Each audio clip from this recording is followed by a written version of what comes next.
Chapter 1. Released. 100,000 years. 100,000 years. Do you have any idea how I have endured these 100,000 years? Before the Grand Bai city in the Tian Yuan continent, a frail old man, with a wooden sword strapped to his waist and bare feet, resembling a beggar, gazed at the three characters of Bai city, tears streaming down his face. The man's name was Lu Chuan, an unfortunate time traveler.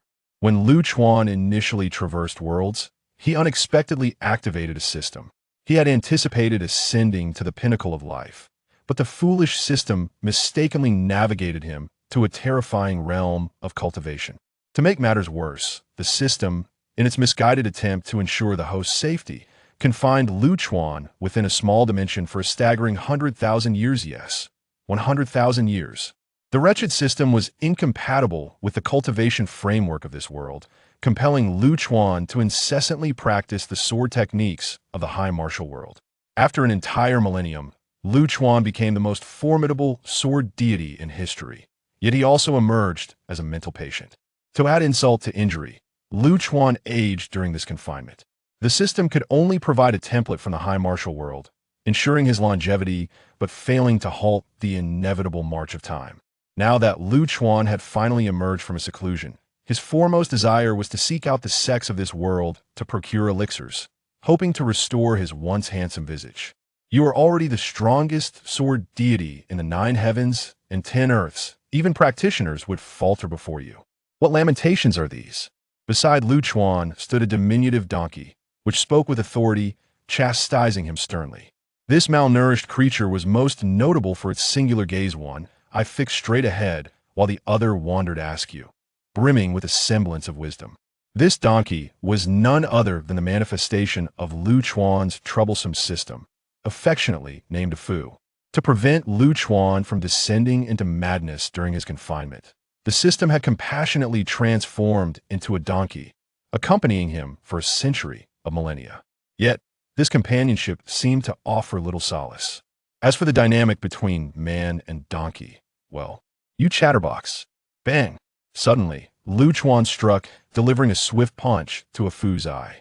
Poor A Fu, caught unawares, was sent spinning through the air, performing a full 720-degree rotation. You old fool, would you have achieved your current status without me? A Fu grumbled as he picked himself up from the ground, his eyes seemingly imbued with a touch more wisdom. Were it not for your troublesome nature, would I be in this state? Lu Chuan extended his hand, emanating a terrifying force that drew a Fu into his palm. Crack! A Fu's neck twisted a full 360 degrees, drooping helplessly. Get lost! Lu Chuan delivered another kick, sending a Fu soaring into the distance. You old fool, just wait. A distant voice echoed with resentment. Crack! Ah! A sharp sound reverberated from Lu Chuan's waist as he grimaced, clutching his hip in pain. Due to his advanced age, each movement posed a risk of fracture. After a considerable wait, Lu Chuan finally steadied himself and cautiously entered the city of Baidi. According to the words of a foolish donkey, Baidi was the most prosperous city in the western part of the Tianyuan continent, where encounters with cultivators were most frequent. At that moment, Lu Chuan harbored no thoughts other than a desire to swiftly regain his youthful vigor. How delightful! Upon entering the city, he was captivated by a delectable aroma, reminding him that he had not savored earthly delicacies for many years. In his small realm, he had subsisted solely on the potent pills provided by the system. Waiter, bring forth the finest food and drink. Lu Chuan strode into an opulently decorated tavern, exuding the demeanor of a wealthy patron as he called out. The waiter, taken aback, stared at the commanding figure of the elderly beggar, unsure of how to respond. What are you waiting for? If the master enjoys his meal, you shall not go unrewarded, Lu Chuan declared, shaking the tattered bag at his waist, which emitted sounds reminiscent of metal clashing. The waiter's expression brightened, and he hastily ushered Lu Chuan inside. Where did this beggar come from? Are you still in business? Another patron scoffed. What is that smell? Did he just crawl out of a latrine? Waiter, throw this old man out. Is he going to ruin our meal? The pungent odor emanating from Lu Chuan incited the displeasure of numerous customers. Observing their disdainful whispers and pinched noses, Lu Chuan tilted his neck, a twitch of madness crossing his lips. A surge of ferocity erupted from his aged frame, causing all present to shudder in unison and fall silent. Continue speaking. Why have you stopped? You are nothing. Lu Chuan spat contemptuously and, swaying slightly, found a seat by the window. Hey, young lady, grant this old man a smile. He noticed two elegantly dressed women at the neighboring table, their figures graceful and adorned with veils, prompting him to act lewdly. Ah, refusing to acknowledge me? Very well, I shall smile at you. Lu Chuan grinned, revealing his toothless grin in a rather foolish manner. Lecture. One of the women in a yellow gown could not help but roll her eyes. The other, clad in blue, gently shook her head, signaling her companion to refrain from provoking trouble. Waiter, provide these two beauties with a feast and place the bill on my account. Observing that the women were merely sipping tea without ordering any food, Lu Chuan boldly called out, "Thank you for your kind offer, elder, but we shall leave shortly and do not wish to trouble you." The woman in blue replied gracefully, rising to acknowledge Lu Chuan with a courteous bow. With a dismissive wave of his frail arm, Lu Chuan stated, "It's merely a few coins, do not concern yourselves with it. Waiter, bring the dishes." Certainly. The waiter, observing the bulging bag at Lu Chuan's waist, believed he had encountered a generous patron, anticipating a handsome tip. The food and drink arrived promptly, and Lu Chuan wasted no time, devouring his meal with ravenous enthusiasm. The sight of this emaciated figure, resembling a starving ghost reborn, left the onlookers utterly speechless. Eat. Why are you not eating? Is it a matter of pride? Delighted by the feast, Lu Chuan noticed two women sitting before an array of dishes, their chopsticks unmoving, and his eccentricity flared up once more. "Marshal sister, does that old fool have a few screws loose?" remarked the woman in the yellow dress, her eyelids twitching. The woman in blue, however, chuckled softly, "It's nothing. It has been ages since I savored mundane food, a taste wouldn't hurt." What? Despite his advanced age, Lu Chuan possessed an unparalleled prowess in martial arts. Though he appeared frail and unsteady, his senses were sharp, and he relished every morsel, though his old limbs could hardly withstand much exertion. The conversation between the two women was captured in its entirety by Lu Chuan. No longer concerned with his meal, he dashed to their table. "Are you celestial sisters? Get lost." "What celestial sisters?" The woman in yellow grimaced and pinched her nose. The usually composed woman in blue began to show signs of urgency, glancing up the stairs. At that moment, a young man with slick-back hair and a painted face appeared at the stairway. Upon hearing Lu Chuan refer to the two women as celestial sisters, the young man paused momentarily, then seemingly grasping the situation, he leaped through the window. Chapter 2. The gentle spring rain, alas, do not depart. As the celestial sister hastened away, Lu Chuan swiftly seized a roasted chicken and dramatically placed his cloth bag upon the table. "Innkeeper, the payment is within the bag, generously exceeding your expectations." In the blink of an eye, Lu Chuan vanished, leaving the innkeeper to gaze at the bag with a glimmer of delight. Upon opening it, however, the innkeeper's expression transformed from joy to bewilderment. Instead of silver coins, the bag contained only small, thumb-sized silver elixirs. Stunned, he sat on the stool, his mind buzzing. The old beggar had exchanged 3 months of his earnings for a mere bag of worthless pills. Little did the innkeeper know, these elixirs would pave the way for his legendary ascent. "Ah, dear child, why do you run so swiftly?" Lu Chuan stood on the bustling street, furrowing his brow. Mere seconds had elapsed, yet the celestial sister had already vanished from view. Confounded, Lu Chuan felt an unsettling twitch in his eyelids. In one hand, he held the roasted chicken, while the other formed a blade-like gesture, slicing through the air. A gentle breeze arose, joyfully sweeping across the entire city of Baidi. "Is it raining?" In the next moment, the formerly bright sky was graced with a light drizzle. Passers-by gazed in confusion at the glaring sun above and the incessant, delicate rain falling around them. Strangely, this rain penetrated awnings and buildings alike, defying all barriers. It settled upon the shoulders of all, yet not a single garment was dampened. This was the spring rain of Lu Chuan's sword intent. In Baidi City, within the Lord's mansion, the atmosphere was lively, for guests from the Minghua Pavilion had arrived. The Lord of the city certainly did not possess the clout to invite cultivators to visit. The reason for the visit from Minghua Pavilion was the recent string of heinous incidents in Baidi City, with over 100 young maidens mysteriously vanishing. The Lord, scratching his head in frustration, had no leads to follow, and ultimately suspected the interference of malevolent cultivators, reporting the matter to Mingyue Pavilion. The two women Lu Chuan had encountered at the tavern were indeed disciples of Mingyue Pavilion. They had been tracking a suspect, but were startled by Lu Chuan's unexpected intervention. As the Lord relayed the details of the case to the Mingyue Pavilion cultivators, he stood transfixed, observing the ethereal rain cascading through the ceiling and softly landing on his shoulders. What is this? A figure in flowing white garments, veiled yet enticing, extended her hand toward the falling droplets. Upon contact with her skin, the rain transformed into a gentle breeze. Sword intent. The veil obscured her features, yet the shock reflected in her beautiful eyes spoke volumes. Summon everyone back. A situation has arisen. There may be a terrifying swordsman within the city. This sword intent is unprecedented and beyond our capacity to manage. At that moment, a charming girl with a round face burst into the council chamber, her expression fraught with anxiety. Master Uncle, I have been unable to reach Sister Xiyun and Junior Sister Luoluo. Immediately notify the sect. An unknown sword practitioner is wandering in Baidi City. Recall the others and prohibit any reckless actions. I shall venture forth to search for Xiyun and Luoluo. Standing upon the street, Lu Chuan closed his eyes, attuning himself to each drop of sword rain and the information it relayed. Soon, he discerned the presence of the two women he had previously encountered.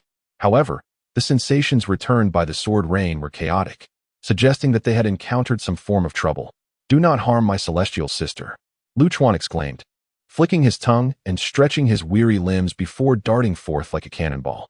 In the western city, within a spacious courtyard, a youth with oiled hair and a painted face gazed triumphantly at two women bound like rice dumplings.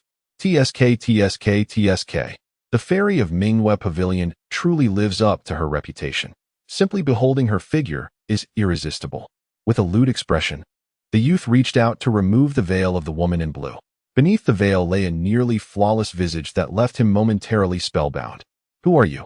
And why do you possess the binding soul rope of the 100 Ghosts sect? Though captured, the blue-clad woman maintained her composure. The 100 Ghosts sect was notorious in the Tianyuan continent for its nefarious practices, often engaging in blood sacrifices and summoning malevolent beings. Such a cult was universally reviled. Yet they remained elusive, hiding well and seldom revealing themselves. What do you think I am? The youth replied with a grin, performing a hand gesture that tightened the ropes binding the woman. Both women grimaced in pain as the youth's gaze fixated on the contours of their bodies, illuminated by the rope's constriction. The binding soul rope, a signature artifact of the 100 Ghosts sect, was crafted from the sinews of wronged souls, mixed with various materials. It not only ensnared the physical form, but also inflicted harm upon the spirit. Sister, I'm so sorry. The young woman wept, unable to contain her sorrow. Had she not recklessly entered this courtyard, the blue-clad woman would not have been ensnared. TSK, TSK, TSK, do not cry, little beauty. Your brother will take good care of you, the youth said, reaching out to grope the woman in yellow. Beast, if you have any grievances, direct them at me. The woman protested fiercely, but the more she struggled, the tighter the binding soul rope became. Impatient, are we? Then you shall be first. The youth redirected his attention, extending his hand toward the blue-clad woman. With gritted teeth and tears streaming down her face, the blue-clad woman felt a wave of despair wash over her. Oh, you certainly know how to play. Just as the youth's hand was about to reach the chest of the blue-clad woman, an aged voice echoed from behind. This voice was so distinct, it felt as though it resonated directly in his ear. Indeed, an elderly face, lined with wrinkles and sporting a greasy grin, leaned in ominously. The proximity of that repugnant odor nearly caused the youth to faint on the spot. The youth stood with every hair on his body standing on end, goosebumps erupting across his skin. When had this person arrived beside him? Why had he felt no inkling of their presence? Why had the formation set in the courtyard not been triggered? At that moment, the boy's mind was consumed by these three questions. So much so that he momentarily forgot to flee. Indeed, young man, you possess quite the flair. Suddenly, with a resounding clap, a heavy slap landed squarely on the boy's rear, nearly bringing tears to his eyes from the pain. This sharp sting jolted him back to reality, prompting him to hastily evade further contact. As he steadied himself and looked closer, he beheld an old beggar, hand raised, gazing at him with a mischievous grin, as if savoring the sensation of the slap just delivered. Who but Lu Chuan could engage in such absurd antics? Young man, you should focus on your fitness. Your rear lacks the necessary firmness. Would you care for a bite of this top-notch roast chicken to replenish your strength? Lu Chuan chuckled, taking a bite from the roast chicken he had brought from the tavern. Who are you to disrupt the affairs of my 100 Ghosts sect? The boy demanded, his voice sharp, yet his eyes darted about, betraying his inclination to flee. Foolish pup, Lu Chuan scoffed, rolling his murky eyes as he continued to munch on the roast chicken. Chapter 3. Incompetent yet arrogant. As Lu Chuan savored his roast chicken, the young boy suddenly leaped into the air, landing atop the courtyard wall. You old fool, just wait, he threatened, but before he could finish his words, a chicken bone hurtled toward him. The air warped as the bone sliced through, enveloped in a sliver of sword energy. Though lacking the overwhelming force of a grandmaster, this minuscule essence was alarmingly solid. The boy heard a piercing whistle before he could react, and a sharp pain shot through his thigh. Glancing down, he noticed a gaping blood hole, punctured cleanly through. Horrifyingly, the sword energy lingered within the wound, gnawing at his flesh like a parasitic insect, relentlessly slicing through. It took a moment for the boy to register the excruciating agony, causing him to tumble off the wall. Sweat soaked his garments as he felt the malevolent energy ravaging his body. In a frenzy, he began to stuff life-preserving pills into his mouth. Yet, those normally potent elixirs, capable of reviving the dead, felt like mere candy at that moment, offering no relief whatsoever. I detest being called old fool, Lu Chuan remarked with a sly smile, tossing the chicken bone aside and turning to the bound woman. The events unfolded with alarming swiftness, from Lu Chuan's appearance to the boy's fall. It all transpired in less than 10 seconds, leaving the two women in a state of shock. Oh, old man, the woman in the blue dress stammered. Meanwhile, the woman in the yellow dress stared blankly at Lu Chuan, recalling her earlier ungracious demeanor at the tavern. Hee hee. Lu Chuan grinned mischievously. Do not fret. Divine sister, answer me 2 questions, and I shall free you both. Please, ask away, the blue-dressed woman managed, suppressing her pain with a nod. Ah, that's the spirit. Respect for the elderly and care for the young are cherished virtues, Lu Chuan replied, pleased with her attitude. Master, save me please. The boy, tormented by the encroaching sword energy, howled in desperation, seemingly unable to endure the suffering any longer. Enough of that noise, Lu Chuan said, casually flicking his fingers to seal the boy's mouth with a strand of sword energy. The blue-dressed woman raised her brows, her eyes wide with astonishment as she observed the boy flailing on the ground like a slippery eel. What left her most shocked was not Lu Chuan's effortless manipulation of the sword energy, but rather the absence of any genuine energy fluctuations from him, suggesting that this old man was not a cultivator at all. The notion that someone who was not a cultivator could wield such power was utterly beyond her comprehension. First question, are you practitioners of the arts? Lu Chuan inquired. The blue-dressed woman hesitated momentarily before nodding in bewilderment. Haraha, fortune smiles upon me. Achieving this without effort, Lu Chuan exclaimed, his laughter echoing with a hint of madness, causing the blue-dressed woman to shudder. Ahem, my apologies for the excitement. Lu Chuan coughed and continued to inquire. For my second question, do you possess any elixirs that can restore youth? The woman in the blue dress exhaled in relief and gently nodded. Indeed, our Minghua Pavilion has the illusory youth pill, but I must request that you become my good friend. Before she could finish her sentence, Lu Chuan nearly fainted with excitement, grasping the delicate hand of the blue-dressed maiden. Feeling the clammy touch of his withered hand, she nearly retched from the sensation. I shall free you at once, Lu Chuan declared, brandishing his fingers like a sword, and with a light stroke, severed the binding ropes. With a resounding crack, the cord snapped, leaving the blue-clad woman astonished. Was it truly that effortless? From this day forth, you shall be my good friend, Lu Chuan. Should anyone dare to bully you, I shall rip their intestines out and strangle them with their own entrails. With a clap, Lu Chuan, still unsatisfied, placed his hand on the shoulder of the blue-dressed maiden, assuming a camaraderie that was almost comical. Such a pity that you are a woman. Otherwise, I would have sworn brotherhood with you. He chuckled heartily, while the blue-dressed girl awkwardly smiled, hesitant to move, fearing the eccentric old man might act unpredictably. Was that brat bullying you? Lu Chuan extended his hand and effortlessly pulled the writhing youth from the ground. Allow me to demonstrate how one might use intestines to strangle a person. As he spoke, Lu Chuan's hand glided toward the boy's abdomen. The youth's mouth was sealed, rendering him voiceless, but his face paled as his heart spasmed, seemingly halting its rhythm. "Old man, please show mercy," the blue-clad maiden implored, grasping Lu Chuan's arm. "What?" Lu Chuan lifted his murky gaze, bewildered. Upon noticing the dullness in his eyes, the blue-dressed girl shivered involuntarily, forcing a smile as she explained, "You see, we are investigating the recent disappearances in Baidi City, and this individual may be connected to the case." "Ah," Lu Chuan nodded in understanding. Just as the blue-clad girl began to relax, Lu Chuan's hand descended, and in an instant, blood erupted forth. The youth's eyes widened in disbelief, his pupils dilating as they lost their luster. "Ha ha ha, what does that concern me?" Lu Chuan chuckled merrily, pulling forth a long string of intestines, wrapping it around the boy's neck. The blue-clad maiden and her companion in yellow promptly retched. They had witnessed death before, but never had they encountered such brutal methods.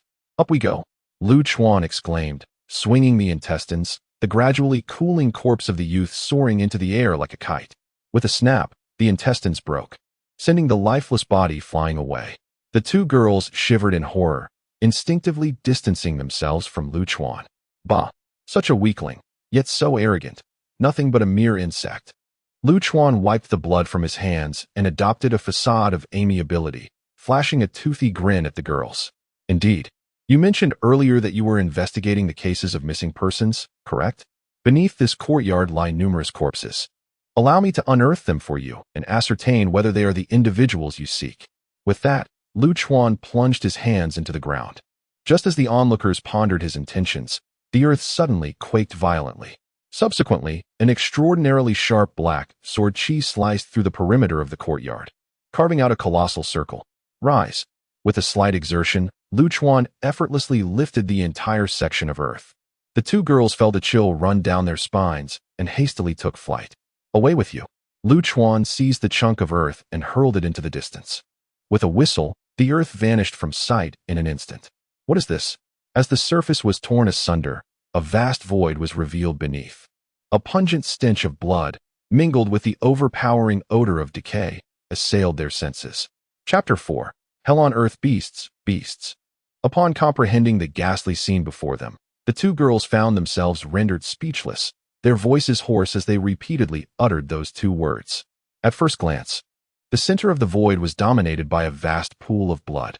The pool brimmed with thick, dark crimson liquid, bubbling ominously like boiling water, forming fist-sized bubbles that rose to the surface. The edges of this sanguine pit were inscribed with intricate and sinister runes, while an elderly figure, resembling a zombie, sat amidst the blood, quietly with eyes closed. What shattered the two young women was the cavernous walls surrounding them. The walls were densely adorned with shriveled corpses, unmistakably the remains of once vibrant young girls. Their lifeblood had been drained, leaving behind a haunting pallor. Some of the bodies had begun to decay, emitting a stench that was utterly nauseating. How could this be? How could this be?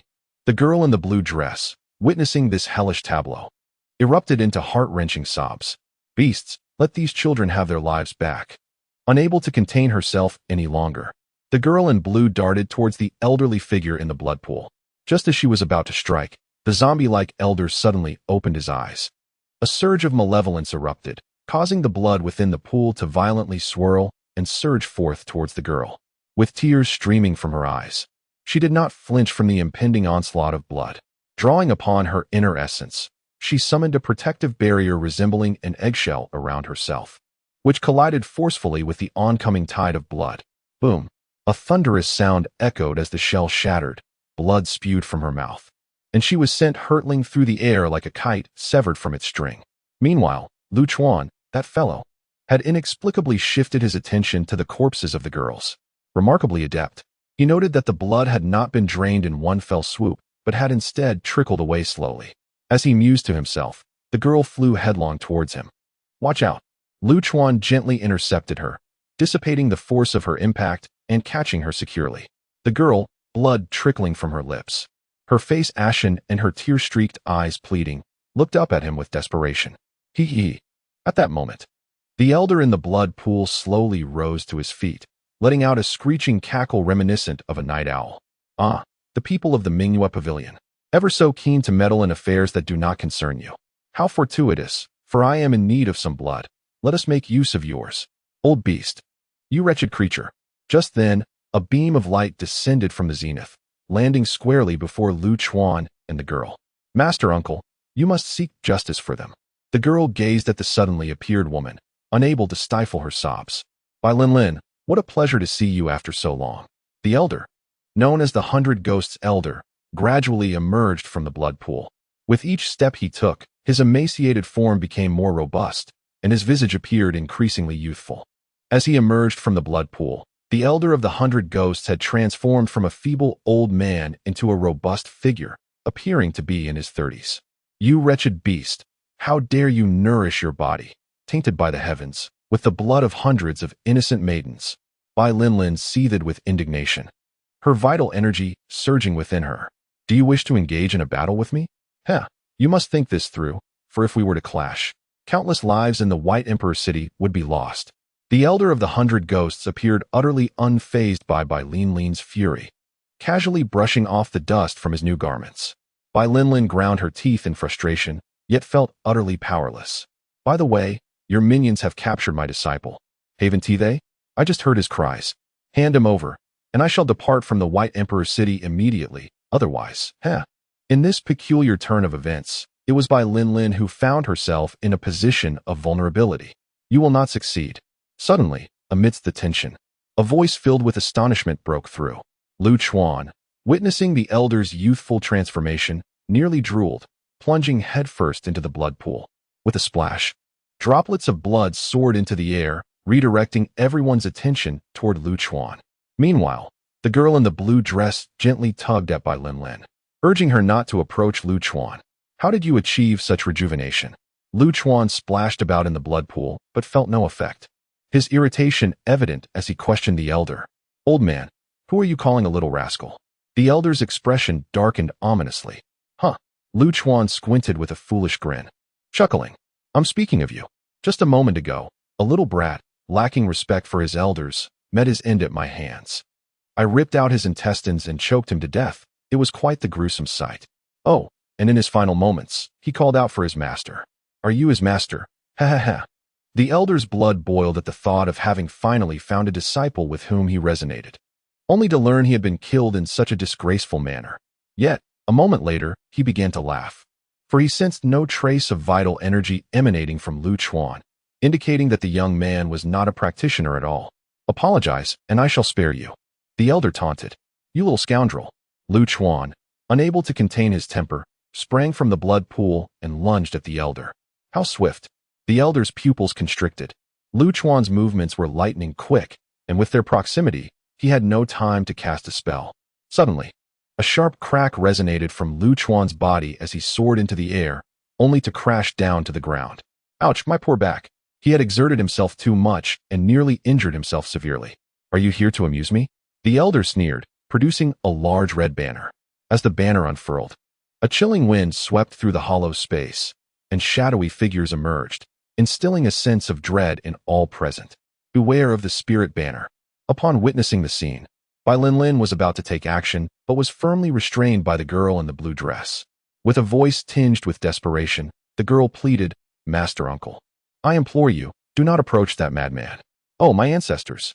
At that moment, a scrawny, diminutive donkey descended from the heavens. Afu, my back has given out.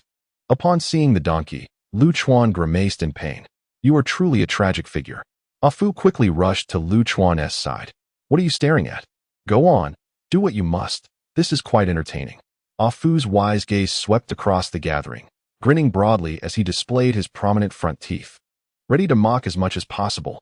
That old fool cannot escape. He will revert to his youth. Lu Chuan lay on the ground, pointing at the ancient specter. He is far younger than you, and now his sight has surely dimmed, hasn't it? As Afu spoke, he hoisted Lu Chuan onto his back. Who are you calling blind, you stubborn beast? Bang, bang, bang. In his frustration, Lu Chuan delivered several punches to the back of Afu's head, causing the donkey's skull to explode. Chapter 5. The brutality of death. What a brutal scene it was. One wrong word, and the donkey's head was shattered. A collective gasp echoed from the onlookers.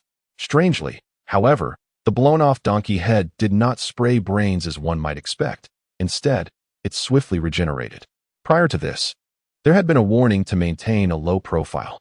Once I align with the world template and activate the enhancement, not only will rejuvenation be feasible, but rampant slaughter would also be effortlessly achievable. Ah Fu had long grown accustomed to Lu Chuan's violent tendencies and offered a nonchalant suggestion. I'll handle the slaughtering. You focus on the chaos, all right? Lu Chuan rolled his eyes in irritation. Your back is weak, your mind is not sharp, and you possess a severe proclivity for violence. Taking it easy would benefit you. Moreover, considering your current physical state, what if you were to suddenly collapse during a fight? It's best to be prudent. Ah Fu urged with earnestness. Who the hell are you calling dull-witted? Lu Chuan retorted angrily, landing 2 punches on Ah Fu's head. Enough. The elder of the 100 Ghosts finally could no longer contain himself and shouted sternly. This man and donkey had shown utter disregard for him. As a fearsome practitioner of the dark arts, he had never been so belittled. This was intolerable. Let us perish together. With a flourish of his grand banner, a torrent of black mist erupted, engulfing the sky and blotting out the sun. Within this ominous fog swirled countless ghastly heads, shrieking in a chilling chorus that sent shivers down the spine. The display was indeed terrifying, evoking the essence of a haunted realm. Coach, I wish to learn this. The grandeur of the scene ignited a spark in Lu Chuan's eyes. Get lost. I won't do it either. Ah Fu snorted, preparing to flee. Thinking of escaping? Huh. No one who has ever offended the elder of the 100 Ghosts has left unscathed. The elder laughed, swinging his banner once more, sending countless ghostly heads surging towards Lu Chuan. You wretched fool, seeking a beating. Charge. Take him down. Lu Chuan unsheathed the wooden sword at his waist and gave Ah Fu's donkey a sharp slap. You are a sword god, the mightiest of the 9 heavens and 10 realms. Why must you engage in battle like a brute? Ah Fu shook his head in disapproval, rejecting Lu Chuan's embarrassing request. I want to kill him. As the ghostly heads approached, the donkey hesitated, unwilling to move out of embarrassment. With no other choice, Lu Chuan dismounted. Shivering, he stood upright, supporting his old back while wielding the wooden sword, cautiously advancing towards the elder of the 100 Ghosts. Seeking death, I shall grant it, the elder chuckled coldly. Be careful. Bai Lin could no longer hold back and was about to intervene. However, the girl in the blue dress swiftly embraced Bai Lin's waist. Master, please do not intervene. I beg you. Having witnessed Lu Chuan's brutality and strength, the girl wished to prevent Bai Lin from getting involved. What is wrong with you today, Xiyan? Bai Lin asked, her face a mask of confusion. The delay had allowed changes to unfold at Lu Chuan's location. A shroud of black mist enveloped the area, and numerous ghastly heads, with their cavernous mouths agape, sank their teeth into Lu Chuan's body at various points. The sheer number of these ghastly entities left no room for escape. A cruel smile curled upon the lips of the elder of the 100 Ghosts. For these apparitions could directly rend the soul. Compared to the agony of the flesh, the torment of the spirit was 1,000-fold worse. However, in the next moment, the elder's expression of triumph was abruptly halted. Shock washed over his face, akin to a goose suddenly seized by the neck. Lu Chuan, undeterred by the ghastly onslaught, steadily approached him, leaning on his frail waist with each deliberate step. Upon closer inspection, Lu Chuan was enveloped in a faint aura of sword energy, rendering those ghastly heads utterly ineffectual. What are you staring at? Have you never seen such handsomeness? Lu Chuan slowly raised the wooden sword in his hand, and an unusual energy surged forth from his surroundings. In that instant, the very fabric of space visibly warped. The elder's expression froze in disbelief, as if the very space itself had crystallized. Lu Chuan's sword lacked any formal technique. The passage of time had long since erased such intricacies from his memory. Now, his movements had been reduced to the simplest of actions. With a resounding clap, Lu Chuan struck the elder's face with the flat of his wooden sword. Indeed, it was a slap, a profound humiliation delivered with that wooden blade. Boom. After the slap, the space returned to normal. The elder, having received the blow, not only lost a mouthful of teeth, but was also sent hurtling like a cannonball into the cave wall. What had just transpired? This was the first question that arose in the elder's mind upon regaining his senses. He still couldn't comprehend the impact of that strike. Was that old fool's wooden sword too swift? No, absolutely not. His sword was visibly slow. The elder struggled to extricate himself from the wall, agony radiating from his face and mouth. He swayed unsteadily, akin to a drunken man. Meanwhile, by Lin and the others. Witnessing the elders' bewildered state after being struck so foolishly found their minds grappling with the absurdity of it all. How had he reversed his aging? Speak of it, and I shall grant you a complete corpse. Lu Chuan refrained from dispatching the elder, merely desiring to inquire how he had achieved such rejuvenation. No such rejuvenation existed. At this moment, Bai Lin emerged from her stupor and took the lead in the conversation, clarifying that he had always been in such a state. Lu Chuan was left with a multitude of questions swirling in his mind. What had transpired with that old man's appearance? Heh. Bai Lin gazed at the dazed elder, mocking him. They engaged in heinous acts, their bodies gradually eroding under the purifying energy of heaven and earth. And only through nefarious practices could they restore their forms to what they once were. What? Lu Chuan was momentarily stunned, trembling with indignation. Had he truly been deceived by this scoundrel? In a fit of rage, Lu Chuan swung his sword at the elder of the 100 ghosts. In that instant, all sound vanished, and every ray of light was devoured by a surge of black sword energy. At that moment, it seemed as though the cosmos was reduced to that solitary crescent of black sword aura. The elder of the 100 ghosts was struck with profound terror, as this dark presence sent tremors through his very soul. He yearned to flee, yet discovered that any movement would compel his body irresistibly toward the ominous sword energy. Such an occurrence was nothing short of bizarre. He dared not move, his mouth agape as he attempted to utter words of supplication. Yet, like a fish out of water, he could only helplessly open his mouth, unable to produce a sound. The black sword energy resembled a black hole, consuming all in its vicinity. Thus, the elder of the 100 ghosts watched in horror as that seemingly unhurried sword energy approached him. He heard the sound of blood gushing from his veins, a sound he had once relished, akin to the whisper of the wind. And so, the elder met his end, a venerable figure of the 100 ghosts, a malevolent cultivator who inspired dread, one who had committed countless misdeeds and evaded numerous purges, a practitioner of the 5th realm, fell silently into oblivion. The elder's body was cleaved in twain, his lifeblood drained completely. Chapter 6. The Bright Moon Pavilion. What are you dawdling for, my dear friends? The trio, Lin, Bai, and her companions, remained in a daze, still grappling with the surreal spectacle of the elder of the 100 ghosts being cleaved in two. A melodious voice jolted them back to reality. Following the sound, the girl in the blue dress felt a sharp sting on her backside, while Lu Chuan stood nearby, savoring the moment with a smirk. The girl in the blue dress was both astonished and furious. However, glancing at the severed remains of the elder, she ultimately restrained her anger. Thank you, esteemed elder, for ridding us of this menace. Lin Bai bowed deeply to Lu Chuan. No need for such formalities. Lu Chuan waved his hand dismissively. I did it for that. What was it? The illusionary face pill. I've taken care of the matter. Now hand over the pill. Lin Bai cast a puzzled glance at the girl in blue. The girl, grimacing from the pain, recounted the earlier events. You foolish girl. Didn't you clarify things with him? Lin Bai lightly tapped the blue-dressed girl's head. With a look of grievance, the girl protested. I hadn't finished my explanation before he interrupted me. Lin Bai furrowed her brow slightly and bowed again to Lu Chuan. Esteemed elder, regarding the illusionary face pill, I fear there may be some. What do you mean? Lu Chuan raised his voice, brandishing the wooden sword in his hand. Lin Bai swallowed hard and hastily clarified. Please do not misunderstand, esteemed elder. Shi Yin has assured you that our Bright Moon Pavilion will not go back on our word. Now, that's more like it. Lu Chuan nodded in satisfaction, sheathing the battered sword at his waist. Lin Bai exhaled in relief. Esteemed elder, you see, the illusionary face pill is a high-grade elixir, and its refinement is exceedingly complex. Our Bright Moon Pavilion currently lacks any finished products. Lu Chuan nodded. I can wait, just not for too long. You are most understanding, esteemed elder. Lin Bai bowed once more. If possible, might we request that you reside at the Bright Moon Pavilion for a time until the illusionary face pill is completed? Lu Chuan, with a sheepish grin, inquired. Will there be meals and lodging? I have no funds for board or food. Of course, Lin Bai affirmed with a nod. Lu Chuan gave a thumbs up. Splendid. From now on, you at the Bright Moon Pavilion shall be my good friends. Should you encounter any issues, simply invoke my name. A wave of joy washed over Lin Bai.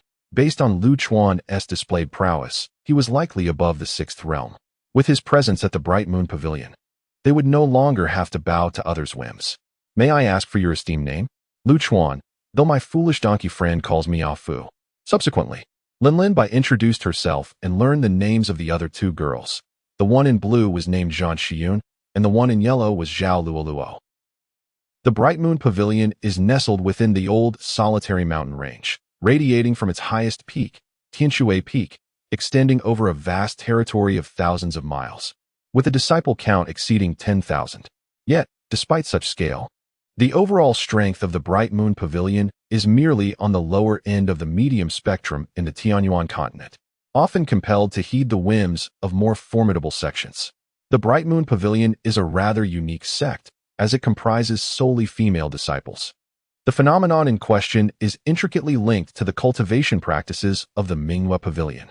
This esteemed establishment predominantly emphasizes water-based techniques, most of which are auxiliary in nature, rendering them ill-suited for male practitioners. Over time, this has led to the formation of a regulation prohibiting the admission of men. The Mingyue Pavilion has become a sanctuary that countless male cultivators yearn for, especially considering the presence of 3 exquisite beauties from the prestigious Yinji list, which has attracted the attention of many unscrupulous individuals. Fortunately, the Mingyue Pavilion has the backing of the formidable Jinyuan sect. Despite its somewhat precarious strength, it has enjoyed a relatively stable existence under the protection of the sect over the years. Today, within the main peak's Tianshui Peak's Assembly Hall, a heated dispute has erupted, sparked by Linlin's return with Lu Chuan, whom she proposes to invite as a guest elder. Guest elders are powerful cultivators who are unwilling to be bound by the sect's rules and thus affiliate themselves with various sects under this title. They typically receive offerings and intervene when necessary. In truth, the role of a guest elder is primarily to serve as a deterrent when genuine trouble arises. They are often the first to flee. However, not just anyone can attain this status. 2 conditions must be met. First, one must possess a significant reputation capable of commanding respect. Second, one's strength must not be insufficient, at least at the elder level of the sect they wish to affiliate with. The Mingyue Pavilion imposes an additional stipulation: guest elders must be female. As for Lu Chuan, his reputation is negligible, though his prowess is indisputable. Even if he were to be castrated, he would still meet the final criterion. Nonetheless, the Mingyue Pavilion staunchly refuses to allow any male presence within its ranks. In the assembly hall, a woman adorned in an opulent gown with an alluring countenance, fervently opposed by Linlin's suggestion. This woman, Zhang Jiao, serves as a guest elder of the Mingyue Pavilion. Her agitation stemmed from a simple truth: the pavilion is limited in size and resources. With 3 existing guest elders, the addition of another would significantly diminish the offerings received each month. For years, the Mingyue Pavilion has never permitted a male to reside within its confines. Are you, by Lin, intent on shattering the traditions established by our predecessors? As Zhang Jiao's fervor grew, her tone became increasingly confrontational, nearly directing her ire at Bai Linlin's face. Bai Lin, visibly displeased, furrowed her brow. Zhang Jiao had leveraged her connection to the former pavilion master to thrive within the Mingyue Pavilion for centuries, reaping abundant rewards.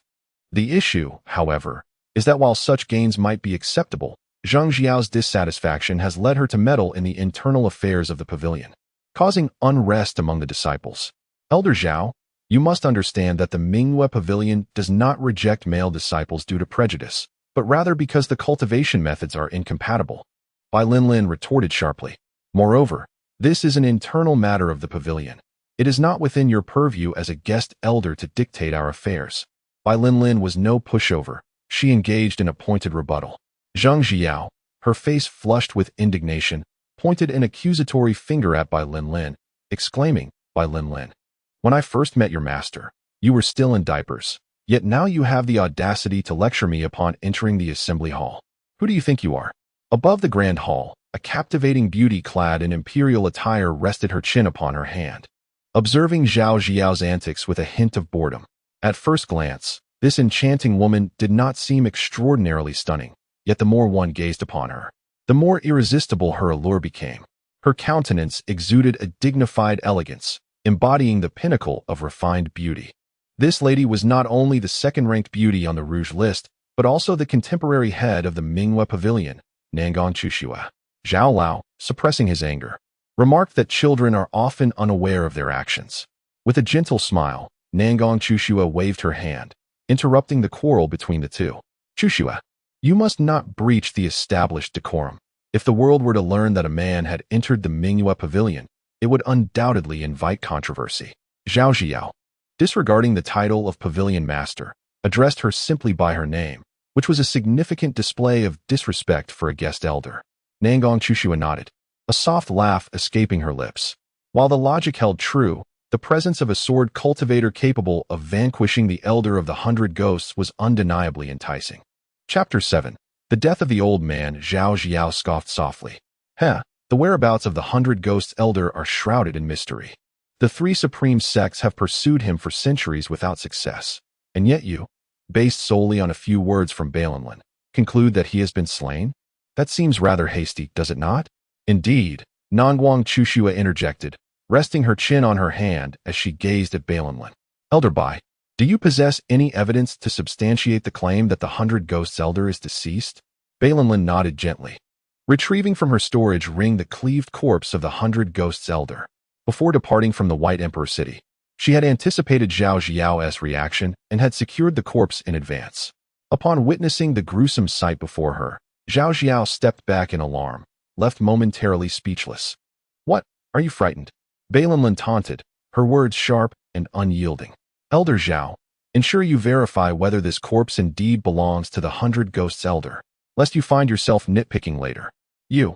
Zhao Jiao seethed, her teeth clenched in frustration. Nangong Chushua, upon seeing the body, was equally startled. It was evident that the 100 Ghosts Elder bore no other wounds, indicating he had been cleaved in two without any prior injuries. Such an act could only be accomplished by someone of formidable strength, far beyond the sixth realm. The cultivation system of the Tianyuan continent comprises 9 realms, with the ethereal divine Tao comprising 3 additional realms beyond. However, the divine Tao is largely transcendent and seldom traverses the mortal realm. Those above the 6th realm are already regarded as great cultivators. Nangong Chushua herself was merely at the 6th realm, the Qinfa realm, and the sole practitioner of such level within the Mingyue Pavilion. Elder Zhao, do you have anything further to add? Nangong Chushua's tone had shifted, losing its previous gentleness as she made her decision the moment she beheld the corpse. Zhao Jiao inhaled deeply, glancing at the other 2 guest elders, only to find them feigning ignorance, their heads turned away. Balinlin, where is that elder you mentioned? Let us proceed to receive him together. Nangong Chushua declared as she rose and moved toward the door. At Isa Peak, Shiyun was temporarily attending to Elder Lu. Balinlin hastily followed, casting a disdainful glance at Zhao Jiao as she exited, the corners of her mouth curling in derision. You little brat, you infuriate me, Zhao Jiao exclaimed, her frustration bubbling over as she hurried after them, eager to discover who possessed the power to slay the 100 Ghosts Elder. Isa Peak, adjacent to the main peak, was entirely enveloped by a plant known as Tianqing Climbing Tiger, giving the mountain a lush, verdant hue from which it derived its name. Let me impart some wisdom to you all, the elder said. Women should not only focus on maintaining their beauty, their figure is of paramount importance as well. Take a look at this girl named Xiao Xiao. Her posterior lacks the necessary curvature to appeal to certain individuals. And this girl named Xiaoling has somewhat sloping shoulders, which detracts from her overall aesthetic. Today, as we gather here by fate, allow me to teach you a set of shaping techniques, the art of yoga. Pay close attention and learn well. On the peak of Isa, within a modest courtyard, a group of young maidens surrounded Lu Chuan, chattering incessantly, creating a lively atmosphere. Upon returning to the Mingyue Pavilion, Zhao Luoluo had spread tales of Lu Chuan's remarkable exploits throughout the entire Isa Peak. The disciples of Isa Peak came rushing in upon hearing the news. Initially, upon seeing Lu Chuan's appearance resembling that of an old man, the girls felt a tinge of disappointment. However, they soon found themselves captivated by Lu Chuan's lively banter, quickly mingling with him like a flock of spirited girls. Suddenly, a voice boomed from outside the courtyard. The pavilion master is coming. You better scatter. Zhang Xiyun entered the small courtyard with Lu Chuan's freshly washed clothes in hand.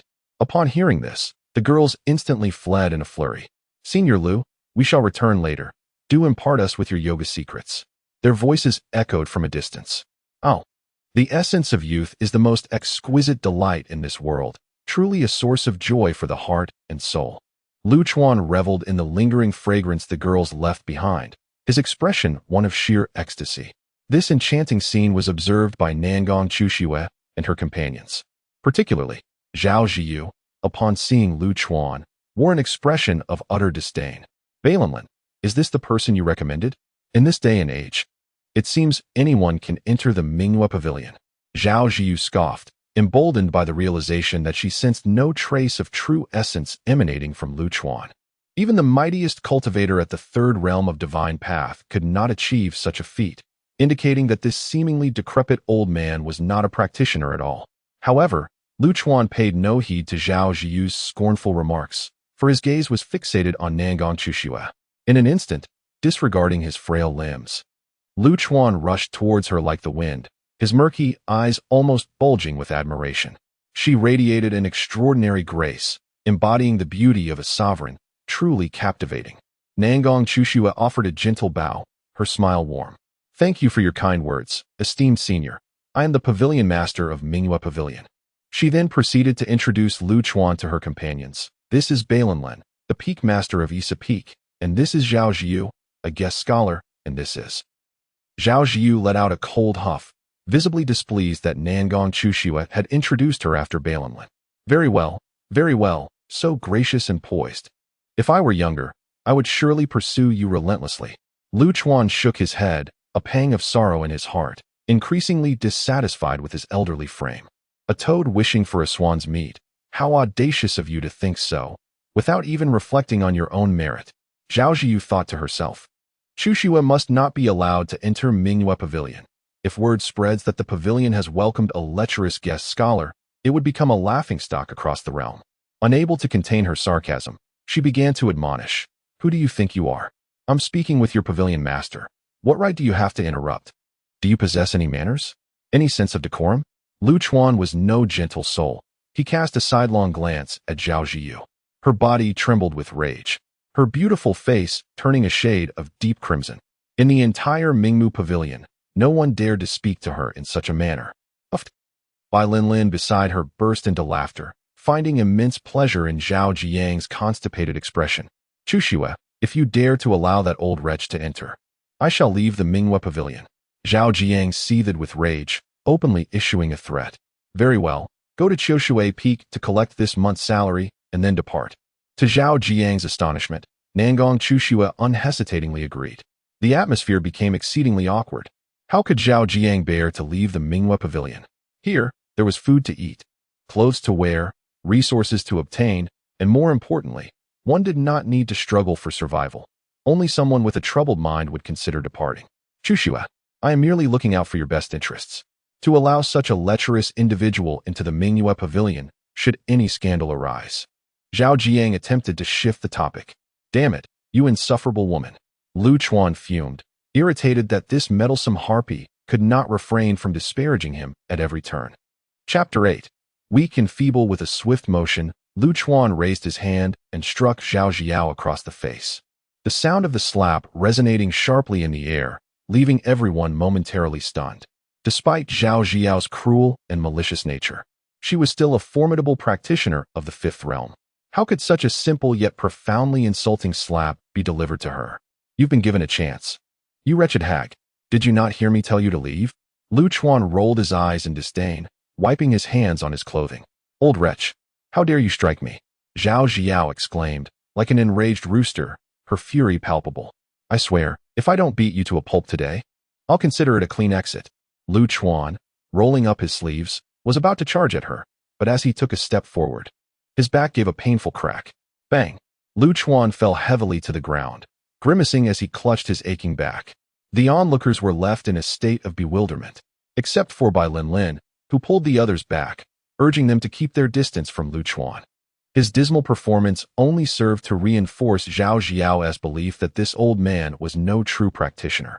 As for how she had received that slap, she could only convince herself that it was due to her momentary lapse in vigilance. Old fool, unable to walk steadily and still dreaming of entering the Minghua Pavilion. Clearly, you are losing your wits, Zhao Ziyu mocked, her true essence surging forth as she stepped forward, channeling all her strength into another slap aimed at Lu Chuan. Should this blow connect, it would likely obliterate any practitioner of a lower realm. As Zhao Xiao's intent to kill became apparent, Lu Chuan, still on the ground, gritted his teeth in defiance. Have you always been this bold? He thought, his anger boiling over as he faced the incoming slap. He had always been the one to strike others. How could it be that he was now the target? Sword 1. I'll skewer you. In a flash, Lu Chuan conjured a sword technique, pressing his right hand firmly against the ground. Suddenly, a sound akin to shattering glass filled the air. Zhao Xiao felt a sharp pain in her back, and her hand halted just inches from Lu Chuan's face, unable to advance any further. She looked down in shock at her chest, her disbelief akin to being struck by a bolt from the blue. An invisible ice sword had pierced through her protective aura, plunging directly into her heart. Blood dripped from the blade, glistening in the sunlight. Bang! Zhao Xiao collapsed heavily to the ground, bewildered until her last breath, unable to comprehend the origin of the ice sword. Only Nangong Chushue, standing nearby, began to piece together the mystery. The ice sword had been formed by Lu Chuan from the moisture in the air. However, she had not anticipated its devastating power, sufficient to slay a practitioner of the fifth realm. Nangong Chushue's expression turned grim, while Zhao Xiao's demise was not lamentable. The implications were far more concerning. Her death was a matter worthy of celebration for the entire Mingyue Pavilion. However, Zhao Xiu was not merely an orphan. She had an elder brother named Zhao Wuji, who was an elder of the Tianlong sect. Although the Tianlong sect was only a medium-strength faction, it surpassed the Mingyue Pavilion by a considerable margin. This was the reason why, for centuries, Zhao Xiu had audaciously plundered the resources of the Mingyue Pavilion, resulting in widespread discontent among its members. Even Nangong Chushue dared not forcibly expel her from the pavilion. While the Mingyue Pavilion enjoyed the protection of the Zhenyuan sect, such protection had been exchanged for other resources. If a conflict were to arise with the Tianlong sect over this matter, it would likely leave the Mingyue Pavilion severely weakened. Alas, my poor back! Lu Chuan propped himself up with a wooden sword and slowly rose. Casting a disdainful glance at Zhao Xiu's lifeless body, he rolled his eyes in exasperation. Weak and pretentious, who bestowed upon you such audacity? Was it Liang Jingru? Ugh! Lu Chuan kicked the corpse away, not forgetting to spit. Rest easy, little girl, for it was I who ended your life. Should any trouble arise, I shall bear the burden.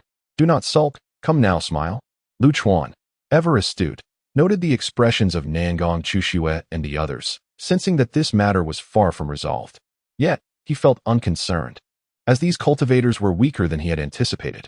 Perhaps they had yet to encounter a true powerhouse. With the person now deceased, blaming anyone served no purpose. Nangong Chushue regained her composure and began making arrangements. Lin Lin, take care of the body, leave no trace, and maintain utmost secrecy. Conceal it for as long as possible. She then turned to the other two guest elders. From this point forward, your salaries from the Mingyue Pavilion shall be doubled. Today, consider this incident as if you had not witnessed it. Rest assured, Pavilion Master, we are all in the same boat. The two guest elders nodded vigorously. Recognizing the rarity of such a salary increase, please return for now. I have matters to discuss with my senior. Once everyone had departed, Nangong Chushue gritted her teeth and approached Lu Chuan, deliberately pressing his arm against her bosom. Senior, let us discuss the matter of refining the illusory face pill. Lu Chuan's earlier performance had instilled confidence in her. Although she could not discern his cultivation level, she was certain he must be a formidable practitioner of at least the sixth realm. If Lu Chuan were willing to stay at the Mingyue Pavilion, many issues could be resolved, even those concerning the Zhenyuan sect. Nangong Chushue was resolute in her determination to retain Lu Chuan, regardless of the cost. Feeling the softness of her arm, Lu Chuan regarded her with newfound respect. Nangong Chushue managed her affairs with great composure and recognized that the fundamental solution to her problems was to keep him close. No need for that. Lu Chuan gently withdrew his arm. Nangong Chushue was momentarily taken aback, biting her lip as her eyes brimmed with unshed tears. If there were a better way, she would not resort to such a humiliating approach. Yet, this method had been rejected by him.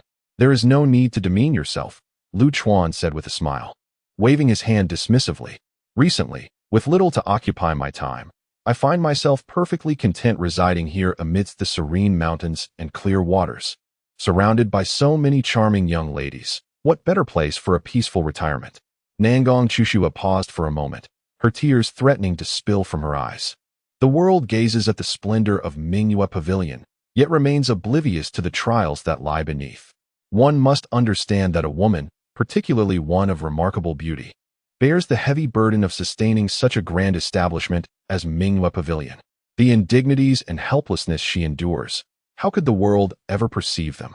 Yet, this seemingly garrulous elder before her extends the respect that Nangong Chushua so rightfully deserves.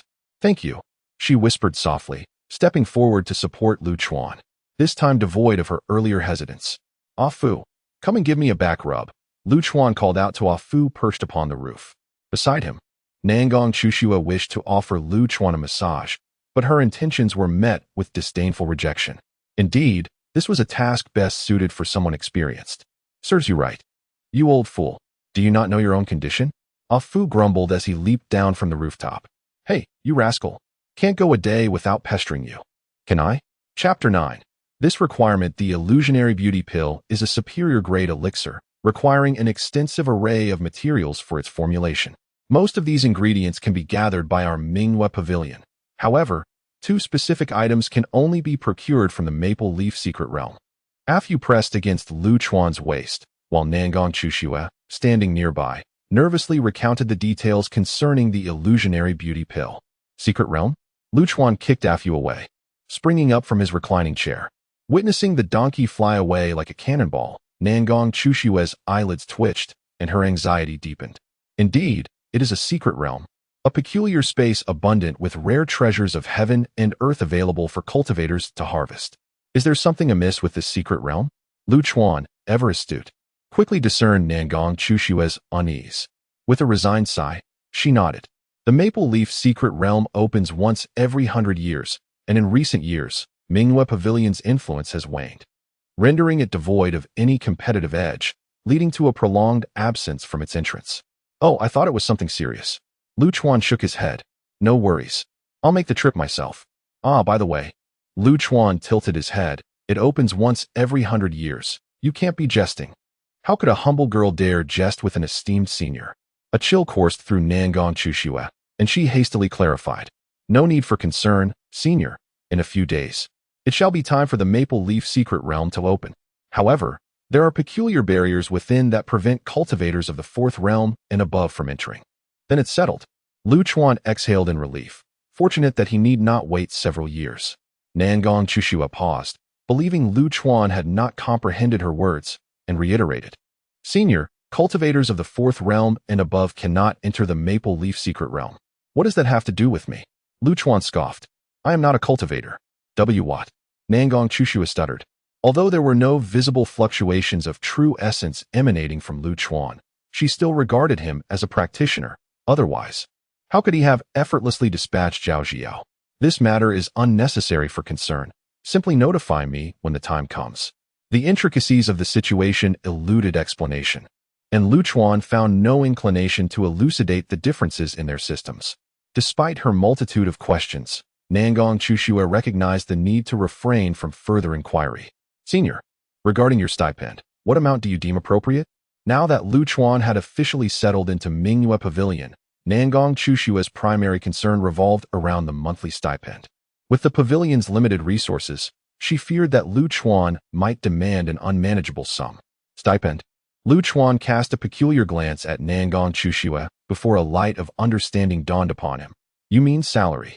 Nangong Chushua nodded, her heart racing with anticipation, hoping Lu Chuan would not make exorbitant demands. Do you have paper and pen? Observing Nangong Chushua's anxious demeanor, Lu Chuan nearly burst into laughter. Nangong Chushua hurriedly retrieved paper and pen from the ring. Lu Chuan took the items, reclining on the lounge chair as he began to write. Nangong Chushua anxiously fidgeted with the hem of her garment, her mind racing with images of Lu Chuan leaving in anger due to unmet expectations. Should such a scenario unfold, she would be at a loss on how to address the future issues of the Mingyue Pavilion, provide meals and lodging, and find 2 attractive maidservants to make the beds and serve tea. He instructed. Send someone to the city to procure these items. Once Lu Chuan finished writing, he returned the paper and pen. Nangong Chushua wiped the sweat from her palms, delicately accepting the paper. Yet, upon reading its contents, her beautiful eyes widened in disbelief and confusion. Instead of demanding stringent requirements, the paper was filled with mundane necessities such as rice, oil, salt, soy sauce, vinegar, and tea. Senior, is this truly all you require? She stammered, at a loss for words. Lu Chuan waved his hand dismissively, asserting that these were not trivial demands. The meat must be of the finest quality, the vegetables fresh, and the chili spicy. Quickly have someone purchase these items. I am eagerly anticipating hot pot this evening. After consuming the powerful elixirs for countless years, I yearn for this feast. Very well, I shall dispatch someone immediately, Nangong Chushu sighed in relief. Shortly after she departed, Afu returned in a furious huff. That kick sent me flying for 1,000 miles. Had I not been bound to this scoundrel, who knows how long it would have taken me to return. Dare to utter a single word, and I shall make you regret it. Lu Chuan growled before Afu could speak. The latter, taken aback, quickly lost his temper, realizing he was accustomed to such treatment. After all, when had he not faced a beating? Old fellow, I wish to discuss a matter with you. Afu approached eagerly, his eyes gleaming with wisdom. Huh? What is there to discuss? Haven't you caused me enough misfortune? Lu Chuan scoffed. Such words are unfair. I never wished for this situation either. Afu chuckled awkwardly, revealing his large front teeth. Besides, over these 10,000 years, haven't you become invincible? This remark piqued Lu Chuan's curiosity.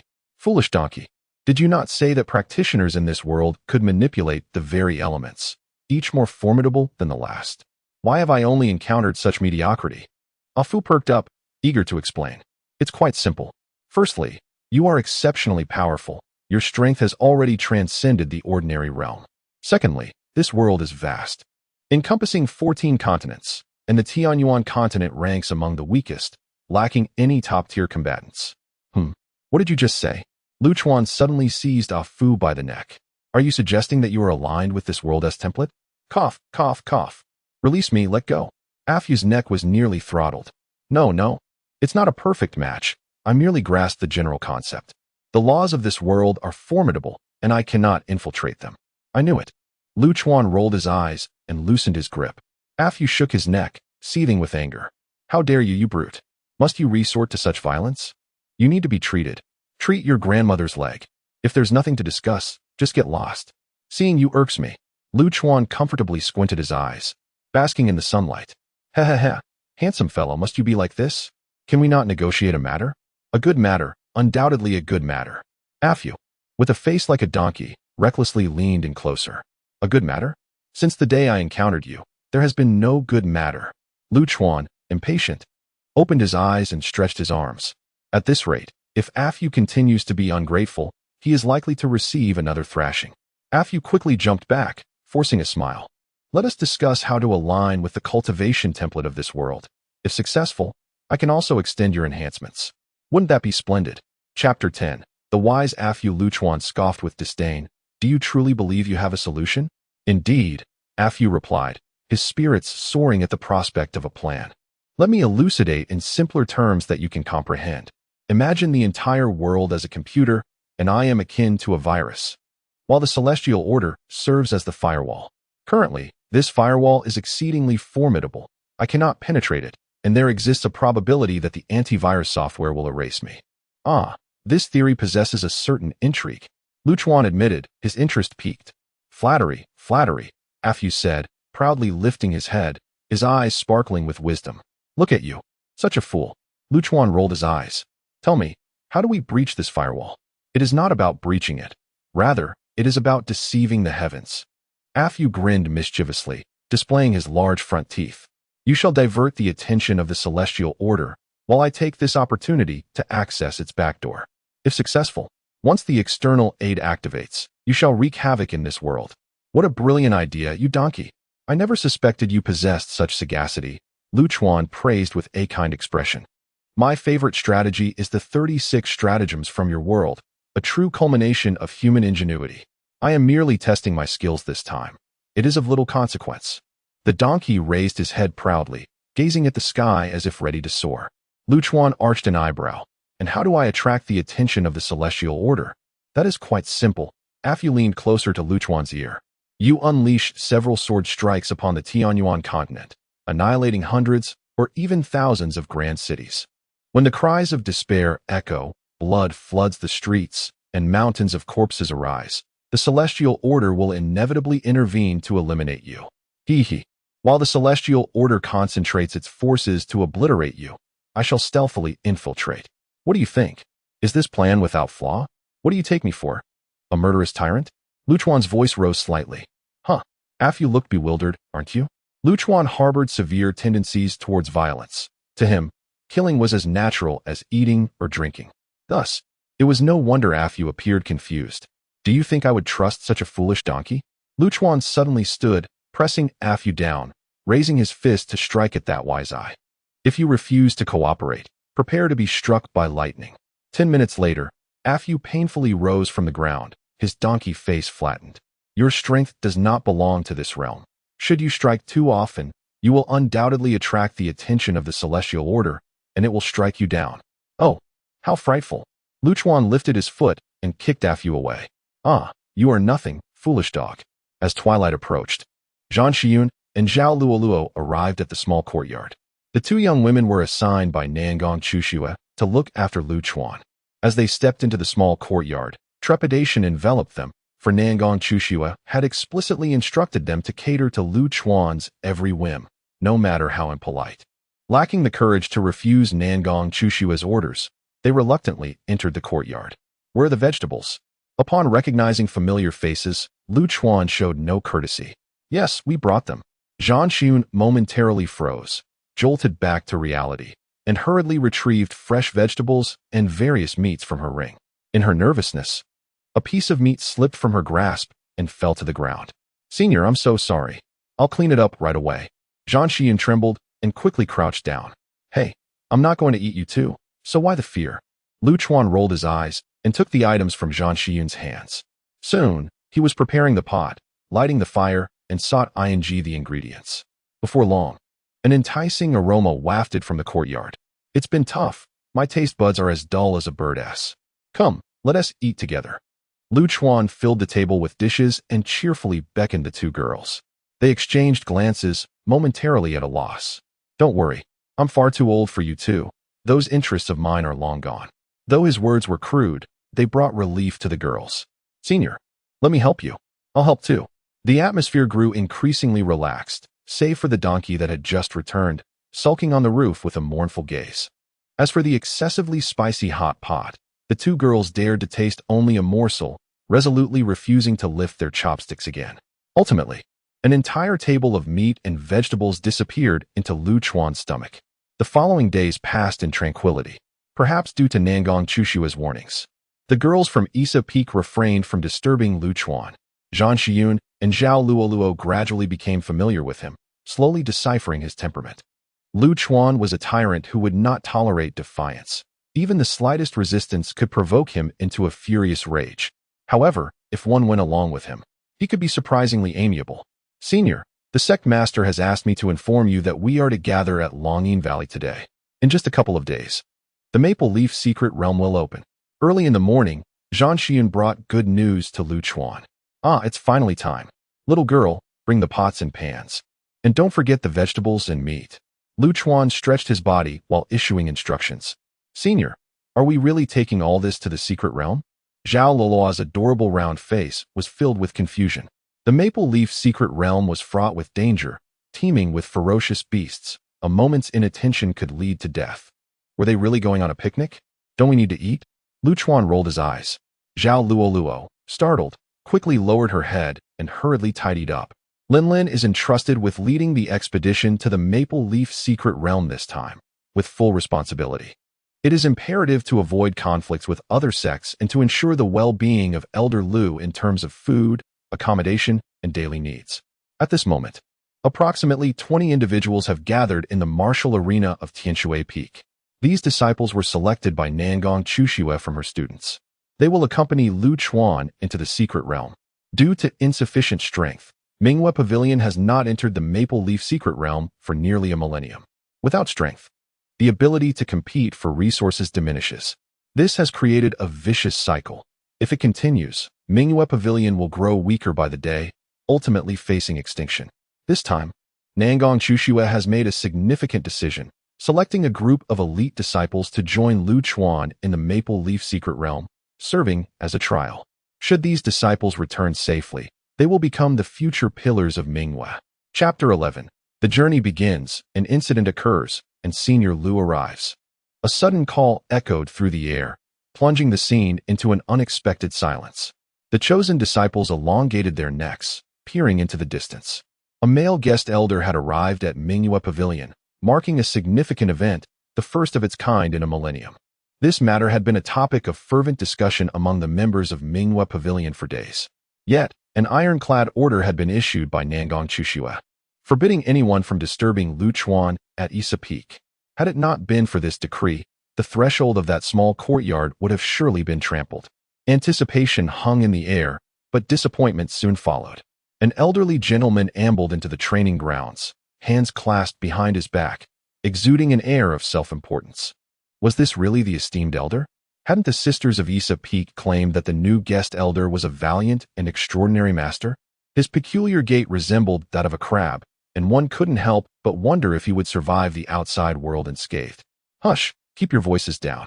I've heard tales that the new guest elder has a terrible temper and has been known to consume children, 3 at a time. As the girls whispered among themselves, a sudden chill swept over them. It was the piercing gaze of Nangong Chushue, sending them into immediate silence. Senior Lu, Nangong Chushue approached with a graceful bow, her demeanor respectful. Lu Chuan waved his hand dismissively. No need for such formality. When shall we set off? At any time, she replied, relieved by Lu Chuan's apparent good spirits.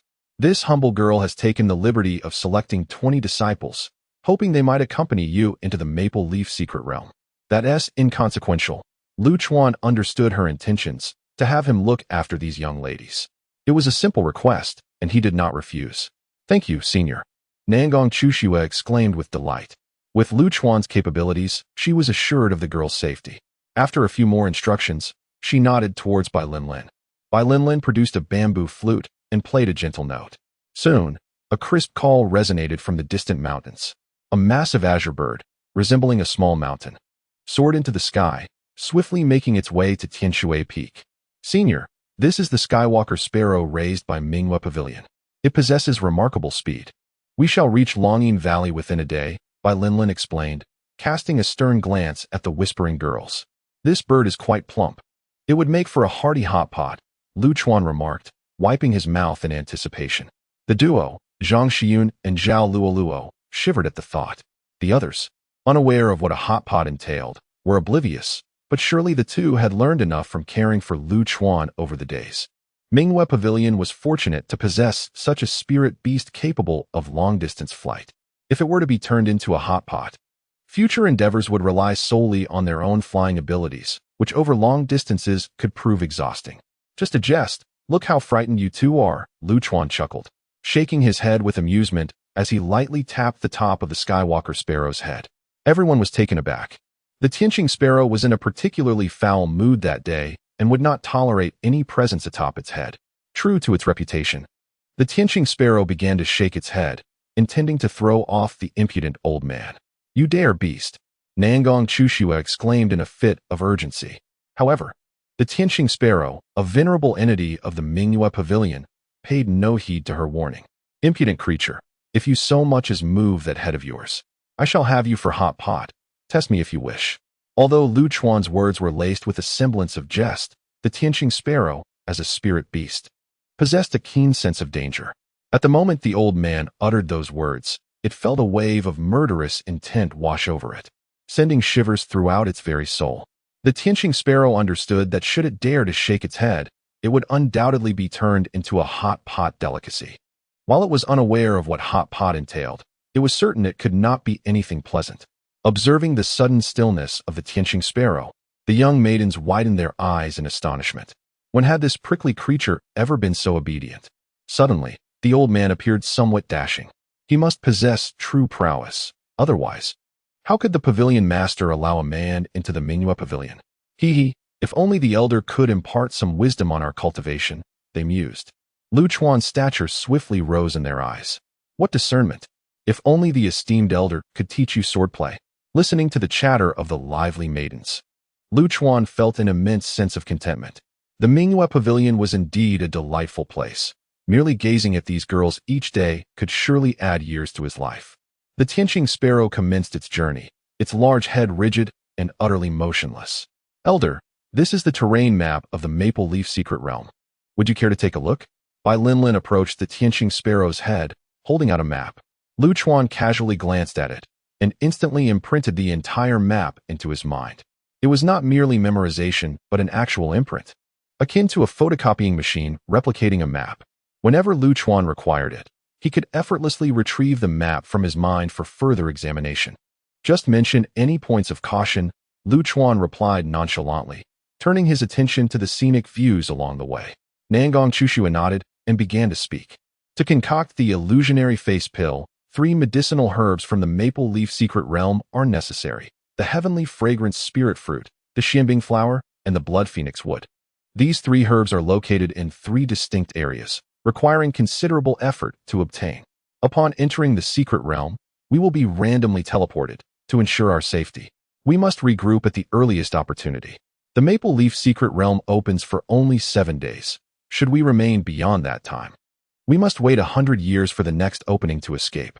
Just as Bai Linlin was speaking, a massive streak of light zipped by in the distance. The radiant light summoned a tumultuous gale, causing the celestial bird to veer off its course. What a disgrace! Lu Chuan gazed at the receding brilliance, rolling his eyes. Old fool, you have changed. Suddenly, a Fu materialized beside Lu Chuan, his wise eyes fixed upon him, wearing an expression of utter disbelief. Given Lu Chuan's tyrannical nature, that impudent ray of light would have been torn asunder without hesitation. Yet now, he merely uttered a curse and fell silent. How could a Fu not wear a look of astonishment? Shut that wretched mouth of yours. Your presence irks me. Depart. Lu Chuan lifted his foot and kicked a Fu away, sending a group of young maidens into shrieks of fright. Just as the crowd was still reeling from the shock of the kicked fool, the earlier ray of light unexpectedly returned. This luminous force positioned itself before them, compelling the celestial bird to halt. As the radiance gradually dissipated, its true form was revealed, a magnificent fish adorned with wings. Its size rivaled that of the celestial bird, yet its presence exuded an overwhelming aura, clearly of an entirely different caliber. Chapter 12. Weak and full of hatred, Haiteng Qinjiu is a member of the Beastmaster sect. Bai Linlin, with a somewhat displeased expression, began to speak with Lu Chuan. The Beastmaster sect, known for its mastery over beasts, possesses a significantly stronger overall strength compared to the Mingyue Pavilion, and its disciples are notoriously domineering and unreasonable. They are frequent visitors to the Maple Leaf Secret Realm. Isn't this Elder Bai from the Mingyue Pavilion? A middle-aged man standing atop a large fish's head greeted Bai Linlin with a smirk, his tone dripping with sarcasm. Bai Linlin cast a cold glance at the man and quietly explained to Lu Chuan, Qian Shouyu, an elder of the Beastmaster sect, has a spirit beast, a 3-tailed golden leopard, and he harbors some grievances against the Mingyue Pavilion. After speaking, Bai Linlin raised her head to look at Qian Shouyu and coldly remarked, What is this? Are you saying that the Beastmaster sect can go, but we from the Mingyue Pavilion cannot? Qian Shouyu smirked dismissively at her words. Elder Bai has misunderstood. The Maple Leaf Secret Realm is an unclaimed territory. Anyone can venture there. However, are you ladies truly going to offer yourselves up for free? His words incited a wave of laughter from the onlookers. Practitioners of the Tianyuan continent are well aware that the Mingyue Pavilion is not adept at combat. While these women may be capable of providing support, competing for resources is tantamount to walking into a slaughter. In the past, the Mingyue Pavilion had dispatched individuals to the Maple Leaf Secret Realm, but they met with complete annihilation. This has been the fundamental reason for the Mingyue Pavilion's avoidance of the Maple Leaf Secret Realm for the past millennium. Bai Linlin's face flushed with anger, feeling somewhat helpless as the truth of his words stung. Noticing her silence, Qian Shouyu grew even more pleased with himself. A few years ago, at the auction in Wuxiang City, you from the Mingyue Pavilion took something of mine. Isn't at time you returned it? How shameless. Bai Linlin's brows furrowed, her gaze fierce. That was rightfully acquired by the Mingyue Pavilion through legitimate bidding. When did it become yours? Years prior, at the auction in Wuxiang City. Both the Mingyue Pavilion and the Beastmaster sect had their eyes on the same item. However, the Beastmaster sect, having invested in other rare treasures, lacked sufficient funds. Consequently, the item was ultimately secured by the Mingyue Pavilion. While this incident was rather trivial, the Beastmaster sect, accustomed to their tyrannical ways, believed the Mingyue Pavilion was deliberately targeting them. Since then, they have sought opportunities to provoke the Mingyue Pavilion. Qian Shuyu chuckled. What do you intend to do with a beast-controlling artifact that you from the Mingyue Pavilion won? Will you simply display it? Does what we bid for require your approval? Bai Linlin retorted through clenched teeth. At that moment, Lu Chuan, having grown weary of the spectacle, let out a yawn. Why are you even bothering with him? He.S. clearly looking for trouble. Just deal with him decisively. It was only then that Qian Shuyu noticed Lu Chuan, who was reclining on the head of the Tianqing sparrow. The sparrow's feathers were fluffy, and Lu Chuan had sunk into them, making him nearly invisible from certain angles. Upon seeing Lu Chuan's half-dead demeanor, Qian Shuyu couldn't help but laugh. Ah, what a rare spectacle. When did the illustrious Mingyue Pavilion start harboring men? Especially such an old wretch? If you find yourselves in need of men, do not hesitate to reach out to us at the Beast Sect. We have plenty of robust young fellows and are certainly not in such desperate straits. Qian Shuyu's words elicited a wave of uproarious laughter. However, for a group of young ladies, such remarks were indeed excessively malicious. The disciples of Mingyue Pavilion were indignant, yet their lack of strength left them on the brink of tears. Qian Shuyu, do not push your luck, Bai Linlin exclaimed, as an aura of murderous intent surged into the air. If you wish to fight, then do so. Why the endless prattle? Just tear that foul mouth apart. Lu Chuan fanned the flames from the side. Old fool, do you think she dares? Ha ha. Qian Shuyu nearly choked on his laughter. You little piece of filth. You enjoy laughing, do you? Lu Chuan suddenly erupted. This time, Lu Chuan's old back held firm and did not falter. Before Qian Shuyu's laughter had fully faded, the hunched old man was already before him. So swift, Qian Shuyu was taken aback and was about to channel his true essence. However, in the next moment, a withered old hand reached toward his mouth. Then, Qian Shuyu experienced what true savagery meant. That old hand gripped his chin with such force that it shattered his jawbone. No time to feel the pain, for something even more brutal transpired.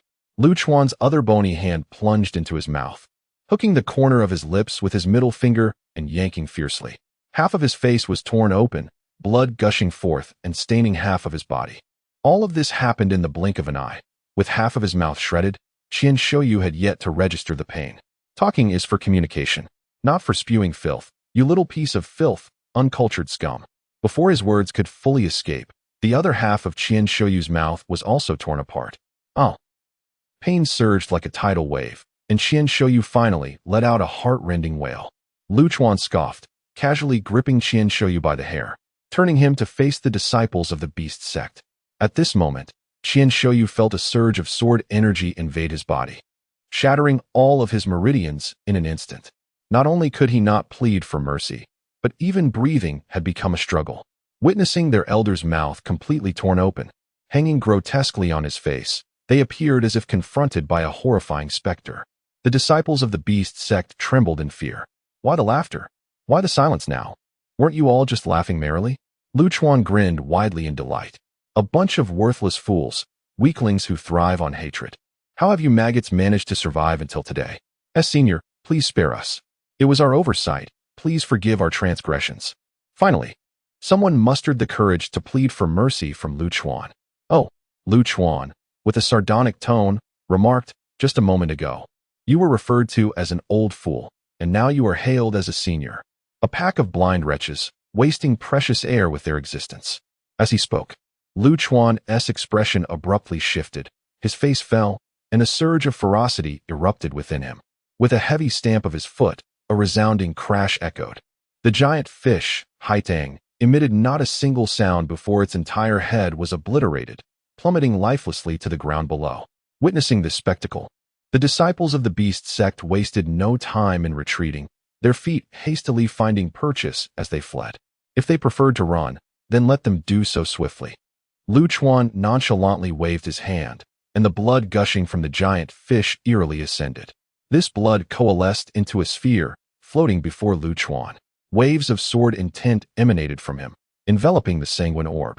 With a pointed gesture, the blood sphere transformed into dozens of long swords, whistling through the air in pursuit of the fleeing disciples of the beast sect. Chapter 13. Arrival at Longyin Valley. Notify the sect. We have been attacked by the Minghua Pavilion, and Elder Qian has perished in battle. The disciples of the Wanshou sect, having escaped, breathed a slight sigh of relief upon realizing that Lu Chuan had not pursued them, and hurriedly reported the incident to their sect. However, just as the communication talisman extinguished in their hands, they felt a series of tremors ripple through the air. These tremors were subtle, easily overlooked if one were not attentive. Suddenly, without a moment to revel in their escape or to ascertain the source of the vibrations, a crimson longsword pierced through one disciple's chest, striking true at the heart. Following that, the sound of more blades slicing through flesh echoed in succession. Of the 38 disciples en route to the Maple Leaf Secret Realm, none managed to flee. They were annihilated in an instant. Lu Chuan, selecting the tenderest meat from the body of a begonia bluefish, merrily returned to the head of the Tianqing sparrow, appearing as an untroubled farmer returning from the fields. The maidens, long since petrified by such brutal methods, only regained their senses when Lu Chuan began to prepare the hot pot. Bai Linlin's complexion drained of color, fully aware of the cultivator's capabilities. These individuals must have alerted the Wanshou sect. The disciples chosen to venture to the Maple Leaf Secret Realm were primarily the sect's elite. Now, they had all been ruthlessly eliminated by Lu Chuan, with old grievances compounded by new enmities. It seemed unlikely that the Jinyuan sect could shield the Minghua Pavilion from the impending storm. Don't just stand there. Come and help with the hot pot. Lu Chuan called out cheerfully to the young women. Elder, we may have stirred significant trouble with the Minghua Pavilion, Bai Linlin replied, her voice quavering. Before their departure, Nangong Chushue had repeatedly warned against provoking conflict. Yet here they were, having already embroiled themselves in calamity before even reaching Longyin Valley. What if the sky were to fall? Lu Chuan chuckled, lifting his chopsticks. Fear not, for your elder is here. The sky shall not fall. This fish is exceptionally tender. Are you certain you do not wish to sample some? The deed was done, the fish had been slain, and there was no turning back. Bai Linlin gritted her teeth, resigning to the reality that they would deal with future matters as they arose. Elder, do you wish to keep the begonia bluefish's corpse? Lu Chuan waved his hand dismissively. No, you may handle it yourselves. Thank you. Elder, Bai Linlin bowed and turned to the still trembling disciples. Xiao Xiao, you and your team should go down and properly dispose of the large fish's body. The begonia bluefish possesses a faint ancient Kuanping bloodline and is a treasure. Do not let it go to waste. A charming young girl stood up, her excitement evident. Rest assured, Elder, they always bullied us before. They deserve this fate. Upon hearing this, the maidens snapped back to reality, their fear morphing into exhilaration. They chattered animatedly, gazing at Lu Chuan with sparkling eyes. Bai Linlin smiled wryly, pondering how this matter would ultimately resolve. After everyone finished tidying up, they indulged in a sumptuous fish hot pot, while Tianqing Ke swallowed the inner core of the magnificent sea bream. The atmosphere was filled with joy, except for the injured members of the beast sect, who remained somber. The following dawn, they finally arrived at Longyin Valley. Legend has it that this place is the burial ground of a true dragon, and on rainy days, one can hear the resounding roar of the dragon, which is the origin of the valley's name. When Lu Chuan and his companions arrived, they found the valley teeming with no fewer than 1,000 individuals, representing over 30 sects, creating a bustling market-like scene. The centennial opening of the Maple Leaf Secret Realm is a significant opportunity for these medium and small sects to acquire resources, which explains the sudden congregation of so many factions. The appearance of Minghua Pavilion caused quite a stir. For nearly a millennium, they had not sent anyone, so their sudden arrival was astonishing. Naturally, there was a compelling reason behind it. The female disciples of Minghua Pavilion were all youthful and captivating, leaving many in a daze. In a realm where men outnumber women, they naturally drew extra attention. Isn't that Bai Linlin, the peak master of Minghua Pavilion? Indeed, it was her. It is said that she reached the 5th realm after merely a century of cultivation. How can one boast about a century? There is a prodigy in Haotian sect who purportedly achieved the 5th realm in just 10 years. Why compare the front door to the back gate? Why not compare with the battle god of the 3rd realm? It is rumored that Minghua Pavilion boasts 3 extraordinary beauties, yet none were seen this time. Are you foolish? One is the pavilion master, Another is the aloof elder, and the third is rumored to be out on a journey. How could she possibly be here? Huh, what are you bragging about 3 beauties? They are merely the back garden of Jinyuan's sect. Good sir, your statement is rather misguided. Minghua Pavilion must rely on a major sect like Jinyuan to survive. Isn't it said that Minghua Pavilion has no men? What about that old man? The onlookers, who were admiring the beauties, noticed Luchuan at the rear, strolling with an air of indifference. Surely he cannot be from Minghua Pavilion? It can't be. Minghua Pavilion's taste is not so poor as to allow an old man among them. Certainly not. Enough of that. If Minghua Pavilion recruited men, I would be the first to betray my sect and join them. Go ahead and boast. Minghua Pavilion has no cultivation methods suitable for men. Even if they did, would you dare? Your master would have your head. Wait, something isn't right. Bai Linlin is bowing to that old man. Goodness, hurry, slap me. Bai Linlin is the peak master of the second largest faction, second only to the pavilion master. Why would she bow to an old man? Did you not notice? That old man exudes no aura of true essence, as if he is not a cultivator. Could it be true? Bai Linlin is bowing to an ordinary person? This ventures into my realm of ignorance. Could this elderly man possibly be his worldly father? Otherwise, there seems to be no rationale. The likelihood is substantial. However, bringing one's father to the Maple Leaf Secret Realm, what an unusual maneuver. At this moment, the attention of the onlookers shifted entirely to Luchuan. Of course, curiosity aside, during such a sensitive period, no one dared to ask any indiscreet questions. Long time no see, Elder Bai. I trust you are well. Bai Linlin had just settled in her guests when someone came to pay a visit. Elder Zhao. Upon seeing the visitor, Bai Linlin's expression involuntarily changed. The person who had arrived was none other than Zhao Zhiyao's elder brother, the law elder of the Tianlong sect, Zhao Wujia. Bai Linlin was aware of the circumstances surrounding Zhao Zhiyao's death at Luchuan's hands. With the brother of the deceased arriving, how could she not feel anxious? Zhao Wujia, a middle-aged man of imposing stature with a robust build and a face marked by the signs of age, donned a suit of black armor that radiated an overwhelming presence. Elder Bai, what brings you and the Minghua Pavilion here? Zhao Wujia inquired as he stood before the tent, his voice resonating powerfully enough to cause the entire structure to tremble. Chapter 14. The Opening of the Secret Realm. Observing Zhao Wuji, Bai Linlin steadied her thoughts and forced a smile at the corners of her lips. The sect leader had sent his disciples out for experience, as remaining within the confines of the sect was not a viable option. Indeed, Zhao Wuji nodded, acknowledging the necessity of stepping out to gain experience. One cannot grow without shedding blood. Elder Zhao's words rang true. Bai Linlin quietly exhaled in relief. Suddenly, Zhao Wuji inquired, by the way, I haven't heard from Yao Yao recently. What has become of her? Feigning nonchalance, Bai Linlin explained, Elder Zhao has recently attained a sudden epiphany and is currently in seclusion. I see. Zhao Wuji responded with a smile of great satisfaction. Then let it be. Once we enter the Maple Leaf Secret Realm, simply explore and refrain from competing for rare treasures. Your Minghua Pavilion is woefully lacking in practical experience. Thank you for the reminder, Elder Zhao. Bai Linlin's expression darkened slightly.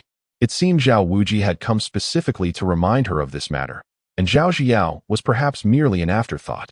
Clearly, the more powerful sects had already allocated their respective territories within the secret realm. This was to be expected. Those with greater strength naturally claimed more. Without power, one has no voice. Who would bother with friendships? How naive. Upon entering the Maple Leaf Secret Realm, it was imperative to conceal oneself well and avoid revealing their presence. Hastening to gather at Shueshua Valley. At midnight, Bai Linlin convened a meeting with the others. Due to the barriers within the secret realm, those at the fifth realm could not enter. Thus, Bai Linlin's fifth realm status left her unable to venture further. Once inside the Maple Leaf Secret Realm, survival would depend solely on their individual capabilities. This time, Xiao Xiao would take charge. It was not about how many rare treasures they could acquire, but rather ensuring a safe return. After speaking, Bai Linlin turned her gaze towards a quirky young girl. This girl, named Lin Xiao Xiao, was the chief disciple of the First Peak and Bai Linlin's personal apprentice, known for her audacious spirit. During the previous incident with the 10,000 Beasts sect, she had displayed the greatest courage. Lin Xiao Xiao patted her underdeveloped chest, revealing a pair of small tiger teeth, and nodded earnestly. Master, you can rest assured. I will definitely bring my junior sisters back safely. Bai Linlin shook her head, her eyes filled with concern. It had been over 1,000 years since the Mingyue Pavilion had last entered the Maple Leaf Secret Realm, and the brutality within was far beyond what these young minds could comprehend. Bai Linlin glanced at Lu Chuan, who was indulging in a hot pot beside them, his mouth greased with oil. She had often wondered why Lu Chuan had such a penchant for mundane food. Practitioners typically abstained from worldly sustenance, as it filled the body with impurities. "Senior, do you have any words of advice to ensure the safety of these girls?" Bai Linlin shamelessly attempted to draw closer to Lu Chuan. Setting down his chopsticks and wiping his mouth, Lu Chuan surveyed the group and spoke in a calm tone. "Since I have promised your sect leader to look after you, I shall certainly not go back on my word."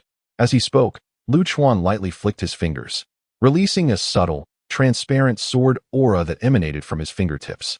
The sword energies swiftly attached themselves to each individual, with each person receiving one. In times of peril, these energies would automatically activate, offering a single chance at survival. Thus, they believed that as long as they entered the secret realm and located me, their safety would be assured.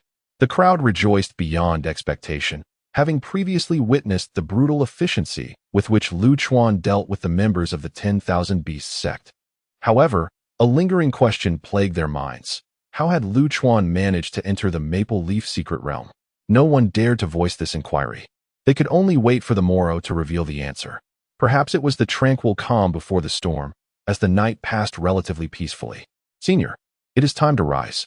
In half an hour, the secret realm will open." Lu Chuan reluctantly climbed out of bed.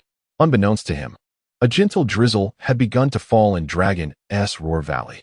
The atmosphere was eerily silent, save for the chilling undercurrents of lethal intent that reverberated throughout the valley. Zhang Xiun held an umbrella for Lu Chuan, while Bai Linlin led the others to the designated location for the opening of the Maple Leaf Secret Realm, Dragon's Mouth Cliff. Perhaps influenced by the oppressive ambience, the usually lively and spirited young ladies followed Bai Linlin in solemn silence. Atop Dragon's Mouth Cliff, a multitude of individuals had already gathered. This was the sole passage into the Maple Leaf Secret Realm, where entering even a second earlier could yield a significant advantage. Hence, such a location had been monopolized by the most powerful sects, relegating Lu Chuan and his companions to the rear of the line. The appearance of the Mingyue Pavilion attracted considerable attention, particularly due to Lu Chuan's eccentricity in holding an umbrella, which made him the focal point of interest. Yet, conversations were stifled, and the atmosphere grew increasingly oppressive. Everyone understood that the Maple Leaf Secret Realm was not merely a bountiful source of resources, but a ruthless arena for trials, as well as a battleground for the sections. Historically, no more than 30% of entrants emerged alive from the realm. This implied that out of 1,000 individuals, fewer than 300 would survive. Though the situation was grim, those who managed to return would inevitably ascend the ranks within their sections. Lu Chuan, however, remained unconcerned about the queue and contentedly munched on a meat bun.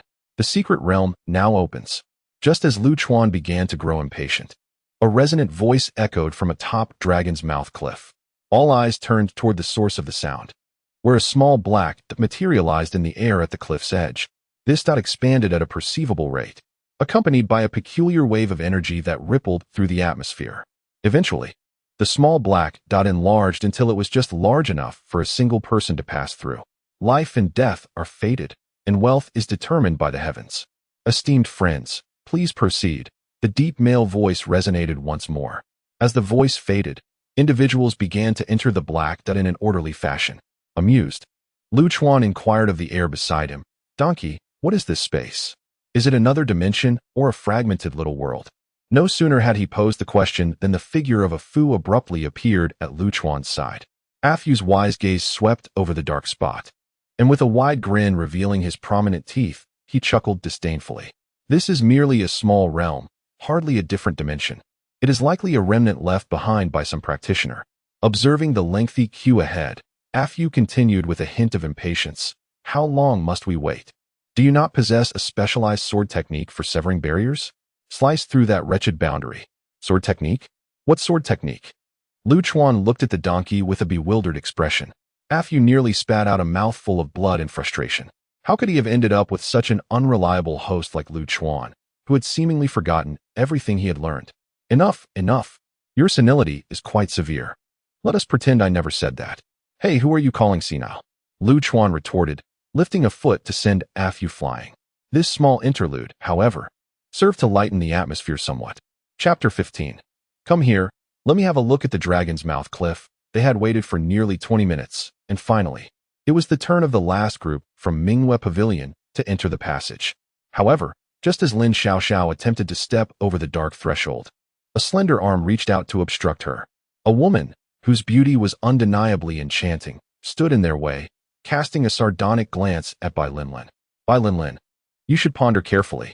The disciples of Mingyue Pavilion are already few in number, and those with exceptional talents are as rare as phoenix feathers.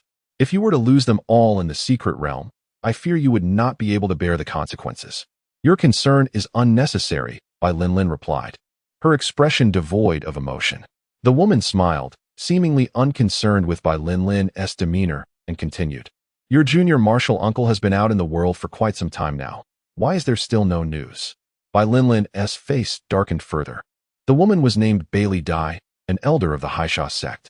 However, Bailey Dai once held a significant position as the master of the Mingyue Pavilion's Isa Peak. For various reasons, she had betrayed the Mingyue Pavilion a century ago, taking with her several of its already limited offensive techniques. This betrayal led to the leakage of the pavilion's martial arts, enabling many sects to devise countermeasures against them. Since the outflow of its techniques began, the Mingyue Pavilion had been in a state of decline. In the world of cultivation, betrayal is regarded as one of the gravest sins, with those who abandon their sect typically becoming malevolent cultivators. Yet, through some unknown means, Bailey Dai had entered the Haisha sect and found refuge. Even being promoted to elder 30 years ago, the enmity between the Mingyue Pavilion and Bailey Dai was profound. Unfortunately, the prevailing circumstances rendered them powerless to retaliate.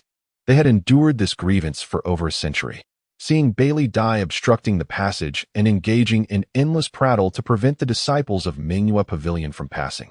Bai Linlin gritted her teeth in fury.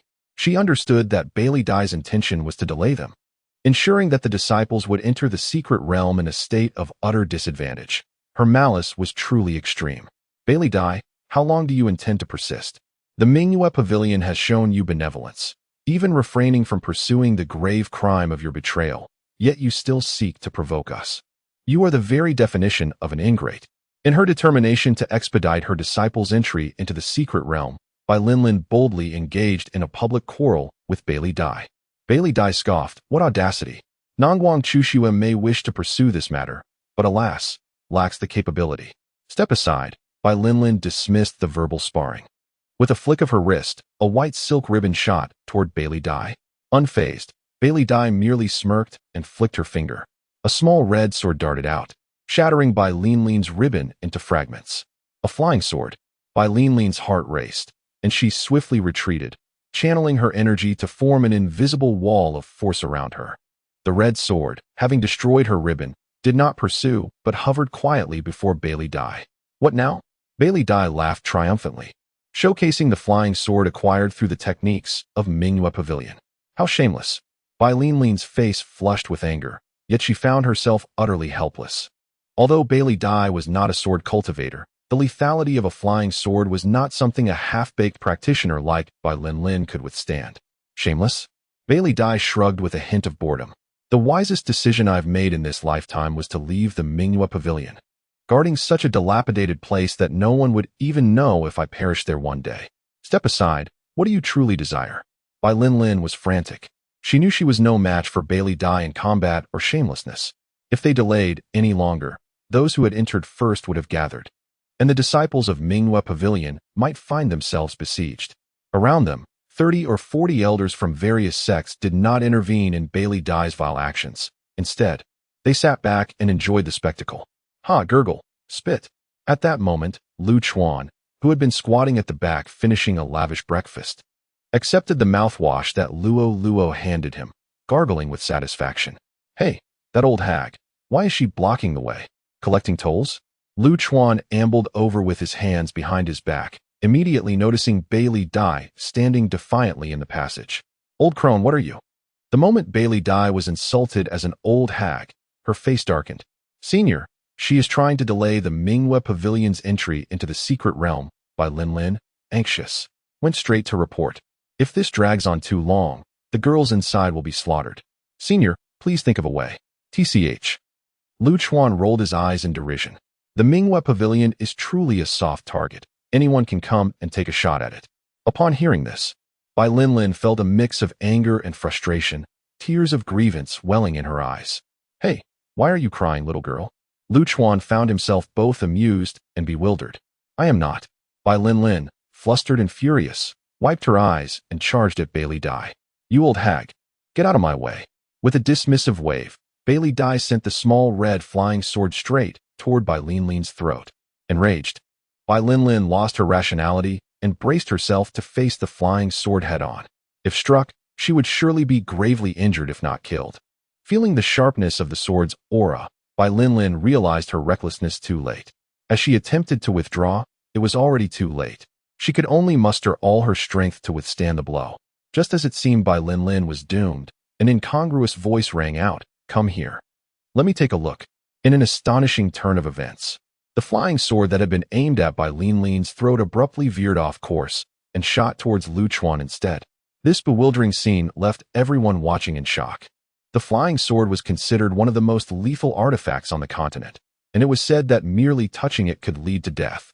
Moreover, flying swords typically shared a telepathic bond with their masters, and it was unheard of for a sword to rebel in the heat of battle. This was nothing short of magical. As Bailey Dai, taken aback, hastily attempted to control the rebellious sword using her half-mastered sword techniques, the tension in the air thickened. However, what instilled her with greater terror was the complete severance of her connection to the flying sword.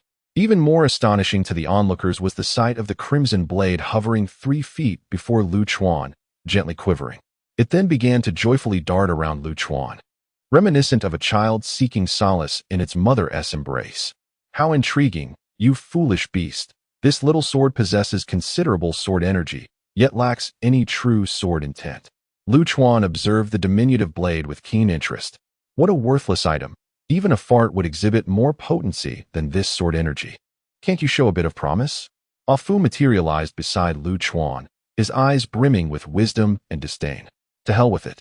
Why do I find your words so irksome? Lu Chuan lifted a foot and sent Ah Fu tumbling down the cliff. Chapter 16. The matching little world return my flying sword, you old fossil. The raucous antics of Lu Chuan and the foolish donkey drove Bailey Dai, who had lost her flying sword, to the brink of madness. She lunged at Lu Chuan, desperate to reclaim her precious sword. To her astonishment, the crimson little sword, seemingly of its own volition, turned and darted straight toward her. How could this be? The sword automatically protecting its master? This old man possesses an extraordinary power to control another's sword. The astonishing scene elicited gasps of disbelief from the surrounding onlookers. Bang! The red little sword collided forcefully with Bailey Dai's protective barrier, causing a tremor of red sword energy to erupt. Her defenses shattered, and she was sent hurtling backward. Is she really that weak? Lu Chuan rolled his eyes and strolled toward the passage. The crimson sword, sensing Lu Chuan's departure, hurriedly returned, circling him incessantly while emitting a buzzing sound, almost as if it were sulking. What are you doing? If you're that pathetic, why follow me? Lu Chuan shot a disdainful glance at the little sword. It seemed to understand his words, its radiant blade dimming in response. Enough already. Don't be such a crybaby over a few words. Lu Chuan smirked, gesturing toward Bai Linlin. Here's a task for you. Protect this little girl well. When I emerge, I'll grant you a spirit. Grant a spirit? No one knew what that entailed, not even Lu Chuan himself, as it was merely a fabrication he conjured on the spot. The little sword's dim blade suddenly flared back to life, as if infused with boundless energy. It flew to Bai Linlin's side, its sword aura radiating fiercely. Time to go. With a wave of his hand, a somewhat bored Lu Chuan stepped into the passage, and Lin Xiao and the others quickly followed. As they witnessed Lu Chuan, that cantankerous old man, pass through the barrier without hindrance, whispers of disbelief rippled through the group.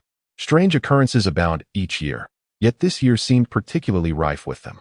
Naturally, Lu Chuan's unimpeded passage through the barrier alleviated their anxiety. In their minds, he certainly could not be a cultivator exceeding the 4th realm. As for the earlier incident with the flying sword, who could fathom an explanation? After Lu Chuan departed, Bailey Dai, who had been sent flying, finally returned. Upon seeing her flying sword guarding by Lin Lin, she nearly erupted with rage. However, this time she chose to exercise restraint, recognizing that her life was far more precious than a mere sword. Yet, the animosity between them deepened, and should they cross paths again, it would likely culminate in a deadly confrontation. Beyond the passage, the scenery surprised Lu Chuan. It appeared to be a vast grassland, lush and verdant, stretching endlessly before his eyes. Though the sun was absent, the visibility was ample, and he could even feel the warmth of the light. A gentle breeze swept across the grassland, creating ripples that brought immense comfort. The moment was perfect, with a mild wind and just the right amount of sunlight. How intriguing! Lu Chuan nodded cheerfully, immersing himself into his mind's ocean, perusing the previously etched map. Soon, he arrived at a conclusion. This must be the Baichun grassland marked on the map, which could be considered the safest locale within the Maple Leaf Secret Realm. Not only was this place secure, but it also abounded with natural treasures. Could fortune finally be turning in his favor? Lu Chuan had endured a lifetime of misfortune, burdened with a dysfunctional system. Yet, upon entering this world, there seemed to be a hint of auspicious change. Foolish donkey, synchronize with this little realm and gather those young ladies, he commanded. Though Lu Chuan was known for his bloodthirstiness, volatility, and unreasonable demeanor, coupled with severe mental health issues, perhaps even dementia, given his tendency to forget everything he had learned, one cannot be entirely flawed. There must be a virtue or two. His singular merit lay in his word being his bond. When he promised Nangong Chushua to care for the group of young girls, he would ensure their safe return. You truly know how to delegate, the donkey. Bound to Lu Chuan, stood beside him, its large teeth bared in discontent, its intelligent eyes reflecting its dissatisfaction. Regardless of how far he was kicked, Afu could always return to Lu Chuan's side instantly. Thus, Lu Chuan, often idle, took pleasure in kicking the donkey for amusement and stress relief. Understand this. You are not human. You are merely a feeble-minded donkey, Lu Chuan emphasized while rolling his eyes. I have endured endless misfortune, being saddled with a host like you.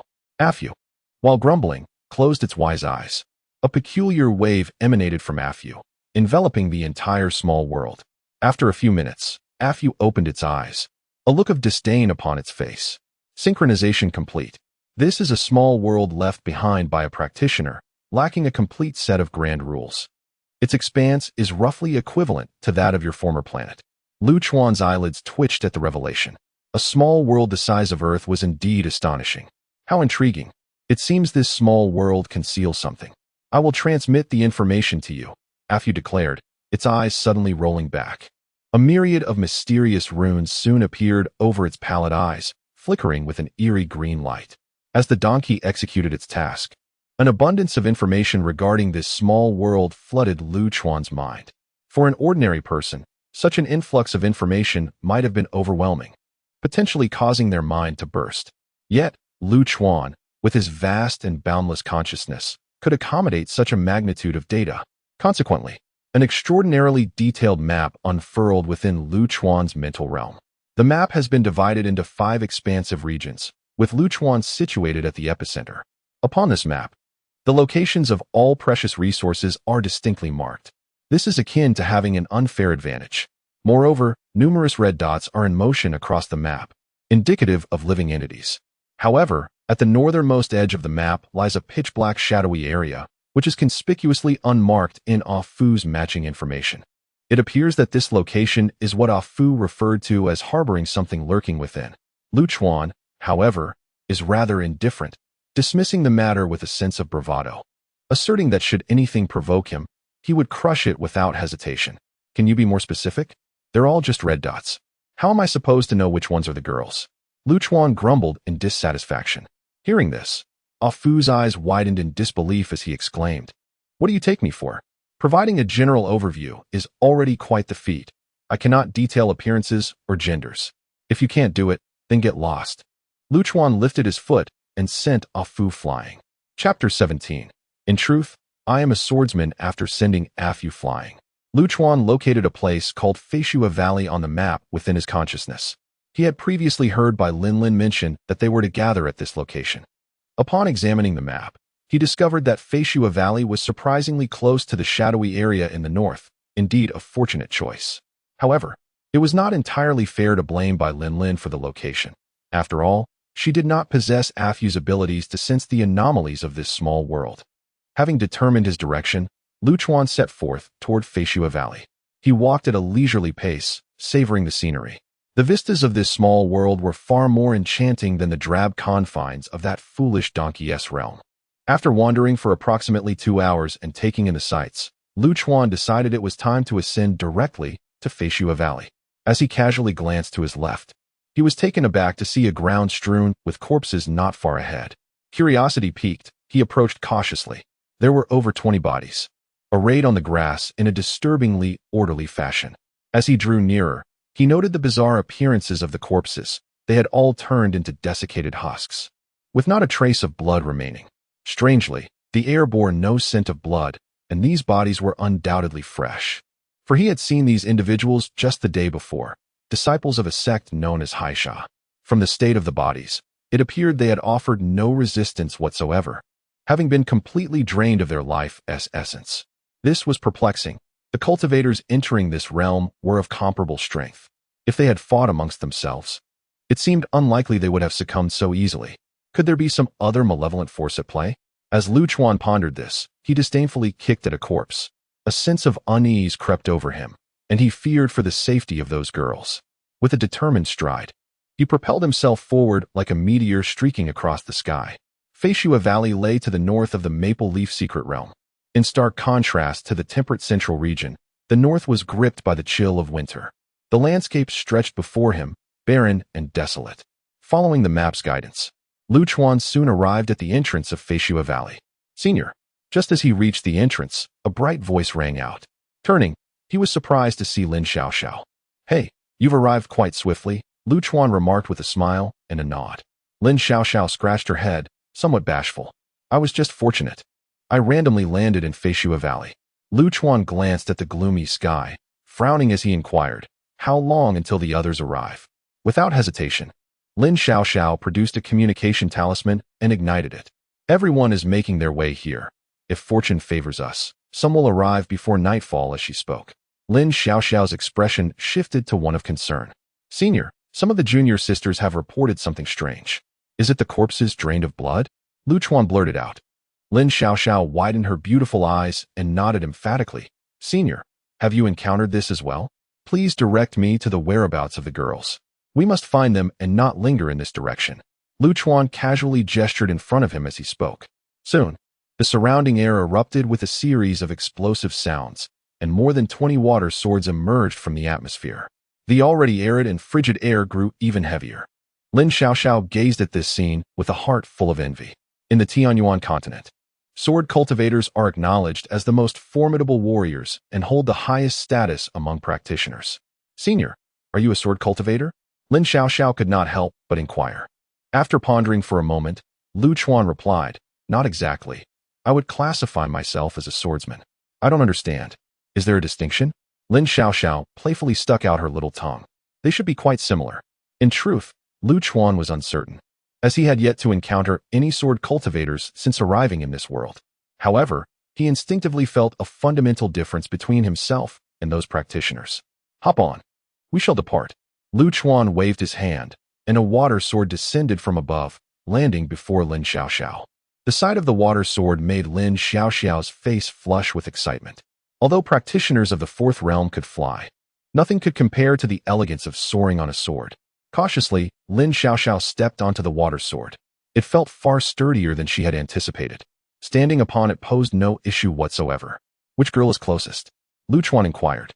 700 miles to the east, Lin Xiaoxiao pointed in a direction. "Steady yourself. I cannot be held responsible if you fall and injure yourself." With that, the water sword shot upward, startling Lin Xiaoxiao, who shivered and focused all her attention on her footing. In contrast, Lu Chuan appeared far more composed, casually sitting on the water sword with an air of nonchalance. The 20-plus water swords, trailing brilliant streams of light, sped towards the east. In the blink of an eye, they covered the 700 miles, and Lu Chuan soon spotted disciples of the Mingyue Pavilion on the ground. However, it seemed that one girl was being pursued, her body drenched in blood as she stumbled in her flight. Upon witnessing this, Lin Xiaoxiao anxiously leapt off the water sword. Is this girl really that fierce? Lu Chuan chuckled to himself, quickly directing the water sword to descend. As soon as Lu Chuan reached the ground, he was surrounded by several practitioners, clad in attire indicative of the Tianlong sect. Lin Xiaoxiao clutched her injured junior sister, glaring fiercely at these individuals without a trace of fear. Lu Chuan found her amusing. This little girl was genuinely entertaining, her spirited demeanor quite endearing. Seeing the aged Lu Chuan and the floating water swords, the disciples of the Tianlong sect were somewhat puzzled, but ultimately dismissed their concerns. After all, only practitioners of the fourth realm or below were permitted entry here. Even if this seemingly frail old man were indeed a fourth realm sword cultivator, their numbers gave them a decisive advantage, rendering him inconsequential. The junior sister of Minghua Pavilion. Surrender the Chaos Star Grass, and I may spare you. However, the words were left unspoken, abruptly cut off. In an instant, a water sword pierced through his mouth. Blood gushed forth, the acrid scent of iron pervading the air. This scene unfolded so suddenly that the other members of Tianlongmen remained in a state of bewilderment. I have no time for your idle chatter. Lu Chuan waved his hand lightly, and the remaining water swords surged into action. These insignificant foes had no time to react before being transformed into a mass of wounds. Next, where shall we go? Having dispatched so many in an instant, Lu Chuan exhibited no emotion, as if he had merely crushed a few ants. That, over there, 1,200 miles away. Lin Xiaoxiao, being but a young girl, had never witnessed such brutality and found herself momentarily paralyzed by fear. Onward, to the next. Lu Chuan chuckled, shaking his head as he directed the water swords toward the direction Lin Xiaoxiao indicated. Chapter 18. The Red Leaf Master Help.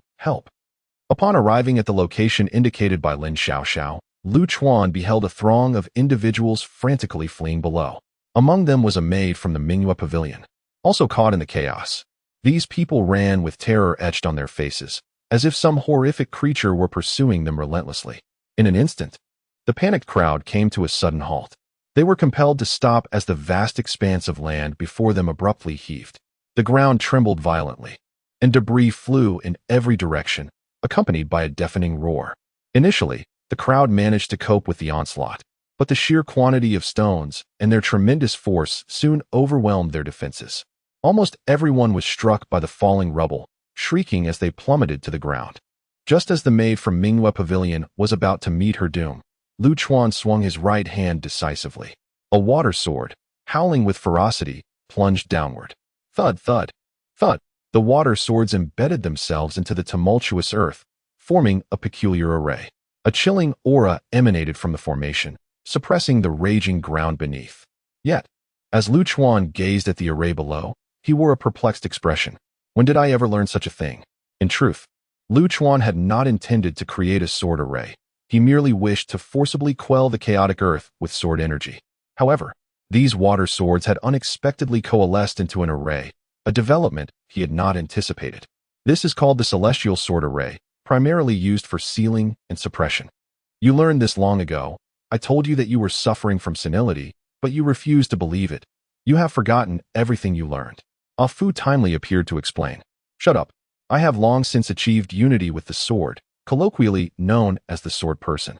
Everything in heaven and earth can be a sword. Do I still need these so-called sword techniques? Lu Chuan adamantly refused to acknowledge his mental decline. Senility is senility. No matter how grandly you phrase it. Ah Fu could not resist mocking him. Damn it, I'll knock some sense into you. Lu Chuan, exasperated, struck Ah Fu on the head. Ah Fu plummeted like a shooting star toward the ground. Just as he was about to make a close acquaintance with the earth, a gaping maw suddenly erupted from below, swallowing Ah Fu whole. A stench of decaying corpses, mingled with a pungent scent of blood, instantly tainted the air. Forerunner, what? Devoured your donkey? Lin Xiaoxiao, witnessing this scene, turned pale with fright. That foolish donkey is better off dead. Lu Chuan rolled his eyes. You go tend to the girl. I'll investigate what that creature is.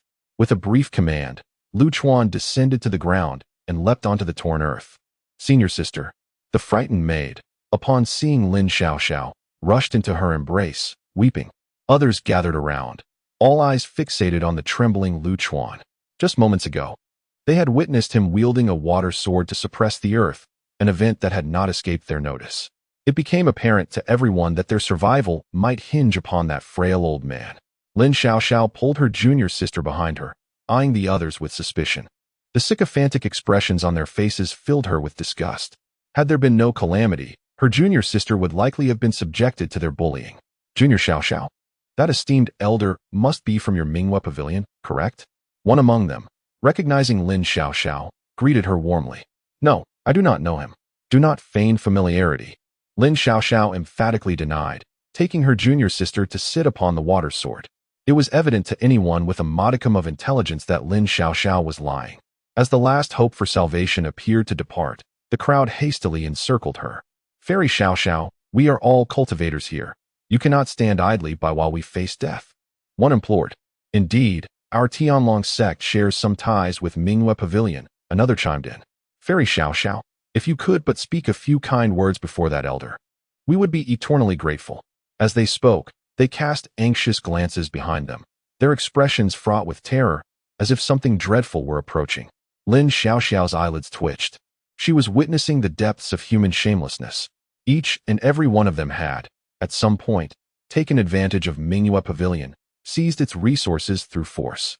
Yet now, they had the audacity to approach her for favors. I do not know him. I do not recognize him. If you have the courage, go and speak to him yourselves. Lin Xiaoxiao staunchly refused. Then why aren't you all fleeing? Just then, a voice, dripping with sarcasm, echoed from behind. Accompanying it was a nauseating gust of foul wind. As the voice lingered, a woman clad in a blood-red robe emerged from the wind.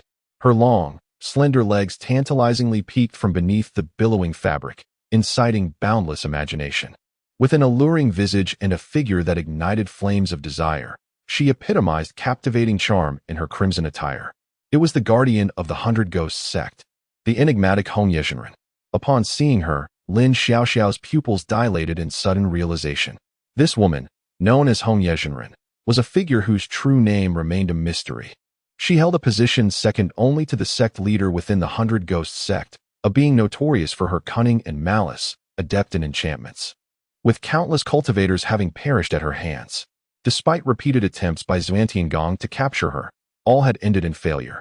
Shocked at the sight of her, Lin Xiaoxiao's mind was soon overcome by a greater perplexity. Rumor had it that Hong Yezhenren was a formidable practitioner of the 6th realm. How had she managed to enter the Maple Leaf secret realm? Fairy Xiaoxiao, please compel that elder to act. Otherwise, we shall all perish here, the crowd urged. Trembling as Hong Yezhenren approached with grace, Lin Xiaoxiao had no intention of speaking. It was not a matter of desire, but rather one of fear. As the enigmatic Red Leaf Master drew nearer, a captivating smile danced upon her lips, reminiscent of a cat toying with its prey. The onlookers were devoid of any courage to resist, for they realized they were not on the same level. Any attempt to confront her would merely result in their demise. The immense pressure emanating from Red Leaf Master left the crowd trembling, their clothes already soaked with cold sweat. Even if the female demon perishes today, the prestige of my heavenly dragon sect shall remain untarnished. Suddenly, a young man stepped forward, brandishing a magical artifact in defiance of the Red Leaf Master. Brother Zhou, how valiant! Go forth, Brother Zhou, we shall support you. With someone daring to take the initiative, the crowd rallied behind him. Heavenly Dragon Sect? That sect which preys on the weak and fears the strong? Red Leaf Master chuckled, her gaze falling upon the young man who had stepped forward, covering her mouth with a delicate laugh. Cease your foolishness, female demon. My heavenly dragon sect has always stood for justice, aiding the weak and punishing the strong. How could we possibly fear the mighty? The young man admonished with righteous fervor, though his eyes furtively glanced towards his fellow disciples. Chapter 19. The Malice of Humanity. I have a particular fondness for those with unyielding resolve. The enchanting Hong Yezhenren covered her mouth and let out a sweet laugh. In that case, let us commence with you. With that, she lifted her delicate hand, a glimmer of crimson light coalescing at her fingertips.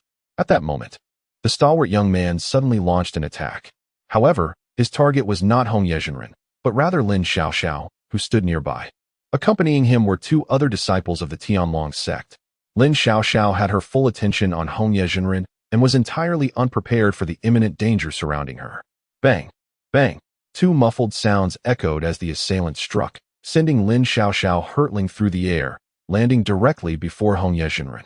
Faced with the proximity of Hong Yejinren, Lin Xiaoxiao felt a surge of urgency and fury. Coupled with the injury from the ambush, her vitality surged chaotically, and she coughed up a mouthful of blood. "Shameless beasts!" exclaimed the other two disciples of the Mingyue Pavilion, momentarily stunned before erupting in anger. Yet, the onlookers remained unfazed. The young man sneered, "Lin Xiaoxiao, since you refuse to speak and allow that old fool to assist us, I suppose we must impose upon you a little." "Well executed, senior brother." The others complimented with raised thumbs. The reference to that old fool was clearly aimed at someone connected to the Mingyue Pavilion. Now that Lin Xiaoxiao was in dire straits, they had no doubt he would intervene. This cunning tactic of harming others for personal gain was executed with unparalleled finesse. "Behold, this is the so-called righteousness you speak of, the true essence of cultivation," Hong Yejinren mocked as she gazed at Lin Xiaoxiao. Lin Xiaoxiao's expression darkened profoundly. Over the years, the Mingyue Pavilion had shielded her generation of new disciples too well, leaving her ill-prepared for such treachery. Now, facing manipulation, she could only blame her own ignorance of the wickedness that lurked in human hearts. Struggling to regain her composure, Lin Xiaoxiao stood up, gradually restoring her calm demeanor. Despite the excruciating pain coursing through her body, she summoned her entire essence and confronted Hong Yejinren head-on. "They may be shameless and depraved, but you are not much better. I refuse to believe that there is no righteousness in this world." Hong Yejinren regarded the resolute Lin Xiaoxiao, momentarily lost in thought, as if she saw a reflection of her younger self in this spirited girl. Shaking her head with a smile, she said, "My dear girl, you are far too naive. This world is not merely black and white. So-called justice can only be discussed if one possesses sufficient strength." Wiping the blood from the corner of her mouth, Lin Xiaoxiao cast a cold gaze at Hong Yejinren, choosing not to respond further.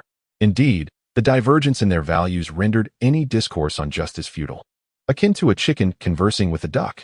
"Very well," Hong Yejinren said with a shake of her head, "it is rare to encounter someone like you. I shall not make things difficult for you." No sooner had she spoken than Lin Xiaoxiao could barely comprehend the situation. A flash of red swept past her as Hong Yejinren bypassed her and charged towards the others. The crowd stood in bewilderment. This behavior was entirely inconsistent with that of a tyrannical and bloodthirsty cultist. "Run!" The crowd was thrown into disarray, scattering in every direction in a desperate bid for survival. Suddenly, the ground beneath them quaked violently, and in the blink of an eye, the earth was upheaved over a vast area, revealing a colossal creature emerging from the depths below. This creature was extraordinarily peculiar, resembling a massive, round mass of flesh, its surface slick with a viscous slime. Its enormous crimson mouth took up nearly half of its body, an exaggerated feature indeed. "Beast, who summoned you? Return at once," exclaimed the venerable Hongya, her voice sharp with authority upon witnessing the monstrous entity. This creature, known as the Kongming Beast, typically possessed a cultivation level equivalent to the sixth realm, and was notoriously gluttonous. It had an insatiable appetite, devouring anything that came its way. Hongya was, in fact, the master of this beast, which accounted for some of the difficulties the Xuantiangong had faced in capturing her over the years. Despite Hongya's stern commands, the Kongming Beast remained unperturbed.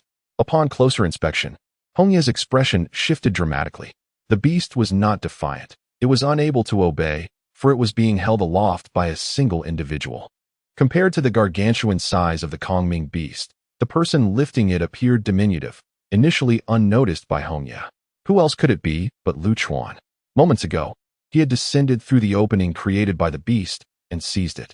Despite his aged limbs, Lu Chuan possessed the strength to move mountains. After all, he had consumed the formidable strength pill for 100,000 years, capable of turning even a pig into a titan.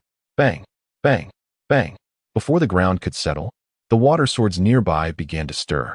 Over 20 water swords suddenly launched an assault, piercing the ground and pinning everyone except the three from Mingyue Pavilion to the shattered earth. A few unfortunate souls were impaled through the head, dying on the spot. Even the esteemed Hongya, a master of the sixth realm, was not spared, as one of the water swords penetrated her abdomen, pinning her to the fractured earth. The overwhelming sword energy shattered her meridians, rendering her a mere shell of her former self, if she were to survive at all.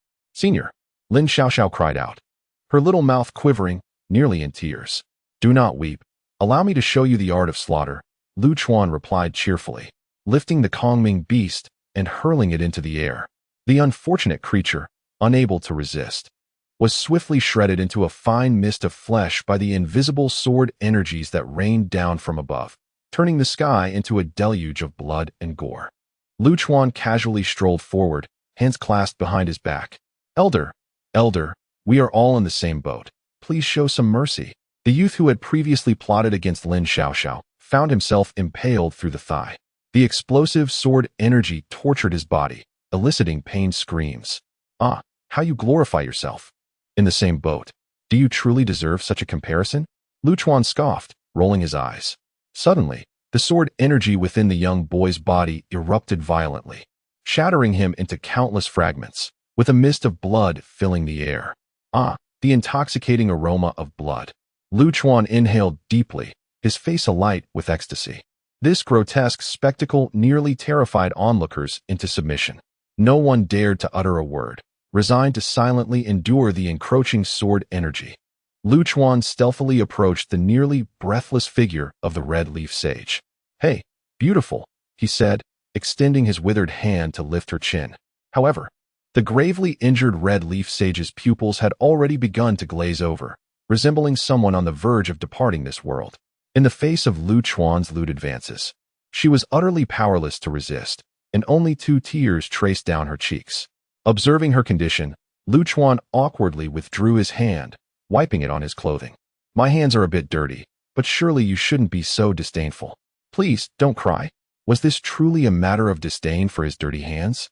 The 3 young maidens from the Mingyue pavilion were left bewildered, questioning whether Lu Chuan's mind was in disarray. Chapter 20. Right and Wrong. Grudges and graces. Witnessing the profound agony of the red leaf immortal, Lu Chuan, in a considerate gesture, roughly extracted the water sword that had pierced her abdomen. I have always approached matters without concern for right or wrong, but rather with an emphasis on grudges and graces. You had the opportunity to slay the girl, yet you chose to spare her. Thus, I shall grant you a reprieve. As Lu Chuan spoke, he retracted the sword energy that had invaded the red leaf immortal's body. Her condition showed slight improvement, yet her eyes were devoid of any spark, shrouded in despair. Kill me, the red leaf immortal uttered with a bitter smile, despondently closing her eyes. There is no greater sorrow than a heart that has perished. Her meridians had nearly been shattered by Lu Chuan's sword energy. Even if she were to survive, her life would be that of a cripple, having descended from a lofty practitioner to a mere mortal, forced to endure the mundane tribulations of life and death. The red leaf immortal could not bear such a fate. She would rather perish here. How peculiar a request, Lu Chuan remarked as he grasped her pulse gate. Do not touch me. Get away. The red leaf immortal's eyes flew open, and with all her might, she screamed in desperation. Originally, she had entered the maple leaf secret realm as a hunter, only to be swiftly defeated by this decrepit old man, leaving her meridians utterly ruined. Such a fate would drive anyone to madness. Do you not understand basic etiquette? Do you not know to respect your elders and cherish the young? Lu Chuan's fist descended upon the red leaf immortal's nose, instantly flattening her once prominent bridge. Blood gushed forth, and the force of the blow left her too weak to retaliate. She lay on the ground, resigned to her fate. Ah, this is more like it. Given your current state, why not be more compliant? Lu Chuan nodded with satisfaction, pressing his fingers upon her pulse gate once more. Her physique and skin were well maintained, far superior to those young maidens. Her bosom and figure truly commendable. As she felt the roughness of his touch and heard his frivolous remarks, the red leaf immortal was overcome with disgust, wishing only for an end to her suffering. Just as she mentally cursed Lu Chuan's lineage, a gentle sword energy suddenly entered her body through the pulse gate. This energy bore no wild intent to kill. Rather, it was nurturing and soothing. The sword energy flowed through her meridians, and to her astonishment, the damaged pathways began to heal. What is the essence of divinity, if not this miracle? For cultivators, mending shattered meridians is an arduous task, often leaving lingering repercussions. Yet, at this moment, the gentle sword energy not only rapidly restored the broken meridians, but also enhanced them significantly. With a sudden jolt, the red leaf immortal sat upright, staring at Lu Chuan in utter disbelief. To regain what was lost is indeed a profound joy in life. Lu Chuan gazed thoughtfully at his withered hand, murmuring to himself, I knew it. If I can take a life, I can surely save one, as expected. At that moment, a Fu appeared by Lu Chuan's side. As for the earlier incident of being devoured by the void beast, it was of little consequence. After all, compared to Lu Chuan's own methods of self-harm, being swallowed by a beast was merely a trifling inconvenience. Your sword aura had long transcended the mundane, effortlessly manipulating the extremes of life and death. However, I find it rather surprising that you could recall the method of reversing these extremes. It seems your senility is taking a turn for the better. If you don't speak, no one will consider you mute. Hearing the donkey once again refer to his senility, Lu Chuan felt a surge of anger. He retaliated with a swift slap, sending a Fu flying. Ah, what a relief. With a Fu sent sprawling, Lu Chuan's mood instantly brightened. He waved his hand gently, and the water swords that had been pinning everyone down suddenly surged with renewed force. A chorus of anguished cries erupted, swiftly followed by an eerie silence. The onlookers believed Lu Chuan would spare at least one evil cultivator, thinking he would not be overly harsh on them. However, they were utterly oblivious to Lu Chuan's approach. He never differentiates between right and wrong, only acknowledging grievances and debts. Earlier, a disciple from the Heavenly Dragon Gate had pushed Lin Xiaoxiao toward the real person of Red Leaves. Although the real person did not harm Lin Xiaoxiao, he inadvertently saved her life.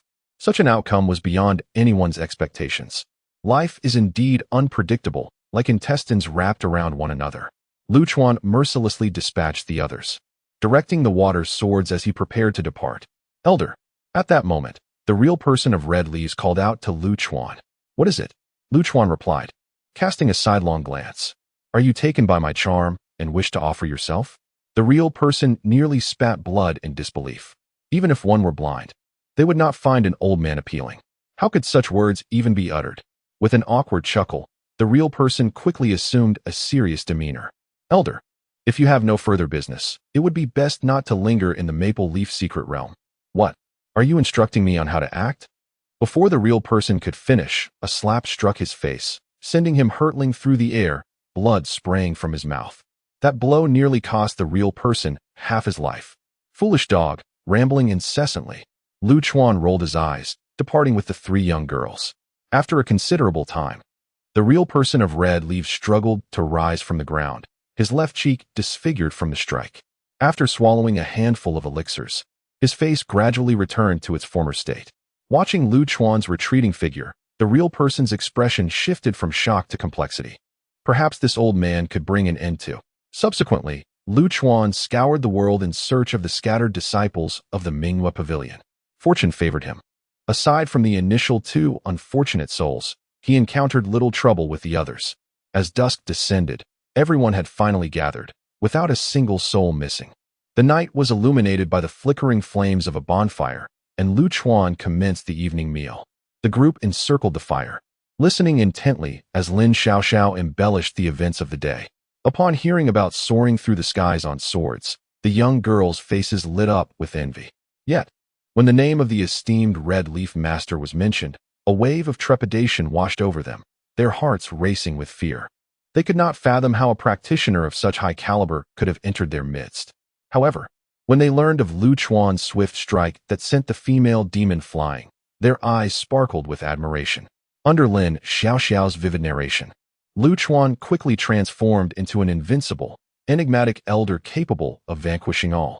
Observing the chattering group of young girls, a smile spread across Lu Chuan's weathered face. Blooming like a flower. Chapter 20.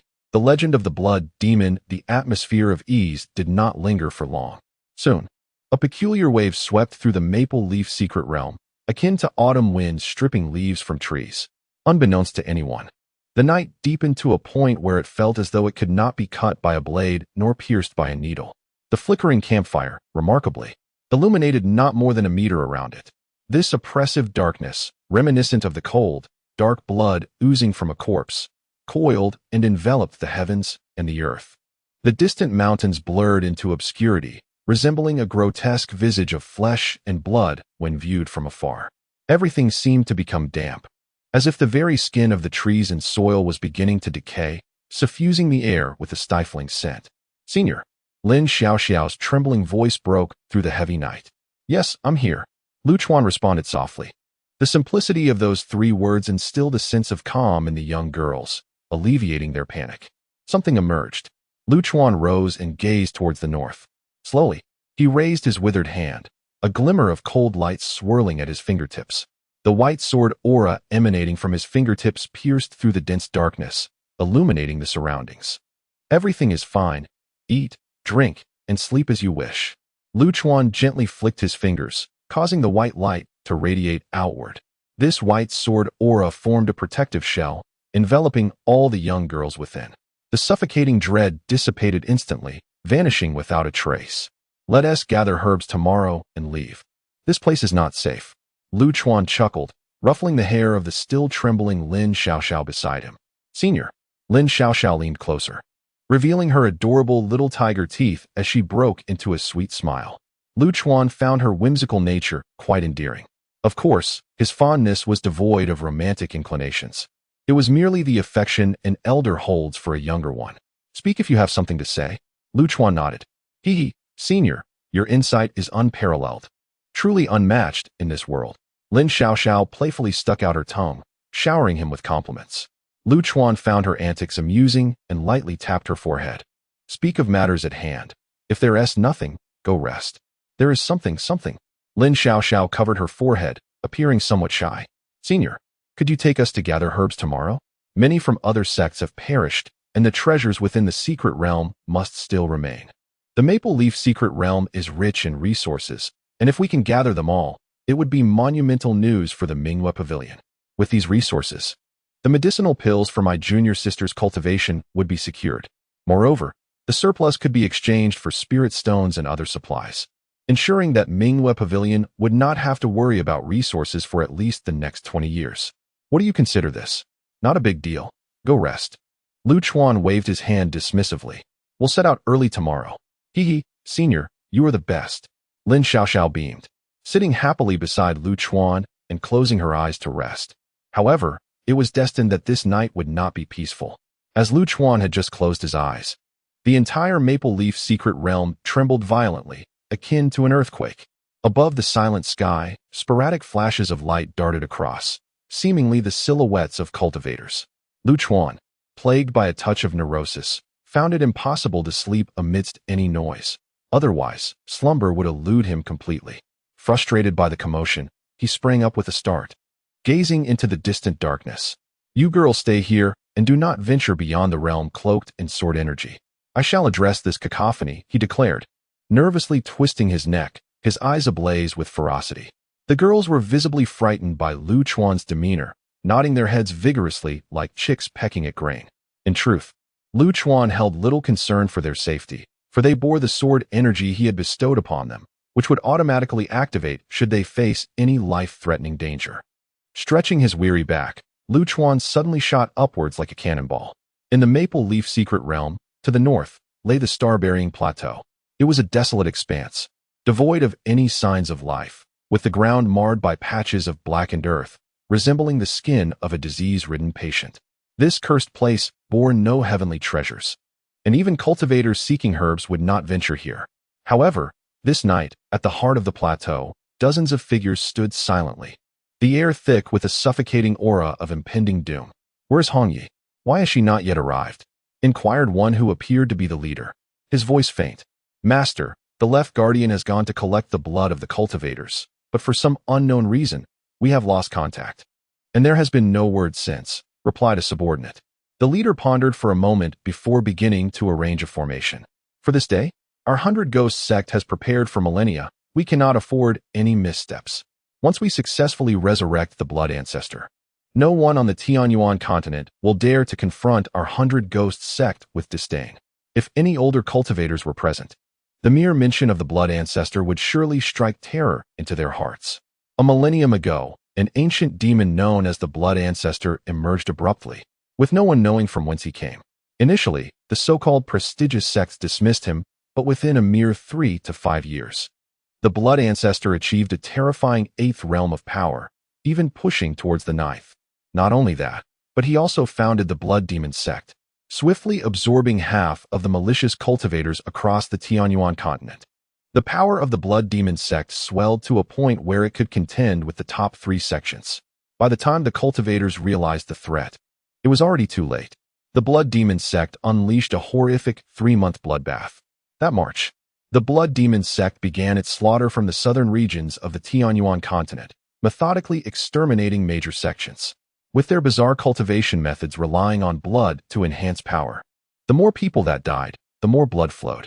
The Blood Demon sect grew stronger with each battle, decimating hundreds of sects in the southern Tianyuan continent within a mere month. In that fateful march, the scene was one of immense carnage, with corpses piled high and rivers of blood flowing freely. Subsequently, the 3 upper sects cast aside their prejudices and united to confront the Blood Demon sect in a decisive battle at the Black Moon Perilous Shore, although they ultimately succeeded in annihilating the Blood Demon sect at this treacherous location. The 3 upper sects suffered devastating losses. The elite heroes of that generation were nearly all slain, resulting in a significant break in their lineage. It took over 10,000 years for recovery to commence, gradually regaining their former strength until today. The Blood Demon can be described as a monstrous tyrant who slaughtered an entire generation of cultivators. The mere mention of this name would induce a shiver in anyone who hears it. Furthermore, the downfall of the Blood Demon sect did not result in the complete demise of its members, as some malevolent practitioners managed to survive. The 100 Ghosts cult is one such offshoot of the once mighty Blood Demon sect. From the array, the leader commanded with a fierce voice, officially initiating the resurrection of the Blood Demon. Upon hearing the order, dozens of individuals swiftly dispersed to locate their designated positions. Chapter 22, Blood Ancestor. As the assembly took their positions, a colossal formation swiftly manifested upon the desolate earth, its expanse nearly enveloping a 10-mile radius. The members of the 100 Ghosts sect, numbering in the dozens, stood at pivotal points within the formation. With a commanding voice from their leader, they produced the prepared blood and let it flow forth. The acrid scent of blood surged into the air as torrents of it were poured in, following the intricate patterns of the formation, converging at the central eye of the array. Streams of blood continuously gathered, forming rivulets that hinted at the countless lives required to fill such a demand. Master. At this moment, the esteemed Red Leaf appeared beside the leader, bowing respectfully. Keep watch here, the leader instructed, casting a brief glance at Red Leaf without further elaboration. Red Leaf's gaze darkened as he surveyed the vast formation, lost in contemplative thought. As time eluded them, approximately 10 minutes later, the influx of blood finally ceased. Suddenly, a ferocious crimson light erupted from the formation's eye, soaring skyward and transforming the dense night into a hue reminiscent of blood. Not enough, not enough. Blood, blood, more blood. Ethereal, wrathful roars echoed from the formation's center. The hoarse voice resonated like a beast starved for 3 days, imbued with a frenzied ferocity. Upon hearing this sound, the leader's eyes shimmered with fervent zeal, akin to a devout acolyte witnessing the descent of a true deity. Death, sacrifice, the leader uttered, his voice barely above a whisper. Then, a horrifying scene unfolded. A small, black dagger shot forth from his sleeve, hidden in the shadows, swiftly targeting those within the formation. With a dull thud, one individual fell, their carotid arteries severed, blood gushing forth like the sound of a rising wind. Having claimed a life, the dagger did not linger and darted toward the next target. By the time those in the formation regained their wits, nearly 2/3 had already perished at the hands of the dagger. The survivors attempted to flee, but they were far too late. They could not escape the dagger's relentless speed. In the blink of an eye, several more were dispatched, leaving only one remaining. The last survivor collapsed to the ground, realizing the futility of escape, and let out a desperate scream. Wu Sheng, you promised that as long as there was enough blood, we would not need to be sacrificed. The blood is abundant. Why do you still require our lives for the sacrifice? Wu Sheng, the leader, scoffed derisively. One must always guard against treachery. After all these years of life and death, you remain so naive. Who can be blamed for that? You beast. With the final anguished cry of the last survivor, the death sacrifice commenced. Fresh, steaming blood was frantically consumed by the formation's eye, and their very souls were not spared from the horror. This is the dreadful nature of the death sacrifice. It annihilates not only the body, but also demands the offering of the soul. The death ritual signifies a complete obliteration, leaving no trace behind. The Master of Blood, a figure of great dread who instills tremors in all beings, welcomes your return. Wu Sheng gazes at the increasingly resplendent red light at the formation's core, succumbing to a state of frenzy. Boom! A thunderous sound erupts as the earth surrounding the formation fractures like a spider's web, splitting rapidly. The surging blood light intensifies, painting the entire firmament in a crimson hue. Boom! Another resounding crash follows as a withered hand, resembling that of a zombie, forcefully emerges from the formation's center. The blood demon has been resurrected. This once feared entity, which plunged the entire Tianyuan continent into terror and wrought countless atrocities, returns this night within the Maple Leaf Secret Realm. Boom! A deafening explosion resonates once more. Centered around the formation, the boundaries defined by the array. The land within a 10-mile radius shatters under a terrifying force, the earth collapsing, rivers and mountains losing their luster. Beneath the sky awash in bloodlight, a desiccated old man, resembling a zombie, slowly steps out from the ruins. The entire secret realm quakes beneath his tread. With each step he takes, the landscape trembles. We welcome the ancestors' return. The last 3 members of the 100 Ghost sect, faced with overwhelming pressure, are compelled to kneel. Suddenly, a fierce gust howls as the right guardian of the 100 Ghost sect is swept up by a terrifying force. This power carries him before the old man. Spare me, ancestor. I will offer endless blood once we exit the secret realm. The old man's emotionless gaze meets the right guardian's terrified pleas. The old man's deep gray eyes flicker slightly as he parts his parched lips, emitting a sinister laugh. I can hardly wait. With his raspy voice, the right guardian's body explodes, showering the surroundings in a mist of blood. Bathed in this sanguine haze, the old man inhales greedily, closing his eyes in rapture. Wu Sheng and the real person of red leaves, paralyzed with fear, dare not even breathe, kneeling upon the ground, praying silently for mercy from this ancient fiend. What year is it tonight? Once sated with blood, the old man gazes at the 2 kneeling figures, inquiring languidly. Wu Sheng exhales deeply, feeling as though his life has been spared, replying to the ancestor, "It is currently the 138th year of Tianyuan. Over 10,000 years have passed since your sealing." Over 10,000 years, you say? The old man gazes upward at the pitch-black sky, a hint of nostalgia crossing his features. The era of Tianyuan? Suddenly recalling something. His deep gray pupils constrict sharply. Wu Sheng, startled by the old man's intense reaction, can only muster the courage to reply, "Yes, ancestor. It is indeed the era of Tianyuan."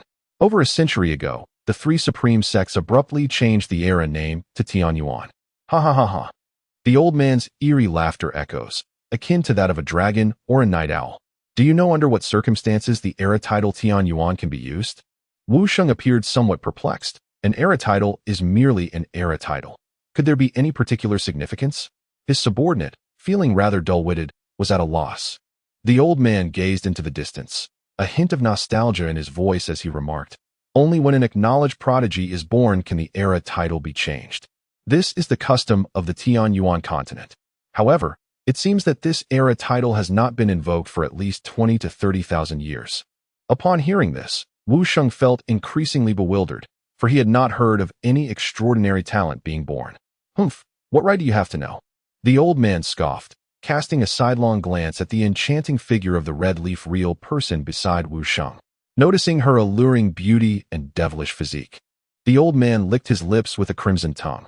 With a wave of his hand, the red-leaf real person was drawn uncontrollably before him. He grasped her neck, examining her closely.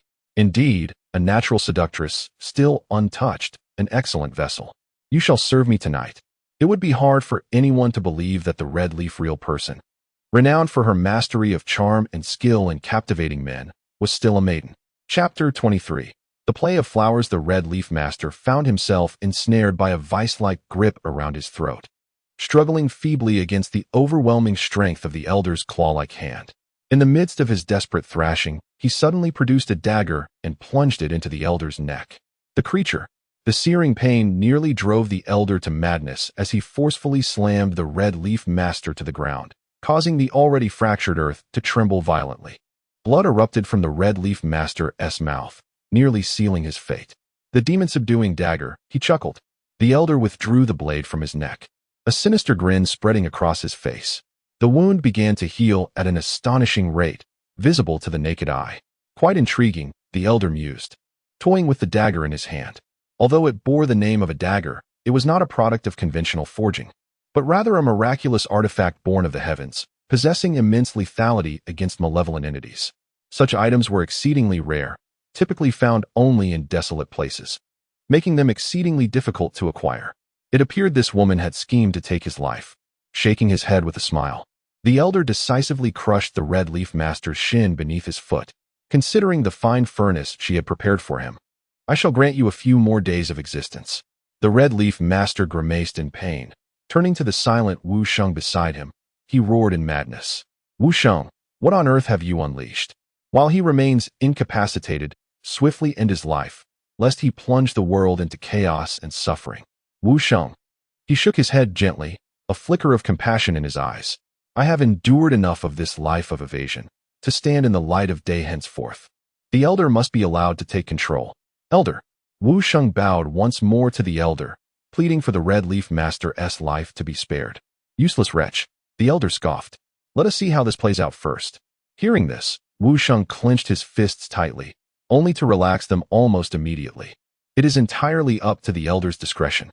Wu Sheng bowed his head in despair. Coward, the Red Leaf Master managed a bitter smile. Wu Sheng. Though we are regarded as wicked cultivators in the eyes of the world, we have always lived by our own principles. All we seek in life is peace of mind. If you unleash this demon, resulting in the suffering of countless souls, will your heart ever find tranquility? Enough.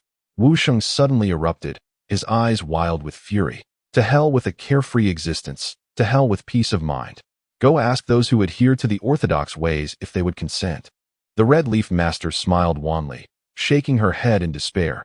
She recognized that this friend, once a comrade in arms, had succumbed to darkness. Do you care for her? The elder's eyes narrowed as he observed the explosive anger of Wu Sheng.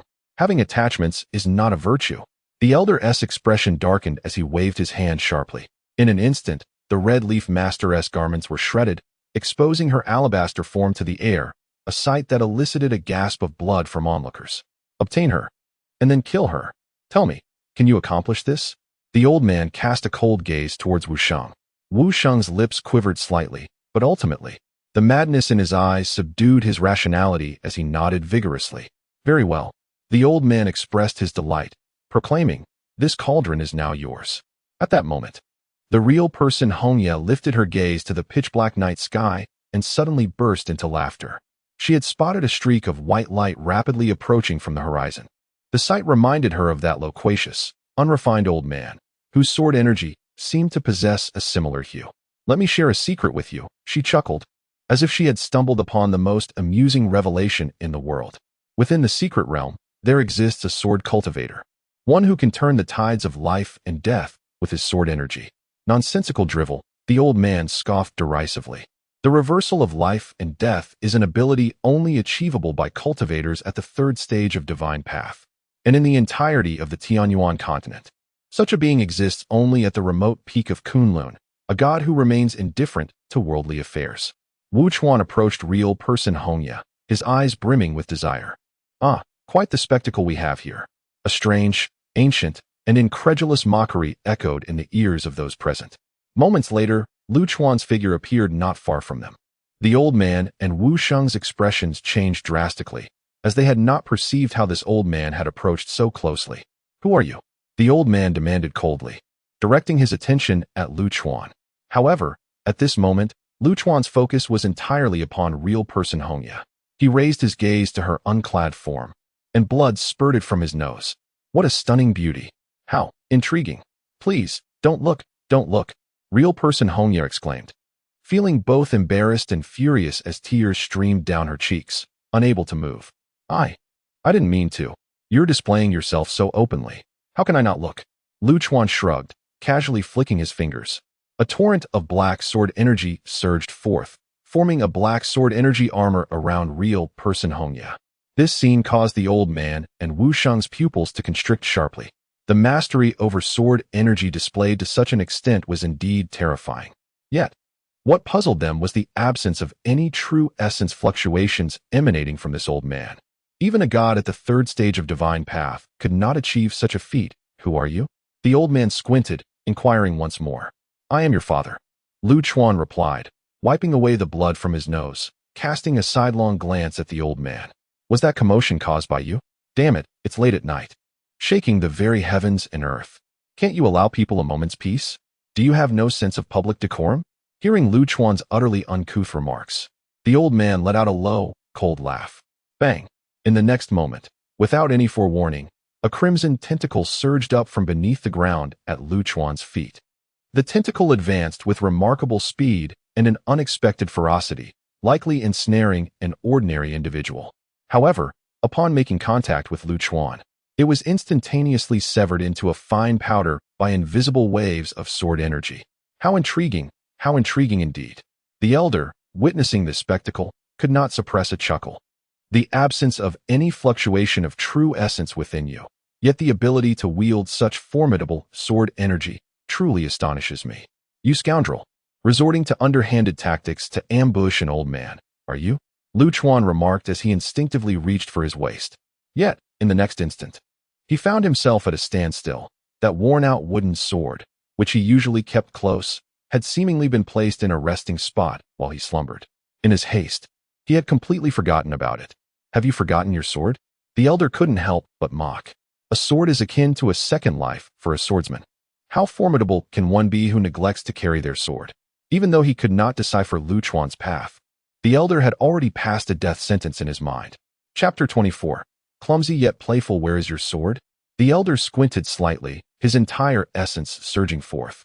Although he had already condemned Lu Chuan to death in his heart, he nonetheless summoned all his strength, poised to deliver a fatal blow.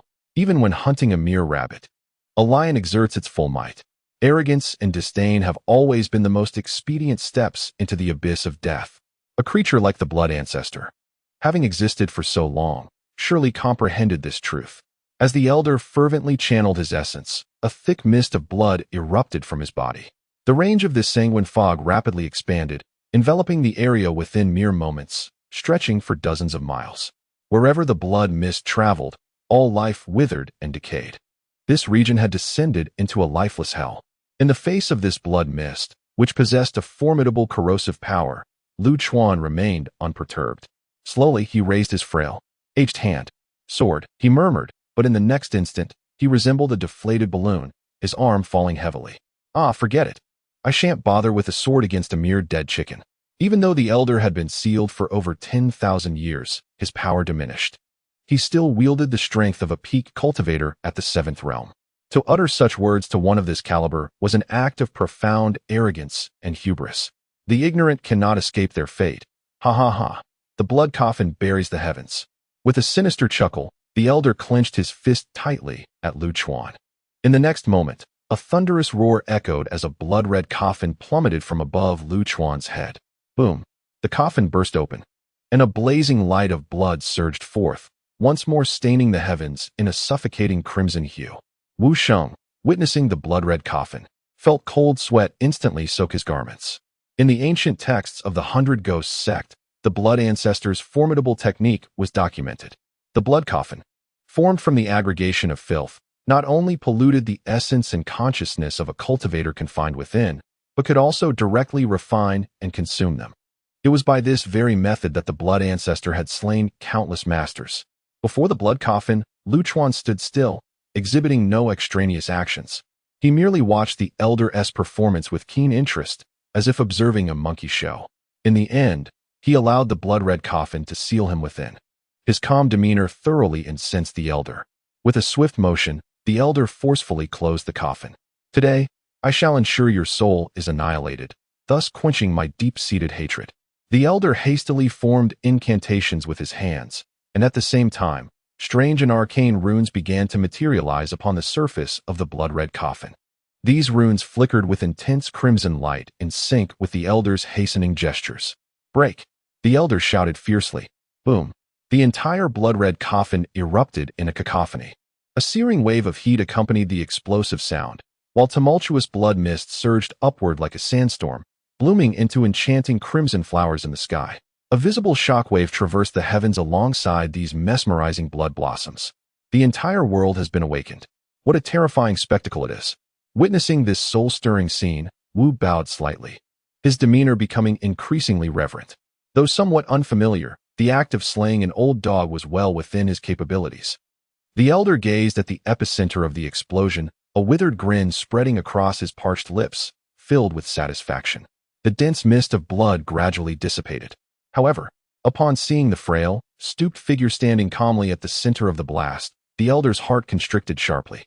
Beneath the blood-soaked coffin, this aged man remained unscathed. A mere feeble dog, producing grand noise, yet little power. What a farce. Lu Chuan twisted his neck and began to move. Whoosh. Suddenly, a deafening sound echoed through the air. Lu Chuan conjured spectral illusions, appearing before the elder in the blink of an eye. Swift, exceedingly swift. So much so that there was no time for reaction. Before the shock could fade from the elder's face, Lu Chuan's grip had seized his neck with brutal strength. Clumsy and overly playful, how utterly ridiculous. Lu Chuan disdainfully tugged at the corners of his parched mouth, exerting pressure with force. The sound of tearing flesh pierced the air, sending shivers down one's spine. Half of the elder's neck was brutally ripped apart by Lu Chuan. Blood gushed forth, and the exposed trachea, drenched in crimson, lay helplessly in the open air, evoking a sense of nausea. The elder staggered back, clutching his neck desperately. Yet, the blood gushed uncontrollably. His once prized regenerative abilities had inexplicably failed him at this moment. A surge of sword energy violently surged from the wound into his body, wreaking havoc upon his meridians. The once imperious glint in the elder's eyes was replaced by tremors of fear. One must possess decorum, one understands, and refrain from creating such tumult in the dead of night. Lu Chuan admonished, withdrawing his interest and turning away from the elder. Soon, the elder collapsed heavily to the ground, his body drained of blood, his skin turning a ghastly pale. Lu Chuan's interest in the red-leaf true person clearly surpassed that of the decrepit blood ancestor. He whistled mischievously at the dazed red-leaf true person. "Oh, beautiful lady, allow me one more glance, and perhaps I shall sing you a song?" The stunned red-leaf true person snapped back to reality at the sharp whistle. Upon hearing this impertinent request, she firmly declined. What a miser. Lu Chuan rolled his eyes, preparing to leave when suddenly a crack sounded from his lower back. Oh, what the hell? Lu Chuan braced himself, cautiously sitting down, his face contorting in pain. The red-leaf true person observed this scene, her eyelids twitching. A man who had just slain the blood ancestor was now incapacitated by back pain. With great difficulty, she rose from the ground and approached Lu Chuan. Noticing his grimace, it was evident he was not feigning. The red-leaf true person respectfully inquired, "Senior, where are you headed? Allow me to escort you." In the presence of beauty and kindness, the splendid maiden shall live until death. Lu Chuan offered a compliment, subtly indicating the way forward. The red-leaf master could not help but roll his eyes. Such flattery was rare. Channeling the scant amount of true essence he possessed, he led Lu Chuan away from that place. Before departing, the red-leaf master cast a glance at Wu Sheng, who knelt on the ground, trembling with fear. His eyes betrayed a profound disappointment and disdain. Lu Chuan made no move to confront Wu Sheng, not even casting a glance in his direction, as if he were merely a wisp of air. For the proud and arrogant Wu Sheng, this was an unbearable insult. Yet what could he do? All fell silent once more. Wu Sheng gazed at the lifeless body of the blood ancestor, feeling as though the entire scene was somewhat surreal, as if it had merely been a fleeting dream. However, the pungent scent of blood that lingered in the air revealed the harsh truth. This was no dream. While Wu Sheng was lost in thought, a drop of fresh blood suddenly surged forth from the ground. This drop of blood found its way through Wu Sheng's nostrils, penetrating directly into his body. "Spare me, ancestor, spare me." Wu Sheng collapsed to the ground, writhing in agony, until gradually his struggles subsided. He chuckled softly. Is this misfortune or fortune? After a considerable time, Wu Sheng slowly rose from the ground, his eyes now resembling the deep gray of a corpse. He gently formed a spell with his fingers, extracting several drops of blood from the shattered earth, blood that had flowed from Lu Chuan's nose moments ago. "Ah, dear elder, we shall meet again." With a sinister smile, Wu Sheng watched the direction in which Lu Chuan had departed. Chapter 25, The Plans of the Red Leaf. Alas, my poor back. Lu Chuan returned to the place where he had just rested, lying on the ground and wailing like a ghost. Lin Xiaoxiao instructed several young maidens to massage Lu Chuan's aching back, while she, along with others, stood on high alert, vigilantly watching the Red Leaf Master.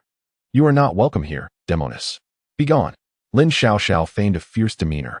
However, her adorable appearance, with her cheeks puffed out, resembled that of a playful child. "You little girl, instead of showing gratitude for my mercy in not killing you earlier, you dare to act so menacing?" the Red Leaf Master teased, unable to resist commenting on the charming Lin Xiaoxiao. Unbeknownst to her, Lu Chuan had infused the young maidens with his sword aura. Had she made a move that threatened Lin Xiaoxiao's safety, it would have been her own demise. "We are not of the same ilk. You should not linger here any longer," Lin Xiaoxiao, infuriated, declared. "Is this really all you can muster? My dear little sister, how about we discuss a matter?" The Red Leaf Master's beautiful eyes sparkled with mischief, hinting at ulterior motives. "What is there to discuss? There is nothing to negotiate," Lin Xiaoxiao retorted, her cheeks puffing up in indignation at being called little sister. The Red Leaf Master glanced at the reclining Lu Chuan and, with a smile, inquired, "Is this esteemed elder one of your Minghua Pavilion?" "Indeed."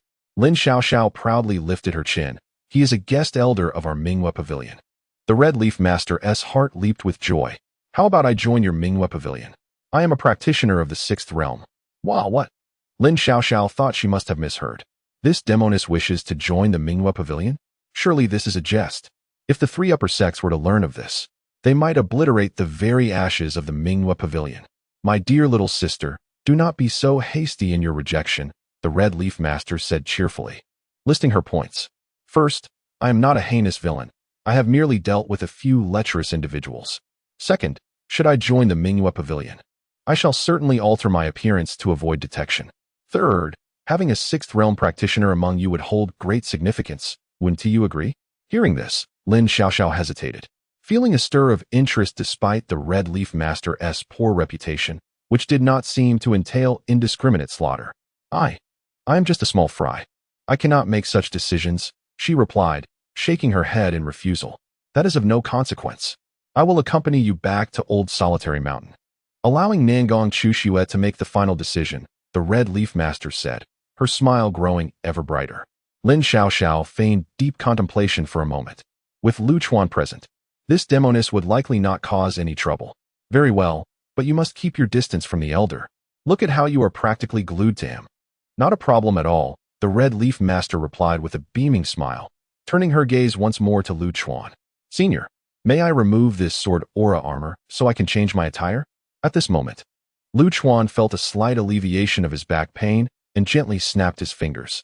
Suddenly, the black armor adorning Master Hongya fell away, revealing her flawless, unclad figure before the eyes of the onlookers. "How shameless can you be? Why are yours so ample? Why are your legs so long?" Lin Xiaoxiao exclaimed, her cheeks flushed, as she turned her head away reluctantly. The space was filled with women, apart from the solitary old man, Lu Chuan. After all, he had already seen everything moments ago, so a few more glances were of little consequence. Master Hongya, devoid of any psychological burden, leisurely donned a flowing red gown. "Senior, why are you bleeding from your nose?" "It's merely heat, just heat." "Haha, do not mind these trivial details." At last, the night bestowed a peaceful slumber upon them. It was not until dawn that Lu Chuan slowly rose from his makeshift bed. After breakfast, he led the young maidens on a quest to scour the Maple Leaf Secret Realm for precious resources. With Lu Chuan's swiftness, this endeavor stretched over 2 full days. It could be deemed a bountiful harvest, and he successfully gathered the materials needed for the illusionary face pill without any unforeseen complications. Over those 2 days, Master Hongya seamlessly integrated into the group of young maidens. As an aged practitioner with years of cultivation under her belt, she found it effortless to manage a gaggle of inexperienced girls. Through their interactions, she also gleaned some insights into the resurrection of the Blood Ancestor. According to Master Hongya, the Blood Ancestor's origins are shrouded in mystery. Even during the bloody battle at Hechuan Gorge, he was not slain. The remnants of the Blood Demon sect sealed the near-death Blood Ancestor within this realm, subsequently inciting the individuals who entered the secret realm to turn against one another, collecting copious amounts of blood in preparation for his revival. As for how the 100 Ghost sect entered, the answer is rather simple. The entire secret realm was a scheme laid out by the Blood Demon sect eons ago, and the barrier was established by them.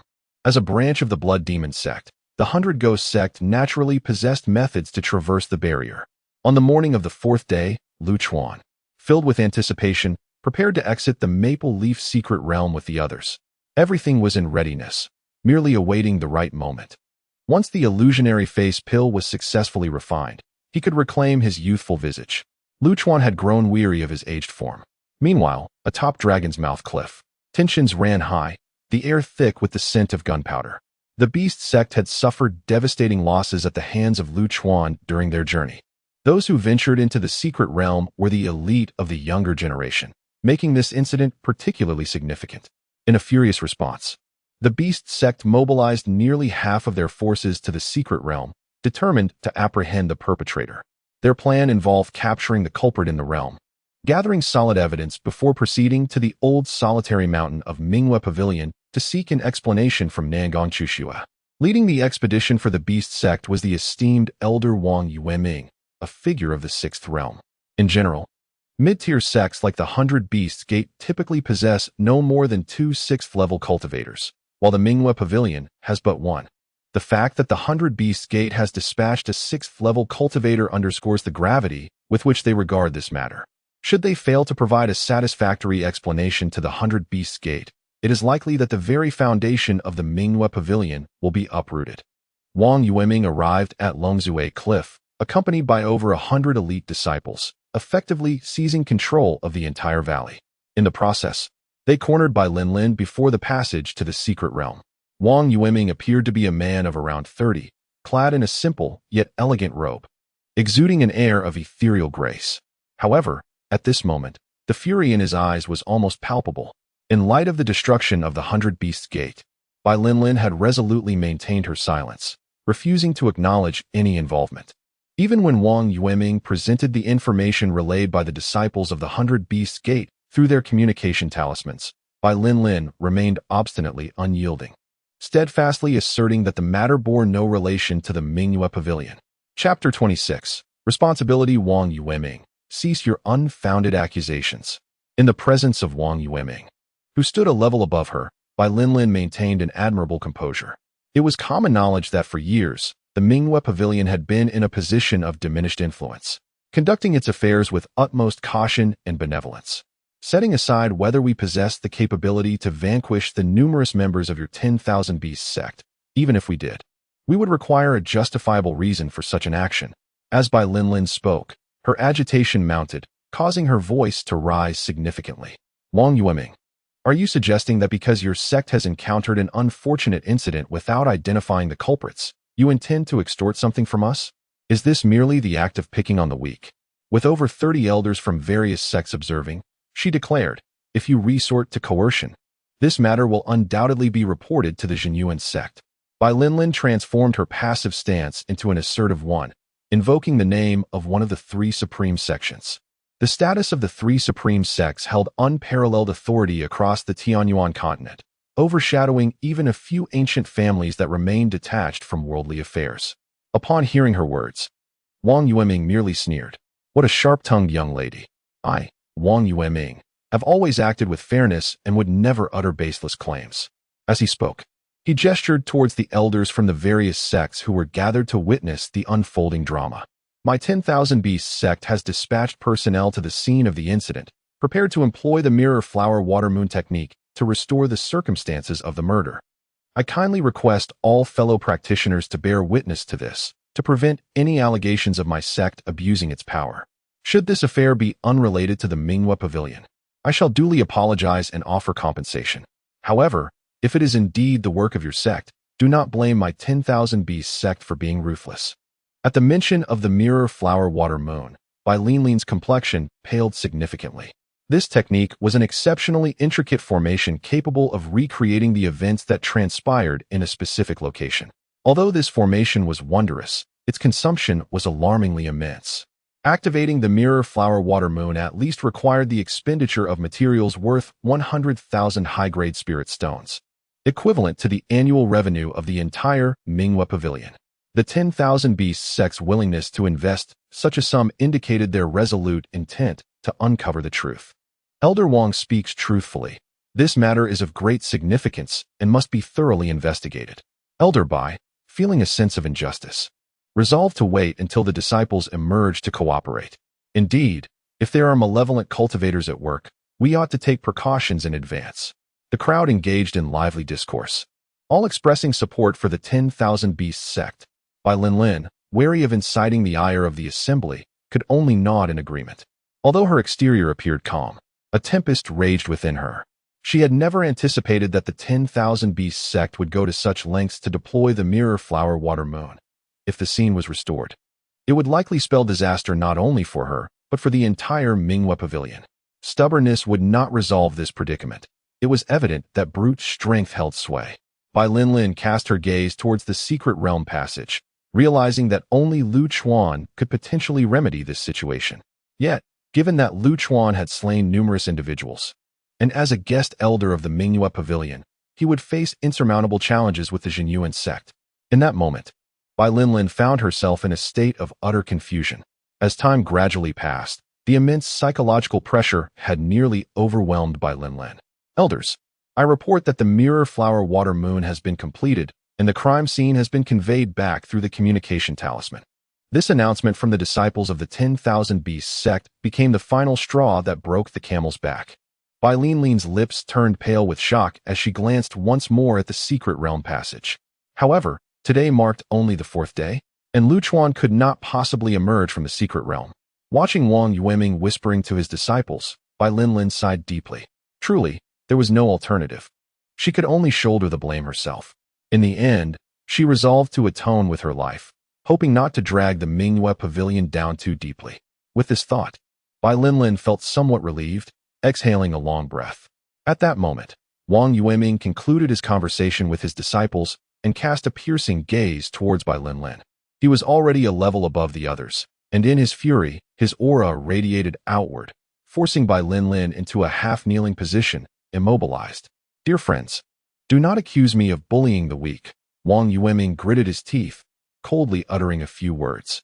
Then, with a sweeping motion of his sleeve, a ripple of water-like waves appeared in the air before him.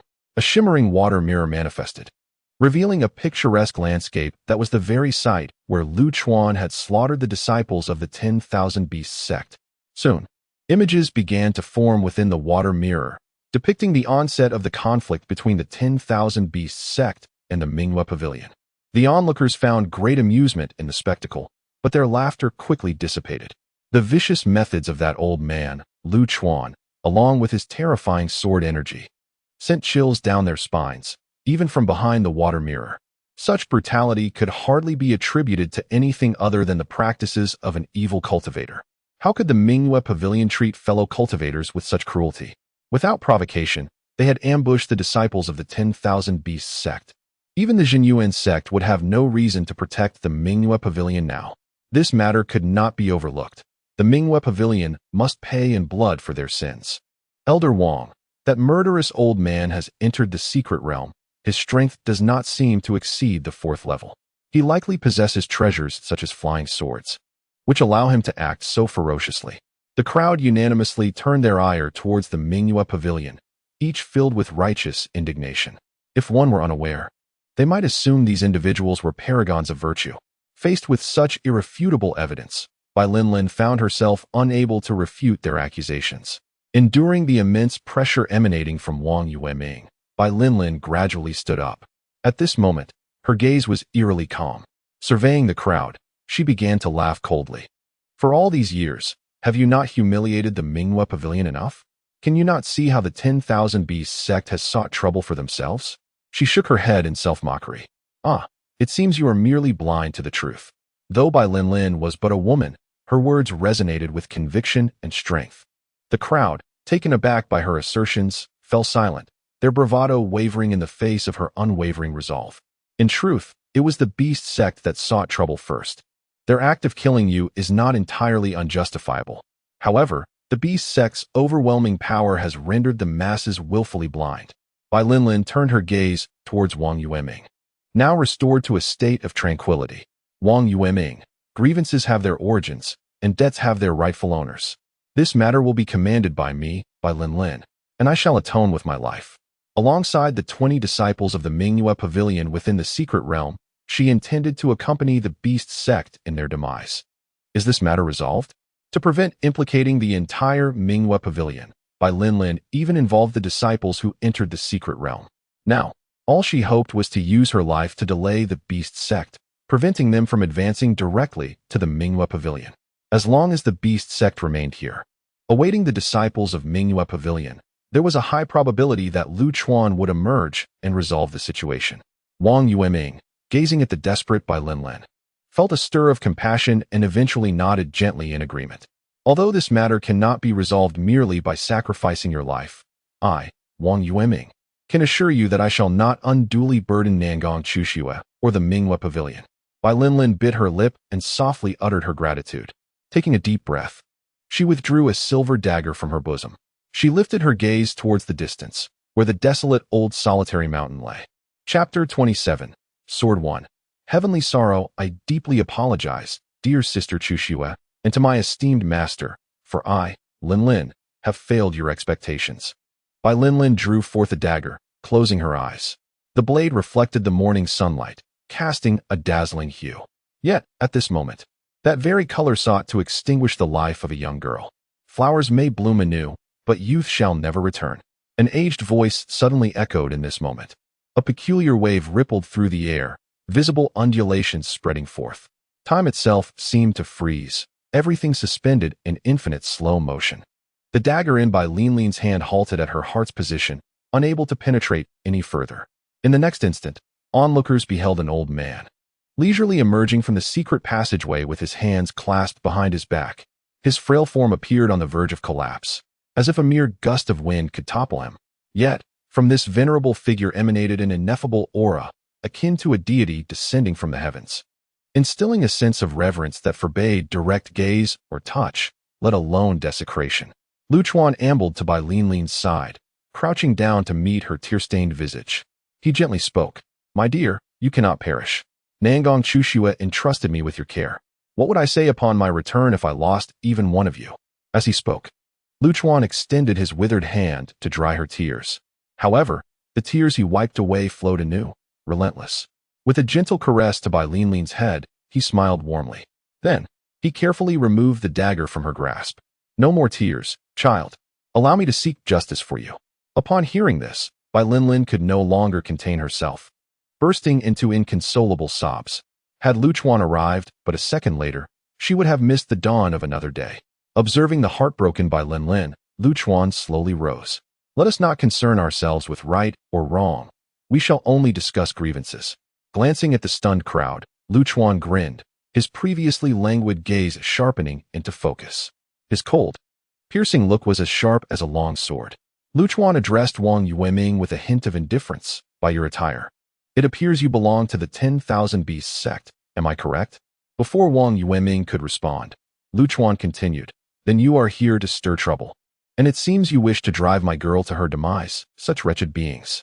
With a subtle flick of his fingers, a faint black sword aura leaped from his fingertips. This black sword energy did not erupt with thunderous force. Rather, it was silent, stealthy, and the most lethal assassin hidden within the depths of night. The sword energy flickered and vanished, and by the time the crowd registered its presence, it had dissipated into the air. You, who are you? Wang Yueming stared in astonishment at Lu Chuan. Yet, he would never receive an answer to that question. A hint of crimson slowly emerged at the center of Wang Yueming's forehead, gradually expanding until it blossomed into a dazzling blood-red rose. Had he perished? Indeed, was Wang Yueming truly deceased? A cultivator of the sixth realm, vanquished so inexplicably, so casually. Even a dog would struggle, would wail in despair. As they beheld the fallen Wang Yueming, an overwhelming dread spread like a plague, crashing upon the onlookers like a relentless tide. Lu Chuan closed his eyes, seemingly savoring the essence of that recent sword energy. He was too old, burdened by memories long forgotten. The only recollection that lingered was that he was a swordsman, devoid of magnificent sword techniques. Within the vast ocean of his consciousness, the gates of sealed memories slowly creaked open. Through the narrow gap, Lu Chuan glimpsed a sword suspended within the portals of memory, a long, obsidian blade.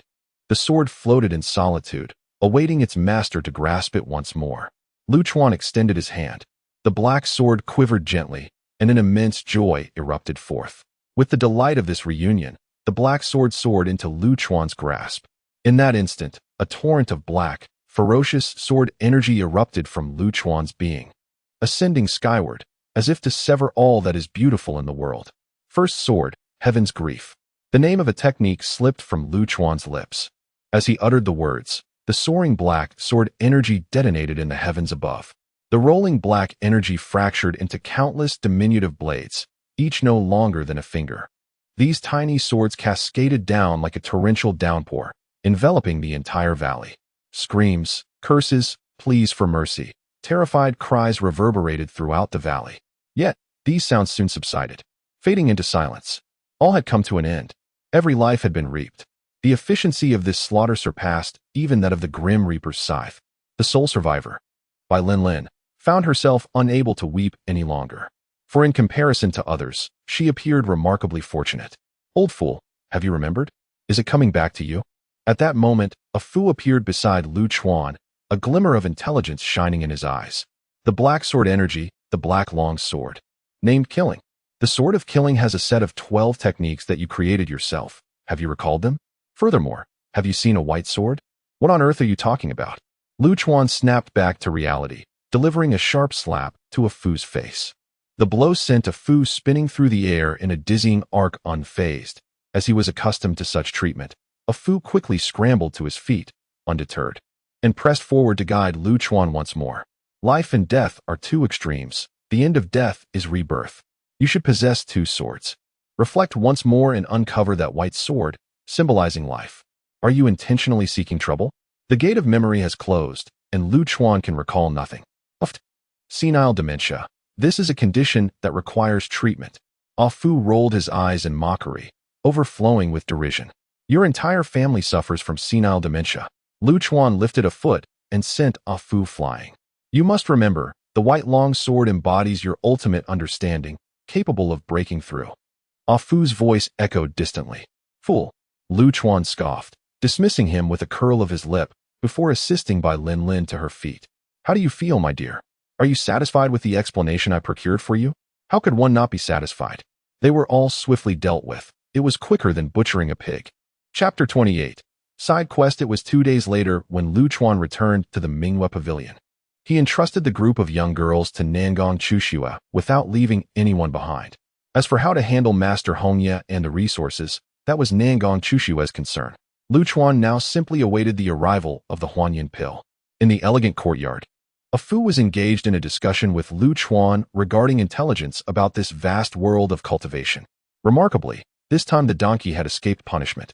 From the analysis following the demise of that bloodthirsty old man, it became evident that a cultivator's strength increases exponentially with each advancement in realm, not merely in a straightforward additive manner.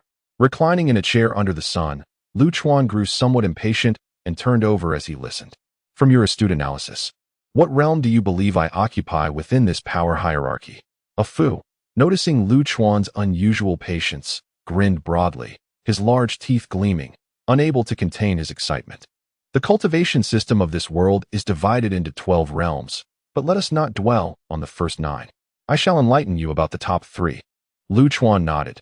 Since he had been led into this world by the donkey, it was prudent to grasp some fundamental information. A Fu, delighted by Lu Chuan's acknowledgement, nearly burst into celebratory fireworks, overjoyed beyond measure. At this point, the system had taken on a unique role, closely observing its host's demeanor daily. A Fu cheerfully approached, explaining that the highest 3 realms in this world are known as the 3 realms of divine path. They are the realm of Tao 1, the near-divine realm, and the final realm, the annihilation realm.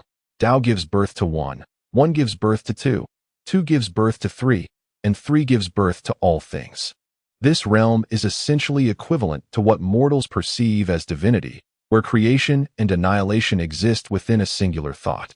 The near-divine realm signifies a touch upon the great principles of the universe. To attain this realm, one must grasp the power of a rule within the Tao. Lastly, the annihilation realm is characterized by the creation of one's own Tao, liberated from the constraints of universal laws. The essence of this realm can be encapsulated in the term carefree. As for the connections among these realms, I shall not elaborate further. As you may not be inclined to listen, here is something quite intriguing. Access to these three realms is solely reliant on enlightenment. One might achieve insight in a single thought and step into divinity, or remain forever stuck at the pinnacle of the ninth realm, unable to ascend. After a Fu's lengthy discourse, which nearly lulled Lu Chuan into a trance, he finally lifted his eyelids and inquired, "What should I consider my overall strength to be?" This is difficult to compare, but based on your unique dual swords of life and death, your prowess should place you at the pinnacle of the annihilation realm. Then that settles it. I am invincible under heaven. No need to discuss this further, Lu Chuan replied, rolling his eyes in annoyance. Not so fast. A Fu raised his front legs, gesturing towards the heavens. You may be truly unmatched among mortals, but remember, there is still the heavenly Tao above. With a dismissive curl of his lip, Lu Chuan scoffed. Why would I provoke her? She wouldn't dare come after me. A Fu chuckled mischievously. You've certainly stirred the pot enough already, wielding powers not of this realm and slaying countless cultivators. I suspect the heavenly Tao has already marked you. If you strike again, it'll surely attract the divine annihilation thunder tribulation. Enough, enough. What are you plotting with all this talk? Lu Chuan's hand itched, tempted to strike the fool. A Fu, somewhat bashful, replied, Well, you see, I am a system, and as such, I have tasks to fulfill, yes? Over the past 100,000 years, I have never assigned you a single task, yet I have supported you throughout, consuming countless resources. Even a wealthy landlord couldn't sustain such a one-sided affair.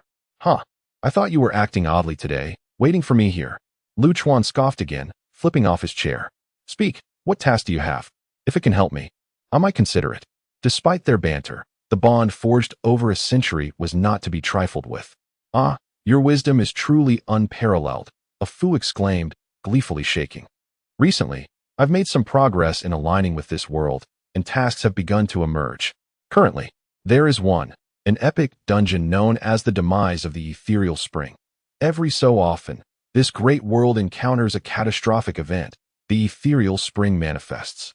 This spring serves as a passage from the endless realm of demons to the outside world, trembling every 10,000 years. When it quakes, spatial rifts appear, and your task is to seal the spring's source. Quite simple, isn't it? A Fu concluded, gazing at Lu Chuan with eager anticipation. Do you take me for a benevolent benefactor? Lu Chuan retorted, seizing a Fu by the neck and delivering a couple of sharp slaps. You speak of tasks without mentioning rewards. Do you think I am a mere laborer? Yes, there is a reward. A single entry into the Bronze Temple, a Fu stammered, trembling from the blows. Oh, intriguing. What is this Bronze Temple? Lu Chuan's interest piqued. It seemed a Fu harbored many secrets, and uncovering them could prove advantageous. The Bronze Temple, a Fu proudly declared, is a place that records knowledge about the ultimate, a mysterious location sought after by countless souls. Stop with your theatrics. What ultimate nonsense? Have you watched too many tomb raiding tales? Lu Chuan exclaimed, forcefully pressing a Fu's head into the ground. After a considerable pause, a Fu managed to lift his flattened head. Lamenting, this is how the task is described. I have no idea what the ultimate entails. It could possibly relate to the vanished emperor, but that's all I can speculate. Emperor? What on earth? Lu Chuan was left feeling bewildered. A Fu gazed at Lu Chuan with a look of utter incredulity. Surely, one could not assume that the annihilation realm represented the pinnacle of power. The true apex lies with the emperors. Yet, throughout many eras, such emperors have been conspicuously absent. And I have yet to uncover detailed information on this matter. Quite intriguing. Lu Chuan nodded, accepting the task. Excellent, straightforward indeed. The donkey, exuberant, shook its head vigorously, saliva flying in all directions. Simultaneously, a mechanical voice resonated in Lu Chuan's mind. Ding! The 5 major dungeons of the vast world are now activated. Epic Dungeon, the extinguishing of the Phantom Spring. In 3 days, a blood moon will descend, and the Phantom Spring will emerge, allowing the host to choose between 2 paths. First, unite with various masters to seal the Phantom Spring and accumulate prestige. Reward, access to the Bronze Temple for 1 hour, along with the title of Supreme in the Tianyuan continent. Second, annihilate all breathing entities to amass malevolence. Reward, access to the Bronze Temple for 1 hour, along with the title of Great Demon. Chapter 29. Charging forward with A Fu. What on earth is this? Are you playing a game? 2 paths to choose from. Lu Chuan scoffed, curling his lips in disdain. and gave Afu another kick. He had a nagging feeling that this was not a good omen. Perhaps it would be better to let it go. After all, he was invincible in this world. Wasn't it more pleasant to just lie here? Aspiration, aspiration. You must have aspirations, do you understand?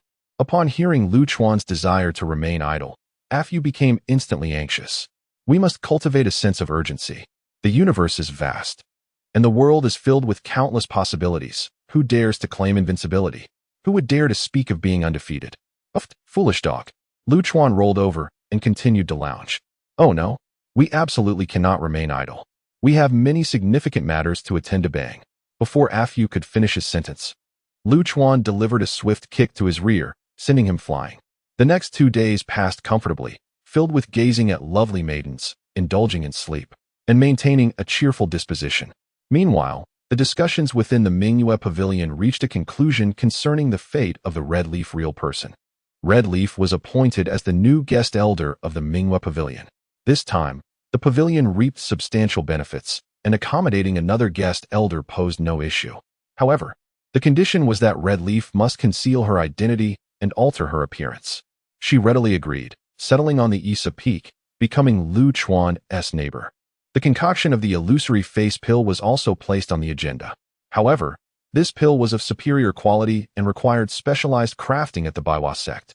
The Baiwa sect is a renowned alchemical sect in the Tianyuan continent, possessing an excellent reputation and standing in the upper middle tier, second only to the top 3 sections. Interestingly, the Baiwa sect is most famous not for its alchemical prowess, but for its contemporary leader, the Baiwa fairy. Nangong Chushue, the second beauty on the Rouge list, is eclipsed by the Baiwa fairy, who consistently holds the top position.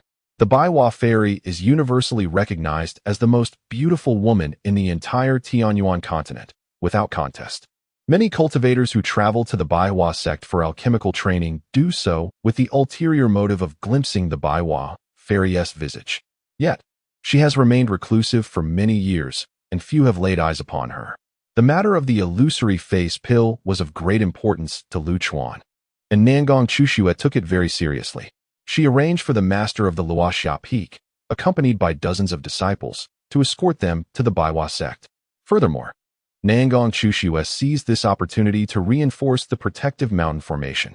Without delay, she dispatched personnel to Wuxiang City to procure a substantial amount of resources, while simultaneously ordering the disciples of the Mingyue Pavilion to refrain from venturing outside.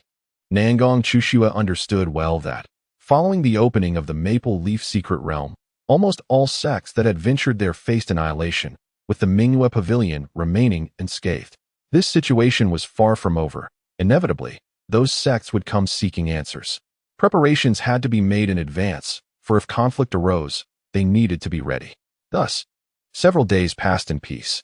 Instead of the smaller sects arriving to demand accountability, a formidable entity appeared, the Zhenyuan sect. The Zhenyuan sect, one of the 3 ruffians of the Tianyuan continent, wielded absolute influence in the central western region. In the Midwest, over 200 sects, both large and small, are compelled to heed the countenance of the Zhenyuan sect.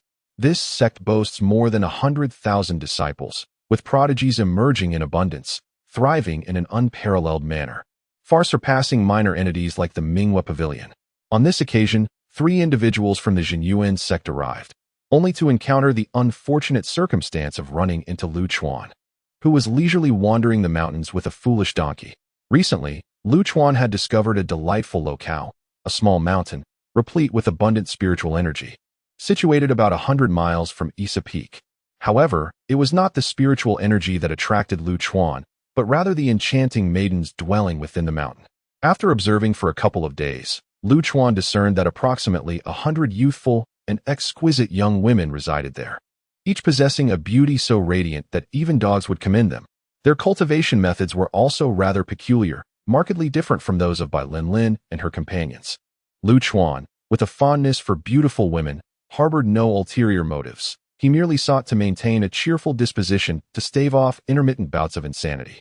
Today, Lu Chuan intended to introduce himself to these lovely maidens, even taking the time to bathe and don fresh attire. As Lu Chuan strolled to the foot of the mountain, he unexpectedly encountered the 3 Zhenyuan sect members. What struck Lu Chuan as odd was that these 3 seemed to have entered directly, without any company. This was an unusual occurrence, as the Mingyue Pavilion was protected by a formidable mountain array. The presence of strangers would invariably trigger an alarm. Yet, these three individuals dashed in as if they were entering their own backyard. As a man, a male creature, how could Lu Chuan tolerate the presence of other males in a place like the Mingyue Pavilion? In this sanctuary, aside from Lu Chuan, even mosquitoes were required to be female. Where did these three rascals come from? Riding his donkey, a Fu, Lu Chuan approached the trio from the Jinyuan sect. Upon seeing a man in the Mingyue Pavilion, the three were momentarily taken aback. However, their surprise quickly morphed into anger. Lu Chuan was baffled.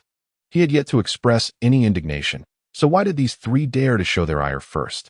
Old man, this is not a place for you. Be gone, declared the leader, a young man, haughtily waving his hand at Lu Chuan. Feeling a mix of confusion and irritation, Lu Chuan retaliated with a swift slap to the young man's face. The youth, unprepared for such a rapid response from the elderly figure before him, found himself airborne before he could react. As he spun through the air, teeth scattering, the remaining two were left in stunned silence. We are from the Jinyuan sect, here on orders to retrieve the cauldron from the Mingyue Pavilion. Do you dare to obstruct us? Contact Nangong Chushua and have her come to explain. This matter is far from over, damn it. How audacious. If I don't make you regret your insolence today, consider yourselves lucky. Lu Chuan's anger surged, and seizing his worn wooden sword, he charged forward on a Fu. Previously, a Fu had been reluctant to partake in such demeaning actions, but recently, Lu Chuan had taken on a task, leading to a tendency to lie low. In an effort to lift Lu Chuan's spirits and ensure he prioritizes the task at hand, a Fu has become utterly compliant to his whims. Not only is he willing to charge into battle, but should Lu Chuan show even a modicum of interest in the task, he would dare to endure any indignity. Despite his gaunt and malnourished appearance, when provoked, he moves with the ferocity of a wild hare. The remaining two individuals, poised to retaliate, found themselves confronted in an instant by Ah Fu, baring his formidable teeth. With a sharp crack, the wooden sword met their faces, subjecting them to a fate akin to that of the young boy. Charge forth, strike down the fallen, Lu Chuan commanded, riding on Ah Fu with an air of authority as they surged toward the trio's position. You dare. I am a member of the Jinyuan sect. Should you continue to insult me? Stop, stop. I can't hold it in. Help, help. Mother, mother, I want to go home. The forest echoed with their pitiful wails. Chapter 30. Departing from the town Yuan sect, the anguished cries of the three individuals at the foot of the mountain swiftly attracted the attention of the young maidens dwelling within. Upon witnessing the pitiful state of the three, who were clearly from the town Yuan sect, the maidens' faces collectively turned ashen. Old man, please stop. Please cease. A leading maiden, flustered, rushed forward as she observed Lu Chuan's relentless assault. Quickly, notify the sect master. If someone dies, the town Yuan sect will not let this matter rest easily. However, Lu Chuan paid no heed to the maiden's plea, growing ever more vigorous in his stomping upon the three. By the time Nangong Chushua arrived, the trio was gasping for breath, teetering on the brink of death. Senior, please show mercy. Upon witnessing the scene, Nangong Chushua nearly fainted from anxiety. Utterly worthless, both incompetent and pretentious. Lu Chuan, holding his nose in disdain, spat out a mouthful of phlegm, finally relenting. Nangong Chushua hastily instructed her companions to assist the unfortunate trio, shoving ample medicinal pills into their mouths. After several minutes, the effects of the pills took hold, and the three were revived. The leading youth glared at Nangong Chushua, seething with rage. The physical pain of the beating was minor compared to the humiliation of being publicly disgraced. He feared this incident would become a source of ridicule. The more he brooded, the angrier he became, until he turned to Nangong Chushua and issued a menacing threat. Nangong Chushua, if you do not provide me with a satisfactory explanation, I shall report this to the sect and have the gates of your Mingyue Pavilion dismantled. Nangong Chushua's complexion fluctuated between white and green. Ultimately, she could only force a smile and respond, rest assured, we will provide a resolution to this matter. The Mingyue Pavilion will compensate until you are satisfied. As she uttered these words, her heart bled, casting a resentful glance at Lu Chuan. Meanwhile, Lu Chuan, unfazed, approached the maidens with flamboyance, introducing himself with a flourish. Completely disregarding the trio who had just been humiliated, it seemed as though this small mountain was a world unto itself. The maidens were utterly oblivious to Lu Chuan's sudden emergence at the Minghua Pavilion. Their expressions were a mixture of confusion and disbelief. "Senior, perhaps you should return to rest." "I will handle this," Nangong Chushua said, her voice tinged with trepidation as she approached Lu Chuan. "What for?" Lu Chuan replied with a sideways glance. "I shall pursue my own interests while you attend to yours. We are not intertwined." "By the way," Lu Chuan raised his gaze towards the three unfortunate souls. "Where did these three fools come from? How were they able to bypass the grand formation and enter the Minghua Pavilion?" Under Lu Chuan's piercing glare, the three from the Town Yuan sect trembled as if struck by lightning. Only the youth remained defiant, shouting loudly, "Nangong Chushua, this old fool must be handed over to us. We shall take him back to the Town Yuan sect for punishment." There are still those on the Tian Yuan continent who dare not regard the Town Yuan sect with respect. Nangong Chushua's heart sank at these words. In recent years, how could the Jinyuan sect produce such a fool, so arrogant and self-important? Lu Chuan, upon hearing these words, charged forth on his steed, a fool. Nangong Chushua was well aware of Lu Chuan's temperament and dared not intervene. As Lu Chuan rode a fu, a tempest seemed to swirl around him. A mere lean donkey was transformed into a creature of majestic might, reminiscent of 1,000 galloping horses. "How dare you? Nangong Chushua, save me." The youth hoped that the sect leader would intercede on his behalf. Little did he realize that Lu Chuan's standing within the Minghua Pavilion was akin to that of a grand emperor. Nangong Chushua had no authority to restrain this guest elder, nor had she ever contemplated doing so. Although Lu Chuan possessed a fiery temper and a capricious nature, he had one admirable trait. He never instigated trouble. Of course, should anyone provoke him, their fate would be grim. Generally, Lu Chuan treated the maidens with kindness, devoid of any airs of superiority, and he never meddled in the internal affairs of the Minghua Pavilion. Such a powerful and understanding guest elder would only be curtailed by a foolhardy mind, which Nangong Chushua was not. With a resounding crack, Lu Chuan's wooden sword struck the youth's face, sending him spinning through the air. However, this time, fortune had abandoned him. Lu Chuan was evidently intent on inflicting severe harm. The youth, suspended in midair, was intercepted by Lu Chuan, who rode his donkey. Crack, crack, crack. The sound of strikes echoed like firecrackers. The youth's cries gradually diminished. As for the other two members of the Jinyuan sect, they exhibited a greater degree of intelligence. Apart from trembling in place, they kept their mouths tightly shut. Thud. The lifeless body of the youth fell heavily before the two remaining members of the Jinyuan sect.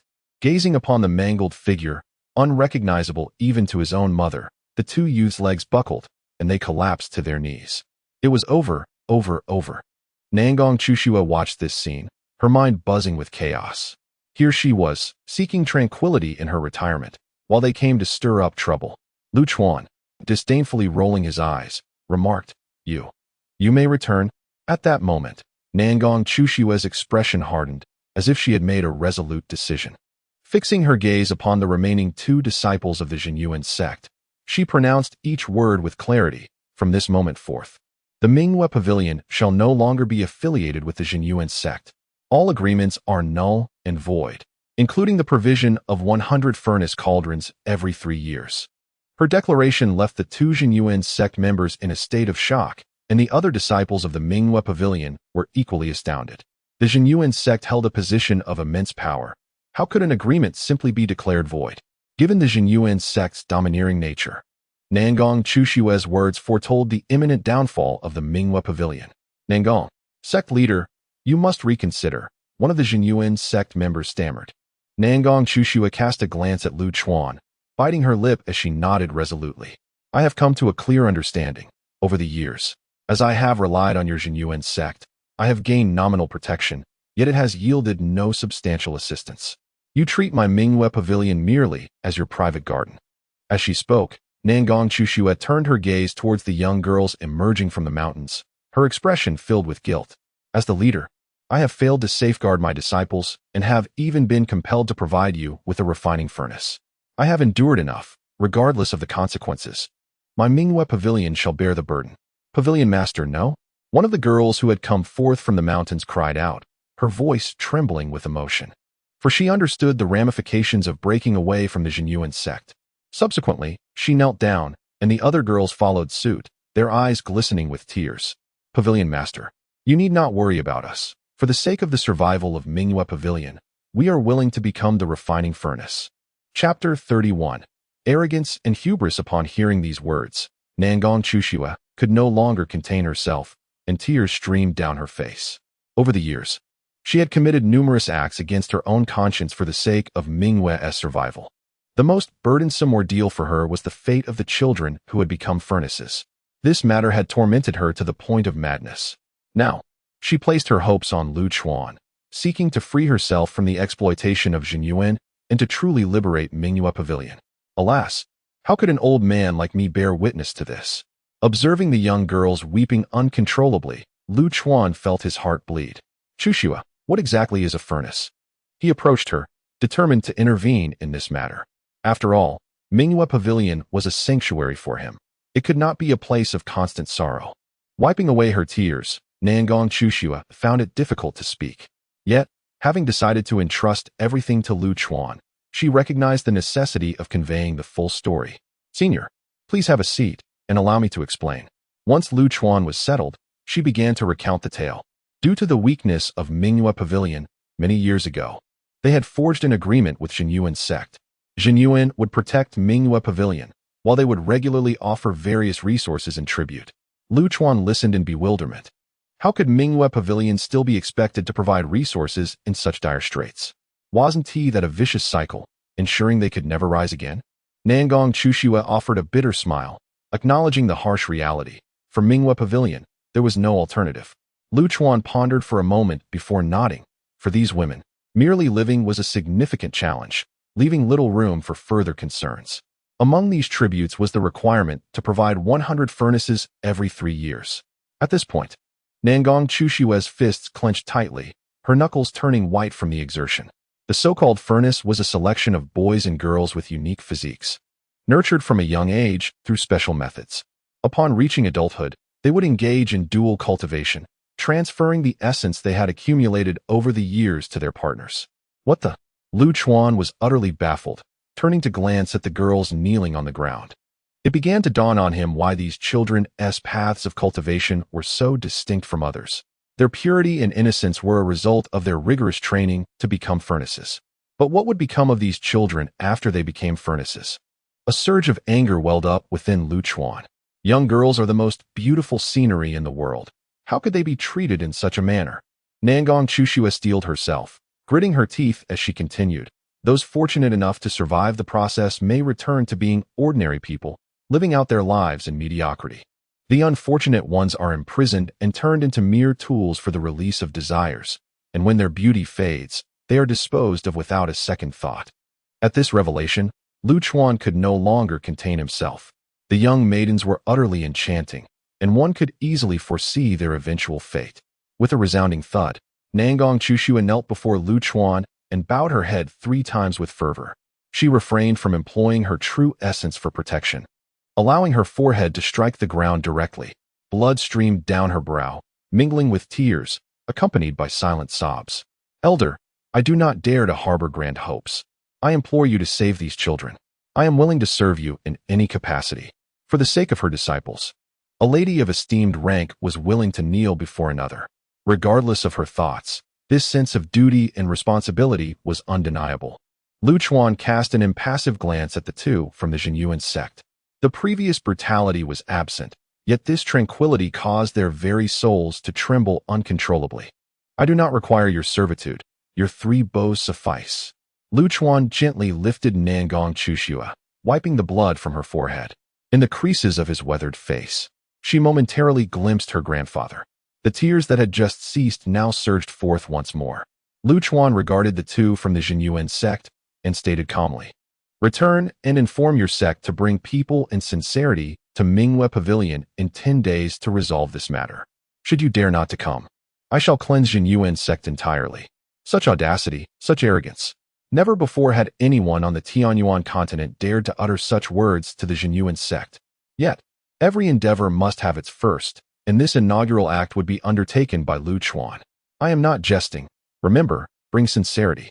Upon finishing, Lu Chuan turned his gaze to the kneeling maidens. From this moment forth, you shall resume your cultivation. No one shall dare to covet you again. Should anyone attempt, they shall meet their demise. His words, though softly spoken, resonated like the beating of a war drum within the hearts of the young women. They understood their fate, yet they realized that destiny is often beyond individual control. A crack had been torn in the endless shroud of fate, allowing a sliver of sunlight to penetrate. In moments devoid of hope, they might have succumbed to despair.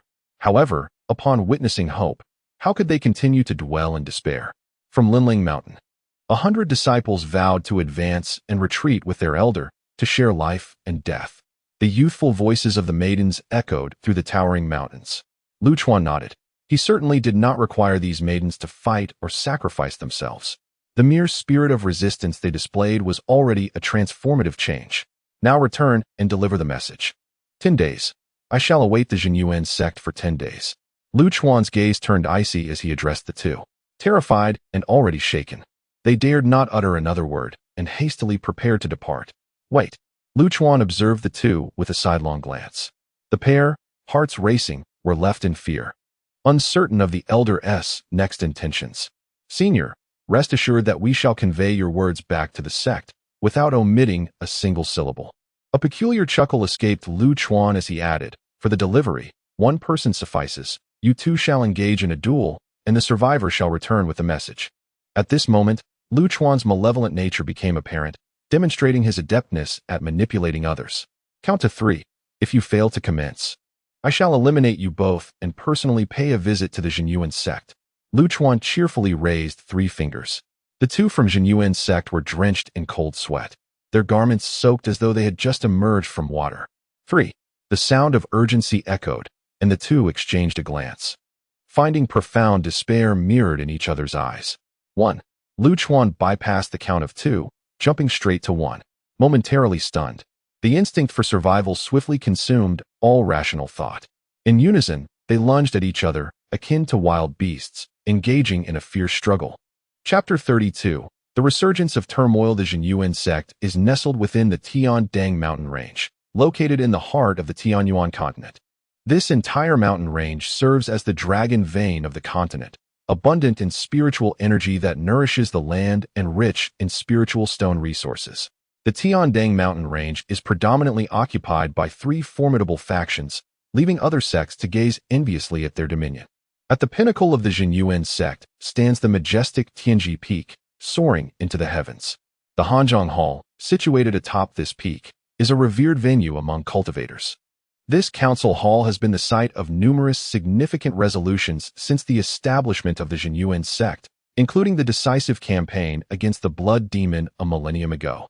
Thus, the convening of the Hanzhong Hall invariably heralds the occurrence of momentous events. Today, the Hanzhong Hall has been opened once more. The 9 peak masters of the Jinyuan sect, alongside the enforcement elder and the sect leader, 11 influential figures in total, have gathered here. Such a grand assembly has not been witnessed in many years. Given the current might and status of the Jinyuan sect, few matters warrant the congregation of these eminent leaders. The current sect leader, Bailey Yuza, appears to be around 30 years old, exuding an air of scholarly sophistication.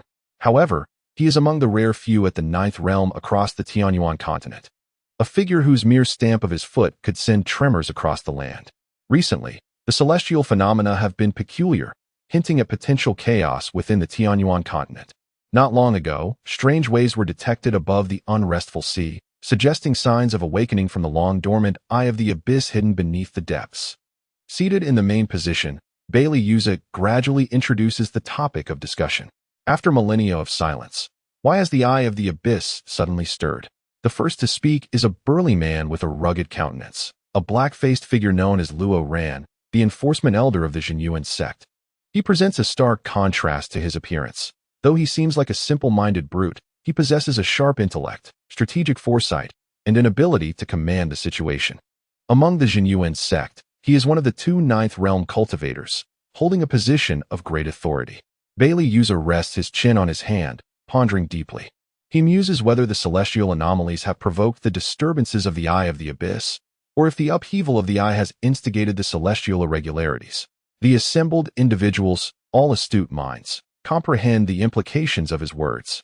Should the celestial anomalies be the cause of the eye's unrest, then the forthcoming turmoil within the Tianyuan continent may stem from other forces rather than the eye itself. Conversely, if the eye's agitation is the catalyst for the celestial disturbances, then the focus must simply be on safeguarding the eye of the abyss. After some deliberation, yet yielding no conclusive results, Bailey Yuza calls for the meeting's adjournment, instructing the various sects to remain vigilant for any strange individuals or occurrences in the near future. The unusual celestial alignment of the three demonic stars suggests that a formidable malevolence may soon emerge. With a deep sigh, Bailey Yuza rises from his seat. During this gathering of malevolent stars, one cannot help but ponder the chaos that may ensue. The Jinyuan sect, an immense entity, will undoubtedly be among the first to feel the repercussions in these tumultuous times. Sectmaster, there is another matter to report. Romulan suddenly interjected just as Bailey Yuza was about to depart the council chamber. With a furrowed brow, Bailey Yuza inquired, "What is it?" "It pertains to the incident that transpired 3 days ago at the Mingyue Pavilion," Romulan replied, calling out languidly towards the entrance of the chamber, "Come in." All eyes shifted to the doorway, where a dazed figure, trembling with every step, cautiously entered. This individual was none other than one of the three who had previously visited the Mingyue Pavilion. Zhou Liuyi recounted the events of the past few days in meticulous detail. Romulan frowned deeply. Indeed. Zhou Liuyi, casting wary glances around to ensure safety, swallowed hard before recounting the ordeal of being reprimanded by Lu Chuan. 3 days prior, on the orders of the Peak Master, he had been dispatched to retrieve the cauldron from the Mingyue Pavilion. By the time Zhou Liuyi concluded, an unsettling silence enveloped the council chamber. It had been many years since they had encountered such a situation, and momentarily, they were at a loss for words. Most absurdly, the elderly figure Zhou Liuyi spoke of had imposed a deadline upon the Jinyuan sect. It was truly laughable. An aged man, devoid of any true essence fluctuations, with a temperament that was both eccentric and cruel. Bailey Yuza pondered for a moment before turning to Romulan. "You shall handle this matter. If there is anything amiss with the Mingyue Pavilion and this elder, eliminate it swiftly. In these chaotic times, we cannot afford further complications." Within those understated remarks lay the fate of tens of thousands at the Mingyue Pavilion. Also, send someone to the Wamian Sea to monitor the eye of the Ghost Spring. Should there be any signs of disturbance, ensure timely reports. After the meeting adjourned, Romulan escorted the incapacitated Zhou Liuyi out of the council chamber. What a pitiful creature. Reflecting once more on the events of that day, Zhou Liuyi found it had become a nightmare. Every recollection left him utterly drained. He lifted his vacant gaze, murmuring in a daze, "Elder, in 7 days, the appointed time will arrive. We must hurry.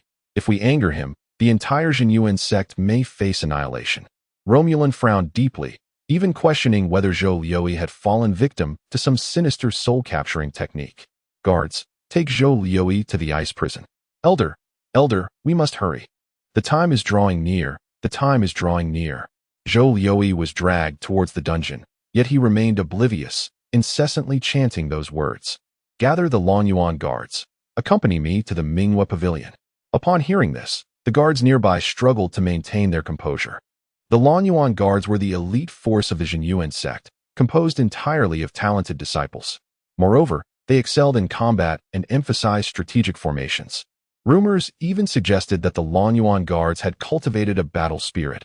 If true, few across the Tianyuan continent would be able to contend with them. The Lonyuan guards are the ultimate weapon deployed only amidst the fierce conflicts between major sections. What merit does a mere Mingyue Pavilion possess to warrant the involvement of the Jinyuan sect's Lonyuan guards?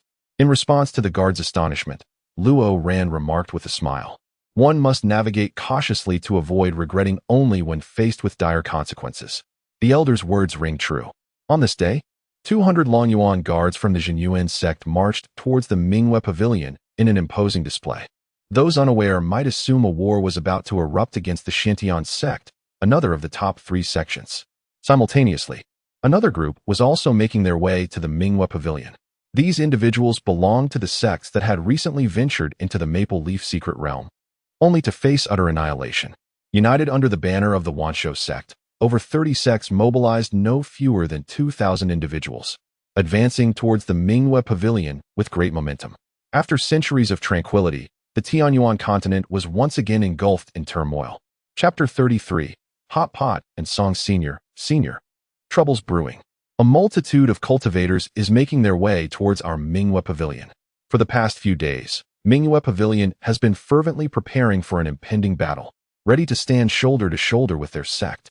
Meanwhile, Lu Chuan has been indulging in hot pot and admiring beautiful women, treating the situation with utter disregard. As the lunch hour approached, upon hearing this alarming news, Lu Chuan glanced at the meticulously prepared premium ingredients on the table, his heart seething with anger. These wretched scoundrels. Why must they arrive now of all times, during my meal? Are they deliberately seeking trouble? Noticing the telltale signs of a brewing outburst from Lu Chuan, a fu discreetly slipped away. Xiao Luoluo, Xiao Xiyun, moved the supplies to the mountain gate. For the common folk, food is paramount. How can we proceed without a meal? Lu Chuan resolutely declared, intending to set up a feast at the mountain gate, and perhaps deal with some of the foolish ones as a means of entertainment. What? Zhao Luoluo and Zhang Xiyun, the two young maids, were momentarily taken aback, still processing the situation. They wished to seek further clarification. But Lu Chuan had already strolled out with his hands clasped behind his back. With no other choice, the two began to pack the copious amount of ingredients. However, the load proved too great, and it was only when Master Hongye arrived that the three of them managed to transport everything. Master, approximately 2,000 cultivators have crossed the Changlu Gorge. In another 200 miles, they will reach the mountain gate, someone reported to Nangong Chushua. Her expression darkened. Before the Jinyuan sect could arrive, they were already greeted by this band of clowns. Resolute, Nangong Chushua thought, with so many foes, what more harm could come? We have already offended the Jinyuan sect. Offending a few more should be of little consequence. The stakes were high. Either Mingyue Pavilion would face complete annihilation, or they would thrive alongside Lu Chuan in the future. Gather all disciples at the mountain gate to prepare for battle. Master, Master. At that moment, a little maid rushed over, her face flushed from running too quickly. Calm down and speak slowly, Nangong Chushua admonished as she handed over a cup of tea. The maid gulped it down and, wiping her mouth, began to stutter, as senior, he is at the mountain gate cooking hot pot and insists on having someone play a tune for him, demanding to hear something called 18 touches. How would we know that? Nangong Chushu nearly choked on her tea. What a time for Lu Chuan to be so carefree, indulging in hot pot and music at the mountain gate. And what in the world is 18 touches?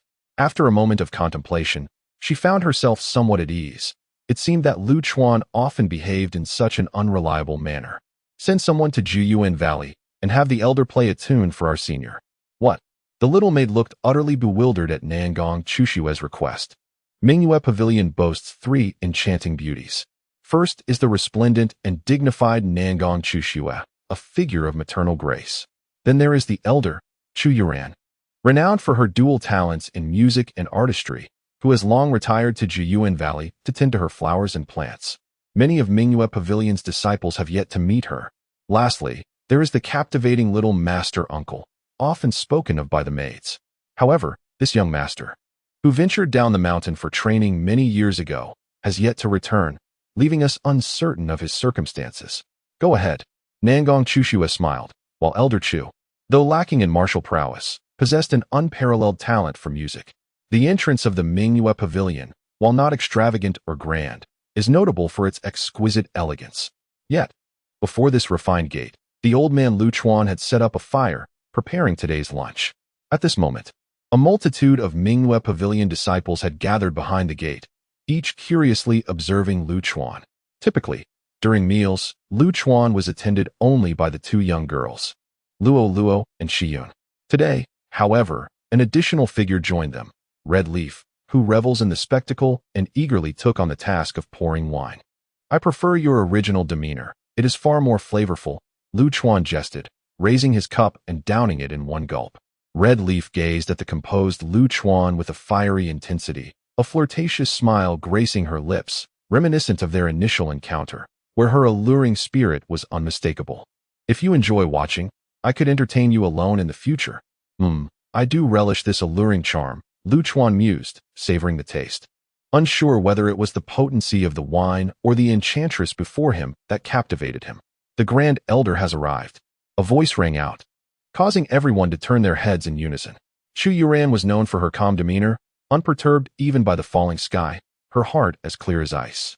The young girls could hardly anticipate her appearance here. The crowd instinctively parted to create a pathway. A young woman, seemingly in her 20s, appeared leisurely within their sight. Clad in a pristine white gown, she bore no trace of the mundane world. With shoulders as delicate as jade, a waist as slender as a willow, skin as smooth as fine jade, and an aura as subtle as orchids, she exuded an enchanting beauty. Cradling an ancient zither, she approached Lu Chuan with a gentle smile. "Your eyes are nearly popping out," Red Leaf remarked with a hint of envy, surprised by her own feelings. Was she truly feeling jealous? Impossible. Looking at Lu Chuan, whose face was awash with admiration, the notion of jealousy vanished without a trace. "Greetings, esteemed elder." Chu Yuran gracefully arrived before Lu Chuan, offering a respectful bow. "Saliva, saliva, esteemed elder," murmured the nearby Luo, noticing Lu Chuan's dazed expression as he stared at Chu Yuran. "Ahem, haha. The beauty of this young lady is truly unparalleled," Lu Chuan stammered, trying to regain his composure. It was a rather embarrassing sight to drool over such a beauty. But only a shameless old fellow like Lu Chuan could brush it off, as if nothing had occurred. Chu Yuran couldn't help but chuckle at the situation. The term unparalleled beauty seemed particularly fitting when describing a woman's appearance. "I have heard that you wish to hear the 18 touches, but I am rather dull and have never encountered this piece." "Not necessary." Lu Chuan quickly waved his hand. "Just play something you are adept at." To have such a charming maiden perform the playful melodies of frivolous tunes is truly unbecoming. "I, a humble girl, have embarrassed myself." The gentle Chiu Yuran gracefully performed a bow before taking a seat aside. The sound of the guqin began to resonate softly, gradually spreading like a tidal wave, filling every nook and cranny before the mountain gate. The melody was delicate and continuous, akin to a mountain spring meandering from a secluded valley, flowing gently. Even the rugged Lu Chuan found himself momentarily entranced. The beauty before him was like a painting, captivating and enchanting, her smile capable of stirring the heart, and her gaze a spellbinding allure. The music lingered, intoxicating all who listened. In that moment, Lu Chuan began to comprehend the joy of those foolish monarchs. Suddenly, Nan Gong Chu Shui emerged. Just as Lu Chuan was lost in the music, a thunderous shout erupted. Yet, the melody did not falter. Chiu Yuran continued to play, seemingly untouched by the tumult of the outside world. All heads turned towards the rising dust in the distance, where over 30 sects, comprising more than 2,000 cultivators, had arrived at the gates of Mingyu Pavilion to seek justice. Chapter 34, Sword 2, The Earthly Lament, Are You Courteous? Lu Chuan, interrupted from his reverie by the music, turned expressionlessly and took his seat at the dining table. He raised his gaze to the approaching army, a formidable sight nearing the mountain gate. The troops surged forth, a cacophony of sound, with creatures soaring through the sky and others racing across the ground, creating a commotion that rivaled even the bustling markets during the New Year celebrations. Lu Chuan slowly grasped his chopsticks, delicately dipping them into a bowl of chili oil. With a subtle flick of his wrist, the red oil shot forth from the chopsticks, slicing through the air toward the speaker. The air warped visibly in its wake. "Nangong Chushua, do not be a coward. Come forth and explain why our men perished entirely within the Maple Leaf Secret Realm, while your Mingwe Pavilion remained unscathed." The leader's words trailed off abruptly. A streak of crimson pierced through his mouth, erupting from the back of his skull.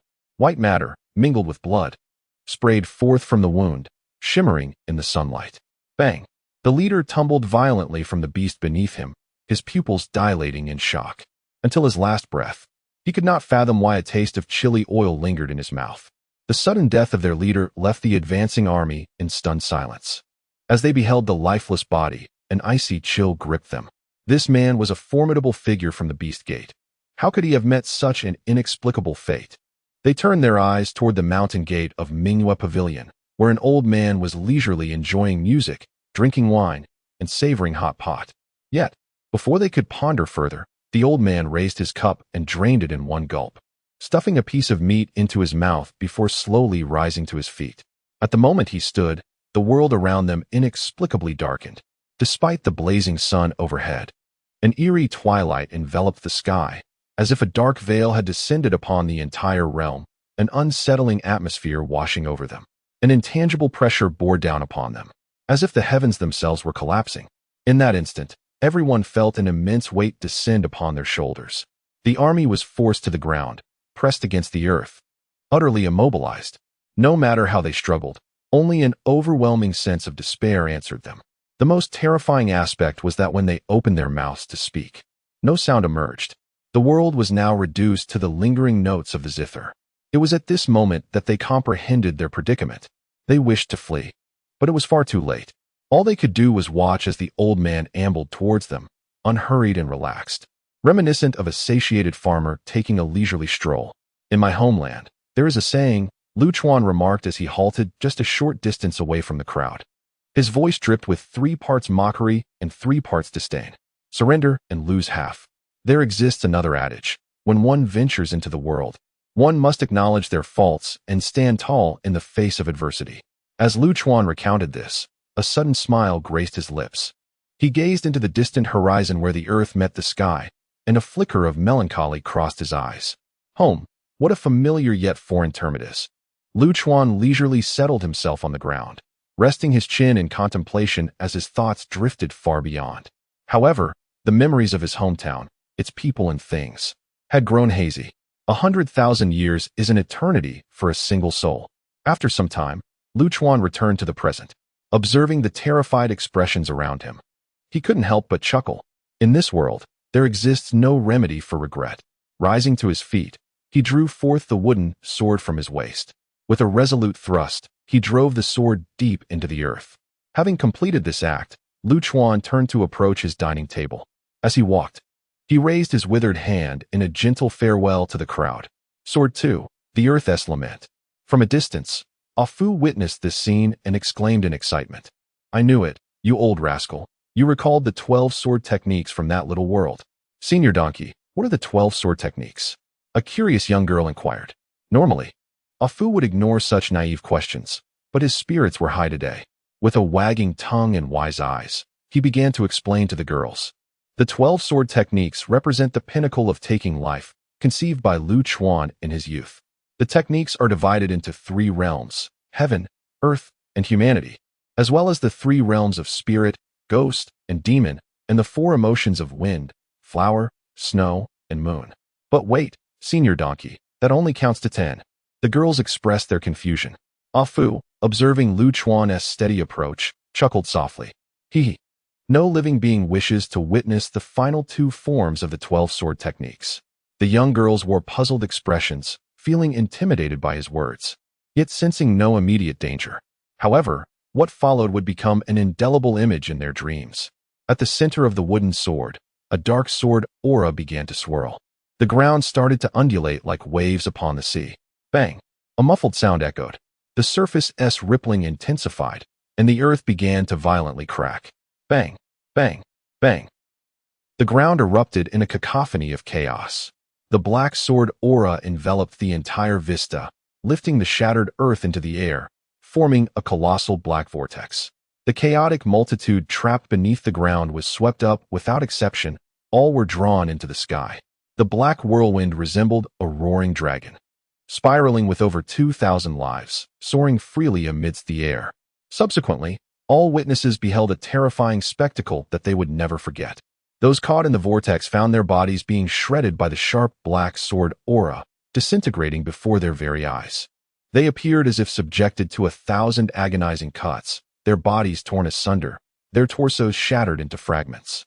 In this moment, engulfed by the sword's aura, the distinction between suffering became indistinguishable. More eerily, despite their bodies being shredded, their heads remained intact. Until the very moment of their demise, the expressions on those faces were forever frozen in a grotesque contortion of excruciating agony. All of this transpired in profound silence, interrupted only by the discordant strains of Chu Yuren's violin, bidding them farewell. As the black vortex dissipated, all the mangled flesh converged together, and the residual dark sword energy coalesced into a colossal orb of flesh. Those heads, untouched by the destruction, were set into the surface of this grotesque sphere, their gaping mouths and twisted visages reflecting terror and boundless despair. These lifeless heads silently narrated a tragedy of unspeakable slaughter. When that orb of flesh plummeted from the heavens, a wooden sword embedded in the ground quivered gently. The wooden sword, trailing a wisp of dark light, precisely reached the orb's point of impact. It propped up the orb, which had been formed from the remains of over 2,000 bodies, bringing a hush to its tumult. From that moment forth, a new landmark emerged before the gates of Mingyue Pavilion. Future generations would bestow upon it a name that was both vivid and resonant, the Corpse Sphere. Many years later, countless individuals would come to this place in search of enlightenment, for within the Corpse Sphere and in the wooden sword that supported it, lingered the supreme sword energy of that forbidden individual. Chapter 35. As time passes, let this thing stand here, serving as a deterrent, lest any stray cats or dogs come to cause trouble in the future. Alas, what has happened to you all? Lu Chuan observed the retching crowd and couldn't help but roll his eyes. The only one who seemed relatively composed was Nangong Chushua. Yet her gaze towards Lu Chuan was now tinged with a hint of fear. Though she had taken lives before, the efficiency with which they were extinguished was unsettling. Moreover, the macabre transformation of the victims into meatballs repulsed her deeply. This exceeded the threshold of what a normal person could endure. However, there was a commendable trait in Nangong Chushua, her self-awareness. Suppressing her physiological discomfort, she bowed gently beside Lu Chuan, acquiescing to the elder's authority. I admire a woman like you, Lu Chuan remarked, nodding in satisfaction. This woman was admirable. She knew when to advance and retreat, understood gains and losses, and possessed a sense of propriety. With adequate conditions, the Mingyue Pavilion would undoubtedly flourish under her stewardship. That condition had now materialized in the form of Lu Chuan. Upon hearing his words, Nangong Chushua's cheeks flushed. If the elder does not mind, Lu Chuan interrupted her thoughts with a chuckle. Enough of that. I am far past those concerns. Nangong Chushua paused, quickly realizing she had misunderstood Lu Chuan. Yet, a pang of disappointment arose within her. If only she could bind Lu Chuan to the Mingyue Pavilion in such a manner, she would not hesitate to offer herself, even if he was old and unattractive. It was evident that Lu Chuan held no interest in her. Waving his hand at the young girls, Lu Chuan instructed, everyone disperse. Focus on your cultivation. And in the future, endeavor to solve such matters independently. His words sent a tremor through Nangong Chushua. She gazed at Lu Chuan's stooped figure, longing to speak, yet remained silent. She understood that eventually, Lu Chuan would leave the Mingyue Pavilion. The pavilion was too small, and the Tianyuan continent was far too limited to accommodate such a deity. In that moment, Nangong Chushua set a goal for herself. Before Lu Chuan departed, she would employ every means at her disposal to strengthen the Mingyue Pavilion. Upon his departure, a self-sufficient and robust Mingyue Pavilion would serve as the finest farewell gift. Thank you, elder. Nangong Chushua deeply bowed in gratitude. Lu Chuan nodded, accepting her thanks, and in her eyes, he perceived her resolve. I will lend you a hand. How far you can go depends on your own efforts, he said, returning to the table to continue his unfinished lunch. At his words, Nangong Chushua felt a surge of emotion. I will not disappoint the elder's expectations. After the crowd dispersed, Lu Chuan leisurely savored the hot pot. The discordant notes from Chu Yuren's gradually found their harmony once more. Red Leaf Jinren was the first to restore his composure, having acclimated to the earlier scene. Being a practitioner of the dark arts. Senior, will you be cold sleeping alone tonight? He inquired, as Red Leaf Jinren poured a cup of wine for him, her body leaning in closer. Vixen, brazen creature, shameless. Xiao Luoluo and Xiao Shiyun seethed at the sight, their teeth clenched in anger. The initial decision of Mingyue Pavilion to harbor this female demon was undoubtedly a grave mistake. I require no warmth. My donkey is quite cozy, Lu Chuan replied, bemused. As he playfully smacked Red Leaf Shinren's backside, the slap elicited a nearly tearful reaction from her. This old fellow was indeed serious. Nearby, a Fu, overhearing their exchange, was nearly moved to tears. After all these years, this old fellow had finally acknowledged him, albeit in a rather trivial manner. Delicate one, you ought to return.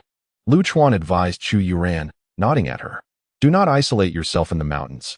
Venture out occasionally to bask in the sun. MHM.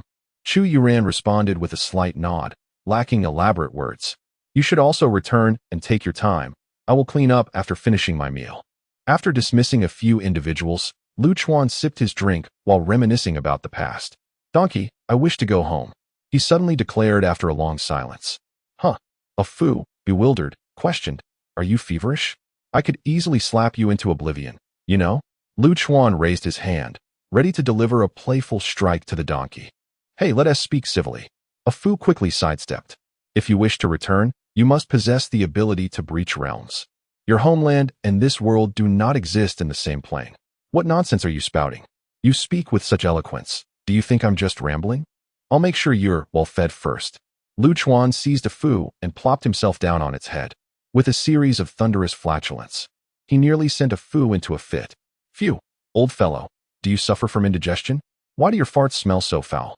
Brother, father, grandfather, I was wrong. I was wrong. I can return. Perhaps within the bronze temple lies a method to breach the realms.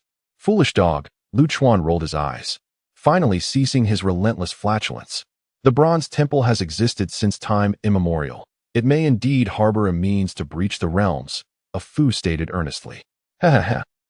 You little rascal, are you trying to manipulate me? Lu Chuan scoffed. A Fu, with a resigned grin, replied, what else could it be? Perhaps if you cultivate to the level of an emperor, you too could breach realms and return home. Sigh, let us discuss this later, Lu Chuan sighed, gazing into the distance. As one ages, thoughts inevitably drift towards returning to one's roots. This hot pot meal felt somewhat flavorless. Perhaps it is indeed a sign of advancing age. The thought of returning home, once it arises in the heart, flourishes like the tender grass of spring, gradually growing stronger. Bang, bang, bang. As Lu Chuan tidied up the dishes after dinner, the entire dining table began to tremble. Not only the table, but the very ground itself quaked rhythmically, as if 1,000 troops were charging forth. The air was thick with the scent of gunpowder. A neat black line emerged on the distant horizon. Like the rising tide of the sea, this black line surged closer, its pressure intensifying with each passing moment. It was the 200 Dragon Yuan guards, led by Luo Ran. In truth, the Zhen Yuan sect was the true authority. The earlier rabble could merely be considered an appetizer. However, at this moment, Lu Chuan felt somewhat disinterested, lacking the enthusiasm to spill blood, let alone engage in negotiations with the Zhen Yuan sect. With a casual wave of his hand, 2 large characters materialized on the ground. Having completed these tasks, Lu Chuan instructed a Fu to carry the pots and pans, while he himself strolled back to Isa Peak with his hands clasped behind his back. Chapter 36. Waiting. Although the Dragon Yuan Guard led by Luo Ran comprised merely 200 men, their imposing presence surpassed that of the previous ragtag army of over 2,000. Clad in uniform black armor and mounted on sleek black steeds, they moved with a gravity akin to a mountain's collapse. Upon arriving at the gates of the Mingyue Pavilion, Luo Ran was met with the sight of an enormous mass resembling a grotesque flesh ball. The area before the gates was desolate, save for the shimmering light of the protective mountain array, which occasionally reflected strange hues in the air. What is this? Luo Ran detected the lingering scent of blood in the air and frowned deeply at the grotesque mass. He nodded to one of the Dragon Yuan guards behind him, instructing, go take a look. The guard dismounted and approached the massive flesh ball. Upon closer inspection, he was horrified to see countless heads embedded within its surface, their distorted expressions, hollow eyes, and gaping mouths reminiscent of black holes. The impact on his psyche was profound. His mind momentarily blank, he began to frantically pound on his helmet. Noticing the unfolding crisis, Luo Ran rushed forward, employing his true essence to obscure the guard's vision. Yet, when he beheld the grotesque mass himself, he too was momentarily taken aback. Fortunately, his formidable strength shielded him from any adverse effects. Elder Luo, how could this be? The guard, who had nearly succumbed to madness, finally regained his composure. Luo Ran shook his head, sensing an unprecedented malevolent sword energy emanating from the mass, a force most savage that could disrupt one's mental state. The guard released a sigh of relief, grateful that it was merely residual sword energy. Is this thing made from living beings? The guard glanced at the flesh ball, his physiology struggling to adapt. Luo Ran nodded. It is still quite fresh. It cannot be older than an hour. Elder, that head resembles the leader of the Wyafeng from the Giant Gate sect. That head appears to belong to a disciple of the 10,000 Beasts sect. Soon, the Dragon Yuan guards near him began to identify the heads embedded in the grotesque mass. Luo Ran lightly tapped his forehead, concluding that multiple sects had conspired against the Mingyue Pavilion. Send someone to investigate these sects and ascertain their purpose for coming to Mingyue Pavilion. Elder, there are characters over there, someone interjected. Luo Ran raised his eyes towards the ground near the gates, where he indeed spotted two crooked characters etched into the earth. Wait. Wait. For whom? Luo Ran quickly realized that these words were directed at the Jinyuan sect. Huh. Observing the misshapen characters, Luo Ran could not suppress a laugh. How many years had it been? How many years since the Jinyuan sect had faced such an affront? However, Luo Ran soon sensed that something was amiss and furrowed his brow. Given the strength of the Mingyue Pavilion, it was inconceivable that they would behave in such a derisive manner, yet undeniably, such an event had indeed transpired. What, then, bestows upon the Mingyue Pavilion such audacity? And how is that fleshy orb produced? There are no conspicuous signs of destruction in the vicinity, suggesting that a large-scale confrontation has not occurred. This implies that these cultivators met their demise rather abruptly. Luo Ran pondered this and refrained from acting impulsively, gazing at the two characters. He remarked with a hint of jest, "Since we are to wait, let us indeed wait." Although Long Yanwei did not comprehend Luo Ran's directive, their disciplined demeanor prevented them from voicing their confusion. "You shall forsake that wooden sword? You have yet to acquire a more suitable blade." On their journey back to Isa Peak, a Fu sought to engage Lu Chuan in conversation. "That battered wooden sword, you must have wielded it for over 10,000 years, accumulating a significant amount of your sword qi. With your prowess, given some more time, you should be able to nurture a fine sword spirit. I've noticed your recent exuberance." Incessantly prattling on, Lu Chuan replied, growing impatient as he snapped a twig and casually tucked it into his waist. "Cease your incessant meddling as though you were an old matron, overseeing every trivial matter." The donkey, hearing this, rolled its wise eyes in discontent. "As if I were keen to manage your affairs. If another were to perish before me, I would not even flinch." "Foolish dog," Lu Chuan scoffed, though surprisingly refrained from reprimanding the donkey. "You have killed far too many today. It will attract divine retribution." A Fu shifted the topic. "What of it?" Lu Chuan retorted impatiently, gesturing toward the sky. "Is the heavenly path so idle that it would intervene over a few slain pigs and dogs?" A Fu shook his head. "The death of a few individuals would hardly capture the attention of the heavenly path. However, your power does not belong to this realm. Allow me to elucidate. If we were to liken this world to a computer, your situation within it would be akin to a virus in the system. If your computer becomes infected, do you not employ antivirus software to eliminate the threat? Bah, you are the virus." Lu Chuan rolled his eyes. "I fear not its wrath. Should it provoke me, I would simply cleave it in twain." "Brute," the donkey sneered, continuing, "while you may be invincible among mortals, confronting the heavenly path of a grand world directly is fraught with uncertainty. Moreover, the heavenly path will not engage you head-on. It will simply strike you with thunder daily, unable to vanquish you, but certainly vexing you. What is your point, you cur?" Lu Chuan shot back, delivering a hefty slap to the donkey's face. The donkey's visage contorted, but it remained unfazed, accustomed as it was to such treatment. If Lu Chuan were to refrain from delivering a blow, the donkey would find it quite unsettling. "Let me speak plainly." A Fu shook his head, restoring his distorted face to normalcy. "You must familiarize yourself with this world's cultivation system. This way, you shall not provoke the ire of the heavenly path." "Are you mad?" Lu Chuan raised his voice an octave. "Are you certain that the forces of two different systems will not clash within my body?" A Fu shook his head. "I do not know. It is up to you to navigate that. My role is merely to provide assistance. How you proceed is entirely your own affair." Lu Chuan pondered for a moment, yet found himself at a loss. Ultimately, he resolved to return and give it a try.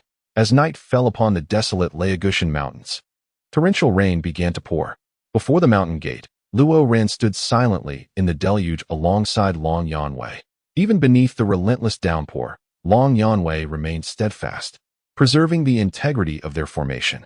The ground beneath them, waiting for two words, had long been washed away by the rain. A black warhorse galloped swiftly from the distance, carrying a member of Long Yanwei who had been dispatched earlier to gather intelligence. "Elder, I bring news. The situation has been clarified. Half a month prior, the Maple Leaf Secret Realm was opened, and all participating sects, save for the disciples of the Mingyue Pavilion, suffered total annihilation. This time, the Wanshou sect has united with various major sects to stir trouble at the Mingyue Pavilion. Is it true that only the people of Mingyue Pavilion survived?" Luo Ran mused, increasingly convinced of the peculiar transformation surrounding the Mingyue Pavilion. "Since we are here, we might as well wait a while." The journey Luo Ran had undertaken to reach this point was not without reason. Caution breeds longevity, a timeless truth applicable in all circumstances. Of course, should it be confirmed that Mingyue Pavilion harbors no uncertainties, what awaits them is destined to be a massacre. Chapter 37. The Inability to Cultivate Senior. The disciples of the Jinyuan sect have been waiting at the foot of the mountain for an entire night. As Lu Chuan rose from his slumber, Nangong Chushue entered the courtyard. She appeared somewhat haggard, evidently having not rested well the previous night. The arrival of Long Yanwei had placed immense pressure upon her. Nangong Chushue never anticipated that the Jinyuan sect would deploy such a formidable weapon as Long Yanwei. With little inclination to engage with them, Lu Chuan declared, "Let us leave them waiting for a few more days." He then commenced performing morning exercises in the courtyard. Nangong Chushue felt a sense of unease. After all, they were dealing with the Jinyuan sect, and particularly with the scheming Luo Ran. Was it truly wise to leave them in suspense?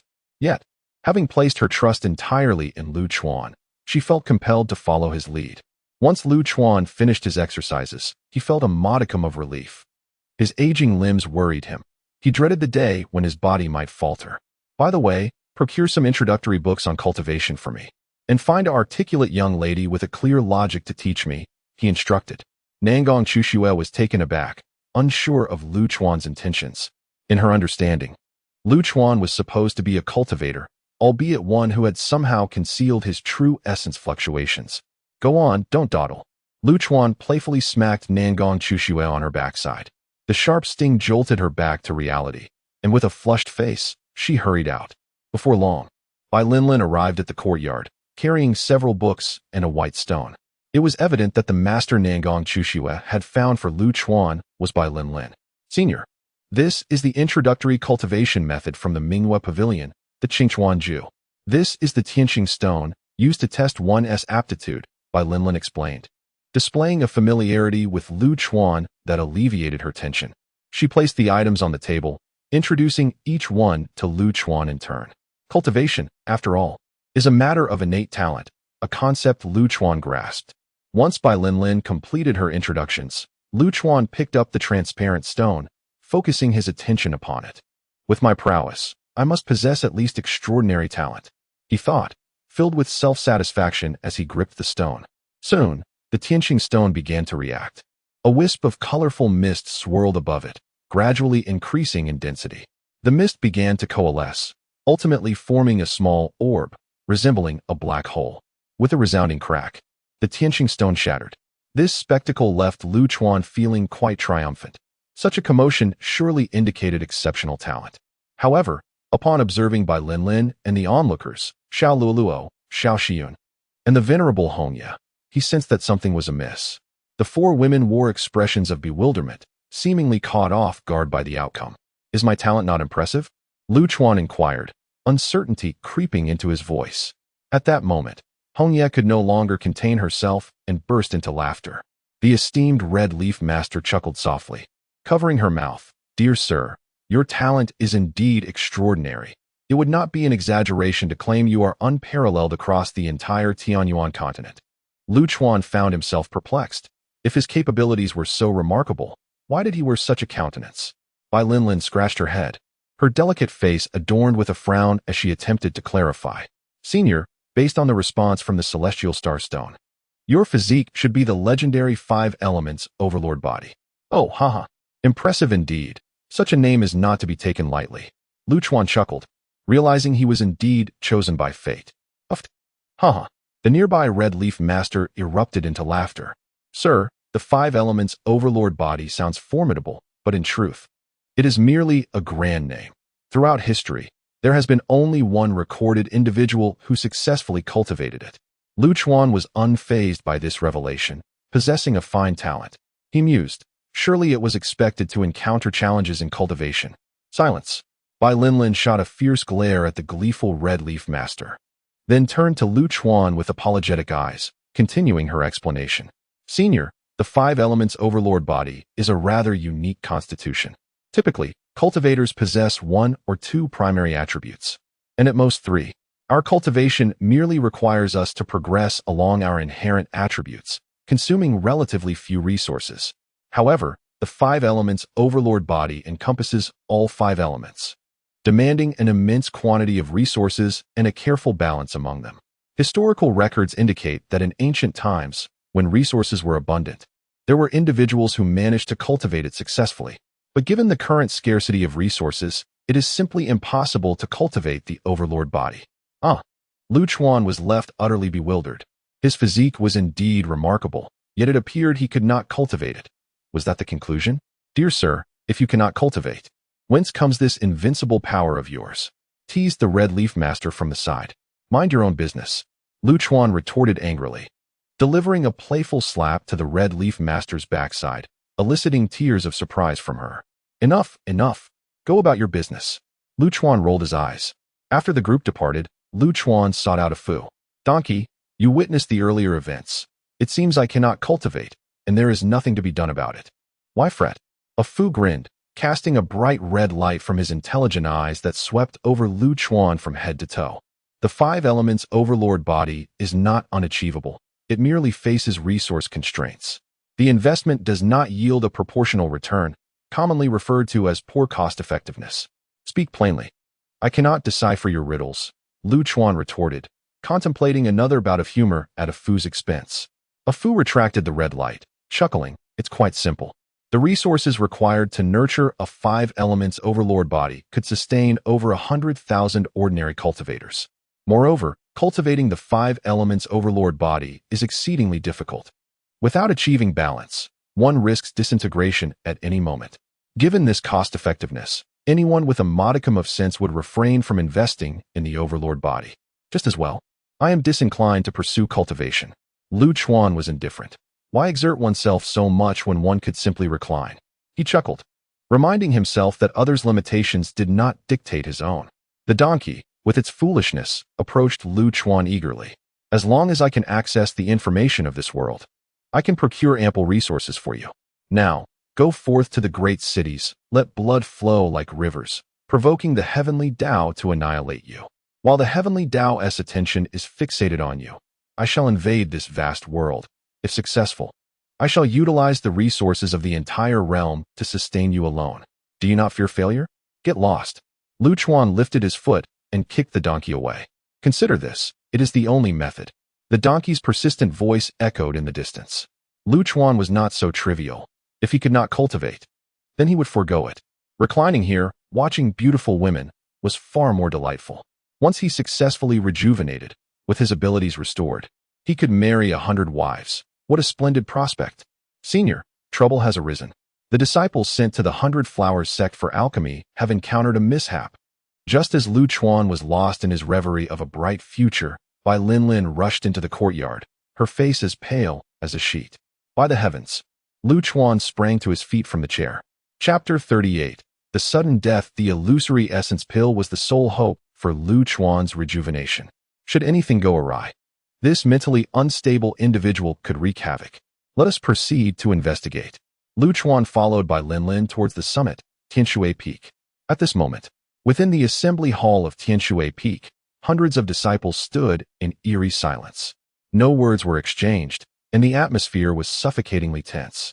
The occasional sound of weeping added a layer of desolation to the already oppressive sorrow. In the center of the hall lay a girl, drenched in blood. Her entire body soaked, her face obscured, rendering her original visage unrecognizable.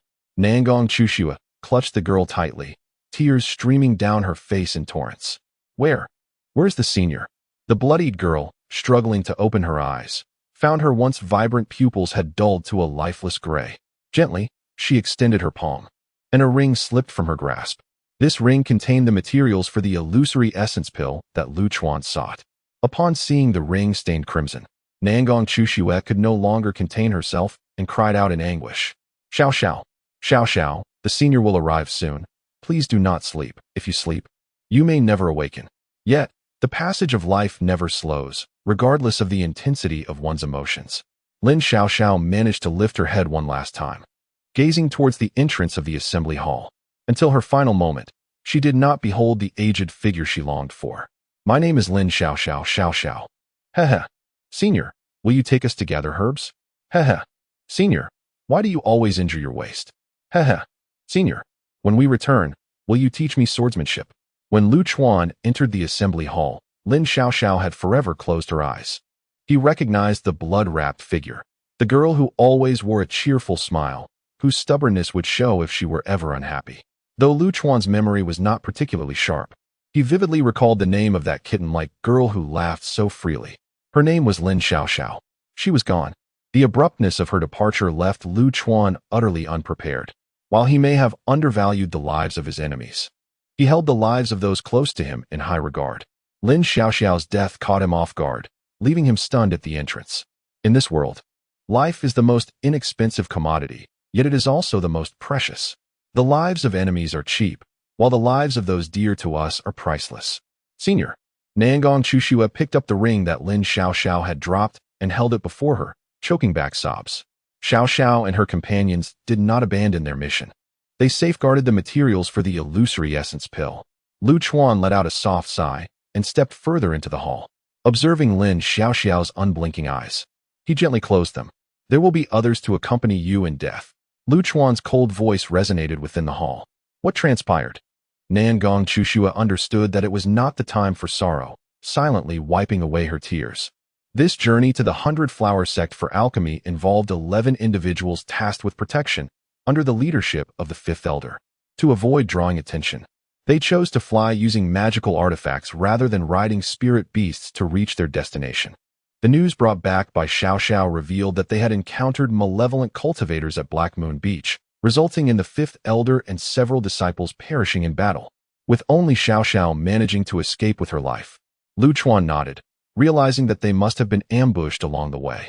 Nangong Chushua's expression was one of sorrow and helplessness. In recent years, as the Mingyue Pavilion had grown weaker, she had consistently restricted her disciples from venturing out.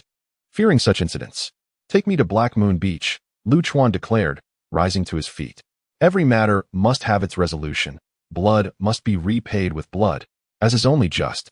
Nangong Chushua nodded, cradling Lin Xiaoxiao's lifeless body, her eyes ablaze with fury.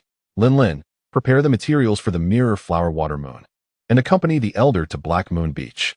The other disciples were instructed to ready themselves for battle, ensuring the mountain gate was secure. No outsiders were to tread upon Mingyue Pavilion until the Elder's return. Hongya, you shall also accompany the Elder to Black Moon Beach. You are more familiar with the matters concerning the evil cultivators. Nangong Chushua efficiently organized everything. Black Moon Beach was an essential passageway to the 100-Flower Sect. To bypass, it would require navigating the vast expanse of Bays Lake, significantly prolonging the journey. Moreover, the vicinity of Bays Lake was often plagued by ferocious beasts, posing a constant threat of being devoured. Thus, Black Moon Beach had become a solitary route. This very reason made it a prime location for malevolent cultivators to ambush travelers. Those heading to the 100-Flower Sect were invariably alchemists, typically carrying a wealth of precious materials. Such lucrative opportunities were irresistible, leading to Black Moon Beach evolving into a den of robbers. Additionally, the treacherous terrain and proximity to Bays Lake afforded these brigands an escape route, allowing them to evade the pursuit of larger sections. Once the clamor of the hunt subsided, the fortunate surviving rogues would re-emerge, resuming their nefarious activities. These bandits were astute, avoiding conflict with the disciples of major sects, instead preying upon those with lesser strength. Clearly, Mingyue Pavilion fell into the latter category. Upon arriving at Black Moon Beach, Lu Chuan was met with a grim sight, bodies strewn across the ground. The blood had darkened, and a multitude of flies swarmed over the corpses, while scavengers lurked nearby, poised to feast. Witnessing the dismembered remains of her fellow disciples, Balinlin and her companions could not suppress their tears. "First, let us gather the bodies," Lu Chuan stated with a calm demeanor, his voice devoid of any emotional fluctuation. The group complied, piecing together the bodies along the riverbank. "Elder, something feels amiss." Red Leaf Jinren soon discerned an unsettling vibe. "Speak," Lu Chuan responded, his expression unwavering. Red Leaf Jinren swallowed hard, feeling a twinge of fear at Lu Chuan's demeanor. The malevolent cultivators entrenched at Black Moon Beach typically do not resort to extreme measures. Even in the act of robbery, fatalities are a rarity, let alone the dismemberment of corpses. Their primary objective is financial gain, not bloodshed. Master Hongya cast a glance at Lu Chuan, and upon noticing his silence, continued. From the ruthless nature of these acts, it is likely that the ones committing robbery and murder belong to a different faction. As he spoke, Master Hongye gestured, and a severed arm flew into his grasp. The limb exhibited a grotesque shade of sickly green, unmistakably a victim of potent toxin. Among practitioners, the use of poison is uncommon, and those who do are regarded as particularly nefarious. Even the most depraved of cultivators would typically avoid such practices. After articulating his thoughts, Lu Chuan furrowed his brow. Master Hongye, startled, nodded fervently. This green toxin I have encountered before. It is known as green glaze, and is found solely on the Isle of 72 Immortals. At the mention of this name, Bai Lin and the others felt a shiver run down their spines. Chapter 39. Catastrophe of the Sword. If the 100 Ghosts sect is the nefarious leader of the western region of the Tianyuan continent, then the 72 Immortal Caves are undoubtedly the paramount authority of malevolence across the entire realm. Nestled above the sleepless sea, the 72 Immortal Caves lie far from the mainland. It is said that the malevolent cultivators congregating their number in the thousands. Each of these practitioners harbors a ruthless disposition and possesses unique, lethal techniques. Together, they have amassed a force that nearly rivals the three sects. Even Yunming's, one of the three sects adjacent to the Sleepless Sea, finds itself powerless against the 72 Immortal Caves. As Hongye Jinren concluded his discourse, Lu Chuan raised his gaze towards Bai Lin. Child, employ the mirror flower water moon to restore the scene. I shall eradicate their 9 clans one by one. Very well. Lu Chuan's words instilled a profound sense of security in Bai Lin. Soon, the mirror flower water moon array was fully set, and the scene materialized within the water mirror.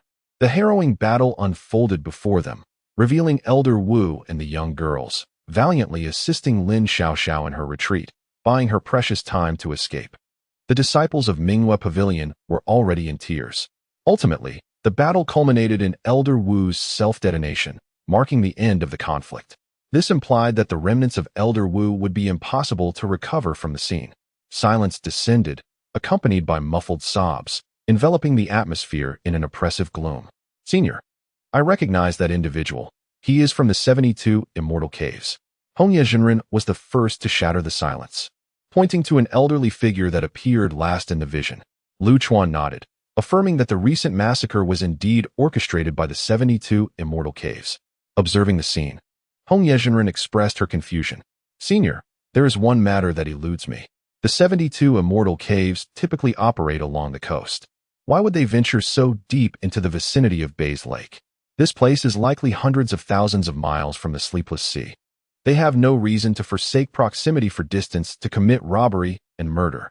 I shall uncover the truth, Lu Chuan declared, casting his eyes towards the encircling mountains, inquiring, are there malevolent cultivators hidden within these mountains? Hongye Jinren nodded. Unless there is a large-scale extermination, the malevolent practitioners entrenched at Heiyue Beach usually conceal themselves within the surrounding mountains. Upon hearing this, Lu Chuan withdrew a branch from his waist and forcefully plunged it into the ground. Catastrophe of the sword. A dark sword energy unfurled like a spider's web, swiftly saturating the entire ground and extending into the surrounding mountains. At the moment the web of darkness spread, the chirping of insects and songs of birds ceased. The gentle breeze stilled, and the nearby stream halted its flow. In that instant, all sounds surrendered to an eerie silence. 10 minutes later, the onlookers beheld a figure emerging from the mountain ahead. The individual appeared dazed, swaying as if a mere shell of a person. Upon closer inspection, a black thread connected to his feet became evident, with the appearance of the first individual, followed by the second, third, fourth. In the span of mere minutes, over 100 figures emerged from the surrounding mountains. These individuals share a commonality. They have been ensnared by the black sword energy, rendered mere puppets, devoid of will. Such a sinister method evokes a chill in the hearts of onlookers. The first to approach Lu Chuan is a tall, gaunt middle-aged man, known as the ill-disease ancestor, Wu Dajiang. The presence of this man surprises Hongye Jinren, for Wu Dajiang is quite renowned in the realm of the nefarious.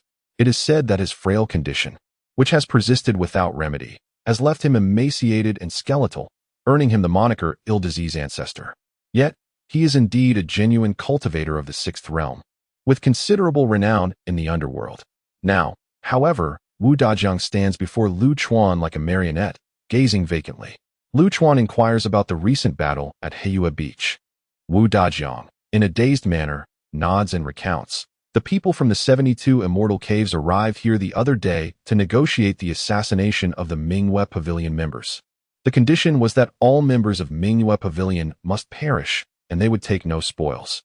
We, recognizing Mingyue Pavilion's vulnerability, acquiesced. After delivering this information, Wu Dajiang falls silent once more, his demeanor vacant. Not for wealth, but purely for murder.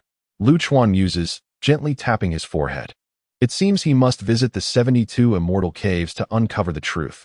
It is possible someone has commissioned a killing. As he ponders, he picks up a twig from the ground and tosses it into the center of a small river, where it lands with precision. Since you have partaken in this matter, then you may meet your end. At this moment, all the controlled cultivators shift direction, mechanically advancing towards the river's center. Over 100 individuals gather, forming concentric circles, both large and small. I shall journey to that infernal immortal cave. Who knows the way? Lu Chuan declares, enveloping all the maidens in a protective shroud of black sword energy. Hongye Jinren contemplates before replying. The 72 immortal caves are shrouded in mystery, said to be protected by a natural formation amidst the vast ocean, making them exceedingly difficult to locate. Senior, I can guide you to the Wuming Sea. Though I am unaware of the exact location, we may then proceed to Yunming's. Boom. Before Hongye Jinren can finish her sentence, the gathered cultivators in the vicinity erupt in a cacophony of destruction. A flash of black light blinds the onlookers, followed by a deafening silence as their hearing falters. The explosion of hundreds of cultivators generates a chilling uproar. A colossal black mushroom cloud ascends, and the terrifying shockwave nearly topples everything within a 10-mile radius. This is the essence of Lu Chuan, the origin of the term human calamity among the 12 sword techniques. He employs sword energy to erode the living, then provokes their self-detonation, transforming them into veritable human bombs. This technique is especially suited for large-scale slaughter. Should Lu Chuan wish, he could annihilate an entire city with ease. And the greater the strength of those controlled by the sword energy, the more devastating their explosion becomes. The multitude before me consists of practitioners, among whom are formidable cultivators like Wu Dajiang, a master of the sixth realm. The explosion's might was akin to that of a miniature nuclear device. Most terrifying of all, the black sword aura that scattered after the detonation could, before dissipating completely, compel the living to self-detonate. These 12 sword techniques were conceived during a particularly tumultuous phase of Lu Chuan's psyche, replete with anti-human and anti-social attributes. Although the crowd was safeguarded by the sword energy, and thus shielded from the shockwave, the horrifying spectacle rendered everyone weak in the knees. Following the explosion, Lu Chuan retracted all the dispersed black sword energy. Though he still experiences intermittent episodes of his mental affliction, he has improved significantly since emerging, no longer indifferent to life and death. You all should return first. I will accompany Xiao Hongye to the sleepless sea, Lu Chuan declared, elegantly gesturing as a branch from the center of the stream floated before Bai Linlin. Astonishingly, the branch remained unscathed despite the magnitude of the earlier explosion. Take this branch with you. Should you encounter any troublemakers, use it to deal with them decisively. Chapter 40. Engaging in business. Incidentally, the Baifeng Ferry, situated at the outlet of the Sleepless Sea, has given rise to the vast trading metropolis of Baifeng City, governed by one of the upper three sects, Yunming's. Among the upper three sects, Yunming's is the most unassuming, possessing the faintest presence. Its disciples seldom traverse the world. Yet, Yunming's is acknowledged as the wealthiest sect on the Tianyuan continent, owing to its control over maritime trade and its 3 flying merchant ships capable of traversing continents. These vessels engage in trade with distant lands, making periodic voyages every 3 to 5 years, each journey yielding substantial profits for Yunming's. However, in recent years, Yunming's maritime commerce has encountered considerable challenges. The 72 immortal caves in the Sleepless Sea have become increasingly active, and while they dare not raid Yunming's flying merchant ships, they frequently land and plunder Baifeng City. The city has been thrown into disarray, severely affecting Yunming's trading activities. Yet, Yunming's finds itself powerless against this nuisance, as the immortal caves are protected by natural formations amidst the vast ocean. Furthermore, these wicked cultivators are exceptionally formidable. Any attempt to eradicate them would likely leave Yunmings severely weakened, inadvertently benefiting the Xiantian sect and the Zhenyuan sect, an outcome Yunmings dreads. After 2 days of travel, Lu Chuan arrived in Baifeng City. His speed had allowed him to cover considerable distance, granting him a newfound awareness of the vastness of this world. Accompanied by the esteemed Hongye Jinren, he observed the bustling streets. "Senior, let us inquire at the city lord's mansion." Yunmings must be aware of the precise location of the immortal caves. Lu Chuan did not refuse this suggestion, acknowledging the challenges of locating several small islands in such an expansive sea. If only the donkey had access to the information of this realm, it would not be so troublesome. The city lord's mansion had issued a new announcement, yet again recruiting personnel. How many times has this been this month? The band of beasts from the immortal caves has grown increasingly audacious, reportedly setting their sights on the flying merchant ships. Yunmings is bound to take action. We shall observe the unfolding spectacle. No matter how enticing the commission, one must still possess their life to spend it. Before the opulent gates of the city lord's mansion, a throng of cultivators gathered, discussing the newly posted announcement on the wall. Lu Chuan glanced over and noted a recruitment notice for guards. The requirements were quite rigorous, demanding cultivators of at least the 5th realm, with a preference for sword cultivators.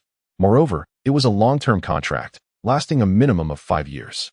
The offered conditions were indeed alluring, with a minimum annual salary of 10,000 high-grade spirit stones, along with various rare materials. Lu Chuan recalled that the annual revenue of Mingyue Pavilion was merely around 100,000 high-grade spirit stones. To offer a guard an annual salary of 10,000 spirit stones speaks volumes of Yunming's financial might. Yet, it appears that Yunming's has not fared well in recent years, as evidenced by the soaring compensation they offer. Upon perusing the announcement, Master Hongye let out a sigh, a touch of nostalgia in his expression. After a moment's contemplation, Lu Chuan conceived a plan to engage in dialogue with their leader. "I have vanquished the 72 celestial caves. What compensation can they offer?" He pondered. The Mingyue Pavilion was rather impoverished, and having resolved to extend a helping hand, Lu Chuan decided to invest a modicum of effort. Since the destruction of the 72 celestial caves was inevitable, it would be advantageous to procure some funds for the maidens of the Mingyue Pavilion in the process. Indeed, why did I not consider this sooner? Master Hongye exclaimed, tapping his head. "Ah, what are you doing? Seeking employment as a guard? Head that way. This is the Lord's manor." Master Hongye seized Lu Chuan and, rather recklessly, pushed through the grand entrance, only to be promptly halted by the guards. Lu Chuan, unperturbed by the delay, utilized his sword energy to subdue the guard, instructing him to relay their intentions forthwith. Before long, the lord of the manor emerged personally to greet the two, exuding warmth and hospitality. After all, it had been countless years since a formidable figure had come forth to eradicate the 72 celestial caves. The lord appeared to be a plump gentleman in his 50s, amiable in demeanor, reminiscent of a prosperous merchant. "Please, gentlemen, come inside," he invited, though his disappointment at the sight of Lu Chuan and Master Hongye was barely concealed. Nevertheless, possessing the acumen to attain his position, the chubby lord maintained his composure, treating them with respect despite their unassuming appearances. "No need for that. Simply send someone familiar with the route. We shall set sail immediately," Lu Chuan stated, his demeanor blunt and unyielding. The lord, feeling a bit awkward, forced a smile. "Elder, while sailing is indeed feasible, one must understand that this is no trifling matter. What compensation can you expect for the extermination of the 72 celestial caves?" Lu Chuan, disinterested in small talk, cut to the chase. Observing Lu Chuan's unwavering confidence, the lord found himself uncertain. Was this elder genuinely capable, or had he lost his senses? Moreover, the absence of any discernible aura of true essence emanating from Lu Chuan raised his suspicions. 2 million high-grade spirit stones. After considerable deliberation, the lord proposed a price. This sum was roughly equivalent to 2 decades' worth of income for the Mingyue Pavilion. A fixed price of 4 million. Lu Chuan countered, abruptly doubling the offer. Have you lost your mind?" The lord gasped, taken aback. 4 million high-grade spirit stones represented 3 years' worth of revenue for Yunmings. Is 4 million negotiable? Lu Chuan maintained a firm gaze, his eyes devoid of fluctuation. The lord felt an inexplicable shiver run through his soul under Lu Chuan's unwavering stare. 3 million. The lord replied, surprisingly resilient in the face of pressure. Despite Yunming's considerable wealth, expenses were also substantial. The price you proposed is excessively high. Each voyage carries risks. While issues with cargo may be manageable, complications involving personnel could lead to significant losses. Recently, the Flying Cloud vessel collided with an iceberg, and the repairs alone cost a staggering 1 million high-grade spirit stones. The city lord, lamenting his misfortune, grumbled incessantly. 400,000, not a single coin less. I will crush you if you fail to comply. Dispatch someone to the dock immediately. We set sail. Lu Chuan's domineering nature was unmistakably apparent. With that, he strode away from the city lord's mansion, hands clasped behind his back. Watching Lu Chuan's retreating figure, the city lord exhaled deeply. The pressure this old man exerted was overwhelming, particularly when those piercing eyes seemed to gaze into his very soul. 400,000 to obliterate the 72 immortal caves did not seem excessively steep. After a moment's contemplation, the city lord deemed that 400,000 was still a tolerable sum, provided that all 72 immortal caves were entirely eradicated. He feared that if the flames of turmoil were to continue smoldering, only to be rekindled by the spring winds, his investment would be in vain. After considerable deliberation, the city lord resolved to take a gamble. After all, there was little to lose. Should he succeed, the Yunming Marsh would be rid of a persistent affliction, ensuring the safety of Baifeng City during its maritime endeavors. Conversely, should he fail, that old man would not return, sparing him the anxiety of future troubles. Chapter 41. Setting sail in search of Island Senior. You truly possess daring audacity. For million premium spirit stones, what a staggering sum. Within the modest noodle shop at the ferry terminal, Lu Chuan was savoring his noodles while the esteemed Red Leaf Master accompanied him. That's insufficient, Lu Chuan replied, shaking his head. If we could annihilate the 72 immortal caves entirely, Yunming's would be amenable to a higher price. The safety of the trade routes is a pivotal factor, and Yunming's would not skimp on this expenditure. Suddenly, the door swung open with a crash as 4 individuals entered the noodle shop. After surveying the surroundings, they strode directly towards Lu Chuan's table. The leader, a burly man with a robust build, slammed a compass onto the table with a resounding thud. You old man, hiding in this wretched place to eat noodles, you're the one seeking to set sail, aren't you? His voice boomed, reverberating through the entire establishment. Has the city lord lost his mind? These two wish to venture out in search of the immortal caves? What a ridiculous era we live in. Before he could finish his tirade, the man received a sharp slap across the face, sending him crashing through the noodle shop and onto the sidewalk. Next, please invite a guest who can articulate words, Lu Chuan remarked, lifting his oversized bowl to drink the broth with gusto. The remaining 2 men and 1 woman exchanged glances. Swallowing nervously, they had not even comprehended how their companion had been flung out. However, one thing was certain. It was this noodle-eating elder who had struck him. I am Wang Shouyue, and this is my second brother, Wang Shouyu. This is my younger brother, Wang Shuren. The one you sent flying is our eldest brother, Wang Shuyi. The woman finally found her voice. Huh, Wang Shuyi, the 13 fragrance? Lu Chuan quipped, glancing at Wang Shuyi, who lay on the sidewalk, seemingly oblivious to his fate. What? Wang Shouyue was momentarily perplexed. Lu Chuan waved his hand dismissively. You understand the task, I trust? Just guide me to that so-called immortal cave. Wang Shouyue nodded. The city lord has already briefed us. Good. I have no desire to engage with you further. Just attend to your duties, Lu Chuan grumbled. His mood soured, and he departed the noodle shop. And leave that 13 fragrance behind. He dampens my spirits. Upon exiting, Lu Chuan delivered another kick to Wang Shuyi, adding you. Wang Shouyu could no longer contain himself and was about to speak. But Wang Shouyue swiftly covered his mouth. Choose another time to be foolish. We cannot provoke this old man. Wang Shouyu nodded in resignation. The journey at sea commenced smoothly, garnering considerable attention upon their boarding. After all, such reckless pursuits were a rarity in this day and age. The seasoned veterans at Baifeng Ferry were well aware of a crucial fact. Whenever the Wang siblings set sail, it invariably signified a quest for the immortal caves. Only these 4 siblings possessed the uncanny ability to accurately pinpoint the locations of the 72 immortal caves. The last time they embarked on such an expedition was nearly 20 years ago, if memory serves. It was quite a sensational affair at the time.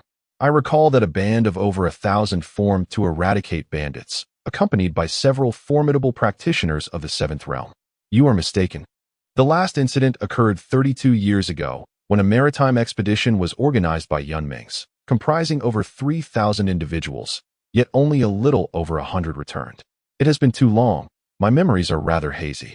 Alas, Yunmings has become increasingly unreliable, permitting an elderly individual to venture out to sea. If the four siblings of the Wang family were to be caught up in this, Yunmings would soon find themselves lamenting their fate. It is rumored, indeed, that the 72 immortal caves are actually connected to two other major sections. My friend, such statements should not be made lightly. Should I refrain from speaking? Consider this. How is it that the 72 immortal caves flourish so right under the nose of Yunmings? Without the support of those two sects, I would never believe it. There is some truth to this, for the business of Yunmings is exceedingly lucrative, truly one of a kind. Wouldn't others be envious? Let us cease this discussion. It is not our place. The golden vessel carrying Lu Chuan and his companions set sail, inciting much chatter among those on the shore. Elder, this is our Wang family's unique assault vessel, significantly swifter than a conventional boat. Should you wish to return, we can turn back at any moment. Wang Shouyue spoke anxiously to Lu Chuan. Lu Chuan, however, paid her no heed, sitting alone at the bow, reveling in the splendor of the ocean. Wang Shui, the unfortunate soul, was also aboard, for they needed the combined efforts of the four siblings to locate the 72 immortal caves concealed by a natural formation. Despite his distaste for the man, Lu Chuan allowed him on the boat. Wang Shui's right cheek was swollen, and he huddled at the stern of the small vessel, attempting to distance himself from Lu Chuan. Your loose tongue has landed you in hot water this time. Wang Shouyue chastised him while applying medicine. Hearing this, Wang Shui's eyes brimmed with tears, adding an almost comical element to the scene. In the following 2 days, the small boat sped through the vast ocean. It was not until the third day, at midnight, that they arrived at a dark expanse of sea where the vessel finally came to a halt. Elder, we are about to begin locating the position of the immortal island, Wang Shouyue said, casting a nervous glance at Lu Chuan, still hoping he might choose to return. Over the years, those who sought trouble at the immortal caves have met with unfortunate fates. It was clear that this girl possessed a kind heart. Her concern directed not towards herself, but rather towards Lu Chuan and the safety of the real person Hongya. Lu Chuan waved his hand dismissively.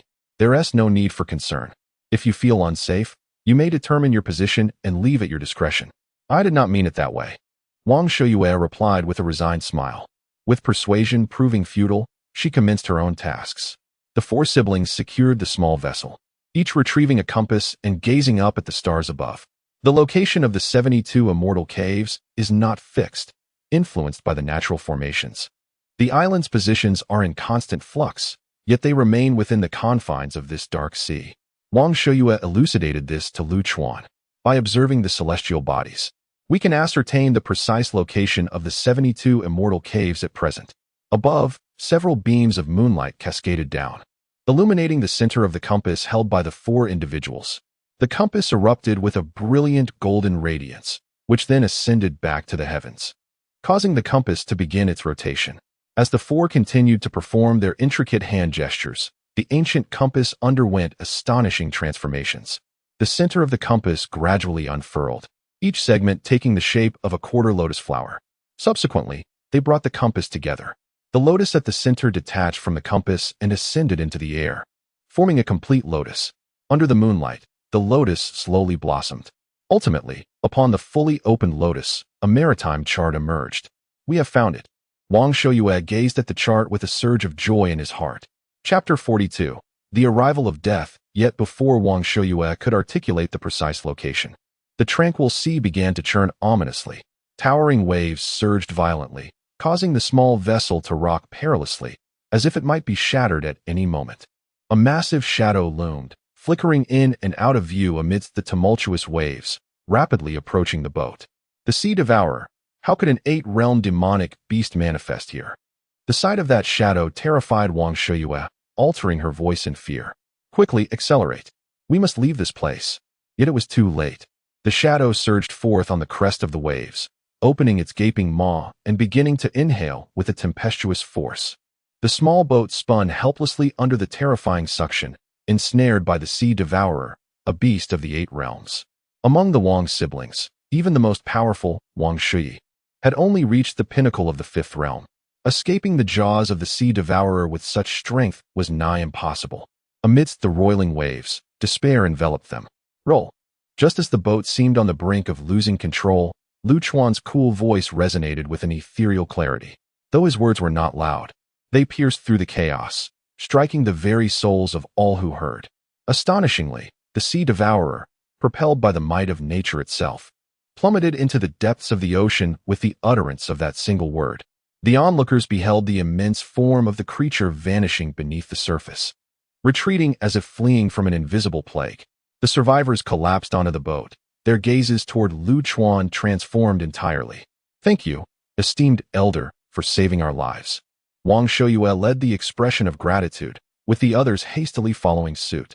"Have the coordinates been established?" Lu Chuan waved dismissively, his demeanor unimpressed. Wang Shoyue nodded in affirmation. "Yes, set at 3,500 miles to the southeast. The 72 immortal caves possess a natural array for protection. Entry is not easily attained." Before she could finish, Lu Chuan had vanished from the bow of the ship. The group exchanged bewildered glances, each lost in their own thoughts. Only the Red Leaf Master remained undisturbed, languidly leaning against the side of the boat, gazing pensively at the obsidian sea. "Miss, who is this elder?" Wang Shui could no longer contain his curiosity. Having previously offended Lu Chuan, he treaded cautiously. "I do not know," the Red Leaf Master replied with a smile, shrugging nonchalantly. "Just avoid provoking him." Silence fell over the group, each pondering the seemingly frail figure of Lu Chuan, who would not wish to test his mettle. "Sister, the appearance of an 8-realm demonic beast here is rather unsettling." Wang Shoren, usually reticent, voiced his concerns. Wang Shoyue nodded in agreement, suggesting it might be related to the tremors of the eye of the ghost spring, as powerful beasts from the center of the sleepless sea may have been driven to other regions. "Alas," Wang Shoren sighed, troubled. "I cannot fathom the reasons. The sea has been tumultuous for the past 2 years." Wang Shoyue gently tousled Wang Shoren's hair and chuckled. "These matters are beyond our concern. The 3 upper sects have already dispatched individuals to the Eye of Yuquan. Rest assured, all will be well. Yet, the malignant presence of the 72 immortal caves remains impervious to eradication. The reason is quite simple. This archipelago is safeguarded by a natural formation. This formation is extraordinarily mystical, allowing the islands to continuously shift their positions. Without the skill of astrological navigation, it would be utterly impossible to locate them amidst the vast expanse of the ocean." Lu Chuan arrived at the location indicated by Wang Shoyue, his form hovering weightlessly in midair. Below him, a vast expanse of sea lay concealed beneath a thick fog, rich with the essence of life. It appeared his calculations were correct. This was indeed the site of the 72 immortal caves. With a gentle lift of his hand, dark sword chi began to swirl around his fingertips. He maintained this stance for a full 10 minutes, compressing the sword chi into a minuscule orb resembling a tiny black hole. "Wind rises," he declared, flicking his finger. The small black hole plummeted from the heights. Lu Chuan followed suit, descending into the fog. The black hole ultimately hovered about 10 meters above the mist, while Lu Chuan continued his descent. Upon his first contact with the fog, an immense force of resistance rebounded against him. This, it seemed, was the protection of the formation. Though the force was not overwhelming, it constituted an insurmountable chasm for an ordinary cultivator. With a casual sweep of his hand, Lu Chuan dispelled this force and landed firmly on the ground, devoid of any inclination to observe his surroundings. His purpose for coming was singular, to eliminate all present, leaving only a few alive for interrogation later. "Rise." Lu Chuan snapped his fingers lightly. In an instant, the small black hole hovering above the fog erupted with a brilliant flash of darkness. A tremendous suction emanated from the black hole, drawing the fog below as if it were being devoured by a great whale. The eternal night began to envelop the land, obscuring the stars and moon from view, leaving no remnant of hope for life. Under this terrifying force, the entire 72 immortal caves began to seethe. A multitude of cultivators ascended into the sky, cursing as they did so. When they perceived the onset of eternal night and the vanishing of the fog that shielded their islands, fear spread among them like a plague. "Is there a friend visiting the immortal caves? Might they step forth for a conversation?" A robust voice resonated throughout the island. Lu Chuan had no inclination to respond. His sole purpose for this visit was to eradicate everyone present. As the fog was nearly consumed and visibility expanded, Lu Chuan snapped his fingers once more. Scatter! The tiny black hole ceased its tempestuous intake. With a dull thud, a sound erupted, followed by a black wind blade, scarcely a foot in length, bursting forth from the black hole. The speed of the wind blade was as swift as a meteor racing across the moon, hurtling towards the cultivators suspended in midair. The practitioners, caught unawares, had yet to react when the blade carved a long, dark streak through the sky, severing their necks with merciless precision. Their decapitated heads plummeted from the heavens like dumplings falling into boiling water. Donkey, Lu Chuan called softly. A Fu, ever perceptive, promptly appeared at Lu Chuan's side. Oh, my lord, please feel free to command me. Acknowledging Lu Chuan's somber mood, a Fu refrained from teasing him. Lu Chuan nodded. Gather those heads for me. I wish to take them back to honor the deceased. Rest assured, it's a trifling task. A Fu replied cheerfully, letting out a playful snort before vanishing into the night. With his eyes closed, Lu Chuan took a moment to sense his surroundings, then clasped his hands behind his back and strolled leisurely towards the area teeming with human presence. With each step he took, the small black void in the sky unleashed a relentless, life-harvesting wind blade. Chapter 43, Killing for Money. A justifiable reason. The black blade of the wind, beneath the eternal night, unfurled a myriad of dazzling colors. This luminous display wove into a vast net, mercilessly reaping lives across the archipelago. At last, a terrified scream pierced the air. He yearned to flee, but scarcely had he taken a step when the wind blade, entwined with light, severed his throat. As the blade glided across his neck, the warmth in his chest turned to a chilling void. It must be a dream. It had to be, for he felt no pain. Yet, the echoing final cries of those around him shattered the illusion, affirming that this was no dream. How can one discern between reality and illusion? He beheld his own body, gazed at his toes, and ultimately sank into the abyss of darkness. Life was so trivial. With the mere flick of a finger, it could be extinguished. Lu Chuan ambled along, hands clasped behind his back, counting each step. 1,235. This was not only the number of steps he had taken, but also the count of the death blades that loomed over the islands at this moment. This night, no one would survive. Upon completing those 1,235 steps, Lu Chuan encountered the first living souls, rather, a cluster of them. They huddled within a cave, frantically cursing and unleashing their dread. When they laid eyes on Lu Chuan, it was as if they had glimpsed a savior. They did not recognize him. Yet the moment they beheld the old man, they concluded he was the orchestrator of this ruthless massacre.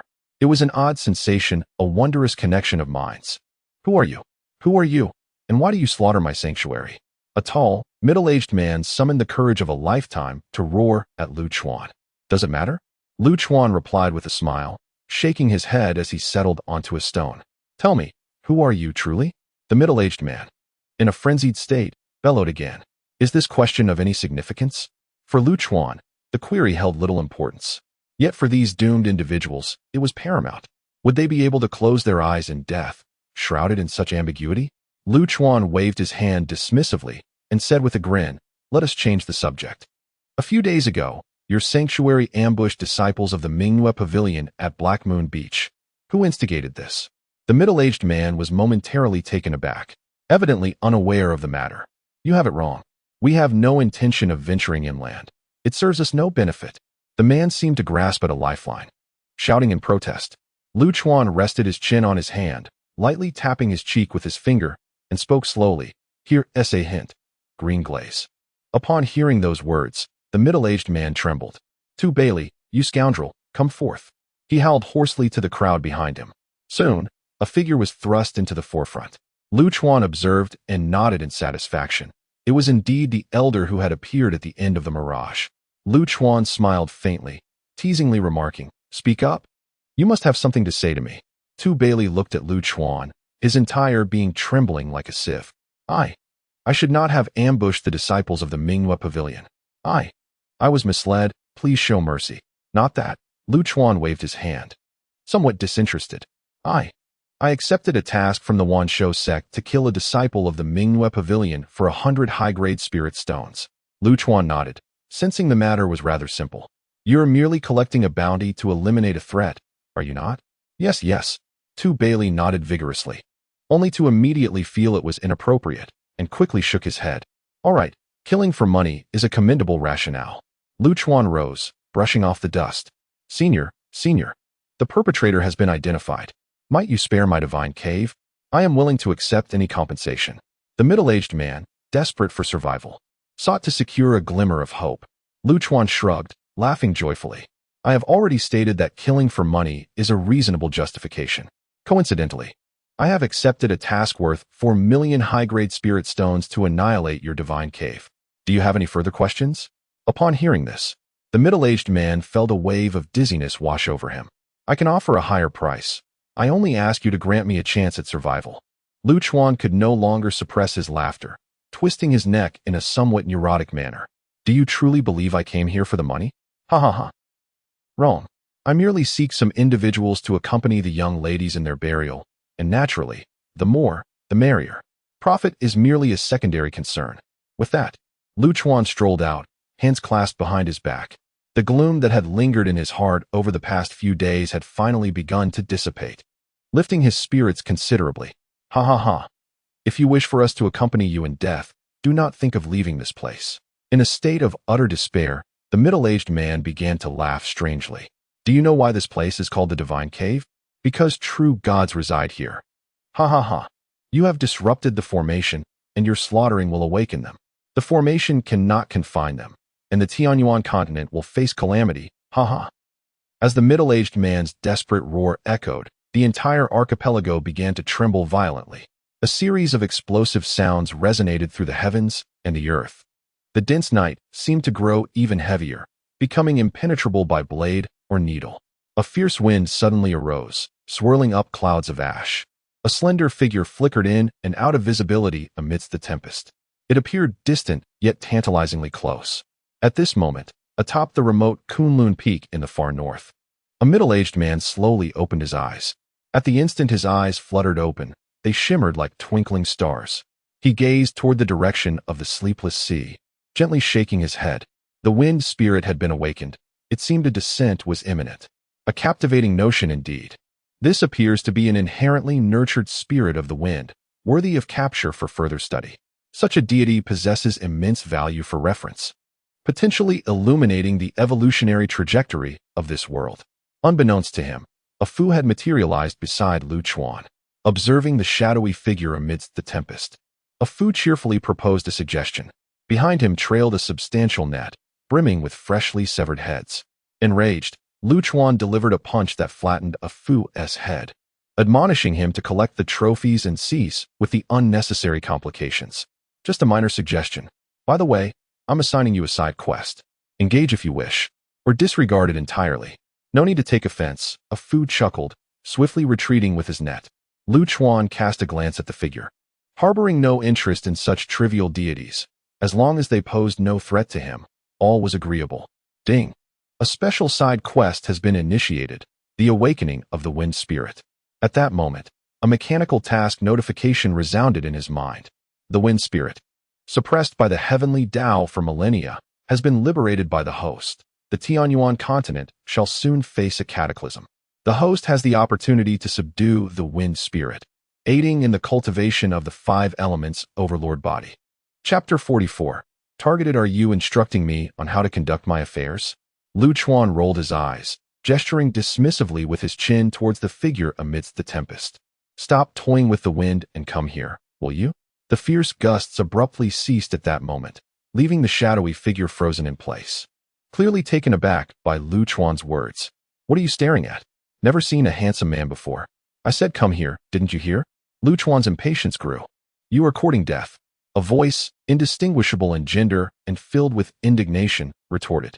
In an instant, the dark figure vanished from sight, only to reappear directly in front of Lu Chuan. A pair of large, ebony hands reached for Lu Chuan's chest, accompanied by an ominous wind that seemed to tear through the very fabric of space. The air shimmered with cracks, akin to a shattered mirror. How dare you? You have the audacity to provoke me. Lu Chuan, irked, retaliated with a swift slap. Smack! He struck the shadow with an open hand, the sound echoing sharply in the stillness. The figure, stunned, stood motionless, hand raised in surprise. Smack, smack, smack. Lu Chuan unleashed a flurry of slaps upon the shadow's face, leaving it utterly bewildered. I am the spirit of wind, a deity born of nature. How did you come to confront me? The shadow stammered, a tremor of fear in its voice. Crying? How dare you weep? Lu Chuan raised his hand again, causing the figure to instinctively cover its mouth in terror. I require a subordinate, and you, with your unique physique, shall suffice.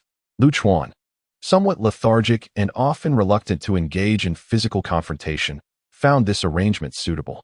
The shadow, upon hearing this demand, erupted in outrage. I, the spirit of wind, a deity of nature, what do you think you are? Lu Chuan, undeterred, continued to rain blows upon the shadow. Please stop. No more. The shadow's dark mist diminished as it whimpered, pleading for mercy. Have you made up your mind? Lu Chuan glared fiercely at the shadow. It shrank back, nodding weakly in affirmation. But in the next moment, the shadow suddenly surged upward, shooting towards the sky. Huh. The formation is broken. Nothing can bind me now. You ancient relic. You wish for me to be your subordinate? Look in the mirror. The shadow's bravado was abruptly cut short as it let out a horrific scream, plummeting from the heavens. A wind blade had severed its neck, yet to Lu Chuan's surprise, the creature appeared relatively unharmed. The wound swiftly healed, returning to its original state. Forget it. This is too troublesome. Lu Chuan shook his head and snapped his fingers lightly. The tiny black hole hovering above trembled gently, releasing dozens of wind blades that descended upon the shadow. What do you take me for? I am the naturally born spirit of the wind. What can mere blades of air do to me? The shadow, confronted by the oncoming wind blades, stubbornly rose from the ground. Yet, in the next moment, with a thud, the shadow knelt before Lu Chuan. Spare me, noble hero. I am willing to alleviate your troubles. With a cough, Lu Chuan nearly spat blood. Was this wretch truly so shameless? Was this really a divine spirit? So feeble and devoid of dignity? Lu Chuan waved his hand, dispersing the approaching wind blades. You have deceived me once already. Should there be a second instance, I shall drown you in the restroom. Rest assured, noble hero, there will certainly be no next time. The shadow raised its hand, swearing an oath to the heavens. Alas, where did this aberration come from? The onlookers on the island, witnessing the final outcome, were nearly sent to the heavens on the spot. While they were not scared to death, ascending to heaven seemed inevitable. Hey C, go assist me in collecting the heads of the enemies. Lu Chuan commanded, strolling away with his hands behind his back. After meandering around the island and ensuring there were no loose ends, Lu Chuan returned to the small boat. The crowd, surprised by Lu Chuan's swift return, speculated that the old man was unable to handle the situation and was hastily fleeing. Wait a moment. Lu Chuan gestured to Wang Shoyue, who was about to set the boat in motion. Wang Shoyue appeared bewildered. Senior, are we not making an escape? Escape from what? Lu Chuan was equally perplexed. If those evil cultivators from the divine cave come after us, it will be too late to flee. Wang Shoyue glanced anxiously at the distant sea. What? Lu Chuan chuckled. No worries, it has been resolved. No one will pursue us. Naturally, the crowd was skeptical.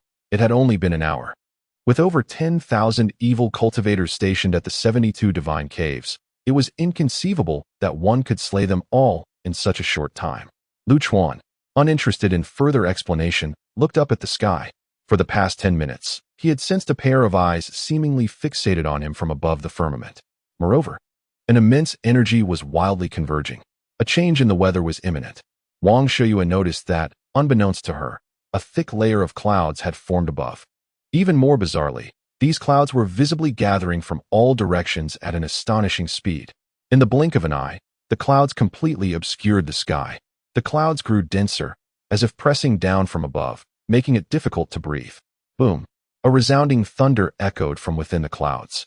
Red lightning, like a colossal dragon, flickered within the cloud cover. What is this?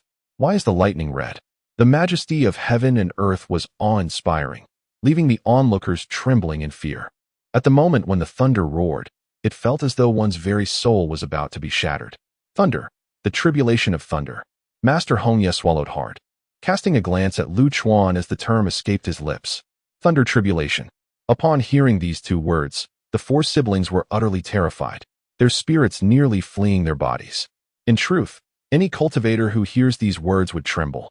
This phenomenon is specifically directed by the heavenly Tao against cultivators like them who dare to usurp the fortunes of heaven and earth. Ordinarily, such a calamity is only invoked upon entering the third realm of divine path.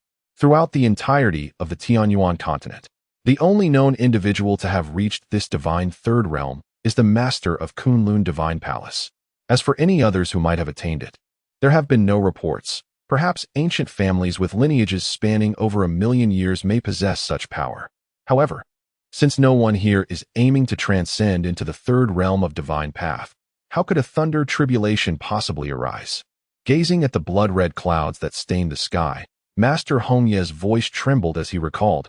Ancient texts describe the tribulation thunder as blue. This red hue signifies the annihilation thunder tribulation. 1,000,000 years ago, during the descent of the otherworldly demons, such a phenomenon occurred. Chapter 45. The Divine Annihilation Thunder Calamity. At this moment, on the island, Afu, who was collecting heads, noticed the changes in the distant heavens. Ha ha ha, it's coming, it's coming, Afu exclaimed, his eyes nearly popping out with excitement. The dark figure sent by Lu Chuan to gather heads was now acutely aware of the terrifying power of nature, trembling on the ground and wiping away tears. Woo-woo. I haven't done anything worthy of this. Why must the divine annihilation thunder calamity strike me? What merit do I possess? TCH. You really know how to flatter yourself, Afu scoffed, rolling his eyes as he unfastened the net bag draped over him. He then delivered a kick to the side, where the dark figure stood, utterly frightened. You little brat, finish collecting the heads properly, or I'll strip you of your skin. With that, Afu transformed into a streak of red light, vanishing from the island. The dark figure stared blankly at the collected heads, finally realizing that the divine annihilation thunder calamity was not aimed at him. Since it was not directed at him, it must be that old man from earlier. PH. No one has ever survived the divine annihilation thunder calamity from ancient times to the present. He deserved to die, that old fool. The dark figure spat vehemently, standing up and transforming into a flash of light, disappearing into the horizon. Go ahead, you all, Xiao Hongye. Just wait for me at the Baifeng Ferry, Lu Chuan said, stretching his body and giving a word of caution to the real person Hongye.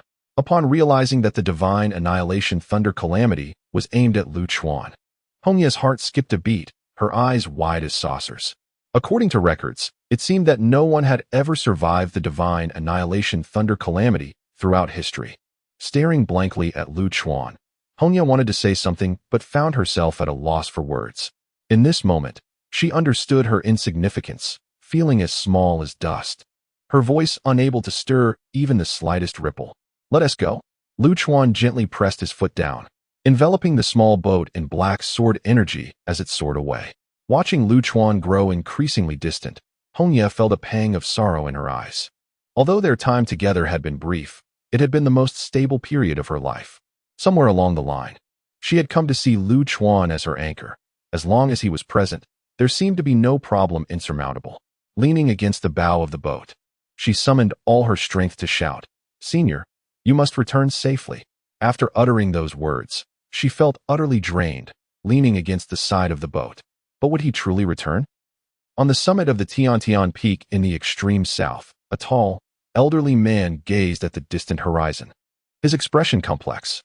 The divine annihilation thunder calamity. I have been absent for merely a millennium. And what kind of monstrous anomaly has emerged on the Tianyuan continent? It seemed he would need to venture out for a while. On the easternmost Penglai Island, a handsome man in white stood with his hands clasped behind his back, equally gazing at the distant sky, filled with concern. In recent years, the Tianyuan continent has been devoid of calamities, and no great demons have emerged. How then could the divine annihilation thunder calamity suddenly descend? Although the ghostly spring trembled, it remained unopened. What could possibly be amiss? In the vast expanse of the extreme west, it is rumored that an ancient family lies hidden. A young girl, bearing the weight of a mountain upon her back, traverses the rugged wasteland barefoot, her serene countenance betraying no sign of turmoil. Before long, it seemed the girl sensed something, and with a gentle tremor, the mountain upon her transformed into mere powder. She gazed upward at the distant sky, murmuring to herself, "The divine annihilation thunder calamity. How intriguing. With the ghostly spring in turmoil, it's time for a stroll." In the far north, a man with stars flickering in his eyes descended from Kunlun Mountain. It begins. It begins, he thought. That old fool is occupied. I shall pilfer from her ancestral home. Lu Chuan's mind echoed with the exuberant voice of a fool. You rascal! If you speak so suddenly again, I shall strangle you with my bare hands, Lu Chuan retorted, lifting his gaze to the sky where the crimson clouds loomed ever lower, as if they could be touched with a mere reach. Instinctively, he reached for his waist, only to be taken aback. His sword was no longer there. At that moment, a Fu's voice resonated in Lu Chuan's mind once more. You possess swords, you possess swords. Within the gate of your memories lie two sealed swords, one black, named Killing, and one white, named Seeking Benevolence. Draw them forth.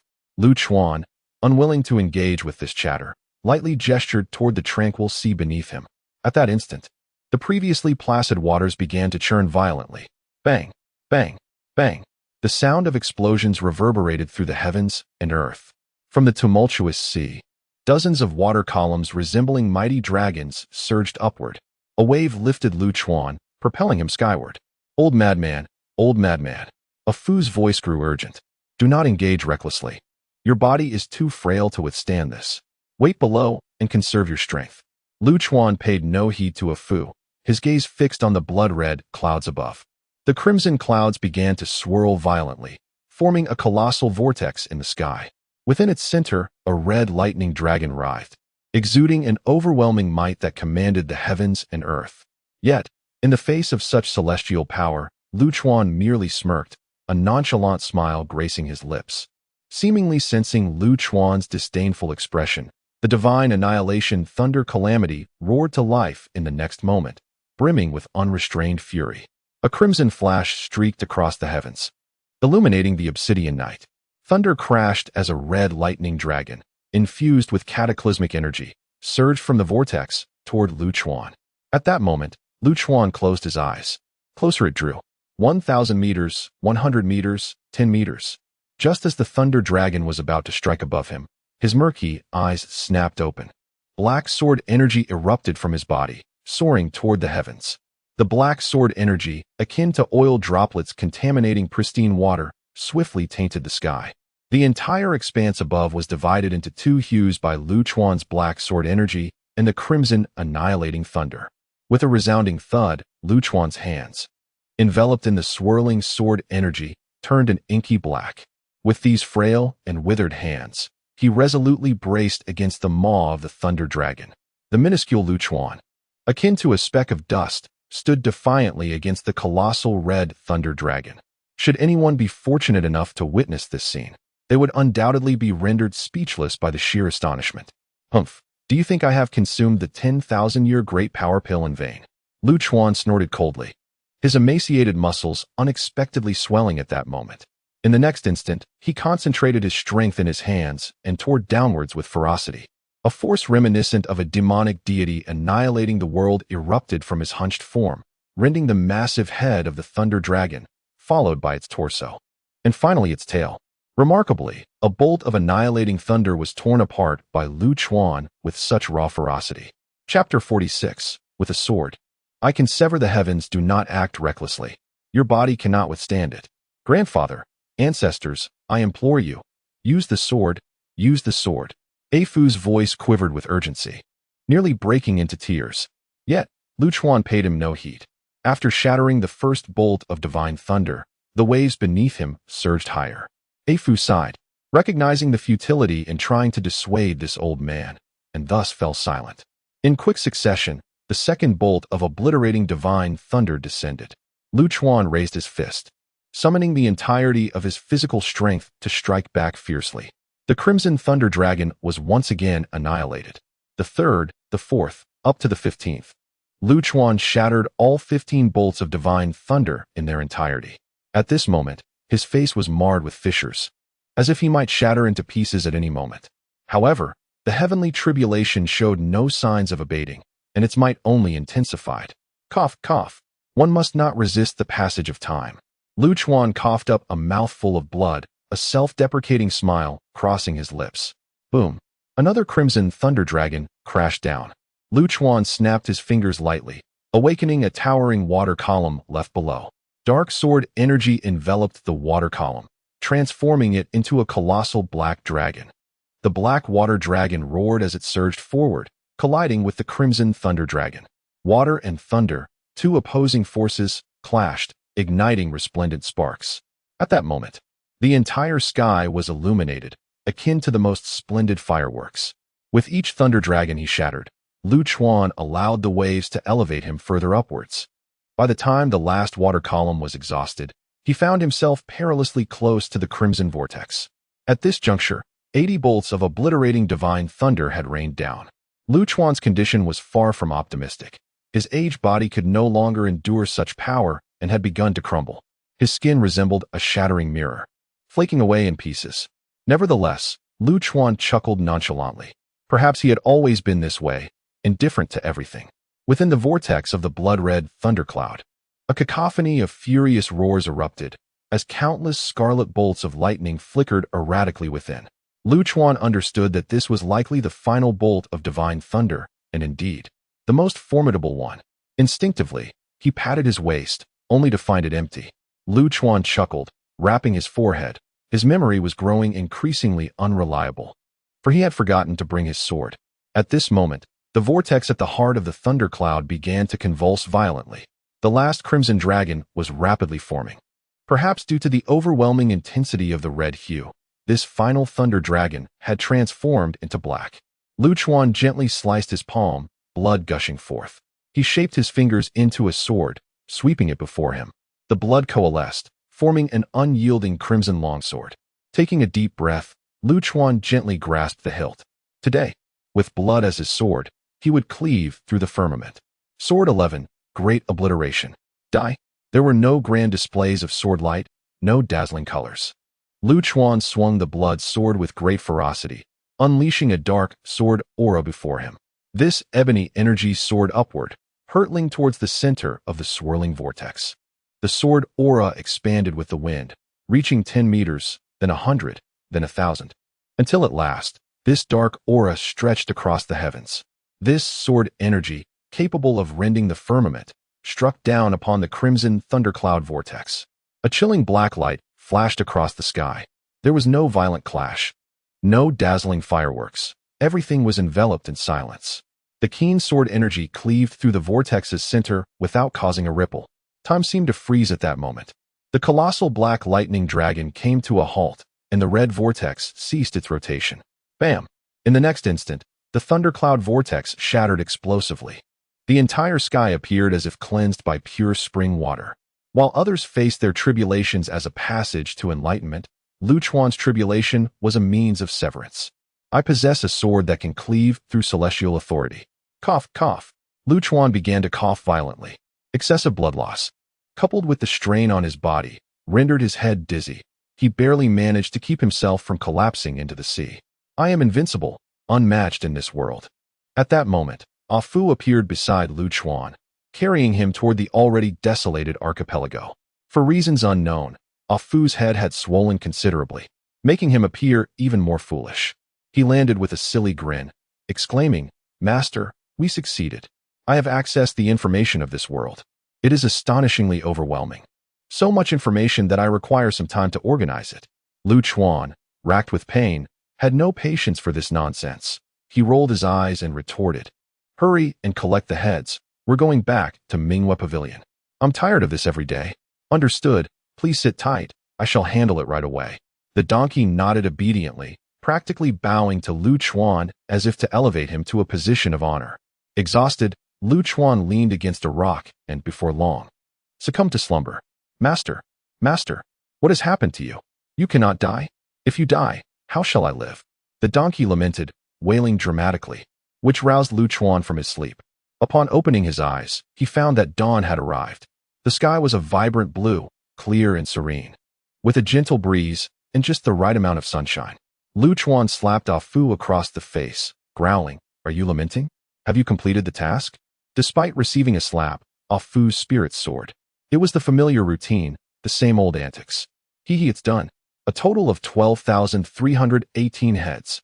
Ah Fu boasted as he turned to glance at the enormous net behind him, filled with severed heads. Blood soaked the ground beneath the net. rendering it a scene reminiscent of hell on earth. Indeed, it seems that Feng Ling has fled.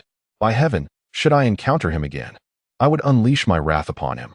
Lu Chuan waved his hand dismissively, suggesting to let the insignificant creature be. He urged to return to the Mingyue pavilion swiftly, for if he could not regain his youthful vigor soon, this frail body would surely crumble. Alas, hold on tight. Ah Fu, with a net bag in tow, ascended into the sky alongside Lu Chuan. A lone donkey, burdened with thousands of severed heads, galloped through the heavens, carrying upon its back an elderly man whose skin was peeling and marred with cracks. This terrifying spectacle, if witnessed by someone of feeble disposition, would likely induce a state of fright beyond measure. Real Master Hongya extended her long, pale neck, gazing at the sea throughout the night. The commotion in the heavens had long since subsided, yet Lu Chuan had yet to return. Real Master Hongya's spirits had plummeted to their lowest ebb. How long could this tranquility endure without Lu Chuan's protection? What was that? Suddenly, a voice cried out, pointing towards a distant spot in the sky. Soon, all those at the ferry began to take notice of a dark speck on the horizon. As it drew nearer, all minds began to falter. Chapter 47. A tremor across the land. A donkey, burdened by a net bag filled with countless heads, appeared unexpectedly, shocking the onlookers into a state of stupor.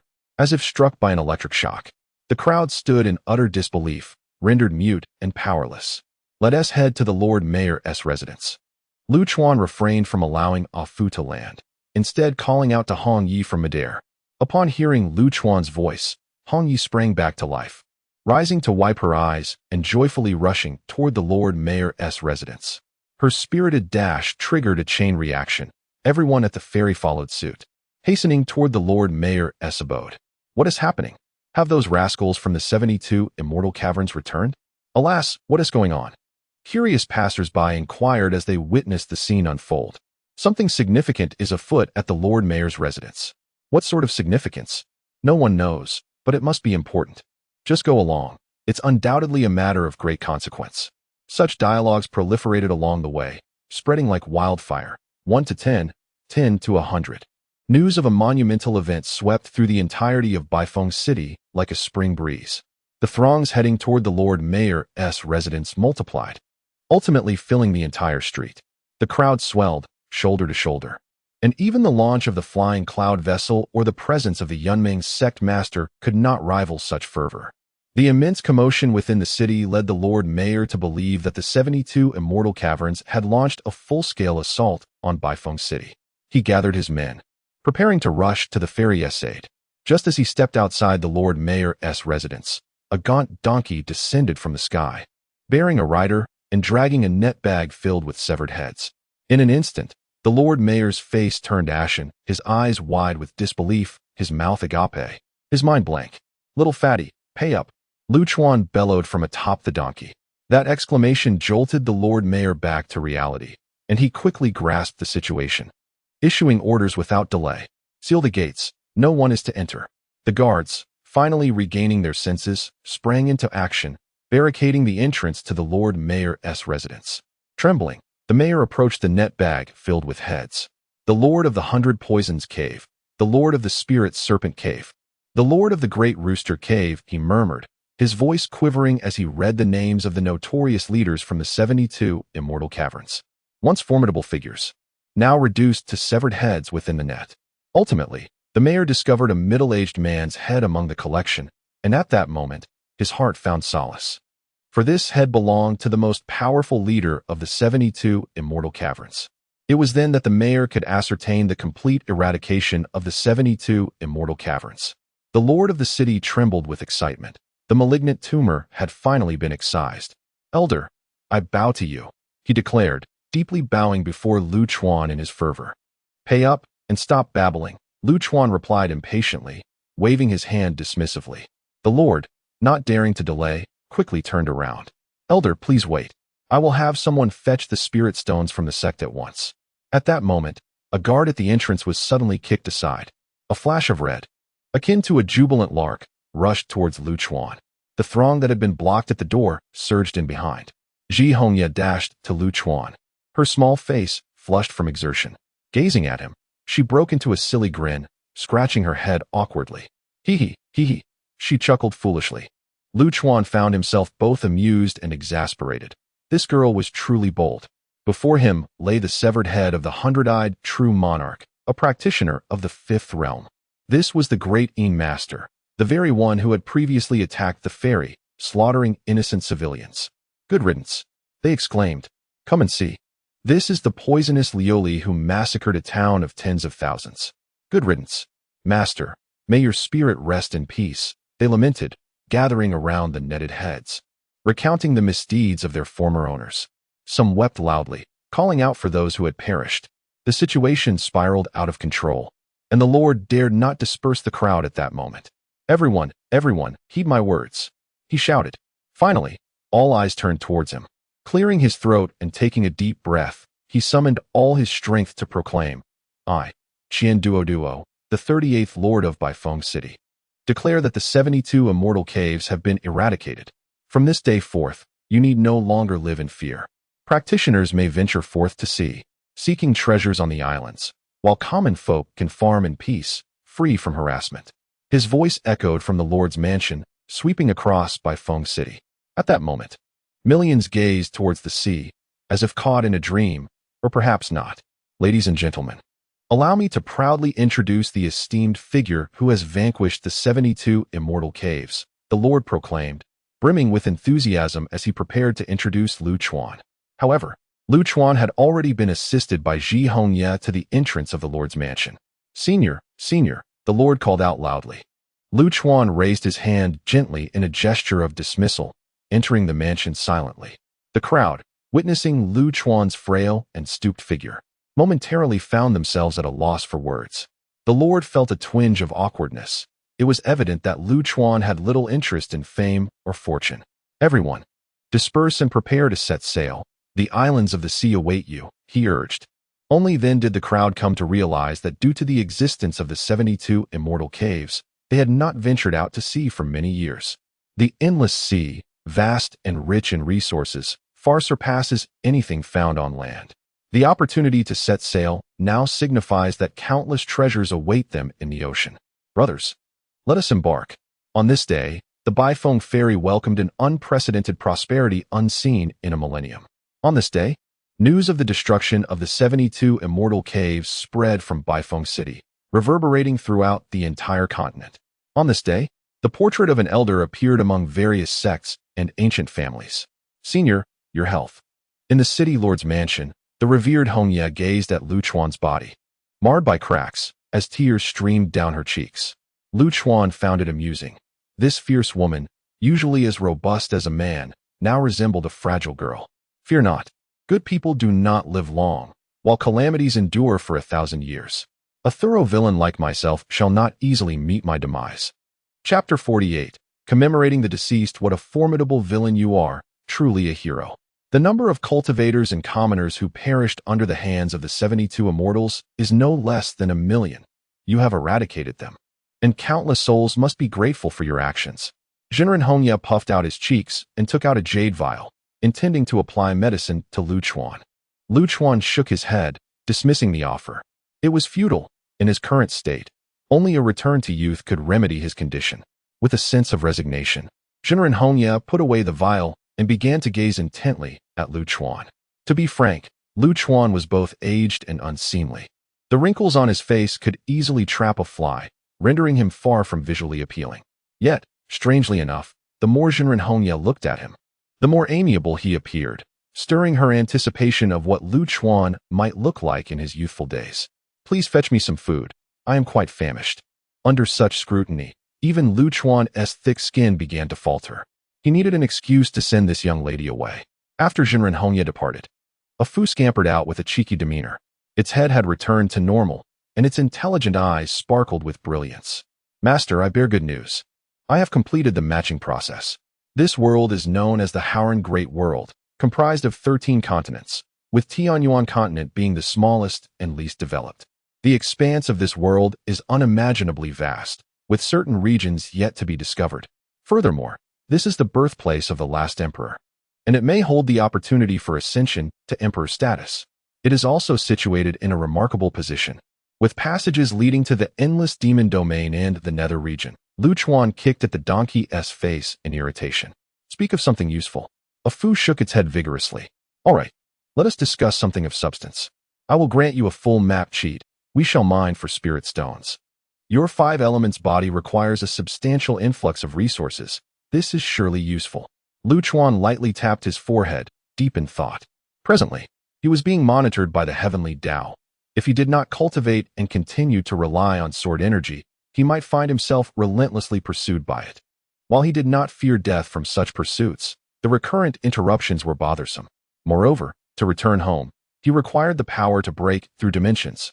Currently, the sources of such power appeared limited to 2, becoming an emperor or venturing to the bronze divine hall. To err on the side of caution, Lu Chuan ultimately resolved to commence his cultivation. With the donkey's assistance, swiftly reaching the 3rd realm of divine path should pose no significant challenge. Subsequently, Lu Chuan lingered in the city lord's mansion for a day, waiting until he received 4 million high-grade spirit stones. The sect master of Yunmeng's personally delivered them, ardently attempting to entice Lu Chuan to serve as a guest elder. They even offered a staggering price of 800,000 high-grade spirit stones per year. However, in the end, the sect master of Yunmeng's was met with nothing but a disdainful glare from Lu Chuan. The Minghua Pavilion, with its picturesque landscape and abundance of beautiful maidens, was far more appealing. One would have to be foolish to consider Yunmeng's. 5 days later, the donkey, laden with a net bag, finally returned Lu Chuan and Jinren Hongye to the Minghua Pavilion. To Lu Chuan's surprise, the members of the Jinyuan sect were still stationed before the mountain gate, displaying an unexpected patience. In truth, Luo Ran's patience had long since been exhausted. However, 5 days prior, he had suddenly received intelligence from the sect regarding Lu Chuan, coupled with various factions' conjectures. It appeared that those responsible for the destruction of the 72 immortal caves might be residing in the Minghua Pavilion. This revelation elucidated the recent significant shift in Minghua's demeanor. Since that day, Luo Ran had regained ample patience. When he beheld the collection of severed heads, even with prior mental preparation, he was still taken aback. Senior, I am the law elder of the Jinyuan sect, here to apologize to the Minghua Pavilion. Luo Ran approached Lu Chuan, adopting a very humble demeanor. Lu Chuan scoffed, contemplating that had his strength been less formidable, the maidens of Minghua Pavilion would have likely been reduced to ashes long ago. Such is the nature of this world, where fear of power often eclipses respect for virtue. Since you have shown sincerity, I shall have Chushua speak with you. All you need to do is nod in agreement. Luo Ran's lips quivered. Was this a negotiation or the signing of an unequal treaty? Yet, with the situation being unclear and Lu Chuan's true capabilities unknown, Luo Ran could only suppress his impulses, forcing a smile and nodding in agreement. After concluding their exchange, Lu Chuan, dragging the net of heads, entered the mountain gate. Nangong Chushue, accompanied by disciples of the Minghua Pavilion, had been waiting in anticipation. Lu Chuan, observing the haggard expression on Nangong Chushue's face, inquired, "Have Xiao Xiao and the others been buried?" Nangong Chushue nodded, her expression easing. "Yes, they rest in Qingxue Valley. Let us pay our respects." Lu Chuan, dragging the net, made his way towards the great mountain. As early spring snow had melted somewhat, it converged into a trickling stream flowing down from the mountain. In Qingxue Valley stood 12 pristine tombstones, marking the resting place of 12 girls. Lu Chuan splashed his face with the stream water, opened the net, and meticulously arranged the severed heads before the graves. "I promised you that there would be companions in your burial. I wonder if this number satisfies you? If not, feel free to visit me in a dream tonight. And as for the members of the Wanshou sect, dear maidens, you may need to wait a couple of days." Lu Chuan dedicated 3 full hours to orderly arrange all the heads. He then used sword qi to slice away the flesh from the skulls, preventing them from decaying and polluting the surroundings. Ultimately, over 10,000 heads transformed into mere skulls, a stark white expanse, blindingly glaring. After paying his respects to the maidens, Lu Chuan, weary and battered, returned to his small courtyard. Just as he lay down, Nangong Chushue arrived. Upon witnessing Lu Chuan's almost broken body, she could not help but shed tears. "Senior, the illusionary face pill has been successfully refined." Hearing this news, Lu Chuan sprang up from his chair in astonishment. "What? So soon?" Nangong Chushue was taken aback, nodding as she explained, After the matters at Black Moon Beach were resolved, Linlin did not return directly to Minghua Pavilion, but instead went to Baiwajiao. In the days since your departure, the Baiwajiao has successfully refined the illusionary face pill. With that, Nangong Chushue produced an exquisite small box and presented it to Lu Chuan. Taking a deep breath, Lu Chuan accepted the box, gazing at the verdant pill within, unable to suppress a self-deprecating smile. "Thank you, Senior. Your words are truly flattering." Nangong Chushue quickly shook her head, replying, "If it weren't for you, Minghua Pavilion would likely have been reduced to ashes." To lighten the mood, she casually inquired, "I wonder, Senior, what were you like in your youth?" Lu Chuan chuckled, playfully tossing his hair. "In my younger days, I was remarkably handsome, a sight to behold." Nangong Chushue joined in the laughter, for this was the Lu Chuan they were familiar with. Chapter 49. The Incomparable Handsomeness. "Senior, I await you at the entrance. We must ensure that we are the first to behold it, lest it be squandered on others." Nangong Chushue smiled as she stepped out of the small courtyard. "Rest assured, the fertile waters shall not flow to outsiders," Lu Chuan replied, grasping the elixir, preparing to consume it. "Wait a moment." At that instant, Afu unexpectedly emerged. His usually carefree demeanor had shifted to one of rare seriousness as he gazed intently at Lu Chuan. "If you return to your younger self, it will undoubtedly awaken the memories you have sealed away. You must exercise caution. Do not linger at the threshold of memory, and refrain from touching the deepest point of that seal." Lu Chuan, bewildered, retorted, "What? Are my memories capable of devouring me?" To his astonishment, Afu nodded earnestly. "Indeed, the matter of sealing your memories is quite significant. If you were to recklessly unseal them, I cannot predict what may transpire. It is best to refrain from unlocking them for now. Simply retrieve the two swords, killing and seeking benevolence, that you have sealed away." After a moment of contemplation, Lu Chuan ultimately acquiesced. Though Afu often appeared frivolous, he harbored no ill intentions. Seeing Lu Chuan's agreement, Afu finally relaxed his anxious heart. "You old fool. You're much more agreeable when you're in your right mind. Get lost," Lu Chuan exclaimed, kicking Afu away. With resolve, Lu Chuan lifted the elixir and slowly placed it into his mouth. A wisp of white vapor began to emanate from him, swiftly enveloping his entire being. The warm mist brought him immense comfort, and in a state of relaxation, he entered his own mental realm. Within the boundless sea of consciousness, a colossal door of memory stood resolutely. This was Lu Chuan's spiritual domain, where he reigned as the sole sovereign. Should anyone discover the vastness of another's consciousness, they might well be struck with terror. What was once a tranquil sea of awareness now surged with tumultuous waves, signifying the violent upheaval within Lu Chuan's spirit. He stepped forward, and in the blink of an eye, found himself before the grand door. Extending his hand, he gently pressed against it. The memory door, which had previously resisted all attempts to be moved, now began to creak open. Without a moment's hesitation, Lu Chuan stepped inside. Countless sealed memories cascaded forth, filling the void of forgotten fragments. These memories were predominantly imbued with tumultuous emotions. Lu Chuan understood why he had chosen to seal these recollections.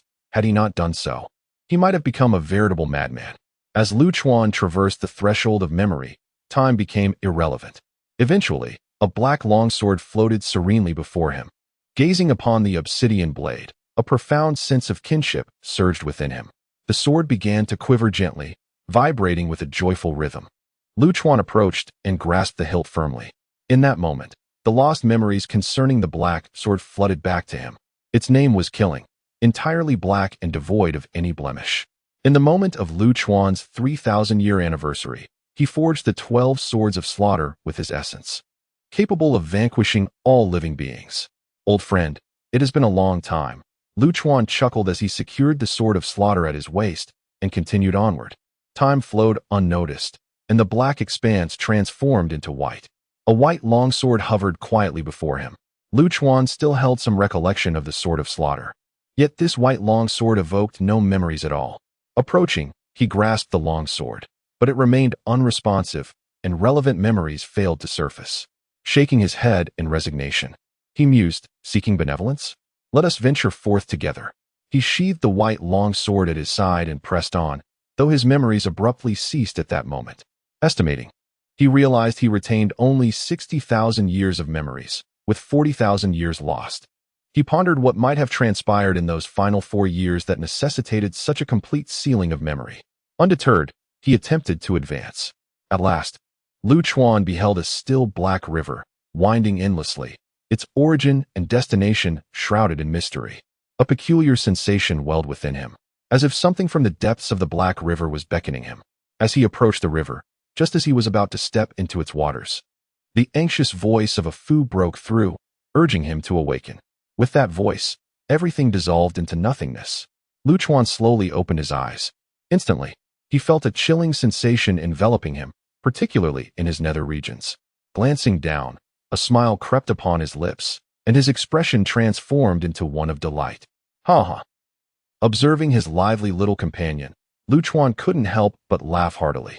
Raising his arm, he discovered that his skin, once as aged as tree bark, now glimmered with a radiant hue, fair and rosy, as if it could yield moisture with a simple pinch.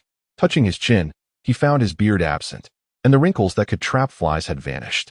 His white hair had transformed into lustrous black strands, cascading like a waterfall down his back. "A Fu, bring me a mirror," Lu Chuan called out cheerfully. At that moment, the door to the small courtyard swung open, and instead of a Fu, in walked Nangong Chushua, by Lin Lin, and a throng of young maidens. They carried a mirror, seemingly prepared in advance. However, upon seeing Lu Chuan's bare form, the young girls erupted into shrieks, not from fright, but from exhilaration. They hurriedly covered their eyes, yet peeked through their fingers to catch glimpses of Lu Chuan. In that instant, he had shed his elderly visage, appearing no older than 17 or 18, exuding a tenderness that seemed to carry the scent of milk. His well-defined muscles, towering stature, and youthful demeanor were undeniably captivating. Lu Chuan spoke no falsehood. In his youth, he was indeed strikingly handsome. Although the young man possesses a somewhat feminine appearance, it does not seem out of place. Overall, apart from a hint of softness, he lacks any effeminate qualities. What do you think? Quite handsome, isn't he? When it comes to shamelessness, Lu Chuan truly excels. This fellow, completely unclothed, not only has no intention of dressing, but instead provocatively performs various bodybuilding poses, eliciting another round of shrieks from the young ladies. Out! How utterly improper, Nangong Chushua declared, setting down her mirror and ushering all the girls out. Yet, as she closed the door, she cast a lingering, reproachful glance at Lu Chuan, her expression one of lingering intrigue. "You are indeed quite audacious, tsk." Afyu sauntered over, marveling at Lu Chuan's physique. "This potion is remarkable. It even has beautifying effects.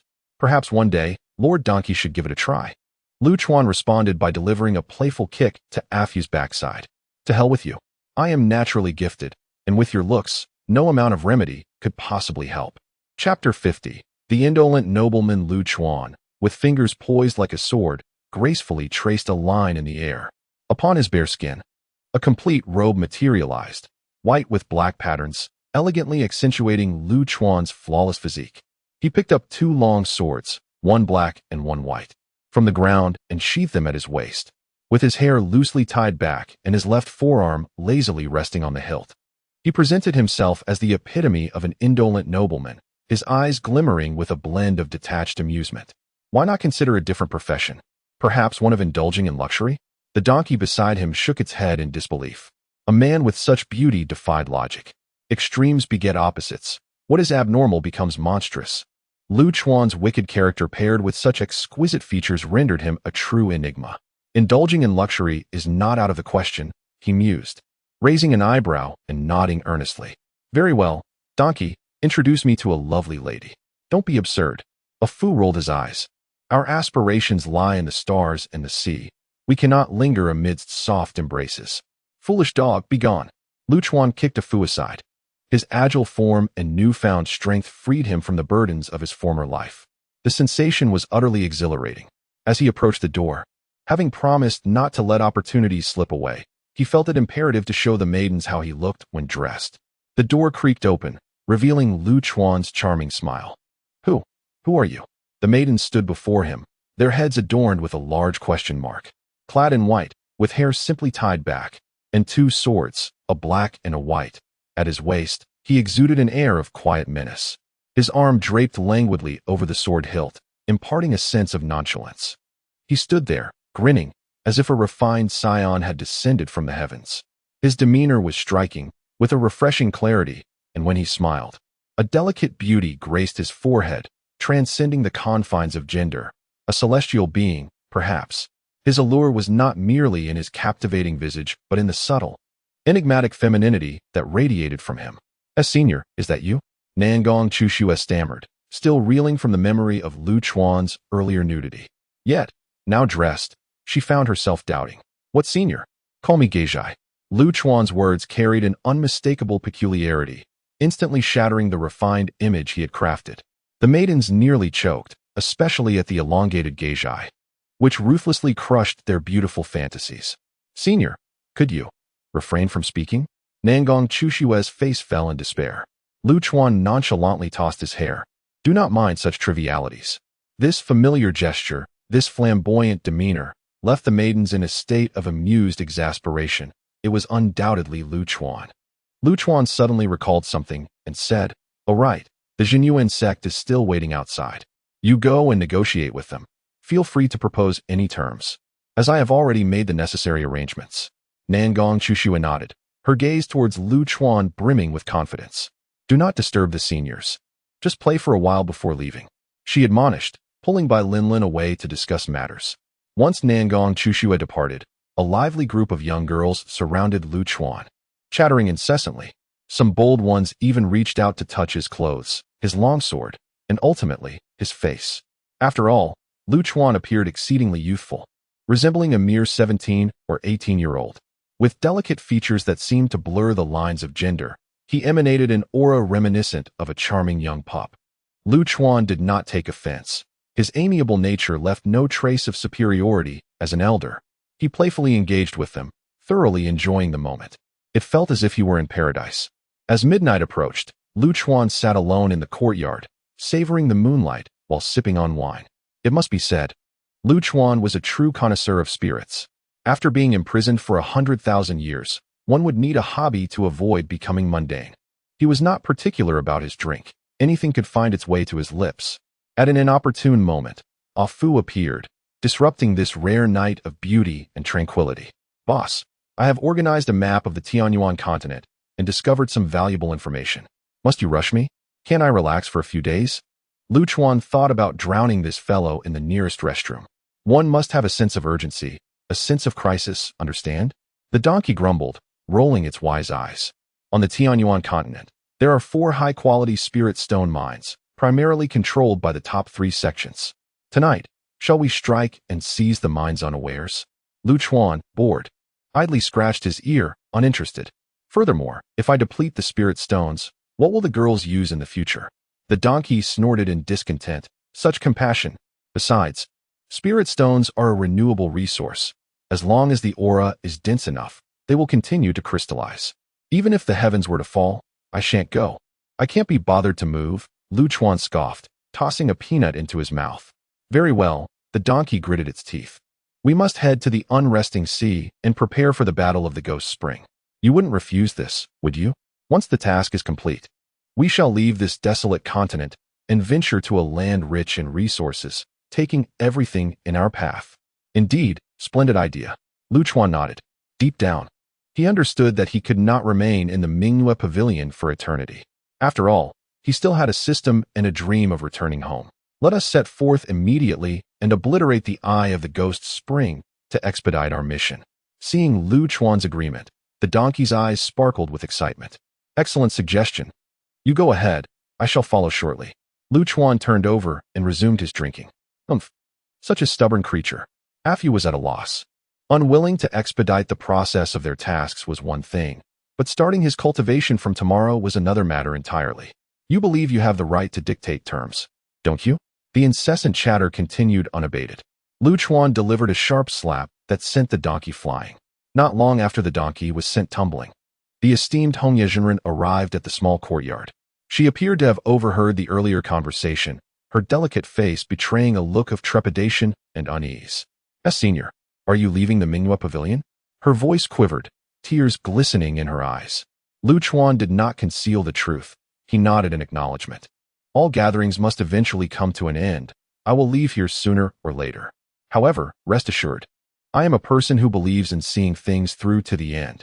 I will ensure that the Mingwe Pavilion grows to a point of self-sufficiency before I take my leave. Hong Yezhenren parted her lips. Yet the words she longed to express remained unspoken. She understood that Lu Chuan and she hailed from entirely different realms. He was akin to a cloud drifting in the heavens, while she was merely dust upon the earth. This cloud had merely happened to float above her at this particular moment. Being able to gaze upon it was already a blessing. And how could she dare to wish for more? Chapter 51.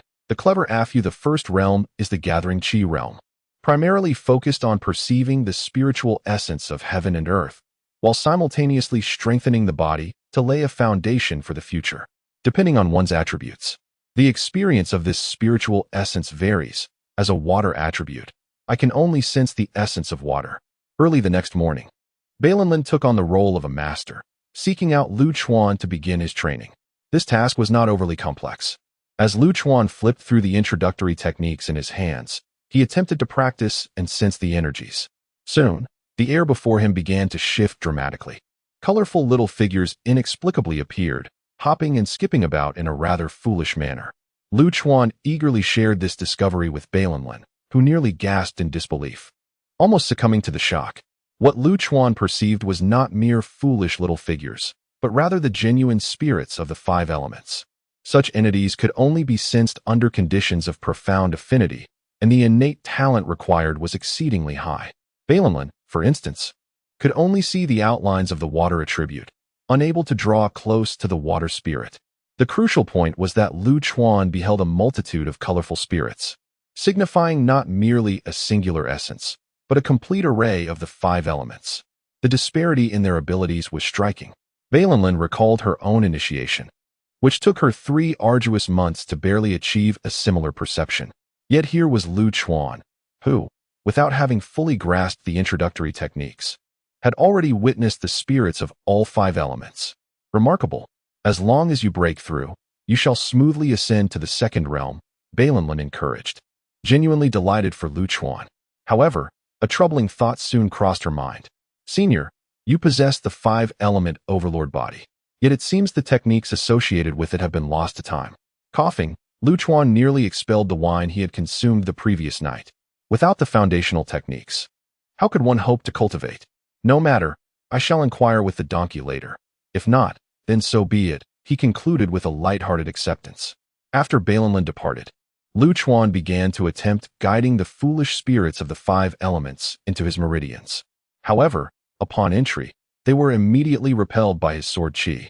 The little spirits leaped onto Lu Chuan's head and face, babbling in incomprehensible sounds. Furrowing his brow, Lu Chuan faced a significant dilemma. The 2 cultivation systems were incompatible. He had suppressed his sword qi to the gentlest degree, yet the spirits were still unable to enter. The only silver lining was that the 2 forces did not clash.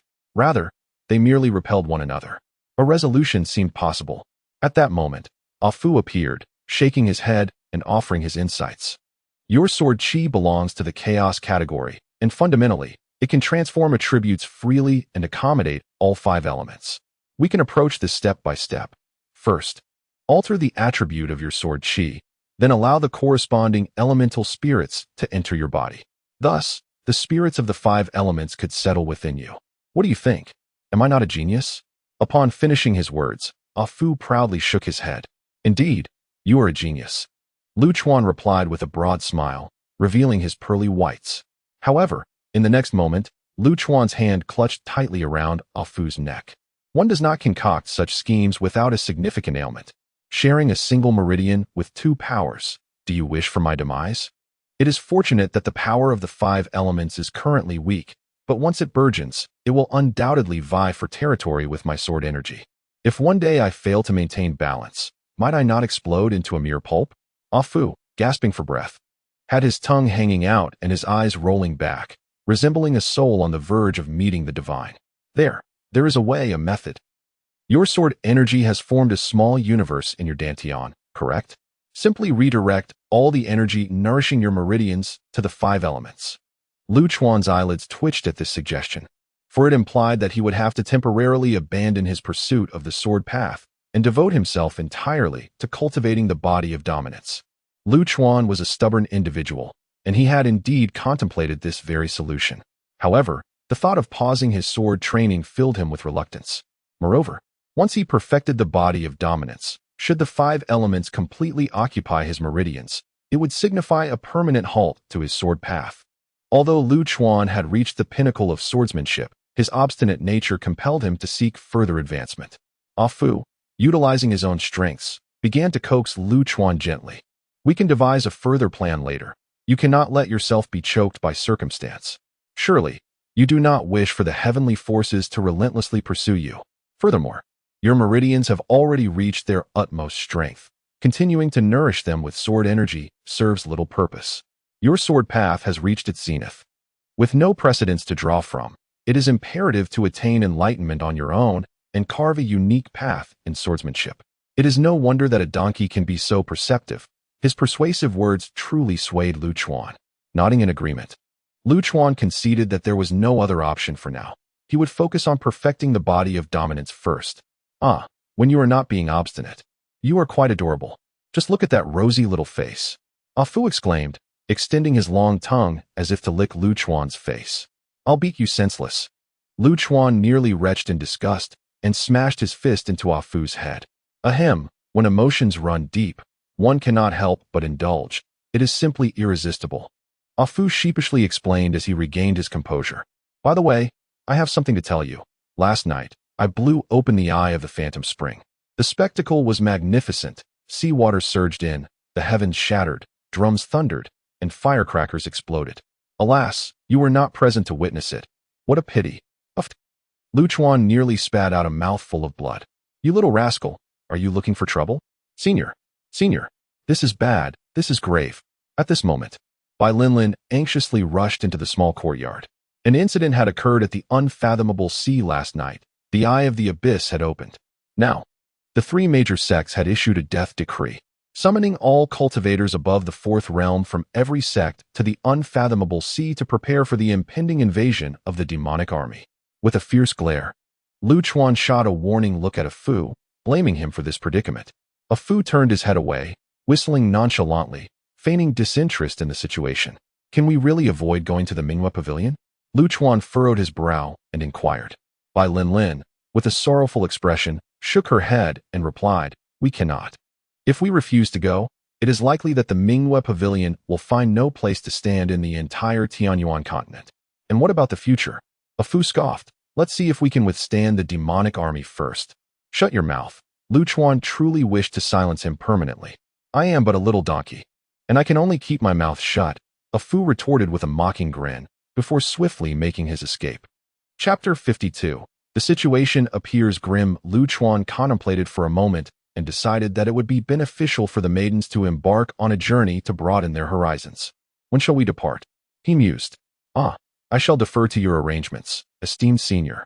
Bai Linlin nodded in agreement. We shall set off imminently. The winds over the unrestful sea are treacherous, and the possibility of war looms ever closer. Very well, prepare yourselves. I have matters to attend to.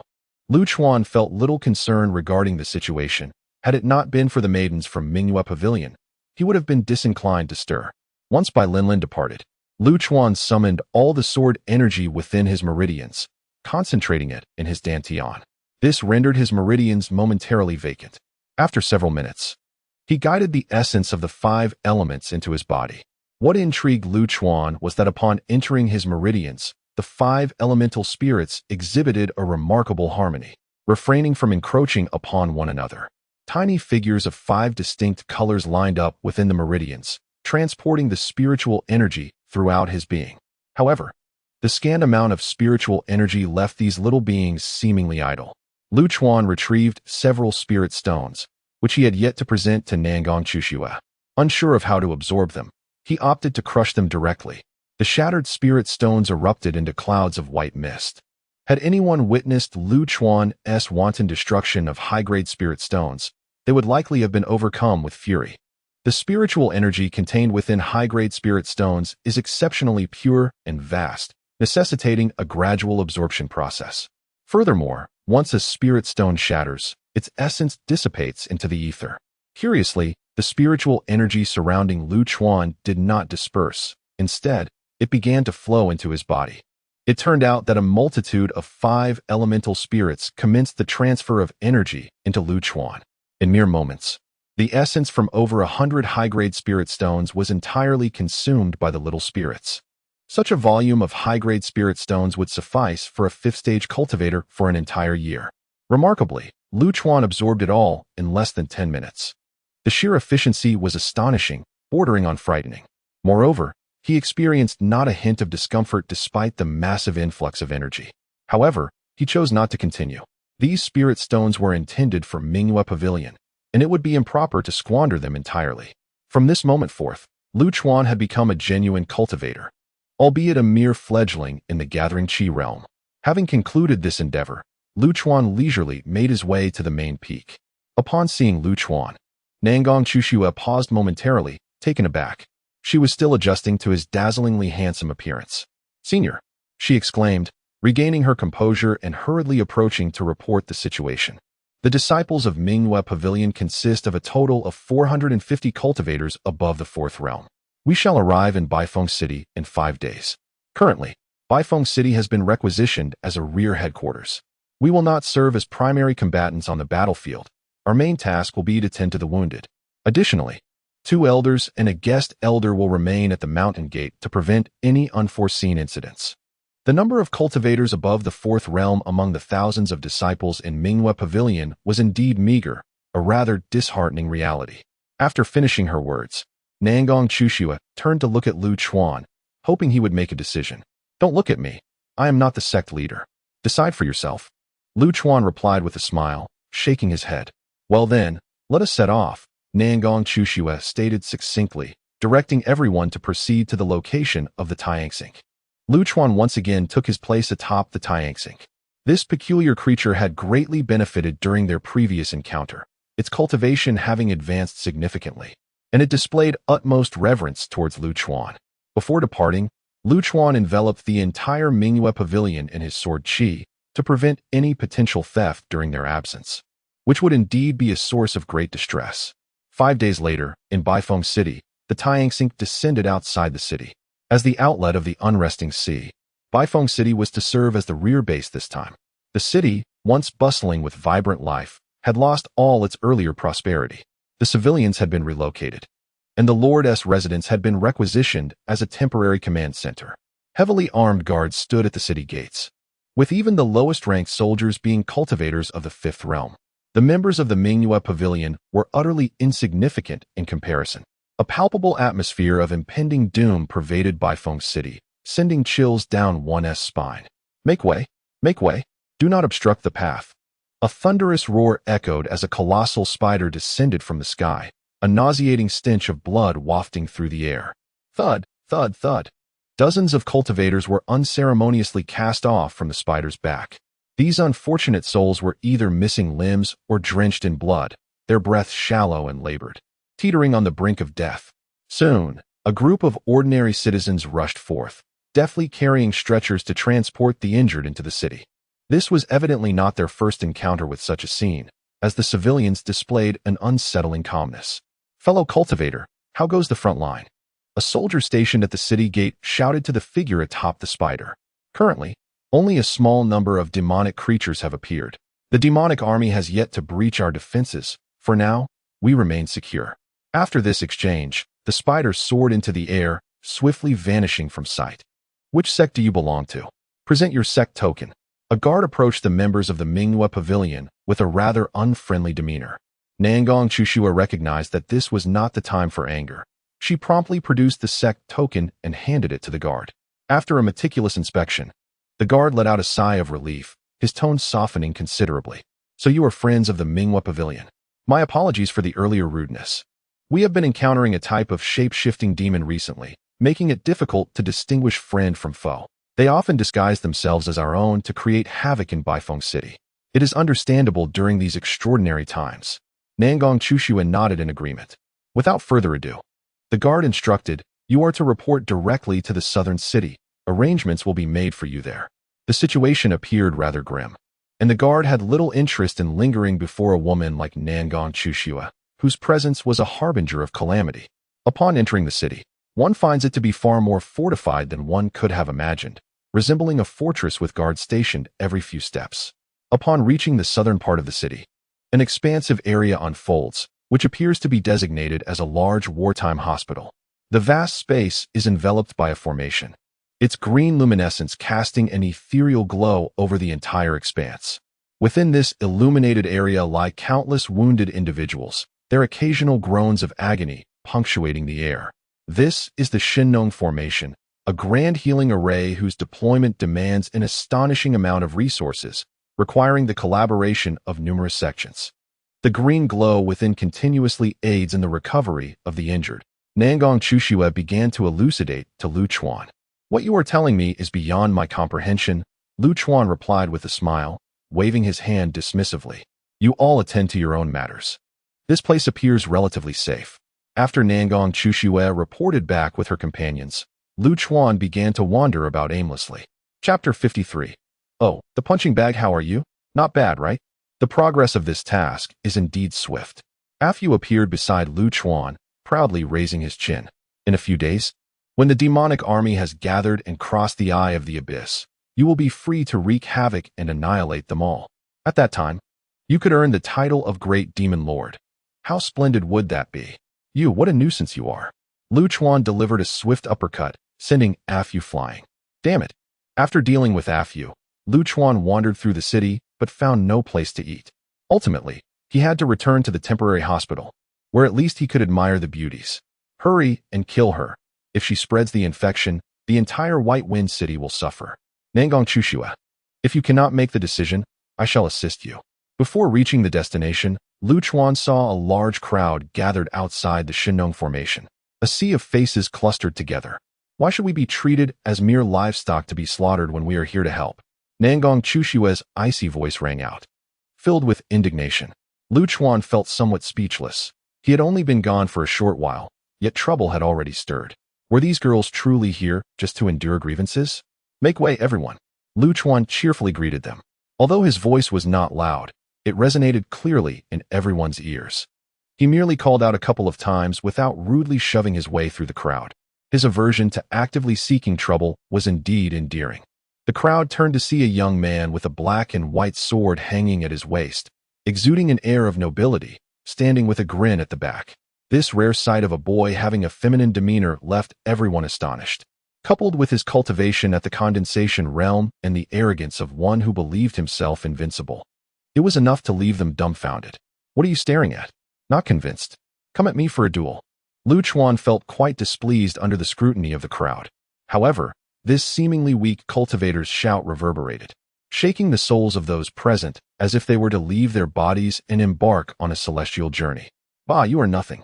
Lu Chuan spat, parting the crowd to reach the center. Looking up, he saw a girl from the Mingyue Pavilion lying on the ground, her eyes tightly shut, lips darkened, and her body drenched in sweat. Her condition appeared dire. Nangong Chushue stood protectively beside her, neck arched, confronting an old woman, resembling a mother hen ruffled in defense of her chick. Upon seeing Lu Chuan, tears uncontrollably streamed down her face. Senior. Hearing this term of respect, the surrounding people were momentarily bewildered, gazing at Lu Chuan in disbelief. Lu Chuan furrowed his brows. Nangong Chushue was a strong-willed child. She would not easily shed tears unless she had endured tremendous suffering. What happened? Lu Chuan inquired. Nangong Chushue wiped her tears and began to speak. After your departure, we were assigned the responsibility of treating the wounded. Not long ago, a new batch of injured individuals arrived, but during treatment, this girl was inadvertently scratched by a patient, resulting in her current state. As Nangong Chushue spoke, her emotions intensified, and she pointed an accusatory finger at the old woman. That wretched old hag, upon witnessing the girl being harmed, said nothing and simply cast her out of the formation, even intending to kill her. The old woman, now being berated, felt her eyelids twitching in agitation. She looked at Nangong Chushue with a cold smile and retorted, You ought to show me some respect. What are you? And what is your Mingyue Pavilion? This demonic poison is highly contagious. If we do not eliminate her, she may infect others. I am your elder. Nangong Chushue was truly furious. Usually gentle and courteous, she could not help but unleash a torrent of expletives. You old crone. Others infected with the demonic poison can be saved, yet you target us from Minghua Pavilion? You wretched woman, how dare you speak to me in such a manner? The old woman, her eyes nearly bulging from anger, raised her hand to strike Nangong Chushue across the face. This hag was an elder of the Xiantian sect, a genuine practitioner of the seventh realm. A blow from her would leave Nangong Chushue gravely injured, if not dead. Ah, you enjoy resorting to violence, do you? Lu Chuan chuckled. Just before the old woman's hand could reach Nangong Chushue's face, she herself received a blow to her own visage. The old woman coughed up a mouthful of blood and was sent careening through the crowd. The onlookers were nearly struck with shock at the sight. That old woman was indeed a formidable practitioner of the seventh realm. How could a mere first-realm novice send her flying with a single slap? Truly, a combination of incompetence and pretentiousness. Lu Chuan rolled his eyes and spat, then knelt down to examine the girl's injuries. Young master, be careful. Those infected with demonic poison may lash out violently, someone nearby kindly warned. At that moment, the girl, who had been unconscious, suddenly opened her eyes. They were completely devoid of color, appearing as dark as night, and her face contorted grotesquely, resembling a malevolent spirit. With a sudden movement, she lunged at Lu Chuan's arm, attempting to bite him. Crack! Lu Chuan, showing no intention of evading her, allowed her to bite down on his arm, nearly shattering her own teeth in the process. It's all right. It's all right. Let me have a look, he said with a gentle smile, ruffling her hair. The delirious girl, inexplicably quiet now, let black tears stream down her face. Lu Chuan infused a strand of sword energy into her body, quickly identifying the underlying issue. The girl was not poisoned. Rather, she was being controlled by some peculiar entity. It was a minuscule insect, gradually eroding her mind, seemingly capable of manipulating her actions. Lu Chuan shattered these objects with his sword aura, and soon the girl's dark eyes returned to normal, her expression calming. The girl realized she had been biting Lu Chuan's arm. Her cheeks flushed with embarrassment as she quickly released her grip. Senior, I apologize. Does it hurt? Is this all it takes? The hearts of the onlookers momentarily stopped. The demonic poison was one of the most troublesome afflictions, highly contagious and exceedingly difficult to expel. The resources required to treat someone infected with demonic poison were terrifying. The gazes of the crowd towards Lu Chuan shifted, now viewing him as if he were a monster. Who dares to commit acts of violence in Baifeng City? A deep voice belonging to a middle-aged man resonated. Upon hearing this voice, the crowd instinctively parted, each casting sympathetic glances at Lu Chuan. A middle-aged man clad in luxurious garments entered, accompanied by an elderly woman whose face was grotesquely disfigured. Ah, you're still alive? Lu Chuan was taken aback at the sight of the old woman. Although he had not utilized his sword aura for that slap, the force behind it was no jest. Having consumed 10,000 years' worth of strength-enhancing pills, his might was such that tearing apart heavenly tribulations and splitting the earth was no longer beyond him. He was undoubtedly a humanoid monstrosity. Lu Chuan found it perplexing that he had not killed the old woman. The elderly woman, upon noticing Lu Chuan's gaze, instinctively drew closer to the middle-aged man, still shaken by the psychological trauma from that earlier strike. Had it not been for her protective treasures, she might have suffered a fatal blow. While she had preserved her life, the thought of losing her painstakingly acquired treasures filled her with a desire to flay Lu Chuan alive to alleviate her resentment. Chapter 54. A collision of heads. Upon seeing the middle-aged man, Nangong Chushue's expression darkened immediately. She whispered to Lu Chuan, Zheng Nanqing, the supreme elder of the Xiantian sect, a pinnacle practitioner of the eighth realm, is currently responsible for various affairs in Baifeng City. Before Nangong Chushue could finish her sentence, Zheng Nanqing had already approached the two of them. He cast a glance at Lu Chuan and, noticing he was merely a minor practitioner of the Qi-gathering realm, paid him little heed. Turning his attention to Nangong Chushue, he asked sternly, who was responsible for this? Has no one informed you that fighting is strictly prohibited in Baifeng City? As Zheng Nanqing spoke, his imposing aura surged forth, rendering Nangong Chushue immobile. Her bones creaked under the pressure, yet she lifted her chin defiantly, glaring at the elderly woman behind Zheng Nanqing. Elder Zheng, is it not somewhat unjust to hold me accountable without inquiring about the circumstances? The onlookers felt a chill run down their spines upon hearing Nangong Chushue's retort.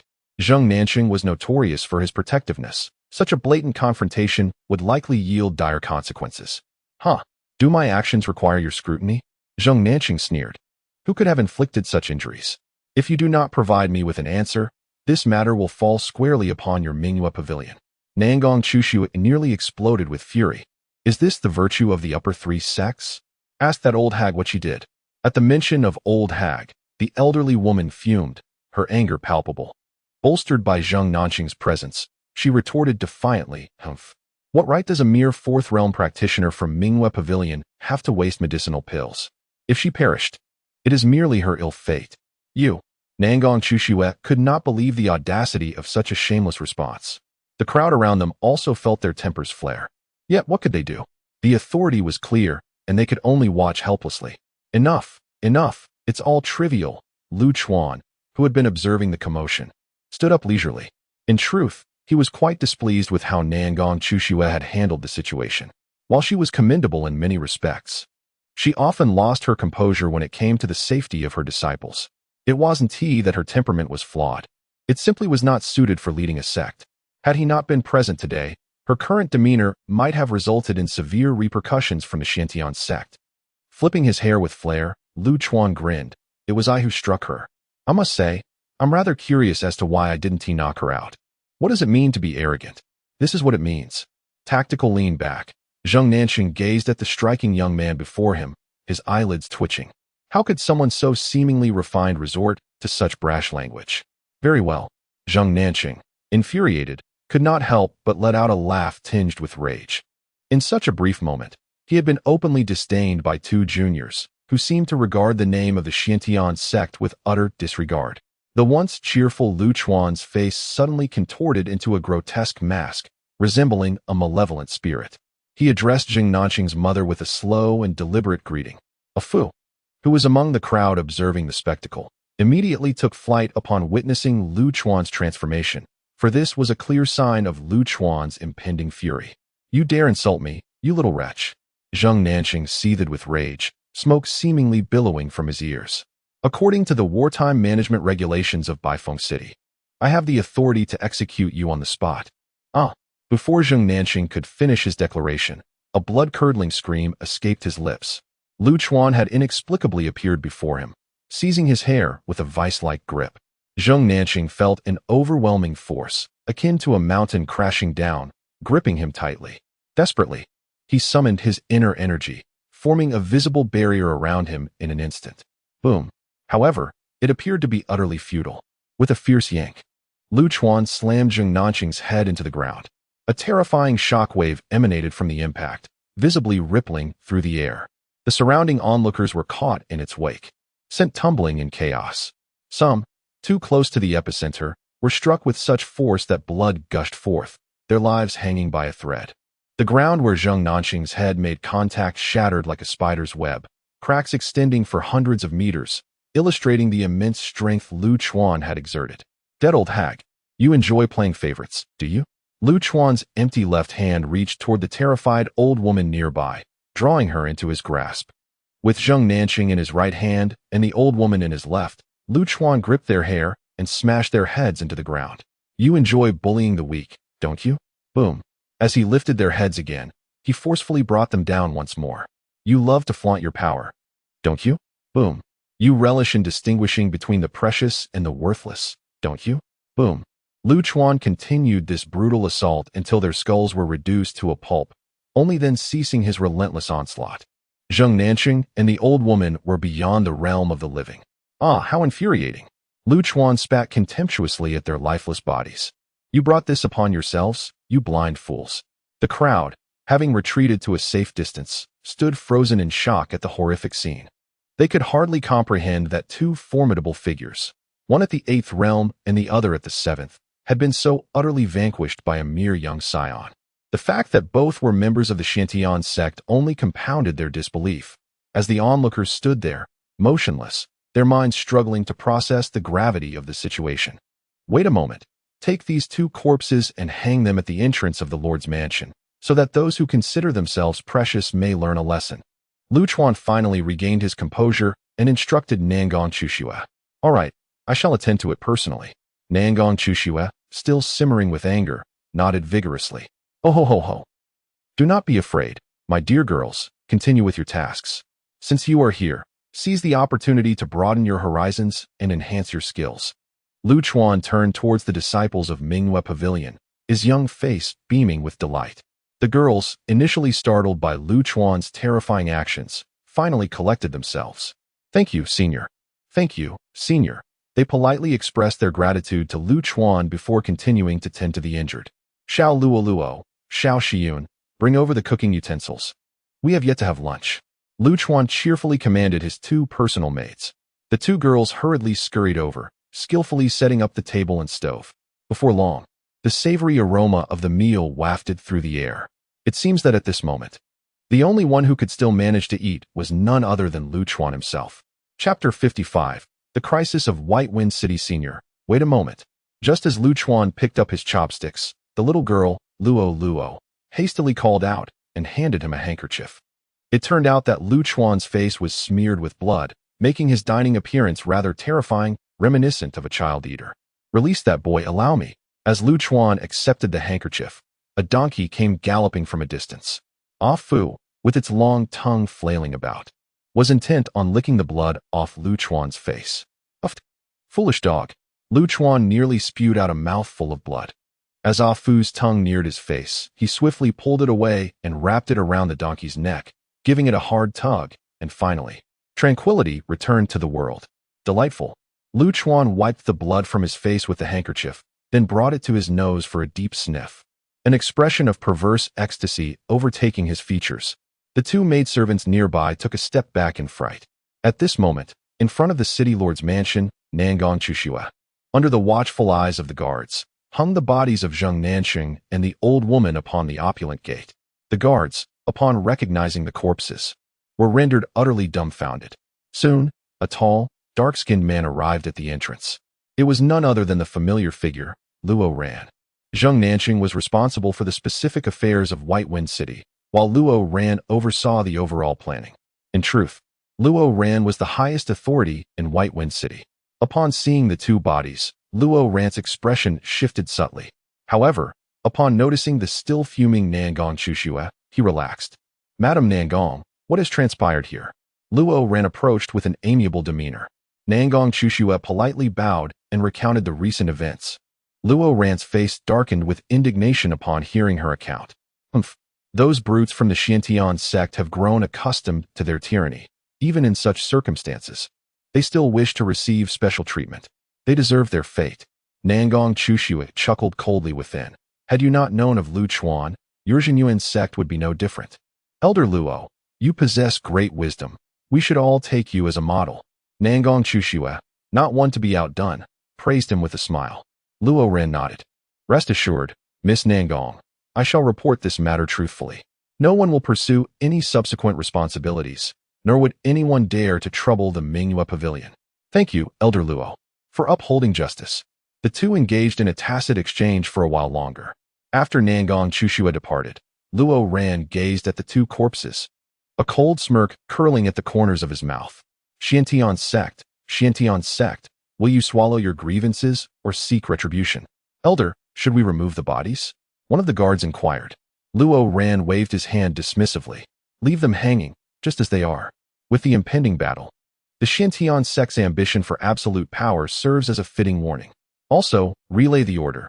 Disciples of the Zhenyuan sect are forbidden from provoking those of the Mingyue Pavilion. Any interactions must be conducted with courtesy. Violators will face immediate execution. The phrase cutting through decisively sent shivers down the spines of the guards. Luo Ran, feeling invigorated, stretched languidly and murmured to himself that it would be even better if the Yunming marsh also stirred up some trouble. Of course, Luo Ran would not engage in any acts of provocation. He was a man of considerable intellect. Furthermore, he had recently interacted with Lu Chuan and understood just how formidable that individual was. After finishing his meal, Lu Chuan dozed off right where he sat. During this interval, Luo Ran issued orders, delegating all matters in the South City to the Mingyue Pavilion. This was a significant show of respect, and Nangong Chushua was aware that this treatment was a result of Lu Chuan's influence. To avoid bringing shame to Lu Chuan, the disciples of the Mingyue Pavilion sprang into action, treating every wounded individual without distinction, exerting their utmost efforts to provide care. The once chaotic Shinong array had improved considerably. As night fell, a sudden influx of several hundred injured individuals arrived, marking the highest number of casualties in recent days. My friend, what has happened? Why has there been such a surge in the wounded? Nangong Chushue inquired of the cultivator responsible for transporting the injured, gesturing towards the group carrying them. At dusk, a cavalry from the demon domain suddenly appeared at the eye of the abyss, causing significant casualties in their charge. Nangong Chushue's expression darkened as she struggled to comprehend why such a large number of cultivators had been unable to fend off a single cavalry unit. Alas, the man sighed. Continuing, aside from our main force, the four great ancient clans have hardly contributed any personnel. If this continues, we may have to abandon Baifeng City and retreat inland. Oh, and do be cautious. After the cavalry breach the blockade and landed, they may come to attack Baifeng City. Nangong Chushue's face paled, instinctively glancing towards Lu Chuan, who was drinking not far away. Noticing her distress, he offered reassurance. There is no need for excessive worry, my friend. Baifeng City is defended by the elite troops of the upper three sects, and they should manage. Shortly after their conversation concluded and the transporters of the injured departed, the ground began to tremble rhythmically. This was the unique force accompanying a cavalry charge. Soon, a brilliant red arrow shot into the sky, illuminating the night. A resounding voice echoed throughout Baifeng City, announcing the impending assault of the Demon Domain Cavalry. All cultivators entered a state of readiness, with those above the fifth realm heading towards the East City Gate to prepare for battle. This sudden news invigorated the previously quiet Baifeng City. A multitude of formations lit up, casting the entire city in a glow reminiscent of daylight. Elder, we are heading to the East City, Nangong Chushue reported, accompanied by a pitiful contingent of 20 or so Fifth Realm cultivators from the Minghua Pavilion. Lu Chuan nodded. Let the children experience the battlefield. It is good for them to see bloodshed. As he spoke, Lu Chuan flicked his fingers, sending streams of black sword energy surging into the bodies of the young ones. This sword energy will protect you. Your bodies are too weak to withstand stronger forces, but it is sufficient for your survival. Go now, children. It is time to achieve merit and build your legacy. With a wave of his hand, Lu Chuan invigorated the crowd. Nangong Chushue bowed deeply, her eyes brimming with resolve. She understood that the Minghua Pavilion could not perpetually thrive under Lu Chuan's protection. The time had come for her disciples to face bloodshed. Before the eastern city gate, 3 cavalry units stood ready for battle. These units comprised the Longyuan Guard of the Zhenyuan sect, the Tianji Guard of the Yunmengs, and the Liaoying Guard of the Xiantian sect. Together, these cavalry formations represented the elite forces of the top 3 sects, specifically designated for large-scale military engagements. Although their combined strength amounted to merely 1,000 men, their presence overshadowed the more than 10,000 cultivators positioned behind them. As the overall commander, Luo Ran stood at the forefront of the formation. Upon seeing Nangong Chushue and the disciples of Minghua Pavilion arrive at the eastern city, he finally felt a sense of relief. He recognized that as long as the Minghua Pavilion participated in the battle, even if all 3 cavalry units were to perish, Baifeng City would remain secure. That individual would undoubtedly not remain idle. Chapter 56. Fighting for the land beneath our feet. Luo Ran was a cunning individual. Otherwise, he would not have attained his current position. However, one truth was abundantly clear to him. This land had bestowed upon him everything. Should the demon domain seize control of the Tianyuan continent, he would lose all that he held dear. As Luo Ran donned his meticulously crafted armor, he directed his gaze toward the source of the earth's tremors. A dark line gradually emerged within his field of vision. A cavalry unit, mounted upon black nightmares, appeared, numbering around 500. Clad in ebony armor, wielding long black spears, and riding dark steeds, they seemed to meld into the night itself. The only sound piercing the tense atmosphere was the thunderous rhythm of hooves upon the ground, causing the hearts of all present to race with trepidation. A chilling aura of impending slaughter surged forth like a tidal wave crashing against the shore. The demon domain cavalry rode their nightmares, blue flames flickering beneath them like the spectral fires of a haunted realm. The warhorses, sensing the dread, whinnied restlessly. As Luo Ran's vision sharpened, it signified that the demon domain cavalry had drawn dangerously close. Prepare. Luo Ran raised his spear, shrouding the eyes of his steed. He understood that this would be a direct confrontation. No tactics or formations could impede the advance of this cavalry. Their only recourse was to vanquish them in close combat. If they failed, they would lose a vital rear camp, and the front lines would be deprived of reinforcements, forcing a retreat inland. With the flames of war threatening to engulf the entire Tianyuan continent. Kill! Luo Ran summoned all his true essence, bellowing the command. The 3 Iron Blood cavalry from Baifeng City surged forward. Simultaneously, the 500 cavalrymen from the Demon Domain also accelerated. The earth trembled violently beneath the onslaught of the iron steeds. A suffocating intent to kill permeated the air, as if one could almost scent the mingling of blood and rust emanating from the weapons. 3 colossal, beastly phantoms appeared above the 3 cavalry units as they charged. These were the battle spirits, summoned only by an army that had mastered the art of coordinated assault with utmost precision. The emergence of these spirits greatly bolstered the morale of the cultivators in the rear. The combat prowess of a single battle spirit was akin to that of a 9th-tier cultivator. In the eyes of these ordinary practitioners, a 9th-tier being was akin to a deity dwelling among the clouds. Boom! The black flames erupted as the Demon Domain cavalry charged. A towering figure, 100 meters in height, manifested above them. A grim reaper of the battlefield, clad in armor and wielding a battle blade. This Demon Domain cavalry also possessed its own battle spirit, indicating that they were no mere rabble, but a significant force within the Demon Domain. Boom! The cavalry clashed violently, igniting a brutal melee. Simultaneously, the 4 battle spirits plunged into the fray. Blood began to stain the earth, as the cacophony of tearing flesh and furious roars intertwined to compose a symphony heralding the arrival of death. The armored humanoid war spirit, standing resolutely against the beast-shaped war spirits of the 3 sects, astonishingly holds its ground against 3 adversaries, even exhibiting an inclination to suppress them. The clash between these 2 races is the epitome of brutality, where only life and death exist, with no alternative.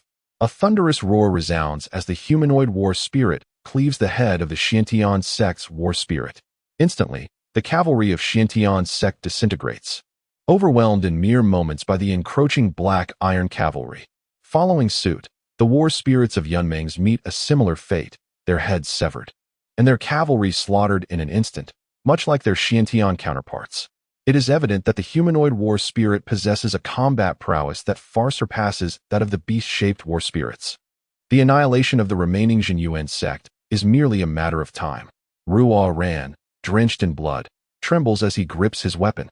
He never anticipated such an outcome. His once proud cavalry crumbles under the onslaught. As the commander, Luo Ran's wavering resolve directly impacts the survival of the war spirits. The last remaining war spirit begins to waver, its form blurring, as if on the brink of disintegration. Disciples of Minghua Pavilion, charge with me. Nanghua Chushue realizes that waiting any longer is futile. Should the last war spirit be shattered, their capacity for resistance would vanish entirely, plunging the entire Baifeng city into despair. Do the maidens fear such a bloody battlefield? Certainly. They do, yet they comprehend that mere survival is unattainable. It is a choice between life and death. Nanghua Chushue leads the charge, followed by the scant 20 disciples of the 5th realm from Minghua Pavilion. They represent the backbone of their sect, should they perish. Minghua Pavilion would have no chance of revival. Nonetheless, Nanghua Chushue remains undeterred, for this is their land. This very ground has bestowed upon them everything. To lose it would mean losing all. Upon witnessing the charge of the maidens, the cultivators in the rear momentarily pause. Charge, damn it! A voice cries out, igniting the spirits of over 10,000 cultivators as they surge toward the battlefield. Luchuan appears before the desolate city gates, watching enviously as these warriors charge forth. They may not share the same path, yet they unite under a common goal, to fight for the land beneath their feet. What of my homeland? The ground I stand upon? Luchuan gently shakes his empty wine jar, letting out a deep sigh. A nearby companion, a Fu, remains silent, understanding that Luchuan is yearning for home. Courage is indeed a treasured quality, yet it often cannot determine the outcome of events. The results are ultimately dictated by strength. Faced with a cavalry of approximately 500, the thousands of cultivators encounter not the fierce clash they envisioned, but a one-sided massacre. The coordinated formations of the demonic cavalry render them an impenetrable fortress, with each charge claiming the lives of hundreds. Passion, at times, cannot bridge the chasm of strength. How could they be so utterly inept? Lu Chuan shook his head in disapproval. With a resounding crash, he cast aside the wine jar in his hand and stepped forward. The dust upon the ground rippled outward, a brutal aura that seemed intent on annihilating all life, sweeping across the battlefield like autumn winds scattering fallen leaves. The cultivators engaged in fierce combat came to an abrupt halt, as did the cavalry of the demon realm, creating an eerie silence in the air. Retreat. Upon seeing Lu Chuan, the surviving Luo Ran swiftly issued the command to withdraw. The remaining cultivators followed the scant few iron riders of the Jinyuan sect, hastening toward the city gates. In response to the retreat, the demon cavalry refrained from pursuing, instead reorganizing their ranks and re-establishing formation. The retreating throng naturally parted ways for Lu Chuan, their hearts brimming with unexpressed gratitude toward the seemingly languid nobleman. A melodic sound of hoofbeats echoed through the air, as the lined-up demon cavalry also created a pathway. A striking woman, adorned with a sword at her waist and her hair elegantly tied up, approached Lu Chuan with a commanding presence. The darkness cloaked her visage, rendering it indistinct, yet it was likely not unappealing, for her form-fitting black armor could not conceal her devilish physique. An early-stage cultivator? The woman's voice rang clear, laced with disappointment. Chapter 57, Sword 5. The falling blossom. Lu Chuan gazed at the woman in the distance, shaking his head as he earnestly declared, "In truth, I am a swordsman." A swordsman? The woman seemed to furrow her brow. Indeed, a swordsman. Lu Chuan chuckled softly. He then gently raised his right hand, resting it upon the hilt of killing life. The kind of swordsman who slays a man with every 10 steps, leaving no trace for 1,000 miles. How intriguing. The woman laughed in response. In the boundless demon domain, I am the left vanguard's deputy, Zixia. She drew the long knife from her waist, unleashing an overwhelming aura of slaughter that swept through the air. Crimson mist emanated from her, enveloping the surroundings in a shroud of ominous portent. Domain. The cultivators watching from the city gate uttered the term with trembling voices. A domain is a unique technique possessed by those of the divine path's third realm, manifesting the formless Tao in a tangible manner. It serves as the most formidable weapon of a cultivator at this level, representing the most terrifying form of attack. Only another domain can contend with a domain. The woman before them, hailing from the demon domain, possessed strength on par with those of the divine path's third realm. The crowd turned their gaze to Lu Chuan, observing as he merely rested his hand upon the black hilt, revealing no sign of counteraction. Despair, like a plague, began to spread. They understood that in the presence of an enemy capable of manifesting a domain, fleeing was a mere fantasy. Judgment. The woman lightly flicked her long knife. A melodious tremor resonated from its blade, which gradually transformed into a color reminiscent of blood. The armor she wore also shifted to red, mysterious runes materializing upon her face. Her aura surged, reaching a zenith as she stood there, resembling the true embodiment of a god of slaughter, poised to reap all life. Is that all? Lu Chuan inquired. Is it not sufficient? The woman laughed, her voice brimming with confidence. Certainly not. Lu Chuan shook his head, slowly drawing killing life. At the moment the blade was unsheathed, a peculiar wave erupted from its body, unleashing a savage intent to kill that surged within the hearts of all present. This murderous energy intensely stimulated their senses, as though they might lose their rationality and descend into madness at any moment. Sword 5. The falling blossom. Lu Chuan's figure vanished from his original spot, leaving behind a solitary black sword blossom drifting to the ground. How swift! The woman stared at the place where Lu Chuan had stood, her pupils narrowing in shock. She swung her long knife downward, yet in the next instant, her expression froze, and the blade in her hand became motionless. A black sword blossom floated before her, and as she attempted to reach out to catch it, her body betrayed her will.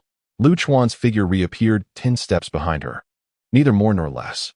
With killing life sheathed once more, Lu Chuan did not turn back, leisurely making his way toward the cavalry. What a fast sword! The trembling lips of the woman uttered 4 words. In the next moment, her domain shattered with a resounding crash, her head soaring high, blood gushing forth with a sound reminiscent of the wind. Until her last breath, she could not comprehend why this boy, devoid of a domain, could move freely within hers. The onlookers at the city gate, only regaining their senses when her head flew off, were astonished. Everything surpassed the bounds of common understanding. They could not fathom the true nature of that noble young man. The cavalry of the demon realm began their charge, undeterred by the death of their leader. The colossal battle spirit swung its great sword, striking fiercely at Lu Chuan, unleashing a force capable of splitting mountains and shattering the earth. The cavalry surged forward, prepared for close combat. The flowers bloomed. Lu Chuan gently raised his hand, and the blossoms, manifested from sword energy, cascaded down like rain. Sword Style 5, The Falling Blossoms. The most romantic of Lu Chuan's 12 sword techniques. Yet this romance demanded a toll of life. In the next moment, the blooming sword flowers erupted violently, engulfing the demon realm cavalry in an instant. As the battle concluded, White Wind City remained intact. However, aside from Lu Chuan, who continued to eat and drink as usual, a palpable anxiety and fear gripped everyone else. The entire city was shrouded in gloom. The demon realm's cavalry had launched a surprise attack on White Wind City, leading to the near annihilation of the three major sex forces, with nearly 3,000 cultivators left dead. Most terrifying of all was the fact that the enemy consisted of merely 500 Iron Riders. Had it not been for Lu Chuan slaying the demon realm woman capable of manifesting a domain, the fate of White Wind City would have been dire. Having endured this fierce battle, the people began to gradually grasp the stark disparity between the Tianyuan continent and the demon realm. If the Eye of the Abyss could not be resealed in a short period, even with the formidable Lu Chuan, the fall of the Tianyuan continent would merely be a matter of time. No one believed that even Lu Chuan alone could stand against the endless demon realm. The sole piece of good news was that, following the battle, White Wind City finally settled down, with no further incidents occurring for several days. Shogoer, come. Lu Chuan declined Luo Rant's invitation to stay at the city lord's mansion, opting instead to remain in the Shinong array. Each mealtime, a plump little dog would come to Lu Chuan, seeking food and drink. This little fellow was likely a stray left behind during the evacuation of White Wind City. Lu Chuan was a complex and peculiar individual, lacking sufficient patience for many people and matters. Yet, he found it impossible to refuse such a furry little creature. He procured a bowl for the dog, preparing one for himself and another for the pup at meal times. One at the table, the other beneath it. Both indulged to the point of greasy delight. After finishing its meal, the little dog would rest beside Lu Chuan for a while before silently departing. Lu Chuan never insisted upon the dog's stay, allowing it to come and go freely. This became a unique scene in the southern city. The endless demon realm, a mysterious domain capable of contending with the entire vast world. The general perception of the endless demon realm is scant and rather unfavorable, as it seems that their sole pursuit lies in waging war, with little else to occupy their time. Fortunately, the narrow Eye of the Abyss has long restricted the forces of the demon realm from invading the vast world. However, this time, the Eye of the Abyss has erupted entirely, its explosion covering nearly 1/10 of the sleepless sea.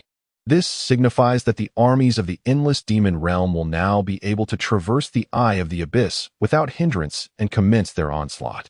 On the other side of the Eye of the Abyss, within the confines of the endless demon realm, the sky hangs heavy with a gray hue, and the oppressive atmosphere is stifling. An immense army is assembling, with the human race constituting only a minuscule fraction of these soldiers. The majority are nameless fiends. At the heart of the army stands a magnificent platform, where the sovereign of the demon realm, the demon lord, observes the gathering of his subordinates. Chapter 58. Master of the demon realm, the demon lord appeared as a handsome youth, yet his true age surpassed 50,000 years. Perched upon a high platform, he rested his chin on his hand, gazing at the boundless army assembling before him, his interest waning. Beside him stood a woman clad in a flowing white dress, exuding an aura of icy elegance, her visage obscured by a veil. She was the high priestess of the demon realm, an entity far older than the demon lord himself. There exists a saying within the realm: the demon lord is ever-changing, while the high priestess remains steadfast. Having witnessed the rise and fall of many epochs, she had now placed the weight of everything upon this generation's demon lord. Zixia had perished in battle. The high priestess extended her hand, revealing a small black crystal orb. This orb, marred by numerous fissures, seemed on the verge of shattering. Known as a demon core, it was a unique entity inherent to the beings of the demon realm, representing both their power and their vulnerability. Only those of formidable strength could extract it through special means. As long as the demon core existed, even if the physical form perished, resurrection would swiftly follow. This was the fundamental reason why the cultivators of the Tianyuan continent viewed demons with trepidation. Powerful demon creatures could not be slain, nor exhausted. Even upon death, they would soon be reborn from their cores. Yet at this moment, the demon core in the High Priestess's grasp began to crumble, disintegrating into fine dust that dissipated into the air. This signified the complete obliteration of Zixia's soul, rendering any possibility of revival impossible. Such an occurrence had never transpired before. The High Priestess lifted her gaze through the thick black clouds, observing the turbulent celestial phenomena. Ominous stars surged with unusual activity, indicating impending changes. The demon lord, upon hearing this, merely chuckled in disdain. The Tianyuan continent was but a trivial expanse, devoid of spiritual energy and resources, with only a handful of cultivators at the divine level. What changes could possibly arise? The High Priestess shook her head, her furrowed brow still clouded with concern. She could not decipher the omens. Every attempt to approach the ominous stars was met with obscurity. The demon lord, still smiling, reassured her, "There is no need for such worry, High Priestess. The recent inexplicable eruption of the Eye of the Abyss marks a monumental upheaval not seen in 100,000 years. We must seize this opportunity to enter the vast world of Howren." Upon hearing this, the High Priestess's expression began to soften. Indeed, she had waited for 100,000 years. If this chance slipped away, she might have to endure another millennium of waiting. 100,000 years ago, the great Emperor of Sky Devourer had attained enlightenment in the Dragon Field. Now, the site of his epiphany would re-emerge, undoubtedly offering opportunities for ascension. It was a chance for her, and for the entire demon realm. "Come here, Xiaogo." The little plump dog arrived promptly for its meal. Lu Chuan, ever perceptive, served it a delectable dish. To receive such attention from this tyrant was indeed a pinnacle of canine existence. "I heard that a few days ago, you killed a demon general capable of opening a domain." Just as Lu Chuan picked up his chopsticks, a faint female voice resonated from nearby. A young girl, barefoot and clad in coarse linen, appeared not far away. While she was not conventionally attractive, her dark skin and freckled face resembled that of a rough-and-tumble country girl who had spent her days rolling in the mud. Lu Chuan immediately sensed that the girl harbored a formidable power within her, rivaling that of the previous general from the demon realm. This indicated that she was a master of the third realm of the divine path. "Leave. Are you not tired of this?" Lu Chuan waved his hand with a hint of impatience, as he detected a repressed excitement and hostility in her voice. Such emotions could only stem from a martial enthusiast, suggesting that the girl had come seeking a confrontation with him. As the girl gazed at Lu Chuan, her pupils began to constrict. Her body trembled violently with excitement, her expression contorting. When Lu Chuan uttered the word "leave," she felt an overwhelming force, an indescribable power emanating from him. Despite being merely a practitioner of the first realm, the sensation was perplexing. The girl ceased to ponder this enigma, as her extreme excitement caused her pupils to exhibit abnormalities.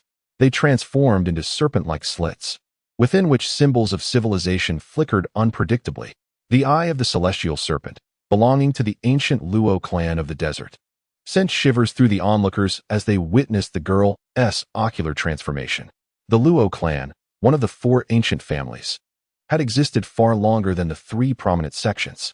Their most distinctive trait was the unique eye of the celestial serpent, said to be connected to the primordial divine beast. The celestial serpent, which could bestow formidable innate abilities upon its bearer. Only those of pure Luo blood had an exceedingly slim chance of awakening the eye of the celestial serpent. Without a doubt, this slender girl was a core member of the Luo clan. "Young master, be cautious. This girl hails from the Luo clan," warned a concerned onlooker. The girl flashed a grin, revealing a set of pristine white teeth, and addressed Lu Chuan. "Engage me in a duel. Should you win, you may enjoy a hearty meal." Lu Chuan's eyelids twitched as he slammed his chopsticks onto the table. The little plump dog beneath the table jumped at the sound, raising its innocent eyes to look at him. Lu Chuan instantly transformed his demeanor, a gentle smile gracing his lips as he reassured the little dog. It's all right. It's all right. You continue eating.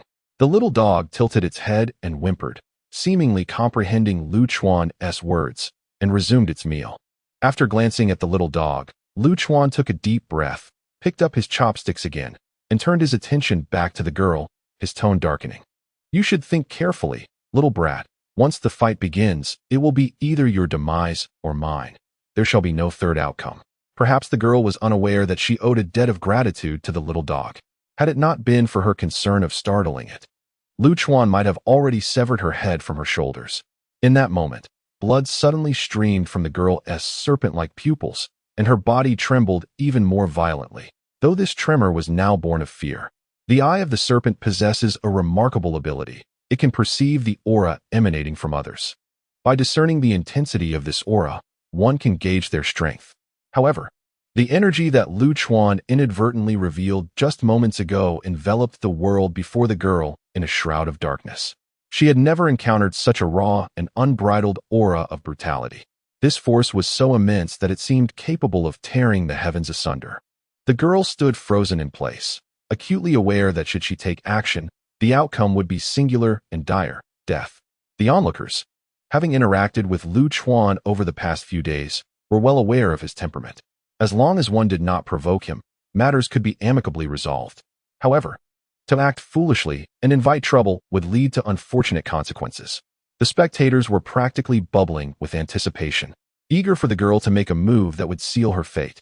The general perception of the four ancient clans among ordinary cultivators was far from favorable. These families were regarded as parasites of the Tianyuan continent. They would retreat from the world in times of crisis, claiming to be in accordance with the will of heaven. Yet in times of peace, they monopolized vast spiritual mines and secret realms, ruthlessly plundering resources. With such conduct, the public could only hope for the swift demise of the four ancient clans. Chapter 59. The great battle begins. The young girl remained in a daze for quite some time, until the onlookers began to lose their patience, prompting her to turn away. Ultimately, she lacked the courage to confront Lu Chuan. As she distanced herself, a torrent of fresh blood erupted from her lips.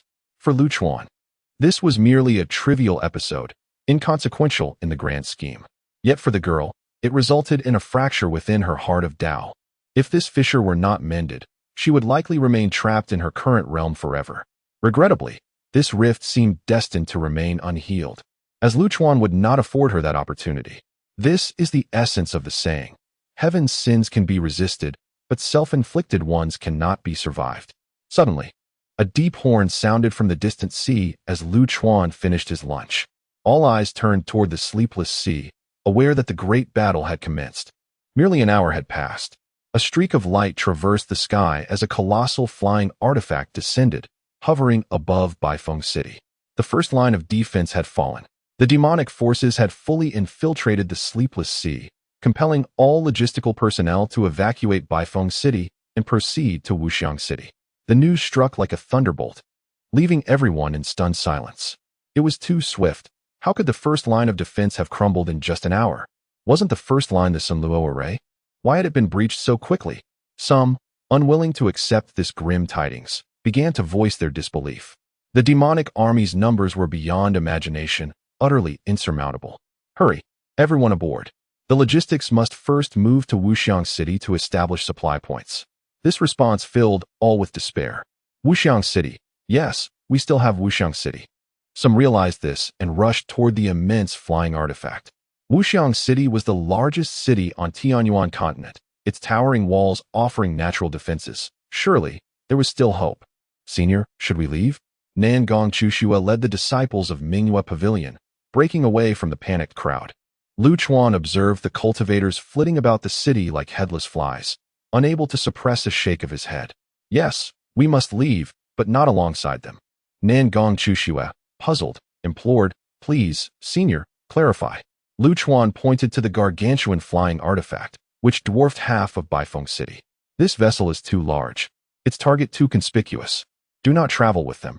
It would be too easy to be caught in a sweep. You should return directly to Mingyue Pavilion. Realizing that Lu Chuan would not accompany them, Nangong Chushua anxiously inquired, Senior, you won't join us? Lu Chuan shook his head. Do not concern yourself with me. Focus on safeguarding your disciples. After this war, the powers on Tianyuan continent will be reshuffled. Whether Mingwe Pavilion retains a place amidst it all depends on your own efforts. Understood. Nan Gong Chushua nodded vigorously before leading her disciples toward the city gate.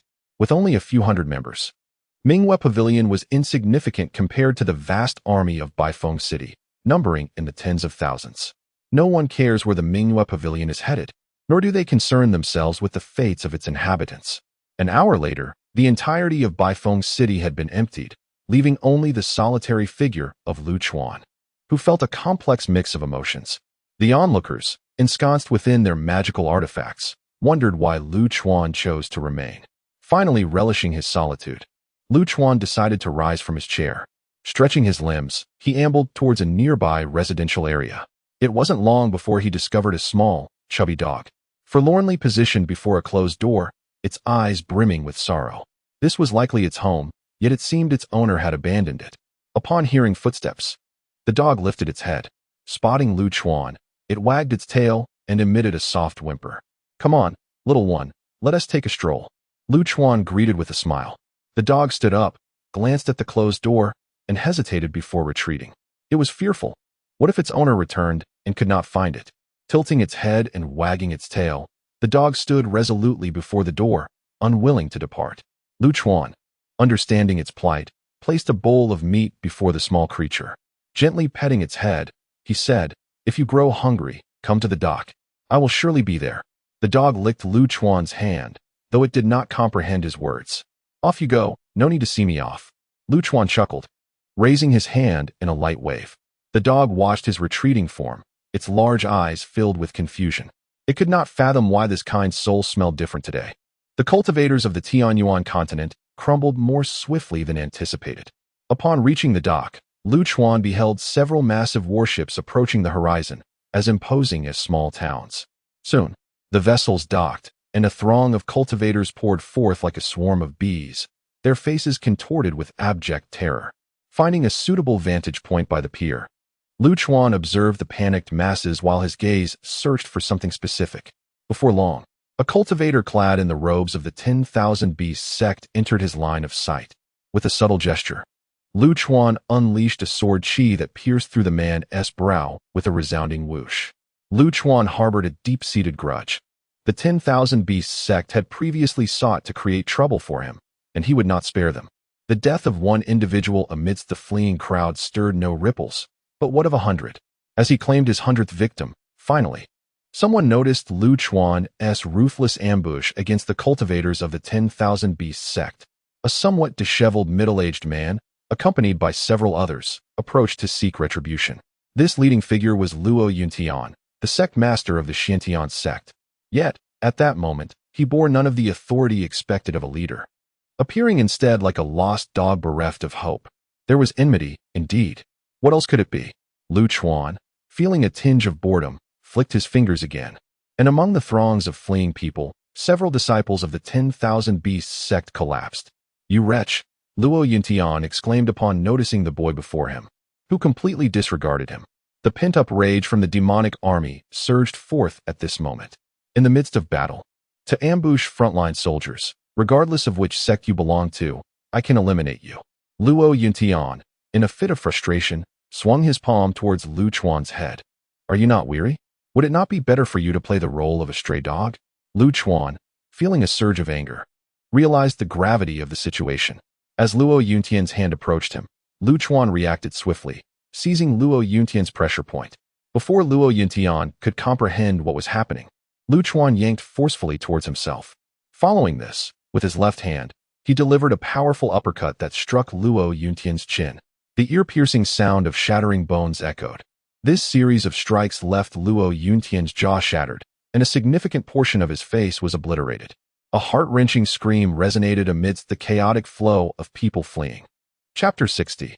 The Siege of Baifeng City. One leisurely observing the speechless Liunshan, whose jaw had been shattered, Lu Chuan could not help but roll his eyes.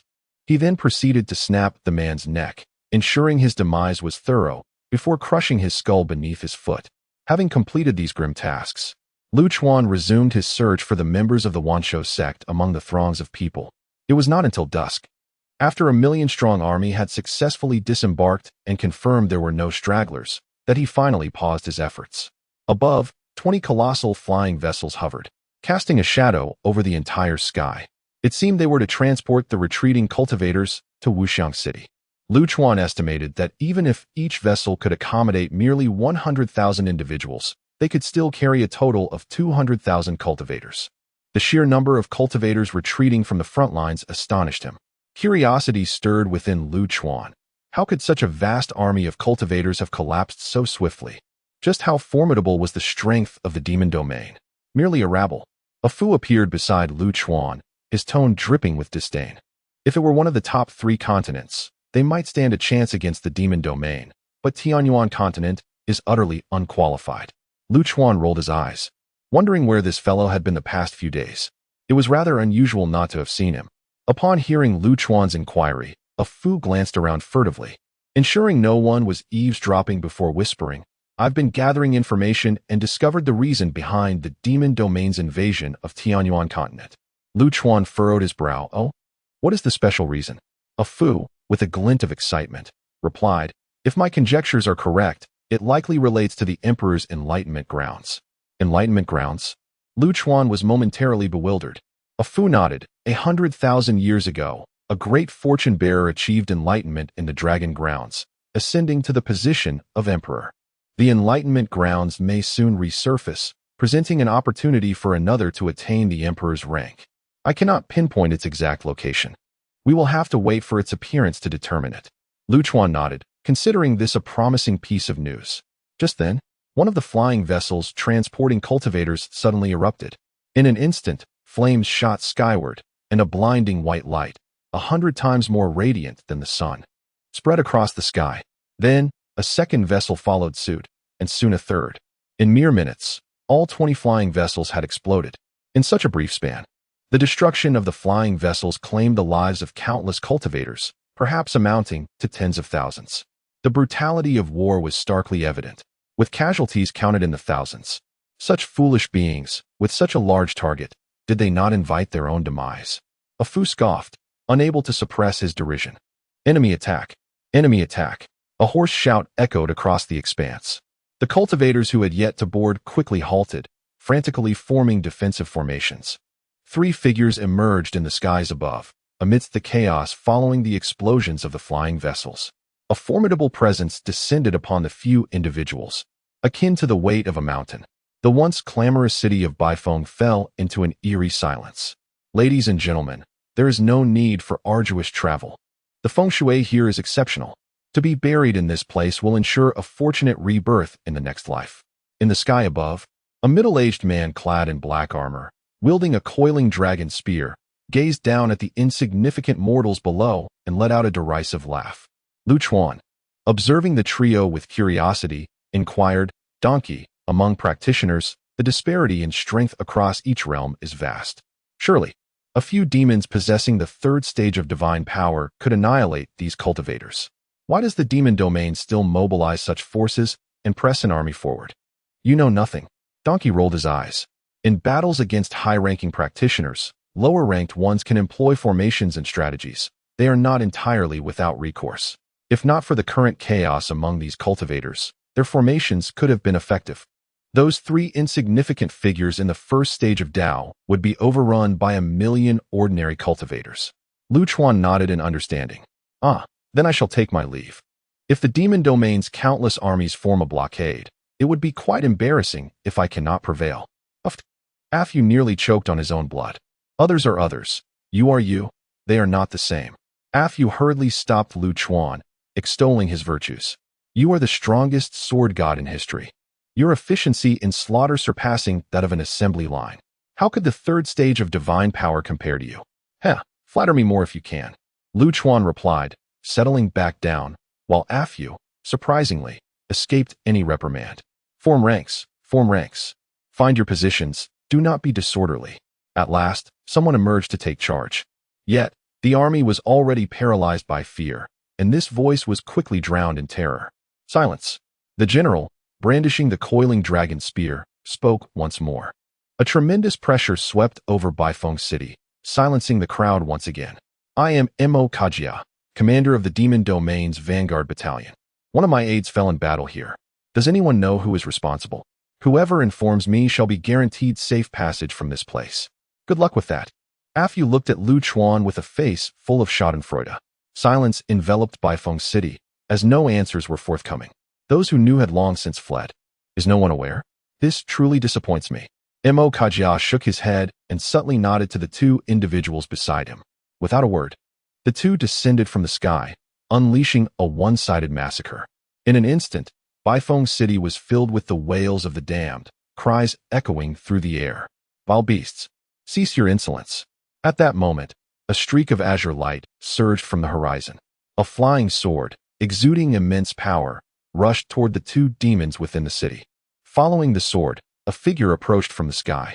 Behind him, a massive phantom of a palace flickered into view. Although he appeared to move slowly, there was an inexplicable aura of enigma surrounding him. As if propelled by a leap through space, they arrived above the city of Baifeng in the blink of an eye. Upon catching sight of the ethereal, resplendent palace, realization dawned on some. The azure flying sword, the cascading petals, the realm between heaven and earth. These were the hallmarks of Yi Xiangwan, the master of the Kunlun Divine Palace. At the mere mention of his name, the cultivators, who had resigned themselves to their fate like lambs to the slaughter, were instantly invigorated. The Kunlun Divine Palace is the most enigmatic of sects, a sacred destination in the hearts of cultivators across the Tianyuan continent.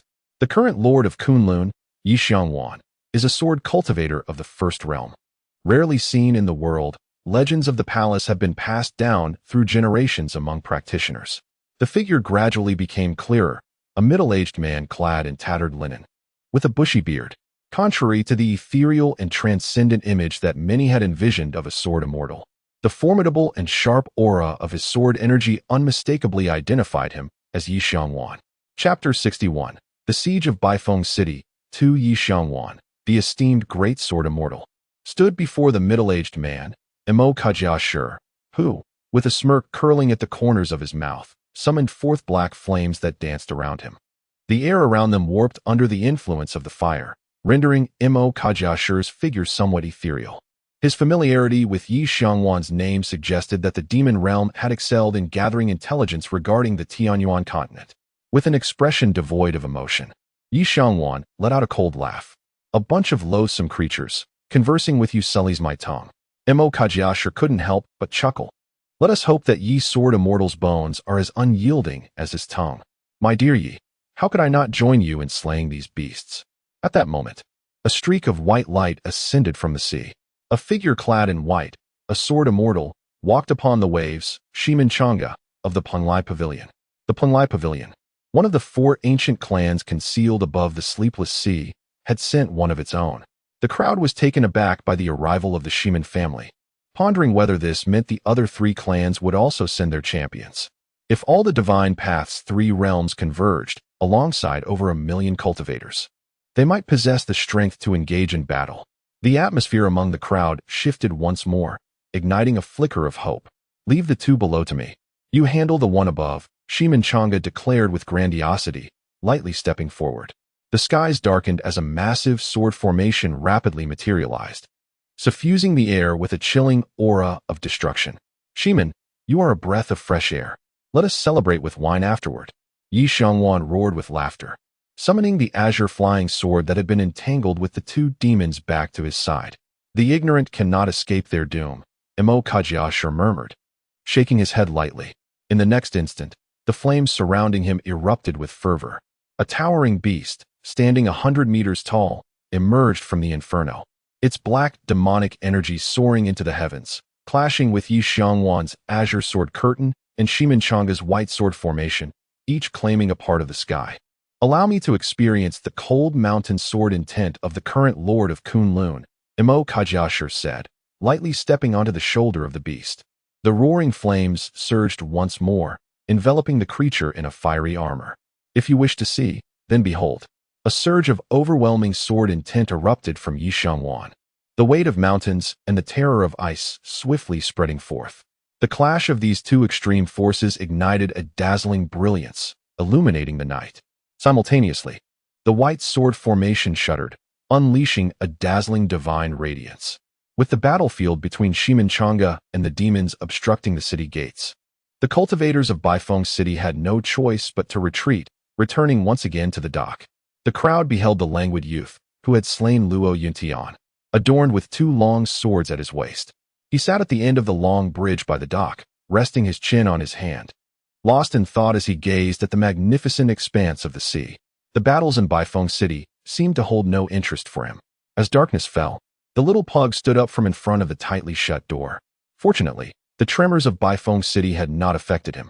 The little pug, bouncing with anticipation, prepared to seek out Luchuan, for it was time for a meal. After running a few steps, he returned to the door to grab his small bowl. He arrived at his usual spot, only to find it empty, devoid of the familiar presence he cherished. The bowl he held clattered to the ground, heavy with sorrow. As his master was gone, and the newly acquainted friend was absent as well, tears welled in the little pug's eyes as he circled the spot where Luchuan once sat, sniffing the air with his tiny nose. Soon, he paused, inhaling deeply. He caught the scent of Luchuan, a fragrance imprinted in his memory, more delightful than the meat in his bowl. Joyfully, the little pug seized his bowl and scampered towards the dock. Master Bailey, we should seize this opportunity to break free. Once we reach Wuxiang City, there may still be hope. Indeed, Lord Bailey, this is our only chance. As long as the Green Mountains remain, we need not fear a lack of firewood. Please, give the order. The leader of the Xiantian sect, one of the 3 upper sects, had perished, while the Yunming sect leader wielded little influence and had no voice in matters. Only Bailey Yuza, the leader of the Zhenyuan sect, possessed the authority to maintain order. Bailey Yuza cast his gaze over several battlefields where Dao Yi realm fighters clashed, the entire sky quaking as Baifeng City faced rapid destruction. If this continued, they might perish beneath the aftermath of these fierce exchanges. The moment was ripe for their departure from Baifeng City. However, Bailey Yuza understood well that even upon reaching Wuxiang City, their chances of survival would be slim. The fall of the entire Tianyuan continent was merely a matter of time. Even if all 4 ancient clans rallied together alongside the Kunlun Divine Palace, they could not withstand the onslaught of the demonic army. Bailey Yuza's thoughts turned to Luchuan. Earlier, in Baifeng City, Luchuan had slain a Dao Yi realm woman from the demon domain, and Luoran had conveyed this information to him. He was well aware that this extraordinarily handsome youth was the legendary killer of Mingyue Pavilion. As the leader of the Zhenyuan sect, Bailey Yuza was among the few capable of discerning Luchuan's formidable strength. The ability to effortlessly vanquish a Dao Yi realm expert could be crucial. Master Bailey, we cannot all perish here. Since you are hesitant to give orders, do not blame us for abandoning righteousness. At this moment, someone interrupted Bailey Yuza's thoughts. Brothers, follow me. Let us charge forth together. A resolute call that resonated with many, for in the face of life and death, no one spoke of righteousness. Make way, make way. Amidst the echoes of anguished roars, a wounded soldier was brought before Bailey Yuza. Wasn't this an acolyte of the 100 Flowers sect? Hadn't they retreated first? How had they returned? The sight of the injured individual stirred an ominous premonition within the onlookers. Bailey Yuza swiftly placed a pill into the soldier's mouth. The soldier's condition improved slightly, yet that was the extent of it. His spirit was on the verge of disintegration, and no remedy could salvage him. Lord Bai, we were intercepted by the demonic army. Do not go to Wuxiang City. Our escape route has been severed. The wounded man managed to utter a few fragmented words before succumbing to silence. Bailey Yuza's mind buzzed with confusion. As he rose, he felt disoriented, nearly fainting. This news spread like a plague, leaving all faces ashen, engulfed by despair. Lord Bai, are you all right? Those nearby hurried to support Bailey Yuza. With a long sigh, Bailey Yuza smiled wryly. We have no path of retreat. In less than a day, the Tianyuan continent could be declared lost. Alas, let each of us flee for our lives. With a wave of his hand, Bailey Yuza appeared to age a decade in an instant. Chapter 62. A grand scene. Alas, calamity does not come singly, nor does fortune arrive in pairs. As despair spread its dark wings, a haunting sound of horns echoed across the distant sea. At the horizon, a daunting wall of black water emerged, a tumultuous tide rising like the Milky Way in reverse. Beneath this water wall, the city of White Wind appeared insignificantly small, almost negligible. The hearts of the people raced violently in synchrony with the horns. The very heavens quivered in response to the surging ocean. A pallor of gray crept onto every face, a hue only seen on those who have met their demise. In their hearts, they had already sentenced themselves to death. The advancing tide moved slowly, as if deliberately hesitating in its approach. An invisible pressure mounted to its zenith, causing some practitioners to succumb to overwhelming fear and begin to vomit uncontrollably. Others yearned to flee, but found their feet frozen in place. The ground trembled with a thunderous sound, a harbinger of more dreadful events. From behind the city of White Wind, the sound of thundering hooves reverberated, heralding the arrival of a colossal war spirit towering over 10,000 meters, emerging from the mountains. Such grandeur was beyond belief. This humanoid war spirit wielded a battle blade that cleaved through the obstructing mountains, advancing toward the city of White Wind. With wolves in front and tigers behind, the entire city became akin to a sandwich, with no escape in sight. Form ranks. Form ranks. Form ranks. The hoarse voice of Baili Yuza resounded through the skies, imbued with a resolve to face death. Humanity is indeed a curious creature. In the face of fear, it can transform into a coward, yet when confronted with certain doom, it can become a cornered beast, baring its teeth in defiance. Damn it, if I must perish, I shall take a few down with me. The resolve of the practitioners, ironically, united in the face of despair. At that moment, the city of White Wind descended into an eerie silence, with no words exchanged, only the sound of practitioners forming their formations. A small, plump dog weaved through the crowd, clutching a tiny bowl. Fortunately, no one felt inclined to kick the little creature. Otherwise, they might have faced the wrath of Luchuan first. Woof, woof. Woof. The little dog finally spotted its master and joyfully tossed the bowl at Luchuan's feet. You really came. Luchuan bent down to pat the dog's head, a hint of exasperation evident as he shrugged his shoulders. There's no dinner tonight. I didn't prepare anything. The little dog, having run a long way and famished, tilted its head at Luchuan.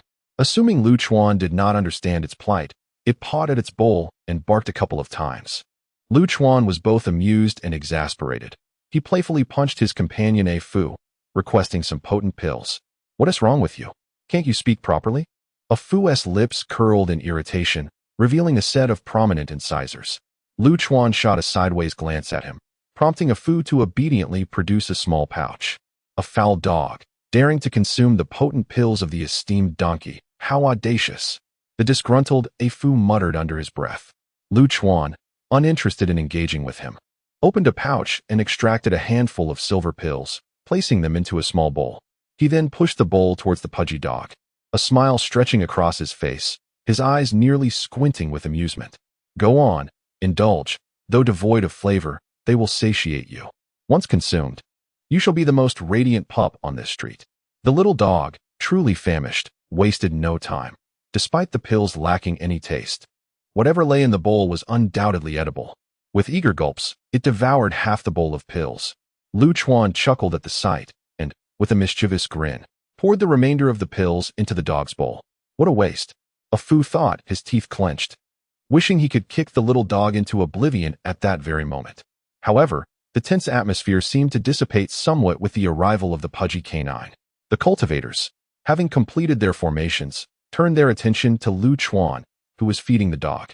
His slender figure, illuminated by the gentle moonlight, appeared elongated. The two swords at his waist, contrasting in color, seemed rather illogical, for cultivators typically wield flying swords. Young master, please, step into the formation, every moment counts.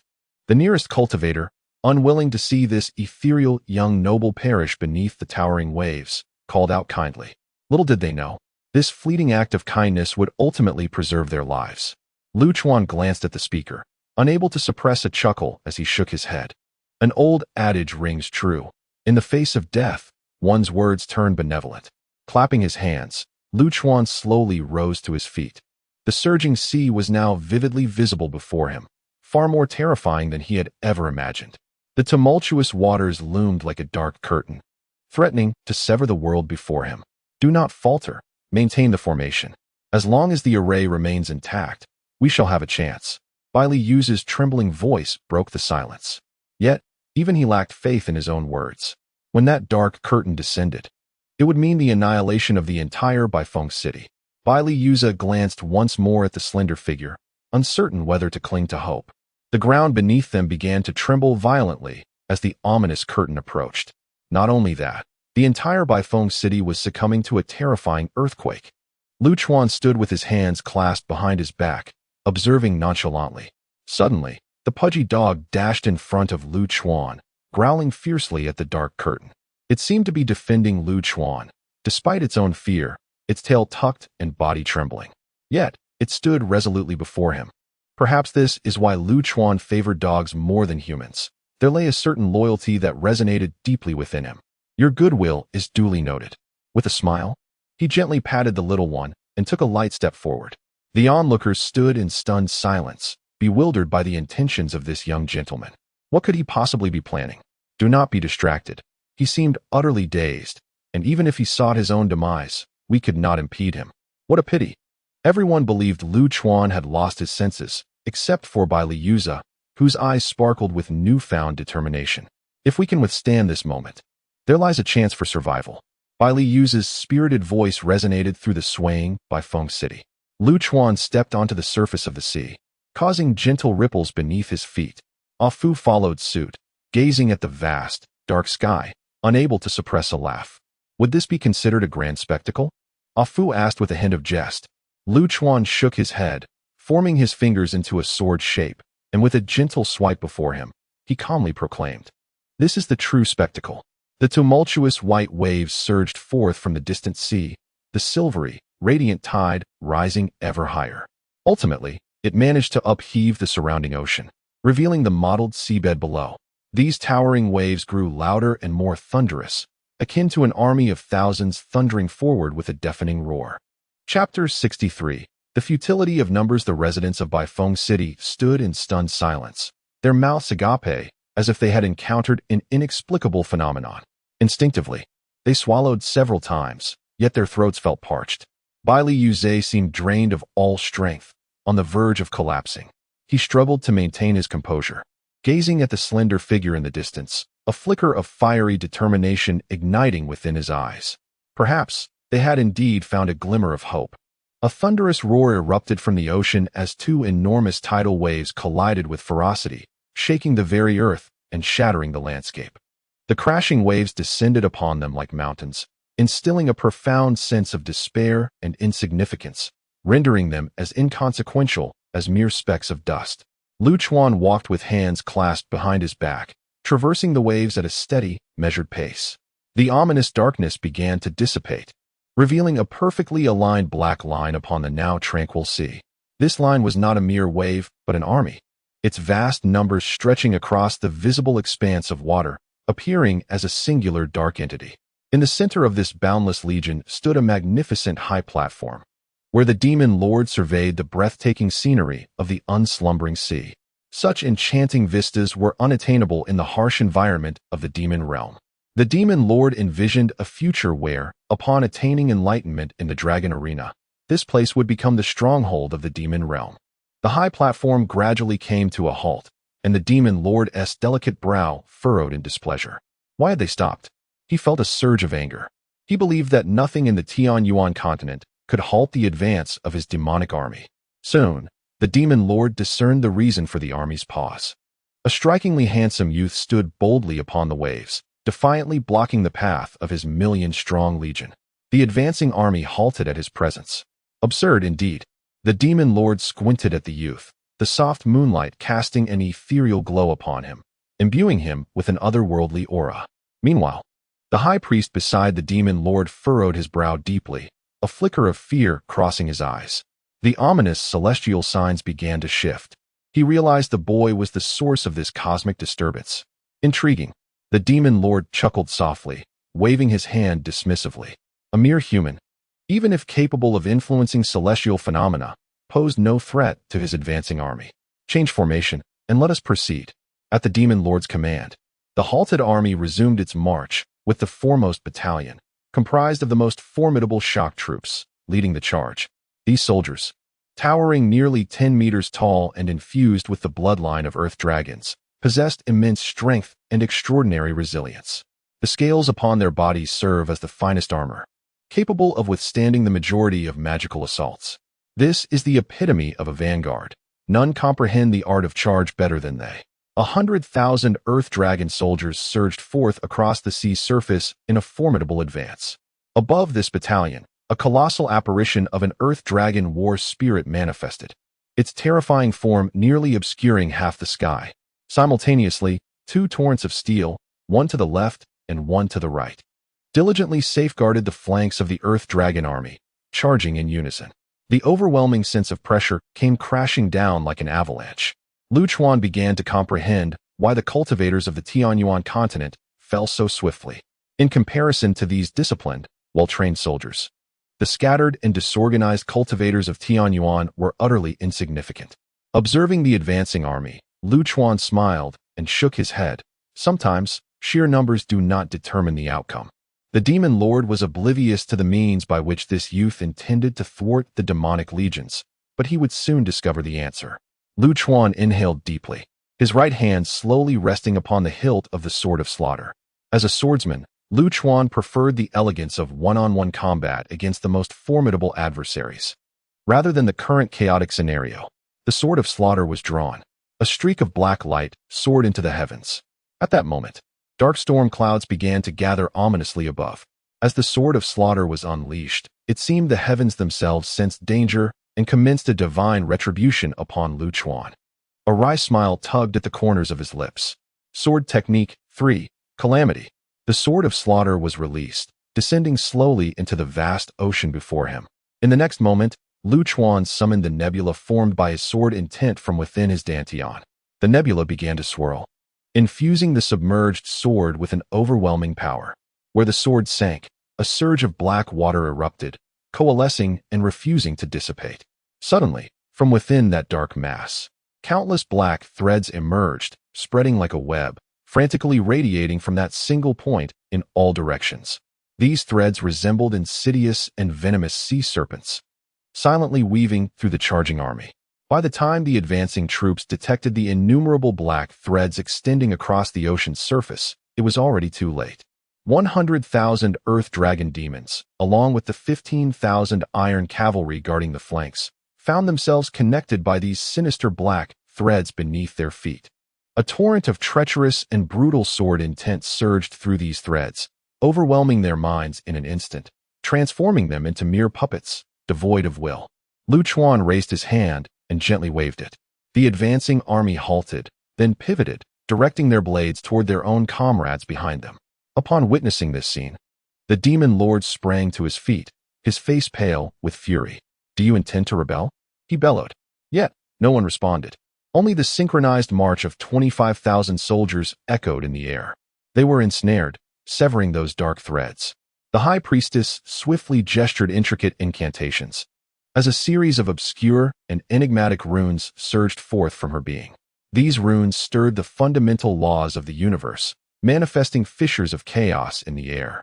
As these runes descended upon the surface of the sea, aiming to disrupt the dark threads, the moment they made contact, the high priestess was engulfed by a terrifying, unparalleled sword intent that reverberated back through the runes. With a gasp, the high priestess turned pale, a spurt of blood escaping her lips, and hastily severed her connection with the runes. This was not the essence of true energy. It bore no semblance of the power of laws, but rather the most unadulterated force of slaughter. In that instant, the high priestess comprehended the gravity of the situation, her voice hoarse as she began to speak. "He is not of this world. His power does not belong to this realm." As she spoke, the high priestess lifted her gaze towards the sky, where the impending cataclysm of divine retribution had fully coalesced. No wonder the heavenly order would target him. Chapter 64. The Slaughter, Retreat. Observing the slender figure of the young man, the high priestess unhesitatingly uttered these two words. However, the demon lord remained unmoved, shaking his head defiantly, declaring, "I refuse to wait any longer. I cannot believe that millions of warriors from the demon realm, combined with 50 masters of the third realm of the divine path, cannot subdue a single individual." The high priestess opened her mouth, her lips quivering, momentarily at a loss for words. In her heart, Withdrawing the troops was the last thing she desired. Imperial guards, disperse these traitors. The demon lord commanded with a grand wave of his hand, his voice booming with authority. From the rear, a silver torrent surged forward, starkly contrasting with the pervasive darkness of the demon realm. This army represented the elite of the demon realm, the very foundation of the demon lord's audacity to venture into the vast world of righteousness. The silver torrent launched an assault against the controlled army of 250,000. Soon, the black and white currents collided violently. The Imperial Guard sliced through the ranks of the Earth Dragon Demon army like a sharp blade, cleaving the entire force in two. Yet, the ensuing scene was far from the Demon Lord's expectations. As the two armies clashed, an explosion erupted without warning or hesitation. The controlled army self-destructed in the blink of an eye. A thunderous roar resounded, illuminating the heavens with a searing black light, temporarily blinding almost everyone present. From the chaotic battlefield surged a wave of scorching energy. Accompanied by a deafening crash, the roaring force billowed upward like an overwhelming sandstorm, while crimson blood mist blossomed, resembling the enchanting flowers of the other shore, each vying for attention. The Demon Realm's forces, 250,000 elite troops, had self-detonated. This incredible force rapidly evaporated the surrounding seawater, enveloping the entire battlefield in a shroud of steam. At that moment, Lu Chuan's sword technique re-emerged, and a long sword, submerged in the sea, shot forth into his grasp.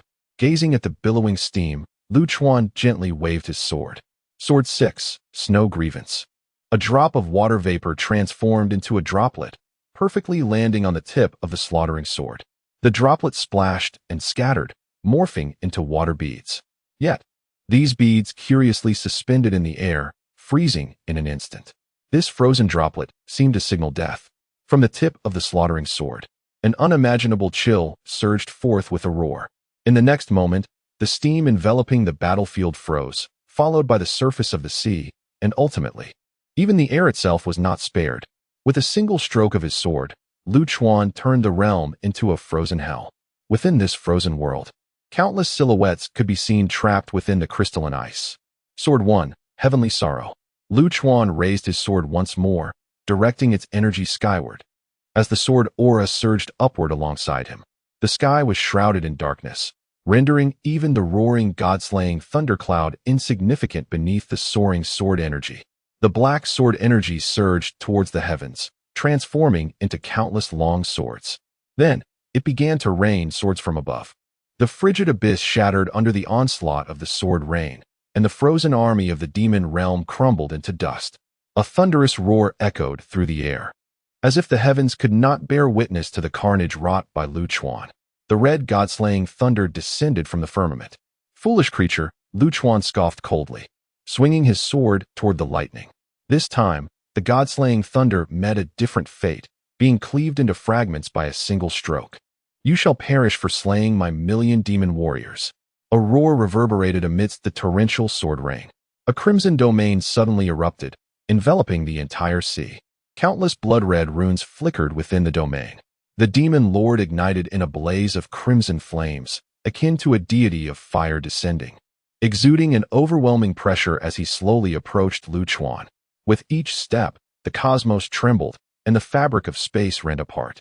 From the fissures in space came chilling wails, as if the vengeful spirits of the deceased lamented their unfulfilled desires. As he walked, the demon lord commanded loudly, "High priest, you and your people retreat first." "No, Xing." The high priest's sorrowful voice rang out. Xinger was the demon lord's pet name, known only to the high priest. Upon hearing this name, the demon lord paused, lowering his head as something flickered in his gaze. "May I bid farewell?" In contrast to his expectations, no sparks flew. Only the demon lord's calm voice broke the silence. It seemed he had foreseen his own demise when he uttered the word farewell. Yet, in the face of death, the demon lord appeared remarkably composed, even unperturbed. Lu Chuan sheathed his weapon, nodding, "You may return as well. I harbor little interest." The demon lord shook his head, rejecting Lu Chuan's offer of mercy. "One must make amends for their mistakes. The error I have committed can only be atoned for with this life." With over half of his forces lost, the elite Imperial Guards and the Earth Dragon Demon army utterly annihilated, the foundation of the demon realm was shaken. Such losses would take millennia to recover from. The demon lord attributed all of this to his own arrogance. Had he activated the domain before the self-destruction of those 200,000 soldiers, he could have preserved the remaining forces. But in this world, there is no if. The demon lord was a proud man. Proud individuals cannot tolerate their own faults, nor their failures. He resolved to pay the price for his errors, to contend with Lu Chuan, even if it meant sacrificing his life. Seek death. Lu Chuan stood tall, a gesture of respect towards the demon lord. Very well. I shall await you. Lu Chuan had never been one to possess much patience. His willingness to wait for the demon lord signifies a deep-seated acknowledgement of this proud individual. Thank you. When the demon lord returned, he was accompanied by a veiled woman. Although Lu Chuan was unaware of their conversation, it was evident that they were destined to perish together. The woman gazed at the demon lord, her smile radiant, causing her eyes to nearly squint with joy. They clasped hands, no longer to be separated, reminiscent of childhood days when she would hold his hand as they traversed the bustling streets of the demon city. Back then, his hand was small, easily engulfed by her grasp. Now, his hand had grown large enough to envelop hers effortlessly. After countless years of companionship, they finally set aside all burdens in this moment, uniting as one. Time, though silent, elucidated everything. No one knew what transpired that night. All that was known was that a noble scion ventured into the abyss of the demon domain amidst the pitch-black night. The heavens' tribulation was shattered, and the million-strong army of the demon domain vanished without a trace, while the eye of the abyss was sealed once more. The Tianyuan continent had narrowly escaped this calamity. Chapter 65. The Bronze Temple Ding. Congratulations, host, for completing the task of the Eye of the Abyss. Host has not met the conditions to receive a title. Ding. Host has fulfilled the criteria for a special title and has been awarded the title of the Lone Brave. Lone Brave. When the host fights alone, they may receive special enhancements, invoking the force symbols and disturbing the celestial phenomena. Lu Chuan was indifferent to the so-called title. What truly mattered to him was the reward for entering the Bronze Temple after completing the task. Host has completed the epic task of extinguishing the Eye of the Abyss and is granted the qualification to enter the Bronze Temple. Preparing for transmission. Beginning transmission. 10, 9, 8, 7, 6. A burst of white light enveloped him, and when Lu Chuan's vision cleared, he found himself in a completely unfamiliar realm. Surrounding him were vibrant nebulae, with an unfathomable void beneath his feet. This place was desolate and solitary, devoid of any sound. An unsettling silence that threatened to drive one to madness. Suddenly, a staircase materialized beneath him. It was a staircase forged from bronze, its weathered patina narrating tales of endless time. Without hesitation, Lu Chuan ascended the steps, and the second bronze step emerged. He continued to climb, step by step, until he reached the 999th step. At last, Lu Chuan beheld what lay at the summit, a door. A weathered bronze door, neither extravagant nor magnificent, and somewhat dilapidated. The door stood alone in the vastness of the cosmos, awaiting a hand to push it open. Approaching the door, Lu Chuan gently pressed his hand against it. With a creak, the bronze door opened, unveiling long-buried stories. To Lu Chuan's astonishment, behind the tattered door lay an entirely different world. Beyond the door was a grand hall, seemingly boundless. Within this hall stood 9 bronze pillars, as magnificent as columns holding up the sky. Lu Chuan approached the nearest pillar and gazed upwards. Upon the pillar were etched various patterns, but as Lu Chuan glanced at them, an unsettling chill coursed down his spine. The designs depicted an ethereal elder, fishing amidst the clouds. Yet, he was not angling for fish, but for the souls of those below. Beside the elder rested an open fish basket, from which several hands clawed at the edges, seemingly yearning to escape. A sense of foreboding washed over Lu Chuan, compelling him to hastily shift to the next image. In this new depiction, the elder had retracted his fishing rod and lifted the basket. From its gaping maw, several pairs of desperate eyes flickered in and out of sight. The profound despair emanating from those eyes sent shivers down Lu Chuan's spine. Then came the next scene. This time, an additional figure appeared, a scruffy, disheveled man clad in a tank top and baggy shorts, his feet adorned with flip-flops. For reasons unbeknownst to him, the moment Lu Chuan laid eyes on this character, the words two-bit rogue involuntarily sprang to mind. In this vivid tableau, a ruffian brandishes a flip-flop, forcefully pressing an elderly fisherman to the ground, delivering a harsh slap to the man's face. Wait, a tank top, baggy shorts, and flip-flops. Could this character also be from Blue Star? A surge of excitement welled up in Lu Chuan's heart. Encountering a fellow countryman in this place could bring tears to his eyes. As he continued to observe, the subsequent scenes depicted the ruffian mercilessly assaulting various deities, which inexplicably exhilarated Lu Chuan. He meticulously searched the bronze pillar, hoping to uncover fragments of recorded words. Eventually, at the pinnacle of the pillar, he beheld an inscription, unprecedented and unparalleled, the Emperor who swallows heaven. The audacity of such grandiloquent words struck him. How could a ruffian clad in a tank top and shorts claim to be unprecedented and unparalleled? Suddenly, an anomaly erupted within the grand hall. A silent, black river ominously materialized, casting a pall over the space.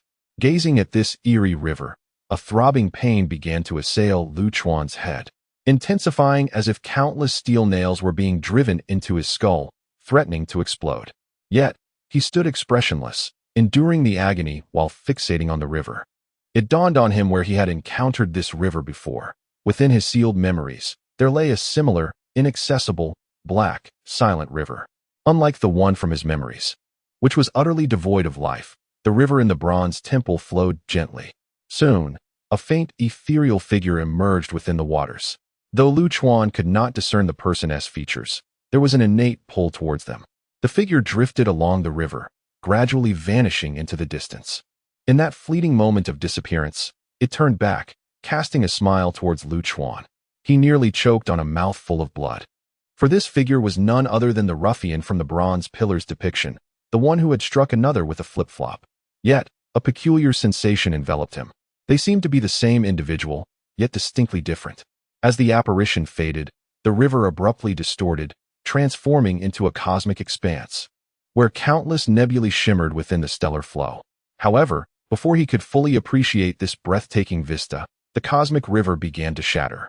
Lu Chuan's heart raced violently in tandem with the disintegration of the stars. A profound, inexplicable pain surged within him. Was this the annihilation of the starry sky?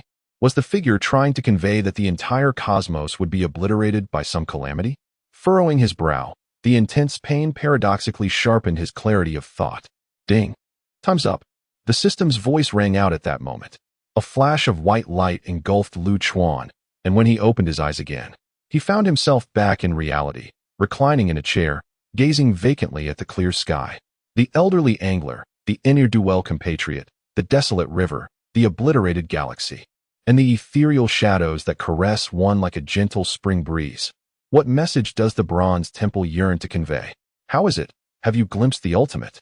A Fu suddenly appeared beside Lu Chuan, his face alight with excitement. Damn it! Lu Chuan exclaimed, delivering a punch to A Fu's head. What nonsense about the ultimate? It's of no concern to me. I simply wish to return home. Well then, let us return home. A Fu, undeterred by the blow, bravely approached Lu Chuan once more. The Emperor's temple will unveil itself in 3 months on the desolate continent, where surely lies the chance to become an emperor. We must depart immediately, otherwise we shall miss the warmth of the feast. Lu Chuan cast a sidelong glance at A Fu, scoffing. Do you know something that I do not? Why are you so eager for me to ascend as an emperor? And did you not mention that you could only pinpoint the location once the temple is activated? Why the rush now? Hee hee, I am merely an adorable system, and I know nothing at all. A Fu whistled nonchalantly, turning his head aside. Chapter 65. Farewell. In the aftermath of the Great Calamity, the 3 sects of the Tianyuan continent found themselves in disarray, while other factions suffered heavy casualties. The power dynamics of the entire Tianyuan continent underwent a profound reshuffling. In the ensuing period, Lu Chuan devoted himself to cultivation and assisting the Mingyue Pavilion in establishing a firm foothold in this new environment. With Lu Chuan's invaluable support, the Mingyue Pavilion swiftly ascended to the ranks of a top-tier sect. In gratitude for the miraculous rejuvenation granted by the Huanyan pill, Lu Chuan left behind several sword manuals for the pavilion. These manuals were crafted by Lu Chuan in accordance with the cultivation methods of this world, effectively addressing the pavilion's lack of offensive techniques. On a serene night, under a canopy of stars, Lu Chuan departed from the Mingyue Pavilion with A Fu by his side. He left without a trace, taking nothing but memories, unburdened and silent. In truth, a genuine farewell often unfolds in such a manner. Absent are the grand pavilions and ancient pathways, and there are no waters of the peach blossom pool. Rather, in the gentle embrace of an ordinary night, some souls remain forever anchored in the past. In Baifeng City, the common folk had long since returned, rebuilding their homes. The city soon regained its former vibrancy. However, the flying ships of Yunmengs that once sailed the seas had vanished without a trace. The docks remained bustling with activity, yet the majestic caravans of cultivators were conspicuously absent. At some point, a couple of fishermen appeared at the docks. The girl possessed an ethereal beauty, while the boy was strikingly handsome. Notably, the girl affectionately called the boy Shinger. Such celestial beings seemed out of place in this setting, yet they appeared to be thriving. "Come on, showgoer, let us take a stroll," called a languid young master, adorned with 2 long swords at his waist and accompanied by a lean donkey. As he paused before a humble abode, with his hands tucked into his pockets, he smiled as he observed a small, plump dog that had yet to grow into its size. "Don't go, Datu. Who are you?" A little girl with a missing front tooth dashed out from behind the door, her face a mask of anxiety as she embraced the small dog tightly. Overwhelmed by her nervousness, she inadvertently gripped the dog too firmly, causing it to roll its eyes in distress. "Do not fret, little one. I am a dear friend of your showgoer." Lu Chuan chuckled, playfully flicking the dog's ear. The small dog gazed at Lu Chuan with a look of deep reproach. "Ah, splendid." Lu Chuan nodded with a smile. The faithful dog, it seemed, had awaited the return of its master. "Farewell." Lu Chuan pocketed his hands and made his way toward the ferry. The small dog watched him recede into the distance, its eyes brimming with tears. To say farewell was to imply a parting forever. "Boatman, may I borrow your vessel to set sail?" Lu Chuan approached the docks and playfully whistled at a charming young woman. Upon seeing Lu Chuan, her once somber expression instantly transformed into one of radiant joy. "Shinger, Shinger, come see who has arrived," she called out to a handsome youth nearby, who was mending fishing nets. The young man furrowed his brow in mild irritation. "How many times must I say it? Do not call me by my nickname. I am no longer a child." The youth's words trailed off as he caught sight of Lu Chuan, and a smile gradually graced his lips. "I shall gift you a boat, lest anyone accuse me of being stingy." With a flourish, the boy waved his hand with grandiosity. "Thank you." Lu Chuan responded with a smile of his own. "Are you leaving?" "Yes." "Will you not return?" "Perhaps. I wish you a swift progeny." With that, Lu Chuan stepped onto the small boat, sailing toward the boundless depths of the ocean. Nan Gong Chushue gazed at the desolate courtyard, biting her lip fiercely, striving to hold back her tears. Yet ultimately, the tears flowed uncontrollably. She knew that Lu Chuan would leave eventually, but she had not anticipated that this day would arrive so swiftly. Even more shocking was Lu Chuan's heartlessness, departing without a single word, fading away into silence. The Red Leaf Master stood at the entrance, observing the cold, empty courtyard. Rendered speechless, 2 young maidservants lingered in the yard, holding washing implements, utterly bewildered. Lu Chuan's arrival and departure felt like a fleeting dream, an illusion of unreality. The Tianhuang continent ranks among the top 3 realms in the vast and majestic world. To put it plainly, the Tianhuang continent spans thousands of times the area of the Tianyuan continent, with resources that are incomparable.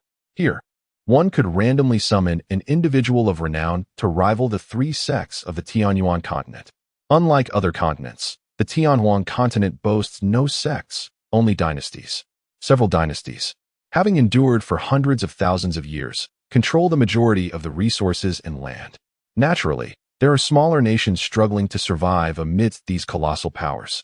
Fengling Ferry serves as the most vital trading port of the Great Wei dynasty with other continents. Today, the Fengling Ferry is heavily guarded, with the tiger and leopard cavalry of the Great Wei dynasty overseeing the port. All civilians have been instructed to remain indoors, for today marks the return of the dynasty's merchant fleet. The vastness of the grand world renders the trading ship's journeys lengthy, typically spanning years, with some taking as little as 3 to 5 years and others extending over a decade.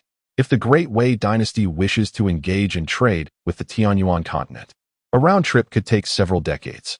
Of course, the merchant ships here are unimaginably large. Take, for instance, the Great Wei dynasty's White Egret, which is as expansive as a city, Such vessels are aptly dubbed floating cities. The Great Way possesses 9 such ships. Each round trip brings unimaginable wealth. The return of a merchant ship is an event of monumental significance for the Great Way dynasty, rivaling even the grandest of sacrificial ceremonies.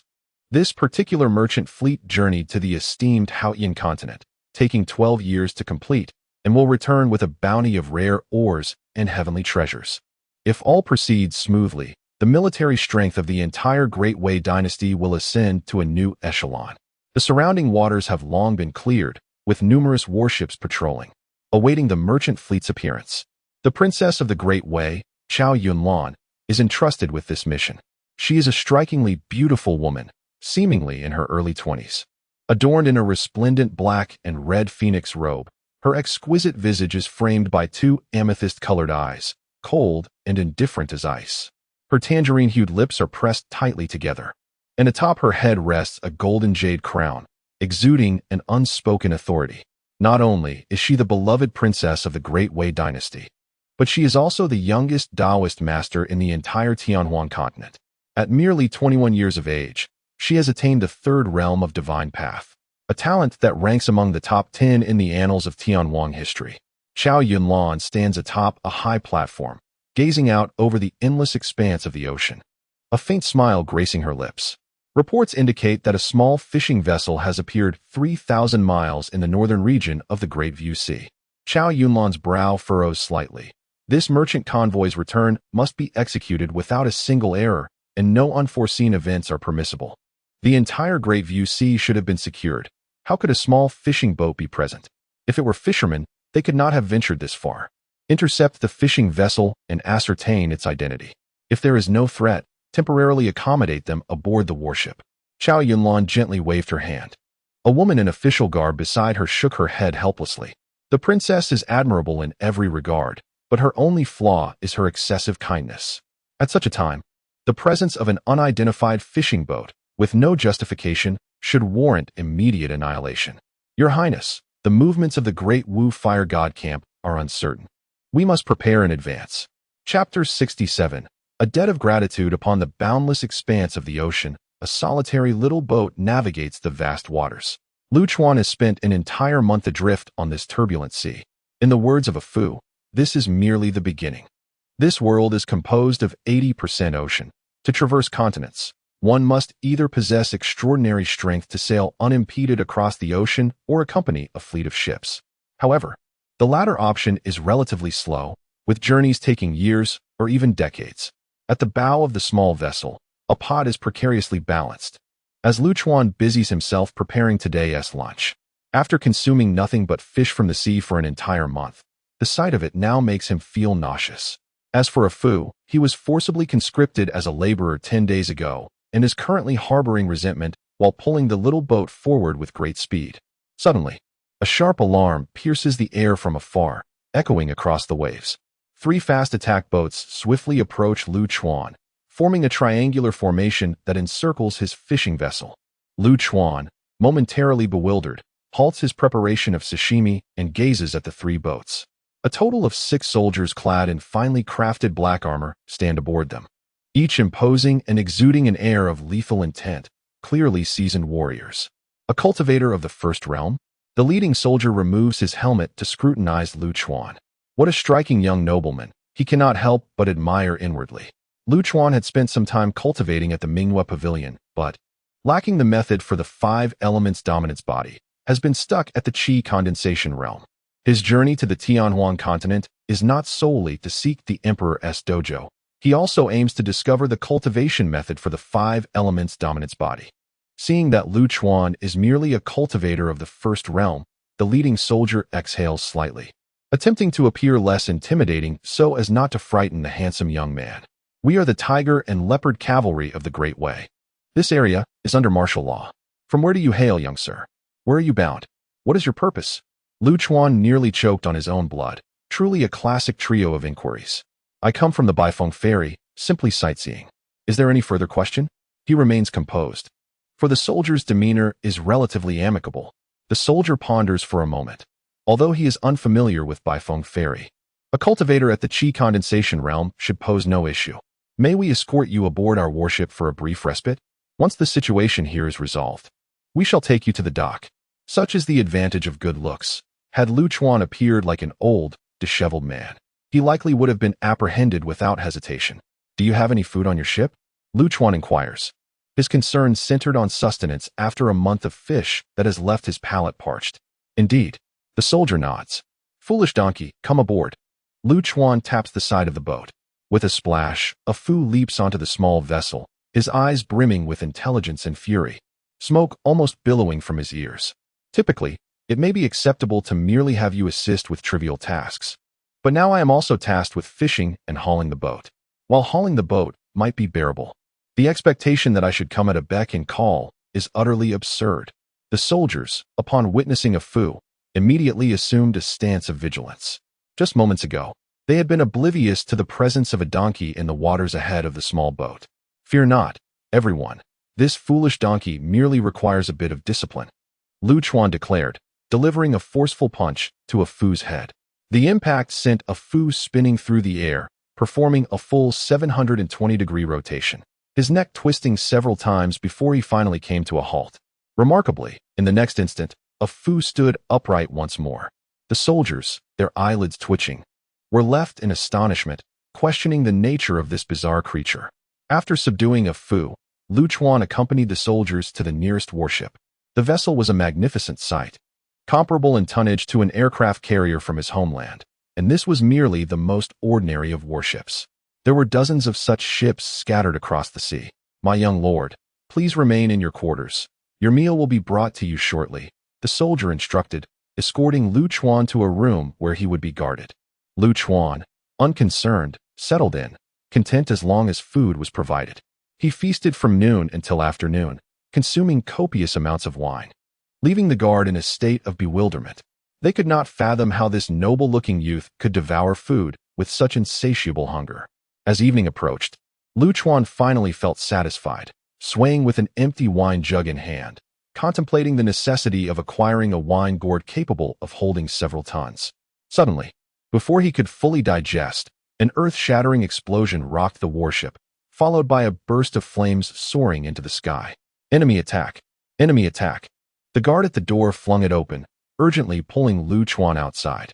My young lord, quickly, we must head to the deck. We are under assault, and the ship is sinking. Lu Chuan, momentarily taken aback, opened his mouth in a dazed expression, mistaking his shock for fear. The towering soldier hoisted Lu Chuan under his arm and dashed towards the deck. Ugh! Brother, the smell is overwhelming. Please set me down, Lu Chuan exclaimed, unable to endure the odor any longer. The soldier, suddenly recalling the small figure he was carrying, quickly released Lu Chuan, causing a nearby shattered plank to plunge into the sea. Get on that piece of wood and paddle in that direction without looking back, the soldier commanded. Just as he finished speaking, a massive fireball, tracing a beautiful arc, hurtled towards their position. The flames illuminated the soldier's face, rendering it crimson, as the sound of the approaching inferno echoed like the call of death itself. The fireball served as the ace of the great Wu's fire god camp, forged from the true flames of annihilation. It was an entity that could withstand neither flesh nor warships. Aware of their impending doom, the soldiers, in that final moment, drew their battle knives, their gazes resolutely fixed upon the ever-enlarging fireball. Just as they were convinced of their certain demise, a sudden, sharp snap echoed in their ears. Then, the colossal fireball above was cleaved by some unseen force, shattering into countless fragments. As the fiery rain cascaded down, the soldiers stood frozen on the deck. A kindness extended once, a life saved. In that moment, a languid voice broke the silence, emanating from a seemingly frail young gentleman. The soldier, somewhat incredulous, turned to look at Lu Chuan, who smiled amiably and waved. Hurry, the ship is sinking. It dawned on the soldier, who clasped his fist in gratitude towards Lu Chuan. I shall repay this life-saving grace in the future. Young master, make haste to the dock. With that, the soldier departed the warship, heading towards other vessels that remained unscathed by the flames. Chapter 68. The Assassin by Chi. Your Highness. A grave situation has arisen. Our forces have been ambushed at the Great View Sea. Not only the Fire God camp, but we have also detected the presence of the Broken Ruins Guard from West Shu. 23 warships have been largely consumed by flames. Your Highness, this place is perilous. It would be prudent to return to Defeng City for further deliberation. At the Feiyun Ferry, Chao Yunlan listened solemnly to her subordinate's report. Who dares to challenge us? She uttered through clenched teeth, her countenance darkened with fury. Order the guards at the ferry to proceed to the site of the incident, no matter the cost. They must thwart the Fire God camp and the Broken Ruins Guard. I will contact my royal brother immediately. Reinforcements will arrive swiftly. As Chao Yunlan's commands were issued, the surrounding guards were taken aback. Without protection, should assassins strike unexpectedly, and if anything were to befall the Grand Princess, no one would bear the burden of such a calamity. Your Highness, you must reconsider. The Autumn Hong Tavern has been particularly active lately, especially targeting your movements.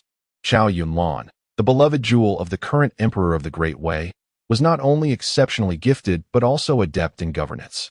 Rumors circulated that the Emperor contemplated bequeathing the throne to this young Grand Princess, barely 20 years of age.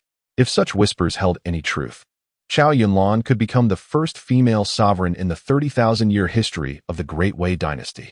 Moreover, the task of escorting the returning merchant ship, crucial to the nation's strength and stability, was entrusted to her, further suggesting that the rumors of her ascendance were perhaps grounded in reality.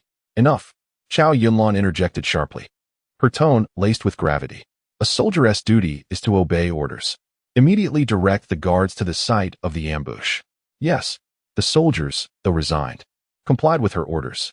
The Autumn Hong Tavern was renowned as the most notorious assassin organization on the Tianhuan continent, with no rival. This organization was shrouded in mystery and dared to accept any task. They would assassinate royals, nobles, and even the common folk, as long as there was profit to be made. To date, the Autumn Hong Tavern had never failed a mission. Recently, rumors had spread that someone had spent nearly 10 million high-grade spirit stones to procure a bounty on Chao Yunlan's head. Though the veracity of such claims was difficult to ascertain, the guards at the ferry were swiftly reassigned to assist at the site of the ambush, leaving only Chao Yunlan and her female attendant standing at the dock. My royal brother's White Feather Army is stationed in Defeng City. They should arrive within 2 hours. I hope they will make it in time. Chao Yunlan gazed anxiously at the vast, turbulent sea. Your Highness. The attendant, Zhang Qing, hesitated. Her lips parted as if to speak, but faltered. Qinger, speak your mind. Chao Yunlan's brow furrowed slightly. Taking a deep breath, the attendant replied solemnly, Forgive my presumption, but it is unlikely that the Crown Prince's reinforcements will arrive. He may well wish for this merchant ship to meet disaster. Even if we manage to protect the convoy, we may not return to the capital alive. What did you say? Chao Yunlan's fury erupted, her voice ringing with authority. Shang Wanqing, such disrespectful words. Do you comprehend the consequences of your statements? Shang Wanqing remained unmoved, gently shaking her head. The route and timing of the merchant convoy's return, along with the designated landing points, are matters of utmost confidentiality. Apart from the royal family, no one else would be privy to such information. Are you not astonished at how the Fire God camp and the Breaker Guard pinpointed this location? Over the years, His Highness the Crown Prince has been reckless, and the Emperor has long harbored intentions. With your current prominence and the swirling rumors from the outside world, this return journey should have been an opportunity for the prince to demonstrate his capabilities. Yet, the Emperor has entrusted you with this matter. Shang Wanqing refrained from continuing, aware that the princess possessed considerable intellect, though a flicker of hope lingered in her heart. However, in the realm of royalty, harboring even the slightest light of hope could lead to catastrophic repercussions. Chao Yunlan's expression fluctuated between shades of despair and contemplation, and she finally exhaled deeply. If my royal brother truly descends to such depths, Your Highness, this assault is not directed at the merchant convoy. The convoy is protected by cultivators of the obliteration realm. Unless the Fire God camp and the Breaker Guard expend all their resources, they cannot inflict a devastating blow upon the convoy. The kingdoms of Dawu and Shishu are not foolish enough to reach that point. We should depart. Shang Wanqing glanced at the desolate dock, expressing her concern. Suddenly, a round of applause echoed through the air. I did not expect that the esteemed Shang Wan would be so astute at such a young age. It is truly remarkable. As the voice faded, a middle-aged man abruptly appeared on the dock. He appeared to be in his 40s, clad in coarse linen garments, with deep-set wrinkles etched upon his face. reminiscent of an impoverished street dweller. The man was exceptionally tall, yet emaciated, presenting a malnourished appearance. In his hands, he held two bloodied, severed heads, smiling as he remarked, "The esteemed princess truly is of noble lineage. Your father has dispatched 2 death warriors of the Dao One realm to guard you." Chow Yunlan's face turned pale. She was aware of the existence of these death warriors, but had never encountered them before. Now, the 2 Dao One death warriors lay lifeless, without causing the slightest commotion. Bai Qi. Upon seeing the man, Shang Wanqing's heart sank. Bai Qi, the 7th-ranked assassin of the Qiuhong Tavern, was the only assassin whose name could be traced. 3 years prior, the old sword emperor of Shishu had reportedly perished at this man's hands. Shang Wanqing's hand trembled slightly as a judge's brush-like artifact materialized in her grasp. She positioned herself protectively in front of Chow Yunlan. Her tone no longer light and airy but filled with urgency. "Your Highness, I will hold him off. You must hurry and reunite with the main forces. Given the current situation, we cannot escape the dock. We must head towards the sea to join the main forces for a glimmer of survival." Chow Yunlan grasped Shang Wanqing and pulled her behind herself. As a mere civil official, Shang Wanqing was only at the 8th realm, and facing this god of death was insufficient for even a minor confrontation. "Bai Qi, how about we discuss a business proposition?" Chow Yunlan had regained her icy composure. "Oh," Bai Qi could not help but chuckle. "Your Highness, are you suggesting that you would pay double the price to reclaim your own life?" "I shall offer 10 times. Chow Yunlan replied coolly. "Goodness, what extravagance!" Bai Qi exclaimed, her face alight with joy. 10 times would amount to 100 million top-tier spirit stones. To my knowledge, the annual yield from the 3 spirit veins of your great way is merely this figure, is it not? Chow Yunlan's gaze turned icy. It appeared that the rumors of someone purchasing their own life for millions of spirit stones were not unfounded. The Great Way had endured for over 100,000 years. Such a sum of spirit stones was indeed within their means. Chow Yunlan steadied her mind, striving to maintain an air of calmness. What a tempting offer. "It equates to my earnings over a century," Bai Qi pondered, somewhat troubled as she calculated. "Qing'er, wait a moment. I will hold him off. You must find a way to return to the capital swiftly and report this matter to father," echoed Chow Yunlan's voice in Shang Wanqing's mind. Chapter 69. The Arrival of Lin's Sister Ah.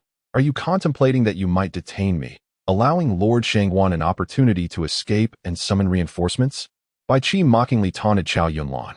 Having taken countless lives and witnessed numerous partings, what could possibly elude his perceptive gaze? "What? Do my terms fail to captivate you?" Chow Yunlan's violet eyes narrowed slightly. Captivated? Who could remain unmoved?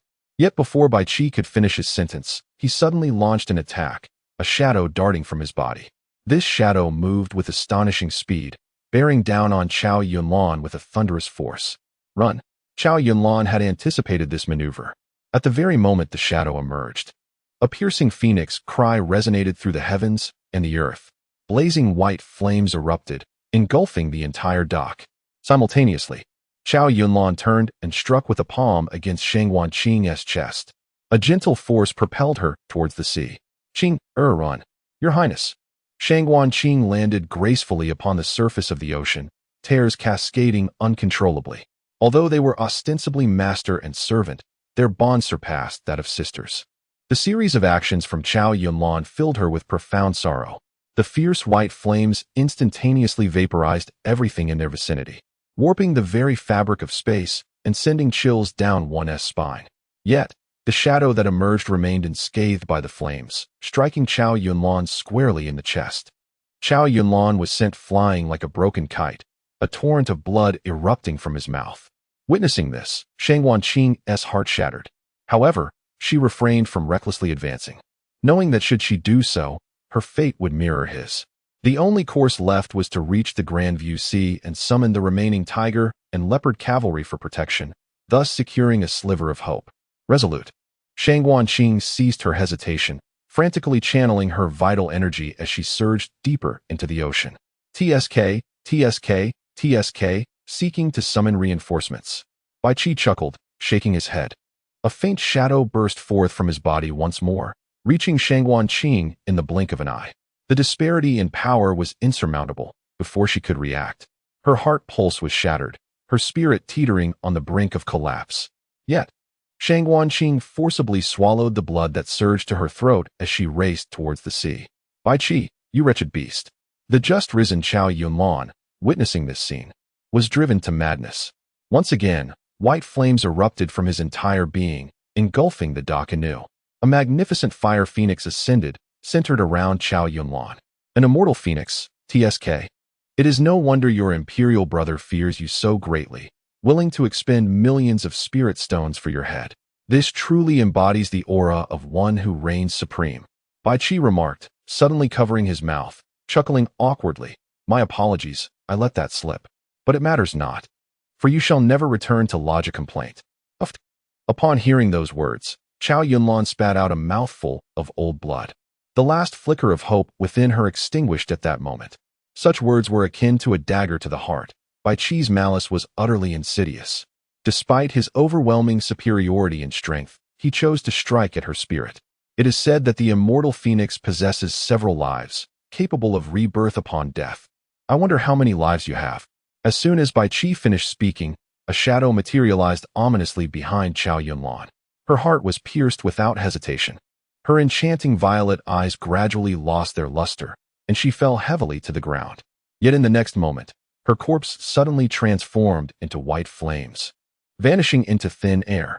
A mournful cry of the phoenix echoed between heaven and earth. The flames, which had yet to dissipate, surged dramatically, within which Chao Yunlan's dissipating form began to coalesce once more. However, at this juncture, her realm had plummeted from the 1st to the 9th level. So it is thus. Bai Qi observed Chao Yunlan's rebirth from the flames, nodding gently. A realm can indeed be exchanged for a life. You are at the 1st level, and 10 deaths should suffice. Having killed you once, there remain 9 more. Chao Yunlan understood that this time there would be no chance of survival. She raised her eyes sorrowfully toward the direction of the capital. In the end, the one who wished for her death the most was none other than her own brother. How ironic. Bang! Ah Fu sprinted across the surface of the sea, dragging a plank behind him. Suddenly, a delicate figure plummeted from the sky and crashed onto the plank. Haraha! Has fortune finally smiled upon me? I've stumbled upon a damsel. Lu Chuan could not help but burst into laughter. However, his mirth was short-lived as he soon realized that this heavenly maiden was on the brink of death. This woman was none other than Shang Wanqing, who had endured a blow from that shadow. Given her cultivation, it was a miracle she had lasted this long. Lu Chuan frowned deeply. While others were blessed with a fairy from the heavens, he was left with a lifeless wretch. Damn it, what a luck! He kicked Shang Wanqing towards the sea. What Lu Chuan did not anticipate was the sheer strength of her will to survive. She clung desperately to the edge of the plank, her nails peeling back, yet refusing to let go. Lu Chuan jumped beside her, squatting down to tease. Little sister, you're about to kick the bucket. Fear not, during the holidays. I shall remember you and burn some paper money. Perhaps it was a final surge of vitality, as Shang Wanqing's complexion turned an unusually rosy hue, and her spirit lifted considerably. Aware that her time was limited, she pleaded earnestly, please, send a message to the Dawei Tiger and Leopard Cavalry on the Great View Sea. Bai Qi is attempting to assassinate the princess. Hurry back to protect her. Why should I care? Lu Chuan scoffed with a sideways glance. Shang Wanqing spat a mouthful of blood, gritting her teeth as she said, you will undoubtedly benefit from this. The status of the Grand Princess of Wei is esteemed. If she is rescued, you may make any request. Any request? Lu Chuan's eyes widened in astonishment. Indeed, any request. Tears streamed down Shang Wanqing's face, for she was on the brink of collapse. The way? Lu Chuan glanced at Ah Fu, who was dragging a wooden plank. What significance does it hold? Ah Fu, with a disdainful expression, retorted, what significance? It simply possesses a longer lineage. A longer lineage? Lu Chuan nodded and inquired. Does your Wei have any cultivation techniques for the 5 elements dominant body? Cough, cough. Shang Wanqing coughed twice, her shattered insides forcing blood to spew forth. There. Even if we do not have it, I can find a way to procure it for you. That simplifies matters. Lu Chuan lifted Shang Wanqing with one hand, and, with a foot placed upon Ah Fu's head, charged toward the river crossing. You little rascal, this is too much. Too much for a donkey. Ah Fu, nearly choking on his rage, pursued them relentlessly, dragging the plank behind him. Go notify the Tiger and Leopard Cavalry. The opponent is. Bai Qi, you, a mere cultivator, cannot contend with him. Shang Wanqing spoke in a disjointed manner, her mind in a daze. Hey, do you look down on others? You better not die on me. If that grand princess does not honor her word, who shall I turn to? Lu Chuan infused a stream of sword energy into Shang Wanqing, keeping her life hanging by a thread. Chapter 70. Disruption of Wealth. Your Highness, it is time to set forth. Bai Qi raised his size 44 foot. Bai Qi had a peculiar habit. When it came to killing, he relished the final act of crushing his prey beneath his foot, akin to squashing an ant. Particularly, witnessing those once exalted figures tremble and perish beneath him brought an unparalleled sense of delight to his entire being. Chow Yunlan lay despondently on the ground, devoid of any hope for resurrection. Having been revived 10 times, her realm had plummeted from the first stage to the qi condensation stage. Perhaps she should have heeded Qing'er's advice sooner and acted decisively. Clinging to that shred of familial affection ultimately led to her own demise. With a deep sigh, Chow Yunlan closed her eyes. Your Highness, please save the prince. Just as Chow Yunlan prepared to embrace death, a familiar voice echoed. The anticipated pain of death did not assail her. Upon opening her eyes, she beheld a young man approaching across the sea, carrying Shang Wanqing in his grasp. The youth was strikingly handsome, adorned with 2 long swords at his waist, and clad in a black-patterned white robe. The sea breeze tousled his long hair, and a hint of a smile graced his lips, exuding a carefree aura but also an inexplicable sense of tranquility. He resembled the wandering hero depicted in tales recounted at the great Wei tea houses. Foolish girl, why have you returned? Chow Yunlan chastised inwardly, yet a smile played at her lips. She struggled to rise, but failed repeatedly. Ultimately, she resigned to lie on the ground, gazing at the myriad stars above. And amidst her laughter, tears began to flow. The bond she shared with Shang Wanqing, transcending death, could not withstand the might of a killer. Yet, Bai Qi's foot never descended upon Chow Yunlan. It was not a matter of desire, but rather one of inability. When the young man appeared, an inexplicable sensation surged within him. Should he dare to press down with his foot, it would not be Chow Yunlan who perished, but rather himself. Bai Qi, a seasoned assassin, possessed an acute awareness of the essence of death, far more so than most. He withdrew his foot, standing silently upon the dock, intent on discerning what it was about this lowly cultivator that evoked such peculiar feelings within him. Bai Qi recalled that the last person to instill such sentiments was the aged and frail Sword Emperor of Shishu. He harbored a disdain for those who wielded swords, deeming them pretentious and self-important. Yet, it was the sword wielders who had delivered him the shocks of death on 2 occasions. Lu Chuan stepped onto the charred earth of the dock, releasing Shang Wanqing from his grasp. Your Highness. Shang Wanqing strained to support herself, collapsing beside Chow Yunlan. The 2 women, having endured the anguish of life and death, could no longer contain their grief and wept in each other's embrace. Women, after all, tend to be more emotional. Lu Chuan glanced at Bai Qi, a smile illuminating his face as he nodded in acknowledgement. Might I inquire your esteemed name, kind sir? Bai Qi, the white of white, the 7 of 1, 2, 3, 4, 5, 6, 7, a killer. A smile tugged at the corners of Bai Qi's mouth, for he could discern that the youth before him was, in essence, akin to himself, regardless of the fervent demeanor displayed. The indifference lurking in the depths of his gaze was unmistakable. A killer. Lu Chuan nodded with a smile, remarking, an intriguing profession. I recall someone mentioning that assassins and courtesans are the 2 oldest trades. The speaker of such words must be quite amusing. Bai Qi stood a little taller, pride swelling within him. Lu Chuan shrugged. Whether the speaker is amusing, I cannot say, but the present moment certainly promises to be entertaining. Indeed, it is quite amusing. Bai Qi nodded, his tone suddenly turning grave. Will you intervene in this matter? Lu Chuan affirmed with a resounding single word, yes. Bai Qi furrowed his brow. Have you not heard the saying, severing one's means of livelihood is akin to killing their parents? Should you cut off my financial resources, we would be sworn enemies. Such words are misguided. Lu Chuan shook his head. I save them not for free. Should you hinder my efforts, you too would be obstructing my livelihood. Is there no room for negotiation? As he spoke, Bai Qi's true essence surged forth. The heavens and earth transformed in an instant, and a visible black domain descended, enveloping the entire Feiyun crossing. The earth, shrouded in this dark domain, split open at its center. From the pitch-black chasm emanated a mournful wail, as if 1,000 spirits were unleashed, suggesting that this fissure connected to the fabled shores of the netherworld. The 11th realm, the heavenly punishment realm. Chao Yunlan and Shang Wanqing, witnessing this spectacle, wore increasingly grim expressions. They unconsciously turned their gaze towards Lu Chuan, who stood unmoving. In their desperation, they clung to one another, seeking warmth to dispel the encroaching despair. The Divine Path's third realm is a pinnacle coveted by every cultivator. Yet, the vast majority remain forever stagnant upon reaching the first realm. Although cultivators of the first realm are rare, they are not entirely unattainable.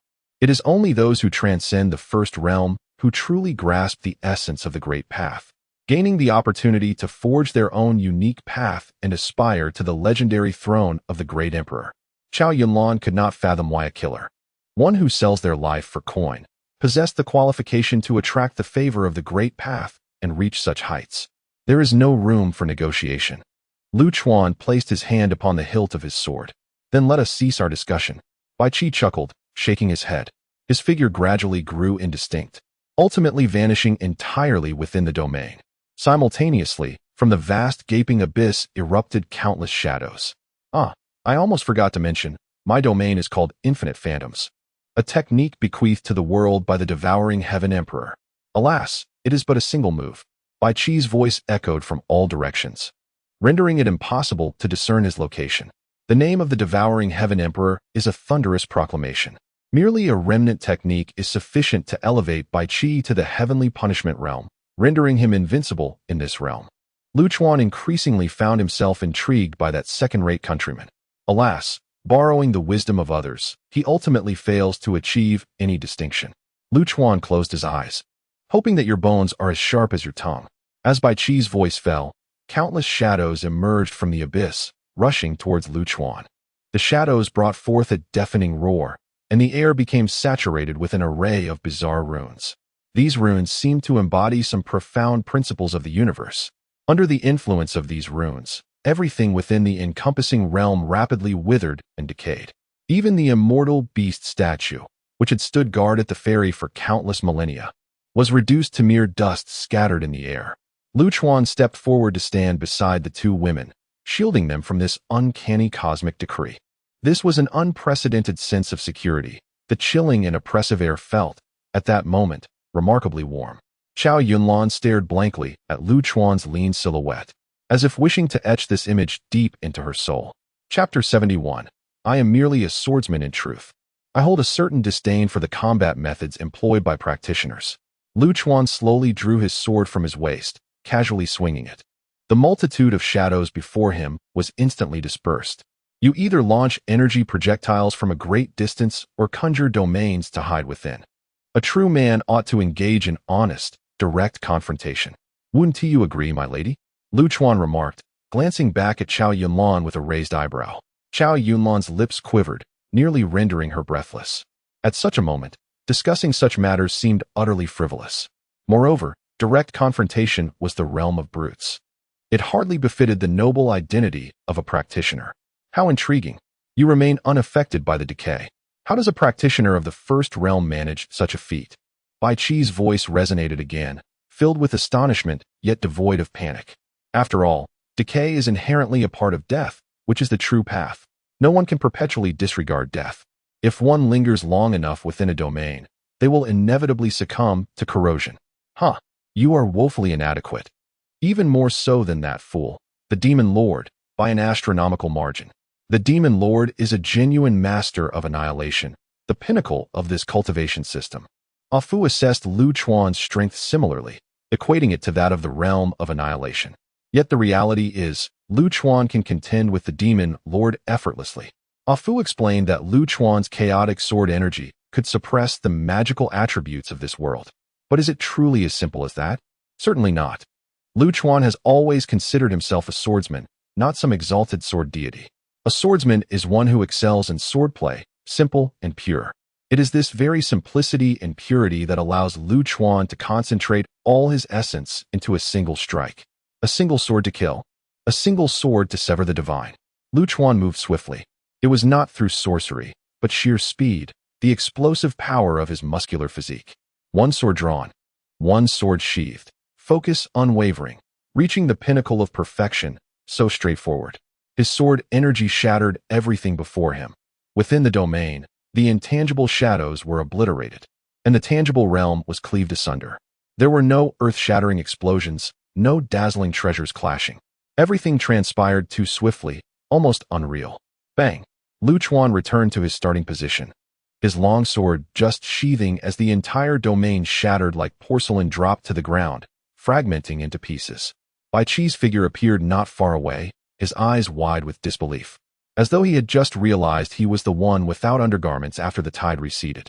Bai Qi stared intently at Lu Chuan, as if seeking to uncover something within him. Yet, he discerned not a thing. Lu Chuan remained unchanged, a mere novice of the first realm. A youth so tender he could be squeezed for water. How did you find me? I concealed myself within decay. It is impossible to be discovered. Ultimately, Bai Qi could not restrain himself and asked the question that had plagued his mind. I do not know, Lu Chuan shrugged. Lu Chuan was indeed unaware. But what of it? It sufficed to know that Bai Qi belonged to this realm. The killing society would lead him to her. How intriguing, he thought. Having never encountered someone like you, nor a sword such as yours. Bai Qi sighed, slowly turning and taking a step forward. However, after only 2 strides, his head was propelled into the air.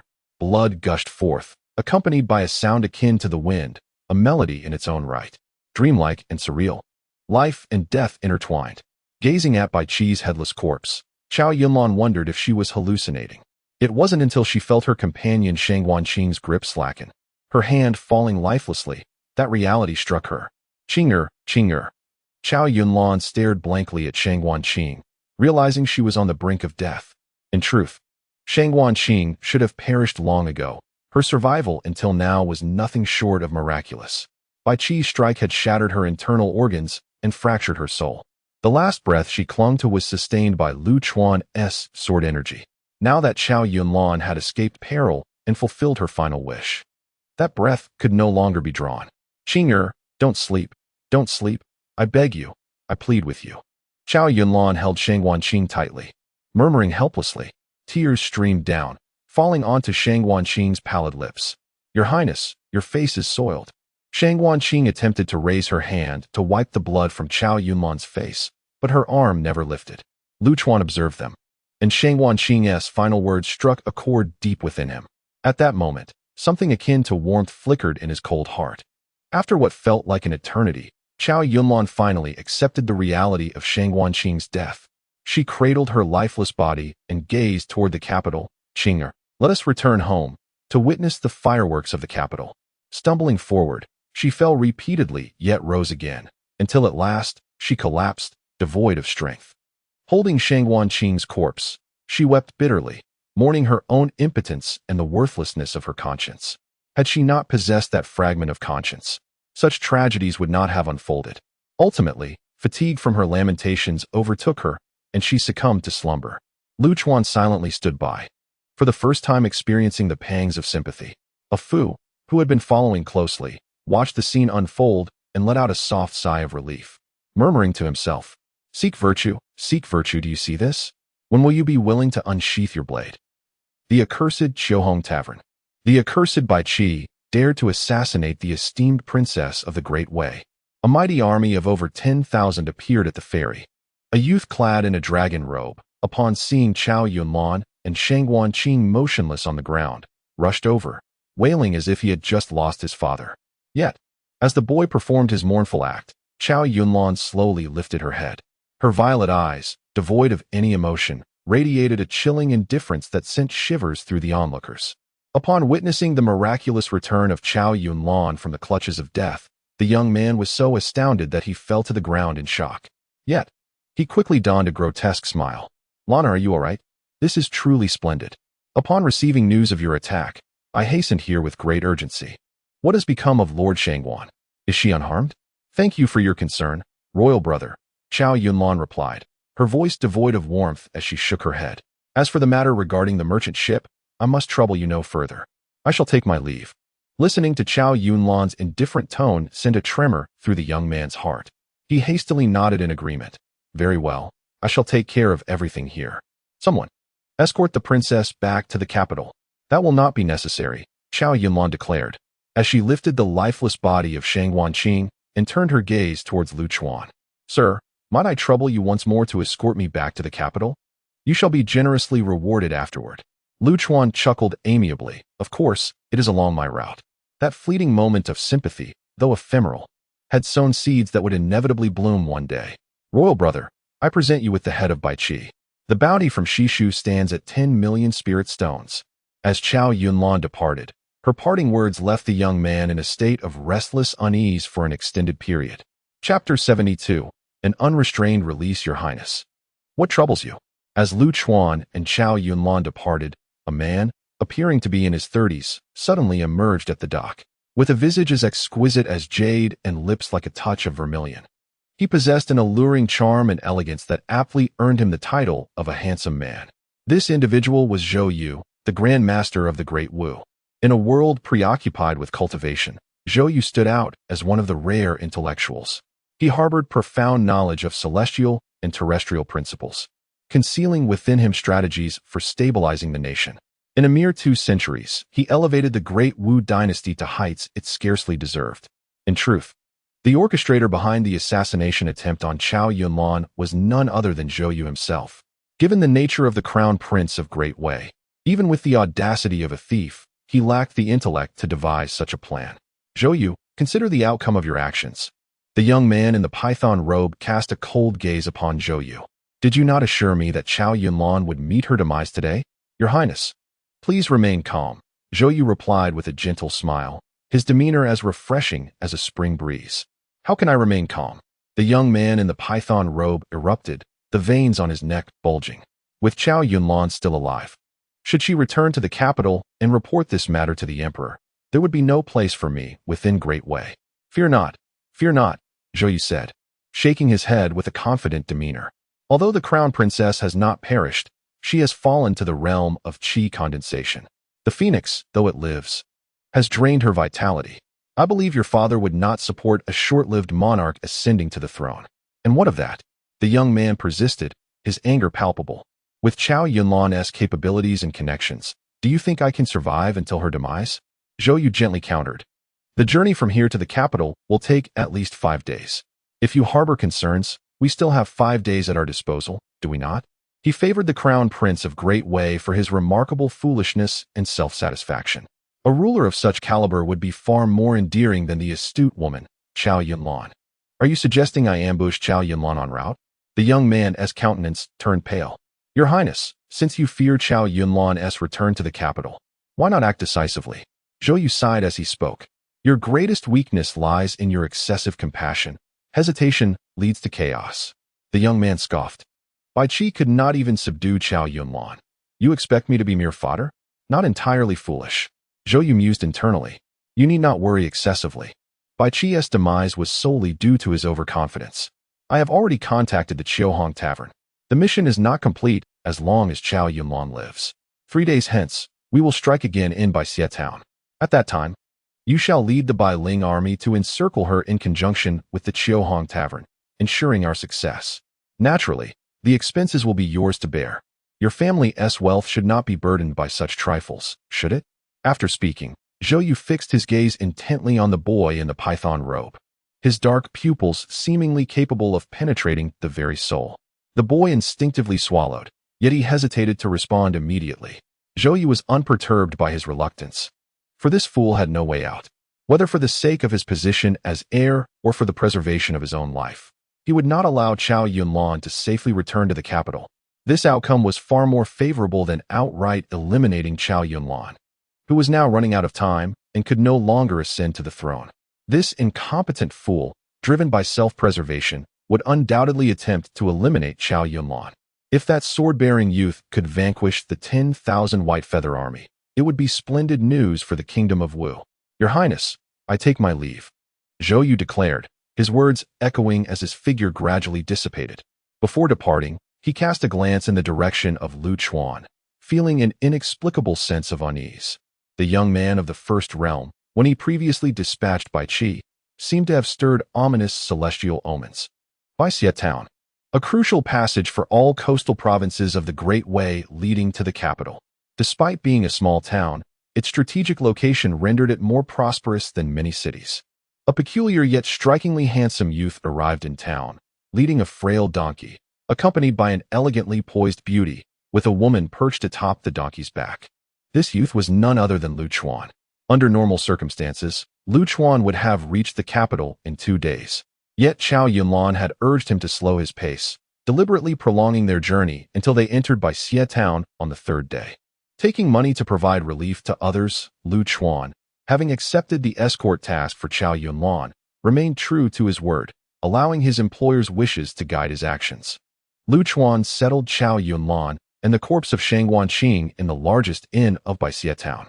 The inn's first floor was a dining area, and after days of having little to eat, Lu Chuan felt a gnawing hunger. Once he had ensured the comfort of Chao Yunlan and the remains of Shang Wanqing, he slipped downstairs alone, ordering a lavish spread of food and drink. He, the great hero, a Fu, appeared mysteriously by Lu Chuan's side. It was not mealtime, and with no other patrons present, the young waiter, taken by Lu Chuan's handsome appearance and graceful demeanor, refrained from driving a Fu away. There's no need for that, Lu Chuan replied impatiently. A Fu, shifting awkwardly, cautiously suggested, how about I offer you a side quest? I knew you were up to no good. Lu Chuan shot a fierce glare, raising a fist in threat. A Fu quickly dodged, grinning sheepishly. The great emperor's arena doesn't open for another half-month. Since we're idle anyway, taking on another task wouldn't hurt. What kind of task? Let us hear it, Lu Chuan said, sipping his drink, not outright rejecting the idea. Seeing Lu Chuan in good spirits with food and drink, a Fu eagerly leaned in. How about helping Chao Yunlan ascend to the throne of the Great Way? Seems like a simple enough task, right? What? Lu Chuan suddenly set down his chopsticks and tightened his arm around a Fu's neck. In an instant, a Fu's tongue hung 3 feet long, his eyes bulging outward, resembling a figure on the brink of death. The young lady's life was already precarious. What if she were to suddenly perish during this task you entrusted to me? Cough, cough, cough. All you need to do is save her life. A Fu struggled to utter a few words, saliva dripping from his tongue. Do you take me for some miraculous healer? Lu Chuan rolled his eyes, releasing his grip and sending a Fu flying with a kick. The inn sustained a significant breach, costing a hefty sum of gold to settle the matter. Alas, I understand this situation is quite challenging. That young lady has burned her very essence, coupled with the indestructible nature of the immortal phoenix. Even the most divine beings could not save her, yet you possess the ability. A Fu was truly stubborn, just as Lu Chuan picked up his chopsticks again. He reappeared by Lu Chuan's side. A Fu's words left Lu Chuan utterly perplexed. With a sarcastic tone, he remarked, how amusing. I was unaware that I possessed the ability to resurrect the dead. Chapter 73. The ability of the white longsword. Alas, how could one forget their own abilities so completely? Upon hearing this, Ah Fu, in a fit of despair, flicked his long tongue. Seizing the moment when Lu Chuan was distracted, his tongue snatched a few peanuts from the plate on the table. These peanuts, previously handled by Lu Chuan with chopsticks, bore traces of saliva. The perverse donkey savored the peanuts with delight. Lu Chuan watched in disgust. Ever since he had reverted to his youthful form, this fool's behavior had become rather peculiar. Damn it, if you can't provide some clarity, I might just have to feast on donkey meat tonight. Calm down, calm down. Ah Fu contentedly swallowed the peanuts, pouting mischievously at the waist of Lu Chuan. Have you never pondered why that white longsword does not acknowledge you? Why doesn't he acknowledge me? What reason could there be? Lu Chuan couldn't help but roll his eyes. The sword, named Xiu Run, had remained sheathed since Lu Chuan had drawn it, and he could not wield it, because Xiu Run is a sword meant for saving lives. Without the compassion required, she is simply sulking and refuses to favor you. Ah Fu remarked, playfully sticking out his tongue to snatch some braised beef from the plate. However, Lu Chuan swiftly pierced his tongue with a chopstick, pinning it to the table. Delicious. Ah Fu, unfazed, deftly maneuvered his tongue back, licking it on the chopstick. Damn you, you perverse creature. Lu Chuan, unable to tolerate any longer, dragged Ah Fu out of the inn and commenced a merciless beating.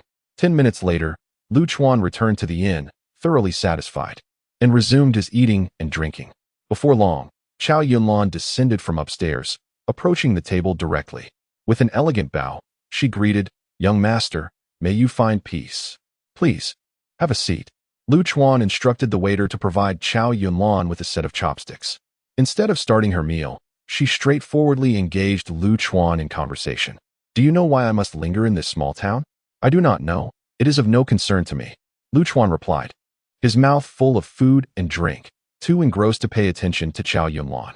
This unexpected response caused Chow Yunlan to bite her lip. I wish to conduct another business transaction with you.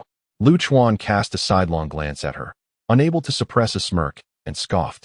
Apart from the 5 elements dominance cultivation method I seek, do you have anything else to offer as compensation? Chow Yunlan lowered her gaze, contemplating for a moment before saying, the Great Way has a legacy spanning hundreds of thousands of years, and the royal treasury holds everything imaginable. If you agree, once the matter is resolved, I can grant you access to the treasury. Not interested. Lu Chuan shook his head, lacking interest. I only desire the cultivation method of 5 elements dominance. This was a classic case of being impervious to persuasion. After a moment of contemplation, Chow Yunlan grit her teeth. As long as you agree, I will fulfill any request of yours. Any man would understand the implications of Chow Yunlan's words. Lu Chuan, being a man and an ancient being of 100,000 years, certainly understood. With a sudden burst, Lu Chuan spewed out his drink, hastily clutching his chest, resembling a frightened little bride. What do you intend to do? I, a handsome gentleman, cannot allow you to take advantage of me. Chow Yunlan was momentarily taken aback, her heart swelling with both embarrassment and indignation. As a distinguished princess of the Great Way, renowned for her beauty that could outshine the moon, she found herself facing such disdain. Having cast aside her dignity as a woman, only to receive such a response, left her feeling somewhat disheartened as she sighed. I apologize for the intrusion, she said wearily, rising to leave. After Chow Yunlan departed, Ah Fu, oblivious to his own peril, approached Lu Chuan eagerly. Hey there, handsome. So, will you accept the task? There's nothing to lose. Even if you fail, there is no punishment. Just give it a try. If by chance you succeed, who knows what might happen with Chiu Ren? Lu Chuan tossed a peanut into his mouth, chewing thoughtfully while casting a sidelong glance at Ah Fu. I'll consider it. But first, enlighten me about Chiu Ren. Ah Fu's eyes sparkled with excitement as he replied. Chiu Ren involves a forbidden aspect, rebirth. Rebirth? Lu Chuan furrowed his brow. Ah Fu, now serious, nodded. Indeed, it is rebirth. Chiu Ren is the sword that spares life. It lacks the power to kill but can sever the ties between the living soul and the realm of the dead. How intriguing. Continue, Lu Chuan urged, pushing the remaining peanuts towards Ah Fu. Ah Fu, delight evident in his demeanor, eagerly consumed a portion of the peanuts. Do not underestimate the gravity of this ability. It treads upon the taboo of life and death, the cycle of birth, aging, illness, and death, the cosmic order. Your sword can sever the line between life and death, disrupting this delicate balance. Am I truly that formidable? Lu Chuan reveled in his newfound prowess, reclining triumphantly. Indeed, competing with the realm of the dead is no small feat. Ah Fu chimed in cheerfully.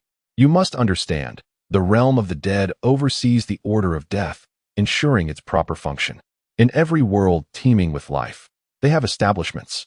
Throughout history, few have dared to oppose them, save for that rogue, and perhaps you possess the capability.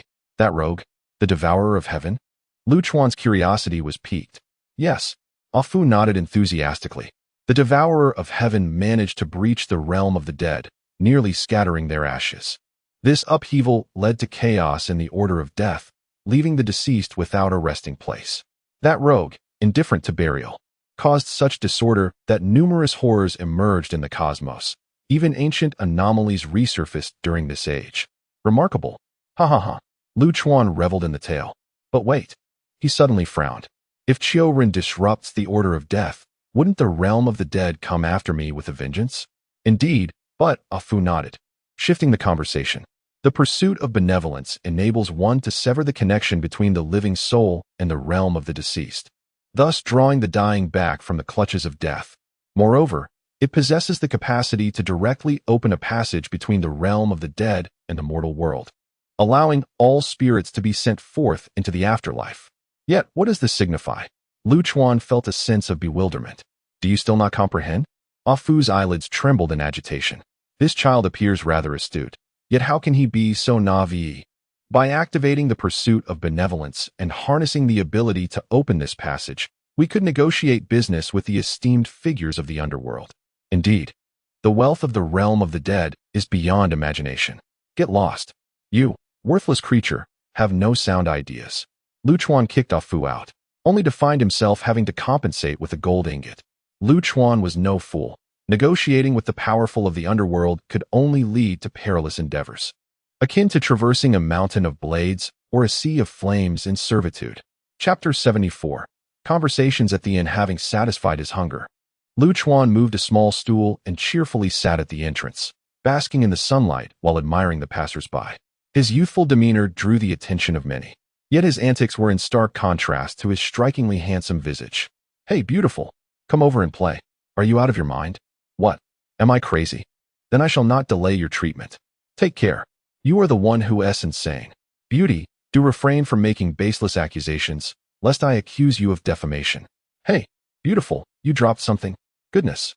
From behind, one might be tempted to commit a crime, yet from the front, one might wish to retreat. Wow, those long legs. Sister, I could drink your foot bath water. In just a couple of hours, word spread throughout the small town that a little lecher, a peculiar individual, was residing at the Yulai Inn. Meanwhile, Chow Yunlan upstairs was feeling increasingly restless. 3 days prior, upon leaving the dock, she had dispatched her immortal bird to return to the capital with news. The immortal bird was Chow Yunlan's companion spirit beast, born alongside her into this world. In the vast realm of Haoran, the arrival of certain chosen ones was often accompanied by celestial blessings. The immortal bird was indeed a divine gift bestowed upon Chow Yunlan. If all went well, it should have returned by now. However, silence prevailed, and no sign had emerged. Chow Yunlan had chosen to remain here with a singular purpose, to serve as bait. She was certain her foolish royal brother would devise every possible means to prevent her return to the capital, attempting to ambush her en route. Xia Town was the perfect setting for her scheme. Chow Yunlan was acutely aware of her precarious situation. Time was of the essence, and she had to take risks. If she were to return directly to the capital and explain her circumstances to her father, the outcome would likely remain unchanged. Having fallen to the chi condensation stage, and with her life hanging by a thread, her father would not jeopardize the crown prince for someone on the brink of death, fearing unnecessary turmoil.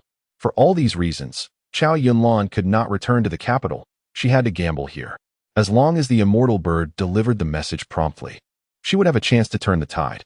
As twilight descended, more guests began to fill the inn. Having feasted his eyes on the lovely ladies, Lu Chuan turned to dinner. The dining area became increasingly populated, with merchants and traders filling the space. Chow Yunlan approached Lu Chuan once more, this time for dinner rather than business.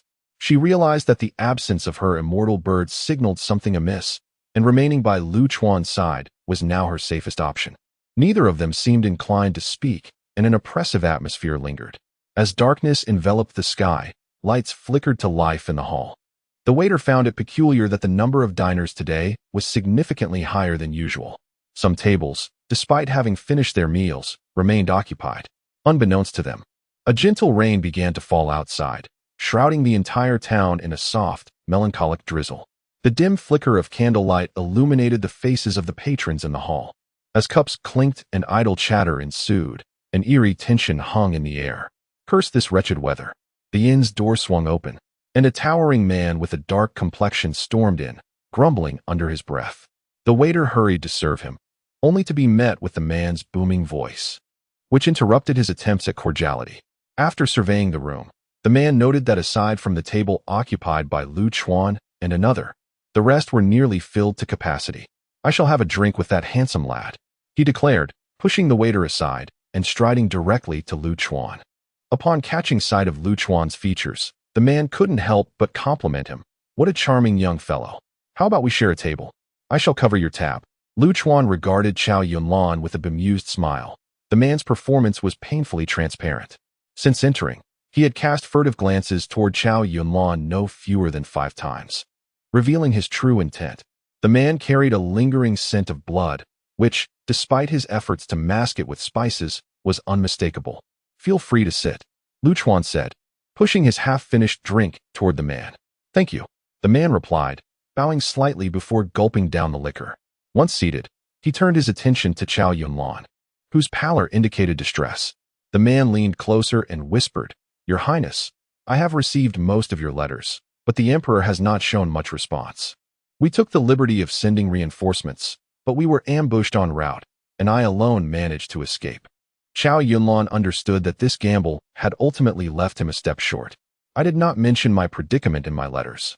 Why has my father remained indifferent?" he questioned, a flicker of hope still lingering. The man sighed helplessly. "One letter arrived in the capital before yours, a missive that took precedence." Chow Yunlan nodded, realizing that their adversaries had outpaced him, delivering his circumstances to his father ahead of him. He had initially aimed to create an information advantage, intending to inform the emperor of the crown prince's collusion with the Great Wu to hire assassins before his own plight reached the capital. Had that information arrived first, it would have compelled the emperor to send a significant force to his aid. Yet now, with his situation revealed prematurely, there was no recourse. In truth, had Lu Chuan been willing to assist, the matter could have been resolved with ease, for his speed could have ensured the swift conveyance of messages. Yet, in this world, there are no what-ifs. A slight miscalculation can lead to monumental consequences. "Your Highness, it is unwise to linger here," the man observed, scanning the hall's patrons and shaking his head gently. Chow Yunlan turned his gaze toward Lu Chuan, realizing that he was now his sole hope. This was also Chow Yunlan's final plan. Even if the message sent by the Phoenix did not succeed, there was still Lu Chuan as a safeguard. As long as Lu Chuan did not go back on his word and safely escorted her back to the capital, there remained a glimmer of hope for a turnaround. Where to go at this late hour? Lu Chuan seemed rather indifferent. Since he had promised Chow Yunlan to return her home, he was determined to fulfill that vow. The man opened his mouth, intending to say something, but was gently silenced by Chow Yunlan's hand. With a resigned sigh, the man sat back down and ordered 2 more jars of wine. Time passed slowly, and the atmosphere in the inn grew increasingly eerie. A suffocating scent permeated the air, and no one spoke. The only sound was Lu Chuan occasionally chewing. Suddenly, with a bang, the inn's door was flung open by a gust of cold wind, a chilling draft swirling inside.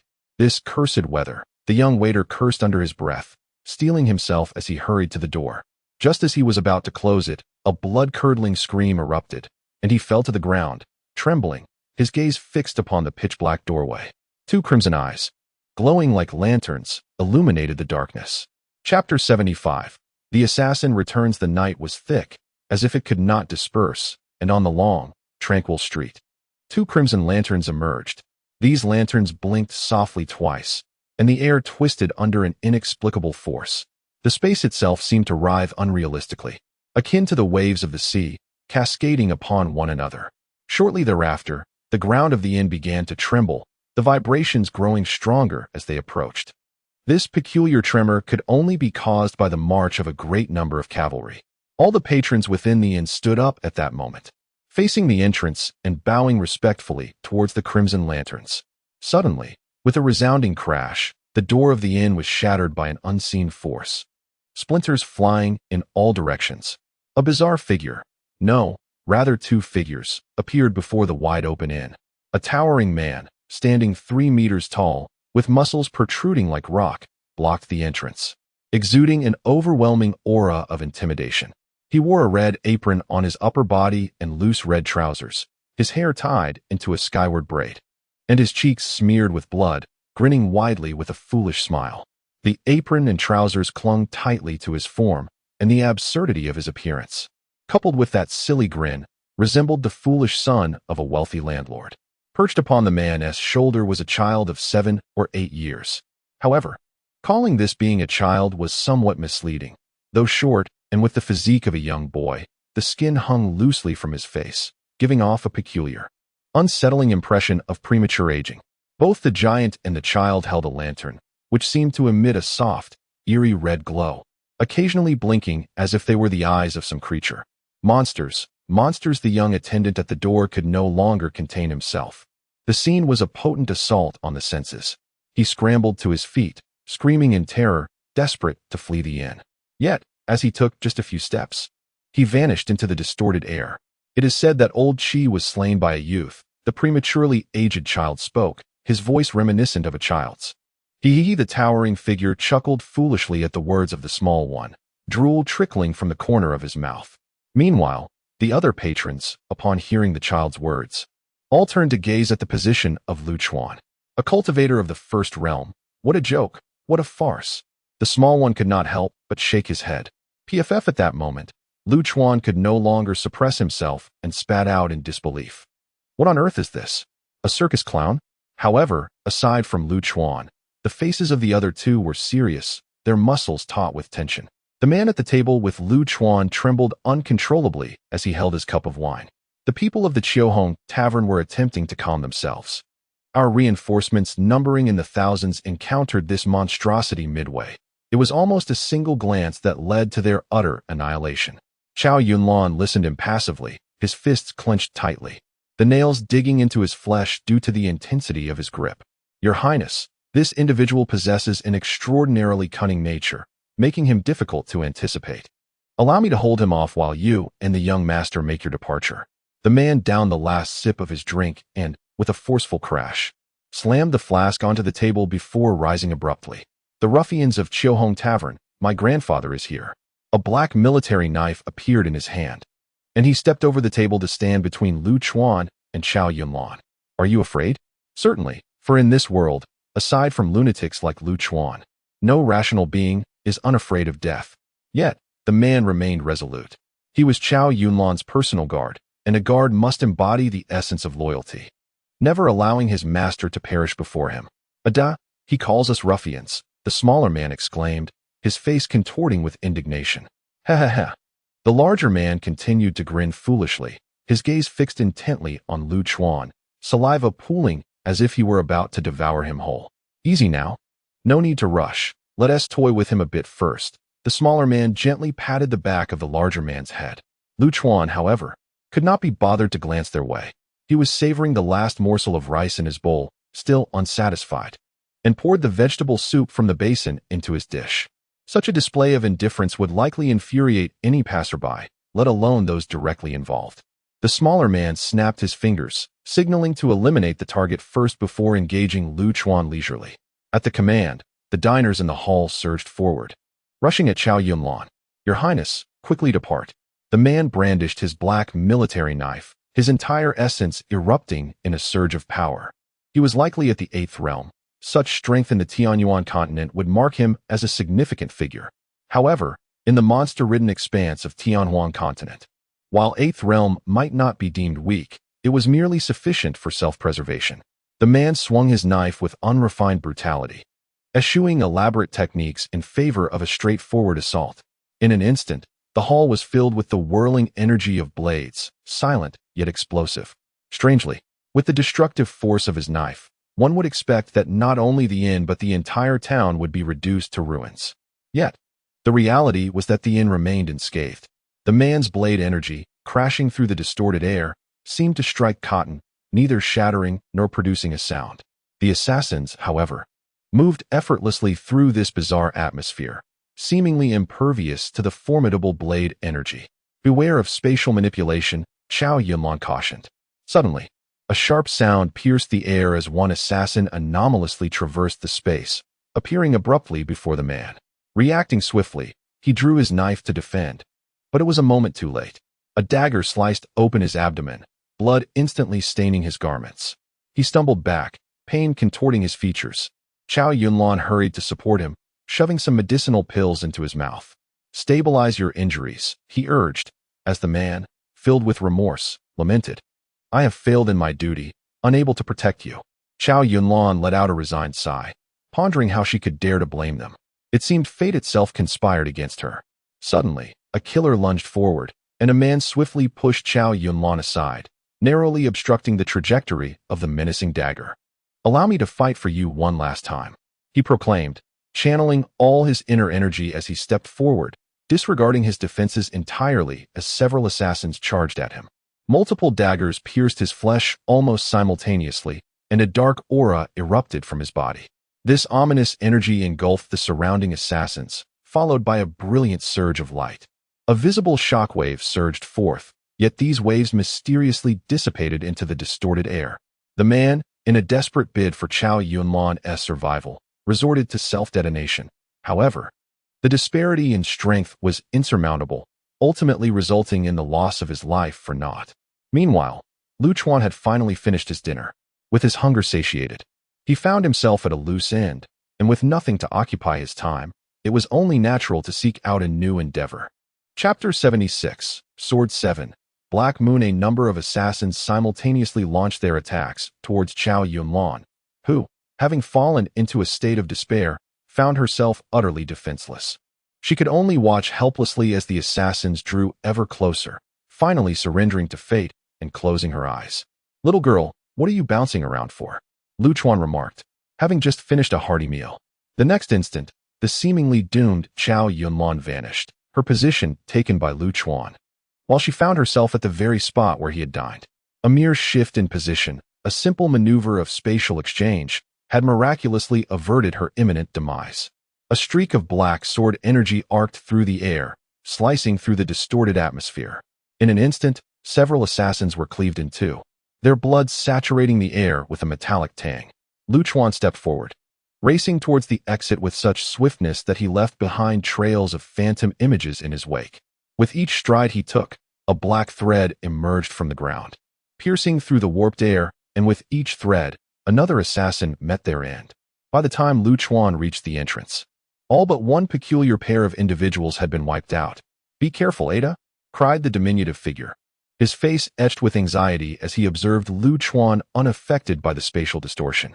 Ada, a towering man of 3 meters, appeared somewhat foolish, yet his strikes were astoundingly fierce and swift. With a resounding thud, Ada unleashed a punch that carried the force of a collapsing mountain, aimed directly at Lu Chuan's head. His enormous fist, larger than Lu Chuan's own head, was adorned with crimson and black runes, causing the surrounding air to ripple with palpable energy. Lu Chuan extended a solitary finger to intercept the blow. The collision between his finger and Ada's fist was thunderous, sending visible shockwaves radiating from the point of impact. In an instant, the entire inn was overturned, debris and fragments soaring through the air like arrows. "You seek death," the little man exclaimed, as a pool of dark green liquid erupted from his mouth, releasing a foul stench that permeated the air. The noxious smoke emanated from the liquid, rapidly corroding everything in its vicinity. Yet, in the blink of an eye, a surge of black sword energy followed Lu Chuan's fingertip, piercing through Ada's fist and diagonally through the little man's skull. The little man, caught off guard, could not fathom that Ada's formidable physical strength would be insufficient to withstand the black sword energy. His mouth agape, astonishment lingered on his lifeless face. "Do not worry, your brother will join you shortly. In your next life, remember to join a circus. Otherwise, this appearance would be a great pity," Lu Chuan quipped. With that, a burst of black light emanated from his fingertip, dispersing into countless fine sword energies. Ada's body was instantaneously reduced to fragments. The pair, now thoroughly eliminated, had succumbed to their spiritual pollution. Yet Lu Chuan did not relent. Instead, he drew his long sword from his waist, for the true spectacle was only just beginning. With Lu Chuan's keen perceptive abilities, he had long realized that this peculiar pair was merely puppets, with the true master being those lanterns. As the odd couple perished unexpectedly, the lanterns, resembling eyes, began to float amidst the crimson mist, emanating strange waves that twisted the very fabric of reality. Lu Chuan found himself drawn into a bizarre realm. Bang, bang, bang. In the dense darkness of night, numerous unfamiliar edifices emerged, either rising from the depths of the earth or descending from the heavens. These structures ranged from dilapidated cottages to exquisite villas and towering skyscrapers. Under the dazzling neon lights, it resembled a quaint town from another dimension transplanted into this space. These buildings seemed to harbor malevolent entities buried for countless years, unleashing a tide of ominous energy upon their appearance. In mere moments, the surroundings transformed into a chilling, ghostly domain. Standing amidst this world, Lu Chuan found himself momentarily entranced, a torrent of thoughts flooding his mind. Where was this? It was his homeland, from which he had been estranged for countless years. The streets of his youth, the homes of his past, yet devoid of the people he once knew. Vile creatures. Lu Chuan suddenly erupted in fury.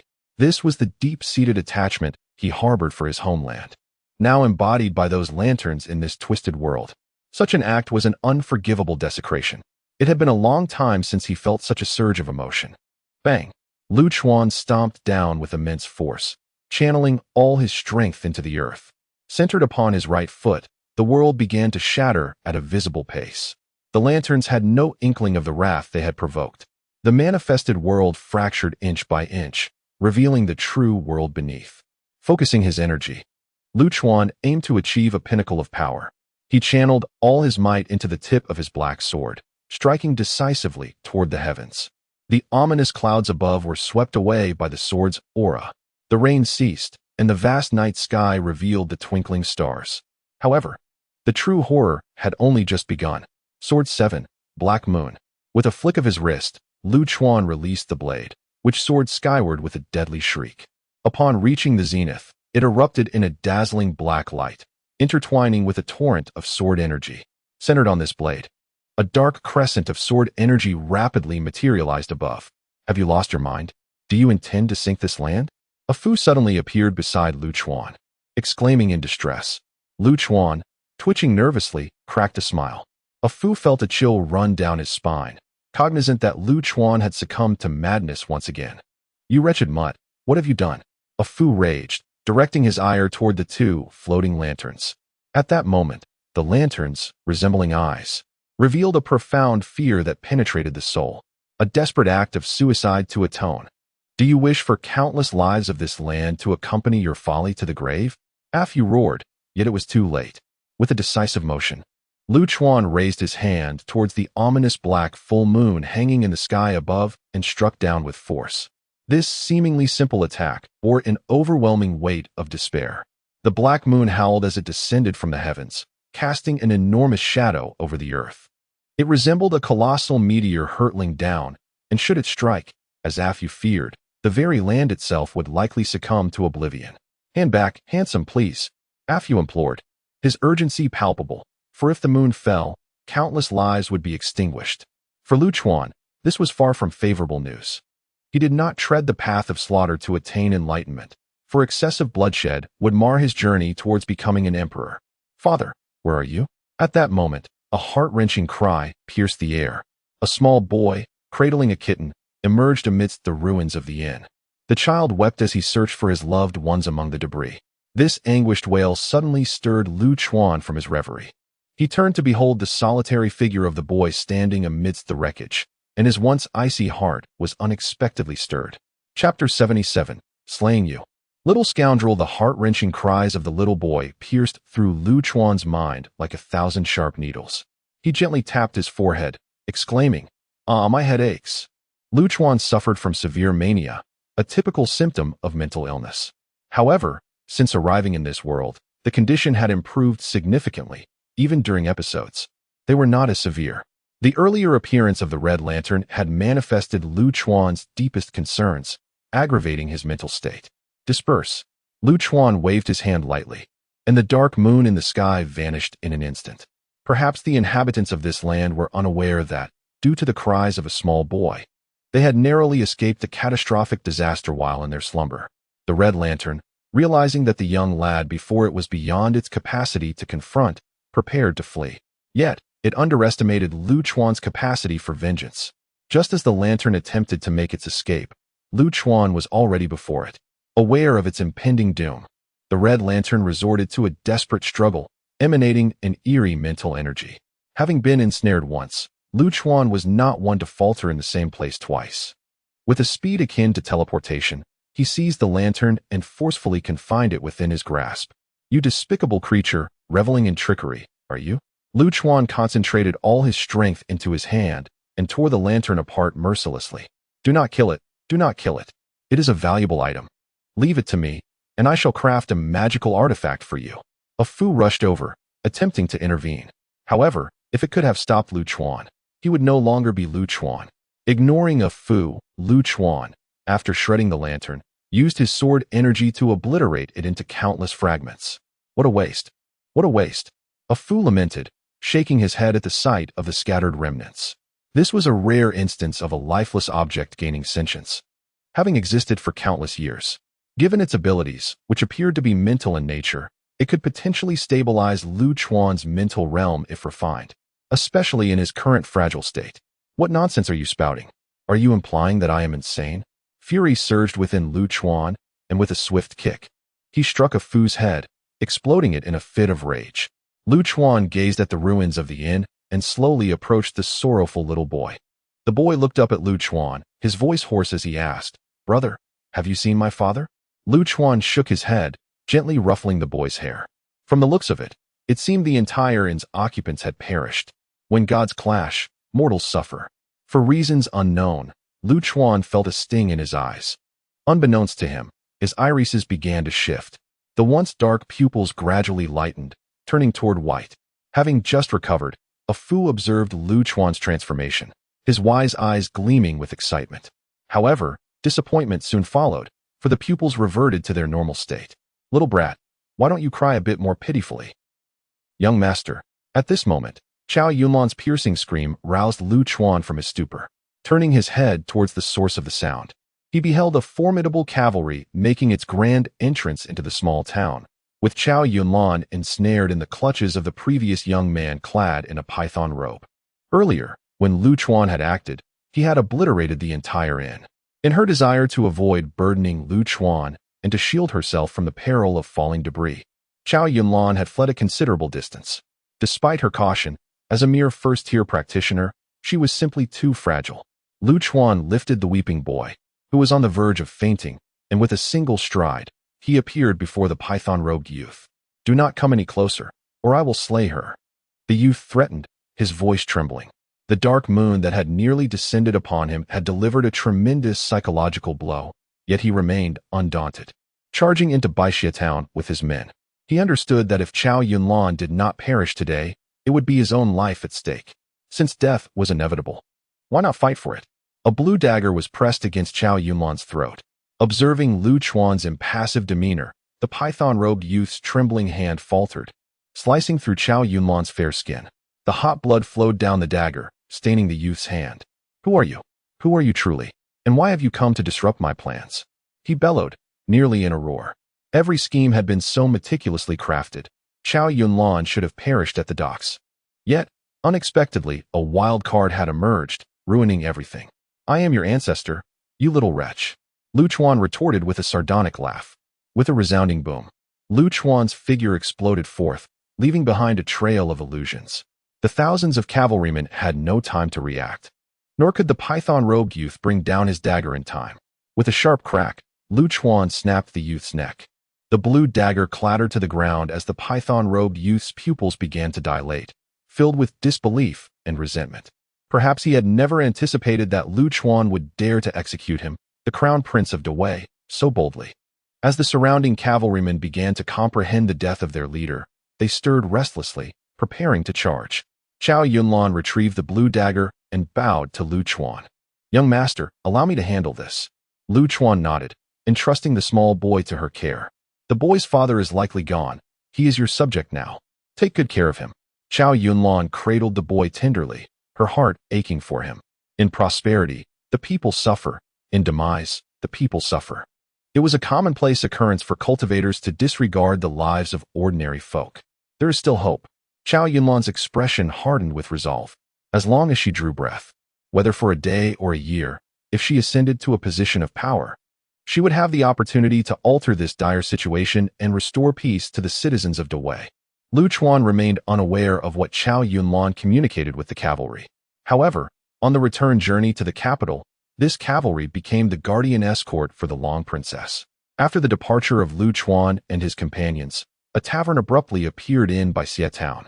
The unadorned establishment stood solitary beside the official road, quietly awaiting its patrons. As night descended, a dashing young man pushed open the tavern door.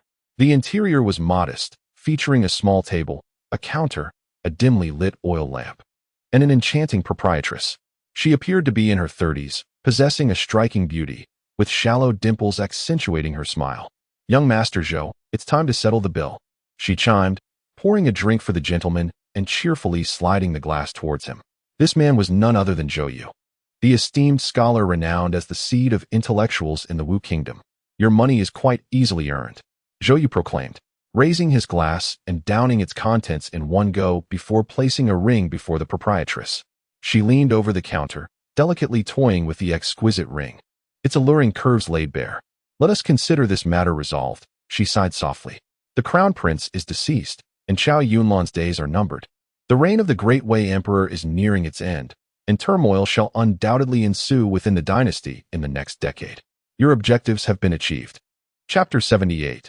I could be your grandfather. You have lost two of your most capable subordinates. Can you truly swallow this indignation? Zhou Yu raised an eyebrow, casting a glance at the enchanting proprietress.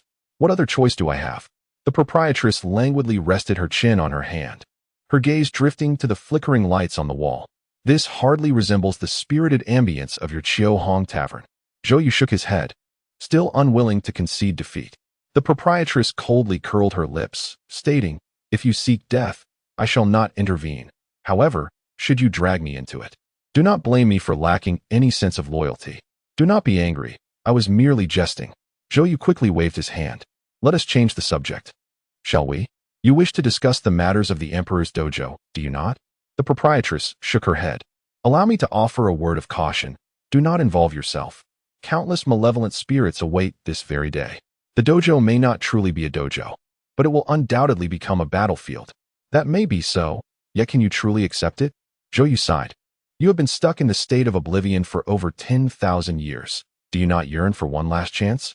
And what of you? The proprietress scoffed. You have achieved the status of a sage through your studies. Do you not aspire to ascend further, to merge with the Tao and become an emperor? At this juncture, their conversation came to a halt. Both understood each other well, having waited for this opportunity for many, many years, and neither would relinquish it easily. The capital, the heart of the Great Wei dynasty, boasted a grandeur that required no embellishment. Lu Chuan did not accompany Chao Yunlan into the palace. Instead, he sought a modest eatery, dining while awaiting the arrival of a messenger from Chao Yunlan. As for her fate thereafter, Lu Chuan felt no inclination to concern himself. However, as night fell, the anticipated delivery never arrived. It was apparent without speculation that Chao Yunlan must have encountered yet another predicament. Irritated, Lu Chuan stormed toward the imperial palace along Xuanwu Street. The forbidden grounds ahead declared that any intruder would be met with lethal consequences. The guards at the palace gates attempted to stop Lu Chuan, only to be sent flying by his formidable strength. This provoked a grave crisis. The Great Wei, a premier dynasty of the Tianhuan continent, had never before witnessed a riotous assault on the palace. The imperial court was thrown into turmoil, with a plethora of imperial guards and skilled defenders mobilizing to confront Lu Chuan before the Golden Luan Hall. In an instant, swords were drawn, and conflict loomed on the horizon. Young brother, what remarkable skill you possess. An elderly eunuch clad in ceremonial robes approached the forefront. Young brother, you must be the esteemed figure spoken of by the princess. The eunuch's sarcastic tone sent chills down Lu Chuan's spine, and he waved his hand to interrupt. I have no time for your prattle. Summon Chao Yunlan to deliver the items. I've yet to have my dinner. The eunuch's eyelids twitched. As the director of ceremonies for the Great Wei dynasty, he had never been subjected to such crude language. Despite the fury boiling within him, the eunuch maintained a facade of ingratiating smiles. Rest assured, dear brother, you have rendered a monumental service by rescuing the crown princess, and any request you make will surely be fulfilled. Huh? Lu Chuan rolled his eyes, having waited an entire afternoon. Where's that thing? The old eunuch's eyelids twitched, never before having encountered such an audacious individual. Please remain calm, young brother. There are currently some issues on the crown princess's side. Once resolved, I shall present the item to you with both hands. Resolve your own issue. Can't you show a bit of efficiency? Lu Chuan scoffed. You little rascal. Hasn't your mother taught you to speak politely? The old eunuch could no longer contain himself, his frustration akin to that of a duck whose neck is being squeezed. Quacking chaotically. Are you trying to act tough with me? Lu Chuan stamped his foot heavily, causing the vast square to collapse beneath him. You little brat. You are the first to dare create trouble here. The old eunuch laughed in angry disbelief. I could be your grandfather, and you dare to address me in such a manner. Lu Chuan stepped forward, directly confronting the old eunuch, and delivered a resounding slap to his face.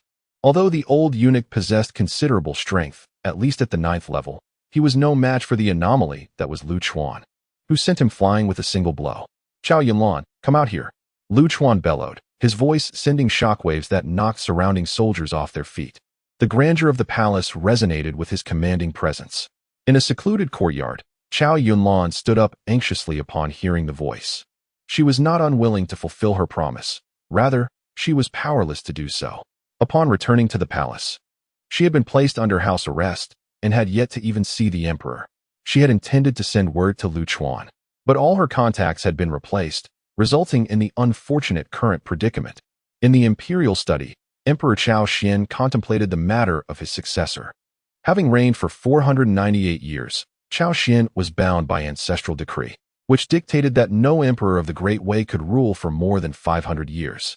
Regardless of their talents, this rule could not be breached. It is said that this wisdom was imparted by a sage to the founding emperor of Great Wei, intimately linked to the fate of the nation. Upon their abdication, emperors were to either enter the Tower of Ascendance for cultivation or relinquish all worldly concerns to wander the seas. However, the vast majority chose to enter the Tower of Ascendance, which was well supported by the boundless resources of Great Wei. It is widely acknowledged that the enduring strength of Great Wei over the desolate continent for countless years rests solely upon the former emperors residing within the tower. These retired emperors, nourished by the entirety of Great Wei's resources, had even produced beings on the verge of imperial realms. With only 2 years remaining before he must enter the tower, Chao Xian knew it was time for a transfer of power. Yet, in recent generations, the bloodline of the Chao family had dwindled, with few newborns arriving. Upon reaching Chao Xian, the concubine gathered a multitude of treasures. Yet there were only 3 offspring to show for it. One named Chao Yang, another Chao Yunlan, and a recently born boy from the previous year. Indeed, some had prophesied the fate of the Great Wei, declaring it to be in an era of flourishing that would inevitably lead to decline. However, the people of Great Wei, young and old alike, held a different belief. Chao Xian found himself in a predicament. Chao Yang had perished in Baixia town, and while he had not harbored great expectations for this son, his demise was of little consequence. Yet, the situation with the promising Chao Yunlan had escalated into a grave concern. After consulting with experts, he learned that due to Chao Yunlan's unique trait of being an immortal phoenix, he had only a few years of life left before entering a state of rebirth. This was the most optimistic estimate, contingent upon the acquisition of rare celestial materials and treasures to prolong Chao Yunlan's life. The necessary elixirs were worth their weight in gold. While the prospect of rebirth sounded appealing, the harsh truth was that it could merely lead to an indefinite slumber. Consequently, Chao Yunlan had been effectively dismissed from Chao Xian's regard. This was the rationale behind his decision to place Chao Yunlan under house arrest. The inevitability of Chao Yunlan's death rendered the expenditure of precious resources futile. Additionally, there was a significant motive behind this. He intended to reclaim the rights that had been allocated to Chao Yunlan. Chapter 79. The Art of Sharp Tongue at present. The only candidate remaining is a mere 1-year-old child. In 2 years, Chao Xian will enter the Tower of Heaven, by which time the child will barely be 3. Before the child reaches maturity, someone must uphold the normal functioning of the Great Wei dynasty. However, the former emperors of the Tower of Heaven have a rule that cannot be breached. Intervention is forbidden until the Great Wei is on the brink of collapse. Otherwise, it would deplete the national fortune of Great Wei, leading to irreparable consequences. In recent years, the rising power of Great Wu and the stirring ambitions of the old dynasty of West Shu necessitate a steady hand to maintain order. Chao Xian felt a surge of restlessness, as the selection of a regent had yet to be finalized. Your Majesty, that madman has begun fighting before the Golden Hall. Someone reported about the situation outside the Golden Throne Hall. What is the background of that young man? Have we clarified it? Chao Xian's brow furrowed deeply. As the emperor of the Great Wei, he could not remain oblivious to the happenings within his realm. He was aware of Lu Chuan, who had returned with Chao Yunlan, and he understood what the young man sought. Within the treasury of the Great Wei Palace, there exists a method for cultivating the 5 elements overlord body. Yet, Chao Xian preferred to delay, intending to ascertain Lu Chuan's identity before bringing him under his wing. Lu Chuan had been left in the lurch for a day, a show of authority from Chao Xian. Although Chao Yunlan had sent word, cautioning against employing petty tricks to manipulate Lu Chuan, Chao Xian paid no heed. A mere youth, regardless of his formidable strength, could hardly possess a mature disposition. Chao Xian was confident in his ability to manage subordinates, believing it effortless to subdue a boy of 16 or 17. However, the boy whom Chao Xian perceived as a mere youth was, in fact, an ancient being with a lifespan of 100,000 years, and a rather irritable one at that. The eunuch at the door, sensing Chao Xian's displeasure, dared not breathe a word and hastily reported, "No, we only know that this person first appeared over the Great View Sea, subsequently saving the princess and slaying 2 assassins from the Autumn Phoenix Tavern. Sigh, I was careless. I should not have allowed Yunlan to venture to the Feiyan Crossing," Chao Xian mused. After a moment's contemplation, he continued, "The Autumn Phoenix Tavern, it seems, is orchestrated by Zhou Yu, that scoundrel. This mission was originally intended for Chao Yunlan to gain experience and enhance her prestige. Moreover, the returning merchant convoy had a guardian of the Annihilation Realm, making any mishap improbable. Yet, Chao Xian had underestimated the variable introduced by the Autumn Phoenix Tavern. For millennia, despite its notorious reputation, the Autumn Phoenix Tavern had never engaged in assassination attempts against the Great Way. The young man's ability to slay 2 of their assassins indicated considerable prowess. Send Commander Zhou to apprehend him. He would serve me well. If he proves unwilling, then let him be sent to the ice prison." The eunuch at the door hesitated, yet ultimately retreated in resignation. Outside the Golden Hall, Lu Chuan sat atop the old eunuch, casting a sidelong glance at the trembling army. "What is the most important thing in being a person?" Lu Chuan delivered a sharp slap to the old eunuch's posterior, causing tears to spring forth from the old man's eyes. "Integrity, is it not? A person without trust cannot stand. You, the Grand Wei dynasty, dare to renege on your debts? That is rather unbecoming. Indeed, it is quite unbecoming. Might the young hero allow this old servant to inform his majesty?" The eunuch's tone shifted entirely, transforming into that of a docile lapdog. "Stop." At that moment, a thunderous voice reverberated, shaking the entire space. A robust general, wielding a longbow, strode forward with great strides. "Captain Zhou, save me." Upon seeing this individual, the eunuch instantly regained his composure, his voice rising in volume. "Zhou Qiuyang, commander of the Imperial Guard, one of the 2 most formidable beings in the Wei dynasty. Zhou Qiuyang is quite rare, having comprehended the great Tao amidst the chaos of battle. His martial prowess is unparalleled, and his mastery of archery is nothing short of sublime. His most renowned achievement occurred 1,300 years ago when he, from millions of miles away, drew his bow and struck down a fellow practitioner of the same realm within the Wei Palace. From that moment forth, Zhou Qiuyang earned the title of the most lethal force in the world. Once he creates distance, it is said that no one on the entire Tianhuan continent can rival him. Oh dear, a formidable character has arrived. How flattering." Sensing Zhou Qiuyang's razor-sharp killing intent, Lu Chuan could not help but adopt a sardonic tone. "Young brother, you saved the eldest princess. I have no desire to cross paths with you." Zhou Qiuyang displayed remarkable civility, his words devoid of aggression. "Release eunuch Zheng, and your past actions shall be forgiven.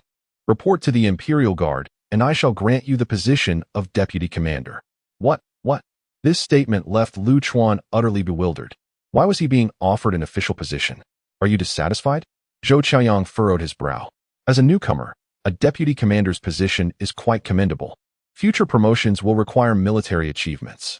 While Zhou Qiuyang's demeanor was amiable, the undeniable tone of authority was rather discomforting. What the? Lu Chuan finally grasped the situation. They intended for him to serve the Wei dynasty. This is sheer bullying. Lu Chuan stretched lazily and rose to his feet. "All I seek is fair and lawful remuneration. Why is that so difficult? Do you have dung for brains? You refuse?" Zhou Qiuyang looked at Lu Chuan with surprise. In his view, no practitioner on the Tianhuan continent would turn down such an opportunity. Lu Chuan twisted his neck and grinned. "My donkey advises me to commit fewer acts of violence, lest I attract great oddities on my path to becoming an emperor. Alas, I wish to comply, but the conditions do not permit." With that, Lu Chuan playfully lifted his foot and smashed it into the eunuch's head, splattering red and white across the ground. "How dare you kill my Wei's ceremonial official before the Golden Throne?" Zhou Qiuyang erupted in fury, a torrent of murderous intent surging forth. "Do you dare?" Lu Chuan's smile vanished in an instant, replaced by an air of indifference.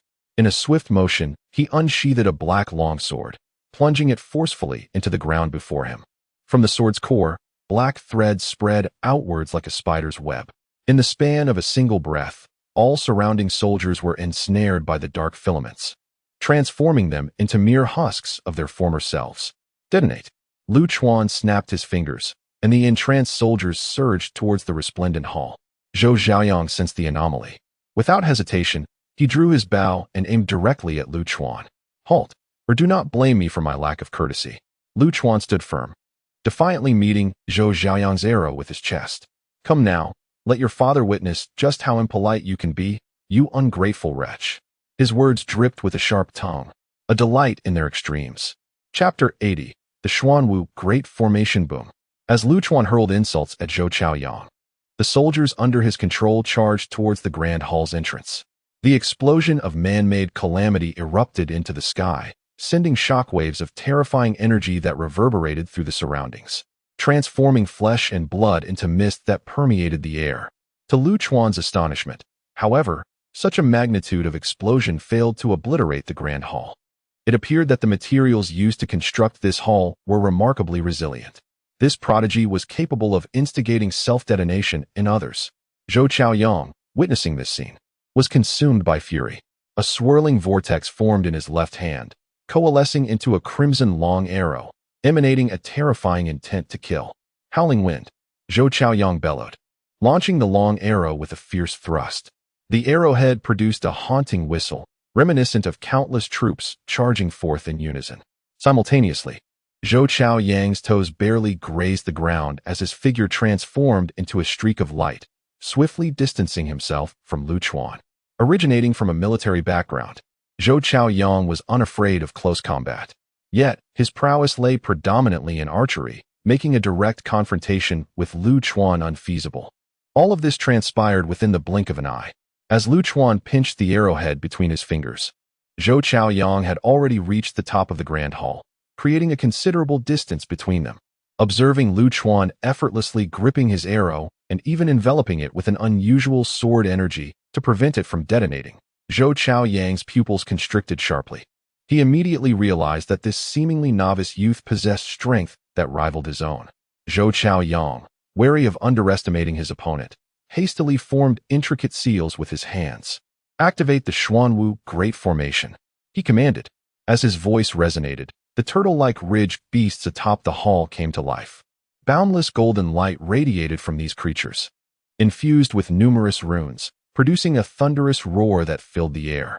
This golden light coalesced into a vast curtain, forming a golden shell that enveloped the entire palace. With Lu Chuan barely excluded from its confines, the Xuanwu Great Formation has been activated. At that moment, a woman enjoying a late-night meal in a bustling night market glanced in astonishment towards the palace. This woman was none other than the proprietress who had appeared earlier in the small tavern. Accompanying her was a handsome man, who cheerfully squinted his eyes while holding 2 skewers of lamb. Perhaps no one would have expected that Zhou Yu, the national master of the Great Wu, would brazenly appear in the capital of the Great Wei, leisurely wandering through the night market. The Xuanwu Great Formation is an ancient relic, one of the 4 celestial formations, reputed for its unparalleled defense. It has not been activated for over 10 millennia. Zhou Yu jested, savoring a bite of lamb skewers he had never tasted before.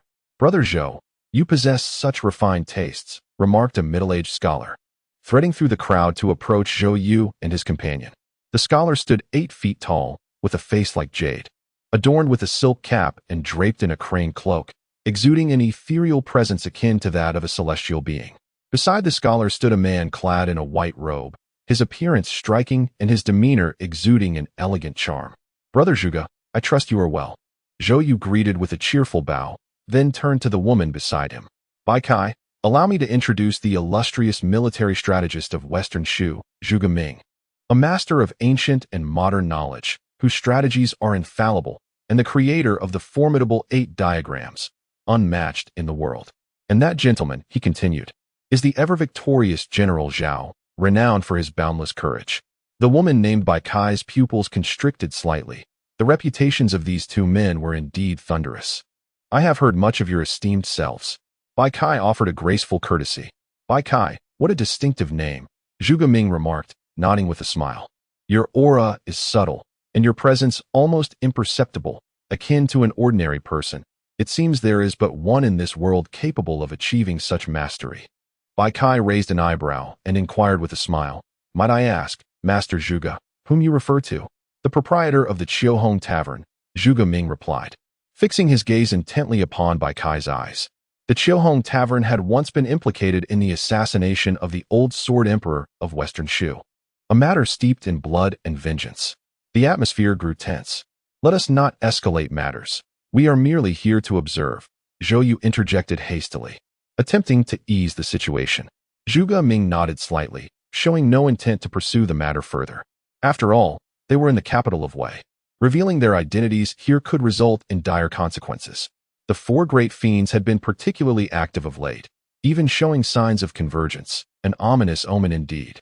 Brother Zhuge, what insights does your profound divination reveal? Zhou Yu unobtrusively positioned himself in front of Bai Kai, casting a glance at Zhuge Ming. Zhuge Ming, unperturbed by Zhou Yu's subtle maneuvering, nodded and stated, the four great fiends are indeed converging, and they cast their influence upon the Tianhuan continent. Someone is drawing them in. This is precisely why I have taken the risk of coming to the capital. Should someone truly be attracting the fiends, a great malevolence may soon arise. Zhuge Ming's words sent shivers down the spines of those present, and they instinctively turned their gazes towards the direction of the royal palace. Meanwhile, Lu Chuan released his grip, the vortex transforming into a long arrow that dissipated into a gentle breeze. He then reached out, and the black long sword embedded in the ground soared into his palm. With a touch of lethality, Lu Chuan gently tapped against the eggshell before him, producing a sound akin to a golden rooster pecking iron, a metallic clash resounding. The formidable array, while lacking offensive capability, boasted a defense of the utmost caliber. You might attempt to breach it at a single point. That is your forte. A Fu appeared beside Lu Chuan, offering a considerate explanation. You do speak quite a bit. Lu Chuan cast a sidelong glance at a Fu. Aha! A Fu's eyelids fluttered, and he chuckled awkwardly. One must have a sense of involvement. I shall not intrude upon your work. A Fu hurriedly made his exit, eager to avoid becoming Lu Chuan's outlet for frustration. A bunch of wretched beings, utterly shameless. Lu Chuan narrowed his captivating eyes and gazed at Zhou Chaoyang atop the grand hall, a frozen smile gracing his lips. Upon hearing these words, Zhou Chaoyang was nearly engulfed by fury, having never encountered such a caustic tongue paired with such audacity.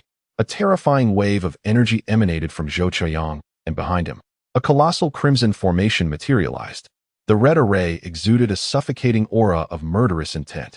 Zhou Chaoyang drew back his bowstring, and as the arc of the bow expanded, countless feathered arrows surged forth from the formation behind him. With a swift and decisive strike, Zhou Chaoyang unleashed his attack, releasing the taut bowstring. The great formation blazed to life, and crimson arrows cascaded from the sky like a torrential downpour. You wretched beast, having slain the soldiers of our great way, today you shall meet your demise and be buried here. Chapter 81. The emergence of the mad beauty. A torrential downpour of lethal arrows surged forth, piercing through the golden formation and making a beeline for Lu Chuan. With a gentle sweep of his sword, Lu Chuan executed a move that was swifter than speed itself. Sword 4. Wind rising, transforming into butterflies. Unlike the usual terrifying black sword energy, this strike was ethereal and graceful, reminiscent of a fluttering butterfly, dancing amidst the tempest. This was an advanced technique of Sword 4, Wind Rising. Lu Chuan seldom employed such a soft approach to counter rigidity, but now he had to fend off the rain of arrows, first shattering the tortoise shell before him. The gentle breeze transformed into countless transparent butterflies, exuding a touch of softness as they entwined with the fierce arrowheads. The energy of transformation created tender whirlpools, ensnaring each arrow as if they were heroes entrapped in a paradise of tenderness, reluctant to depart even a fraction from the embrace of the vortex. Excellent. Zhou Chaoyang marveled at the exquisite manner in which his technique had been unraveled. Let me try another arrow. With a sudden surge, Zhou Chaoyang dispelled the grand formation behind him, causing all awe-inspiring phenomena to vanish. He donned a black cloth over his eyes, relinquishing the most crucial asset of an archer, his sight. Zhou Chaoyang commenced a rhythmic breathing, the world around him pulsating in harmony with his inhalations and exhalations. Lu Chuan observed Zhou Chaoyang, his eyes narrowing slightly, for he could no longer sense Zhou Chaoyang's presence. Even though he stood visibly in front of him, he had inexplicably vanished. How intriguing! Lu Chuan chuckled, feeling delighted. Since entering this world, This archer was undoubtedly the most formidable opponent Lu Chuan had encountered. Out of respect, I am willing to personally end your life. Let us see if you possess the capability to do so. Zhou Chaoyang was equally pleased, having not faced a worthy adversary for tens of thousands of years. For someone like him, an exhilarating battle was the key to transcending limits. Good, I appreciate individuals like you. Lu Chuan nodded, raising his sword and launching a furious assault against the golden formation before him. Boom. The clash of terrifying energy erupted like a nuclear explosion, giving rise to a black mushroom cloud. Yet, the grand formation remained utterly unyielding amidst this collision. It seems your sword is not as formidable as your words suggest. Zhou Chaoyang drew his bow, an ethereal arrow materializing. White steed. As he released his grip, the arrow dissipated into the void, and the world returned to tranquility, as if nothing had transpired. At that moment, however, Lu Chuan raised his sword. Boom. The explosive shockwave swept through like autumn winds scattering leaves. Zhou Chaoyang's arrow completely disregarded spatial distance, seemingly governed by some temporal law. Had it not been for Lu Chuan's unparalleled consciousness, he would have never detected this peculiar arrow. Quite impressive. After the explosion, Lu Chuan gently brushed his sleeve. The sword robe, forged from sword energy, surprisingly sustained some damage amidst the chaos. Bang! Lu Chuan struck down once more at the golden tortoise shell with his sword. This madman dared to attempt to break through the Xuanwu formation with sheer brute force, a fool's errand. Although Zhou Xiaoyang looked down upon Lu Chuan's reckless behavior, he did not dare to be negligent. He sensed something was amiss. For some reason, the very fabric of the world seemed to be altered, its rules influenced by an unseen force. Instinctively, Zhou Xiaoyang glanced up at the heavens, where 4 red demonic stars shone brightly above. The demonic stars illuminated the sky, confirming the presence of a formidable evil. Zhou Xiaoyang began to understand why the laws of the Great Tao were being disrupted. The 9 characters of arrow control. Zhou Xiaoyang unleashed his ultimate technique, gathering the winds and clouds of the world. Following this, 8 doppelgangers leaped forth from his form, swiftly occupying 8 crucial positions above the imperial palace. Boom. At this moment, Lu Chuan had already delivered his 3rd strike. Crack. Amidst the violent tremors, the golden tortoise shell emitted the sound of cracking. Perhaps it was due to excessive force, or perhaps Lu Chuan's physical strength was overwhelming. With this 3rd strike, he even fractured his own tiger's mouth. Blood dripped from his fingers onto the sword of slaughter. The master's blood caused the sword to tremble with excitement, emitting a buzzing sound akin to a cicada's song. In a daze, a faint silhouette of a woman appeared beside the sword, grasping the hilt alongside Lu Chuan. What on earth? The spirit of the sword of slaughter, this mad beauty, has awakened? From a distance, a Fu's scalp tingled upon witnessing this scene. The sight of Lu Chuan confronting the Xuanwu formation filled Zhou Xiaoyang with dread. What kind of monster could withstand the might of the strongest defensive formation through sheer brute force? Ascending dragon, condensing the celestial. Zhou Xiaoyang drew his bow once again. This time, the arrow in his hand transformed not into energy, but into a golden arrow. The other 8 doppelgangers also wielded the same golden arrows. Go! A thunderous dragon's roar echoed above the Wei Imperial Palace. The golden arrows morphed into 9 colossal golden dragons, infused with the majesty of true dragons, charging toward Lu Chuan. Break for me. At this moment, Lu Chuan swung his sword downward once more. His muscles bulged with power, making him appear larger than life. Simultaneously, the 9 golden dragons surged forth from the formation, hurtling directly towards Lu Chuan. Under the shadow of such colossal beings, Lu Chuan's lean figure seemed incredibly insignificant. Yet strength is never determined by size alone. Impertinent beast. A clear, cold reprimand resonated through the heavens and earth. The indistinct figure beside Lu Chuan, now with hair billowing wildly, proclaimed, Sword 4, wind rising, tiger devouring.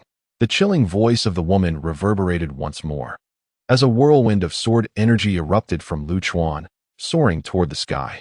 A multitude of black tigers leapt forth from the towering tornado. In an instant, the tigers and the colossal dragon were locked in a fierce struggle. Above the imperial palace unfolded a breathtaking spectacle.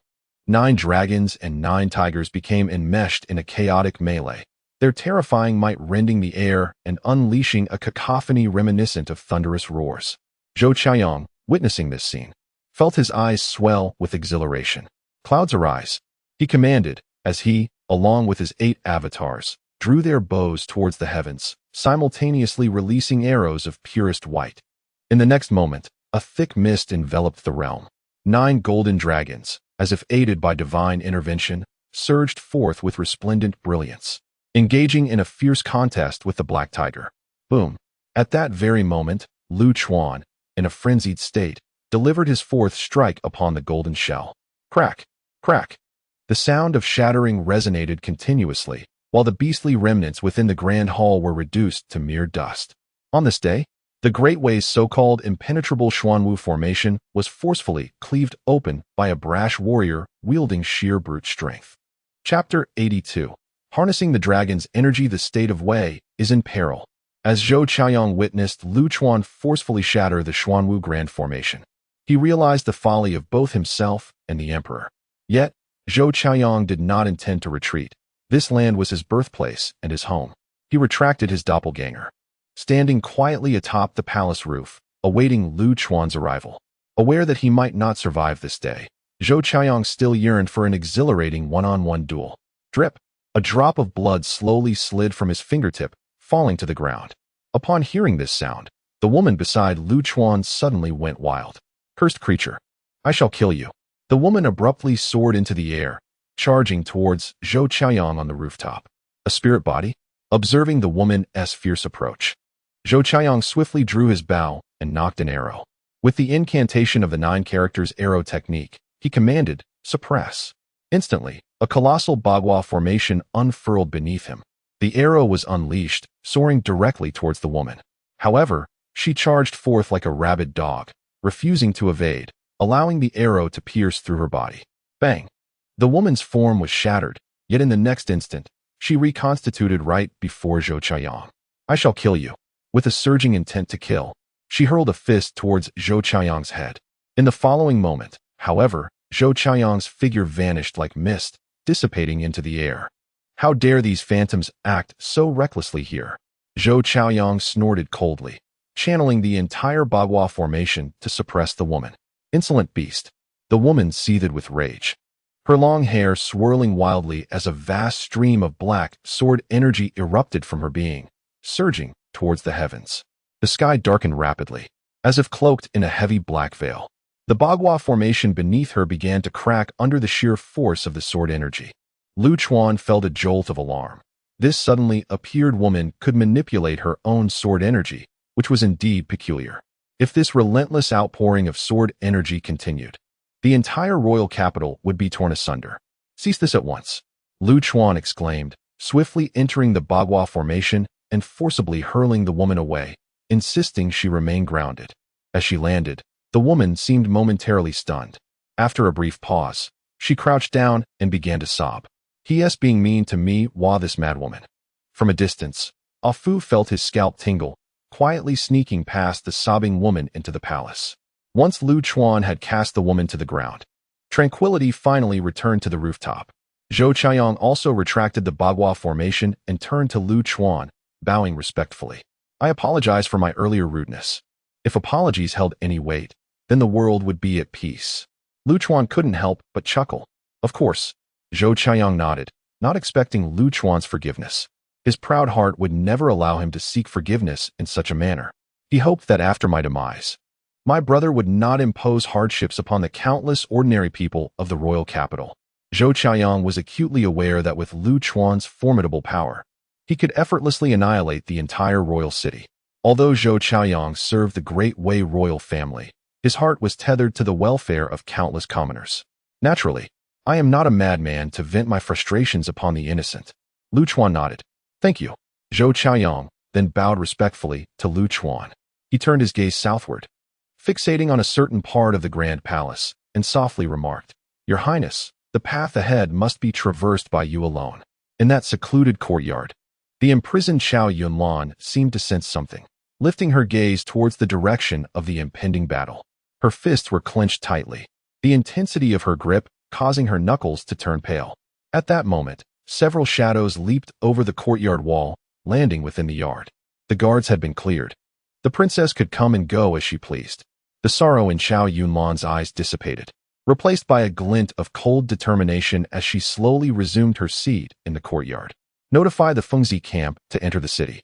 One person received Xiao Yunlan's secret edict and vanished into thin air. Inform Chancellor 1. Tell him that Yunlan is rising. Finally, Xiao Yunlan produced the tiger talisman of the Imperial Guards, clutching it tightly in her palm. This was undoubtedly Zhou Qiaoyang's possession, yet it resided in her grasp at this moment. However, she only held half of the talisman. The other half remained in the Emperor's possession. Only a complete talisman could command the elite guards of the capital. Yet, Xiao Yunlan could no longer afford to wait. She intended to harness Lu Chuan's momentum to fulfill her lifelong ambition. The rest of you, follow me to the Imperial study. Xiao Yunlan picked up a book nearby and led the way to the door. I, Zhou Qiaoyang, commander of the Wei Imperial Guards, a peak practitioner of the Annihilation Realm, humbly beseech the esteemed ancestors of the Tongtian Tower to lend me the accumulated dragon energy of the Great Wei over the past 300,000 years to suppress the Great Demon. Xiao Yunlan's voice echoed resoundingly throughout the royal capital. A mighty response reverberated from the heavens. Subsequently, the entire imperial city seemed to awaken. As countless golden mists began to rise from the ground of the royal capital, they surged forth, akin to a roaring river. This land, nourished by dragon energy for hundreds of thousands of years, began to reciprocate. The golden mists, imbued with the formidable presence cultivated by the Great Wei over 300 millennia, radiated an immeasurable might. The night was transformed into day by the golden mists, and the resounding roar of dragon cries resonated across the vast expanse of the Great Wei. Simultaneously, this boundless dragon energy began to converge in Zhou Qiaoyang's hands, coalescing into a golden long arrow. At that moment, countless gazes turned towards the capital of the Great Wei, for they knew that an extraordinary event was destined to unfold that night. You wish to suppress me with your righteous energy. It seems you truly believe me to be a demon. Lu Chuan laughed, his mirth brimming with arrogance. If that is the case, then I shall embrace my role as a demon. Sword 10, Demon approaches. Lu Chuan summoned the sword energy, akin to a galaxy, that had coalesced within his dantian, unleashing an immeasurable torrent of black sword chi. Half the sky became tainted by this dark energy, rendering it more profound than the depths of night. The darkness seemed to solidify, captivating the gaze of any who beheld it. Simultaneously, four otherworldly stars in the zenith erupted with an eerie crimson glow, which converged and cascaded downward, illuminating Lu Chuan. His aura transformed, shedding its previous languor and indifference. In that moment, he appeared as a great demon descending upon the world, bearing immense sins, intent on purifying this tainted realm. Yet, Lu Chuan raised his hand and shattered the tangible crimson light that enveloped him. What audacity dared to influence me? Such was his grandeur, his arrogance, and his nonchalance. The black sword chi and the golden divine radiance each claimed half of the sky. On this night, the heavens above Wei Wang City displayed two extraordinarily beautiful hues. Chapter 83, Bloodshed in the Great Wei. With such an adversary, death holds no regrets. Zhou Qiaoyang laughed heartily, knocking a golden arrow onto his bow. Lu Chuan stood resolute with his sword, channeling all his strength to the tip of the blade. Against this formidable opponent, Lu Chuan refrained from employing the extended sword technique Sword 10, Demonic Descent. He aimed to deliver the final blow in the manner of a true swordsman. A gesture of respect towards Zhou Qiaoyang and, indeed, a testament to his own honor. Two striking hues illuminated the sky, akin to delicate autumn chrysanthemums. Their petals resplendent and enchanting, blooming in the night sky, ephemeral yet breathtaking. Come forth. Let us battle, Zhou Qiaoyang roared, the arrowhead erupting in a dazzling array of colors. Lu Chuan, with an impassive gaze, observed the arrowhead, and at the zenith of his power, surged towards Zhou Qiaoyang. I am a swordsman, a master of swordsmanship. Zhou Qiaoyang, however, did not relent on his bow. A flicker of regret crossed his face as he aimed the bow skyward. The golden arrow soared into the heavens, exploding in the distant firmament, rippling golden waves that spread across the entire sky. You insolent wretch, how dare you? A voice of fury resonated through the heavens, followed by an eerie silence. As Zhou Qiaoyang released the arrow, Lu Chuan's sword also swept across his neck. Clutching his throat, Zhou Qiaoyang turned to Lu Chuan. a smile of apology gracing his features. "Forgive me, young brother. You are merely riding on my momentum." Lu Chuan sheathed his lethal intent, his brow furrowed with intensity. Slowly, Zhou Chaoyang raised his thumb in admiration towards Lu Chuan. "Do not blame the princess. We have awaited this day for far too long, and finally, we have this opportunity." Zhou Chaoyang chuckled softly, gazing towards the distant lights of countless homes.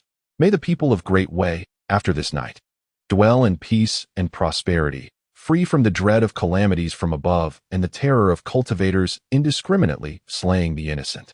For this vast and bright realm, Zhou Chaoyang is but a trivial figure. Ha ha ha." His laughter gradually faded, and ultimately, his head was severed from his body, a spray of warm blood staining the earth. Lu Chuan gazed upon Zhou Chaoyang's tranquil visage and sighed deeply. Reverently, he cradled the severed head and gracefully descended to the imperial study. In the 18th year of Xuanwu, 3 8th-tier cultivators clashed in Tian City, resulting in the deaths of 70,000 innocent civilians. In the same year, a 9th-tier malevolent cultivator was cornered in Changfeng City. The pursuers, disregarding the common folk, unleashed chaos within the city, leading to the demise of 120,000 civilians. In the 19th year of Xuanwu, over 100 cultivators brawled in Lingyue City, leaving half the city in ruins and civilian casualties exceeding 200,000. Before the imperial study, Chao Yunlan opened the book in her hands and began to read aloud. Word by word, this tome chronicled the grievous events that had transpired over the years in the land of Great Wei, detailing the harm wrought by cultivators upon the innocent. These harrowing figures are the culmination of innocent bloodshed. Chao Yunlan's voice trembled, yet grew increasingly resolute. In the 20th year of Xuanwu. Enough. Behind the tightly shut doors of the imperial study, the furious rebuke of Chao Xian echoed. "These are mere accidents, unavoidable mishaps. Are you threatening your father, the emperor, for the lives of some lowly commoners? Accidents? What a fine excuse." Chao Yunlan scoffed. "Had it not been for your indulgence towards these practitioners, would there be so many accidents? Insolence. To whom are you speaking?" Chao Yunlan forcefully pushed open the door, a tempest of rage manifesting at the threshold. Upon seeing the figures before him failing to bow, Chao Xian was nearly driven to madness. Bang, bang, bang. The dozens of guards surrounding Chao Yunlan suddenly knelt on one knee, facing Chao Xian. "Your Majesty, abdicate! Your Majesty, abdicate! Your Majesty, abdicate!" Though merely a handful of voices, they resonated powerfully in that moment. Rebellion. Treasonous scoundrels. Chao Xian seethed with fury. Zhou Chaoyang. Quickly apprehend these traitors. At this juncture, the befuddled emperor remained oblivious to the fact that the foremost force of the imperial city had perished in battle. Enough of this nonsense. A chilling youthful voice suddenly rang out. Upon hearing this voice, Chao Yunlan's body quivered. Turning towards the source, upon seeing Lu Chuan cradling Zhou Chaoyang's severed head, tears streamed uncontrollably from Chao Yunlan's eyes. Dead. Dead. Chao Xian gazed at Lu Chuan, fear gripping his very soul. Imperial guards. Imperial guards. I command hundreds of thousands of elite guards to capture you traitorous scum. However, Chao Xian's words were abruptly cut off. For half of the imperial token lay upon Zhou Chaoyang. The Phoenix Battalion has already entered the city. Chao Yunlan interjected, severing Chao Xian's speech. This became the final straw that broke the camel's back. The Phoenix Battalion, besides the Imperial Guards, is the most elite army of the Great Wei. In the absence of the ability to directly command the guards, it was merely a matter of time before the Phoenix Battalion took over. Realizing the tide had turned against him, Chao Xian slumped onto the threshold, seemingly aged a decade in an instant. Yunlan, when did you begin your preparations? Chao Yunlan regarded Chao Xian with an impassive expression. Does it even matter? Huh. Chao Xian laughed, then suddenly roared. You have but a few years left to live. What do you desire with this throne? Enough. Chao Yunlan straightened his posture. I shall establish new laws for the Great Wei. So Navi. Chao Xian scoffed, shaking his head. Do you truly believe laws can restrain practitioners? Haha. I will compel them to comply. As Chao Yunlan spoke, he waved his hand to the guards behind him, instructing them to take the former emperor away to rest. Chao Yunlan, allow me to enlighten you. The very foundation of the Great Wei lies within these cultivators. Should they be eradicated, the nation's foundation shall tremble. How absurd. The true essence of Great Way resides in the countless ordinary folk.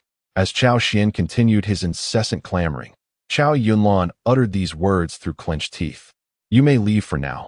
I wish to converse with this young master. With a wave, she dismissed her guards and, appearing utterly fatigued, sank to the ground. Lu Chuan approached, seated himself beside her, and placed Zhou Xiaoyang's severed head upon the earth. Chao Yunlan, with tear-filled eyes, gazed vacantly at the serene visage of Zhou Xiaoyang in death, silent and contemplative. After a considerable moment, she turned to Lu Chuan.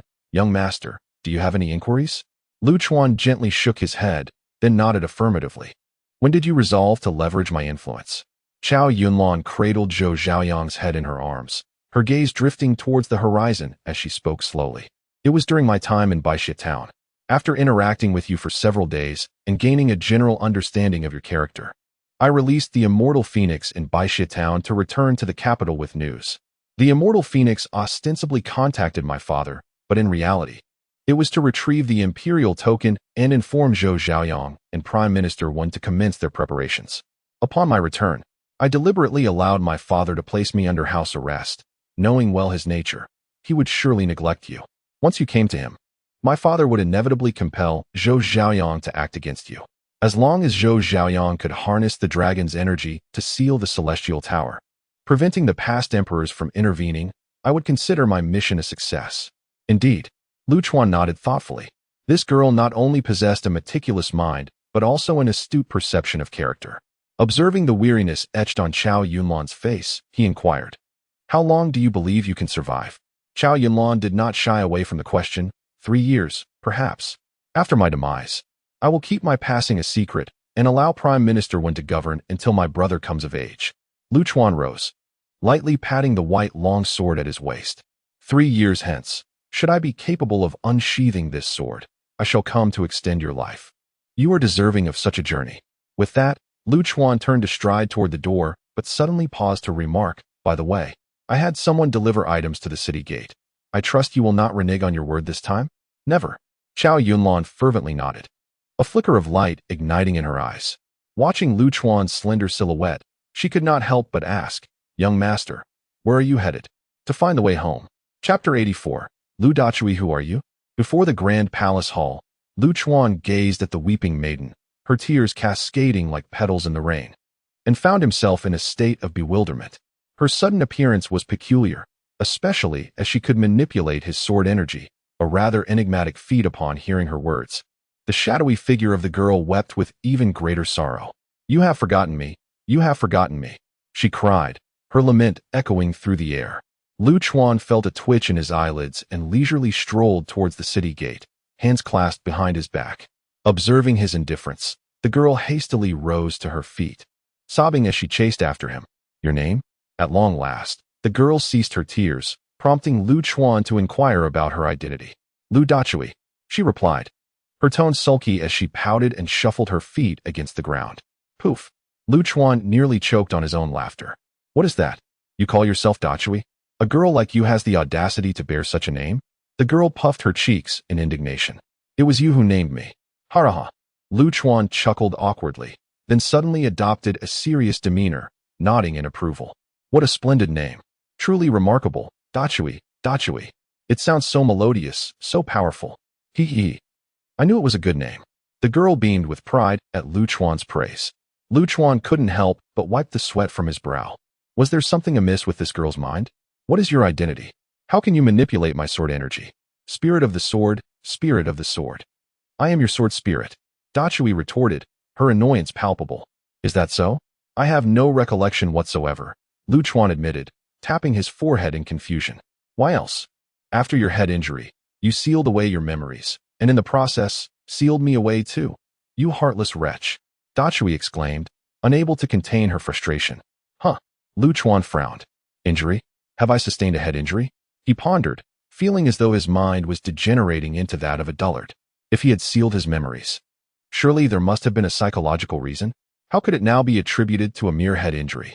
This situation was either a fabrication by the donkey or a deception by Dachui. Do not heed the ramblings of that madwoman. At that moment, Afu came rushing from afar, breathless. Who are you calling mad? Dachui's hazy visage suddenly cracked open, revealing a row of sharp, finely pointed teeth. As she glared menacingly at Ah Fu, her expression grotesque. The fissure appeared to be her mouth, stretching all the way to her ears, resembling a fearsome, monstrous creature. Humph! Close that wretched mouth of yours. Do you not possess any self-awareness regarding your own existence? Ah Fu retorted, unusually assertive. You foolish donkey. If it weren't for you, my master would not be in this pitiful state. I would gladly slay you. Dachui declared, unafraid, ready to confront him. Pitiful. Lu Chuan felt unjustly accused. How could one describe him, a paragon of grace and charm, with such a term? Return to me. Lu Chuan grasped the collar of Dachui, pulling her behind him. Donkey, are you concealing something regarding the memory seal? Lu Chuan frowned as he directed his gaze towards Ah Fu. Ah Fu, ever forthright, nodded with a wise glint in his eyes. Indeed, there is something I have not disclosed, but I cannot reveal it now. When the memory is unsealed, everything will come to light naturally. Master, this donkey harbors ill intentions. Allow me to deal with him, Dachui exclaimed indignantly, rolling up her sleeves. Ready to confront Ah Fu, Lu Chuan swiftly seized her ear, admonishing her, behave yourself. You are a lady. Engaging in violence and aggression is utterly unbecoming. Ouch, ouch. I understand. Dachui yelped, wincing from the grip on her ear. Lu Chuan released her, casting a gentle nod towards Ah Fu. After years of companionship, Lu Chuan chose to trust this foolish donkey, believing there must be a valid reason for the secrecy. After all, life was quite pleasant now, free from burdens, and there was no necessity to dwell on this matter. Seeing Lu Chuan's willingness to trust him, Ah Fu was nearly moved to tears. The bond forged over the years was profound and ineffable. Hee, handsome, I have procured a splendid item for you. Ah Fu chimed mischievously, opening his large donkey mouth to reveal a small red gourd that sprang forth. Lu Chuan accepted the gourd, feeling its substantial weight and high-quality texture, and inquired with curiosity. What is this? The finest sword-nurturing gourd, hee. Ah Fu proclaimed with pride, his eyes gleaming. Sword cultivators in this world typically use such gourds to nurture their flying swords. Of course, a distinguished figure like you may not require it. This gourd can not only nurture flying swords, but can also store wine. That one you hold could easily contain half a river. Well, you certainly have gone to great lengths, Lu Chuan said, his spirits lifting, as he had been seeking something to store wine. But where did you acquire this? Found it on the road. Do you believe me? Ah Fu replied, turning his head aside and whistling. I believe you not at all. Lu Chuan rolled his eyes. In truth, it was evident where the gourd originated. It was likely that Ah Fu had seized the opportunity amid the recent turmoil in the Great Wei imperial city to pilfer it from the treasury. Lu Chuan, undeterred, hung the gourd at his waist, confidently muttering, these scoundrels, leveraging my influence to usurp power, and I receive a gourd as compensation. How absurd. Absurd? Not at all. It is perfectly reasonable. Ah Fu chuckled, nodding cheerfully. Although the gourd had little monetary value, it represented Ah Fu's sincere intentions. Subsequently, Lu Chuan, with gourd in hand, began to scour the capital for an assortment of wines. He was pleasantly surprised to find that different varieties of wine could be stored separately within the gourd, alleviating any concerns about them mixing. Were the sword cultivators to learn that Lu Chuan was using the only chaos gourd in the vast and grand world to hold wine, they would likely be infuriated beyond measure. For an entire half-day, Lu Chuan traversed the vineyards of the great capital, purchasing every drop of wine available. Thus, from that day forth, a legend of a wine deity began to circulate throughout the city. During this time, Zhao Yunlan also sent word, delivering the 5 elements dominance technique, along with an astounding sum of over 100 million spirit stones. However, Lu Chuan only accepted the 5 elements dominance technique, politely declining the spirit stones, as their inclusion was not part of their original verbal agreement. Lu Chuan has always been a person of great integrity regarding contracts. Your Majesty, there is grave news. The treasury has been robbed. Zhao Yunlan, who was preparing for her coronation ceremony, felt a jolt of alarm. The royal treasury housed the accumulated wealth of the Great Wei for countless generations. If it were to be stolen, even as the reigning monarch, she could not bear the weight of such a responsibility. What has been lost? Zhao Yunlan inquired with a composed demeanor. The chaos gourd has gone missing. According to the guards, they reported seeing a gaunt donkey. Upon hearing this, Zhao Yunlan chuckled, for she was well aware of Lu Chuan's fondness for wine. She waved her hand dismissively. You may leave. There is nothing to worry about. Chapter 85. One must have integrity, the 5 elements dominant body technique. Once cultivated to the 3rd realm of the divine path, grants a unique ability that renders one immune to elemental spells and all forms of mental attacks. The crux of the 5 elements dominant body lies in discovering the method of balance, the most expedient way being the pursuit of the primordial spirits of the 5 elements. To transcend to the condensation realm of the 5 elements dominant body, one requires 300,000 superior spirit stones, while a breakthrough to the blood chi realm demands 800,000 superior spirit stones. Lu Chuan felt a wave of nausea wash over him as he comprehended why the 5 elements dominant body was so unpopular. Setting aside the possibility of finding the method of balance, the resources required are astronomical. Lu Chuan estimated that to advance to the 9th realm, approximately 2 billion superior spirit stones would be necessary. Beyond the 9th realm, not only comprehension but also the complete gathering of the primordial essence of the 5 elements is essential.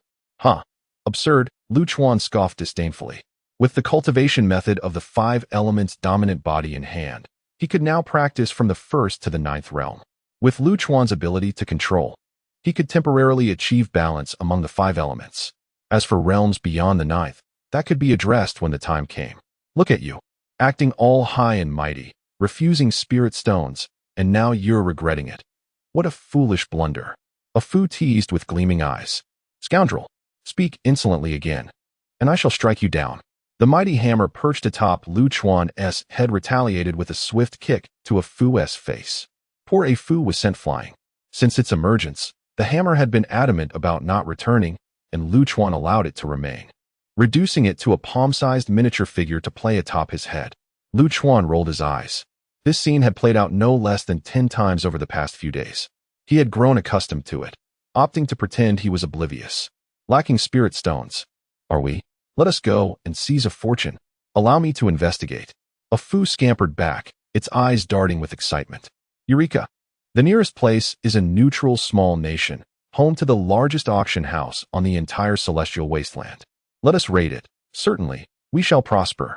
Moreover, this small nation is also the anticipated site of the Emperor's Dao field, allowing us to both accomplish our goals and reap a windfall. What could be more delightful? Do you take me for a bandit? Off to a zero-cost purchase? Lu Chuan exclaimed, delivering a firm punch to a Fu's head. Isn't that the case? A Fu replied stubbornly, raising its battered head to voice its last claim. Lu Chuan rolled his eyes. The Inhuai Kingdom, an anomaly on the celestial wasteland, stands as a neutral nation. In this land, it is nearly impossible to lead a tranquil life without aligning with a faction. Yet, the Inhuai Kingdom has thrived for over 100,000 years without taking sides. The reason is singular. It was once the dwelling place of the gluttonous emperor for the longest time. In the vast realm of Hauran, one may disregard anyone, but one must never disrespect the gluttonous emperor. After all, those who have shown disdain for that rogue have found themselves buried beneath the thick grass of their graves time and again. Even though the great Emperor of Heaven has departed for 100,000 years, Anhuai City remains a sacred pilgrimage site for practitioners. Naturally, Anhuai Kingdom is also renowned for its most illustrious industry, the auction houses. Countless precious treasures and rare materials grace the auction stages daily. There is nothing you cannot imagine, only what you cannot afford. Is this not a venue tailored for someone of my stature to amass resources? Today, I shall embark on the grandest zero-cost acquisition in history. At the capital of Anhuai Kingdom, Fubo City, amidst a lengthy queue of entrants, a masked youth and a gaunt, masked donkey gazed at the resplendent golden characters spelling Fubo City, erupting into sinister laughter. What are those two doing up front? Hurry up, others are waiting in line. My apologies, my apologies. Lu Chuan hastily removed his mask, simultaneously pressing down on the hammer atop his head that threatened to unleash chaos. He then gave a sharp slap to the sidekick, a Fu, exclaiming, "Damn it, stop feeding me such rotten ideas." A Fu, feeling rather dejected, insisted on entering the city. Why not just charge in with your sword and make rivers run red with blood? Let's see who dares to refuse payment. The hammer atop Lu Chuan's head, surprisingly, resonated with a Fu's sentiment. Indeed, Let us storm in together. The men shall serve as fertilizer, while the women can be claimed as wives." This suggestion carried a weighty implication. Lu Chuan spat vehemently. "Pa, do you take me for a heartless demon who slaughters without a second thought? Isn't that true?" The hammer and a fu echoed in unison. "Does the young man lack spirit stones?" teased a soldier guarding the city, chuckling at Lu Chuan's expense. After all, these two had just conspired loudly, their plans audible to those around. Observing Lu Chuan's strikingly handsome appearance, coupled with his low cultivation realm, the onlookers dismissed it as mere jest. "What? Do you think I lack spirit stones? What do you take me for, a pauper?" Lu Chuan glared fiercely at the soldier. His exquisite looks, juxtaposed with his apparent immaturity, made his fierce demeanor appear almost playful. The soldier, in good spirits, replied jovially. "The Sun family in East City is currently recruiting attendants, offering 10 high-grade spirit stones a month. You might consider trying your luck. If the young lady of the Sun family takes a liking to you, soaring to greatness is not merely a dream. Living off others? I relish the thought, Pa. Am I that kind of person? A true man must possess integrity," Lu Chuan declared boldly, his demeanor unwavering despite the absurdity of his words. Integrity. 1T put food on the table. The soldier shook his head, handing Lu Chuan a jade token. "This is your pass for the city and entry into the major auction houses. Take good care of it. Losing it could cost you 1,000 high-grade spirit stones." "Why not just steal it?" Lu Chuan retorted, accepting the jade token and carefully tucking it away. Observing Lu Chuan's endearing manner, the soldier couldn't help but chuckle, inscribing a few characters in the air. "Little fellow, I have already notified the Sun residents. You may report there at your convenience. Rest assured, you will not be at a loss." "Condescension, I say." "Pa." Lu Chuan sauntered into the city. Upon entering, he made a beeline for the East City. "Donkey, what kind of look is that? I merely wish to savor the taste of living off others. Do not misunderstand," he exclaimed. "What a disgrace, what a shame. Do you still care for your face, tarnishing the honor of your ancestors?" Observing Lu Chuan's exuberance, a fu lamented bitterly. Meanwhile, not long ago, the master of Mount Bulao, the first sovereign of the Qing kingdom, and the head of the Tianji Pavilion had already entered Fubo City. Within the Grand Lord's mansion of Fubo City, Yi Gucheng was leisurely sipping tea while listening to reports from his subordinates. Yi Gucheng was not only the lord of Fubo City, but also regarded as the sovereign of the Anhui kingdom. Given the diminutive size of the territory, calling oneself an emperor was rather pretentious. Thus the convention of the lord also serving as the sovereign had been established long ago. As he listened to his subordinates recounting those thunderous names, Yi Gucheng furrowed his brows and could not help but sigh. The imminent emergence of the great emperor's Taoist temple was a revelation that could not be concealed, for the celestial phenomena had already manifested. However, he pondered how many demons and spirits would swarm into Fubo City, and recognized that this was certainly not auspicious news. Chapter 86. The Mysterious Rune. The Sun family, a prestigious clan in Fubo City, boasts the esteemed Changyue auction house, which ranks among the top 3 in terms of strength. Recently, an overwhelming influx of cultivators has besieged Fubo City, rendering the auction house unable to cope with the incessant flow of business. Former servants have been dispatched to assist at the auction house, necessitating the recruitment of a new batch of attendants to ensure the smooth operation of the estate. Little ancestor, I implore you, do not indulge in such whimsical fantasies. Living off others is simply unacceptable. At the entrance of the Sun residence, Ah Fu tugged at Lu Chuan's clothing, attempting to halt his reckless pursuit of a life of ease. However, Lu Chuan, possessing a remarkable strength, effortlessly dragged Ah Fu into the Sun estate. "Young lad, have you taken a wrong turn?" The guard at the gate intercepted Lu Chuan. Noticing Lu Chuan's charming appearance and his mere first-level cultivation, the guard's tone softened considerably. Yes, we must have taken a wrong turn." Ah Fu hastily chimed in, only to receive a sharp slap from Lu Chuan across the face. I am here to apply for the position of a pretty boy. To be a servant." Lu Chuan grinned mischievously at the guard. He then proceeded to recount the recommendation he received from the city guards. The guard pondered for a moment, seemingly contemplating something. "If that is the case, since you come with a recommendation, follow me." The guard led Lu Chuan to a tranquil courtyard, offering a few instructions before departing. Shortly thereafter, a graceful woman appeared in the courtyard. The woman appeared to be in her 30s, possessing a standard oval face with exquisitely delicate features, adorned in an elegant long dress. Her demeanor was as serene as a gentle stream, neither ostentatious nor restless. "You must be the child that old Zhang mentioned." Upon seeing Lu Chuan, her beautiful eyes sparkled with delight, confirming his vivacious charm. "Hello, beautiful sister." In his quest for a life of leisure, Lu Chuan put on a facade of innocence. "Very well. With such a cute appearance and sweet words, who wouldn't be fond of you? I am Sun Caixia, the steward of the Sun residence. You may call me Aunt Sun from now on," the woman cheerfully declared, extending her hand to ruffle Lu Chuan's hair. Unbeknownst to her, a ferocious sword spirit resided atop Lu Chuan's head. Seeing the woman display such disrespect, the sword spirit, De Chue, bared its teeth and prepared to kick her. Fortunately, Lu Chuan was quick-witted and swiftly grasped De Chue in his palm. "Hee, sister, this is my little spirit beast. It's just a bit unruly." Sun Caixia furrowed her brow, casting a glance at the fierce visage of the sword spirit in Lu Chuan's hand, feeling somewhat uneasy. However, given Lu Chuan's low cultivation level, she ultimately refrained from further inquiry and asked him a few basic questions instead. Lu Chuan, with his knack for embellishment, spun a tale of woe, portraying himself as a pitiable orphan. This sorrowful demeanor stirred Sun Caixia's maternal instincts, almost drawing tears from her eyes. "My dear child, you shall work in the young lady's courtyard from now on, with a monthly stipend of 15 high-grade spirit stones. Moreover, I shall provide you with the cultivation methods for each realm. Diligently apply yourself, for within the Sun residence, every individual possesses the opportunity to rise above the ordinary." "Thank you, Sister Sun," Lu Chuan sweetly called out. "It is often said that good looks serve as a passport. Try bringing someone with a face full of blemishes and an unattractive appearance, and you will undoubtedly find that such treatment is impossible." Lu Chuan's duties were quite simple. He merely tended to the spiritual flowers and herbs in the courtyard of the young lady of the Sun family each day. In pursuit of his dream of living off the fruits of another's labor, Lu Chuan exerted considerable effort. That very evening, he worked overtime, memorizing all the information pertaining to the spiritual items.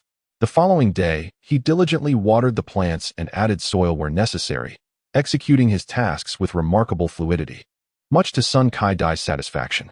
However, Lu Chuan was somewhat discontented, for he had not yet encountered the beautiful heiress on his first day. Without even seeing the principal figure, how could he entertain thoughts of living off her? Quite intriguing indeed. That night, a Fu merrily entered Lu Chuan's small room, his wise eyes sparkling with excitement. "What on earth has gotten into you?" Lu Chuan quipped, swatting a Fu playfully. Unfazed by the slap, a Fu tossed his head flamboyantly and exclaimed, "Guess what I've discovered?" "Don't. I'm here to live off others, not to get into trouble," Lu Chuan retorted, anticipating a Fu's antics. "Uh-huh." A Fu, undeterred, leaned closer, his intelligent eyes gleaming. "Look at this." As he spoke, a Fu projected an image before Lu Chuan. The scene was shrouded in darkness, with ancient runes flickering intermittently. "What is that?" Lu Chuan inquired, feeling a shiver run down his spine at the fleeting runes. Known for his audacity, this was the first time he had experienced such a sensation, particularly given his unusual mental state. "I have no idea," a Fu replied earnestly. Shaking his head, Lu Chuan nearly spat out a mouthful of blood, delivering a punch to a Fu's head. "You don't know? Then why are you so excited?"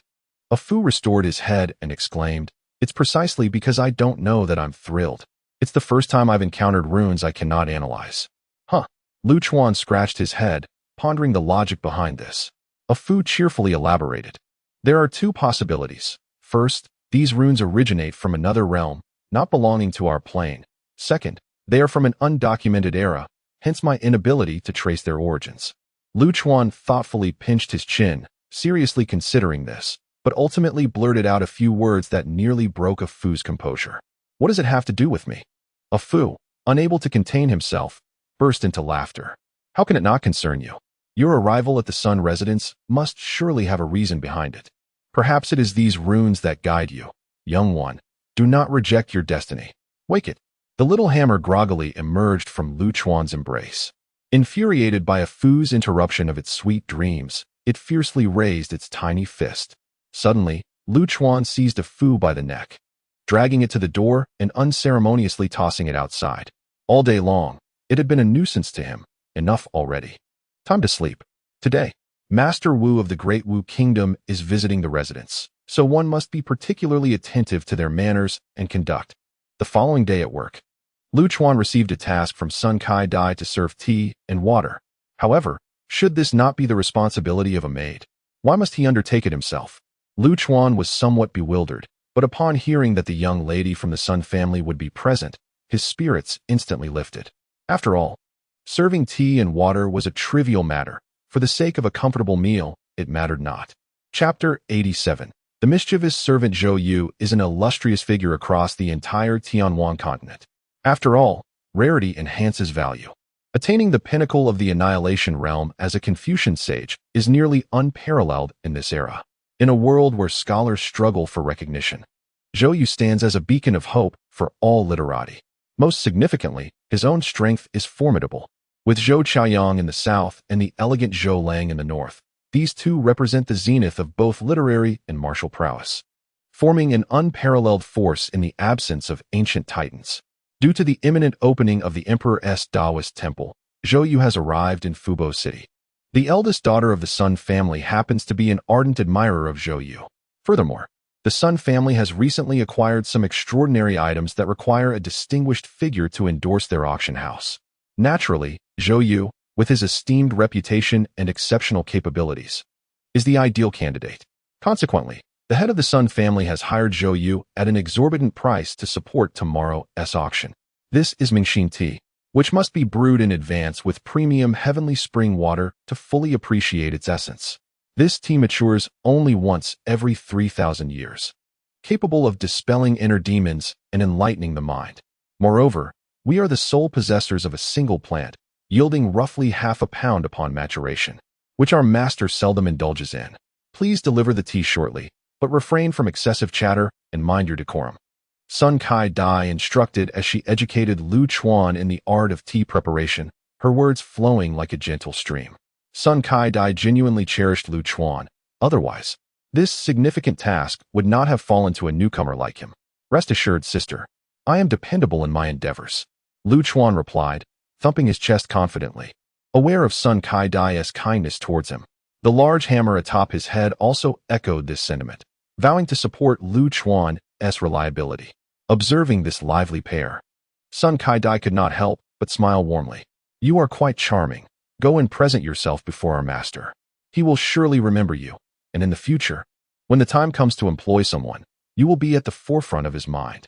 As she spoke, Sun Kai Dai turned to fetch an exquisite tea tray. However, as soon as she turned away, Lu Chuan, driven by curiosity, seized the tea bowl. The clear tea exuded wisps of ethereal steam, within which seemed to dance the symbols of civilization, an enchanting sight. Delicious Lu Chuan could not resist inhaling the fragrant aroma. The large hammer leaped onto Lu Chuan's hand, joining in the indulgence of the aroma. Puffed Sun Kai Dai, holding the tea tray, nearly choked upon witnessing this whimsical duo. All right, I will save you a tea leaf for later. It's almost time, we can deliver it now. With a playful scolding, she affectionately ruffled Lu Chuan's hair, almost provoking the hammer into a frenzy. Lu Chuan, balancing the tea tray, sauntered out. However, after just a couple of steps, he could not resist taking another delightful sip from the tea bowl. As the tea slid down his throat, its sweetness lingered, allowing his entire being to relax. I am indeed a country bumpkin utterly unacquainted with the world, Lu Chuan sighed, having consumed 100,000 years' worth of strength-enhancing pills. The large hammer leaped onto Lu Chuan's hand, clinging to the teacup, and extended its tiny tongue to lick it enthusiastically. How delightful! The large hammer mimicked Lu Chuan, swaying its head in a state of bliss. Suddenly, Lu Chuan seized the large hammer. Are you a dog? Your tongue can curl, huh? You've consumed half a cup of tea. Gazing at the remaining half of the tea, Lu Chuan felt a wave of frustration. Delicious, delicious. The large hammer waved its little arms and legs, eager to reach for the teacup again. Lu Chuan promptly placed the large hammer back on his head, covering the teacup. Delicious? Nonsense. Wait a bit, and let the donkey rummage through its treasure trove. That rascal is a habitual offender and should be able to procure something. Then we can indulge. Gaga, master, you're the best. Upon hearing this, the large hammer emitted a laugh reminiscent of an old duck, causing Lu Chuan's eyelids to twitch. He couldn't help but wonder where this little creature had learned such behavior. Your Excellency, the National Master, please. Master Sun, please. In a serene little courtyard, Zhou was discussing matters regarding the auction house platform with Sun Bai Mo, the head of the Sun family. The Sun family's young lady, Sun Lianxue, stood gracefully behind Sun Bai Mo, continuously glancing at Zhou. Sun Bai Mo, having a son in his old age, spoiled Sun Lianxue immensely. She, in turn, was commendable, having not inherited the vices of the second-generation wealthy. Instead, she was refreshingly refined and exceptionally virtuous.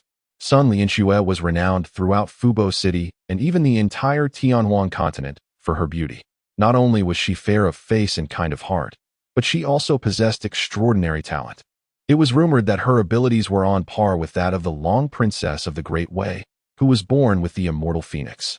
What worried Sun Bai Mo was that his precious daughter's temperament was rather too gentle, making her ill-suited for the family business. Currently, aside from the auction house, Sun Bai Mo's greatest interest was to find a suitable son-in-law. Ahem. Sun Bai Mo noticed an unusual aura emanating from behind him, prompting him to clear his throat twice. Sun Lianxue's face flushed crimson as she stole another glance at Zhou before lowering her gaze to her toes. Zhou was not only refined and elegant, but also remarkably handsome. What girl could remain indifferent? Sun Bai Mo did not wish for Sun Lianxue to engage too much with someone like Zhou. Even if Zhou were willing to marry his daughter, it would likely not be the Sun family climbing the social ladder, but rather their entire clan being consumed whole. Sun Bai Mo shifted the topic. Your Excellency, the National Master, would you care to try our Sun family's Mingxin tea? Zhou clasped his hands in a gesture of respect and smiled. I have long heard of its reputation. It is a rare opportunity today, so I shall not be polite. Serve the tea. Sun Bai Mo proudly lifted his chin. The Mingxin tea was unparalleled in the Tianhuan continent, and Sun Bai Mo certainly had reason to be proud. Here it comes. Lu Chuan hurriedly approached with a tea tray. Upon hearing that voice, Zhou's body jolted, a sense of familiarity washing over him. Turning to glance at the little attendant clad in green, he found himself momentarily stunned. Zhou could hardly fathom that this harbinger of death would appear within the Sun family, and moreover, as a mere servant. My lord, the tea you requested is steaming hot, Lu Chuan cheerfully announced as he placed the tea tray upon the stone table. What a handsome fellow. This young man has a promising future. Da Chui gazed at Zhou, his eyes sparkling with admiration as he raised his tiny fist in excitement. As for the prior admonition from Sun Kai-dai, it had long since been cast aside, forgotten in the clouds. Puff. Noticing Zhou's unusual expression, Sun Bai Mo assumed that Lu Chuan had offended him, and a surge of resentment welled up in his throat. Haha, this little rascal is quite naive. Please do not take offense, esteemed National Master. With that, Sun Bai Mo shot a fierce glare at Lu Chuan, urging him to retreat. However, Lu Chuan, undeterred, defiantly returned the glare. You little rascal. Upon encountering Lu Chuan's mischievous gaze, Sun Bai Mo felt his anger rise, his face flushing crimson. TCH. Were it not for the possibility of you becoming my father-in-law, I would twist your head off. A little rascal indeed. You resemble an old rascal to me. Lu Chuan disdainfully curled his lip, then cast a flirtatious glance at Sun Lianxue. My dear girl, would you fancy a pretty boy? Just say the word, and I shall have one delivered to you immediately. Chapter 88. The soft and adorable one Sun Lianxue. This young girl had never encountered such audacity and shamelessness. She was instantly terrified, her face paling as she timidly clutched the hem of Sun Bai Mo's garment. I don't know you. What are you babbling about? Sun Bai Mo was seething with rage, his temper flaring so intensely that he could have easily broken Lu Chuan's legs, had it not been for the presence of Zhou. Please, Master Sun, do not be angry. Do not be angry. Zhou, coming back to his senses, cheerfully intervened, grabbing Sun Bai Mo's arm. Everyone has a love for beauty, and Miss Xue is indeed stunning, deserving of admiration. Master Guosher, you. Sun Bai Mo was at a loss for words, bewildered by Zhou's unexpected support for this impudent scoundrel. Master, let us sit together. After calming Sun Bai Mo, Zhou turned to Lu Chuan and bowed respectfully. Sun Bai Mo's heart sank. Zhou's gesture was one of deference typically reserved for juniors. You know me? Lu Chuan plopped down casually, casting a puzzled glance at Zhou. We have met once before, albeit in different circumstances, Zhou replied, seemingly eager to befriend Lu Chuan, revealing little of his intentions. Despite Lu Chuan's seemingly daft demeanor, his mind was quite sharp, and he quickly deduced that this fellow was somehow connected to the assassination of Chow Yunlan. Given that Lu Chuan had only been on the Tianhuan continent for a few days, his involvement in the Chow Yunlan incident made the connection rather straightforward. Sun Bimo was left perplexed, uncertain about the origins of this brazen young servant. However, Lu Chuan had no intention of pursuing the matter further. Viewing his dealings with Chow Yunlan merely as a transactional affair devoid of emotional entanglement. Let us have tea. The moment I laid eyes on you, I sensed great potential. Lu Chuan jovially pushed a half-empty teacup, previously sipped from a hammer, toward Zhou Yu. Sun Bimo's eyelids twitched in disbelief. How could this young servant exude such an air of unwarranted self-importance? Flattery, flattery. Zhou Yu chuckled, lifting the teacup only to discover it contained merely half a cup of tea, nearly causing him to spit it out in shock. It was obvious that the tea had been pilfered. Sun Bimo's face darkened at the sight of the half-filled cup in Zhou Yu's hands, his desire to strangle Lu Chuan growing stronger. What astonished Sun Bimo further was Zhou Yu's apparent lack of disdain, as he blissfully took a sip. Excellent tea. This left Sun Bimo wide-eyed. What had come over Zhou Yu? When had he become so affable? Since my young master is present, I shall refrain from intruding on this lively gathering. After finishing his tea, Zhou Yu wasted no time and expressed his gratitude to Sun Bimo. He then bowed to Lu Chuan, saying, "Young master, I shall not disturb you any longer." "Indeed, promising young man, make sure to mention my name in your future endeavors," Lu Chuan replied, nodding nonchalantly, resembling a rogue. Sun Bimo was left dumbfounded. After much effort, he had finally managed to invite this esteemed figure. And now it seemed all for naught. "Esteemed master, please hold your steps. The terms can still be negotiated." Sun Bimo assumed that Zhou Yu intended to leverage the matter concerning the little servant for personal gain and hurriedly pursued him. "Hey, little sister," Lu Chuan interjected, eager to follow and confront Sun Lianxue, his hands rubbing together in excitement. What are you going to do? Help! Someone! Sun Lianxue, her complexion paling in fear, found herself cornered after a moment's hesitation. The critical aspect was that this was her own home. Do not shout, do not shout. Even if you scream until your throat is raw, no one will hear you. Lu Chuan advanced step by step towards Sun Lianxue. Indeed, there was no one nearby, as Sun Bimo had taken everyone away for a discussion with Zhou Yu, wary of eavesdroppers. The task of delivering tea had been expressly entrusted to Sun Kaidai. Sun Lianxue had never encountered such a predicament and was terrified, retreating continuously as tears threatened to spill from her eyes. "Oh dear, this little lamb is simply too endearing," Lu Chuan remarked, extending his hands and forcefully pressing them against Sun Lianxue's delicate face. To her astonishment, he then proceeded to rub her cheeks vigorously, causing her pale visage to flush a deep crimson. "Wu, what are you doing?" "Ah!" Sun Lianxue cried out in fright. "The old doctor said my stomach is weak and I cannot eat hard food. What should I do?" Lu Chuan said with a smile, finding the soft and tender girl utterly delightful. Then, just eat soft food." Sun Lianxue stammered through her sobs. "Do you have any soft rice?" Lu Chuan suddenly leaned closer, his eyes sparkling like stars, fixated on Sun Lianxue. Upon meeting his gaze, she abruptly realized she had been played. This little servant had no intention of being lewd. He was merely toying with her. Sun Lianxue possessed a clever heart, a gift bestowed upon her by fate at birth. This heart enabled her to perceive many things and discern right from wrong. Although this little servant was somewhat cheeky and was rubbing her face with force, she felt no trace of malice. Of course, there was no malice, nor was there an ounce of affection. He was simply amusing himself. "Wu, could you please move aside? I want to find my father." Sensing Lu Chuan's lack of ill intent, Sun Lianxue's courage grew slightly, though just a little. She had initially intended to sound fierce, but her voice came out soft and tender, resembling a plea.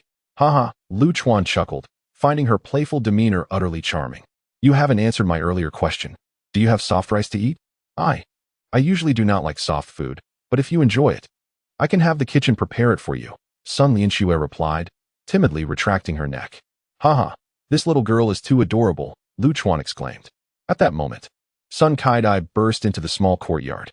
Upon spotting Lu Chuan cornering Sun Lianxue against the wall, she immediately grew alarmed. Sun Kaidai rushed forward. seizing Lu Chuan and heading straight for the back door of the Sun residence. Sun Lianxue finally found a moment to catch her breath, gazing curiously at Lu Chuan's retreating figure. She had never encountered a person like him before, neither malevolent nor benevolent, resembling a soulless automaton. Hurry up. When the master returns, he will undoubtedly break your legs, Sun Kai-dai exclaimed, producing a small ring which she pressed into Lu Chuan's palm. Inside were some spirit stones and a few medicinal pills. Once you head south into the territory of the Great Way, you will be safe. Lu Chuan looked at Sun Kai-dai with a hint of perplexity. Sister, why are you being so kind to me? I've only been in the manor for 2.5 days. There's no reason for such favoritism. Sun Kai-dai smiled helplessly. If my brother had not encountered misfortune, he would be your age by now. Now, hurry up. You truly are a source of worry. Emotional solace. Lu Chuan released a sigh of relief. He thought perhaps Sun Kai-dai had taken a liking to him, pondering whether, if she confessed her feelings, he would accept or not. Little rascal, where are your thoughts wandering? Observing Lu Chuan's lewd expression, Sun Kai-dai shot him an exasperated glance. Chapter 89. Business Negotiations. Master Guosher, please wait. Sun Baimo pursued Zhou Yu, perspiration streaming down his brow.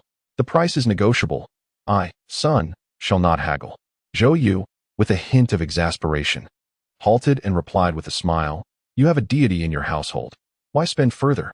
Sun Baimo furrowed his brow in skepticism, for the deity Zhou Yu spoke of could only refer to that loquacious little servant. Yet, that rascal was merely of the first realm. How could it be possible? Despite his uncertainty regarding Zhou Yu's intentions, Sun Baimo discerned the importance of seizing this opportunity.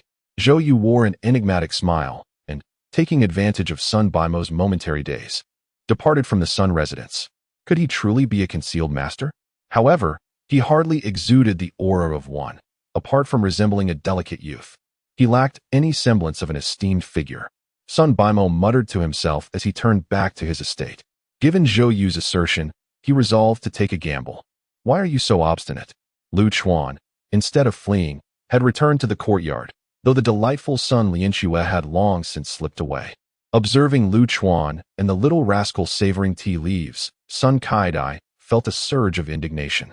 Although the head of the Sun family was generally amiable, Lu Chuan had caused considerable trouble, and even the most patient of individuals would harbor some ire. While he would not resort to killing Lu Chuan, breaking a leg and expelling him from the Sun family was certainly inescapable. Why are you so obstinate? De Chue mimicked Sun Katie's tone, bouncing atop Lu Chuan's head.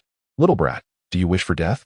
Lu Chuan rolled his eyes in irritation and pressed De Chue into the tea bowl. The antics of this duo nearly shattered Sun Katie's composure. At that moment, Sun Baimo rushed into the courtyard. Sun Katie's face turned pale as she hurried over, pleading with the head of the family. Master, please temper your anger. The child is merely playful and unaware. I will ensure he is properly instructed. The fault lies with me for not providing clearer warnings. Enough, Kai-dai. Attend to your matters. I need to speak with the young lad. Sun Baimo interrupted her. Young lad? Sun Kai-dai momentarily faltered, struggling to turn her head towards Lu Chuan. Dear sister, you may return to your duties. I shall treat you to a meal when time permits. Lu Chuan cheerfully waved his hand. With her mind in a whirl, Sun Kai-dai could only retreat in a flustered state.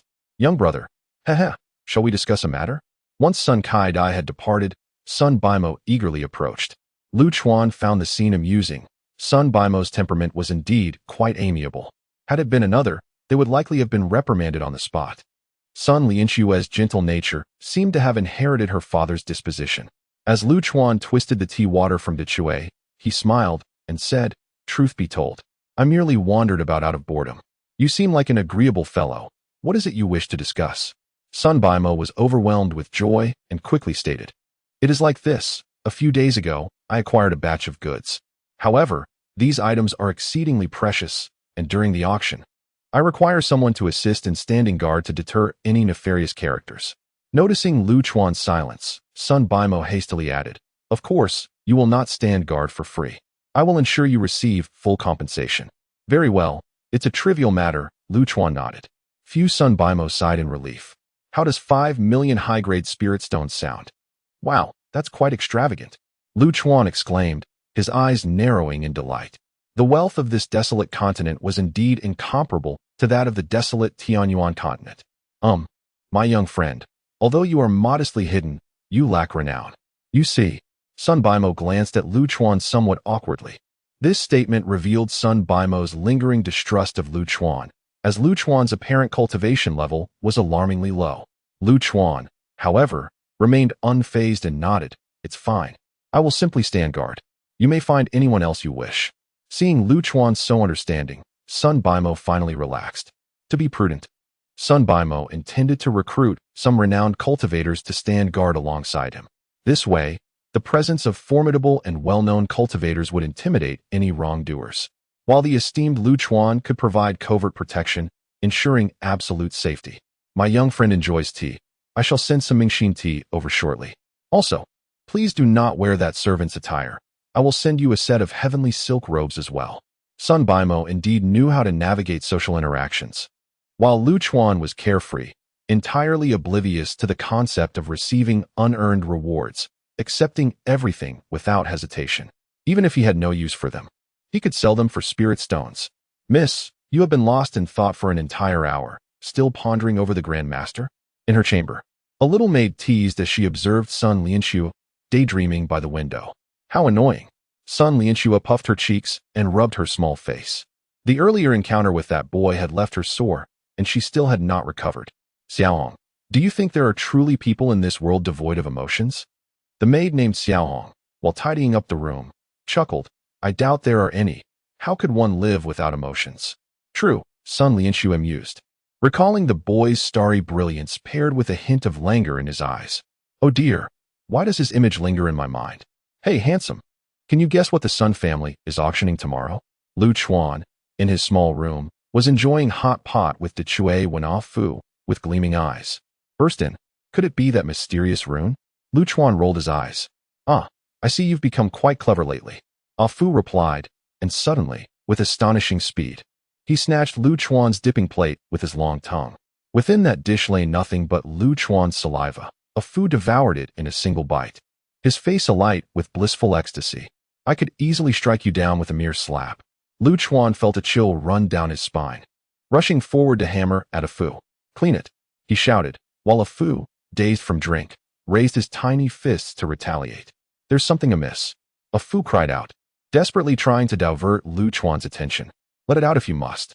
Returning to the table, Lu Chuan prepared another dipping sauce. I traced it back.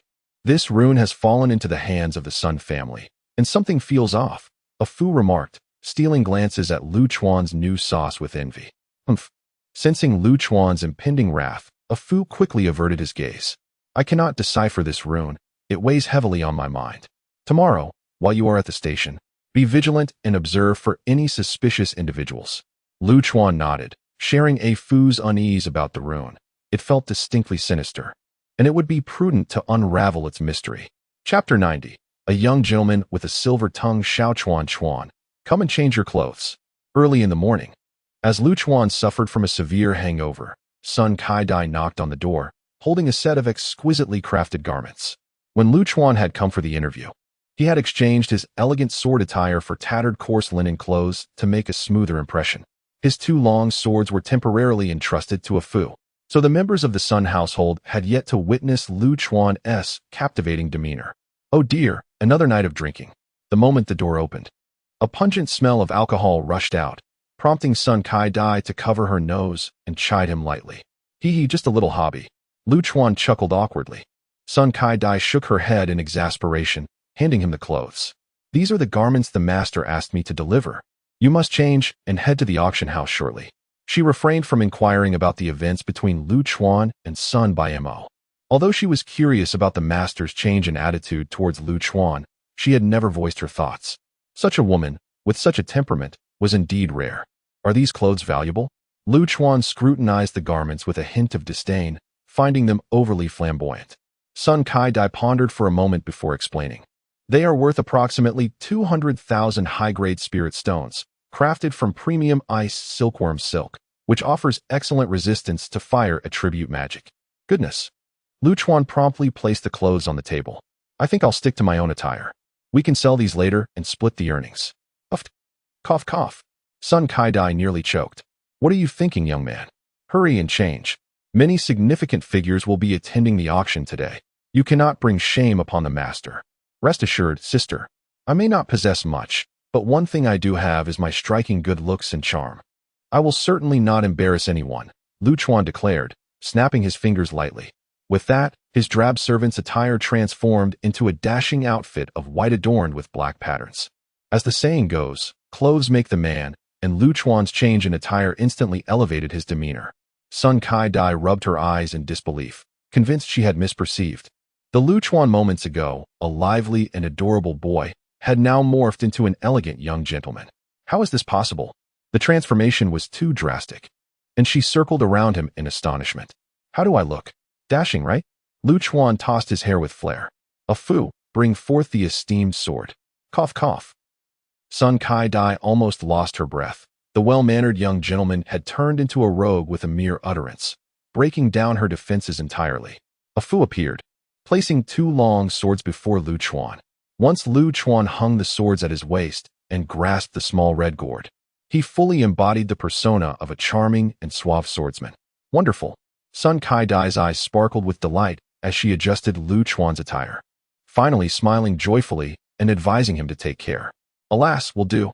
Lu Chuan gently nodded, feeling a stir within his heart. After so many years, he had long forgotten the sensation of familial affection.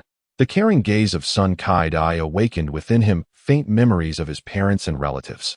Despite having known each other for merely a few days, they managed to touch the tenderest parts of one another's hearts. Fate, indeed, is ineffable. Upon reaching the entrance, an opulent carriage drawn by a spirit beast awaited them, having been in readiness for some time. When Sun Baimo saw Lu Chuan, his mouth fell agape in astonishment. The transformation was indeed remarkable. Beside him, Sun Lianxue was equally bewildered, unable to reconcile this noble young man with the rogue from the previous day. Oh, the lovely maiden is here as well. Come join your brother, Lu Chuan remarked, unable to resist the urge to tease the soft-spoken Sun Lianxue. In an instant, her defenses crumbled. She was certain he was indeed the same scoundrel from yesterday. Little Xue, why not share a carriage with the young master? Sun Baimo suggested, playfully nudging his daughter towards Lu Chuan. Daddy, Sun Lianxue protested, feeling a mix of embarrassment and irritation. Though she recognized Lu Chuan meant no harm, she dared not meet his gaze. You young people surely have common interests to discuss. Take your time, we are not in a hurry, Sun Baimo exclaimed cheerfully, personally arranging for Lu Chuan's transportation. Old rascal, Lu Chuan thought, bemused. Was Sun Baimo intent on making him a son-in-law? Get in, get in. What is there to be shy about? Sun Baimo urged, pushing his daughter towards the carriage. Daddy, if others see me, how will I face them? Sun Lianxue clung to the carriage door, her eyes glistening with tears. What does it matter? Who would dare to speak ill? I'll silence them, Sun Baimo retorted, his voice booming. With a firm tug, he pried Sun Lianxue's petite hand from the door. Losing her balance, she tumbled into the carriage, landing squarely in Lu Chuan's embrace. Observing the flustered and tearful Sun Lianxue, Lu Chuan reached out, playfully tousling her delicate face. Hey there, lovely maiden, no need to be so hasty. Of course, if you cannot wait, I wouldn't mind at all. Please don't come closer. Sun Lianxue squeaked, wriggling away from Lu Chuan's grasp and retreating to a corner, trembling. Come sit, or I might just have to strip you of your clothes, he teased, unable to resist the urge to playfully torment her, finding her utterly adorable. Sun Lianxue shivered in trepidation, wiping away her tears as she reluctantly settled across from Lu Chuan. What do you have there? Lu Chuan inquired, noticing the exquisite little box in her left hand. Tofu, Sun Lianxue exclaimed pitifully as she opened the box, a rich aroma wafting forth. Alas, the tofu had crumbled into a mushy mess. Seeing the shattered tofu, she couldn't help but burst into tears. Do not cry. Lu Chuan shot her a fierce glare.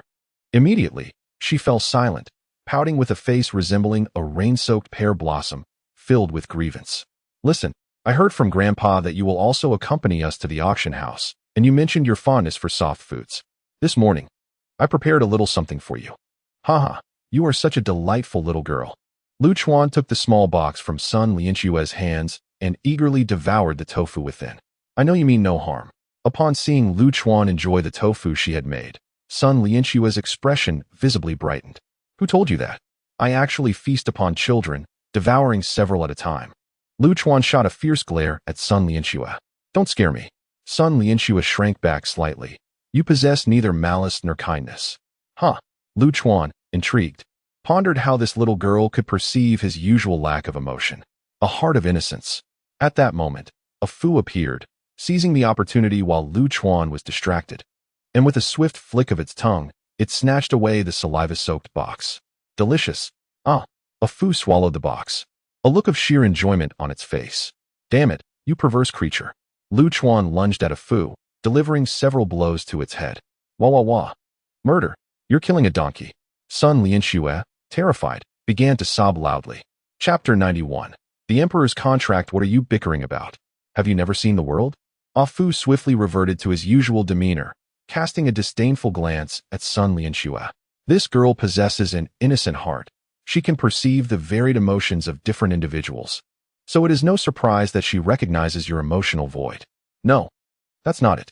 They say I have a heart as exquisite as a seven-pore jade. Sun Lianxue weakly countered. Ah Fu spat dismissively. A bunch of fools understand nothing. A seven-pore jade heart signifies a person of cunning, and you, my dear, are far from possessing such acumen. Oh, Sun Lianxue puffed her cheeks in a display of indignation. Ha ha ha. Ah Fu then turned to Lu Chuan. His lips pursed in a sycophantic manner.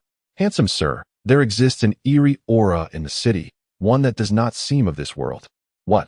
Aliens? Lu Chuan could not help but roll his eyes. Wait a moment. Ah Fu suddenly spun around, grinning widely to reveal his large, prominent teeth, and bellowed at Sun Lianxue. Ah! Sun Lianxue, startled, rolled her eyes back and fainted on the spot. Uffed. Lu Chuan nearly spewed a mouthful of blood. He quickly scooped the unconscious Sun Lianxue into his arms, using his thigh as a makeshift pillow to settle the little girl. Why in the world would you frighten her like that? Lu Chuan slapped Ah Fu's face in irritation. T-Sich, haven't eaten? Ah Fu, unfazed by the slap, even managed to mock. I've noticed you've been quite perverse lately. Lu Chuan rolled up his sleeves, ready to give the donkey a good thrashing. Haraha. I was only joking. No need to be impulsive. Ah Fu hastily jumped away, suddenly adopting a serious expression. It is not beneficial for her to be aware of matters beyond her understanding. Lu Chuan rolled his eyes, finishing the thought from earlier. Ah Fu nodded. There is indeed an eerie aura in the city, the source of which I cannot decipher. The only possibility is that this aura stems from a power not belonging to the system of this world.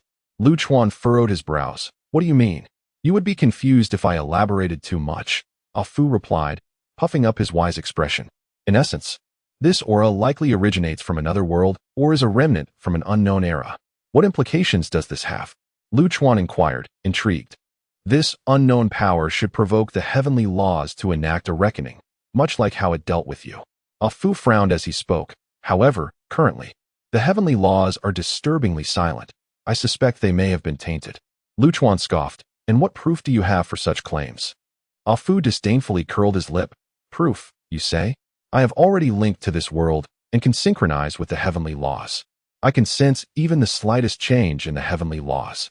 Presently, they are shrouded in a heavy stillness, likely influenced by this strange aura. Lu Chuan tossed his hair flamboyantly. How intriguing. Are we on the brink of an alien invasion? Ha ha ha. The invincible swordsman battling aliens sounds ever so delightful. Strangely, if it were beings from other realms, they should be constrained by the Emperor's covenant, making entry into this world impossible. Ah Fu mumbled in confusion. If this were a force that once existed in this world, it shouldn't exert such a tremendous influence over the heavenly Tao. The Emperor's covenant? What is that? Lu Chuan inquired with curiosity. Ah Fu proudly lifted its head, for knowledge was its forte. The Emperor's covenant is a protective barrier.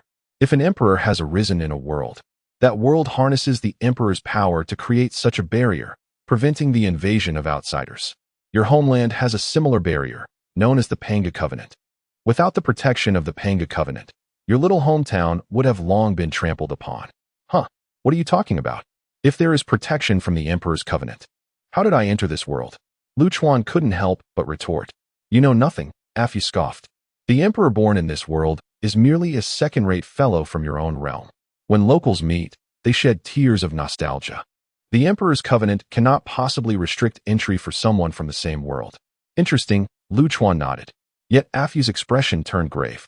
The problem is, with the Swallowing Sky Emperor being the most formidable figure throughout history, the barrier laid by the Emperor's decree should theoretically prevent any other forces from intruding. No one should be able to enter.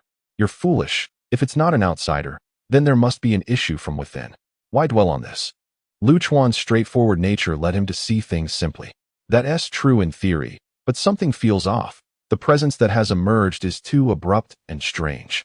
Afyu shook its head, determined to capture that rascal and deal with it severely. Are you instructing me on how to act? Lu Chuan exclaimed, swatting Afyu away.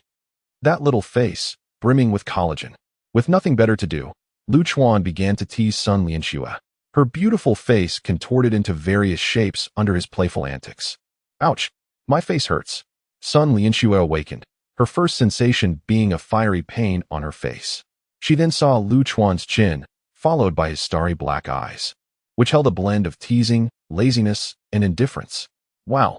Sun Lianxue suddenly realized she was lying on Lu Chuan's lap and bolted upright in fright. Ha! Observing her dramatic reaction, Lu Chuan couldn't help but laugh. I'll let you rest on my thigh. You ought to let me rest on yours. No, don't.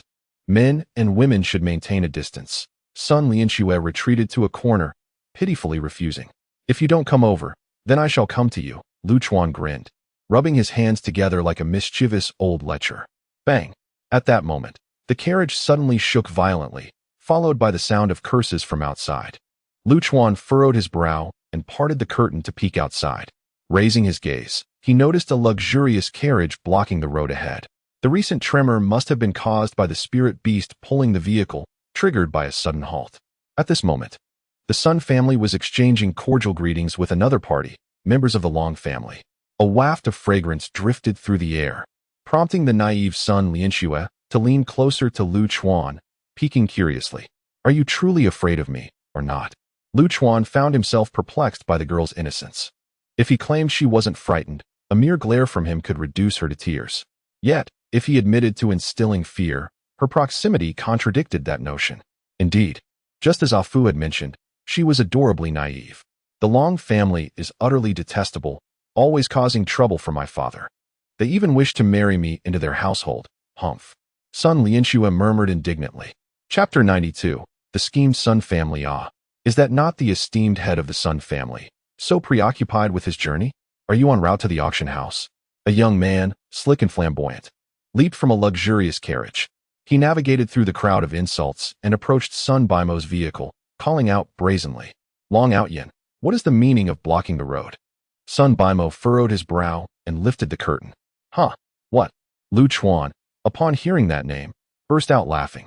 Long Outyin, ha ha ha. Sun Lianxue looked at Lu Chuan with a puzzled expression, as she had just sensed a fleeting moment of joy from him.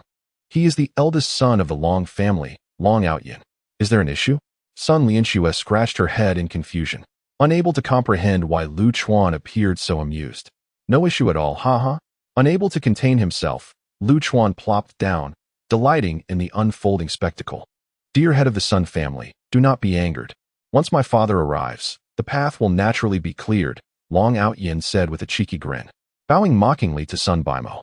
Sun Bimo's expression darkened, his teeth clenched so tightly that the muscles in his jaw were visibly strained. The Long family was the foremost clan in Fubo City and also operated an auction house. As the adage goes, rivals are found among peers, and competition in business naturally intertwines with conflicting interests, making friction quite commonplace. However, Sun Bimo had not anticipated that the Long family would dare to obstruct him on the main thoroughfare. Sun Bimo understood well that despite the presence of only Long Outyin causing a ruckus, many eyes were undoubtedly watching from behind. To pass through here unscathed today would require considerable effort. It seemed that Fubo City was currently in turmoil, with the city lord Yi Guqing unable to tend to matters concerning the auction house. The Long family had seized this opportunity to act so audaciously. Speak. What conditions would allow me to pass? Sun Bimo, wishing to avoid unnecessary conversation, asked directly.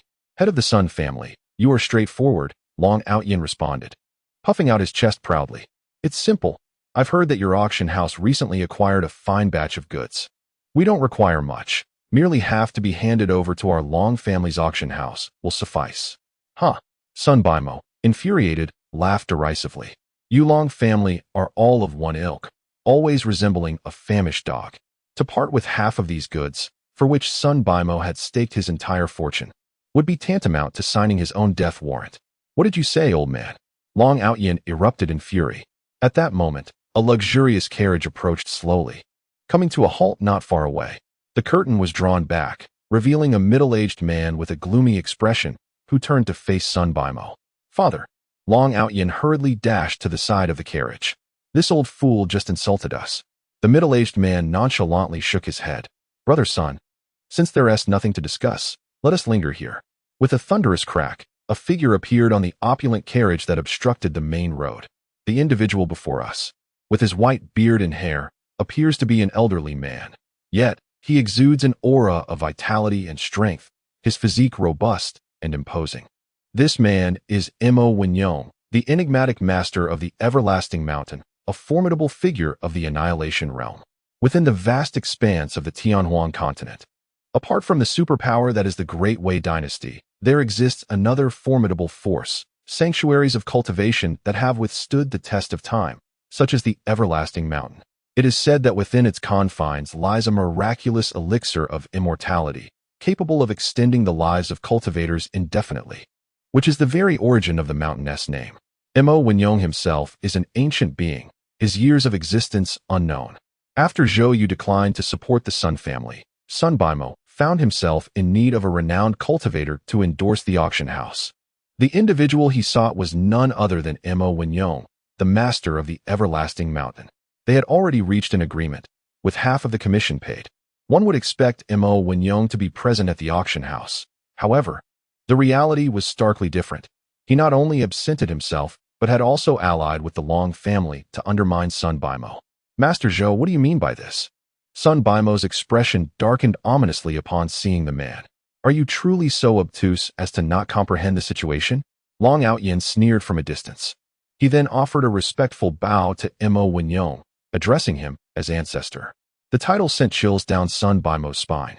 The Long family had an unexpected connection with the Everlasting Mountain, a revelation that revealed the depths of their hidden ties. Reflecting on the ease with which he had secured Mo Winyong's involvement, Sun Bimo realized that it was rather unnatural, even to the point of Mo Winyong approaching him proactively. Clearly, this had been orchestrated by the Long family. Master Mo, as a formidable figure of your stature, do you not fear the mockery of the world for employing such underhanded tactics? At this juncture, Sun Bimo could only engage in verbal sparring. You are mistaken, Master Sun. Mo Winyong replied, seemingly indifferent to Sun Bimo's presence. In the realm of business, competition is merely a matter of strategy. Your own folly is to blame. Indeed, Sun Bimo conceded with a wry smile, recognizing his defeat. In the world of cultivation, the means are of little consequence. The outcome is what truly matters. He cast a worried glance at Sun Lianxue, his heart heavy with concern. If he were to perish one day, how would his Na'vi daughter navigate the treacherous realm of cultivation? Daddy, Sun Lianxue called gently. I'm fine. Sun Bimo managed a strained smile as he turned back to Mo Winyong. I concede. The items can be divided equally, and I shall clear the way for you. Very well. Mo Winyong nodded, then abruptly shifted the conversation. Outyin has taken a liking to your daughter. If you do not mind, may I propose this union? Upon hearing this, Long Outyin's eyes burned with desire as he gazed at Sun Lianxue, who had long captured his interest. If he could wed this exquisite maiden, and through secret methods transplant her exquisite heart into himself, the benefits to his future cultivation would be immeasurable. Feeling the intense gaze of Long Outyin, Sun Lianxue's delicate face turned pale, and she timidly hid behind Lu Chuan. Observing the intimate interaction between Sun Lianxue and Lu Chuan, Long Outyin, who had long regarded Sun Lianxue as his personal possession, was consumed with fury. He shot a fierce glare at Lu Chuan, contemplating how to eliminate this pretty boy. Heh! Sun Bimo chuckled coldly, realizing that he was waiting for him here. With only one precious daughter, how could Sun Bimo allow Sun Lianxue to marry into the tainted Long family? Moreover, he intended to pass on his vast business to Sun Lianxue in the future. Marrying Sun Lianxue would essentially mean acquiring the Sun family's assets. The Long family truly had a clever scheme. Negotiations could occur over many matters, but this one was utterly impossible. Long Outyin, Have you looked in the mirror to see what kind of person you are to be worthy of my daughter? Sun Bimo confronted him directly. For his daughter, he would not hesitate to take on the entire world. Old fool, do not mistake my patience for weakness. Long Outyin was left in a state of exasperation. Chapter 93. Step aside. I am about to show off as attention shifted to his beloved daughter. Sun Bimo's countenance gradually changed, his brows knitting together. His eyes sparkled with a piercing intensity, sharp as blades, as he bellowed, "My dignity does not require validation from others. You, wretched brat, have no place to speak here. Long tongue, if you wish to devour the Sun family, let us see if you possess the appetite for it." With the echo of Sun Bimo's voice, dozens of figures surged forth from a distance. Though few in number, their movements exuded an aura of formidable might. After years of maneuvering in Fubo City, Sun Bimo certainly had his share of strength. These individuals were his trump card. Filangshi, he chuckled darkly from within the carriage, unexpectedly. You have indeed managed to summon it. Filangshi is an ancient practice that necessitates the synchronized cultivation of several individuals to yield results. It is said that once perfected, a united force of these practitioners can confront even the most powerful cultivators of the annihilation realm. The emergence of Filangshi would compel the Long family to reconsider whether a complete severance with the Sun family is truly worth the risk. Should a conflict arise, it could potentially devastate a significant portion of Fubo City, prompting intervention from Yigu City. Thoughts of the city lord, known as the Sword Immortal, caused Long Tongue's expression to shift considerably. Moreover, Sun Bimo was notoriously devoted to his daughter. For Sun Lianxue, he would go to any lengths. Long Tongue had no doubt about Sun Bimo's resolve to confront the Long family should it come to that for the sake of his daughter. Ultimately, Long Tongue shook his head with a smile. Brother Sun, do not be enraged. If you do not wish for Lianxue to join my Long family, then let it be. Upon hearing this, Long Outyin grew frantic, clinging to the carriage window and shouting, Father, we cannot let this opportunity slip. With our ancestor present, we must finalize this marriage today. Slap. Long Tongue raised his hand and struck Long Outyin, commanding, silence. You have no say in this matter. Long Outyin was momentarily dazed by the blow, bowing his head in submission. Brother Sun, we shall meet at the auction house. Long Tongue said with a forced smile as he prepared to turn away. Wait. At that moment, Lu Chuan, who had been watching the spectacle, suddenly spoke up. All eyes turned to the strikingly handsome young man, though his lack of strength was almost laughable. Sun Bimo was also taken aback. He had revealed his trump card just to navigate this storm, and now this? Young brother, there is nothing further to discuss. Let us proceed to the auction house. Be silent. Lu Chuan rolled his eyes. Be silent. At that moment, De Chue poked his small head out from Lu Chuan's embrace. This creature, having indulged too much the previous night, had just awoken and was mimicking Lu Chuan's speech. Sun Bimo's lips quivered as he regarded the pair, one large, one small, both seemingly devoid of prowess, making him feel as though he had fallen victim to an elaborate ruse. At this moment, Mo Wenyong, who had remained aloof, suddenly narrowed his pupil sharply. As he noticed the small red gourd held in Lu Chuan's hand, a surge of recognition washed over him. If he was not mistaken, it was the legendary Chaos Gourd, missing for over 200,000 years. Recalling the tales surrounding this artifact, Mo Wenyong's gaze ignited with fervor. Lu Chuan cast a sidelong glance at Mo Wenyong, a sneer tugging at the corner of his lips, before shifting his attention to Long Outyin. Did you just glare at me? A burst of laughter erupted from the Sun family members, bewildered by the audacity of such blatant provocation. What did you say? You little brat? Long Outyin, still seething from a recent slap, was not in the mood for games and was confronted by this insolent fool. Ah! Lu Chuan flamboyantly tossed his hair, declaring, Everyone stand back. Today, I shall put on a show before Long Outyin. Ha ha, you little trickster. Are you performing acrobatics with those two swords hanging from your waist? Long Outyin dismissed Lu Chuan entirely. After all, a typical individual would hardly regard a mere fledgling in the realm of qi as a threat. Even the dogs raised by the Long family would scarcely glance at a cultivator of the gathering qi stage. Moreover, a genuine cultivator, even a sword practitioner, would never display swords hanging from their waist in such a manner. To the eyes of seasoned practitioners, Lu Chuan's appearance seemed akin to a performer on the streets. Enjoying a laugh, are we? Suddenly, Lu Chuan erupted, charging directly at Long Outyin.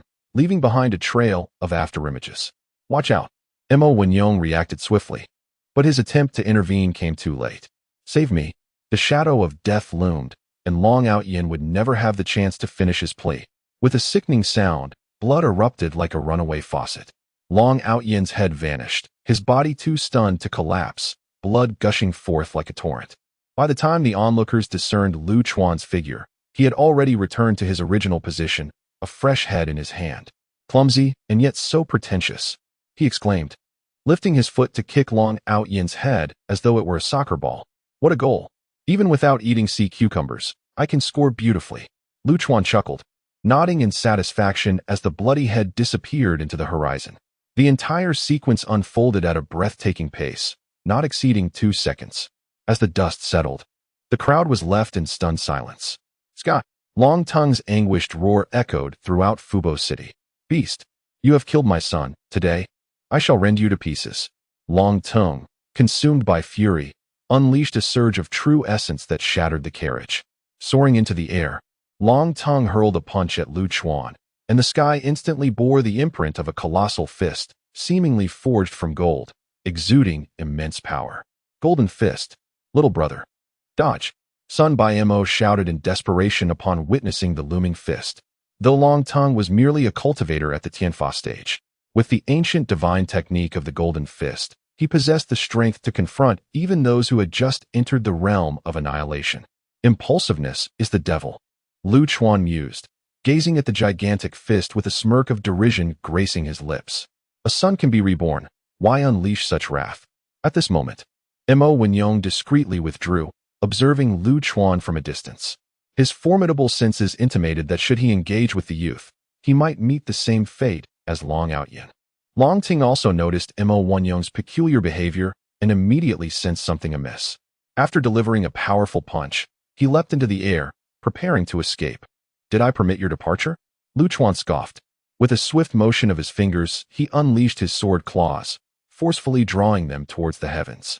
Sword chi surged forth, manifesting 5 immense black rifts in the air, from which emanated a deep, haunting howl, reminiscent of a lacerated wound uttering a tormented groan. Lu Chuan's claw had astonishingly torn apart the very fabric of space. The chaotic spatial currents erupted, bearing the ferocity to rend everything as they clashed violently. Long Ting found himself ensnared within this torn space. He attempted to expand his domain, yet the tumultuous currents relentlessly sliced through. More terrifyingly, these chaotic streams were interspersed with lethal sword chi, capable of annihilating all in their path. Chapter 94. The Great Hero's Catastrophe in this fragmented realm. Long Ting found himself utterly incapable of manifesting his domain. For cultivators at the 3rd tier of the divine path, failure to invoke their domain rendered their most formidable techniques useless. In a frenzy, Long Tongue swung his fists. Yet the golden shadows of his strikes were instantly shattered by the turbulent currents. Ancestor, save me, he cried out, realizing that if things continued this way, his only fate would be death. He called desperately to Mo Wenyong, who, however, was entirely preoccupied with his own escape, not even looking back. With Mo Wenyong's indifference to his plight, Long Tongue turned his last glimmer of hope towards Lu Chuan. Little brother, show mercy and spare my life. I promise to meet any condition you set. Lu Chuan rolled his eyes. What do you take me for? A benevolent savior? Humph. Your son glared at me. And thus, it is the father's fault for not teaching his child. Bah. Long Tongue was nearly driven to the brink of fury, feeling utterly frustrated by the absurdity of the situation. My rebellious son has already met his end. You should have cooled your anger by now. I implore you to grant me a path to survival, and in return, I will bestow upon you the accumulated wealth of the Long family over the years. Lu Chuan tilted his head, fuming. Do you think I'm some beggar? Pathetic. Long Tongue was overwhelmed, spitting blood in despair. It was evident that this individual was impervious to reason. The chaotic space around him grew increasingly violent, and his protective artifacts were on the verge of being completely depleted. In his desperation, a fierce rage ignited within Long Tongue's visage. You wretched creature, since you wish to annihilate me, let the entire Fubo city accompany me in death. With that, he maniacally produced a small sphere, the size of a fist, gleaming with a metallic sheen. Upon seeing it, Sun Baimo's expression shifted dramatically. Little brother, stop him.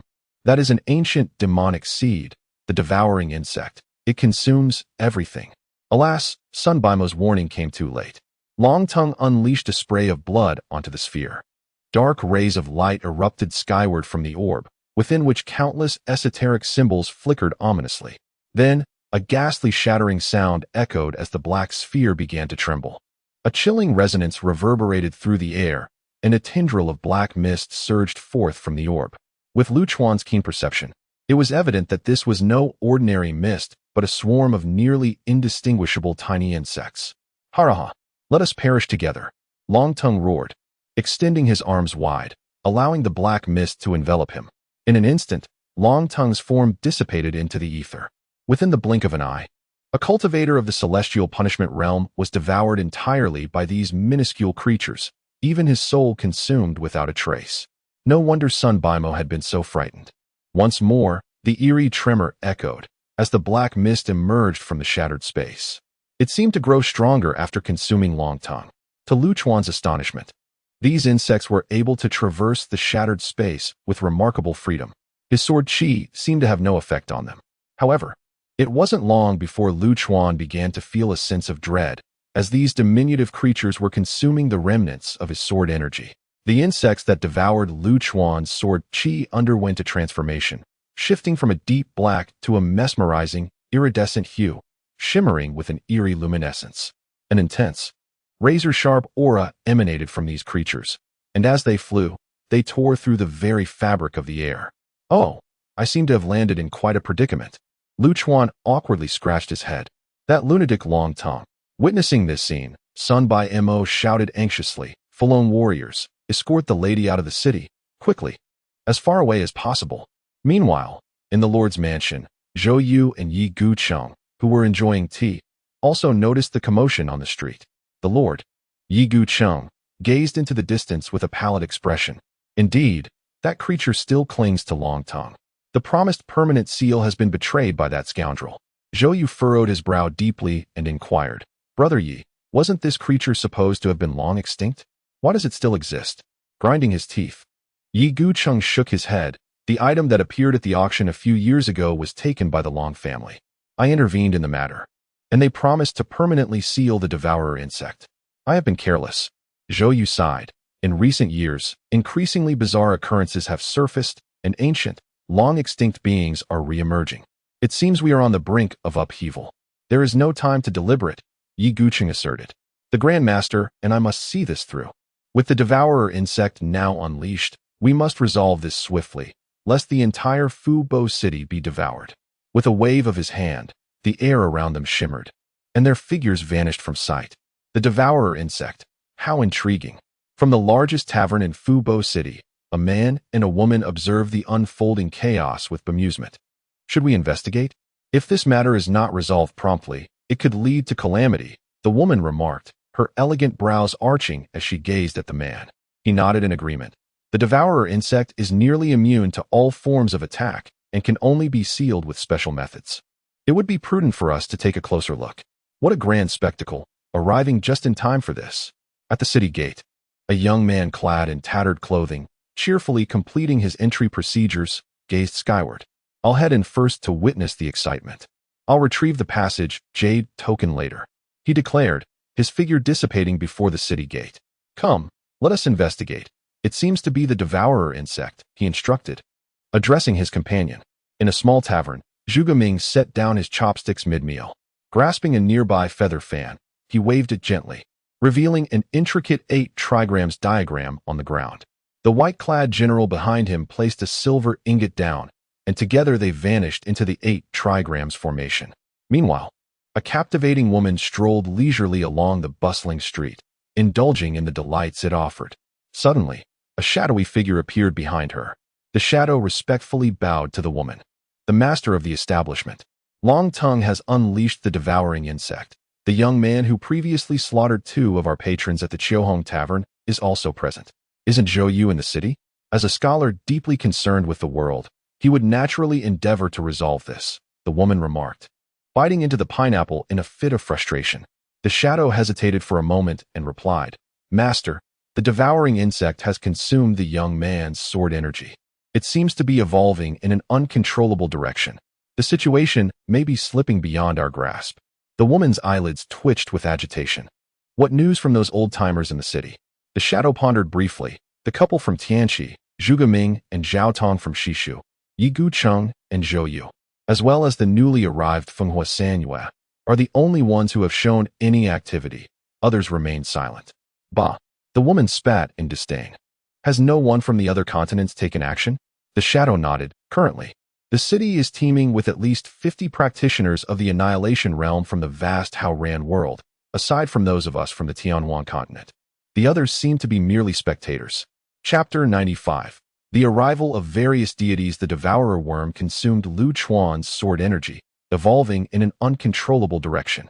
Several peak practitioners of the Annihilation Realm in the city swiftly responded to the situation.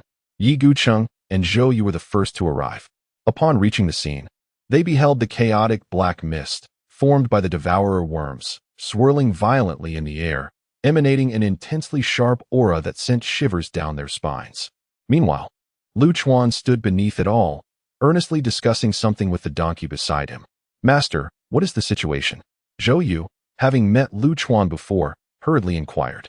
Lu Chuan held a favorable impression of this scholarly gentleman, for anyone not disliked by Sun Lianxue could not be of poor character.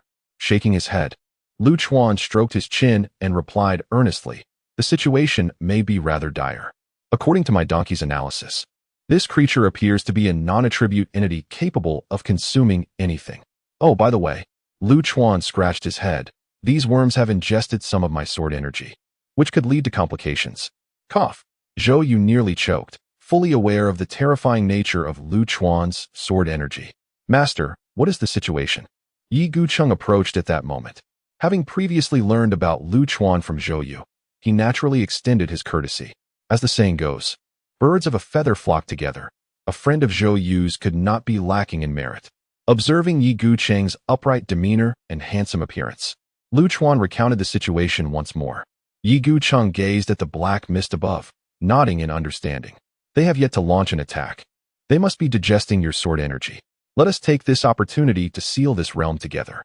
Without hesitation, Yi Gucheng waved his hand, summoning a dark green longsword. The sword glimmered with a faint cold light, its hilt intricately carved with dragon motifs, exuding an air of authority and possessing a blade as sharp as autumn frost. Lu Chuan found it intriguing, as this was his first encounter with a swordsman wielding a long sword rather than a flying sword. Yi Gucheng performed a respectful gesture towards Lu Chuan. I have heard from Zhou that Master is a grandmaster of the sword. Once this matter is resolved, I must seek your counsel. Lu Chuan, unabashed, elegantly tossed his hair and replied, certainly, no problem. The onlookers from the Sun family, who had yet to withdraw, nearly spat blood at Lu Chuan's audacity. Yi Gucheng was renowned as a master of the sword, with his jade autumn frost already having reached divine mastery. No one would dispute Yi Gucheng being the foremost swordsman of the Tianyuan continent. Then allow me to begin. Yi Gucheng smiled and nodded, gathering his energy and focus. A breath synchronized with the heavens echoed, and as the rhythm of his breathing steadied, a faint ethereal figure appeared high above in the distant sky. A sword that soars like an immortal, a sword that transcends. The members of the Sun family watched with exhilaration. The ethereal figure, initially far away, in the blink of an eye, had already reached above the devourer worms. A spectral blade soared forth, drawing the very fabric of this realm. The onlookers beheld a fleeting blur, as the air was seemingly unfurled like the pages of a tome by this singular sword. The devouring worm was swept into the maelstrom. Those with keen insight discerned that this blade wielded unparalleled spatial mastery. Brother Zhou, it is your turn. With a decisive stroke, Yi Gucheng directed his gaze towards Zhou Yu. I shall now display my humble skills. Zhou Yu replied with a gentle smile, producing an ancient tome, its pages tinged with yellowing age. As he unfurled its leaves, myriad tiny characters erupted from within, cascading forth. These characters approached the boundary of the swirling space, establishing a profound array of mystic intricacies. The space quaked violently, and boundless divine light surged skyward, fiercely subduing the tumultuous vortex. Legends speak of the Grand Master of the Great Wu, who, at the advanced age of 98, embraced knowledge as a path. transcending from an ordinary man to the pinnacle of oblivion realm within a single day, a feat unparalleled in history, crafting a remarkable saga. Listening to the discussions among the Sun family, Lu Chuan nodded vigorously. From henceforth, should anyone assert that studying is futile, he would not hesitate to shatter their misconceptions. Esteemed lords, might we, as a couple, join in the revelry? At that moment, a pair of ethereal lovers descended from the heavens, the divine couple from the heavenly pool. The Sun family, now devoid of trepidation, felt reassured by the presence of such formidable beings. The man was named Zhang Chuzhong, and the woman, by Chuyong, rulers of the mysterious sanctuary of the heavenly pool. Unlike other sanctuaries that towered imperiously, this couple enjoyed a stellar reputation across the wasteland, frequently descending to vanquish evil and aid the weak. Grateful for your assistance. Yi Guqing bowed respectfully to the pair. The couple exchanged a knowing glance, nodding in unison before swiftly forming intricate hand seals. This technique, known as illusory sea of limitless vastness, was a potent sealing spell. It was with this very spell that they had once sealed the malevolent night demon who plagued the land. The sound of tides echoed as the illusory sea surged forward, engulfing the entire space. Gentlemen, may I also partake in this gathering? At this juncture, Zhuge Ming and Zhao Tong made their entrance. Upon their arrival, the crowd's pupils constricted in unison. Zhuge Ming, whose illustrious achievements are countless, wielded the formidable 8 diagrams formation, rendering him an unstoppable force. Beside him, his guardian Zhao Tong, brandishing the 7 serpent spear, a legacy of the war god of West Shu, was equally unmatched. These two were the epitome of martial prowess. Brother Zhuge, please. Zhou Yu, familiar with Zhuge Ming, greeted him with a cheerful demeanor. Zhuge Ming nodded, elegantly waving his feather fan, conjuring an 8 diagrams formation that loomed over the couple's illusory sea. Countless enigmatic numerals rippled forth, further fortifying the seal to an unbreakable state. How intriguing! Such grand festivities cannot transpire without my presence.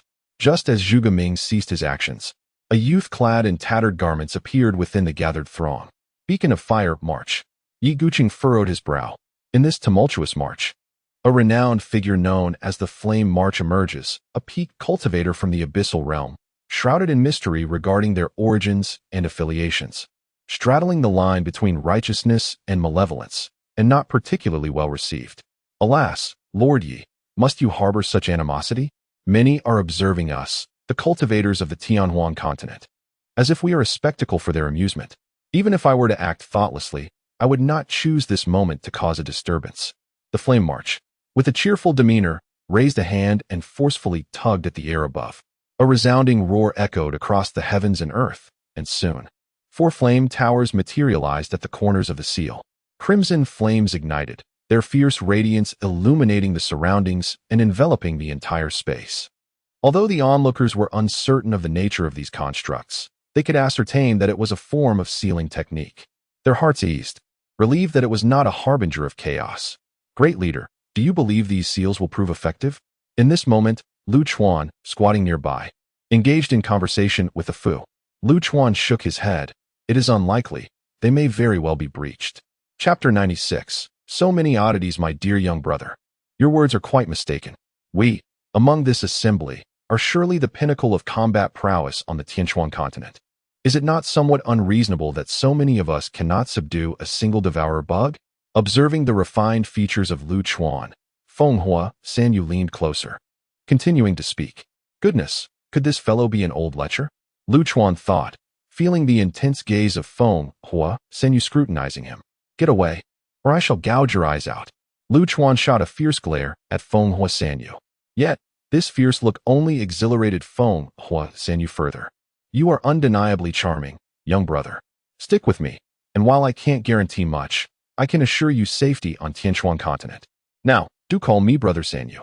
With that, Feng Hua Sanyu audaciously reached out to lift Lu Chuan's chin. Ugh! Lu Chuan nearly spat out a mouthful of blood. Just as he contemplated removing that lascivious gaze and severing the offending hand, his trusty companion, the hammer, leapt forth and clamped down on Feng Hua Sanyu's finger. The hammer was notorious for its erratic behavior. Taking advantage of Lu Chuan would not end well for anyone. Ouch, ouch, ouch. The pain surged through Feng Hua Sanyu's fingertip, spreading like wildfire up his arm, which rapidly darkened before his very eyes. The sword energy began to corrupt his body. Realizing the inevitable threat of the sword energy, Fenghua San Yu's expression changed drastically as he severed his own right hand. Fortunately, his decisiveness saved him. Had he hesitated, the hammer might have bitten him to death. Just imagine, a mere sword spirit bringing down a peak practitioner of the Annihilation realm. The tale would be utterly laughable. My apologies for the interruption. Fenghua San Yu retreated swiftly, a new arm sprouting in its place. The onlookers were left in astonishment. While practitioners of the Annihilation realm could regenerate lost limbs, none could do so with such breathtaking speed. Meanwhile, Lu Chuan had garnered the attention of all but Zhou Yu and Yi Gucheng. They were perplexed by how this seemingly insignificant practitioner managed to accomplish such a feat. TCH. Lu Chuan rolled his eyes, placing the still eager hammer atop his head. Only then did the hammer settle down, beginning to playfully tug at Lu Chuan's hair. Lu Chuan mused that he would soon be left bald by this silly creature. It seemed there was no significant issue at hand. If the seal remained intact, they would be safe. Watching the still sealed space, Yi Gucheng finally relaxed his tense demeanor. Crack. However, just as Yi Gucheng's words faded, a sound of shattering emerged from the sealed space. The crowd exchanged uneasy glances, an ominous feeling rising within them. Bang! A loud crack echoed, and a fractured point appeared at the center of the sealed space. Crack! Crack! Suddenly, fissures radiated from a central point, spreading rapidly in all directions. Hasten to reinforce the seal, my friends, assist me. Yi Gucheng's countenance changed in alarm as he soared into the sky. The others, not daring to delay, followed suit, rushing upwards alongside him. Little beauty, do not ascend. It is perilous. Allow your brother to go. Fenghua San brazenly taunted Lu Chuan, his audacity truly remarkable. You wretched mutt, I shall flay your skin. Lu Chuan felt a wave of nausea wash over him. You wretched mutt, I shall flay your skin. Dazue imitated, raising his tiny fist. Silence, you young lady, spewing nonsense. Lu Chuan flicked Dazue on the head. The little creature tumbled twice before regaining its balance and began to wail. Handsome lad, I have a mission for you. Will you accept? A Fu, panting heavily, attempted to lick Lu Chuan's face. Bang! Enraged, Lu Chuan delivered a furious punch to a Fu's head. Erupting in a tempest of curses, what in the world? Are there truly so many perverts nowadays? Hey, calm down, calm down. A Fu quickly scrambled to his feet, his eyes gleaming with a wisdom that shone brightly. Simultaneously, a mechanical voice echoed in Lu Chuan's mind. Side quest triggered, the peril of annihilation. Quest description. The devouring yuan insect absorbs the chaotic sword energy, evolving into the devouring yuan chaotic insect, which will bring catastrophic disaster to the entire Fubo city and even the Tianhuan continent. Difficulty, epic. Choices 1. The host chooses to join the sealing army to resolve the peril of annihilation. 2. The host chooses to assist the devouring yuan chaotic insect in consuming Fubo city. Rewards. Completing the first option grants the host the title of Guardian. Completing the second option grants the host the title of Public Enemy of Humanity. Guardian. When the host fights for others, they receive a special boost, enhancing physical strength by 30%.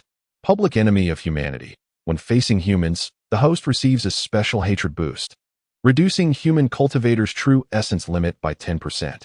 What a chaotic mess. Lu Chuan rolled his eyes in disdain. This reward is quite commendable, a Fu grinned, leaning closer to Lu Chuan. The calamity is of your making. You must resolve it, and there are rewards to be gained. How can it be a loss? Indeed, there is some merit to that. Lu Chuan nodded. Just then, a silver spear hurtled towards them from afar, its immense power distorting the air around it. Damn it! Someone is throwing stones down the well. The usually gentle Zhou Yu could not contain his expletive. Boom! Just as everyone focused on the silver spear, a tower engulfed in azure flames descended from the heavens. Scatter! This is the pure world glazed fire. It will ignite the karma within cultivators. This revelation sent a shiver through everyone's hearts. Which cultivator was free from the burden of karmic retribution? If ignited, it was likely that even their souls would be completely consumed. The crowd swiftly dispersed, their eyes fixated on the towering pagoda as it forcefully collided with the seal. The seal, already marred by numerous fissures, shattered completely under the impact. A swirling mass of indistinct mist surged skyward. This is dire. How has it evolved into a chaotic attribute? The expressions of the onlookers changed dramatically. Being the elite among them, they could instantly discern the transformation of the devouring insect. Fenghua Sanyu, be cautious, it approaches. The evolved swarm circled in the air before darting directly towards Fenghua Sanyu. Ha ha ha, brother awaits here. Unfazed, Fenghua Sanyu brandished a resplendent long blade, striking down at the swarm with formidable force. Thunder and lightning roared throughout the heavens, as the long blade summoned a torrent of divine thunder, enveloping the swarm. Temporarily restraining the insects, Fenghua Sanyu unleashed his ultimate technique once more. Thunderpool, suppress. Ha ha. Above, a colossal city forged from lightning descended, exerting its oppressive might from the sky. Chapter 97. Sword 8. This is the Thunderpool, seemingly a technique once employed by the Devourer Emperor. Yi Guqing appeared to recollect something, exclaiming in astonishment. Could it be that this mischievous lad has any connection to the Devourer Emperor? The crowd was filled with confusion. No, this must be a modified version of the Thunderpool, according to the elders. The Devourer Emperor once utilized this move to directly suppress the 36 celestial demons from beyond the realm, granting the vast world a respite from their torment for 100,000 years. Be cautious. Zhuge Mingyu waved his fan, conjuring an array diagram to shield Fenghua Sanyu from harm. Boom. A violent shockwave radiated outward, affecting the entire space. I can't hold them back. These pests have consumed my Thunderpool. Quickly disperse. Fenghua Sanyu had no time to express gratitude to Zhuge Mingyu as she dove toward the ground in haste. The lightning attribute, renowned for its formidable offensive power, could not inflict any damage. The onlookers understood that even if they intervened, they could not repel these insects. So they quickly scattered. Little beauty, your brother has come to rescue you. Fenghua Sanyu rushed toward Lu Chuan, eager to escape with him. However, just as she reached him, she received a heavy blow to her forehead. Dazed, she felt the world spin and lost her balance, tumbling to the ground like a great frog. Cough, cough. What a weighty slap. She gasped. Bah, it's nothing. Lu Chuan spat, soaring into the air. Oi, Sanyu, are you all right? Sun Baimo seized the opportunity to rush over and help Fenghua Sanyu to her feet. Who are you? Fenghua Sanyu, still disoriented, shook her head. I am Sun Baimo from Fubo City. The lad who just struck you is my future son-in-law, he declared, shamelessly seeking to establish a connection at such a moment. What? Fenghua Sanyu was struck by his words like a bolt from the blue, standing there in stunned silence. This is not the time for such discussions. We must leave this place swiftly, Sun Baimo urged, pulling the dazed Fenghua Sanyu away from the scene. Your sword energy will likely have no effect on them. It is best to lure the swarm outside the city, a Fu advised, walking alongside Lu Chuan with an air of calm authority. Damn it, are you instructing me on what to do? Lu Chuan kicked a Fu aside and charged toward the swarm. At that moment, the swarm was attacking the couple at the heavenly pool, despite having others to cover them. The swarm's insatiable devouring ability was overwhelmingly grotesque, rendering them immune to all forms of attribute-based attacks. Moreover, the swarm's speed was increasing rapidly, almost disregarding the spatial distance. This left the couple in a perilous situation, with scarcely enough time to maintain their domain. Back to back, their lives hanging by a thread, they showed no inclination to abandon one another.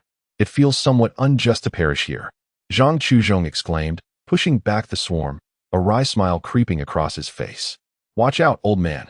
Suddenly, Bai Chuyong spun around, positioning herself in front of Zhang Chuzhong. The swarm, which had seemingly been repelled, inexplicably turned back in an instant. My dear wife. Zhang Chuzhong's eyes widened in despair, yet it was too late. The swarm advanced with remarkable speed, already confronting Bai Chuyong. Suddenly, Lu Chuan appeared, even faster than the swarm itself. Crack!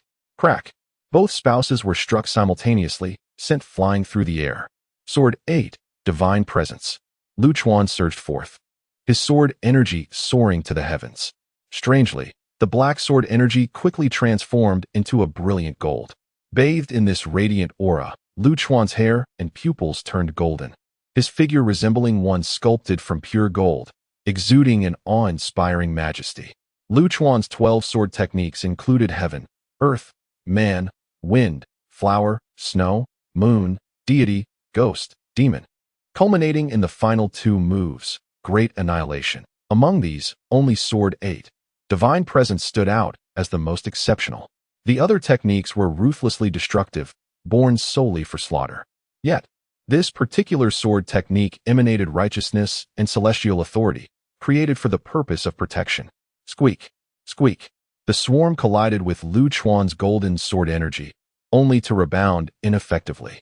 This infuriated the little creatures, which began to squeak loudly, gnawing and biting in a frenzy. Lu Chuan turned to Yi Guqing. Find that scoundrel who shot the arrows earlier. Once I deal with this nuisance, I shall return to handle those shameless brats. Rest assured, master, I shall take care of it. Yi Guqing nodded. Let us go. Lu Chuan shot into the sky, the swarm angrily in pursuit. Sword 8, Divine Presence, Protection. Ascending to the heavens, Lu Chuan finally halted, unleashing an extension of Sword 8.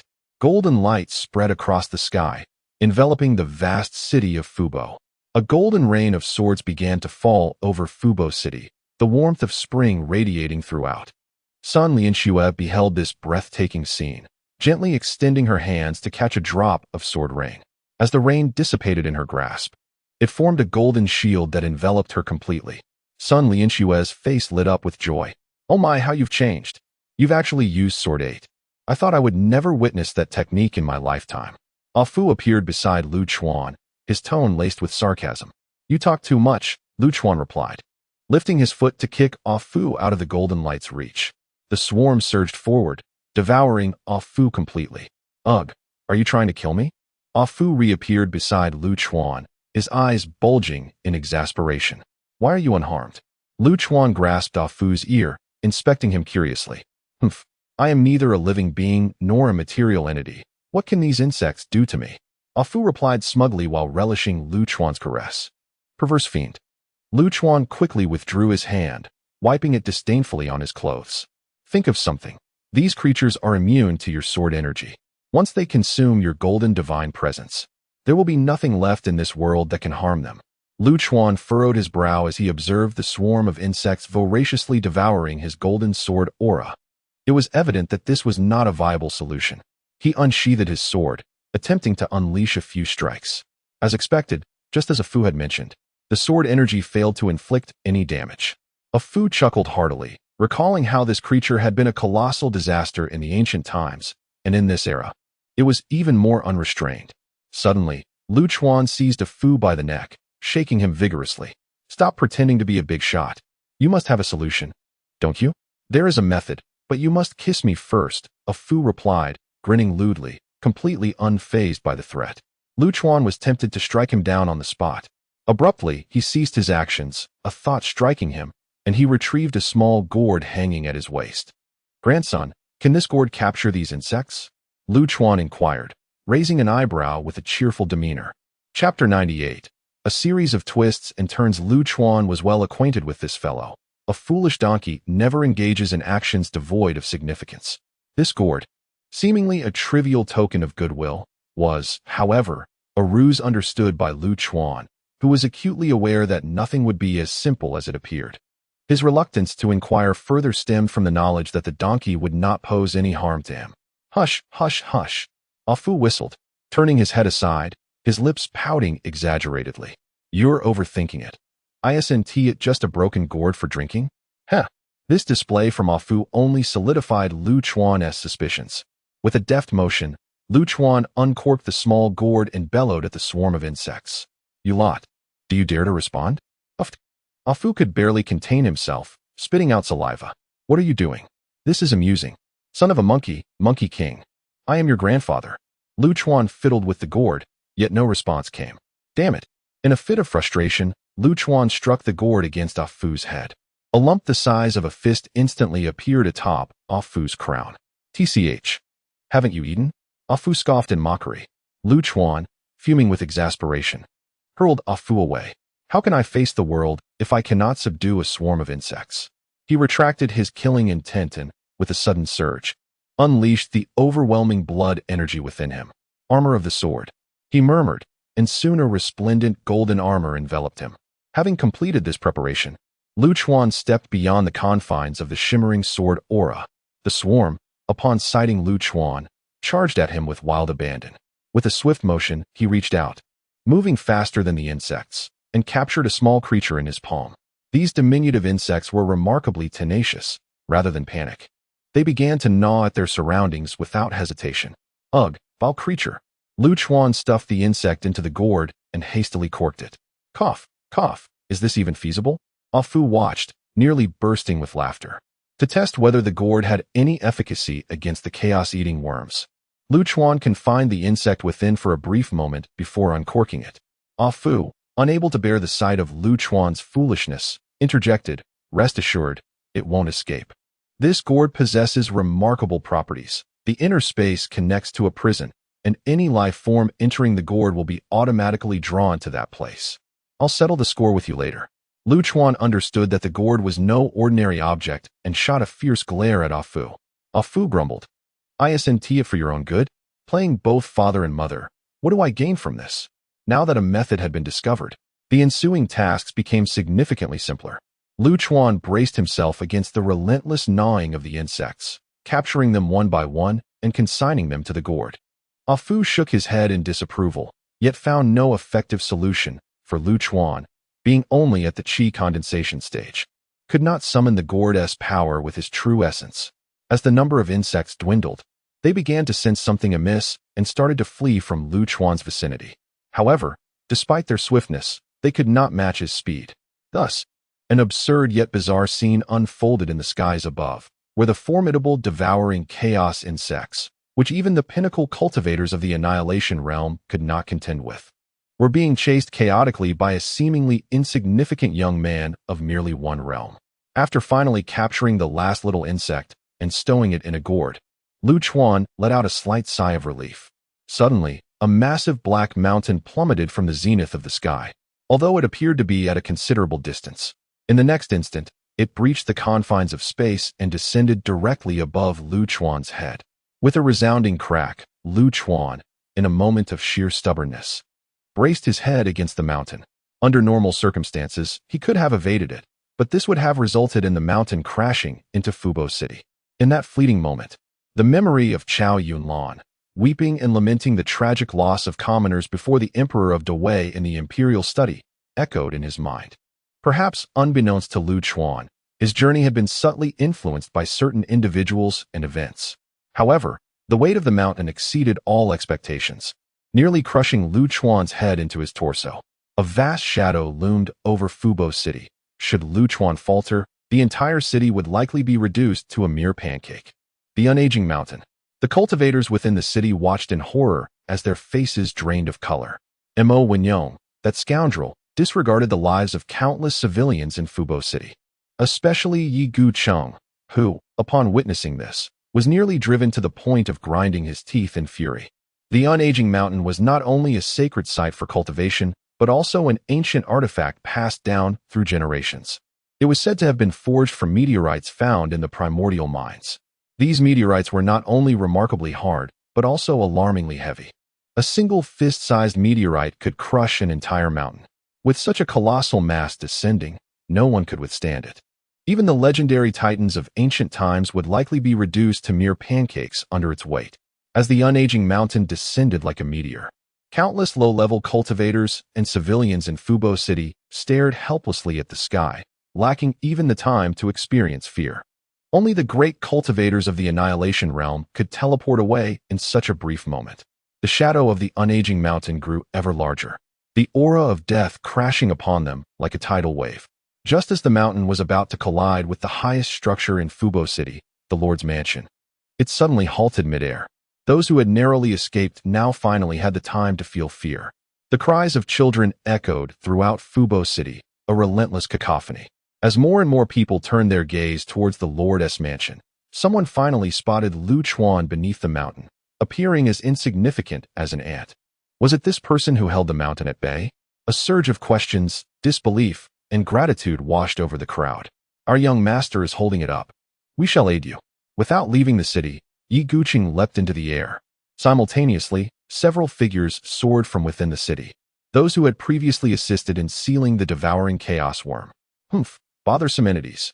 At that moment, a frigid voice resonated through the air. followed by a silver spear slicing through the sky, charging forth from outside the city. This was indeed the very spear that had previously disrupted the seal. Captain, this task is entrusted to you. I shall lend a hand to that young brother. Zhuge Ming nodded towards Zhao Tong beside him. Zhao Tong spoke not a word. As a gleaming silver spear, Dragon's daring, materialized in his grasp, propelling him upward. Concurrently with the appearance of the silver spear, the tower that had shattered the seal, bearing the pure world glazed fire, also manifested, hurtling directly towards the unaging mountain. Beast, do not harm my precious. The enraged Fenghua Sanyue transformed into a bolt of lightning, surging towards the tower. Fenghua, do not act rashly.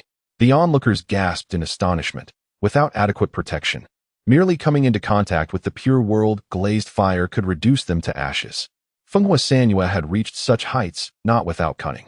He conjured a vast amount of lightning, manifesting as a colossal blue figure, ensuring his physical form did not directly engage the pure world glazed fire, and fiercely confronted the tower. Chapter 99. Breaking the Mountain. Little brother, are you all right? Yi Guqing, Zhou Yu, and the couple from Tianqi rushed to Lu Chuan's side, collectively bracing against the weight of the immortal mountain. The mass of the mountain was utterly beyond imagination. None of them possessed brute strength, and despite exerting all their might, they could not budge it an inch. I will open the domain to hold it back. Yi brother, try using your sword to see if you can sever the immortal mountain, Zhou Yu said through gritted teeth, listening to the cacophony of cries emanating from the city. Opening a domain was a significant drain and burden for cultivators. For those at the Annihilation Realm, activating a domain even once would render them unable to do so again for at least 3 days. Cultivators were generally reluctant to open their domains unless in critical moments. With the Emperor's Dojo about to manifest and the undercurrents swirling in Fubo City, Zhou Yu's willingness to open his domain was indeed a testament to his selflessness. My head hurts, my head hurts. Lu Chuan groggily shook his head. The blow he had just endured had nearly left him concussed. Little brother, it's wonderful that you're unscathed. The others expressed their genuine relief. They were simultaneously astonished by Lu Chuan's immense strength, capable of withstanding the immortal mountain. What kind of creature is he? Step aside, step aside. What are you all crowding around for? As Lu Chuan spoke, he twisted his neck and braced both hands against the immortal mountain. Bang! With all his might unleashed, he actually propelled the mountain skyward. The flames of the beacon tower above, Fenghua Sanyue, were taken aback. Had he not reacted swiftly to evade, he would have surely been struck senseless. Fenghua Sanyue managed to avoid the impending collision, but the tower was not so fortunate, colliding solidly with the immortal mountain that Lu Chuan had thrust upward. The pure world glazed fire was dislodged and fell upon the immortal mountain. The fierce flames rapidly spread, enveloping the entire mountain. Lu Chuan, thus supporting the blazing black mountain, soared through the clouds. The onlookers were left utterly bewildered. Was this still a mere human? It was Yi Guqing who first regained his composure, exclaiming in anger, I implore everyone to assist in locating the culprit. The pure world glazed fire belongs solely to those bald men of the Tiandu continent. That silver spear must belong to the gun god, Jun Wuxiang of Haotian continent, regardless of the reasons or the identities involved. Anyone who dares to act so brazenly on the Tianhuan continent must face the consequences. Yi Guqing elevated the issue to a struggle between continents, a remarkably astute assertion. The others were equally incensed. As top-tier individuals, they could not allow anyone to trample upon their dignity. Their figures transformed into streams of light, racing toward the city outskirts. Just moments ago, the immortal mountain had nearly touched the ground. Those in the Annihilation Realm must have already slipped away, and the only course was to venture out of the city in search. Does your head ache? A Fu appeared beside Lu Chuan, grinning broadly as he inquired. Why do you care? Lu Chuan scoffed, wrinkling his nose in disdain. You too. Why didn't you dodge? Was it for the sake of the commoners in Fubo City? A Fu's large lips curled into a sympathetic smile. Lu Chuan had never endured such a blow. Although he was unharmed, a Fu felt a pang of concern for him. Go away, you're quite bothersome. With a swift kick, Lu Chuan sent a Fu flying. Wu Wu, trembling in fear, crawled out from Lu Chuan's embrace, incessantly patting his chest. This creature possessed an unparalleled ability to flee. In the fleeting moment when the unaging mountain descended, it managed to burrow from atop Lu Chuan's head into his arms. Amused, Lu Chuan reassured.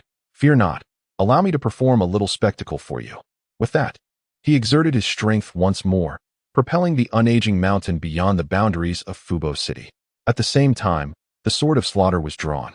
A flash of black radiance erupted from the sword's tip, advancing toward the unaging mountain, albeit at a leisurely pace. Soon came the second sword, its energy swifter than the first. Then the third sword followed, even more rapid than its predecessor.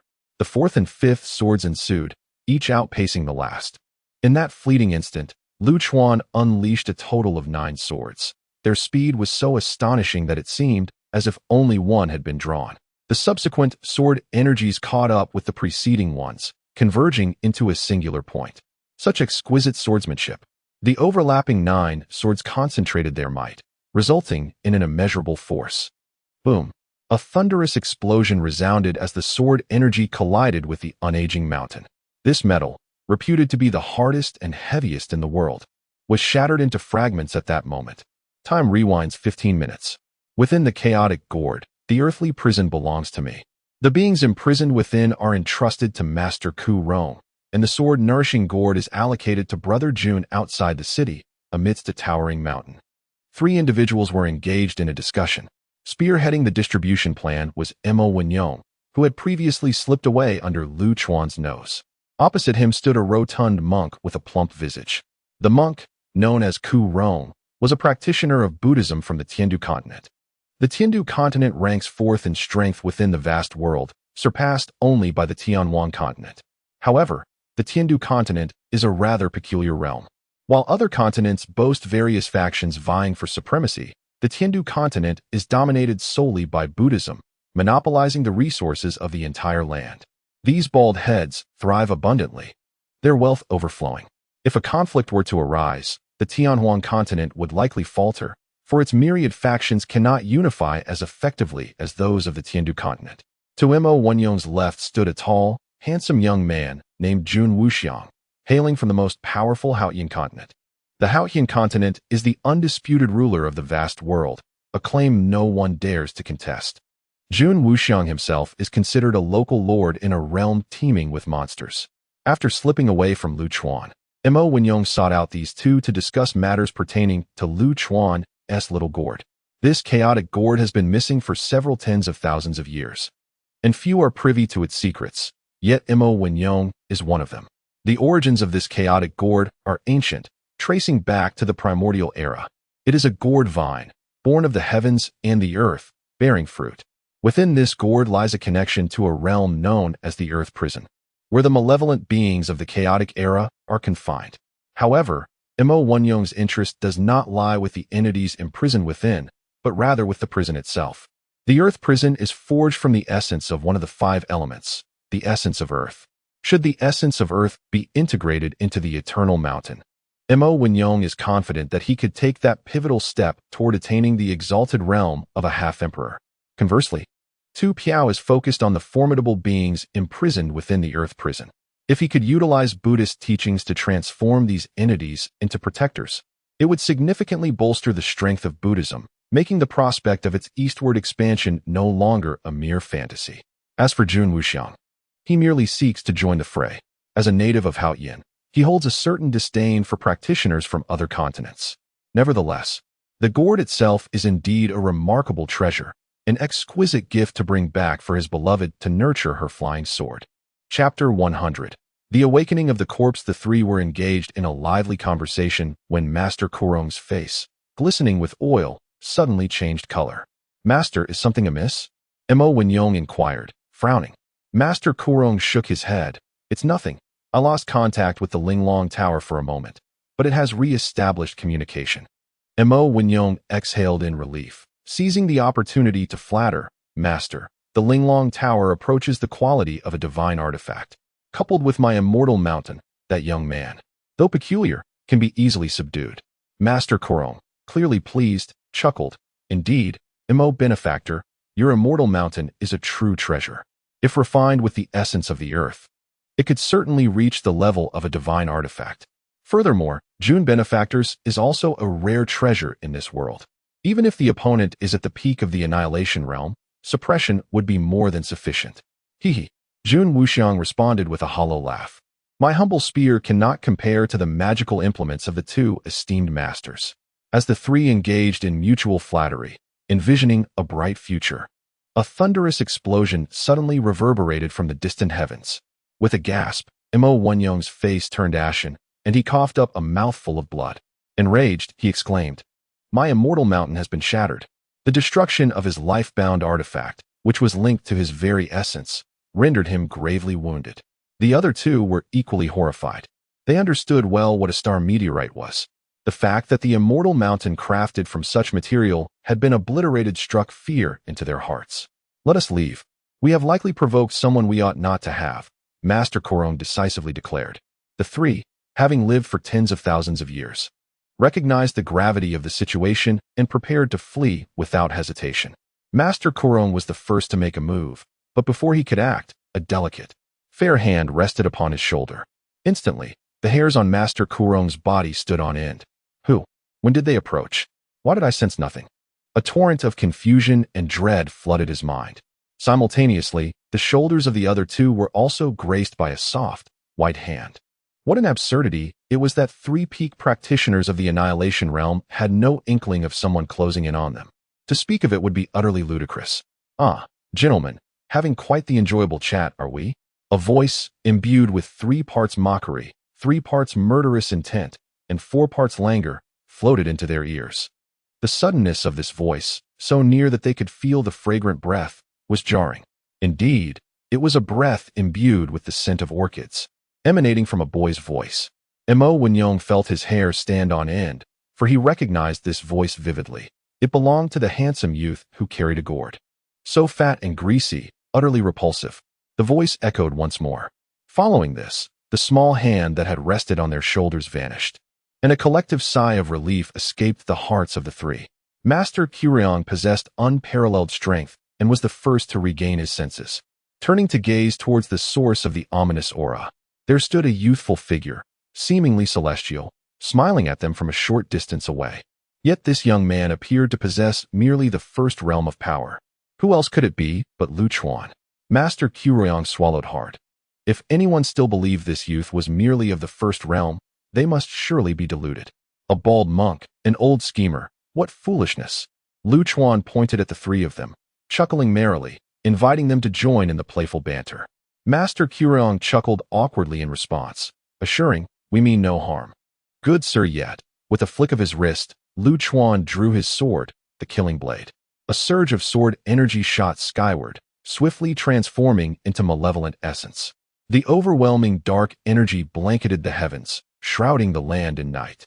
The young man's face was adorned with eerie black, demonic patterns, and the killing blade howled in response to its furious master. "Amitabha, behold the birth of a great demon. Today, we three shall rid the world of this scourge." Master Kuryong clasped his hands in prayer, radiant with golden Buddhist light, gazing resolutely at Lu Chuan. "Thinking of escaping? Huh!" he exclaimed. "Rise, corpse demon." Lu Chuan stomped heavily, channeling vast amounts of dark energy into the earth. The deceased buried beneath this land awakened at that moment. The malevolent essence darkened the skies, transforming the area into a gloomy, sinister domain. Monstrous figures emerged from the ground, towering and stained with the foul, crimson ichor of blood. A multitude of corpses, long at rest, were roused from their slumber. Under the influence of the dark energy, these bones, entombed for countless years, surged forth with vigor, rushing forward with alarming speed. In this terrifying purgatory, the endless army of skeletons cackled ominously, adding to the eerie atmosphere. A once vibrant landscape was grotesquely transformed into a realm of fear. Mo Wenyong and his companions trembled, realizing that only the legendary heavenly demon possessed the power to assimilate worlds in such a manner. They exchanged glances, fear reflected in each other's eyes. They yearned to flee, yet found that the very rules of this terrifying domain barred their escape. Their only hope lay in their own strength. Let us combine our efforts and break through in one direction. If we can reach Fubo City, we can unite with other righteous warriors to vanquish this demon. Master Kuryong's voice echoed in their minds. Mo Wenyong and Jun Wuxiang nodded in agreement. This was indeed their only option. Time was of the essence, as the army of tainted corpses was swiftly approaching. Be cautious about disturbing the resting place of others, lest heaven strike you down. A Fu appeared beside Lu Chuan, teasing him with a grin, with a dismissive curl of his lips. Lu Chuan scoffed at the absurdity of it all. Even in death, one could still exert some residual energy, still engage in a bit of movement. Such rare fortune was indeed hard to come by. "Come here, let me take a ride," he exclaimed, seizing a Fu by the ear and dragging him into his presence before mounting him with a single stride. "Onward, charge." Lu Chuan slapped a Fu's rear, pointing dramatically towards Mo Wenyong and his companions. How marvelous! With Lu Chuan astride, a Fu wore an expression of sheer delight, snorting as he galloped towards the trio with all his might.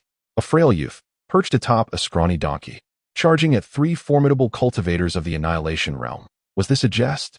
To the onlookers, this comically mismatched ensemble indeed seemed to be a source of amusement. Yet, only the three targeted individuals understood the immense pressure they were under at that moment. They unleashed their true essence, with Master Ku Rong leading the charge as they broke through in unison towards a singular direction. Chapter 101. Severing the head. The immense pressure rendered Mo Wenyong and his companions restless, compelling them to exert every ounce of their strength to break free in the opposite direction of Lu Chuan. Lu Chuan, mounted on a Fu, appeared to charge forward. Yet in reality, he merely trailed leisurely behind the trio. His rationale for this approach lay in the fact that all three were at the pinnacle of the Annihilation Realm. If they were resolute in their escape, he could potentially intercept only two of them. Should even one manage to flee, where would he search in this vast world? Lu Chuan harbored a deep-seated grudge. If he sought to kill, he aimed to leave no survivors, ensuring that not a single one could evade his grasp. A few skeletal figures obstructed the path of the three. Master Ku Rong radiated a golden Buddhist light, instantly purifying the skeletons. This feeble adversary bolstered the spirits of the trio significantly. However, they remained oblivious to the fact that the purified skeletons soon rose again, animated and shrieking with vigor. "Let us save the bodies for later. It would be a waste to shatter them," Lu Chuan mused. After all, one cannot always be hands-on. If one prefers not to engage with the living, nurturing the deceased presents a worthwhile alternative. Behind the trio, a rather comical duo engaged in conversation.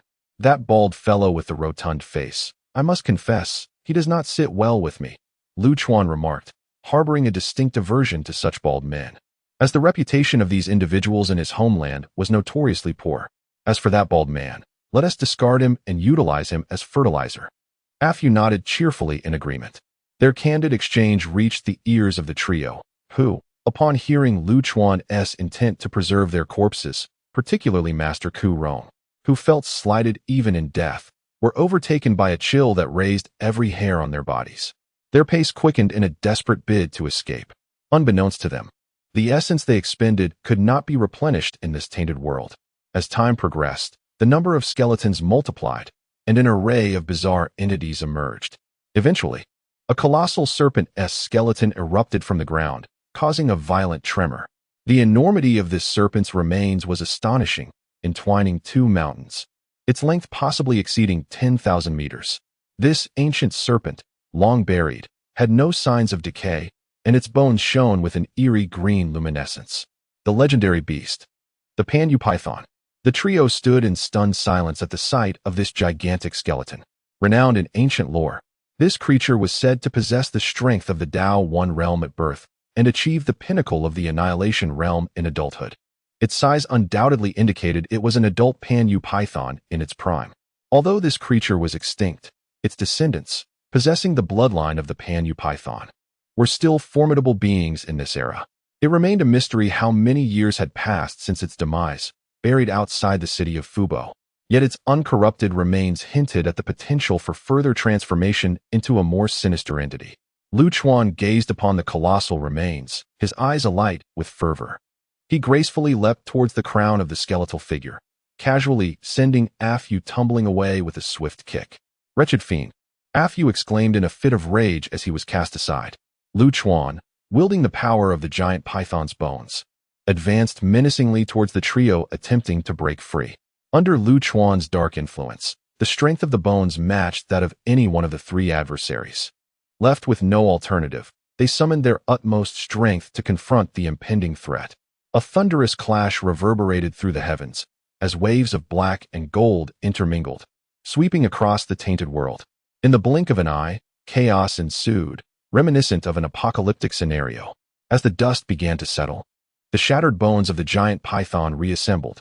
Amusingly, Lu Chuan procured additional bones from elsewhere, affixing 2 robust skeletal arms to the python's frame.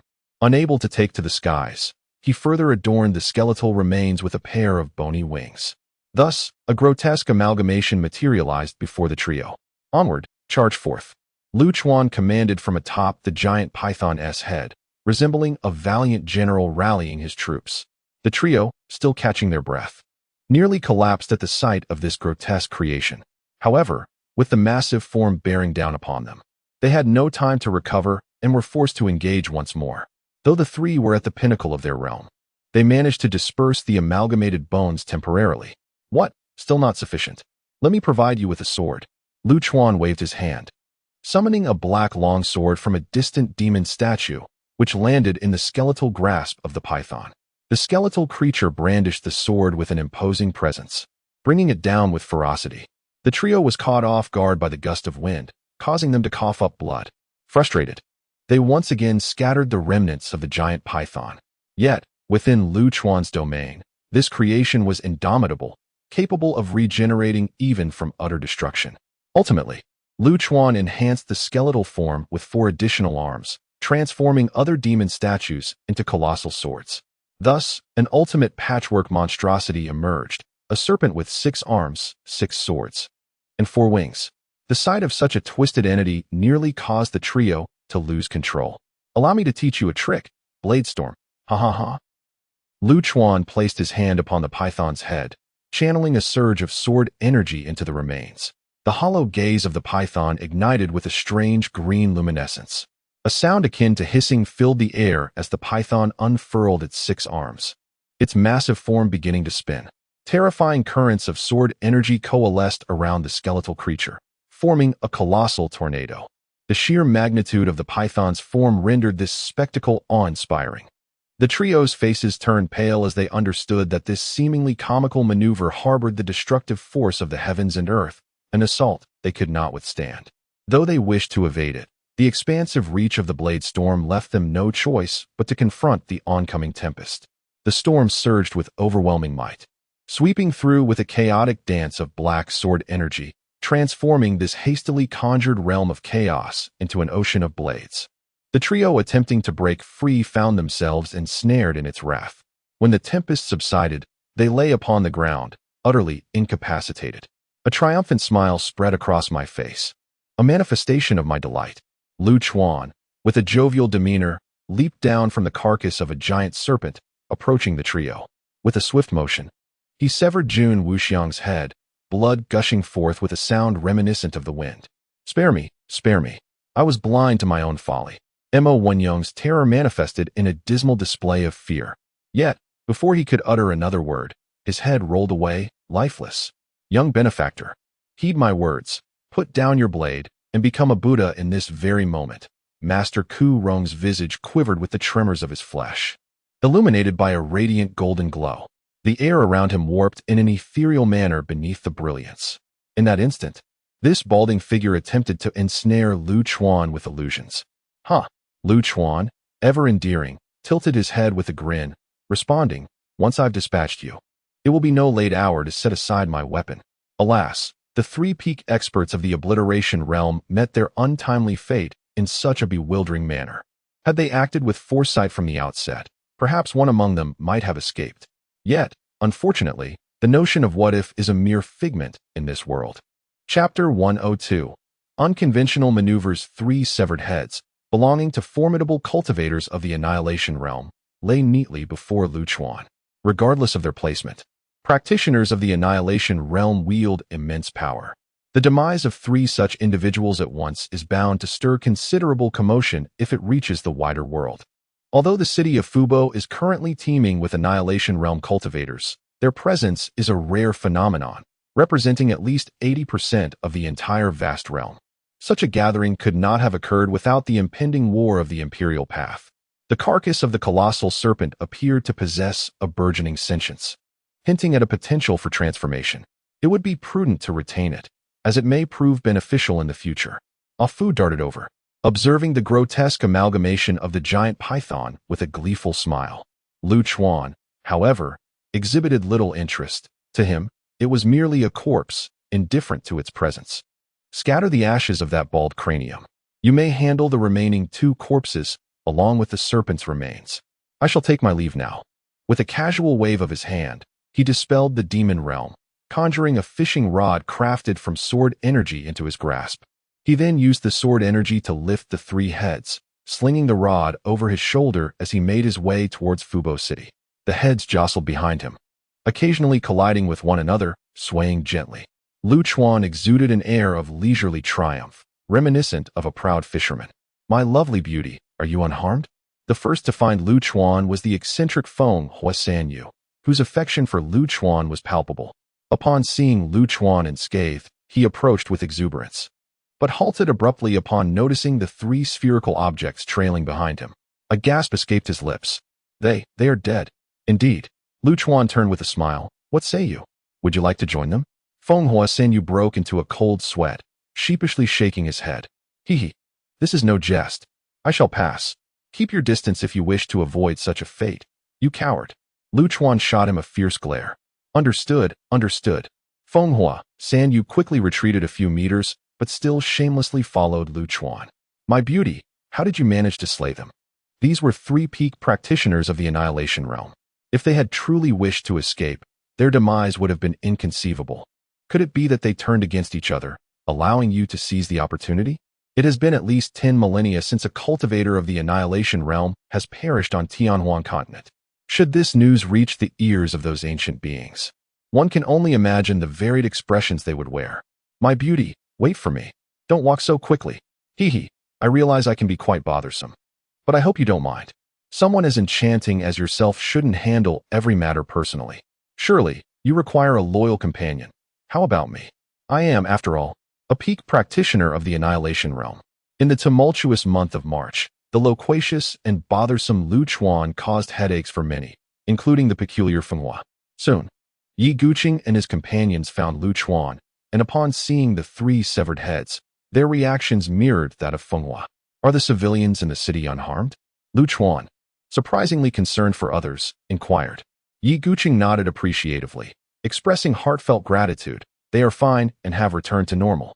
We owe it all to the little master. Otherwise, Fubo City might have faced dire consequences. It was nothing, merely a trifling effort, Lu Chuan replied, truly unpretentious. The little master is indeed a remarkable figure. I am eager to witness the expressions of those bald heads and the cultivators from Haotian continent. Well done. They deserve to be eliminated, for they must realize that reaching the abyssal realm does not grant them unrestrained freedom. As they conversed, they swiftly returned to Fubo City. The audacious act of parading severed heads through the streets incited considerable unrest.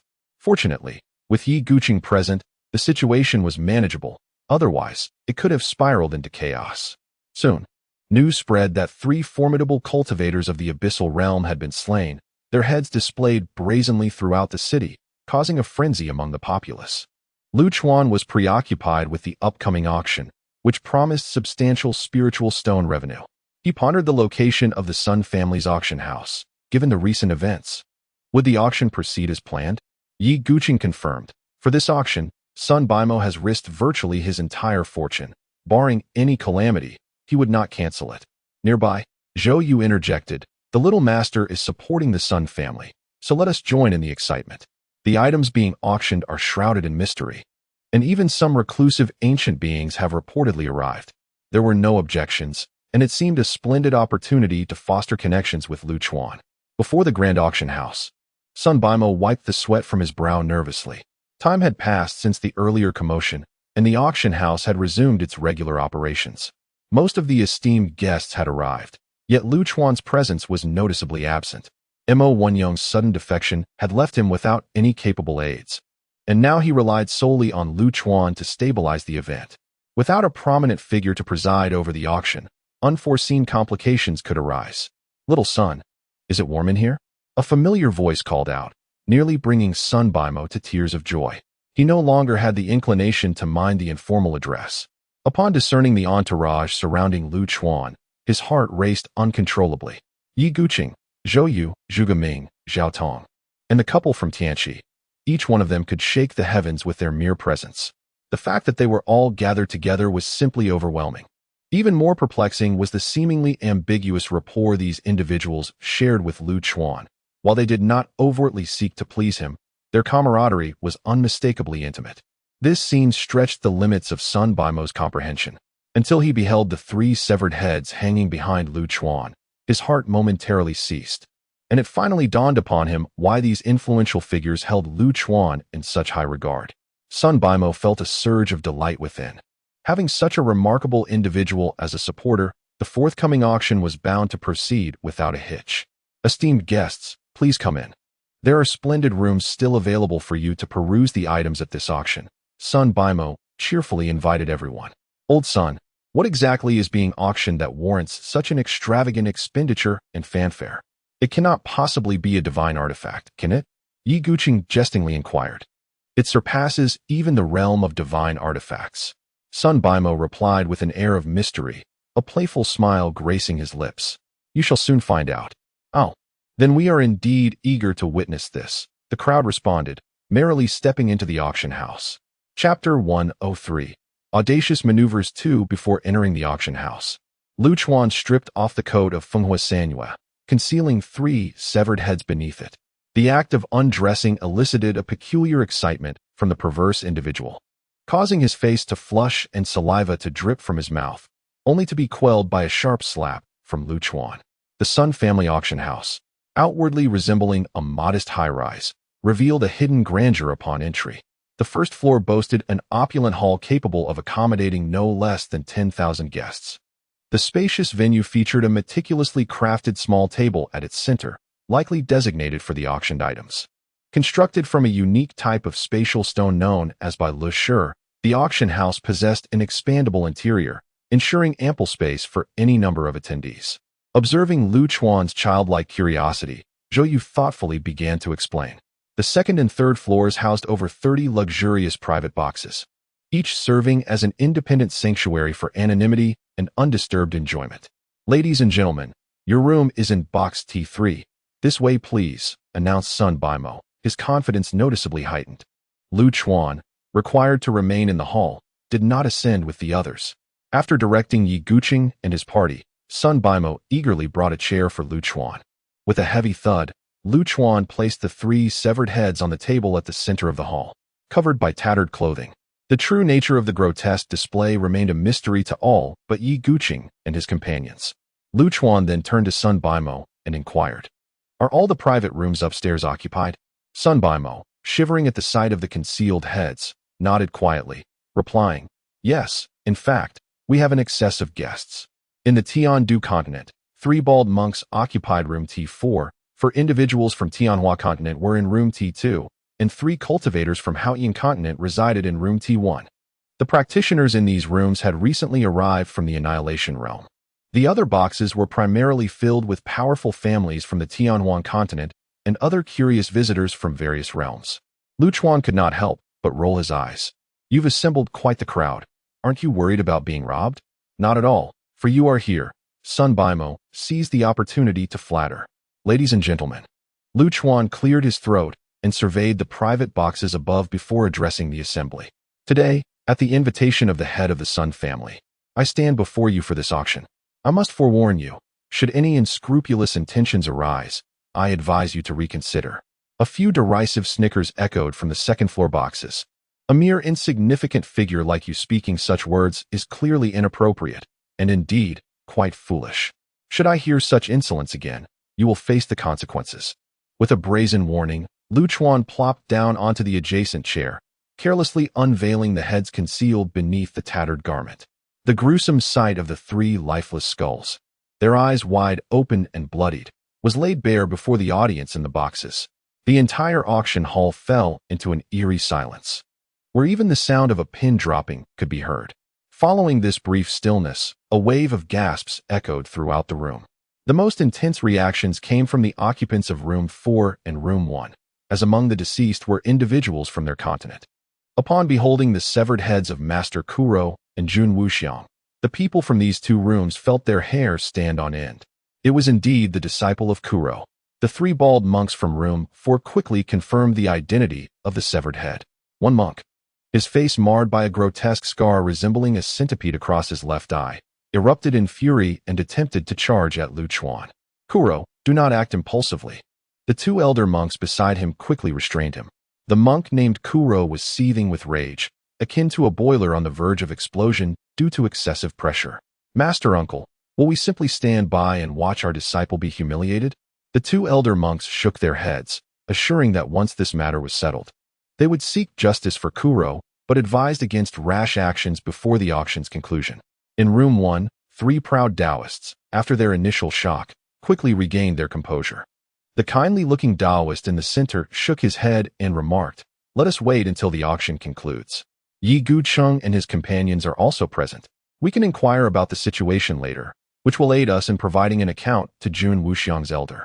To the right of the old Taoist, a middle-aged man with a bushy beard sneered, "An account? Who do I owe an account to?" Jun Wuxiang has always been arrogant, and his capabilities are merely mediocre. If he is dead, so be it. Life is but a fleeting matter. To the left of the old man, a refined Taoist chuckled. "I am rather curious about who exactly killed the three of Jun Wuxiang. Yi Gucheng and Zhou Yu certainly possess the ability, but the time frame is too brief for them to accomplish it. Could it truly be that insignificant fellow from the same realm?" The old Taoist waved his hand dismissively. "Enough of this. Such a feat of killing 3 masters of the annihilation realm in such a short span is beyond comprehension." At that moment, the refined Taoist began to scrutinize Lu Chuan in the hall with great interest. The young man below possessed striking features, exuding an aura of vitality, and his innate talent was remarkable. Does the bearded elder not wish to take him on as a disciple? The bearded Taoist nodded. Indeed, he is impressive, though his posture is lacking and his virtue somewhat questionable. Once this is over, I shall take him with me. Wu Wei Zi, do not act recklessly. The old Taoist admonished softly. This young man is not ordinary. The bearded man chuckled sheepishly, not daring to retort.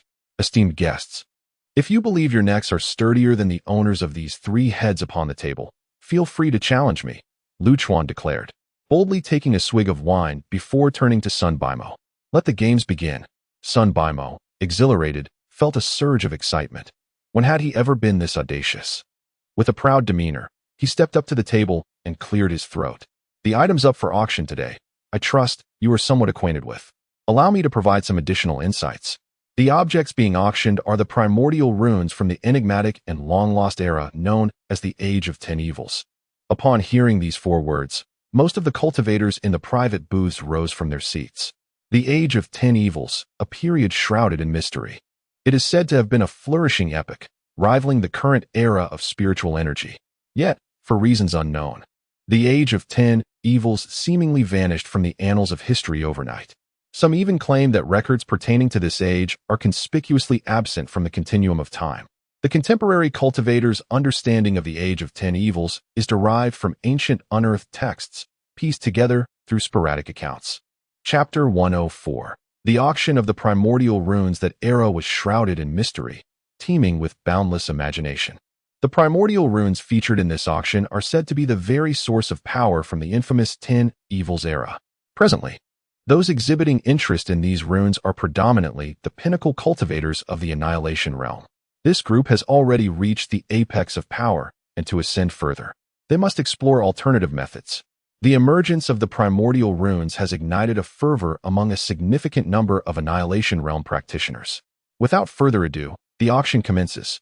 Sun Baimo, fully aware that words pale in comparison to tangible evidence, proclaimed with conviction. Following this, he gently placed his hands upon the table before him. A melodious sound of mechanical whirring resonated from the table. Soon, a hollow emerged at its center, from which a delicate white metallic lotus began to ascend. This table is a unique magical artifact. Without the owner employing the correct method to unlock it, no one else could retrieve its contents. The lotus gradually unfurled, causing everyone within the private booths to hold their breath in anticipation. As the white lotus blossomed, a mysterious black character floated above its heart. The stark contrast of black and white rendered the rune all the more enigmatic. Gazing at this mysterious black character, Lu Chuan furrowed his brow, an unsettling sensation creeping into his heart. Ladies and gentlemen, the first primordial rune for today's auction, Sun Bimo announced, gently tapping the white metallic lotus. Suddenly, an anomaly occurred. The rune erupted with a terrifying surge of energy at the lightest impact. This force was nearly equivalent to the full strength of a practitioner at the Dao 1 realm. Fortunately, the light emitted by the white lotus neutralized this power. Merely a gentle touch had unleashed such immense energy. If one could discover the correct method of utilization and fully harness it, it was unfathomable what spectacle might ensue. As you can see, this rune harbors tremendous energy. The bidding shall commence at 10 million high-grade spirit stones, with each subsequent bid increasing by no less than 10,000 high-grade spirit stones. The bidding period is set for half an hour, and the highest bidder shall prevail. As Sun Bimo's words fell, a luminous screen arose above the table, displaying the bids from each room, all commencing at the starting price of 10 million. After completing these arrangements, Sun Bimo surprisingly took a chair and settled beside Lu Chuan. This novel auction format was a first for Lu Chuan. He recalled that auctions typically required an auctioneer to enliven the atmosphere and stimulate consumer interest. Yet, Sun Bimo simply assumed the role of a hands-off manager. Is he truly leaving it all to chance? Lu Chuan pondered with curiosity. Sun Bimo chuckled and nodded. This is no ordinary auction. A professional auctioneer is unnecessary. Everyone understands the value of these runes, and those who desire them will naturally place their bids. Well, you certainly have it easy. Lu Chuan laughed, then abruptly shifted the conversation, asking, by the way, where did you acquire this rune? Sun Bimo did not conceal anything and stated directly, a few days ago, a mysterious individual approached me, expressing a desire to engage in a business transaction. Naturally, the business at hand involved these runes, and I nearly exhausted my resources to acquire these few tokens. Why seek you? Lu Chuan inquired with curiosity. Sun Bimo proudly raised his chin. Although the Sun family ranks only third in terms of military might within Fubo City, when it comes to financial prowess, I dare say no one would presume to claim the top spot if I were to assert the second. Only my Sun family possesses the financial capacity to procure these runes in one fell swoop. Lu Chuan nodded, finding this explanation plausible. Do you know the whereabouts of the individual who sold you the runes? Sun Bimo shook his head. That person was shrouded in mystery. I never even caught a glimpse of their face. By the way, Sun Bimo suddenly recalled something. Though the individual appeared human, they gave me the impression of not being entirely human. Moreover, our conversation felt rather foreign, as if they had only recently acquired the ability to speak. Quite intriguing. Lu Chuan chuckled, redirecting his focus to the bidding process. He observed with interest as the numbers on the luminous screen fluctuated, quickly escalating the price to 100 million. Lu Chuan understood the advantages of such bidding. It mitigated unnecessary complications and spared various factions from direct confrontations. Currently, the highest bid came from Room 4, a rather affluent group. Observing the continuously rising figures, Lu Chuan felt somewhat like a country bumpkin. Humph, Sun Bimo snorted. These bald individuals control the resources of an entire continent. Their wealth should not be underestimated. Sun Bimo's demeanor clearly indicated a lack of regard for these bald men. Noticing Lu Chuan's intrigue, he decided to elaborate on the matter. These bald individuals have long coveted our Tianhuan continent, persistently attempting to propagate their Buddhist doctrines here. With their capacity for indoctrination, such an occurrence is utterly impossible. Over the years, we have had our share of conflicts with them, especially with the Great Wei dynasty, which guards the eastern coastline, having eliminated numerous bald heads. As their conversation progressed, the bidding time came to an end. The final result revealed that Room 2 secured the rune for a staggering 32 million high-grade spirit stones. Goodness! Lu Chuan exclaimed, taken aback, even entertaining thoughts of robbery. Naturally, such notions were fleeting. He held no interest in engaging in such a disgraceful act. Despite Lu Chuan's eccentric nature, poor mental state, and propensity for violence, these tendencies only manifested when provoked. In everyday circumstances, as long as he was not antagonized, Lu Chuan was quite a principled and endearing individual. The auction for the second rune commenced, with identical rules in place. Sun Bimo was evidently pleased with this price, his tone noticeably lighter. Lu Chuan yawned.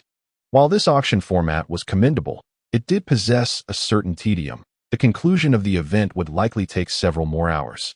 I shall take a brief repose. Kindly keep your movements and voices to a minimum. Sun Bimo found himself at a loss for words. It is quite unprecedented for one to be summoned to the platform, only to doze off at the auction venue. Secure the hall and cease the auction. Anyone who has come into contact with the runes is forbidden from leaving without permission, or they shall face dire consequences. Lu Chuan was roused by an authoritative voice. Upon opening his eyes, he beheld 3 figures clad in flowing white robes, their heads completely shrouded by hoods, standing resolutely in the center of the hall. Why do I deem them as otherworldly? For Lu Chuan was certain of his instincts. They were not of human origin. Sun Bimo appeared utterly bewildered, enveloped in a beam of white light, rendered immobile and voiceless. What is happening? What is happening? Lu Chuan sprang from his seat in alarm. Chapter 105. Seizing the opportunity for wealth, Lu Chuan sprang to his feet, launching a swift kick aimed directly at the posterior of the white-robed anomaly before him. How audacious! The white-robed being reacted with remarkable speed, turning around and sweeping its large sleeve, dispersing the hazy white light that had ensnared Sun Bimo. Nevertheless, Lu Chuan's flying kick pierced through the luminous barrier, landing squarely on the anomaly's backside. With a resounding thud, the white-robed figure was sent hurtling away like a cannonball, crashing through the auction venue and disappearing from sight. The other 2 white-robed entities momentarily froze, only to snap back to reality when Lu Chuan's resounding slap met their faces. With 2 sharp cracks, the remaining white-robed anomalies were likewise sent sprawling. Lu Chuan casually shattered the white light that had ensnared Sun Bimo. The events unfolded so swiftly that Sun Bimo remained in a daze, struggling to comprehend the situation. Continue. The auction is not over. No one is allowed to leave. Lu Chuan cheerfully reclined back down. Sun Bimo was drenched in sweat, pondering how it was even conceivable to resume the auction under such circumstances. Moreover, 3 runes had already been sold, allowing him to recoup his investment and even make a slight profit. The remaining 2 runes could be contemplated later. My young brother, let us conclude matters for today and address the immediate issues. Lu Chuan, unfazed, nodded in agreement. This is your decision to terminate the contract, not a single coin less. And should you wish to hire me again, it will incur additional costs. That is only natural. Sun Bimo sighed in relief, wary of Lu Chuan's eccentricities and fearing further mischief.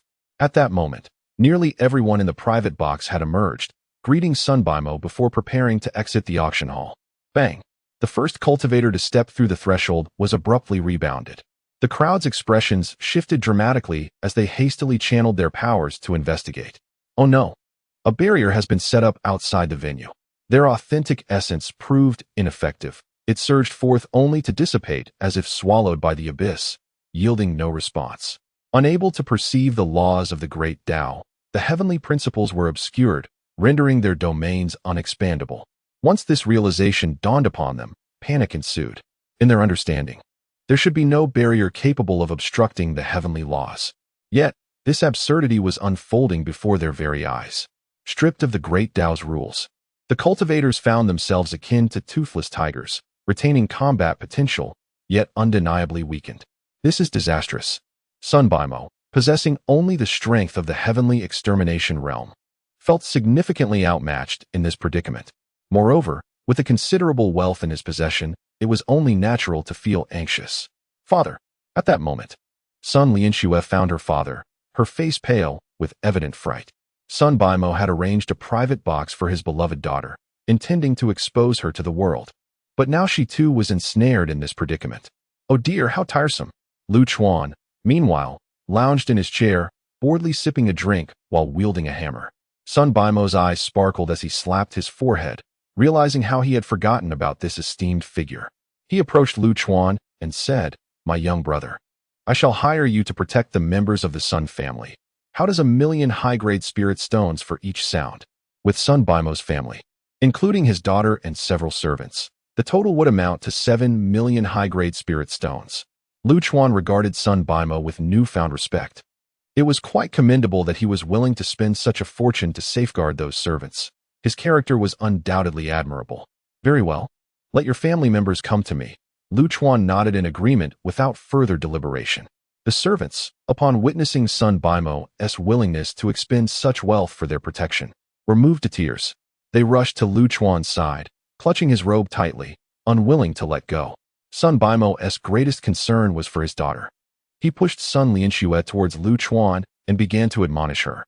Sun Lianxue gazed at Lu Chuan, her cheeks flushed with embarrassment as she hesitated to extend her hand. "Oh dear, when did my little ancestor become so shy?" Sun Bimo's face reddened with anxiety as he seized a corner of Lu Chuan's robe and placed it in Sun Lianxue's grasp. "Do not let go, no matter what happens." I. Sun Lianxue lowered her head, unable to meet Lu Chuan's gaze. The girl's adorableness was irresistible, and Lu Chuan couldn't help but tease her, playfully rubbing her cheek. "Your father has paid, so you should hold on tight." Okay. Sun Lianxue nodded vigorously. "Little master, the situation appears dire." At this moment, Yi Guqing and Zhou Yu arrived at Lu Chuan's side. The energy used to set up the barrier was unfamiliar, something they had never encountered before, potentially not even from this era.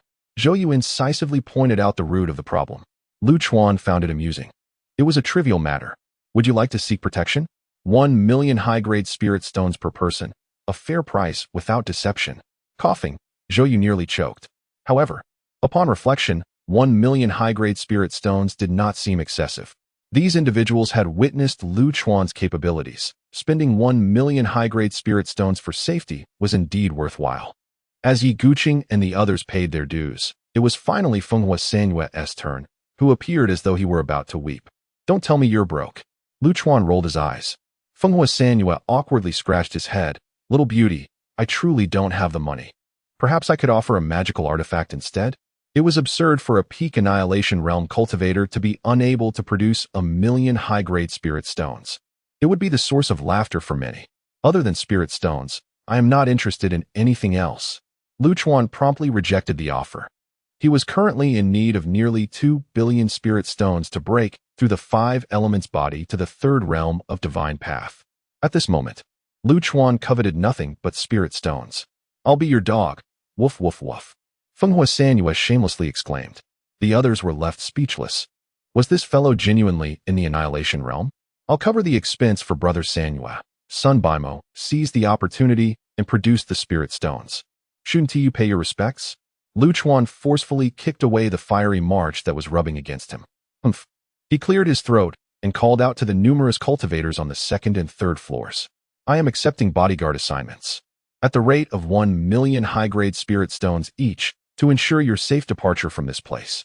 1 million high-grade spirit stones, an investment that guarantees no losses or deceit. Act swiftly if you wish to purchase." The previously cacophonous venue fell into a profound silence, with all eyes fixated on Lu Chuan. Though his earlier display of strength, demonstrated by the 3 severed heads, had instilled a degree of intimidation, the apparent foundation of his first-level prowess left many feeling uncertain. Within the assembly, no one was permitted to leave, and those who dared to defy this edict would face merciless consequences. At that moment, the domineering voice resonated once more. The 3 white-robed anomalies, previously sent flying by Lu Chuan, reappeared. This time, they were far from courteous, each brandishing an ancient bronze mirror and directing its gaze towards Lu Chuan. Chapter 106. What nonsense! A strange, ethereal blue light emanated from the bronze mirror, enveloping Lu Chuan. To everyone's astonishment, Lu Chuan suddenly vanished before their eyes.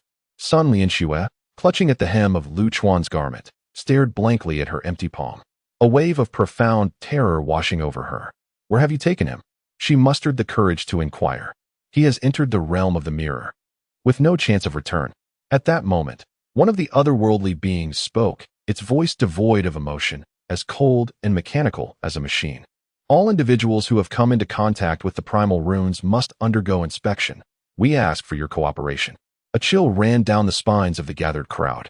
With Lu Chuan taken by this bizarre method, they could only rely on themselves. "Inspection? What are we being inspected for?" Yi Guqing led the others in confronting the 3 otherworldly beings. The primal runes possess potent contamination and infectious capabilities, which could lead to the annihilation of the world. Those who have been exposed must be examined, and if infected, eradicated. The term eradicated sent an uncomfortable shiver through the crowd, as it implied a treatment reserved solely for objects. In other words, these three beings regarded them not as lives, but as mere items. What are you? By what right do you act in this manner? Even the usually mild-tempered Zhou Yu was now seething with fury. Ignorant fools, one of the beings replied, lifting the bronze mirror. This time, the mirror emitted a pale, opaque light that enveloped the entire auction venue. The light possessed an intense, binding quality, even hindering the flow of true essence. Those caught in the white light found themselves almost instantly incapacitated. When the light faded, only the strongest, Yi Guqing and the cultivators from the Tianzi room, retained a modicum of mobility. Though they could still move, their ability to channel true essence was obstructed, rendering them incapable of resistance. Targeting so many at the peak of the annihilation realm with such methods was nothing short of horrifying. Amidst the chaos, Yi Guqing, maintaining his composure, communicated telepathically with the others who could still move. This is clearly a tactic aimed specifically at us cultivators. Let those below hold off these three beings while the rest of you find a way to counter this. Yi Guqing, a true leader, exhibited remarkable poise under such dire circumstances. The others remained silent, tacitly agreeing with his plan. Charge! Yi Guqing dared not delay, drawing his sword as Zhou Yu and the others surged forward.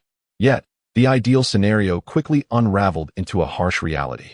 Their attacks were suppressed to the utmost by the white light, barely stirring a ripple.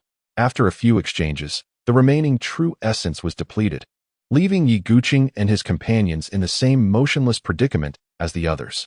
The mirror bearers. They must be the fabled mirror bearers, exclaimed the elderly, benevolent-looking Taoist from the Tianzi room, his voice trembling with fear. The inscriptions at the Lao Jun temple spoke of such entities, foretelling their emergence when an era teetered on the brink of annihilation. Lao Jun Temple, an ancient sanctuary of cultivation, stands as one of the oldest sanctuaries within the vast expanse of the universe, its enduring years beyond the reach of verification. Yet, it is certain that this temple has weathered through several epochs. Thus, the words of the venerable Taoist carry a degree of credibility. At this moment, one of the aberrants spoke. The primordial runes are the root of this calamity. To ensure the continuation of the age of spiritual energy, we must undertake purification. I urge you all to sacrifice your individual selves for the perpetuation of this era. Fenghua Sanyu, filled with a tempestuous rage, conjured a colossal azure lightning bolt that descended upon an aberrant's head. Although the might of the strike was formidable, it did not inflict harm. To hell with sacrificing oneself. I cultivate for the sake of freedom in this world, to transcend all bounds. You expect me to sacrifice myself for this cause? How naive.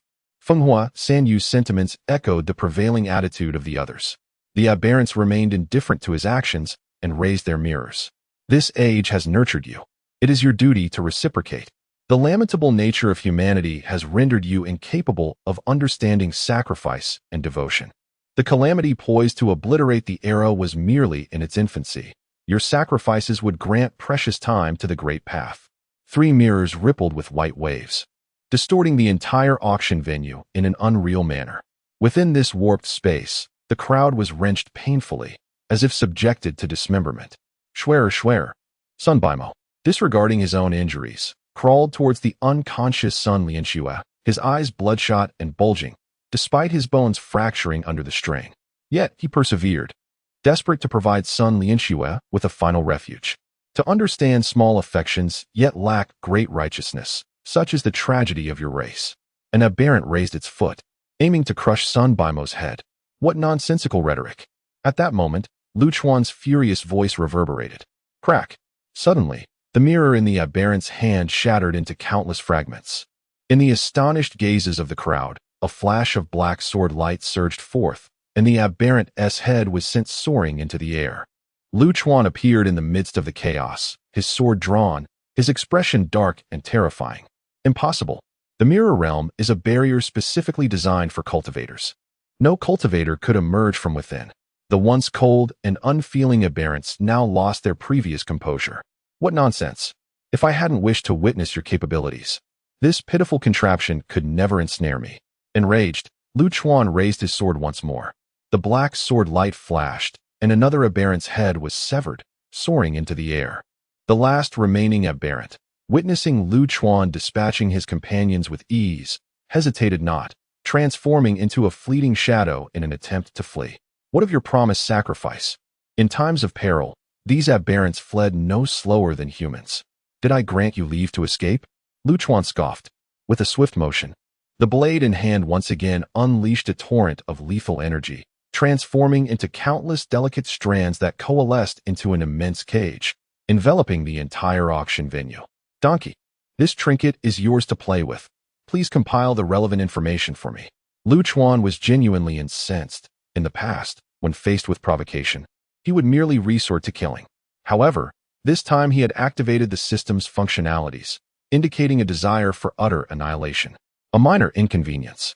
A Fu appeared, scampering eagerly to the aberration and devouring it whole in one swift bite. Give me a few moments. I shall have it ready for you shortly. Are you all right, little son? After dispatching the aberration, Lu Chuan rushed to help the gravely injured Sun Bai Mo to his feet. Lu Chuan's fury stemmed from Sun Bai Mo's actions, which evoked memories of his own father.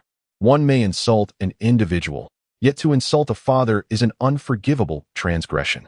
Shuer, little brother, do not mind me. Focus on Shuer. Sun Bai Mo was nearly fractured beyond recognition, but was wholly unconcerned for his own plight. Rest assured, it is nothing. Lu Chuan stepped forward and lifted Sun Lian Shui into his arms. Chapter 107. The origin of the unusual species. Then, with a sudden motion, Lu Chuan hurled Sun Lian Shui towards Sun Bai Mo. Startled, Sun Bai Mo attempted to rise to catch his precious daughter, but his body, nearly broken, could only writhe on the ground. Ultimately, he risked it all, using his own body as a cushion to receive Sun Lian Shui, grimacing in pain. Very determined. I shall make you my good friend. Lu Chuan chuckled. Sun Bai Mo, caught between laughter and tears, found Lu Chuan's unconventional demeanor quite remarkable. Little brother, what exactly is this? At that moment, Yi Guqing approached Lu Chuan, holding the corpse of an unusual creature. A scarecrow? Lu Chuan replied, somewhat perplexed. The entity's body was not flesh and blood, but rather a scarecrow bound with red threads. No wonder it was so well concealed. It appeared more monstrous than any beast. Commander, I have intel. At this juncture, Ah Fu, with a glimmer of wisdom in his eyes, appeared beside Lu Chuan. We must remain vigilant.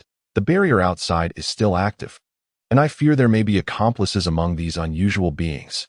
Yi Guqing wisely noted, as first-hand information is not something to be shared lightly. Not to worry. You may all listen. Lu Chuan gestured to a chair and sat down with ease. His nonchalant attitude earned him newfound respect from the onlookers, elevating their impression of the handsome youth. Little benefactor, may we also listen? The three bald monks approached eagerly. To listen.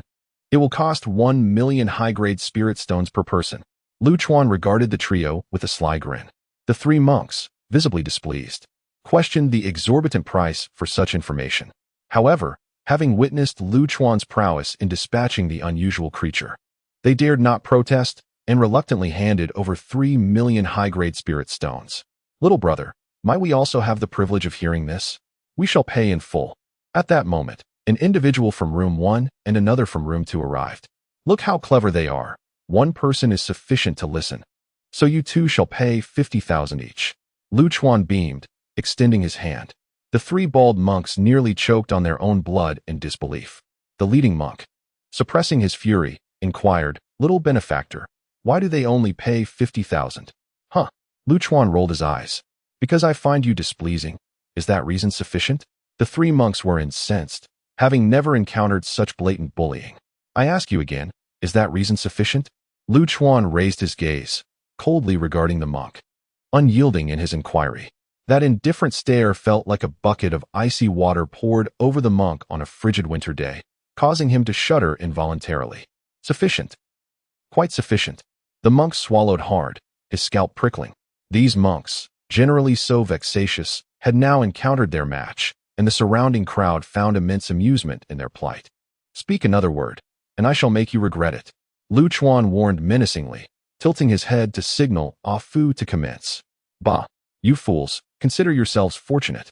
Ah Fu spared no courtesy, unleashing his ire upon everyone present. This entity, known as the Mirror Bearer, is not a living being, but rather a creation of exquisite puppetry. It is controlled by an unseen hand, and the true master behind it is likely not of this age, rendering me unable to ascertain its location. Furthermore, this phenomenon originates from the era of infamy, existing to salvage the celestial order from calamity or impending doom. The crowd, upon hearing this, appeared somewhat bewildered. It seemed that these three aberrations were indeed truthful. Observing their expressions, Afu scoffed, remarking that the relentless tide of time would not halt for any individual or organization, and that it was utterly laughable for a group of remnants from a bygone era to aspire to defy fate. The era of infamy was marked by the reckless misuse of primordial runes, leading to a catastrophic loss of control, and a once glorious epic vanished overnight. These primordial runes, tainted by excessive bloodshed and lost souls, have undergone a transformation. The runes in your possession carry a dreadful poison. If activated, they could precipitate widespread contagion and death, potentially even infecting the celestial order. That concludes the intelligence I have gathered. The puppet was severed too swiftly for me to glean more. The trio of bald heads appeared somewhat disconcerted, feeling they had been shortchanged by this revelation. If these runes are truly as Brother Donkey has described, they must be sealed away. Yi Guqing wore a troubled expression, deeply concerned for the world. Sun Baimo promptly nodded, declaring, "I am willing to surrender the remaining 2 runes. We shall also relinquish our rune, to be sealed by Master Yi," echoed the kindly old Taoist. 3 runes had been auctioned off, 2 from the 4th room and 1 from the 1st. The crowd turned their gaze toward the trio of bald heads, now left with only 2 runes in their possession. "We shall take these runes back for sealing, so there is no need for Master Yi to trouble himself," the leader of the bald heads stated, somewhat displeased. Having paid a hefty price for them, how could they simply hand them over? The crowd felt powerless. Surely, they could not resort to force. If provoked, these bald heads might activate the runes, leading to disastrous consequences. "This is your affair now," Lu Chuan said, rising and making his way to the door. He called out, "Donkey, bring over a chair." With a gentle press of his hand, the air before him rippled like waves. Lu Chuan closed his eyes, channeling his sword energy into countless fine threads that surged into the invisible barrier. The sword energy began to dismantle the barrier, swiftly creating an opening. Lu Chuan then seated himself in the chair that Afu had brought over, blocking the passage. "Those who have paid may leave. For those who have not, a toll of 1 million high-grade spirit stones," he declared. "Haha, little beauty, you certainly know how to have fun." Fenghua Sanyue eagerly approached Lu Chuan, asking, "Little beauty, do you need someone to keep the accounts?" However, he received a solid slap on the forehead, which finally quieted him. "Here is 1 million high-grade spirit stones," Yi Guqing offered, extending a ring. Lu Chuan waved his hand, indicating that since he had already collected 1 million in protection fees, there was no need for further payment. They could simply leave. In business, Lu Chuan always emphasized fairness, justice, and transparency. The young master indeed conducted his dealings with utmost integrity, earning admiration from Yi Guqing, who bowed in respect. Given Lu Chuan's capabilities, he could have easily monopolized the only exit and demanded exorbitant fees, yet he chose not to. "By the way, you may have come into contact with runes, which could carry lethal toxins. The sword energy at the entrance will assist in purging them. Do not resist with true essence." Lu Chuan offered a reminder. "Young master, such noble intent." Yi Guqing and the others bowed deeply to Lu Chuan. Yi Guqing was the first to step through the passage, the black sword energy enveloping him.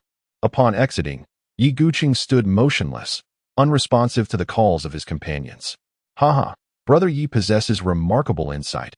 It seems he is on the brink of another breakthrough." Zhou Yu laughed heartily. Both Yi Guqing and Lu Chuan wielded swords, so it was not surprising that Yi Guqing found inspiration from Lu Chuan's sword energy.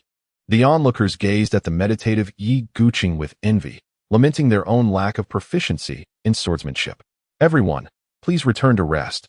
I shall guard Brother Yi," Zhou Yu said, genuinely pleased for his dear friend. Chapter 108. The Emperor's Sanctuary. 1 million, a mandatory fee. Those dissatisfied may choose not to pay and remain here. "Young benefactor, we have already paid. May we pass?" 3 bald men approached Lu Chuan, eager to move forward. Lu Chuan shook his head. "Each of you must pay a toll of 2 million. If you are dissatisfied, feel free to stay back." "Why should we pay so much?" protested the bald man with a scar over his eye, unable to contain his frustration. "Is that satisfactory for you?" Lu Chuan gestured towards the severed head of Master Ku Rong resting on the table. "Do not overstep your bounds," the bald man said, his face pale with anger as he clenched his fists. "Ku Mu, Do not be reckless. We shall pay. The old bald man produced a ring and handed it to Lu Chuan. The price has risen. Now it is 4 million each. Lu Chuan chuckled at the sight of the ring in the old man's hand. You 6 million. Very well, 6 million it is. The old man, trembling with indignation, retrieved sufficient spirit stones to pay Lu Chuan. Young benefactor, may I ask a favor? The old man turned back before exiting. No, hurry and leave. Your presence irritates me. Lu Chuan rolled his eyes in annoyance. With a sigh, the old man refrained from speaking further, fearing that his years of cultivation might come to ruin here. The subsequent transactions proceeded smoothly, and for these prominent families, the sum of 1 million high-grade spirit stones was hardly a burden. One by one, they paid their dues and departed from this place of discord.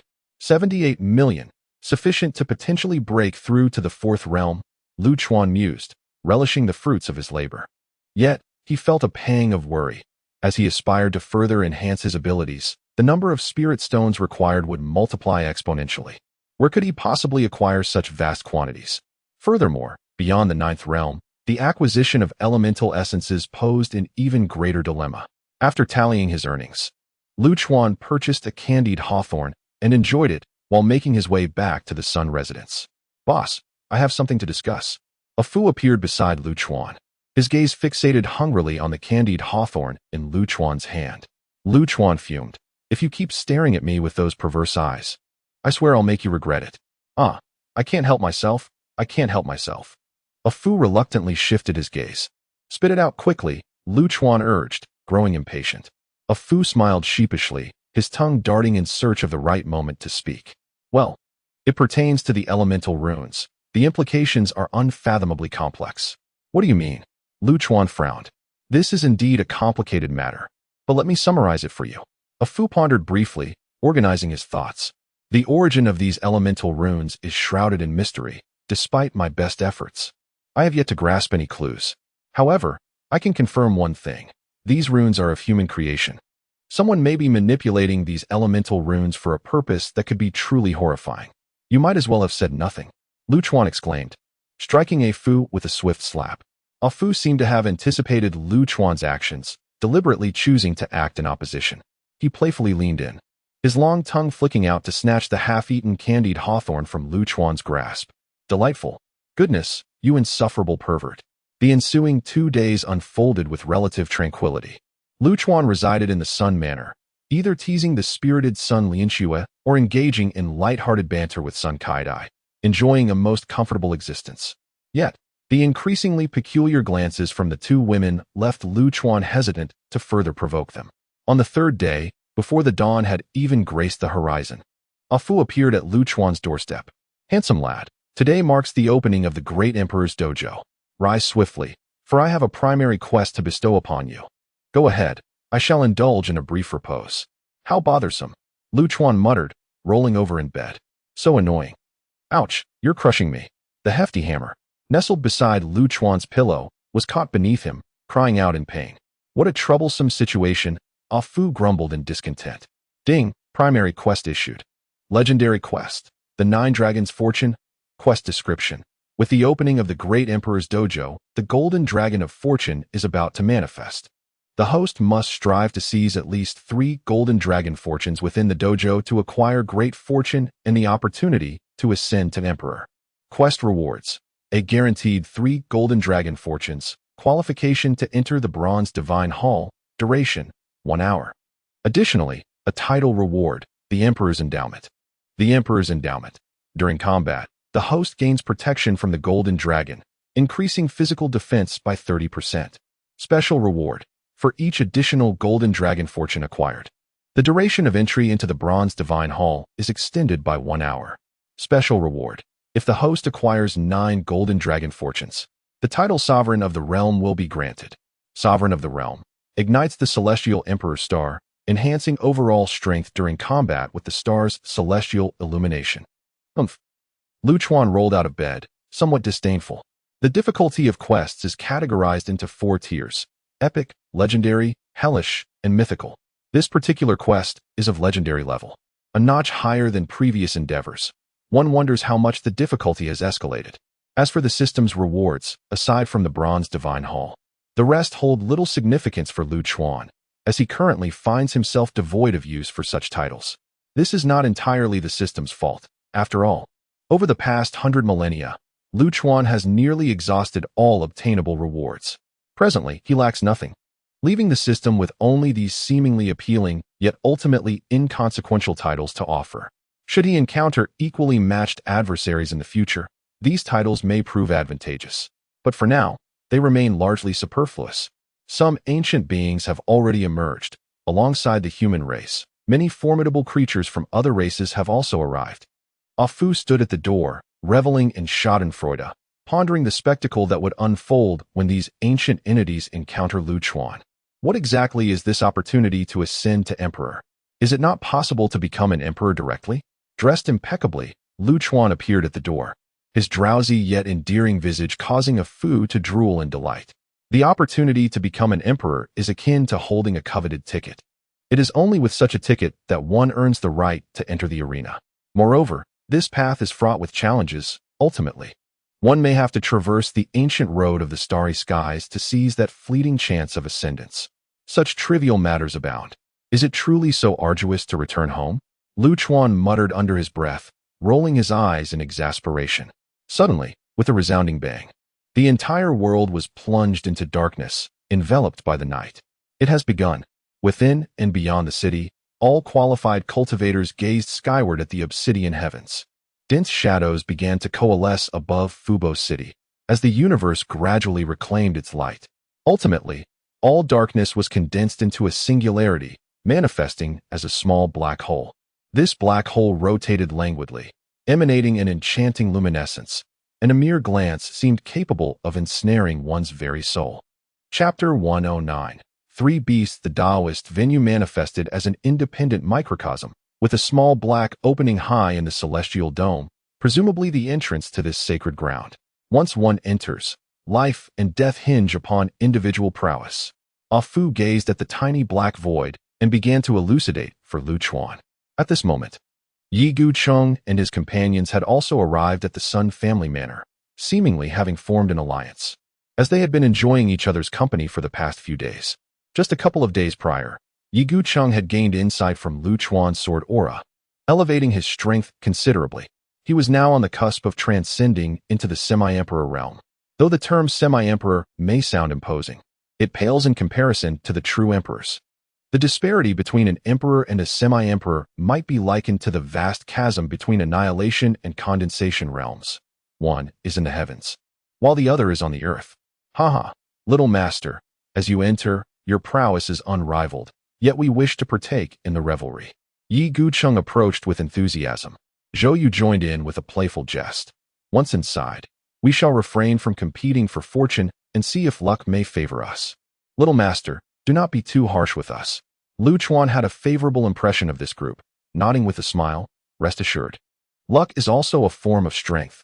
As long as you possess that fortune, I shall certainly assist you. Then we shall express our gratitude here. With Lu Chuan's assurance, the group felt at ease. Haha. Esteemed guests, I shall take the lead. The winds of heaven and earth surged dramatically as a figure approached with great strides from the distant horizon. Though the distance was considerable, he arrived at the entrance in the blink of an eye. Standing before the entrance, the figure was finally discerned. He possessed a leopard-like countenance, skin as dark as night, and a robust physique, reminiscent of a fearsome Zhang Fei. Yi Gucheng's brow furrowed slightly. This was the Beast Clan's tiger god, an ancient entity that had survived since the era of the devouring emperor, astonishingly still among the living to this day. Beside him, Zhuge Ming nodded in agreement. Indeed, it is this old fellow. It is said he reached the pinnacle of the annihilation realm 100,000 years ago. I wonder if he has made any further progress since then. The man stood at the entrance, taunting. Haha, why do the human clan hesitate as the venue materializes? If you lack the resolve to plunge into the waters, perhaps it would be best to pack up and head home. This old beast, Fenghua, San Yu's temper flared, nearly inciting him to charge forward. San Yu, Zhou Yu interceded, do not provoke trouble at this critical moment. This old wretch must have some backing for his arrogance. Bah, I shall eventually shatter that dog's bones and use them for brewing liquor. Fenghua, San Yu spat vehemently. Brother Tiger exhibits great bravado. I too wish to join in the excitement. A booming voice resonated across the heavens. As the voice echoed, the distant horizon erupted with the thunderous roar of tumultuous waves crashing upon the shores. The crowd turned to behold a vast expanse of azure sea rising into the sky, truly resembling a celestial river in reverse. The azure sea surged forward with an overwhelming force, reaching the entrance in the blink of an eye. The rulers of the four seas, in a state of dismay, found their expressions grim. This ancient sea creature, long thought to have been silent for millennia, had been rumored to have perished. How could it suddenly re-emerge? Fenghua Sanyue, feeling somewhat apprehensive, retreated behind the crowd. Observing his behavior, the others nearly burst into laughter, clearly recognizing that he harbored some grievances with the sea tribe. Now that the elder of the family had appeared, how could he not feel uneasy? Hey, a few years back, I merely borrowed a treasure from the Fengyun Sea. What else with those looks? I said borrowed, do you understand? Fenghua Sanyue emphasized vehemently. Yi Guqing, with a hint of worry, cautioned, Brother Sanyue, you should tread carefully. This old sea creature has a notoriously volatile temper. When it unified the four seas, it stained the heavens and the earth with blood. Startled, Fenghua Sanyue quickly sidled up to Lu Chuan, flattering him, Little beauty, you will protect your loyal dog. One to you? Lu Chuan nearly choked on his own blood, incredulous at the utter lack of decorum displayed by Sanyue. Disgusted, he retaliated with a flurry of punches, leaving Sanyue howling in agony. You perverted creature, another touch, and I shall break your bones. It appeared these two ancient tortoises had come prepared, forming an alliance. Zhuge Ming began to calculate with a furrowed brow, his expression growing increasingly grave. The winds of change are upon us. The Ziwei star shifts northward, and the beast stars traverse eastward. Our human race is in peril. Before he could finish, the heavens were abruptly illuminated in an ambiguous shade of pink. A captivating laughter echoed through the air, and a delicate figure gracefully approached from the horizon. With a slender waist and light steps, she revealed her fair wrist adorned in sheer fabric. Her eyes sparkled with the essence of spring, and her hair, styled in a tilted bun, was secured with a jade dragon and phoenix hairpin. Her tender, exquisite visage was simply breathtaking. Any praise bestowed upon her would fall short of her beauty. My goodness, a nine-tailed celestial fox. Faced with such a stunning beauty, Fenghua Sanyue felt a shiver run down his spine. As for the other two beasts, he could not ascertain whether they had reached the threshold of the half-step emperor realm. However, he was certain that this alluring fox had. How can you be so certain, Brother Sanyue? Zhou Yu inquired, puzzled. Wiping the sweat from his brow, Fenghua Sanyue replied, this seductive fox was once a pet raised by the great emperor of devouring heaven. Is there any doubt remaining? The crowd nearly erupted in laughter at the weight of such a revelation. Who would have thought that a mere pet could ascend to such heights? The grandeur of the great emperor of devouring heaven was indeed remarkable. Yi Guqing, however, looked on with admiration. Hey, Commander Zhao, may I hide behind your magnificent stature? Fenghua Sanyue chuckled, attempting to position himself behind Zhao. The crowd could not contain their amusement. Teasing him, Brother Sanyue, do you harbor a grudge against this celestial beauty? Hee, indeed, but just a mere trifle. In my youth, lacking wisdom, I stealthily pilfered a tome of techniques from her abode. Fenghua Sanyue wiped the sweat from his brow. To call this merely a trifle is an understatement. Stealing someone's techniques, carelessly left unattended, could lead to a death sentence if caught. To everyone's astonishment, the nine-tailed celestial fox gracefully glided directly to the sun residence. A fragrant breeze wafted through, and by the time the onlookers regained their wits, the woman had already entered the small courtyard. Fair maiden, save me, Fenghua Sanyue exclaimed, his face ashen with fear. However, the nine-tailed celestial fox paid him no heed, instead making a beeline for Lu Chuan, gazing at him in a daze. Lovely lady, have we met? Lu Chuan found himself compelled to acknowledge that this woman was the most exquisite he had ever laid eyes upon, without exception. Chapter 110, Silence, please shill. Be quiet. The woman urged the crowd to hush as she circled around Lu Chuan. Her delicate nose twitched, seemingly savoring the scent that lingered on him. Eventually, she burst into a joyful laugh, extending her slender hand. Her laughter was unique, beginning with her eyes narrowing slightly, followed by a smile that blossomed like a flower across her entire face. Hello, I am Xiao Depeo. What is your name? The crowd could not contain their amusement. How could such a stunning beauty possess such a ridiculous name? Xiao Depeo was indeed a remarkable name, akin to Lu Chuan's sword spirit, Lu Dachui. However, Lu Chuan found the name rather charming. As he gazed at the hand she offered, he felt momentarily dazed. Was she really going to shake hands with him? This was a custom from his homeland. "Hello, I am Lu Chuan," he replied, solemnly grasping Xiao Depeo's petite hand. Upon witnessing Lu Chuan's understanding of the handshake etiquette, Xiao Depeo's smile revealed her little tiger teeth. She leaned closer, her beautiful face brushing against Lu Chuan's ear as she whispered, "We shall meet at the dojo. I will help you acquire all the auspicious golden dragons." Why? Lu Chuan felt a tickling sensation in his ear from her warm breath and instinctively rubbed his shoulder. You know why? With that, Xiao Depeo released his hand and vanished into the courtyard. The onlookers gazed at them enviously. Their curiosity piqued about what the nine-tailed celestial fox had whispered to Lu Chuan, yet they wisely refrained from asking. "Celestial fox, do you know that human child?" In the sky, the beast god inquired, somewhat perplexed. Despite Xiao Depeo's cheerful demeanor towards Lu Chuan, she was chillingly indifferent to others. "Why? Are you prying into my affairs? Who do you think you are?" Xiao Depeo's beautiful eyes narrowed slightly as she retorted coolly. The atmosphere turned tense for a moment, prompting Binba to intervene. "Haha, matters concerning the celestial fox are hardly our concern. Let us proceed inside." "Humph," the tiger god snorted, stepping into the passage first. "Haha, do not mind him, celestial fox. This old fellow is merely forgetful due to his age. Please, after you." Binba gestured with gentlemanly grace. Xiao Depeo rolled her eyes. "Old seafood, had my master been here, you would have been in the pot long ago. What right do you have to speak?" Binba nearly coughed up blood from her retort. "What was with this lady today?" "Ah, indeed, your master is unmatched in the world. Please, you go first." "Ha! Ugly, old, and reeking, such a mood killer." Xiao Depeo covered her nose as she stepped into the passage. "What have I done to deserve this?" Binba raised his hands in innocent surrender. The beast tribe, the demon tribe, and the sea tribe had actually united. It was strange that no half-step emperor from the human tribe had yet to appear, thought the couple by the heavenly pool, observing the three beasts disappearing into the passage. Puzzled, the first emperor of the Great Way cannot come. The Tower of Heaven has been sealed by the dragon's essence for countless millennia. Zhou Yu cast a teasing glance at Lu Chuan, who shrugged innocently. The sealing of the tower was the work of Zhou Chuang, and it had nothing to do with him. The Taoist lord also failed to appear. Could something have gone awry? Yi Guqing wore a visage of deep concern. Among the human race, 3 individuals are known to be on the verge of the imperial realm: the first emperor of the Great Way, the Taoist lord of the Haotian continent, and the carefree traveler of the Tianqin continent. Since the emergence of the Devourer Emperor, the fortune of humanity has soared to its zenith.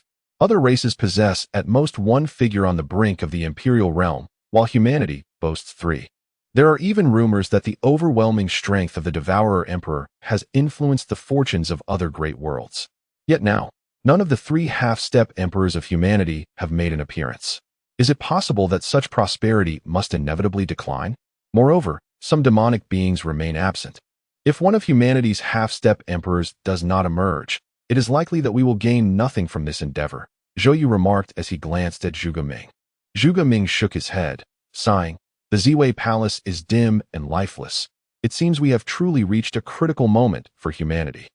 His unfinished words conveyed their meaning to all present. At that moment, several streaks of black light streaked across the sky and entered the passage.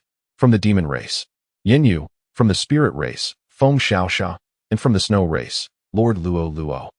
These were all renowned figures at the pinnacle of annihilation among the alien races. Yi Guqing addressed the group. "Our fate lies in our own hands. Let us also enter. If humanity has indeed reached the point of inevitable decline, then all we can do is to focus on our own actions and remain true to ourselves." The group nodded in agreement.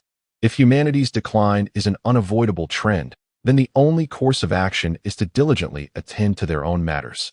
"Shall we go together, little master?" Zhou Yu inquired, looking at Lu Chuan.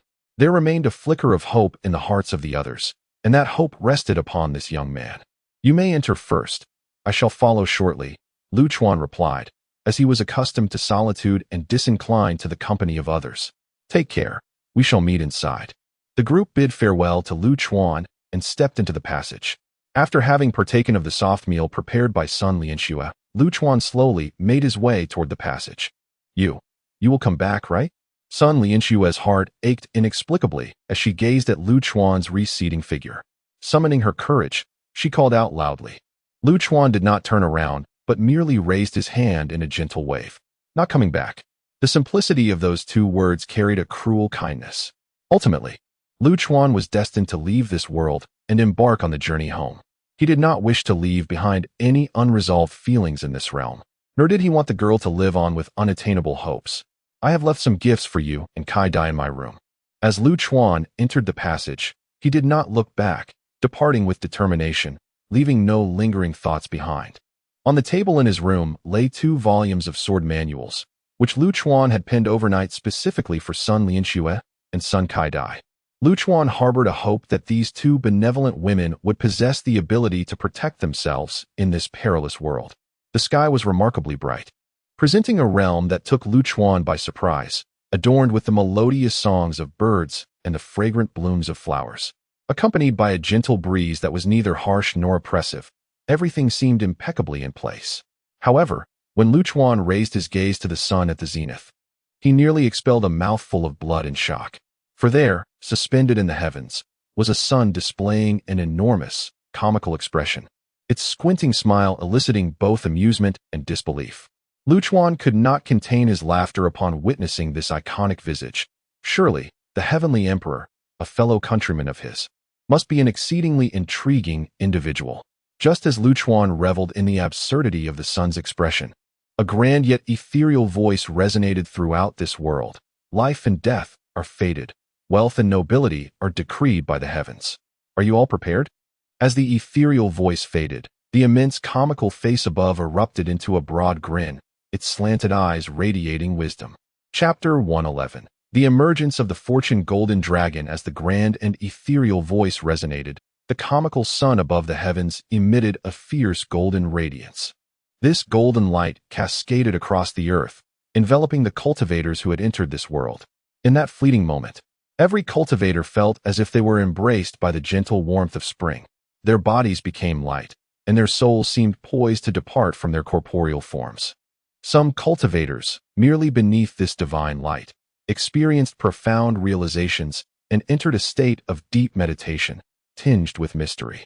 Suddenly, resounding and piercing dragon roars echoed throughout the cosmos. The enormous comical sun above erupted with a thunderous explosion. 9 majestic golden dragons spiraled and sang in the skies. These golden dragons, resplendent in hue, exuded an air of grandeur, each exhibiting a unique posture. Some appeared to soar through clouds as if to ascend to the heavens. Others glared fiercely with wide-open eyes. Some brandished their claws, ready for battle. Others radiated an intimidating aura, brimming with killing intent. Some flaunted their might with an air of triumph, while others glanced back longingly, calling for their companions.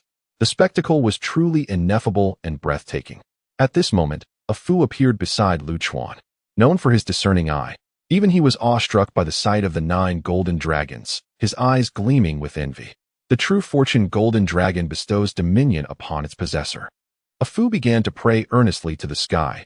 Great Emperor Brother, considering my family's handsome lad is your fellow townsman, I humbly request you bestow one upon my child. Once more, the 9 golden dragons let out a resounding roar. They then darted off in different directions, ultimately vanishing beyond the horizon. Damn it! A Fu exclaimed, his frustration boiling over as he watched the fortune golden dragons soar past without pausing. Until all the golden light faded, the fortune golden dragons chose their current master, leaving Lu Chuan unacknowledged. That call of brother was in vain. A Fu shook his head in exasperation. What are you so excited about? I am not a native of this realm. It is quite normal for me to be overlooked by the fortune golden dragons, Lu Chuan remarked, delivering a playful punch to a Fu's head. Though such words were spoken, was it not excessive to have none at all? A Fu was indignant, as if we are fellow townsmen. Uft. Just then, the grand yet ethereal voice resounded again. Fortune has never been a deciding factor. Only strength prevails. The battlefield shall be unleashed for 3 days. After 3 days, the cultivator who claims the most fortune golden dragons shall inherit the legacy of the great emperor, embarking on the ancient path among the stars in pursuit of the opportunity to become an emperor. Life and death are fated. and wealth and nobility are decreed from above. Let the slaughter commence." These words ignited the fervor of the cultivators completely. Initially believing that within the dojo they could only gain great fortune, they were astonished to discover the potential for the great emperor's legacy. As the undisputed first great emperor in history, the significance of his legacy needed no further elaboration. Ah, how amusing. It appears to be a veritable battleground. The one who first acquires the auspicious golden dragon shall surely face misfortune. At this moment, Ah Fu's demeanor underwent a complete transformation. The initial group of cultivators to attain the golden dragon will undoubtedly be besieged, meeting a most gruesome fate. The gathering of compatriots is indeed a sight to behold. Lu Chuan chuckled as well, realizing that this shrewd compatriot was still looking out for his own. "Well, my esteemed friend, what are your thoughts? How shall we proceed?" Ah Fu inquired, his tongue flicking as he sought to curry favor with Lu Chuan. "You perverse fiend," Lu Chuan replied, hastily stepping back. Now was not the time to vanquish him. He still required the foolish donkey's counsel. "What sound advice do you possess?" Lu Chuan rolled his eyes dramatically. After a moment of contemplation, Ah Fu devised two suggestions. The first was to advance relentlessly, slaying any and all in their path until none remained. Once all are vanquished, the auspicious golden dragon would naturally gravitate towards them. However, this bore risks, for those who entered this realm were no mere novices. Several were already at the semi-emperor level. The expanse of this world remained unknown, and if these beings chose to hide, it would be quite the challenge to root them all out. Lu Chuan nodded, acknowledging the donkey's insight. A frontal assault in 3 days would likely prove insufficient. Ah Fu continued, "The second suggestion is to act opportunistically wherever a battle erupts. We shall go, seizing 5 auspicious golden dragons would suffice." Lu Chuan nodded in agreement, recognizing this as the superior strategy. "Then we shall bide our time and respond to any conflict that arises." With that, Lu Chuan kicked Ah Fu away. "You wretched scoundrel." Ah Fu's indignant voice echoed in the distance. A streak of light shot downwards, crashing violently into the mountains. The impact shattered the mountainside, causing the earth to tremble. Coughing amidst the swirling dust, a towering figure slowly emerged from the ruins. Clad in an elegant white robe, wielding a gleaming silver spear. It was none other than Zhao Tong, the guard of Zhuge Ming. Originally, their group had entered the passage simultaneously, but once inside, they were randomly dispersed into this world. Unfortunately, a golden dragon had chosen him. Despite Zhao Tong's cautious efforts, he could not evade his fate. He was ambushed by 3 alien beings and suffered grave injuries. "Human cultivator, surrender the auspicious golden dragon, and we may spare your life." The 3 figures formed a triangular formation surrounding Zhao Tong. These beings were not of the human race, each bearing grotesque appearances. Zhao Tong gazed at the golden dragon imprint on the back of his hand and shook his head gently. He was merely a guard, lacking any ambitions of ascension to emperor. Yet, as his strategist had once proclaimed, one must aid the world when capable, as humanity begins to decline. If they fail to preserve even 1 or 2 auspicious golden dragons, the entire human race may find itself trampled beneath the feet of alien races. Except for a few. Most alien races are inherently bloodthirsty, lacking the strong sense of inclusivity that characterizes humanity. If they were to tread upon the heads of humankind, one can scarcely imagine the infernal scene that would unfold. Zhao Tong, lacking comprehension of profound principles, was acutely aware that the golden dragon of fortune he held must be preserved at all costs. Its loss would signify nothing less than his own demise. "Come," Zhao Tong bellowed, his blood-soaked white robe transforming into resplendent silver armor, as a magnificent white steed materialized beside him. Grasping the reins, he yanked them fiercely, and the divine steed, the Zhaoyue jade lion, unleashed a thunderous neigh that reverberated through the air. The surging, murderous intent from countless battles erupted skyward, instilling fear in the hearts of the 3 foreign adversaries. What a valiant general on a white horse! The domain activated, manifested as a white shield that rapidly expanded from Zhao Tong's center, enveloping an expanse of 1,000 miles in an instant. Within this realm, the anguished cries of myriad soldiers charging into battle echoed, elevating Zhao Tong's presence to an extraordinary zenith. By unleashing his domain from the outset, Zhao Tong was clearly prepared to fight with abandon. It was already rumored that General Zhao, a disciple of the war god of Shishu, had attained unparalleled mastery of the Seven Serpents formation. Today, my three brothers have come to experience it firsthand. The three foreign beings simultaneously activated their domains, yet unexpectedly, their realms merged into one. Chapter 112. Disdained by a dragon, the unexpected fusion of the three foreign realms caught Zhao Tong completely off guard. Initially, he believed he still possessed the strength to fight, but with the emergence of this situation, it seemed he was doomed to a perilous fate. Yet, Zhao Tong did not falter. Grasping the reins with his left hand, he wielded the gleaming silver dragon spear in his right, which emitted a fierce, resonant tremor. "Oh, General White Horse, your courage commands our admiration, yet bravery seldom alters the outcome." At that moment, the three foreign realms had entirely merged. The vast expanse exceeded Zhao Tong's domain significantly, with eerie crimson chains flickering ominously within. The juxtaposition of the white and red realms pressed against one another, colliding and rubbing together upon the Earth's surface. Great runes of the emerged and were swiftly obliterated, while myriad strange phenomena unfolded, leaving onlookers dazzled and mesmerized. Typically a man of few words, Zhao Tong now charged forth in silence. With each advance of the luminous jade lion beneath him, immense wooden spikes erupted around, embodying the essence of a grand assault technique. The fused realm erupted with a bizarre, soaring crimson light. A river of blood cascaded from the heavens, surging towards Zhao Tong. Boom! The two realms collided violently as Zhao Tong found himself atop the descending blood river. The terrifying energies entwined, triggering a seismic upheaval as visible shockwaves rippled outward like autumn winds scattering leaves. The white and red realms gradually overlapped. Yet Zhao Tong ultimately stood alone against the combined might of three peak annihilation realms. His charge was thwarted by the blood river, and the massive wooden spikes succumbed to its corrosive nature. The three foreign beings transformed into blood spirits, merging into the river, initiating a close-range assault. As the battle erupted, the atmosphere thickened with tension. Just as Zhao Tong found himself in dire straits, Lu Chuan descended from the sky, crashing directly into the overlapping realms. Following a Fu's council, Lu Chuan had been wandering through this world, seeking points of conflict. And here he was, inadvertently stepping into the fray. His sudden intrusion into a realm sustained by the peak of annihilation was utterly unfathomable. How could such a domain be breached so casually? A realm typically serves as a microcosm, entirely dominiable by its master. Without a rival realm of equal caliber, even a mere touch would lead to utter annihilation. "Oh, Tongzi." Lu Chuan was somewhat taken aback upon spotting Zhao Tong. In that fleeting moment of distraction, the blood river surged downward again, and a massive, ghostly head formed within it, roaring as it lunged towards Lu Chuan. "Young master, be cautious."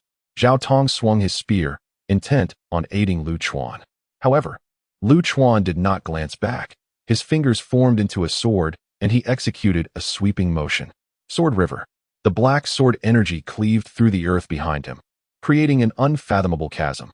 A torrent of black sword energy surged upward from the depths of the fissure. Boom! The blood river and the sword river collided, producing a deafening sound of impact. The ensuing events left the three alien beings in a state of disarray. Under the force of the collision, the blood river began to retreat, while the sword river relentlessly obliterated the grand runes within the blood river. The black sword energy emanating from the sword river resembled a famished tiger, ravenously tearing apart and devouring the grand runes of the blood river. "Do you possess a fortune golden dragon?" Lu Chuan inquired cheerfully. Coughing, Zhao Tong nodded, yet blood spewed from his mouth. He had been severely wounded by the ambush of the three alien beings earlier, and the recent head-on charge had further exacerbated his injuries. His ability to remain standing was solely due to his indomitable will. "Hee. As for yours, let it be. After all, we are acquaintances, and it wouldn't be proper to act against you." Lu Chuan shrugged in resignation. Zhao Tong found himself both amused and exasperated by the young gentleman's playful demeanor. "Young sir, I cannot guarantee the preservation of this fortune golden dragon. If you desire it, please take it. Is that really appropriate?" Lu Chuan gazed at Zhao Tong, somewhat foolishly. Zhao Tong, being a decisive individual, resolutely tore off his right arm, uncertain of how to detach the golden dragon from his body, yet willing to give it a try. The severed right hand, now detached from his torso, radiated a brilliant light, and a massive golden dragon ascended into the sky. Goodness, you are remarkably fierce. Lu Chuan couldn't help but give a thumbs up. It's fine. I can regrow severed limbs, though it does hurt a bit. Zhao Tong pressed against the gushing wound, urging the young gentleman not to delay and to quickly collect the golden dragon. The fortune golden dragon soared upward when suddenly several figures shot into the air, heading straight for the golden dragon. It appeared that more than just the three alien beings were fixated on Zhao Tong. Reign in your domain, Lu Chuan advised, drawing his long sword and, without hesitation, launched a strike at the three alien beings engaged with the sword river.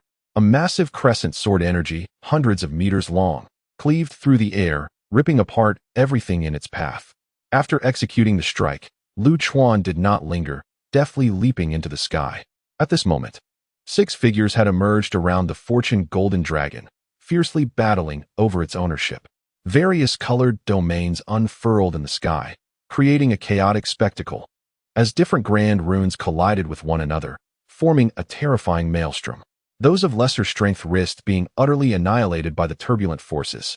Oh dear, what a mess, Lu Chuan mumbled, disregarding the multitude of cultivators embroiled in the chaos, and charged directly toward the fortune golden dragon.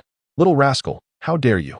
The onlookers were incensed, witnessing the 3 alien beings ambush Zhao Tong and the tearing of 2 massive domains. They believed themselves to be the unsuspecting prey, only to realize that lurking behind them was an unexpected contender. In an instant, Lu Chuan became the target of ire, as a barrage of formidable treasures, accompanied by ominous howls, hurtled toward him. With no time to spare, Lu Chuan swiftly carved a semicircle with his sword before him. A black, circular protective shield ascended, enveloping Lu Chuan within its confines. Numerous magical artifacts struck against the shield, creating a cacophony that, despite its intensity, failed to inflict any harm upon Lu Chuan. As he reached out towards the auspicious golden dragon, the crowd's anxiety grew palpable, their faces flushed with urgency. Shall we first deal with that opportunistic rascal? One suggested. Nods of agreement rippled through the assembly as they collectively turned to confront Lu Chuan. At that moment, Lu Chuan's fingers brushed against the auspicious golden dragon, and the ensuing spectacle nearly left him breathless with indignation. Huh! The auspicious golden dragon disdainfully spat, clearly unimpressed by Lu Chuan, a mere novice in the first realm. I curse your grandmother. Lu Chuan erupted in frustration. Just then, the approaching cultivators surged forward, and in his fury, Lu Chuan retaliated with a swift strike of his sword. Sword 4, wind rising, against the void. Within the trembling fabric of space, chaotic blades of wind erupted. Enormous black wind blades sliced through the surrounding atmosphere, conjuring a terrifying maelstrom of spatial turbulence. Chapter 113, Sword 4. The wind rises. The void collapsed. The chaotic turbulence of space surged violently, compelling the 6 assailants to slow their advance. The overwhelming sword aura entwined within the maelstrom unsettled their minds. This sword energy was so formidable that it could effortlessly rend through realms, directly assaulting their very essence. Having endured a strike from Lu Chuan, they comprehended that they were utterly outmatched by the youth before them and should retreat to reassess their strategy. Yet, the insatiable greed within their hearts propelled them onward, impervious to reason. The Grand Taoist arena had not opened for 100,000 years, and far too many cultivators had awaited this day with fervent madness. With fortune presenting itself, there was no justification for relinquishing their pursuit. As the saying goes, one must risk a bicycle for the chance to transform it into a motorcycle. Their avarice ultimately sealed their fate, had they chosen to flee at that moment. Perhaps 1 or 2 might have survived, but in this world, there are no what-ifs. Lu Chuan's Sword 4, The Wind Rises, was an extension of techniques specifically designed to manipulate space. Unlike other cultivators, Lu Chuan had never grasped the principles of the Great Tao, nor had he understood the mysteries of spatial arts. To the others, this sword technique appeared akin to a divine manipulation of space, yet it was entirely his own creation. This swordplay bore no connection to the established laws of the Tao and could not be countered by equal rules. The spatial turbulence rent asunder the realms of the group, their domain's laws tearing apart under the weight of this sword energy, as fragile as parchment. Fear gripped their hearts, and sweat drenched their garments. They had come to realize the peril they faced. Should they persist, they would inevitably be torn to shreds. Yet, it was too late. This reversal of space was merely an appetizer. With a gentle movement of his sword, Lu Chuan conjured a striking black sword blossom. The blossom floated gracefully towards the rent in space, blooming as it traversed the void. This flower exuded exquisite elegance and beauty, yet the more alluring something appears, the more perilous it often is. With a soft touch, the sword blossom adorned the torn fabric of space, producing a melodious sound reminiscent of a babbling brook. However, this enchanting melody was but the whisper of death. Following the dulcet tones, a hissing sound akin to a serpent's flickering tongue echoed from the rift in space. This hissing gradually intensified, until suddenly a minuscule fissure erupted in the distance, the sound transforming into a deafening roar, akin to thunder cracking in close proximity. The space began to fracture at an alarming rate, resembling the shattering of a mirror. The entire expanse collapsed rapidly around the sword blossom's center. Ultimately, the turbulent void metamorphosed into a cataclysmic collapse. The six were ensnared within, shrieking and thrashing in a frenzy, yet their struggles appeared feeble and absurd amidst the vast descent. They yearned to escape this realm at any cost, even resorting to blood escape techniques that would diminish their cultivation, if only to attain freedom. However, what filled the hearts of the multitude with despair was the fact that within the fallen space, the laws of the great Tao had been distorted, rendering them utterly unresponsive. Without the ability to wield these fundamental rules, they were rendered insignificant. Ultimately, the onlookers could only watch helplessly as their bodies were consumed by the engulfing void. They struggled, lamented, and cried out to the heavens in vain. Yet, the most harrowing aspect was that their voices too were contorted by the space, morphing into a cacophony of incomprehensible static. Bah! Utterly worthless, inept, and frivolous. Lu Chuan spat with disdain. To vanquish 6 cultivators of the annihilation realm with just 2 moves was a feat that would undoubtedly terrify those who heard of it. Having dealt with the troublesome cultivators, Lu Chuan redirected his attention to the fortune golden dragon. Worm, I offer you a chance. Call me father, and all that nonsense from earlier shall be forgiven. Lu Chuan slowly raised his sword, a sinister smile spreading across his face, revealing his gleaming white teeth. Father, I am your beloved eldest son, the fortune golden dragon. Without a moment's hesitation, bellowed at the top of its lungs, as if fearing that a delayed response would lead to its demise. Cough, cough. Lu Chuan was momentarily taken aback. Was this creature truly devoid of dignity, not even putting up a fight? Alas, our fate is indeed wretched. Last time we encountered a volatile ruffian, and now we face a wrathful deity of slaughter. The fortune golden dragon lamented, tears streaming down its face. Look at the injuries from the last encounter. I'm still not healed. It's been 100,000 years, 100,000 years. Do you have any idea how we have struggled to mend our psychological scars during this time? As it spoke, the fortune golden dragon bowed its head, revealing the broken horn atop its head. Indeed, the horn was fractured, and several scales had also fallen away, yet to be restored.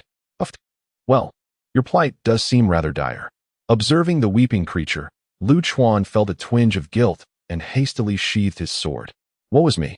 You wouldn't strike me without provocation, would you?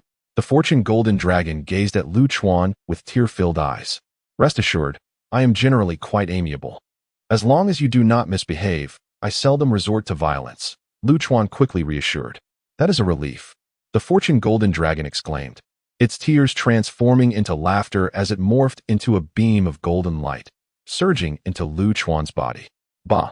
I cannot believe I fell for that. At that moment, a Fu appeared beside Lu Chuan, spitting in disgust. Unlike Zhao Tong's golden dragon mark, Lu Chuan's mark manifested on his forehead. This faint golden emblem bestowed a touch of heroism upon Lu Chuan's delicate features. Ugh, let me have a taste.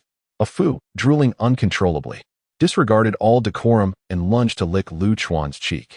I'll smack you silly. Lu Chuan, rolling up his sleeves, responded with a flurry of strikes against a Fu. Cough, cough, cough. My apologies, my apologies. Please, no more. I swear I won't do it again. After finishing with a Fu, Lu Chuan finally sought out Zhao Tong. This fellow was gravely injured, rendered incapable of movement. Regarding those 3 foreign tribes, as there were no bodies in sight, it is assumed they have fled. Come here. Lu Chuan shouted into the air as he helped Zhao Tong to his feet. Ah Fu appeared with an awkward grin, having just played a prank, the repercussions of which were still pending. Carrying Zhao Tong, this punishment was averted. Lu Chuan lifted the burly Zhao Tong into his arms. Being cradled by such a large man left Zhao Tong feeling somewhat uneasy. Moreover, gazing at Lu Chuan's exquisitely beautiful face, mere inches away he, usually a taciturn and haughty gentleman, felt his cheeks flush. Additionally, Lu Chuan bore a subtle floral fragrance that was quite delightful. Suddenly, Zhao Tong comprehended why Fenghua San Yu had been so persistently attached to Lu Chuan. Goodness, have you flushed? Lu Chuan's eyelids fluttered, he thought. With those pronounced brows and striking eyes, he never imagined he could also be so peculiar. Bang! Why are all the freaks surrounding me? Lu Chuan unceremoniously tossed Zhao Tong towards Afu, causing him to grimace in pain. TSK, instead of reflecting on your own reasons, you blame others for being perverse? Afu muttered as he hoisted Zhao Tong up. Chapter 114. A stunning beauty falls from the sky, I inquired of the donkey. Why does the golden dragon of fortune possess its own consciousness? Lu Chuan, accompanied by Afu and Zhao Tong, began to wander the world. With plenty of leisure time, he broached the topic of the golden dragon of fortune. The concept of world fortune has existed since time immemorial, likely originating from the moment of creation, enduring through the ages unless the entire world collapses, at which point it would vanish entirely. Afu, with a crooked brow and a skeptical eye, attempted to clarify matters for Lu Chuan, harboring immense dissatisfaction at having to carry Zhao Tong. After an indeterminate passage of time, even a pig should have gained some intelligence. How much more so for something as substantial as this? Lu Chuan nodded thoughtfully and continued, this is quite intriguing, but is this entity not related to the Tao? There is a connection, albeit a tenuous one. Afu pondered briefly. When the Tao is robust, fortune flourishes. Conversely, when the Tao is weak, fortune inevitably wanes. The era of spiritual energy has persisted for over 1,000,000 years, and it has now reached a point where prosperity must decline. This may very well be the last great fortune of the spiritual energy age. As their conversation unfolded, a dark shadow suddenly plummeted from the sky, crashing down before Lu Chuan. Sister Canon, what on earth are you doing? The figure that descended was none other than the nine-tailed fox, who had previously conversed with Lu Chuan. However, unlike her earlier graceful demeanor, the nine-tailed fox now appeared utterly disheveled. A gaping wound, the size of a fist, pierced through her chest. Given her strength, such an injury, while alarming in appearance, should have healed swiftly. Yet, her wound showed no sign of recovery, and the flesh around it was rotting away, indicating possible poisoning. The most unfortunate part was that her true form had been forced out. 9 fluffy, white tails spread behind her, their luster dimmed, presenting a pitiful sight. Initially wary, the nine-tailed fox relaxed upon recognizing Lu Chuan. Cough, cough. The nine-tailed fox spat out a mouthful of blood, her condition slightly improving as she urged, I was ambushed by the tiger god and Ben Ba. These are 2 golden dragons of fortune left for me by my master. Take them and flee quickly. Saying this, the nine-tailed fox astonishingly severed one of her tails. The tail shrank rapidly, landing in Lu Chuan's hand. Upon closer inspection, it radiated a faint golden light, distinct from the others. Such a ruthless individual. No, rather a ruthless fox. Afu chuckled nearby. In the fox clan, the number of tails signifies strength. By severing one, her power would likely plummet to the brink of annihilation. Mind your own business. The nine-tailed fox shot Afu a fierce glare before turning her attention back to Lu Chuan. Hurry, those 2 half-step Emperor Realm beings are almost upon us. The nine-tailed fox struggled to rise, her remaining 8 tails slowly lifting, each ignited with blue flames. Goodness, this girl is formidable. She has even summoned her life fire. She's bound to perish. Witnessing this scene, Afu's wise eyes bulged slightly. At that moment, Lu Chuan was savoring the eloquent curses of the nine-tailed fox. Truly, as a pet of a rogue, her insults were delivered with such vigor. What are you dawdling for? Hurry up. The nine-tailed fox swept her tail, attempting to dislodge Lu Chuan. Yet, this fluffy appendage was seized by Lu Chuan's hand. How delightful this sensation was. Lu Chuan had always harbored a fondness for plush creatures. Rubbing the tail against his face. Are all the people from your master's homeland this peculiar? The nine-tailed fox sputtered a mouthful of blood, attempting to retract her tail, only to find it impossible. Relax, relax, it's just a couple of little fur thieves. We can handle them. Lu Chuan released his grip and stepped forward to assess the nine-tailed fox's injuries. Hearing such audacious words, the nine-tailed fox momentarily fell into a daze. For her master possessed a similar demeanor, ever unafraid. What kind of poison is this? A donkey should come and analyze it. Lu Chuan gently touched the dark blood oozing from the nine-tailed fox's wound. Don't touch it, she exclaimed, but it was too late. Lu Chuan had already stained his fingertips with the blood. The nine-tailed fox's voice transformed with urgency. This is the nine-star black lotus, a substance dredged from the river of the underworld, lethal to all living beings. At that moment, the blood on Lu Chuan's fingertips seemed to come alive, wildly attempting to burrow into flesh. However, with his ironclad body and indomitable spirit, there was no way such blood could breach his defenses. Lu Chuan evaporated the toxic blood with his sword energy and leaned closer to the nine-tailed fox's chest, meticulously examining for a way to extract the poison. Indeed, it is truly ample. Could it possibly be a G-cup? Lu Chuan marveled at the magnificent sight, unable to restrain his admiration. What are you doing at such a time? Grab the auspicious golden dragon and flee. The nine-tailed fox trembled with rage, causing the toxic gas to surge. And she spat another mouthful of blood. Stop playing around. This girl is losing her life. Ah Fu reminded him from the side. Oh, my apologies. Lu Chuan scratched his head awkwardly. Sister Cannon, how about you give me 2 auspicious golden dragons, and in return, I shall ensure your survival? Lu Chuan looked earnestly at the nine-tailed fox. You? The nine-tailed fox chuckled softly. Even on the brink of death, her laughter was soul-stirring. A vixen, a vixen. Lu Chuan finally comprehended the essence of those words. Ah Fu then exclaimed, the nine-star black lotus is among the most potent poisons in the underworld. There is no antidote in the mortal realm. To preserve her life, one must venture to the underworld. Upon hearing this, the nine-tailed fox's bright eyes dimmed. Since her master had dealt with the underworld 100,000 years ago, the passage to the mortal realm had long been sealed, rendering it impossible to reach the underworld. Her entire life had been a pursuit of her master's footsteps. She yearned to visit her master's homeland, to indulge in a refreshing slumber within his abode. Yet, her dreams were shattered in this moment. I noticed your spirited demeanor, attempting to lead me to the underworld. What treachery do you harbor? Lu Chuan cast a disdainful glance at Ah Fu. Hush, hush, hush. I did not. I am not. Do not speak recklessly. Ah Fu whistled, turning his head aside, executing a trifecta of denial.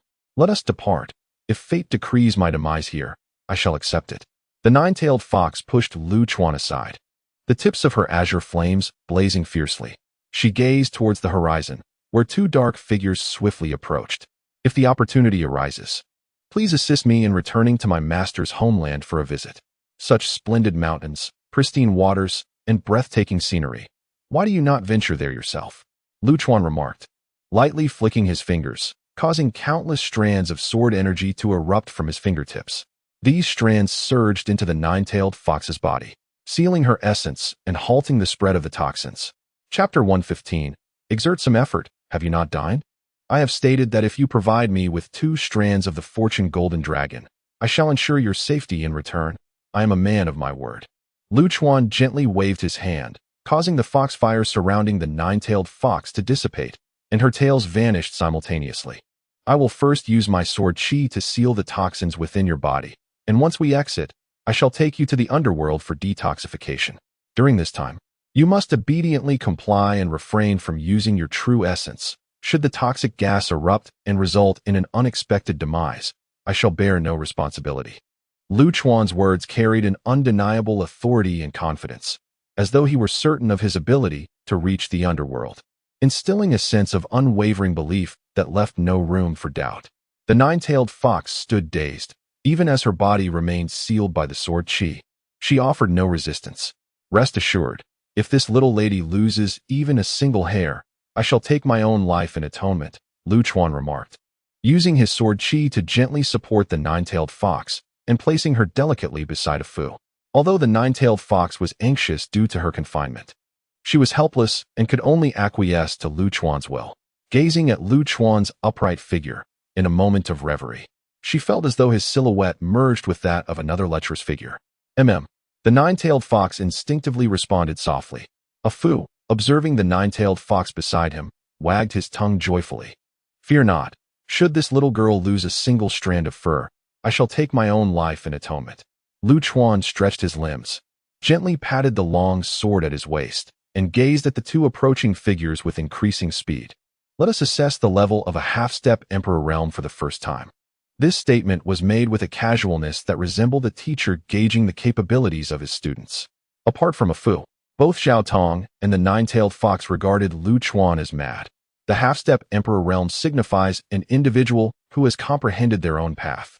In contrast to those of the annihilation realm, who rely on the grand principles of heaven and earth, there exists a fundamental distinction. In the vast expanse of the boundless world, the known half-step emperors do not exceed 7.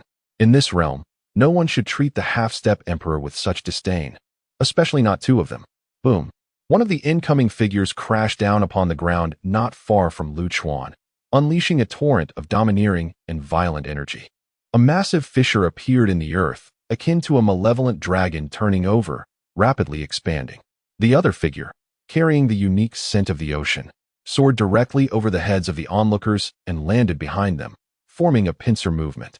The fissure in front of Lu Chuan abruptly ceased at his feet. Clap, clap, clap. Amidst the rising dust, the sound of applause resonated as the imposing figure of the tiger god gradually came into view. I underestimated you. You managed to withstand my beast god aura. How daring to enter the sacred grounds. You are indeed not as simple as you appear, the tiger god remarked. Then turned his gaze towards the nine-tailed fox beside a Fu. To his astonishment, the aura of the nine-tailed fox had stabilized. Although there were no fluctuations of true essence, her life was certainly safe for the moment. The 9-star Black Lotus was acquired with tremendous effort, even at the cost of an artifact from the Beast clan. The fact that it has not yet delivered the lethal impact expected has incited great fury within the tiger god. My dear Lord Tianhu, you seem to have regressed with age. How could you hide behind such a pretty boy? Are you not afraid of the emperor discovering this and laughing at you? The tiger god, consumed by humiliation and rage, couldn't help but mock. A filthy mutt ambushes me and yet has the audacity to prattle on. If you enjoy barking so much, you might as well be called dog god. The nine-tailed celestial fox, with a tongue as sharp as her wit, likely inherited the prowess of her second-rate master, almost causing the tiger god to suffer from an aneurysm. What was Lu Chuan doing? To his astonishment, he was crafting a cat teaser. He took the severed tail of the nine-tailed celestial fox and, with sword chi, fashioned it into a simple cat toy. Come play, little kitty. Lu Chuan cheerfully waved the makeshift cat teaser at the tiger god. When it comes to being irritating, Lu Chuan would claim the first position while none would dare contest him for the second. A proud beast warrior had been reduced to a mere kitten. The tiger god's eyelids twitched. He had never endured such indignity in his life. Yet, upon seeing that severed tail, his pupils dilated sharply. He could ascertain that the golden dragon mark was indeed upon it. You little brat, hand over the mark, and I might spare your life.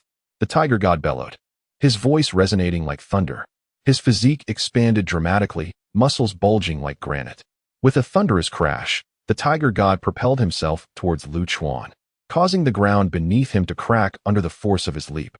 His speed was so formidable it conjured a multitude of afterimages. Do not confront him directly. He is a brute force beast, immensely powerful. Before the nine-tailed celestial fox could finish her warning, the tiger god and Lu Chuan collided violently. Bang! Simultaneously, the earth beneath their feet, unable to withstand the sheer force of their clash, erupted. Exert some effort. Have you not eaten? Lu Chuan's voice rang out mockingly amid the dust and debris. You are courting death. The tiger god roared, unleashing a devastating punch towards Lu Chuan, the force of his fist tearing through the surrounding space.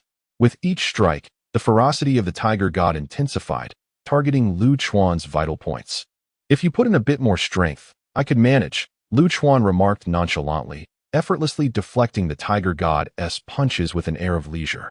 The tiger god, nearly grinding his teeth in frustration, had never encountered a cultivator who dared to engage him in close combat. Not only had he met one today, but he was also being ridiculed for lacking strength. In a fit of rage, a crimson aura enveloped the tiger god, intricate runes spreading across his body, augmenting his power to a terrifying degree. A massive spectral tiger, as grand as a mountain, manifested behind him. Swinging his arm with vigor, he unleashed a colossal punch, the sheer force causing the air to explode with a sound reminiscent of a dragon's breath. Now this is more like it. Lu Chuan wielded a cat teaser in his right hand, while his left hand delivered punches, engaging in a fierce exchange with the tiger god. Instantly, a flurry of fist shadows erupted, accompanied by the piercing sound of shattering air. In no time, these shadows transformed into a blurred, indistinct veil due to the rapidity of their strikes. Everything visible in the surroundings was almost entirely torn asunder by the explosive force of their fists. Within just a few fleeting seconds, the two had exchanged blows no fewer than 1,000 times. The tiger god grew increasingly alarmed. This youth not only matched him blow for blow with his left hand, but also appeared to possess ample energy remaining. Are you not listening? Use some strength. Lu Chuan suddenly stepped forward into a bow stance with his right foot, simultaneously bending his right arm, delivering a powerful elbow strike directly into the tiger god's chest. This impact sent the tiger god hurtling backward, crashing through several distant mountains before finally coming to a halt. Chapter 116. Sword 1. Celestial Grief. 7 kills Benba. What are you waiting for? The fortune imprint resides within that lad's grasp. Disregard the 9 tails. After being forcefully repelled, the tiger god swiftly returned. This time, he refrained from recklessly assaulting Lu Chuan and instead bellowed at Benba, who was merely spectating from the rear. Their alliance was merely superficial, in the face of conflicting interests. Betrayal was but a heartbeat away. The earlier ambush of the 9-tailed fox served as a prime example. It was evident that Benba, lingering in the background, intended for the tiger god to confront Lu Chuan alone, while he himself aimed to reap the rewards from the ensuing chaos. As the tiger god remained vigilant against Lu Chuan, his frustration boiled over into rage. This lad is cunning and bizarre. Only by joining forces do we stand a chance. Should you choose to hide behind and watch, your demise will come with my defeat. For years, you've existed like a dog, unable to dispatch even a mere pretty face. Benba, mocking him, stepped across the waves, bypassing a Fu and the others to approach Lu Chuan. Let us maintain a distance and observe the spectacle. It would be unfortunate if we became collateral damage. Noticing the unfolding events, a Fu swiftly gathered the 9 tails and Zhao Tong and made a hasty retreat. 3 golden dragons of fortune will be yours should you win, Lu Chuan said with a smile, observing the 2 figures. The tiger god and Benba gazed at the severed tail in Lu Chuan's hand, the golden glimmer upon it igniting their fervent desires. They had awaited this moment for far too long. Regardless of the means, they must acquire sufficient golden dragons of fortune to pursue the ethereal path of emperorship. Before the severed tail descended, I shall vanquish you. It is a delightful resolution, Lu Chuan declared, suddenly casting the severed tail skyward. The golden tail soared into the heavens, disappearing in the blink of an eye. Simultaneously, Lu Chuan unsheathed his sword. Sword 1. Celestial Grief. 7 kills. A razor-sharp aura erupted from the blade, as Lu Chuan, astonishingly, closed his eyes with a smile. Impudent child. Allow me to demonstrate what it means to walk the path of the emperor. The tiger god roared, his voice resonating through the heavens. The bright sunlight was abruptly shrouded by a crimson haze. A chilling aura of slaughter permeated the very fabric of reality, as if his roar had plunged the world into a sanguine hell, transforming it into his hunting ground. Kunpeng's celestial shower.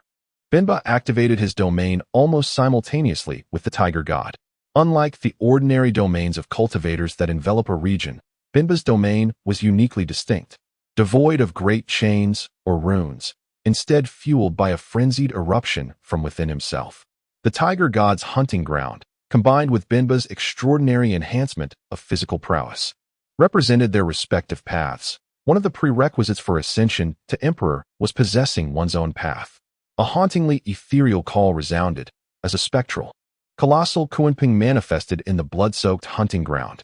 With a mighty gesture, Benba raised his hand and forcefully pulled downwards. The ethereal silhouette of the Kunpeng descended, akin to a wayward aircraft, hurtling towards Lu Chuan. Concurrently, the tiger god sprang into action, his figure melding seamlessly into the crimson hunting ground, vanishing in the blink of an eye. When he reappeared, he was at Lu Chuan's side, donning a pair of crimson gloves, an artifact of great renown among the beast clan. Known as the Xiaofeng. In the vast and magnificent world, artifacts are exceedingly rare and terrifying entities. Although classified as treasures, no matter how skilled a craftsman may be, they cannot forge an artifact. For in this realm, Artifacts transcend mere high-tier treasures. They are the culmination of a clan's devotion over countless years. The bond is symbiotic. Clans nurture the artifact, and in return, the artifact safeguards the clan. This pair of gloves, worn by the tiger god, amplified the artifact's power immensely. At the same time, Bimbo wielded a trident, another artifact bestowed upon him by the Sea clan, named Mumming. The two formidable beings, both on the cusp of imperial strength, launched a lethal assault on Luchuan, brandishing their respective clans' artifacts. There was no earth-shattering explosion, no fervent clash of grand principles. In that instant, all sound dissipated into silence, and every sense was dulled. The world itself seemed to revert to a primordial silence, reminiscent of the time before existence was birthed. This encapsulated the essence of profound simplicity. Luchuan remained with his eyes closed, a faint smile gracing his lips. Even as everything was muted, even as all was rendered voiceless, the sword remained in his grasp, affirming his invincibility. Just as the two artifacts were poised to make contact with Luchuan, he opened his eyes. In that moment, the sword technique he had forged solely for the purpose of slaughter unveiled its true, brutal ferocity for the first time. A surge of unparalleled murderous intent erupted forth, causing the entire world to tremble under the weight of this sword aura. The natural order, which nurtures all beings, was met with the harsh reality. Kill, kill, kill, kill, kill, kill. The 7 kills commenced. In that fleeting fraction of a second, Luchuan swung his sword, cleaving a black crescent in the air. The emergence of this black crescent shattered the previously silent world, as if it were the very sword that cleaved the heavens from the chaos. Even the two artifacts, mere moments from touching his body, trembled in fear. The black crescent collided violently with the pair of artifacts, which had been venerated through the passage of time, reducing them to mere dust. The black crescent not only shattered the artifacts, but also severed the bodies of their wielders. Without a moment's pause, the crescent surged towards the heavens, expanding with each passing instant. Ultimately, all cultivators in this realm beheld a terrifying sword aura spanning the sky. The heavens quaked, the earth trembled, and once again, all things fell into an ominous silence. Luchuan raised his hand, deftly catching the severed tail that had been thrown into the sky. Precisely in time. In the aftermath of this single strike, 2 divine artifacts were destroyed, the hunting ground lay in ruins, and the illusion of Kunpeng was shattered. Both Binba and the tiger god were cleaved in twain. Luchuan's sword energy, exuding immense destructive power, left no possibility of restoration even for those at the threshold of the imperial realm. Ha ha ha, an invincible figure, indeed. Binba gazed at Luchuan's upright stature, bursting into hearty laughter. Once upon a time, there was a rogue who bore a hefty blade, carving his way through the entire world and across the cosmos, causing all manner of demons and monsters to cower for 100 millennia. Ha ha, may the vast world of Howren be blessed. For the second great emperor is soon to emerge. What a pity for my clan's divine artifact. Ha ha. As Binba laughed heartily, he closed his eyes. To outsiders, he may seem merely a madman in pursuit of power.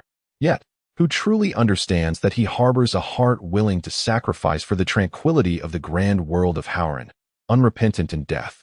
Chapter 117, A Strange Request Defeated. With a heart full of acceptance, the tiger god laughed heartily, gathering the scattered fragments of the divine artifacts around him. As he gazed upon these remnants, tears welled up in his eyes. He could scarcely recall the last time he wept. Without the divine artifacts, who would safeguard my kin? Alas, I shall not venture into the underworld. Old seafood, you shall take my place and behold the scenery there. But do not forget to carry the majesty of the vast world with you. Young Scion, I have one request. After my demise, return the divine artifacts to the Tian Tsong Mountain and deliver them to the great shaman of the Beast Clan. Before Luchuan could nod in agreement, the tiger god, with his final strength, stained his hands with his own blood, inscribing bizarre symbols upon his shattered upper body. Soul, return. With a thunderous crash, the tiger god's body disintegrated, and his spirit drifted forth, merging with the broken artifacts. In that moment, the fragmented gloves emitted a brilliant red light. The shards slowly began to reassemble, ultimately restored to their original state. In his final moments, the tiger god, mindful of his people, paid the ultimate price of eternal oblivion to mend the divine artifacts. To seek virtue is to attain it. What grievances remain? The parting words and actions of the two stirred Lu Chuan deeply. These two beings possessed immense love. They cherished their kin and the land that nurtured them. Lu Chuan felt warmth in his eyes, and unbeknownst to him, his pupils began to shift shape. Everything grew somewhat hazy, the world before him seeming to transform. The white long sword at his waist, which had never been drawn, began to quiver gently. Draw it, draw it, draw it. From afar, Ah Fu, observing the commotion, sensed Lu Chuan's oddness and began to mutter nervously. However, Lu Chuan's peculiar state lasted only a fleeting moment before he returned to normal, and the trembling white long sword settled into tranquility. Ah Fu, with a glint of wisdom in his eyes, couldn't he help but scoff. Goodness, is there a lack of empathy? Truly a heartless rogue. It seems he needs a grand romance to awaken the loving spirit within him. As he spoke, Ah Fu glanced at the striking nine-tailed celestial fox nearby. No, no, that one do. Too flamboyant and of poor character, foul-mouthed like a scoundrel. What on earth are you saying? The nine-tailed celestial fox seized Ah Fu's ear and tugged it vigorously. Lu Chuan rubbed his eyes and gently patted Virtue, smiling as he said, "If you do not wish to emerge, then do not. We shall speak again when you deem me worthy." He then cradled the gloves with care, tucking them into his embrace. "Rest assured, I shall certainly return them to you." Lu Chuan seldom made promises to others, but once he nodded in assurance.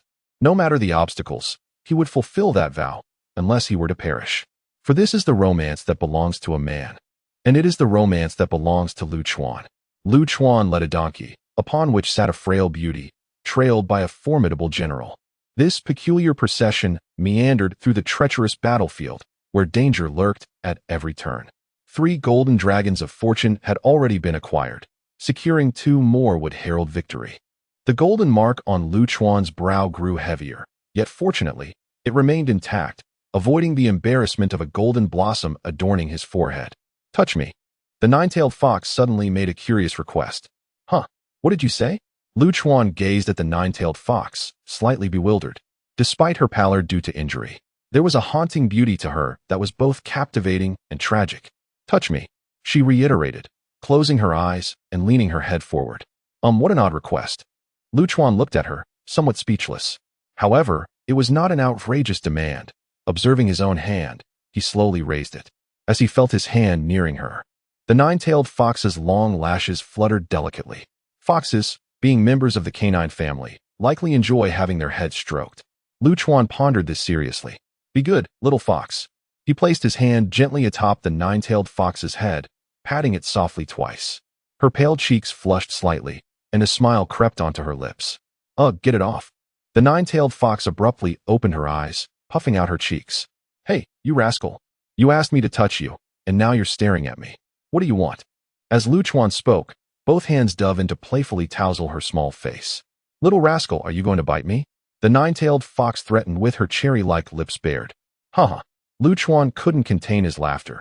This fox was utterly delightful. "I thought you were my master."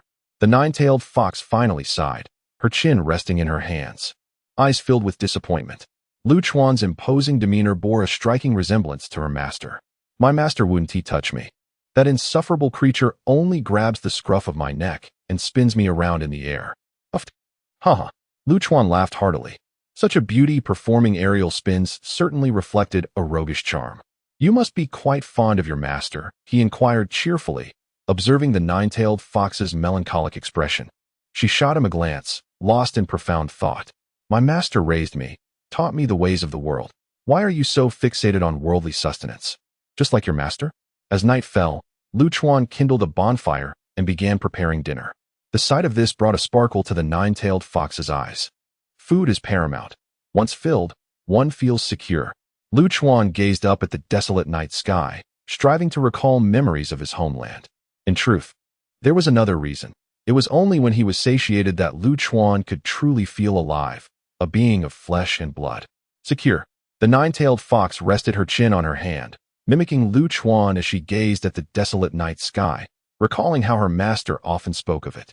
Suddenly, a sharp wail pierced the tranquility, and a streak of golden light tore through the heavens, plummeting to the earth not far away. "Ha ha ha. I told you my little one is inherently blessed with fortune. How could such an occurrence not happen?" Ah Fu, witnessing the golden light, was filled with glee, for it was unmistakably the hue of the auspicious golden dragon. Yet, a Fu refrained from urging any haste, knowing that Lu Chuan would remain unfazed even if the sky were to collapse while he dined. Casually, he prepared a meal, having nearly exhausted the ingredients brought from the Minghua Pavilion. Lu Chuan retrieved 3 oversized bowls, serving one each to the nine-tailed fox and General Zhao. The dish consisted of leftover food from the previous day, transformed into a comforting porridge, for Lu Chuan had never entertained the notion of wastefulness. The nine-tailed fox and General Zhao, holding bowls as large as their heads, found themselves in a predicament. After so many years, they had not partaken of such mundane fare and were at a loss as to how to begin. "Why are you not eating? Is it a matter of pride?" Lu Chuan glared at them fiercely. Zhao, having interacted with Lu Chuan more frequently, recognized the young man's peculiar nature. To prevent Lu Chuan from engaging in any odd antics, Zhao pinched his nose and dived into the bowl with gusto. To his surprise, the seemingly chaotic concoction of rice and broth was unexpectedly delightful. Chapter 118. The foolish roe deer. Upon witnessing Zhao Tong relishing his meal, the nine-tailed fox, albeit with a hint of skepticism, picked up her chopsticks. Surprisingly, despite its unremarkable appearance, the dish was indeed delightful. The ingredients used by Lu Chuan were meticulously selected by the maidens of Minghua Pavilion, comprising only the finest quality. Even a humble pig, when cooked with such care, could become a culinary delight. The nine-tailed fox, a woman of remarkable charm, wasted no time, savoring the flavors. She rolled up her sleeves and dug in with gusto, entirely unburdened by the expectations of her extraordinary beauty. Suddenly, as Lu Chuan was engrossed in his meal, an arm unexpectedly flew towards him, crashing down on the table before him. This arm, seemingly belonging to a woman, featured long, delicate fingers and a fair complexion, adorned with intriguing green patterns that added to its allure. However, the true focal point was the golden mark upon the severed limb. The nine-tailed fox, who had been enjoying her meal, erupted in laughter, spitting out her food at the sight. Is this even possible? Can one truly stumble upon such fortune? Lu Chuan, having finished his dinner in a few swift bites, cheerfully picked up the arm. Boom! At that moment, the ground in the distance trembled violently, and a terrifying shockwave surged towards Lu Chuan. I detest these chaotic battles. Killing should be an art of precision. While he grumbled, he erected a barrier to shield the nine-tailed fox, who, having been sealed, was now only slightly stronger than a common person. If he wasn't careful, she might find herself in dire straits without even realizing it. "Thank you for your concern," the nine-tailed fox giggled, nestled behind the barrier, continuing her meal. "Could you possibly keep that charming little mouth of yours shut? Every time you speak, a wave of rudeness washes over." This nine-tailed fox, perfect in every regard except for her penchant for speaking, had a knack for breaking the mood with her words. If one did not wish to hear her, they might as well plug their ears. It seemed she had inherited the sharp tongue of her slacker master, excelling in retorts. Zhao Tong, standing nearby, looked at Lu Chuan in confusion, pondering that if others had a foul tone, he too was guilty of the same. A nobleman, yet his speech was so flippant. Just as Lu Chuan finished tidying up the tableware, a petite figure dashed towards him from afar. The girl was clad in a fluffy red outfit and a green skirt, her legs moving in a peculiar manner as she ran. With braided hair resting on her right shoulder and 2 small golden horns protruding from her forehead, it was evident she was not of human descent. Her sparkling eyes, slightly upturned, bore a playful glint as she approached Lu Chuan. Despite the absence of her right hand and a few smudges on her face, she exuded an undeniable aura of vitality. "Where's my hand? Did you find it? Return it to me." The girl, puffed up with indignation, extended her left hand towards Lu Chuan, demanding the return of her right hand. "What do you want?" Lu Chuan cast a fierce glare at the young girl, asserting, "What I picked up is mine. Are you not reasonable? That is my hand, and you ought to return it to me." The girl, flustered, revealed her small tiger teeth. "Hey, is this truly your hand? Call it and see if it responds." Lu Chuan taunted, brandishing the severed limb with delight. "Ah, how can you be like this? Quickly return it to me." The girl exclaimed, clearly agitated. "Haha, feel free to try and snatch it back." Lu Chuan chuckled, using the severed arm to scratch an itch on his own body. The girl's mouth quivered as she neared tears. "Wah, my mother says one must not bully the weak. You are only at the first stage, so I shall not strike you." "Oh, How principled, Lu Chuan mused, bemused by the girl's naivete. All right, stop bullying her. Xiaoling, come here to your elder sister. The nine-tailed fox could no longer bear the sight. Huh. The girl tilted her head, finally noticing the nine-tailed fox shielded by a black barrier. Sister Cannon, what are you doing here? Upon spotting the nine-tailed fox, her face lit up with joy. However, her calling her sister Cannon nearly made Lu Chuan burst into laughter. The next leader of the spirit clan, quite a silly little thing, is named Xiao Lingling. The nine-tailed fox pinched the girl's chubby cheek and began recounting her origins to Lu Chuan. The spirit clan is a fascinating race, somewhat akin to the demon clan, yet fundamentally distinct, as they are naturally born spiritual entities, each an irreplaceable existence. This child is quite mischievous. She got lost while playing as a youngling and encountered spirit hunters, fortuitously meeting me. By the way, I was the one who named her. Hee hee. Xiao Lingling blushed and scratched her head. Sister Cannon, how did you sustain such grave injuries? Why is your body sealed? Xiao Lingling's delicate little nose twitched as she sniffed the nine-tailed fox. Was it that pesky fellow who inflicted this upon you? I shall avenge you. You little rascal. Settle down. Always so reckless. The nine-tailed fox grabbed Xiao Lingling by the ear and spun her around, causing the girl to grimace in pain. Sister, I feel dizzy. Suddenly, without warning, Xiao Lingling rolled her eyes and fainted. It seemed the recent battle had been directed at her. Lu Chuan stepped forward, gently tugging at the girl's forehead and her adorable golden horns. It's nothing serious. She merely expended her spiritual energy and is fatigued. A moment's rest will suffice. This child must have sneaked out again. Her mother is likely in a tizzy. The nine-tailed fox sighed in exasperation while cradling Xiao Lingling. Didn't you say the spirit clan is born of nature? Where does a mother come from? Lu Chuan inquired, intrigued. Mother is the leader of the spirit clan. All these little ones address her as such, the nine-tailed fox replied, glancing at the severed arm in Lu Chuan's hand. Hesitating as if she had something more to say. What? Do you wish for me to return the limb to the little one? Lu Chuan asked, a smile gracing his lips. The nine-tailed fox, with a touch of sorrow, remarked, the spirit clan is virtuous, yet they are beset by misfortune. If it were within my power, I would bestow upon them a golden dragon of fortune to ensure the flourishing of their lineage. Lu Chuan pondered for a moment and replied, let us defer this discussion until the end. Should I possess more than 5 golden dragons, I shall reserve one for her. Indeed, that would be most favorable. The nine-tailed fox nodded in agreement. Come forth. How much longer do you intend to hide? Lu Chuan suddenly directed his gaze toward a shadowy figure not far away, teasingly. No sooner had Lu Chuan spoken than the shadow appeared to come alive, and a figure cloaked in mist emerged from its depths. It was the spirit hunter, Chu Baichuan. Upon seeing this dark figure, the fury in the nine-tailed fox's eyes nearly erupted. Hee hee. The shadow chuckled ominously before bowing to the nine-tailed fox. My lady, may you find peace. Chapter 119. The eerie power of time. The shadow turned towards Zhao Tong and remarked with a grin, General of the White Horse from West Shu, Lord Zhao, greetings. Do not greet me. I do not know you.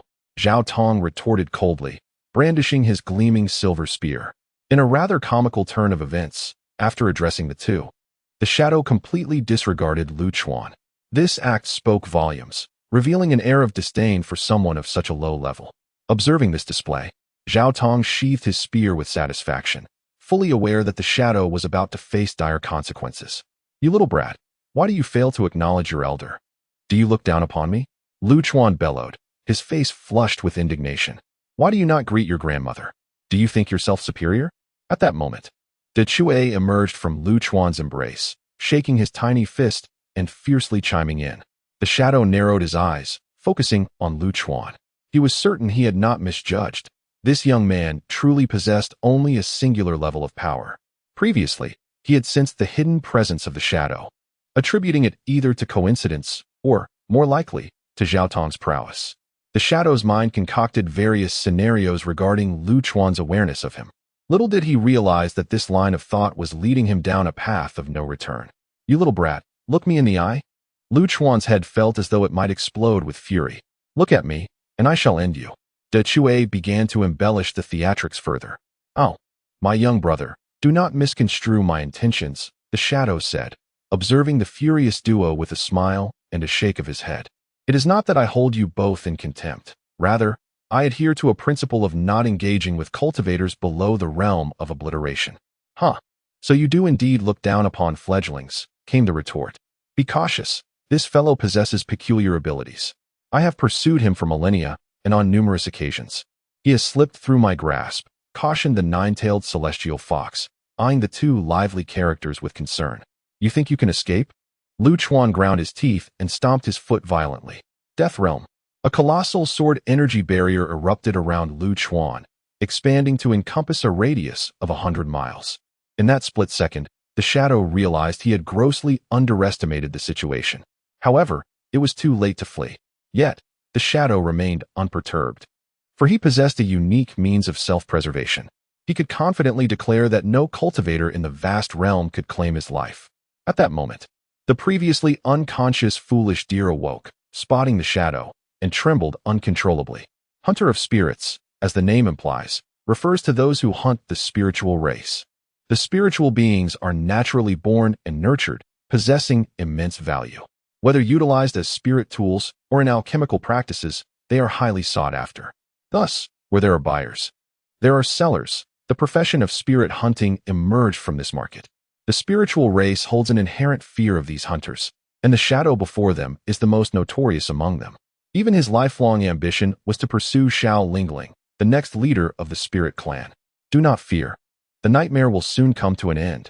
The nine-tailed fox gently patted Lingling's back, offering soft words of comfort. Xiao Lingling clung tightly to the waist of the nine-tailed fox, the profound terror still causing her to tremble uncontrollably.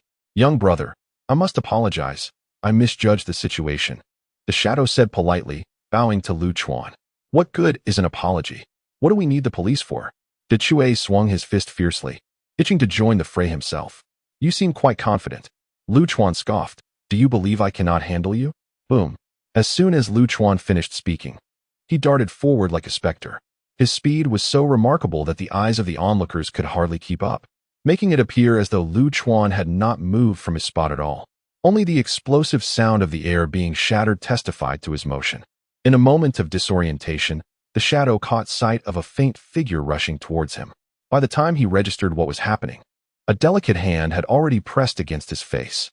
An overwhelming force, impossible to resist, collided with him. Boom. Then, the shadow was forcefully driven into the ground. The immense power sent tremors through the earth. Here comes a slide tackle, Lu Chuan exclaimed as he propelled himself forward while still pressing the shadow's face down. The unfortunate shadow, realizing too late, found himself being dragged along the ground for over 1,000 meters, his head crushed and his body a bloody mess.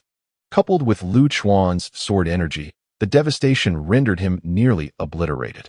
Yet, at that moment, the surrounding space-time experienced a peculiar fluctuation. Everything reverted to the moment before Lu Chuan had struck. The shadow stood before him, completely unscathed. Huh. Lu Chuan tilted his head, bewildered. Again, Lu Chuan surged forward once more, charging at the shadow.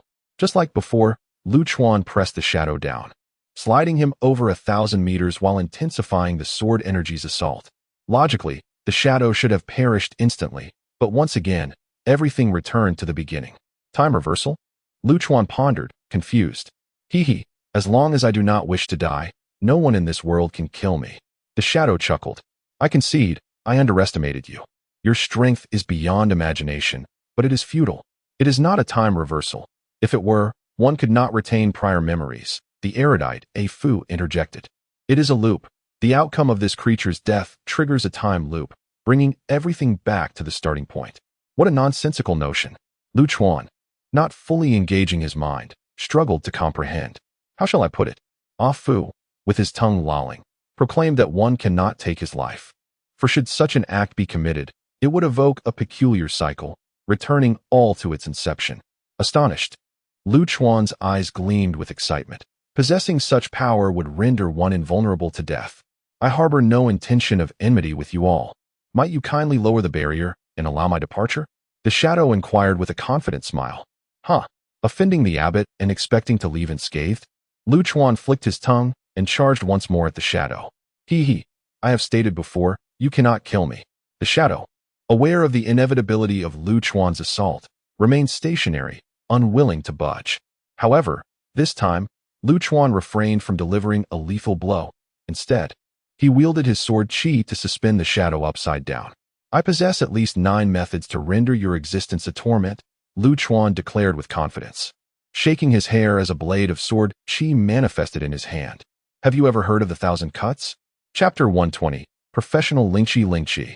Also known as the death by 1,000 cuts, was a method of execution that the shadowy figure appeared to underestimate, seemingly oblivious to the gravity of the situation. Though he marveled at Lu Chuan's prowess, treating a practitioner of the obliteration realm as if he were but a mere chick, he remained unafraid. For he believed himself to be invulnerable. I am a professional. You need not worry, Lu Chuan remarked cheerfully as he weighed the small knife in his hand. The first cut begins now. He made the initial incision on the shadow's muscular frame, severing a piece of flesh, which he then cast skyward, a sacrificial offering to the heavens. The first cut merely elicited a slight tremor from the shadow. For most practitioners, the physical agony endured could not shake their resolve. The second cut, termed the veil of the eyes, involved Lu Chuan slicing the skin on the shadow's head, allowing it to droop and obscure his vision.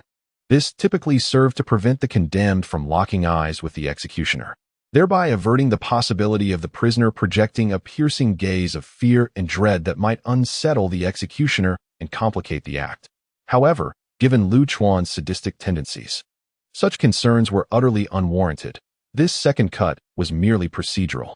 Remain alert, Lu Chuan chuckled as he infused a stream of sword Qi into the shadow's being. This energy surged into his brain, stimulating his central nervous system, ensuring that he would remain conscious under all circumstances. With these preliminary preparations concluded, Lu Chuan commenced the official process of dismemberment. Lu Chuan's knowledge of human anatomy was profoundly professional. After all, having lived for over 100,000 years, who could claim to be entirely devoid of peculiar tastes? Humming a light tune, Lu Chuan began the gruesome task. His demeanor reminiscent of a butcher rising early to slaughter pigs for sustenance. As he made the first incision, the blood flowed forth. Yet as he reached the 300th cut, the blood ceased to flow. The shadow, having been startled, had directed the blood into his lower abdomen and calves. As Lu Chuan continued to eviscerate, the blood flowed freely from these wounds. Lu Chuan exhibited remarkable expertise, pausing after every 10 cuts to call out a ritualistic cadence. Each slice fragmented the muscle into shards, akin to thick nails, densely clustered like a hedgehog. By the time he reached the 1,300th cut, the shadow could endure no more, erupting in terrified roars. It was not the physical suffering that shattered him, but the psychological torment. With his eyes covered by his own skin, he could not gauge the extent of his injuries. How many more cuts awaited him? How much flesh remained upon his body? This agonizing anticipation left him weary in both body and spirit. Death itself was never the most terrifying prospect. It was the process of awaiting death that truly instilled dread. You wretched creature, grant me a swift end. The shadow howled in madness. He contemplated self-detonation, seeking to escape into a cyclical death. Yet, Lu Chuan would not permit such an escape. The sword Qi sealed his true essence, rendering him powerless. Silence. Lu Chuan had no intention of engaging in dialogue. He simply sealed the shadow's mouth. With each precise incision, Lu Chuan meticulously carved away, executing a total of 3,000 cuts. Yet a considerable amount of flesh remained on the shadowy figure. Such is the essence of professionalism. Initially, both the nine-tailed fox and Xiao Lingling observed with detached indifference. For this spirit hunter had inflicted untold suffering upon numerous innocent spirit clans. These spirits were either refined into medicinal elixirs or transformed into spirit tools, both of which constituted unforgivable transgressions. As Lu Chuan reached the 2,000th cut, a thought arose in the hearts of the nine-tailed fox and Xiao Lingling. Perhaps a villain ought to be dealt with by another villain. By the time Lu Chuan reached 3,000 cuts, the two girls dared not glance again. Among the myriad forms of punishment in this world, Lu Chuan's method of slow slicing might be the most brutal of all. Alas, time was of the essence. Theoretically, slow slicing would require many days to complete. Yet this unfortunate creature had been spared that prolonged agony. Upon reaching the 5,000th cut, Lu Chuan began to murmur to himself. After an entire hour of execution, the shadowy figure longed for death, desperately wishing for the end to come. 10,000 cuts, 10,000 cuts, Truly, a display of expertise. When Lu Chuan finally reached 10,000 cuts, Ah Fu bellowed loudly, "Flattery, flattery. In a couple of days, I shall prepare a similarly professional package for you." Lu Chuan shamelessly returned the gesture with a clasped fist salute. "How dare you?" Ah Fu shuddered, too intimidated to continue. With the final stroke, Lu Chuan severed the shadow's head. At last, it was over. This was the shadow's last thought, imbued with a sense of liberation. Upon the shadow's demise, the space around them began to oscillate eerily, and everything commenced anew. "Ha ha ha, little brat, let us do this again," Lu Chuan exclaimed, delight evident as he wagged his tongue at the vanquished figure. The shadow's eyes were bloodshot, its pupils bulging. What it had perceived as an end was merely the inception of yet another cycle. The relentless passage of time would ensnare it in a horrific loop of torment. The shadow wished fervently to avoid reliving the previous ordeal, even if it meant facing death. Blood escape. No longer hesitating, the shadow resorted to the ultimate life-preserving technique of a cultivator, blood escape. This technique consumed one's vital essence and lowered one's cultivation level, allowing for a rapid and far-reaching escape. Given the shadow's strength, once the blood escape was employed, it could traverse hundreds of thousands of miles in an instant. Even the legendary golden-winged roc, rumored to cover 99,000 miles in a single breath, could not hope to pursue. "Hey, why not continue the game, coward?"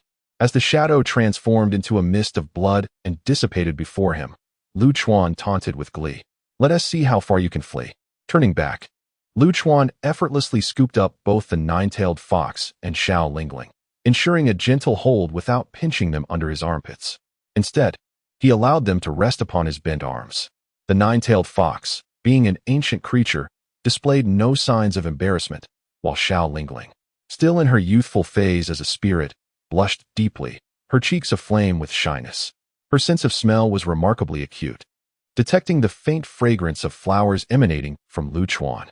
This sent the young girl's heart racing like a startled fawn. Lu Chuan then instructed Ah Fu, "Foolish donkey, take the commander with you. Why should I escort a grown man while you accompany two lovely ladies?" Ah Fu protested with discontent. "If you have any objections, feel free to voice them. I assure you, they will not be considered." Lu Chuan rolled his eyes and suddenly surged forward with great force. Left behind, Ah Fu and Commander Zhao exchanged incredulous glances. Perhaps, brother donkey, you should go ahead without worrying about me," Zhao Commander suggested, feeling somewhat awkward. "Oh, spare me. Since my little one has given the order, I certainly won't abandon you," Ah Fu retorted, rolling his wise eyes and hoisting Zhao Commander along. Though Lu Chuan moved swiftly, he could not match the speed of blood escape. Nevertheless, he remained unperturbed, for just before the shadow fled, he had inscribed a strand of sword energy upon him. No matter how far he might run, Lu Chuan could always summon him back. Chapter 121. Can one exchange a life? In the depths of a secluded mountain, a shadow leaned against a rock, violently coughing up blood. After expelling the stagnant blood, he felt a modicum of relief. Having narrowly escaped death, he had never faced such perilous circumstances before. The shadow chuckled in triumph. Despite the fall from grace, his life remained intact. Now, all he needed to do was find a place to hide. Once the brutal arena concluded, he could emerge and capture a few spirit beings to concoct elixirs, thereby replenishing his lost essence. At that point, he would be invincible once more. Suddenly, amidst the shadow's moment of respite, the voice of Lu Chuan echoed in his ears. "Hello, surprise, mother-f***er." Though he could not comprehend the language, the shadow recognized it as an insult. The voice sent chills down his spine, raising the hairs on the back of his neck. It must be a deception, an illusion. Surely, it was a consequence of overusing the time loop. Reluctantly, he refused to accept that someone could trace him across hundreds of thousands of miles in an instant. He mumbled to himself, his gaze vacant as if his soul had escaped. "Youth, life is inherently unpredictable. One must learn to confront it with courage and resilience," Lu Chuan said gently, giving the shadow a sympathetic pat on the shoulder. At that moment, the shadow shuddered, as if awakened from a stupor, and stared blankly at Lu Chuan. Then, in a flurry of words, he blurted, "I possess a piece of top-secret information. Can it save my life?" "Oh, intriguing. Pray, do share," Lu Chuan replied, adjusting his ears, which had become slightly dulled from running too fast. Seeing Lu Chuan's demeanor, the shadow's hope for survival reignited. One of the 5 elements' origins, the source of wood, has descended. Only someone of your caliber, a true dragon among men, is worthy of such knowledge. Whom are you calling a dragon? Lu Chuan retorted, slapping the shadow's face. The mist-shrouded visage swelled instantly, yet the shadow's demeanor grew increasingly reverent. Bowing slightly, he cautiously inquired, "Are you interested then?" "Well, I do harbor some interest in the five elements' origins." "Do tell," Lu Chuan replied with a playful grin. The shadow found himself uncertain whether this young man was genuinely intrigued or disinterested. "Can this information save my life?" he asked, a hint of desperation in his voice. "Hey, are we haggling now?" Lu Chuan extended his hand, feigning an intent to throttle the shadow. I'll tell you. Cold sweat drenched the shadow's back. Xiao Lingling. She is a sprite born from the source of wood, and she holds the key to finding it. At that moment, Xiao Lingling, who had been watching the commotion from a short distance, raised her adorable little face, gazing at the nine-tailed celestial fox. "Sister Cannon, is he talking about me?" The nine-tailed celestial fox nearly choked on a mouthful of blood, exclaiming, "This foolish deer has an exceedingly long reflex arc. It was directed at you, alas. How could one be so naive in the future?" The nine-tailed celestial fox helplessly shook the two small horns on Xiao Lingling's forehead. "I don't understand." Xiao Lingling scratched her head, her eyes filled with confusion. "Is that all? Just that?" Lu Chuan rolled his eyes. Yes. The shadow, desperate to save its own life, would divulge even the color of its undergarments. Someone paid a fortune to acquire Xiao Lingling, seeking the essence of the wood. If they could locate this buyer, they could trace the essence's whereabouts. How intriguing. Lu Chuan nodded, inquiring, "Who is the buyer? Can revealing this save a life?" The shadow posed a profound question from the depths of its soul. "Speak quickly." Lu Chuan, slightly impatient, slapped the shadow again. The shadow shivered in fear and hastily replied, "The mother of non-life, the mother of the divine wood palace." She offered an astronomical price for Xiao Lingling. Lu Chuan turned to the nine-tailed celestial fox, who gently nodded. "Is that all you've to say?" Lu Chuan asked sweetly with a playful grin. I have finished speaking," the shadow gulped audibly. "This information is hardly worth anything. It won't buy your life." Lu Chuan fiddled with his nails, boredom evident. You are not keeping your word." The shadow, feeling mocked, roared in frustration. "Damn it. When did I ever agree to spare your wretched life?" Lu Chuan suddenly raised his hand and struck the shadow forcefully across the face. At that moment, Lu Chuan's devilish nature was unmistakable. The shadow's neck twisted under the tremendous force, spinning several times before it finally came to a halt, its face turned towards its back, eyes wide open in eternal disbelief. Gazing at Xiao Lingling. Wah. The innate fear of the spirit hunter, combined with the shadow's bulging eyes, frightened the foolish deer into a frantic retreat into the embrace of the nine-tailed celestial fox. The nine-tailed celestial fox, filled with compassion, held Xiao Lingling close, gently patting her back. It's all right. He is dead. You need not worry anymore." "Dead?" Xiao Lingling peeked out, staring at the shadow's lifeless body. "Is he truly dead? Has this towering mountain that loomed over the spirit clan finally fallen?" The nine-tailed celestial fox struggled to lift Xiao Lingling, bringing her to the side of the shadow's corpse. Xiao Lingling clung tightly to the waist of the nine-tailed celestial fox, and even at that moment, the terror ingrained in her bones prevented her from facing the shadow directly. It was only when the weary nine-tailed celestial fox could scarcely hold her that the foolish deer cautiously leapt down from her embrace. Xiao Lingling approached the corpse step by step, picking up a small twig.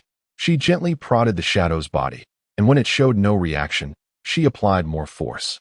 This sight brought both amusement and sorrow to the nine-tailed celestial fox. Why had the kind and lovable spirit clan fallen to such a fate? With a heart-wrenching wail, Xiao Lingling burst into tears, mourning the demise of the shadow. The sobs released years of pent-up oppression and fear, the depths of which only she truly comprehended. "You smell so delightful."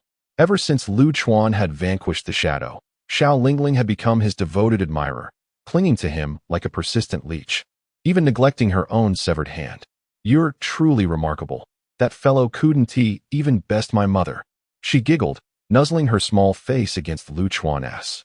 Eager for affection, Lu Chuan was both amused and exasperated by her navet. He gently grasped her two little horns at her forehead and gave them a slight shake. "Do not press too closely, my dear," Beauty comes at a cost. Woo-woo, but I have money. Xiao Lingling joyfully produced a handful of vividly colored stones and presented them to Lu Chuan, her face alight with expectation.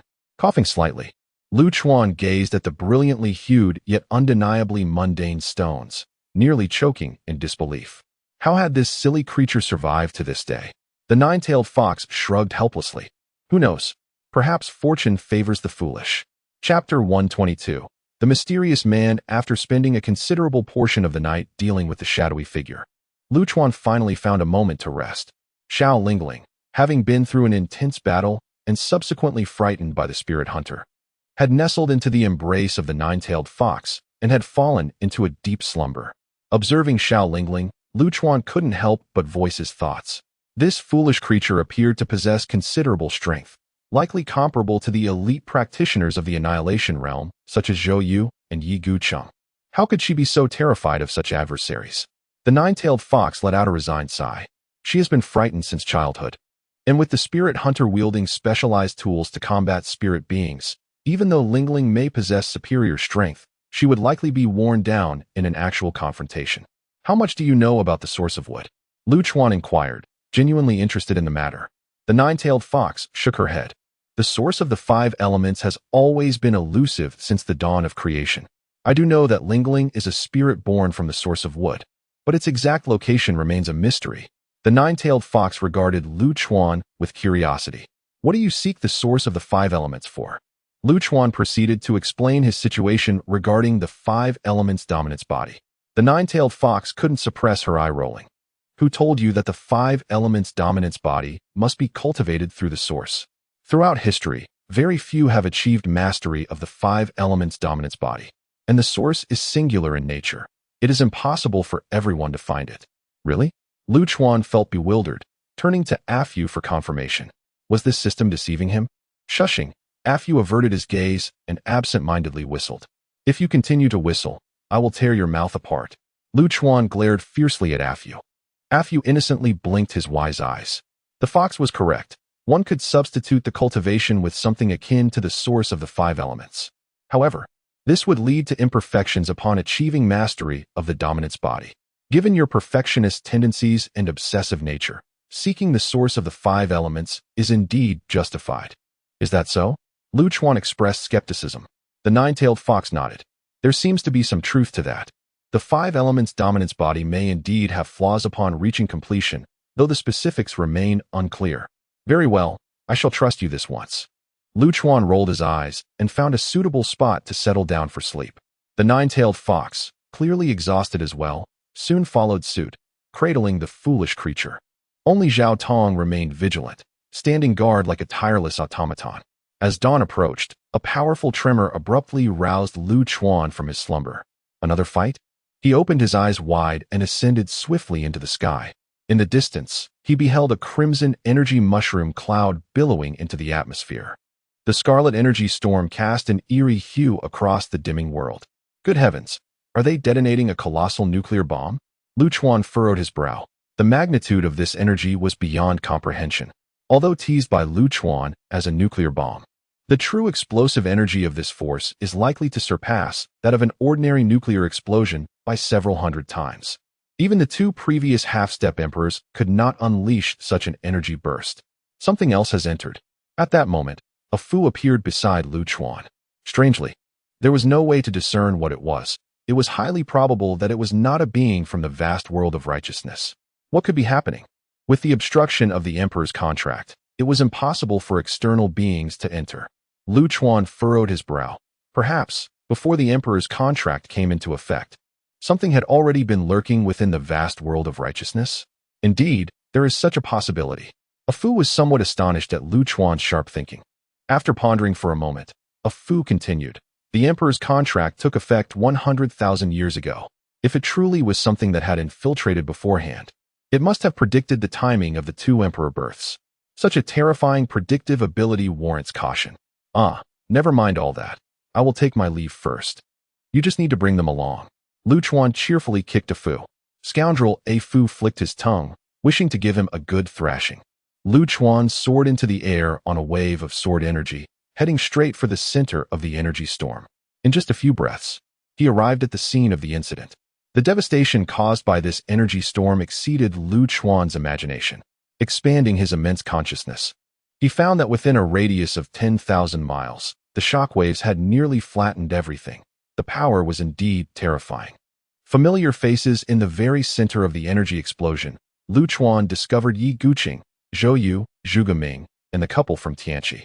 Upon examination, he found that they were all severely injured and in imminent danger of losing their lives. Lu Chuan unleashed his sword energy, which spread from the earth and silently drew a sword formation beneath the feet of the group. He chuckled to himself, planning a little ambush.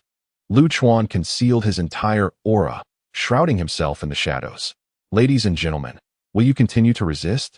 Hand over the golden dragon's fortune, and your lives shall be spared. At that moment, a man sauntered before the group with his hands clasped behind his back. He was clad in a black robe, tall and imposing, exuding an air of grandeur. As he spoke, mist and haze emanated from his mouth, truly a paragon among men. To describe him with Lu Chuan's limited vocabulary, one might say this man possessed a certain flair.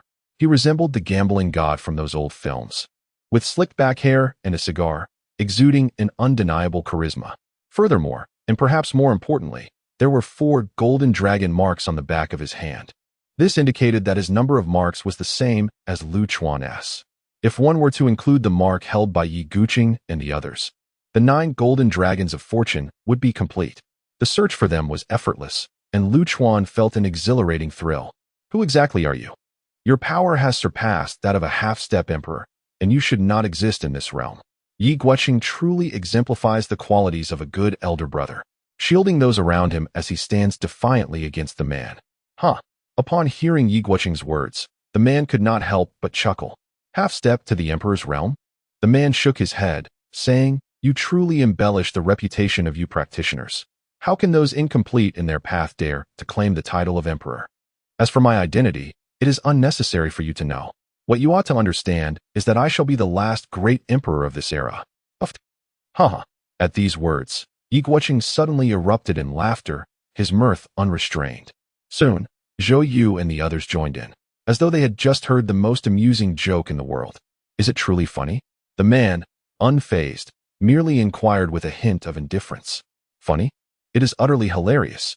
Yi Guqing replied, still chuckling, as he shook his head and asked, are you aware of the existence of an invincible being in this world?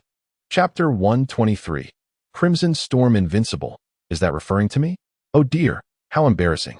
Hidden in the shadows. Lu Chuan felt a tinge of bashfulness upon hearing Yi Guqing's words, as if the sun had risen from the west. Invincible.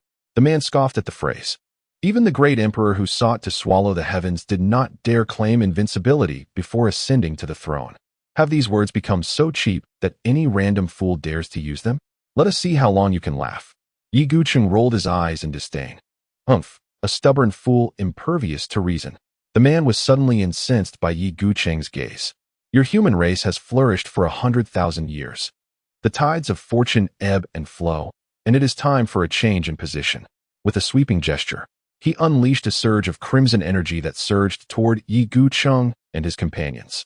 The 8 trigrams formation, Zhuge Ming, with a flourish of his fan, conjured a colossal bagua array on the ground. In an instant, various mystical symbols and wondrous numbers encircled the group. Boom. The vast expanse of Zhuge Ming's 8 trigrams formation enveloped the sword formation that Lu Chuan had previously set. The crimson energy first made contact with the 8 trigrams, preventing the sword array from triggering. The man's crimson energy collided with the 8 trigrams, igniting a blinding white light. However, this radiance was swiftly extinguished, and the 8 trigrams formation barely held on before collapsing. Zhuge Ming spat out a mouthful of old blood in despair. What misfortune! Had Zhuge Ming narrowed the formation's range, perhaps it would not have been so easily dismantled. Observe the game. Thankfully, at the moment the 8 trigrams collapsed, Zhou Yu placed a chessboard to shield against the onslaught of the Crimson Storm. Star cleaving. The couple from Tianqi combined their formidable skills, their minds in perfect harmony. Their distinct techniques merged flawlessly, sending forth a burst of starlight toward the man. Flying immortal. Finally, Yi Guqing executed a sword technique. Having made a breakthrough amidst Lu Chuan's sword energy, He completely abandoned the conventional method of wielding flying swords, opting instead for close combat with his sword. His internal energy surged wildly, traversing 3,000 miles in a breath, stirring the heavens and earth into a tempest. This sword technique bore the influence of Lu Chuan's style, and given time, Yi Gucheng's potential seemed boundless. In such circumstances, the group managed to organize a counterattack with remarkable composure, leaving the man with a dark expression. The human race's enduring prosperity is not without reason. The man flicked his finger lightly, and a crimson barrier materialized before him, effortlessly blocking their assaults. Yi Gucheng and his companions felt their hearts race at the sight.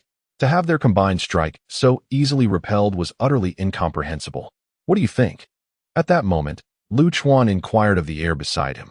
The reason Lu Chuan had refrained from attacking immediately was that he wished to let a Fu analyze the nature of the man's crimson power. Despite Lu Chuan's seemingly brash demeanor, he remains exceedingly cautious when confronted with the inexplicable. The thought of an unexpected downfall is one he fervently wishes to avoid. At that moment, a Fu appeared beside Lu Chuan, nodding slightly. "We have some leads. This individual likely hails from the era of crimson skies. Let his energy surge once more. I require additional samples." The man raised his hand again, summoning 9 red orbs that materialized above Yi Gucheng and the others. Though they appeared diminutive, the energy fluctuations contained within them instilled a profound sense of dread among the group. As the 9 orbs descended ominously, Lu Chuan gently tapped his foot. The sword energy flowed through the earth, intertwining with the previously arranged sword formation. Instantly activated, the formation unleashed a torrent of black sword energy, swirling like a tempest to shield the crowd.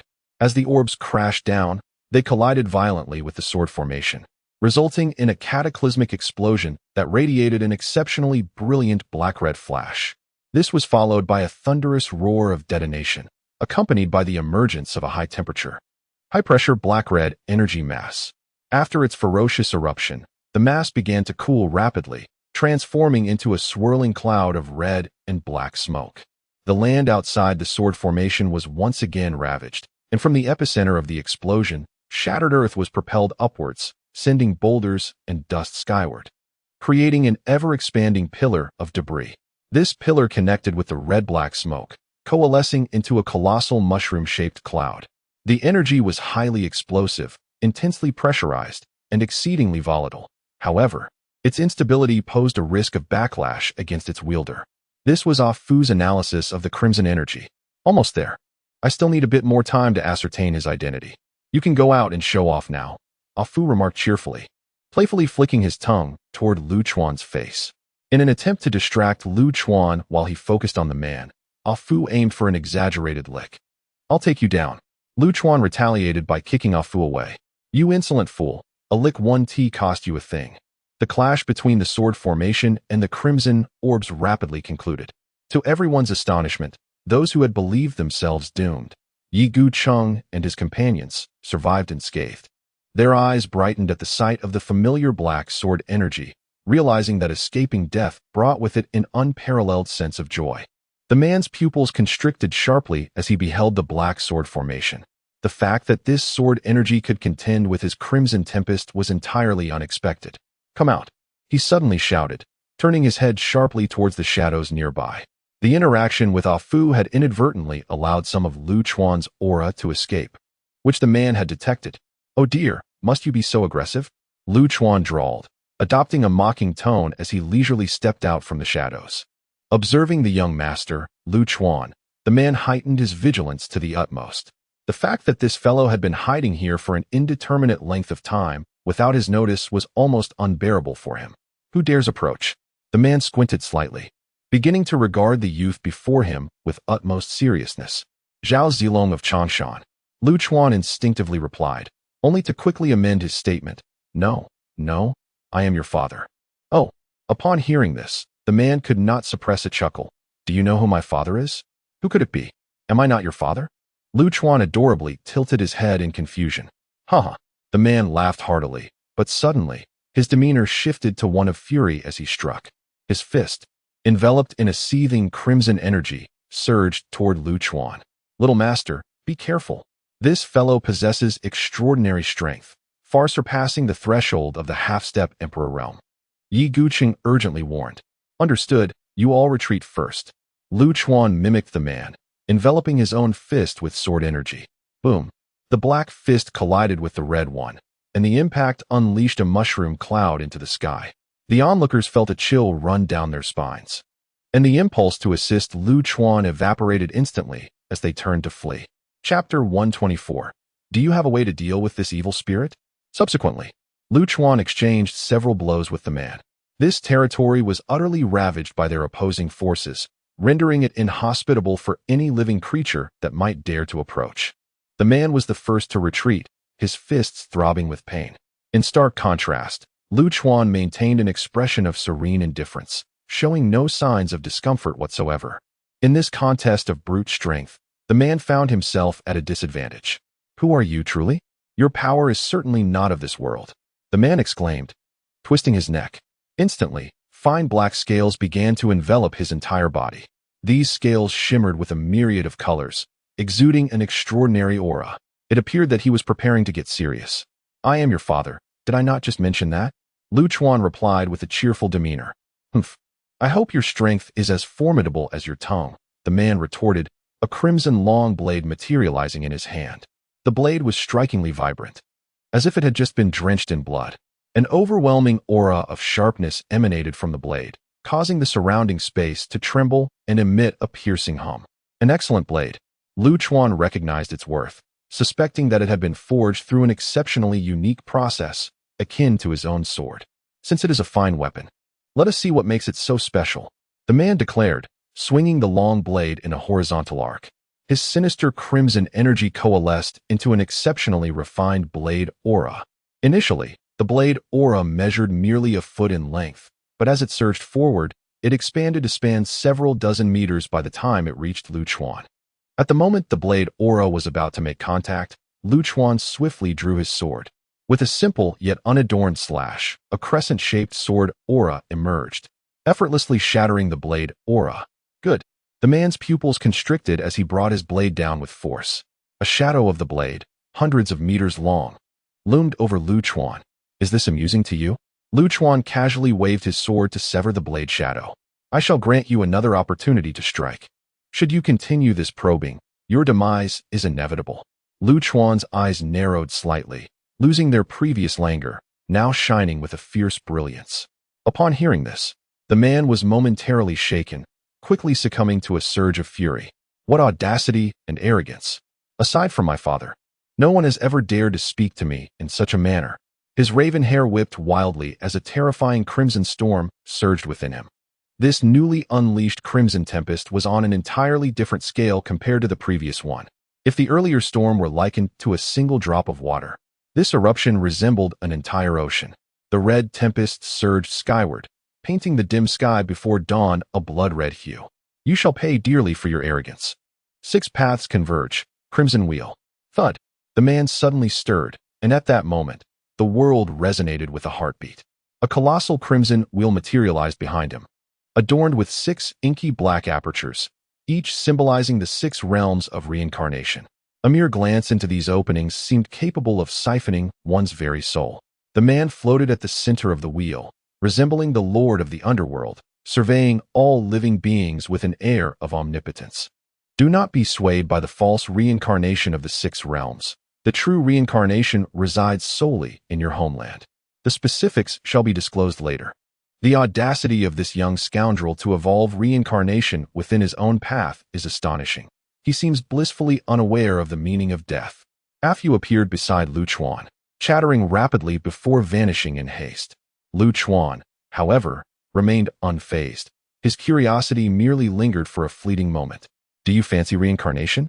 Then let us see if you can withstand this malevolent spirit of mine. With a sudden motion, Lu Chuan thrust his sword into the earth, his pupils transforming into an eerie shade of fiery crimson. The 9th form of his swordsmanship, Ghost Path, made its inaugural appearance in this world. As the technique surged, Lu Chuan's hair grew wildly, shifting from black to a blazing hue reminiscent of flames, cascading down to his heels. His visage became adorned with a multitude of crimson demonic patterns, his once clear eyes now clouded, exuding an aura of insatiable bloodlust. In that moment, Lu Chuan morphed into a true fiend, driven solely by the urge to kill. Meanwhile, the sword embedded in the ground began to tremble. The sword's energy transformed into a searing red, melting the earth beneath, transmuting their surroundings into a hell of molten lava. We must flee. It's the ghost path. If that brat becomes too exhilarated by his slaughter, we may very well meet our doom, Afu exclaimed, observing from a distance.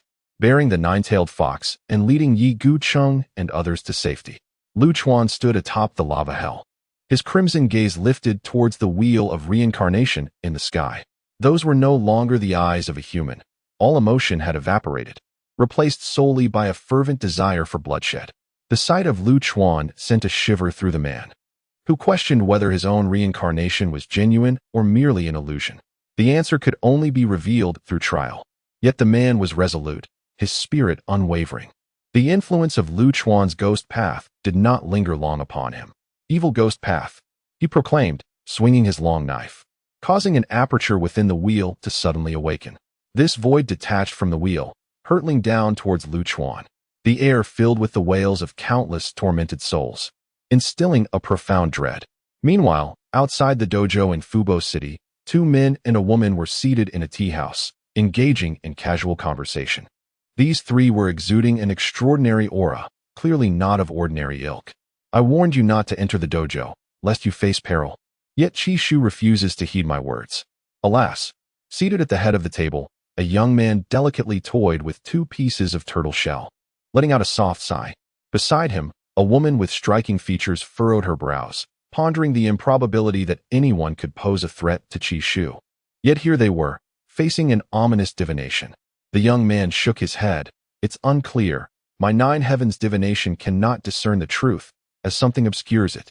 The woman, taken aback, recalled that the 9 heavens divination was reputed to unveil both the past and the future, even eluding the watchful eye of fate. The notion that someone could shroud such revelations to this extent was astonishing. If he were to perish, it would be just deserts. One less contender for the throne would be splendid, remarked another man, adorned in splendid attire. The young man countered, he certainly won't die. His father is still alive. And there is no way Qi Shu would meet such a premature end. You all enjoy yourselves. I shall take a stroll. The elegantly dressed man, feeling somewhat bored, rose from his seat. The young man frowned. Gongsun Wenyong, allow me to offer a word of caution. Refrain from approaching that innocent girl in the city, or you might find yourself left with nothing.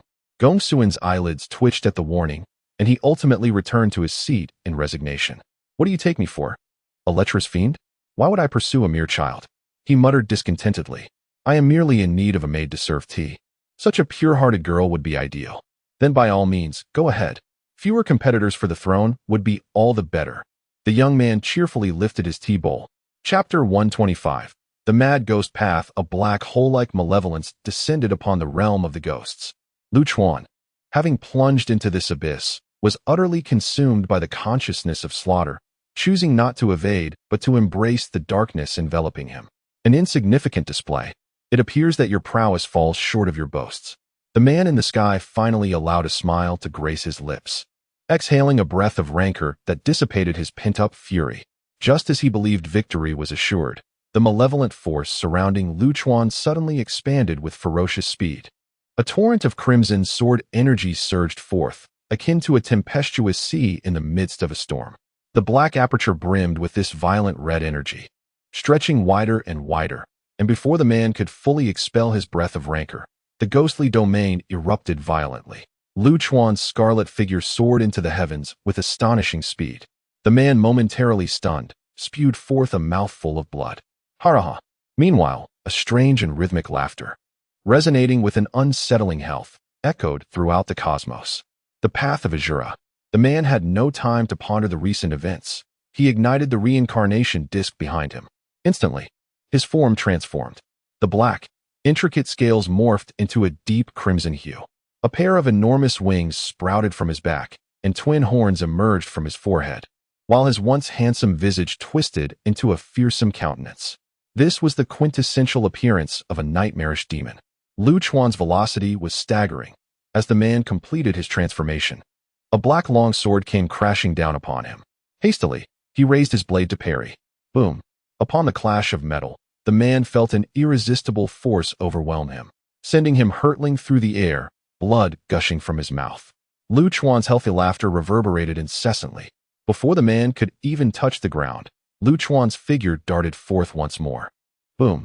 Another strike followed.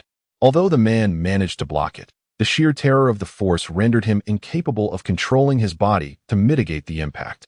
Thus, he was tossed about in the air like a mere plaything. In the sky, a bizarre yet resplendent scene unfolded. The crimson shadows conjured by Lu Chuan formed ribbons of red. Before the first ribbon could fade, new shadows materialized into fresh strands. In an instant, these red ribbons adorned the entire firmament, crafting a unique and magnificent spectacle. You wield a sword, yet your brutish strikes lack any semblance of technique. What does this signify? The man, dazed from the relentless blows, found this peculiar thought emerging amidst the chaos. Boom! Another sword stroke came crashing down, and the man summoned the last vestiges of his strength to defend himself. Humph! At long last, he successfully blocked the attack, even managing to dissipate the force behind it. However, before he could revel in his small victory, he caught sight of Lu Chuan's blurred visage, which now bore a healthy smile. Bang! Bang! Bang! Lu Chuan raised his longsword, viciously striking at the man's blade with unrestrained fury. The clash resonated like thunder in the heavens, forcing the man to stagger backward with each blow. Boom! Ultimately, the man was cleaved into the earth, causing the ground to collapse, forming a colossal sinkhole. Yet, Lu Chuan showed no signs of mercy within the shattered abyss. He relentlessly continued his assault upon the man. The frenzied onslaught was enough to instill terror in the man's heart. Helpless, he could only raise his sword to defend against Lu Chuan's chaotic strikes. In that moment, he resembled a delicate maiden subdued by a ferocious beast, utterly devoid of any means to resist.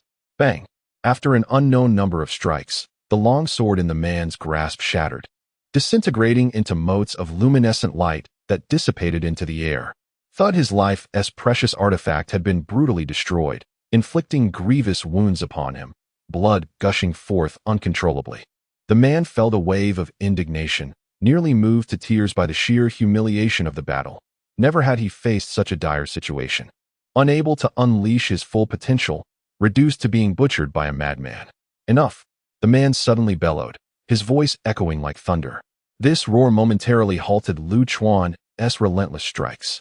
Ha ha ha! Lu Chuan, with his murky crimson eyes, glanced at the aggrieved man, erupting into a fit of that healthy laughter once more. Boom! With another strike, this time the man, devoid of his long sword to block, was struck directly on the forehead. Thud! It felt as though a mountain had collided with him, his mind reeling. Bang! Bang! Bang! Lu Chuan showed no inclination to cease. He unleashed a flurry of strikes, relentlessly hacking at the man until his flesh was torn and blood flowed freely. Realizing he would soon be reduced to pulp if this continued, the nearly breathless man cried out inwardly, "Father, save me!" After enduring another blow from Lu Chuan, he crushed a silver talisman in desperation. The silver paper ignited violently, bursting into eerie fireworks. Simultaneously, ripples, akin to water patterns, emanated from the burning talisman. The realm around them twisted into an unreal state. In this surreal space, a silent river suddenly emerged, slowly winding past Lu Chuan. "Father, please save me. Save me!" Upon seeing the river, the man screamed in a frenzy. Yet, witnessing the desolate river only drove Lu Chuan further into madness. He abandoned his assault on the man and charged headlong into the river. Boom! It appeared that some force protected the river, as Lu Chuan collided violently with an invisible barrier. Bang! Bang! Bang! Growing increasingly frenzied, Lu Chuan began to ram his head against the unseen barrier. This madman was confronting the river of time, a forbidden zone that mortals could never tread. The man's scalp tingled as he beheld the frenzied spectacle before him, a scene that would later haunt his very soul. Just as Lu Chuan struck with fervor, a chilling snort echoed through the vast expanse. This sound, ethereal and insubstantial, carried with it an eerie sense of antiquity, as if it emanated not from this realm, but from an epoch long past. Concurrently, a massive black hand emerged from the distant reaches of the river. This hand, enshrouded in an array of enigmatic runes, was entwined with serpentine bolts of black lightning. The true horror unveiled itself with the appearance of this colossal appendage. The heavens lamented. and a torrential downpour of crimson rain cascaded from the sky. Cackling with a manic delight, Lu Chuan found himself increasingly exhilarated, his laughter morphing into a peculiar cadence. "You madman, we shall meet again." The same ethereal voice resonated once more, suggesting a familiarity with Lu Chuan. Subsequently, the ominous black hand reached forth from the silent river, seizing the man within its grasp. Chapter 126. Victory. The man found himself ensnared within the grasp of a shadowy hand. At that moment, Lu Chuan's mind suddenly cleared. He ceased his futile attempts to break through the transparent barrier and turned his focus towards the man. Just as the man teetered on the brink of oblivion, Lu Chuan's sword was already upon him. Terrified to the core, the man nearly lost control of his bodily functions and ignited the essence of his life to conjure a protective shield. However, Lu Chuan's intent was not to extinguish his life, but rather to seize the golden dragon emblem adorning his right hand. A flash of searing red light illuminated the air as the sword's aura cleaved through the runes upon the dark hand, consequently severing the man's right hand from his body. At this point, the man could no longer afford to concern himself with the auspicious golden dragon. Amidst his desperate cries, he ultimately succumbed to the abyss. The river of silence began to waver, ultimately vanishing within the distorted fabric of space. Exhilarated, Lu Chuan released the ghostly arts, following the recent outburst of violence. He felt an unparalleled lightness in his body, his spirits lifted. "Little master, don't get carried away. Let us dispatch them all together, or should we retreat a bit further?" A group watching from a distance felt a sense of unease upon witnessing Lu Chuan's earlier frenzy. "Fear not, the ghostly arts serve merely as an outlet for him. Once the release is complete, he shall return to his usual self." Ah Fu, appearing calm and collected, secretly calculated his next move. Having expended this pent-up energy, it was likely that Lu Chuan would remain stable for several months. His temperament softened considerably. A chance to ingratiate himself would soon arise. The others shuddered at the peculiar grin on Ah Fu's face and instinctively took a few steps back. "What wicked scheme are you concocting?" Lu Chuan suddenly appeared and kicked Ah Fu away. "Curse you!" Ah Fu's frustrated voice echoed from a distance. This journey to the spiritual grounds had proven immensely fruitful for Lu Chuan. With 8 golden dragons of fortune in his possession, along with one held by Yi Gu Chung and the others, 9 golden dragons were now at hand. "Foolish deer, your hand is returned to you, along with the golden dragon of fortune to bring back to your clan." As dawn broke, Lu Chuan began to distribute the golden dragons of fortune. He required only 5 for himself, leaving the excess for others. The abilities of the golden dragons transcended mere imperial potential. They were intrinsically tied to the rise and fall of races.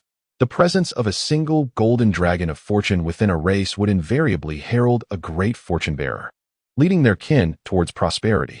Hee. Xiao Lingling, receiving her severed hand, broke into a silly grin. With this golden dragon of fortune, the spirit clan could flourish, no longer living in fear as they once did. The crowd gazed at Lu Chuan with admiration. To willingly distribute the golden dragons of fortune was a testament to his remarkable spirit. "Keep that one for yourselves. I shall grant you yet another." Lu Chuan turned to Yi Gu Chung. Yi Gu Chung quickly shook his head in refusal. "Little master, one is sufficient for the human race." "Oh, is such a thing considered excessive?" Lu Chuan queried, puzzled. "The human race is unique." Zhou Yu smiled as he explained that the human population is exceedingly vast. Even in the absence of the auspicious golden dragon, great fortunates would inevitably arise from time to time. Furthermore, the cohesion among humans is not as strong as one might imagine, and their beliefs are numerous and diverse, making it impossible for them to focus solely on venerating the golden dragon. Thus, to bestow upon us an additional dragon would be a squander. Lu Chuan nodded in agreement, contemplating that the 2 surplus auspicious golden dragons could be allocated, 1 each for the Sea and Beast clans. Both Bin Ba and Hu Shun are beings of great benevolence. Their kin should not fall short in merit. With the leaders of both clans having perished in battle, a potential upheaval within their ranks could ensue. An auspicious golden dragon could serve to ameliorate this predicament. Lu Chuan voiced this thought, for as a member of the human race, he felt uneasy at the prospect of golden dragons being granted to other races, leading to a diminished human presence. "No matter," Zhou Yu remarked. "The Beast clan resides in the vast mountains, while the Sea clan dwells in the ocean. Historically, We have maintained a respectful distance. Zhou Yu continued. What you say is indeed true. Zhuge Ming interjected. Even if those two clans were to produce great fortunates, they would hardly pose a threat to us humans. Indeed, Lu Chuan nodded, finding it most favorable. With the distribution settled, they awaited the closing of the Shura field. The group then resumed their discussion regarding the ominous black hand they had just encountered. The overwhelming sense of despair it invoked still lingered, casting a shadow over their thoughts. However, their conjectures remained confined to their limited perspectives, resulting in little resolution. It was then that a Fu, during the discourse, beckoned Lu Chuan aside. That man, along with the master of that colossal hand, are remnants from another era, not belonging to this age of spiritual energy. The master of that hand is known as the Crimson Demon Sovereign, a great emperor from the era of Red Sky. This ancient tortoise has long lain in slumber within a blank time node of the River of Time. Its recent emergence likely pertains to its quest for the imperial legacy for its little tortoise. A Fu did not indulge in superfluous words, adopting a serious tone as he delved directly into the matter. Lu Chuan was left perplexed. After all, the age of spiritual energy had persisted for hundreds of millions of years. How could an old tortoise endure for such a duration? A Fu scoffed, his tongue lolling. Ignorance breeds short-sightedness. Through special means, one can enter a state of slumber. Not only can one survive for over 1 billion years, but one could also live until the end of time itself. Lu Chuan couldn't help but roll his eyes at the absurdity. A Fu, with a resigned expression, continued. With the turbulence arising in the age of spiritual energy, it seems we are approaching a time for a new era. This is merely the beginning. In the future, we will encounter an increasing number of ancient tortoises. These old fellows likely seek to profit during the transition between great eras, and some may even harbor ambitions of becoming the paramount force of an entire age. As for remnants of the previous dynasty, let them come. I shall strike them down. Lu Chuan spat vehemently. Rest assured, a Fu proclaimed with bravado, the next great era will belong solely to you. No one shall partake of your share. Alas, in the end, it fell just a few millimeters short, and it could have grazed Lu Chuan's delicate face, leaving only a sigh of lamentation in its wake. Lu Chuan, oblivious to a Fu's subtle gestures, suddenly recalled the matter and began to inquire. Alas, from the tone of that old turtle earlier, it seems to recognize me. What is the meaning of this? And what is this river of time all about? In my memories, there also exists such a river. A Fu rolled his eyes in exasperation. What else could it mean? When you were in a fit, you wandered about the river of time, nearly causing a rewrite of history, leading to a backlash from the river itself. It was then that you encountered the old turtle. Oh dear, I have no recollection of this at all. Lu Chuan tapped his forehead. A Fu sighed. What did you expect? Your memories had to be sealed away. Is my memory sealed for that reason? Lu Chuan questioned, skepticism creeping into his voice. Of course, what else could it be? A Fu retorted sharply. Why are you shouting so loudly? Lu Chuan exclaimed, delivering a playful slap to a Fu's face. With Lu Chuan no longer probing into the matter of memory sealing, a Fu let out a considerable sigh of relief. Chapter 127. The first encounter of two invincible beings. As the third day came to a close, the chaotic arena reached its conclusion. A grand and ethereal voice resonated throughout the heavens and the earth. The ultimate victor of the arena was none other than Lu Chuan from the Tianyuan continent. The surviving cultivators within the dojo were incensed. Lu Chuan, Tianyuan continent? Surely this must be a jest. Setting aside who Lu Chuan truly is, how could that desolate place, the Tianyuan continent, be deemed worthy of such an honor? I protest. The spiritual energy of the Tianyuan continent is scant and meager, with even the appearance of cultivators in the divine path as third realm being a rarity. How could a practitioner from that region emerge victorious? Indeed, there must be foul play afoot. I demand a reevaluation. Furthermore, the absence of even a single half-step Emperor Realm cultivator from our human race is simply illogical. It is evident that we are being targeted. I demand a redo. Protest all you want, you impertinent fools. If you are dissatisfied, just stew in your grievances. The once grand voice abruptly transformed into that of a rogue, hurling insults at the protesting cultivators' mothers. Oh, the more I ponder, the more infuriated I become. How dare you question me? The rogue voice continued, threatening to strike them down. In the wake of this proclamation, a torrent of azure divine thunder manifested above them. continuously flickering as if it were a venomous serpent poised to strike. Good heavens, the Emu divine thunder. As the cultivators beheld this azure lightning, chaos erupted. This was the highest echelon of thunder, a force even surpassing the infamous annihilating thunder of the heavenly Tao. Should one be struck, not a trace of bone would remain. Father, we were mistaken. Do we not possess any dignity? Grandfather, forgive us. We acknowledge that our previous outburst was excessive. Our words have been foul. Yet you possess a heart vast enough to overlook our transgressions. Please, consider us insignificant and let us go free. The cultivators who had demanded a redo now knelt in abject surrender, weeping profusely and vowing to reform their ways. Pa, how disgraceful! After spitting in contempt, the divine thunder above dissipated. Master, master, it is I, it is I. At this moment, the nine-tailed celestial fox, in her exuberance, sprinted towards the source of the voice. Her heart brimmed with joy and anticipation. Yet, after the voice faded, silence enveloped her.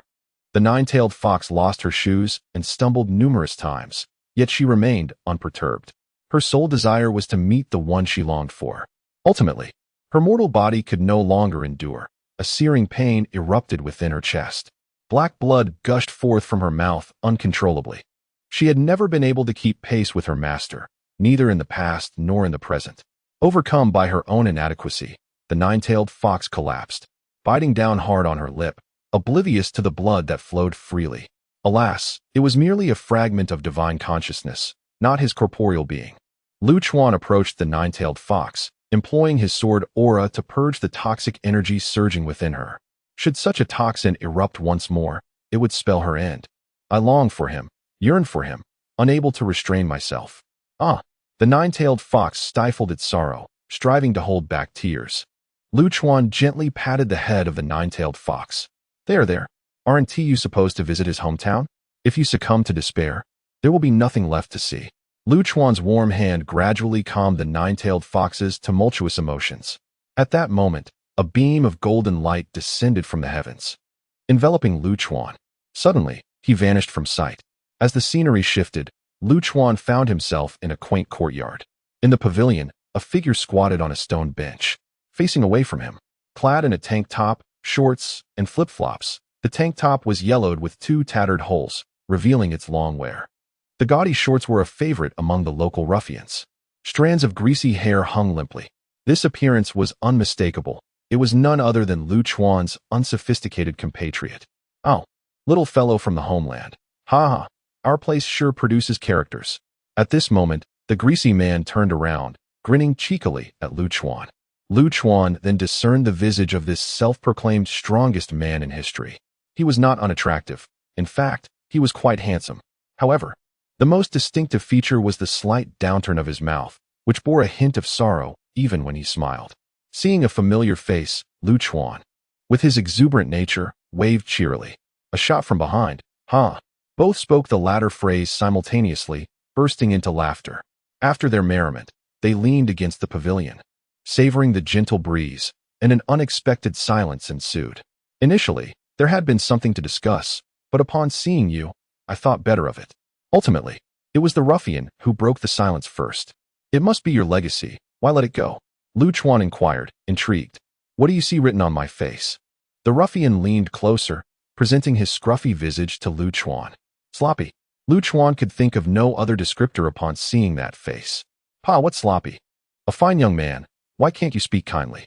The ruffian spat in discontent. Invincible. Can't you see that my face is inscribed with the word invincible? Lu Chuan stifled a laugh, shaking his head, truly unable to discern such a quality. Damn pretty boy, am I not handsome and dashing? You can't see it. The ruffian pouted, continuing, you and I tread the same path. We are both invincible. Why rely on others? Hey, you have quite the talent for self-aggrandizement. Lu Chuan was both amused and exasperated.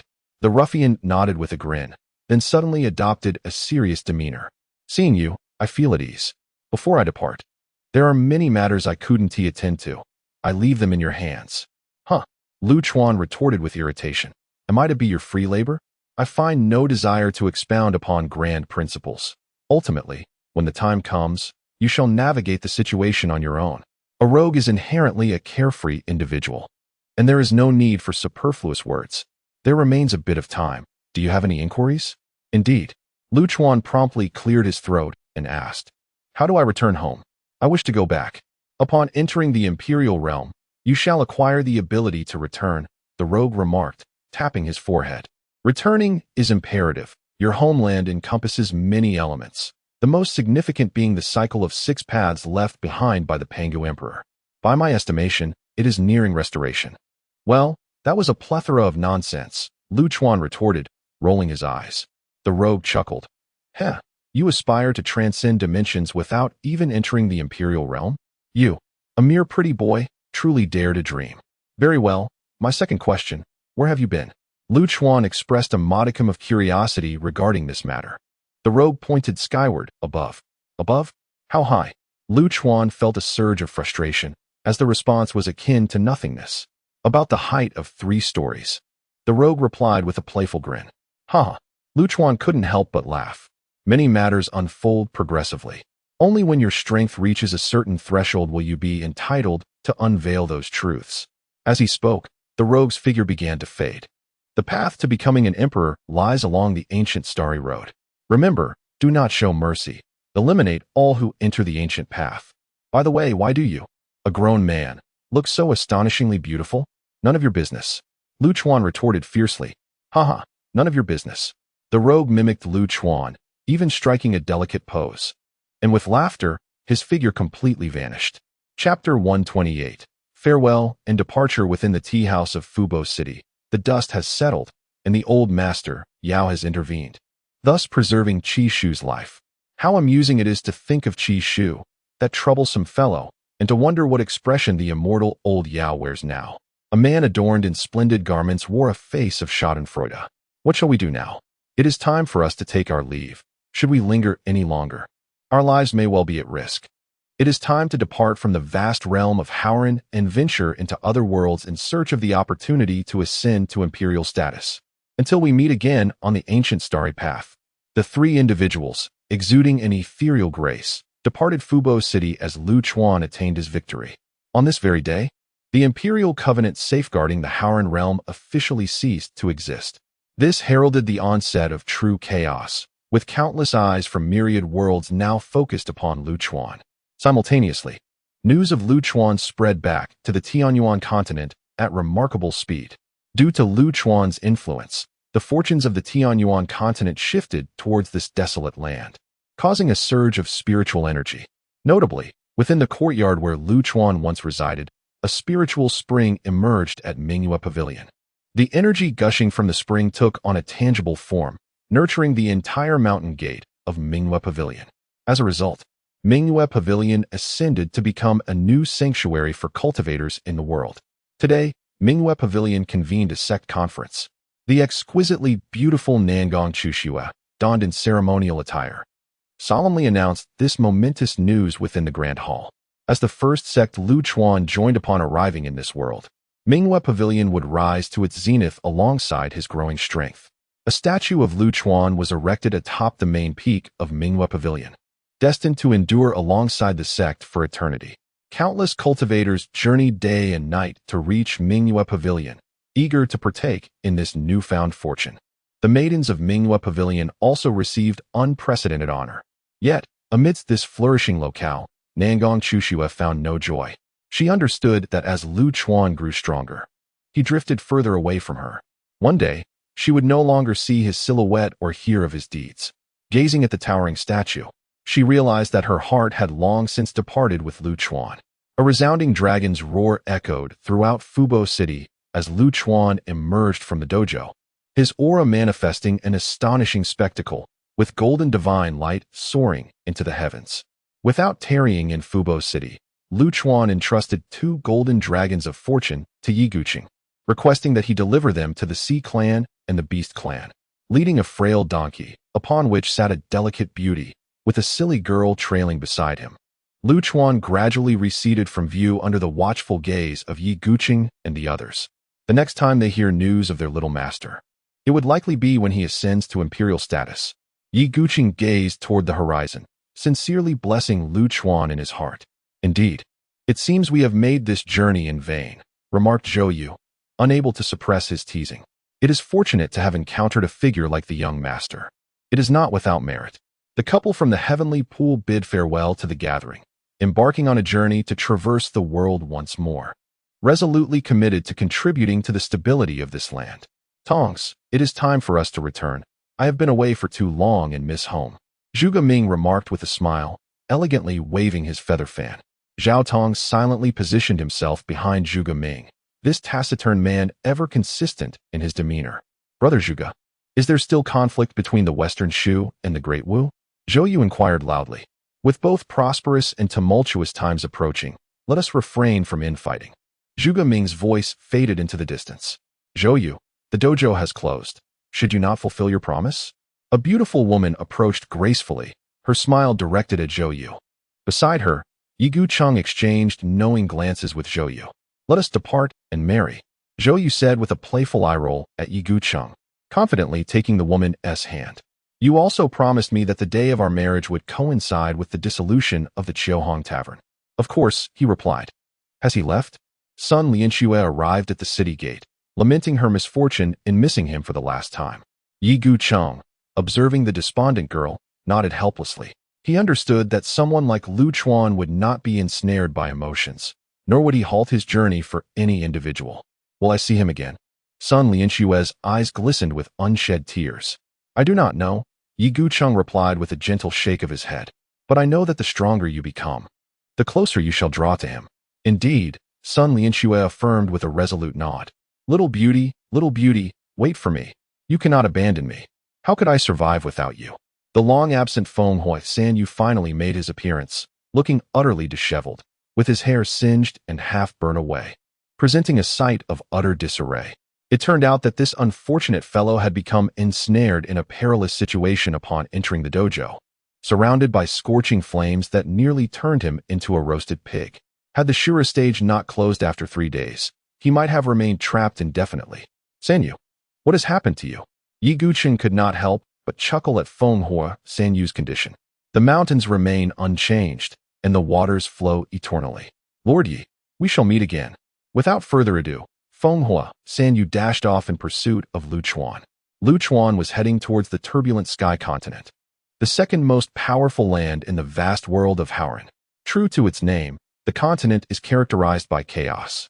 Were it not for the turbulence, the Haotian continent might relinquish its throne. The turbulent Sky Continent is a melting pot of myriad races, a paradise for wandering cultivators. Rich in resources, it is a land where opportunities abound for those bold enough and strong enough to carve out their own paths in this lawless realm. Lu Chuan now seeks to acquire a substantial quantity of spiritual stones to elevate his realm, and the tumultuous continent is the most affluent and lucrative locale. Additionally, it is the homeland of Xiao Lingling, whose matters pertain to the essence of wood, prompting Lu Chuan to conduct an investigation. The spirit clan resides on the colorful Moonlight Isle, situated in the southeastern part of the continent.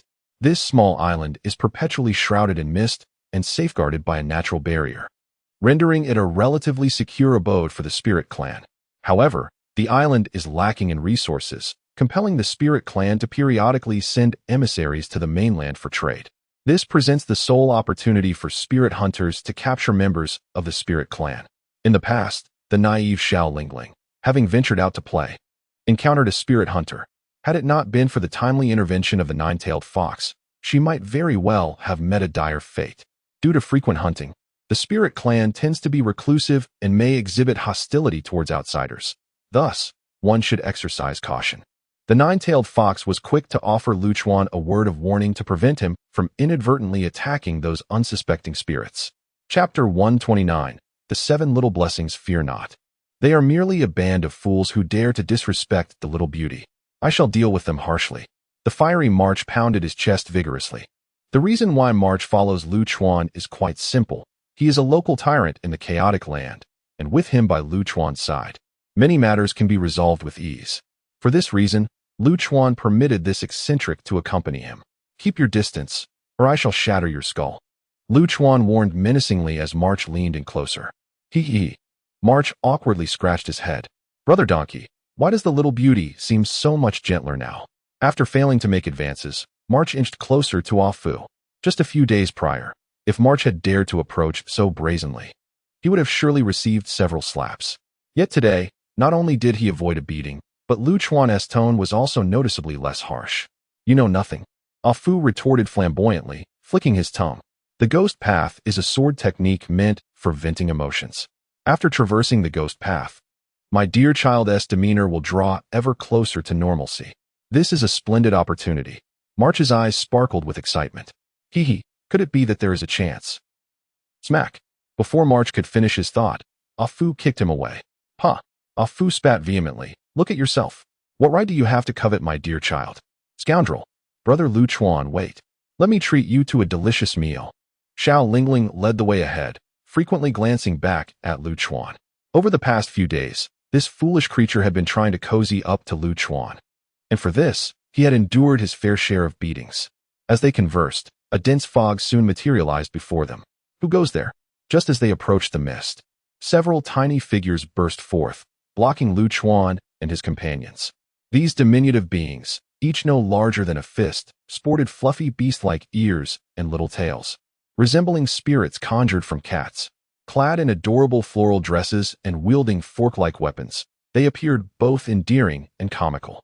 The 7 little blessings are spirits born from the morning sun of July, characterized by their enthusiasm and charm, albeit somewhat impulsive. The 9-tailed fox explained the origin of these little ones. Together, their powers might rival those of 2 peak Annihilation Realm cultivators, as they typically patrol the fog's periphery, tasked with driving away outsiders approaching Kaiware Island. Lu Chuan gazed at the charming little beings, his eyes brimming with delight. He found himself utterly defenseless against such fluffy, adorable creatures. Sister Lingling, Lord Fox. The 7 little beings, upon seeing Xiao Lingling and the 9-tailed fox, immediately lowered their guard. Ah, humans! The little ones noticed Lu Chuan and March, their wariness returning. Who are you two? Do you intend to capture Sister Lingling? Surely, look at that shabby fellow. His face is so lecherous. Should you dare to harm Sister Lingling, we shall confront you. The 7 little ones charged forward, brandishing their tiny pitchforks. Lu Chuan and Fenghua San Yu exchanged bewildered glances, questioning the naivety of these spirit beings. How could they presume anyone would wish to harm Xiao Lingling? Enough of this nonsense.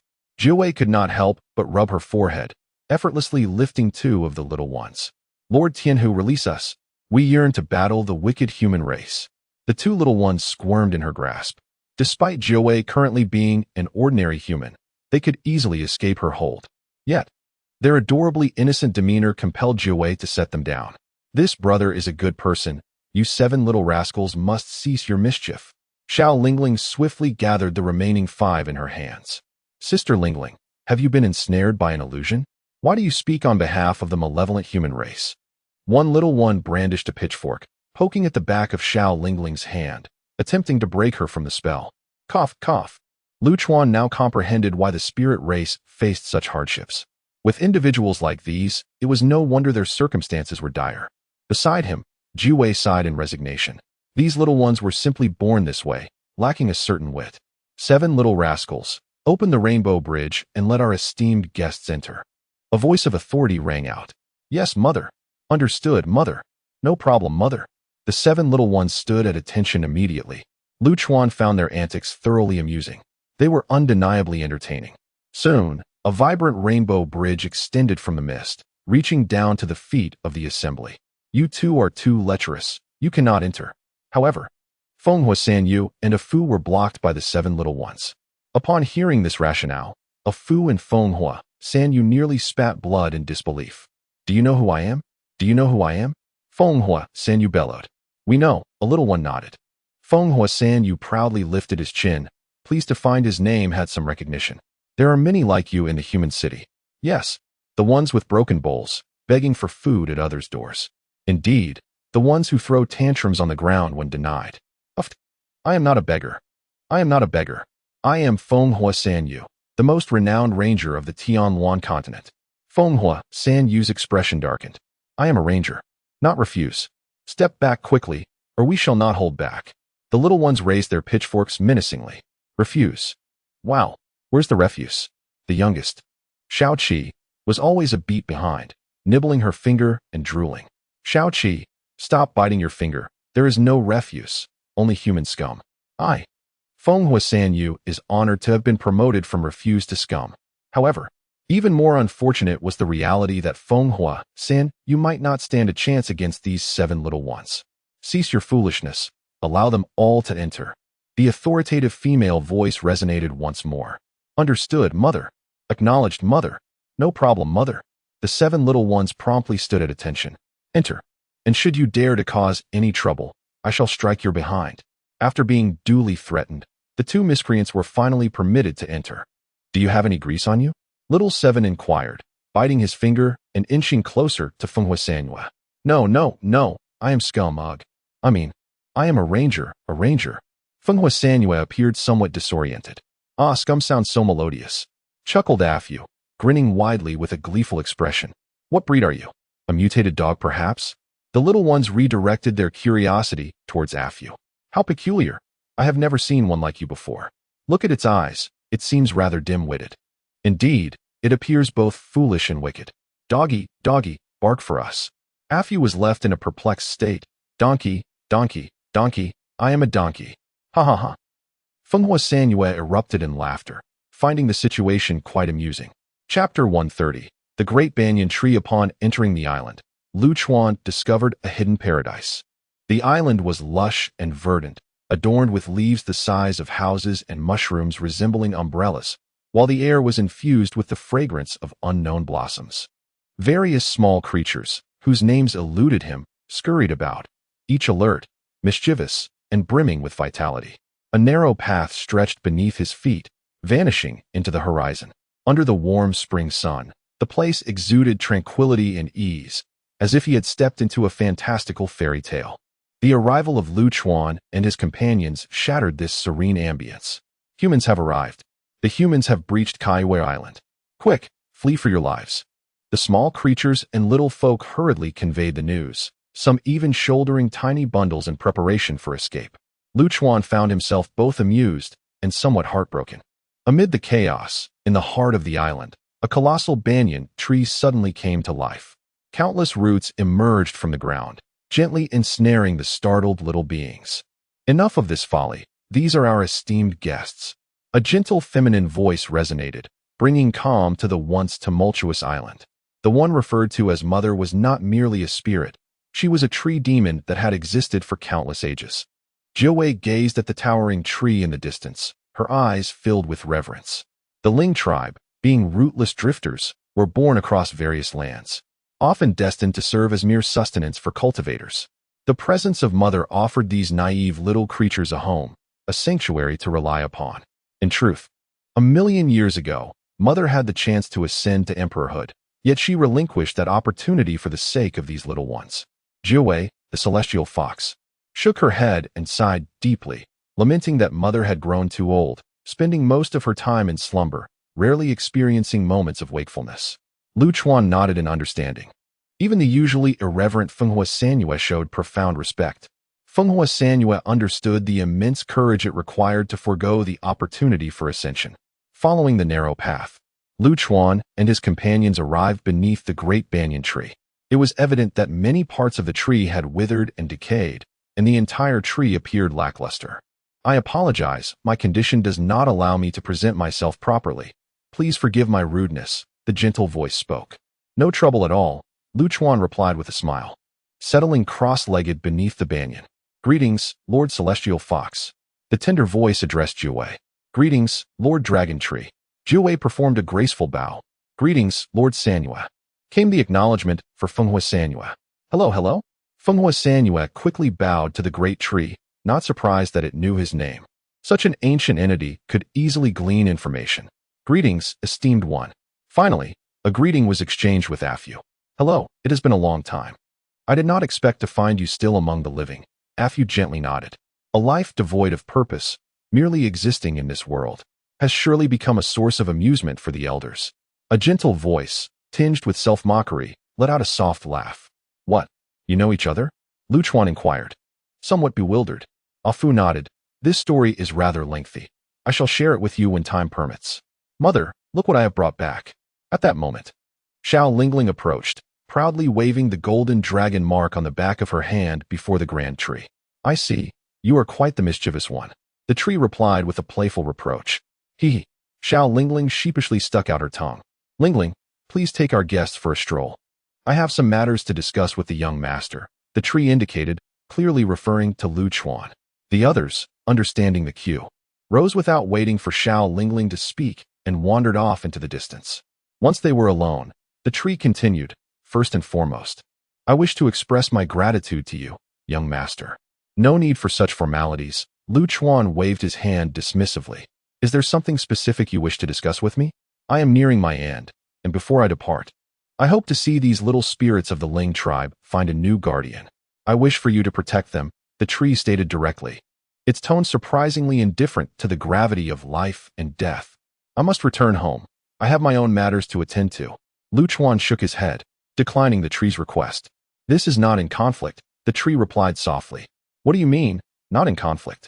Lu Chuan asked, confused. Indeed, not in conflict.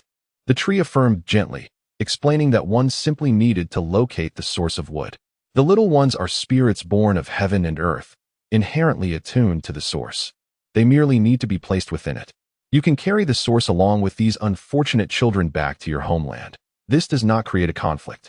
Lu Chuan felt a twitch in his eyelids, ultimately shaking his head once more. No, I am well aware of my own capabilities. I cannot execute this task adequately. How can one know without trying? The tree softly implored. If you agree, I shall bestow upon you a grand gift. Lu Chuan shook his head. To protect them for a moment is one thing, but to ensure their lifelong safety is another. Only self-reliance can lead to true liberation from adversity. I can create a relatively stable environment for the Ling tribe to cultivate before I leave. That is all I can offer. Very well, it is settled. The tree readily agreed. What? Lu Chuan nearly choked on his own breath, feeling as though he had been outwitted by this ancient spirit. Do not be angry, young master. The tree chuckled softly. I shall now reveal to you the whereabouts of the source of wood. In truth, had Lu Chuan been in his usual temperament, he would have already erupted in anger at such audacity. However, for reasons unknown, he found it impossible to be upset with the grand tree before him. The source of wood lies in the boundless realm of springtime. The celestial star compass will guide you there. The tree explained as a finely crafted compass materialized in Lu Chuan's hand. This can be regarded as a token of my esteem for the young master, a celestial compass, capable of guiding through the boundless starry skies, a tool he may find useful upon his return home. Well then, I shall not refuse. The ability to navigate through the infinite cosmos is indeed a remarkable gift, and thus, Lu Chuan accepted it without hesitation.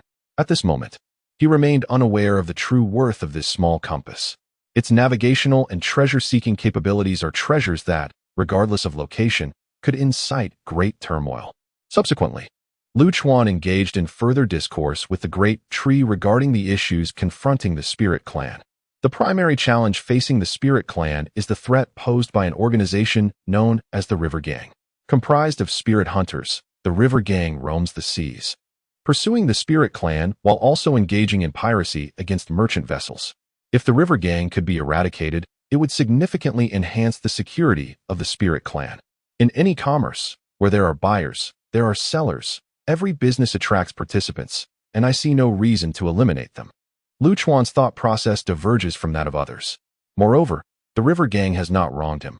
Why should he take action against them? Their nefarious deeds are their own concern, and it is not his responsibility to act as a champion of justice. I can employ you, over the years. I have accumulated some resources. How does 100 million high-grade spirit stones sound? The great tree was not surprised by Lu Chuan's response. Lu Chuan nodded cheerfully. That is quite agreeable. After all, in business, it is only reasonable to use one's wealth to avert calamity for others. Chapter 131. Entering the land having secured a business deal, Lu Chuan did not linger long. After mastering the usage of the Tianxing compass, he departed from Kaiwei Island, accompanied by a few individuals. Due to the quest for the source of wood, Xiao Lingling was compelled to join them. The group was not significantly different from when they arrived, save for the addition of the youngest member from the 7 Little Blessings, a rather naive child who perpetually gnawed on his fingers and inquired about the availability of oil residue. Since Xiao Lingling had recounted Lu Chuan's heroic exploits to the 7 Little Blessings, these innocent youngsters had become his ardent admirers. This news spread rapidly across Kaiwei Island. Lu Chuan received an abundance of gifts, including dried fruits, fresh flowers, and a plethora of beautiful stones. As for the little one, he was actually concealed upon the back of the nine-tailed fox, having stealthily joined the expedition. Remarkably, even Lu Chuan was unaware of the child's presence until they reached land, where the little fellow's snores finally unveiled his existence. "Little Seven, how did you manage to come along?" Xiao Lingling exclaimed, lifting the child with a tearful expression. The 7 little blessings were exceptionally unique. They only possessed true combat prowess when united, and apart, they were merely a collection of inexperienced little ones. With the lack of high-level combatants on Kaiware Island, they relied on this group of innocents to maintain their FAAD. "I don't know, Sister Lingling. Do you have any oil residue?" Little Seven replied in a slow, drawling manner, completely oblivious to the potential consequences of his departure. Ahem. Xiao Lingling's lips trembled slightly. Lu Chuan, however, found great amusement in this fluffy little creature, taking Little Seven and placing him atop his head. "No worries. I shall set up a sword formation for Kaiware Island," said Lu Chuan with a cheerful demeanor as he extended his sword energy from beneath his feet. Despite being nearly 100,000 miles away from Kaiware Island, Lu Chuan's sword energy could reach such distances, offering others a new understanding of his formidable abilities. "Why does this little fellow have such a penchant for asking about oil residue?" Lu Chuan inquired with curiosity. The nine-tailed fox chuckled. "There was an occasion when Little Seven stealthily followed our kin to the city to barter for supplies. He ended up rummaging through someone's home in search of food, and, after tasting their oil residue, he couldn't forget it upon returning." Lu Chuan laughed heartily. It was evident that a childhood lacking in joy had left this child fixated on something as simple as oil residue. "Come, brother will take you to have candied hawthorn." Lu Chuan led the group as they meandered through the bustling streets, buying each of the girls a skewer of candied hawthorn. "Wow, candied hawthorn!" Little Seven exclaimed, holding a skewer taller than himself with eyes sparkling in delight. The nine-tailed fox and Xiao Lingling each savored their own skewers, thoroughly enjoying the treat. Afu and Fenghua Sanyua, both rather peculiar characters, were nearly driven to snatch the candied hawthorn from Little Seven due to their own lack of it. However, they were swiftly quelled by a light slap from Lu Chuan. The spirit hunters of the Great River Gang, due to their predatory actions against the spirit race, were regarded as pariahs in this lawless territory of Tianluan continent, seldom finding a place to reside on the land. In the month of March, Fenghua gazed at Lu Chuan with a face marked by melancholy, resembling that of a panda. Their vessel, named the Eclipse, possessed the extraordinary ability to conceal itself in alternate dimensions, rendering it nearly impossible to capture them upon the sea. However, they were compelled to dock periodically, whether to engage in trade at the blood market or to replenish their supplies. With Fenghua, a local power, many matters became considerably more manageable. Now, Lu Chuan and his companions were set to gather intelligence at the blood market. Was the act of capturing spirits truly as malevolent as it seemed? Lu Chuan pondered. "Indeed," interjected Jiawu, who took up the conversation. "Spirits are born of the heavens and the earth, embodying the rise and fall of their realms. The more spirits present, the more prosperous the land. The capture of spirits is strictly forbidden, yet some unscrupulous individuals, tempted by the immense vitality they provide, resort to various means to ensnare these delicate beings." Xiao Lingling, listening, felt a wave of sorrow wash over her, rendering even the sugary candied hawthorn in her hand unappetizing. "Do not worry," Lu Chuan reassured her, gently ruffling the head of the naive creature. "Since we have taken on this task, I shall ensure your safety." Xiao Lingling's spirits lifted instantly, her joy returning. Indeed, her emotional fluctuations were quite rapid. The blood market was a unique underground market of the Tianluan continent. As the name suggests, the commerce here often bore a sanguine tinge. The city Fenghua had brought them to house one of the top 3 blood markets on the continent. To Lu Chuan's astonishment, the entrance to this market lay within the Lord's mansion, nearly causing his jaw to drop. "It is quite normal," Jiawu explained with consideration. "On the Tianluan continent, the concept of nations does not exist, only cities. The lords are local tyrants, ruling their domains and rising to prominence through various dubious enterprises." Curiously, the Lord's mansion was far from the grandeur one might expect. Rather, it exuded a sinister and eerie atmosphere that sent chills down one's spine. Outside the mansion hung a dozen corpses, emanating a nauseating stench. These were the rule breakers who had met their end at the hands of Lord Zhang, displayed here as a grim deterrent to those with ill intentions. Feng Hua, unfazed, remarked, "Zhang, my old acquaintance, I have come to see you. Why not come out and greet me?" While admiring the grisly display, Feng Hua called out loudly, "You wretched beggar, are you still alive?" A burly man, resembling a bear, burst forth from the Lord's mansion, his voice booming and shaking the very foundations of the place, living up to his formidable title. However, instead of a warm embrace, Zhang launched a punch at Feng Hua, not in a friendly spar, but in a life-or-death manner. "My dear Zhang, please do not be so hostile," Feng Hua exclaimed, desperately evading the assault while attempting to placate him. "Curse you, you old swindler," Zhang retorted, his nose contorted in anger. What enmity could possibly exist between these two? Several individuals, including Lu Chuan, squatted nearby, indulging in snacks while engaging in speculation. Lu Chuan, with a well-known penchant for food, was joined by Xiao Qiling and others, who had chosen their companions wisely, as their mouths had scarcely paused since their arrival in the city. The nine-tailed fox, savoring some beef jerky, cheerfully remarked, "The enmity between these two characters is quite renowned across the tumultuous continent. One is an aged swindler, and the other a reckless brute. Before they attained fame, they were partners in their deceitful endeavors throughout the continent, engaging in trickery and scams. It seems that during one of their cons, they faltered, resulting in Zhang Dezue being captured, while Feng Hua Sanyue managed to escape unscathed. This led to Zhang Dezue being imprisoned for nearly a century, and upon his release, he has been relentlessly pursuing Feng Hua Sanyue. That twisted individual truly deserves it." Lu Chuan found this utterly amusing. Chapter 132. Reaching an agreement with a wide-open mouth. "You may choose to oppose me, but do you really wish to confront a significant business?" In the turmoil of March, as chaos reigned, Feng Hua Sanyue could only unleash a thunderous roar, momentarily stunning the enraged Zhang Dezue. "You filthy beggar, what business do you have?" Upon regaining his composure, Zhang Dezue let out a cold laugh. Just as he was about to launch another attack, Lu Chuan's voice interjected, "I am not negotiating with you. I'm conducting business with him." "You?" Zhang Dezue turned to Lu Chuan, unable to suppress his derision. "A mere pretty boy in the qi condensation realm? I could easily find you a job as a kept man. Would you like that? How dare you?" Lu Chuan, his temper flaring, sprang up and swung his palm at Zhang Dezue's face. Zhang Dezue intended to retaliate, but instead, he received a slap to the forehead that left him dazed, his thoughts swirling. "In the qi condensation realm, is it? A pretty boy, you say? A kept man?" Lu Chuan continued to rain slaps upon Zhang Dezue, who spun around like a top, disoriented. "Stop, stop. If you keep this up, I might become an idiot." Tears streamed down Zhang Dezue's face from the pain. "Next time, I'll tear you apart." Lu Chuan disdainfully wiped his hand on Zhang Dezue's clothing. Once Zhang Dezue regained his senses, Feng Hua Sanyue finally broached the purpose of their meeting. "What? The Dahe gang? Are you trying to get me killed?" Zhang Dezue shook his head vigorously. Though the Dahe gang was widely despised, not everyone possessed the privilege to openly denounce them. Zhang Dezue, despite having some influence to challenge the Dahe gang, was not inclined to take such risks. Those ruthless scoundrels were notorious for their mercilessness. If one did not eradicate them completely, a peaceful life would be a distant dream. "Are you foolish? We don't need you to take action."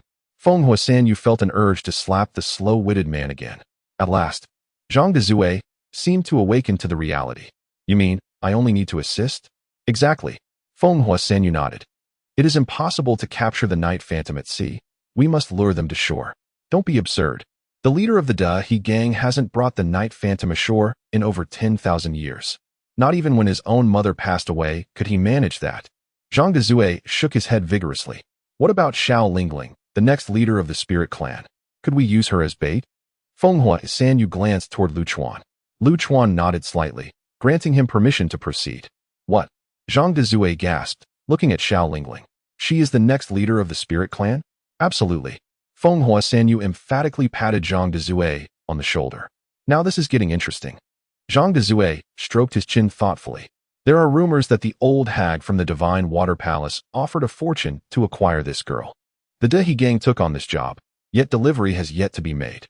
"What kind of place is the Divine Water Palace?" Zhang Dezue asked. "That is one of the most formidable forces on the Tianluan continent. Even the Dahe gang would not dare to provoke them.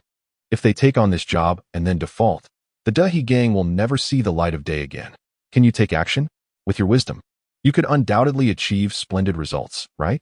Fenghua Sanyue grinned widely. Moreover, the Dahuang gang has been meandering at sea, and your caravan cannot remain secure. Seizing this opportunity to eliminate them would be prudent. Zhang Dazue furrowed his brow, casting a furtive glance at Lu Chuan. First, enlighten me about this young master. What is his background? Zhang Dazue observed his foolish demeanor, yet he was not naive. It was impossible for him to engage in a battle without confidence. Lu Chuan. Fenghua Sanyue pronounced the name with a resonant timbre. The champion of the great emperor's arena. Zhang Dazue could not contain his astonishment. Lu Chuan's name had already resonated throughout the vast realm of Haoran. However, Lu Chuan, much like a woman's undergarment, was widely known yet seldom seen. Keep your voice down, or you might invite a slap. Fenghua Sanyue admonished him sharply. He. Zhang Dazue chuckled, finding honor in receiving a few slaps from a burgeoning contender for the title of emperor. I'll take on this task, knowing of the formidable Lu Chuan. Zhang Dazue readily agreed. As it happened that 2 henchmen from the Dahuang gang had arrived at the blood market today, preparations were now in order, which meant a bit of inconvenience for Xiao Lingling. Though somewhat daft, Xiao Lingling understood the significance of her role in this affair and promptly consented. With Fenghua Sanyue and Zhang Dazue guiding her, all that remained was to await news. Are we not going to stroll through the blood market? A Fu inquired cheerily. Your fortune is on the rise, and it would be easy to find some treasures. Bang! A Fu received a sharp knock on the head. What nonsense! You idle fool! By the way, how did you come to know Ma? Lu Chuan asked, munching on sunflower seeds. It's a long story, let me simplify it for you. A Fu replied, wagging his tongue. Don't let her current frailty deceive you. The old tree spirit was once a formidable character, just a step away from becoming an emperor. And that step was not merely a half step in strength. She possessed the capacity to slay the heavens. Millions of years ago, the old tree spirit caused rivers of blood to flow in the heavens, earning the title of Dragon Blood Fairy. At that time, I had my eye on a person with a divine fetal body, hoping to make him a host. But that fellow was indeed a fetal deity. When he provoked the old tree spirit, he was left with nothing but bones. That was when I met the old tree spirit, though there's not much more to say. I don't know what the old tree spirit was thinking, but in the end, she chose to return to her homeland to protect the tranquility of the spirit clan. Now she is aged, and her strength has diminished to this extent, which is truly lamentable. A Fu did not shy away from mentioning the Nine Tails, as she was the beloved pet of the devouring emperor and certainly possessed insight. Thus, she would not overthink terms like host or system. Huh. Lu Chuan delivered another punch to A Fu's head. You dimwit, were there other hosts before? No. A Fu hurriedly swore at the corpse at the entrance of the city lord's mansion, declaring, You are undoubtedly my first host. Those foolish individuals before were merely the ones I had set my sights on, only to perish shortly thereafter. This is much more acceptable. Lu Chuan nodded in satisfaction. A fixation on cleanliness, what a troublesome quirk. A Fu could not help but scoff. Wait, Lu Chuan suddenly realized, you are a bane to your hosts. A true harbinger of misfortune, aren't you? Reflecting on his own misfortunes, Lu Chuan found it absurd that this fool could misjudge the dimensions of reality, imprisoning him for an entire 100,000 years. Hush. A Fu whistled, turning his head away. How could someone as adorable as I be a harbinger of doom? I refuse to be fooled by your nonsense. Lu Chuan exclaimed, leaping up to unleash a flurry of blows upon A Fu. Nearby, the nine-tailed fox watched in astonishment, wondering if it were truly acceptable for this creature, whose head had been battered to a pulp, to remain unscathed. Chapter 133. The cautious Dai gang. After waiting for approximately an hour at the gates of the Lord's mansion, Lu Chuan received news from Fenghua Sanyue. The Dai gang had consented to trade with Zhang Dazue, albeit the chosen location must be aboard the Phantom Knight. The saying, a cautious sailor navigates a ship for 1,000 years, was indeed exemplified by the Dai gang. Lu Chuan shared the outcome with A Fu, who nodded in agreement and began to analyze the situation. There were no issues. The primary objective remained to draw the Dai gang out, as the Phantom Knight's spatial concealment capabilities posed significant complications, rendering it nearly impossible to locate anyone amidst the vast ocean. Given your strength, it should be feasible to seal off extensive areas of the sea. Once the Dai gang appeared, there would be no reason for them to escape. Lu Chuan relayed the discussion's outcome back to Fenghua Sanyue, Yet the subsequent dilemma proved rather troublesome. The Dai gang insisted that only Zhang Dazue, the seller, and the goods, namely Xiao Lingling, be allowed aboard. Cancel the transaction. A Fu pondered momentarily before shaking his head. Such black market dealings, conducted within the lair of one party, were already exceedingly audacious. Now, with the restriction against bringing anyone aboard, it was an outright provocation. If Zhang Dazue acquiesced to this demand, even a fool could discern the underlying issues. Given the Dai gang's level of caution, it was likely that the moment Zhang Dazue nodded, the Phantom Knight would commence its spatial jump and conceal itself. The Phantom Knight, reputed as the shadow of the night, is a singular vessel within the vast expanse of the Hao-Ran world. It can traverse any perilous sea without hindrance and slip into alternate dimensions at will. With this ship, the Dai gang's leader, Guan Xingyao, elevated the gang to heights beyond its rightful reach. Recently, Guan Xingyao had been troubled, having accepted business from the ancient witch of the Divine Water Palace. Yet he found himself unable to procure the goods. The witch's relentless pressure was causing him great distress. However, a subordinate returning from the blood market brought forth delightful news. The owner of the blood market had actually captured Xiao Lingling and was willing to sell her to the Dai gang. What a twist of fate. It was as though a pillow had been offered to one in need of rest, or a cup of water to the parched.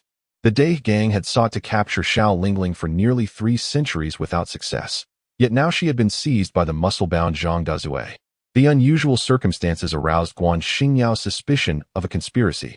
His immediate instinct was to flee, yet the allure Xiao Lingling presented was overwhelmingly tempting.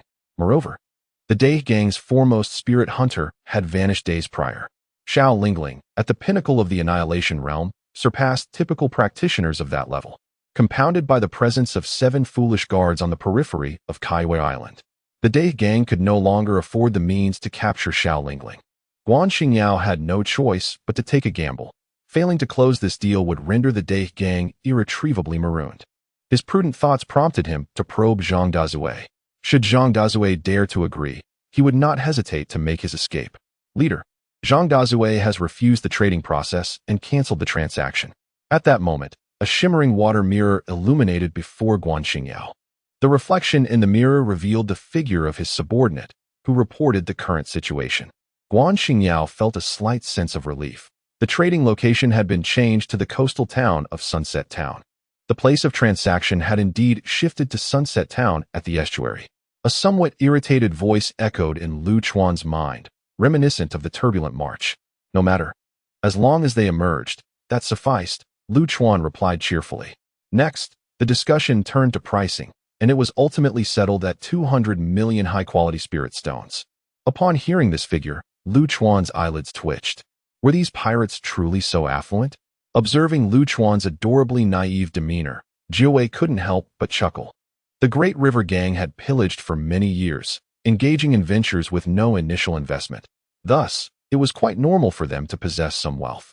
In terms of opulence, these pirates likely ranked among the top 10 in the Chaos Continent. If one were in need of spirit stones, one could simply rob the Great River Gang. Rob? How absurd. A profound sense of inequity welled up within Lu Chuan. Here he was, possessing such prowess. Yet he had to toil for spirit stones, only to find that a band of brigands was reaping the rewards. Subsequently, Zhang Dazue opened his mouth to arrange the itinerary. He led his men, along with Xiao Lingling, towards Sunset Town. Lu Chuan, being a stranger, could only follow at a distance. He contemplated mingling with the group, perhaps altering his appearance, but Zhang Dazue firmly stated that it was impossible. The Great River Gang possessed the Heavenly Water Mirror, which not only had detection capabilities, but could also unveil the true forms of all beings. If Guan Xingyao were to discover an unfamiliar face hidden within the group, he would likely flee at once. Thus, Lu Chuan had no choice but to maintain his distance from Zhang Dazue's party, trailing behind. The ghostly vessel, the Nightshade, glided silently across the water's surface, leaving no trace of disturbance. Guan Xingyao gazed into the water mirror, which displayed the scene of Zhang Dazue's group on their journey. Moreover, the monitoring range astonishingly extended for thousands of miles. Observing that there were no unfamiliar faces or concealed individuals within Zhang Dazue's party, Guan Xingyao nodded in satisfaction. However, soon enough, he noticed Lu Chuan, leading the emaciated donkey with Jiawei approximately 300 miles behind Zhang Dazue. Lu Chuan's and Jiuwei's appearances were utterly conspicuous, making it nearly impossible to feign ignorance. Most peculiarly, perched atop the youth's head was a little creature resembling a candy-licking imp, strikingly reminiscent of one of the 7 bumbling guards from Rainbow Moon Island. Yet, the heavenly water mirror failed to reveal the true form of this small being, which merely appeared as a kitten that had taken on a corporeal shape. The reaction of the heavenly water mirror was akin to that witnessed with the 7 guards from Rainbow Moon Island. Change direction. Head to White Lake Town. Guan Xingyao suddenly altered his decision. This old rascal has changed the trading location. The face of Fenghua Sanyue turned an ashen green with anger. Let him change. Let him change as he pleases. Lu Chuan, however, remained largely unfazed. Keep your distance, if there are any detection artifacts. Changing locations while still being closely pursued makes it easy to be discovered. Fortunately, a Fu reacted swiftly and devised a countermeasure.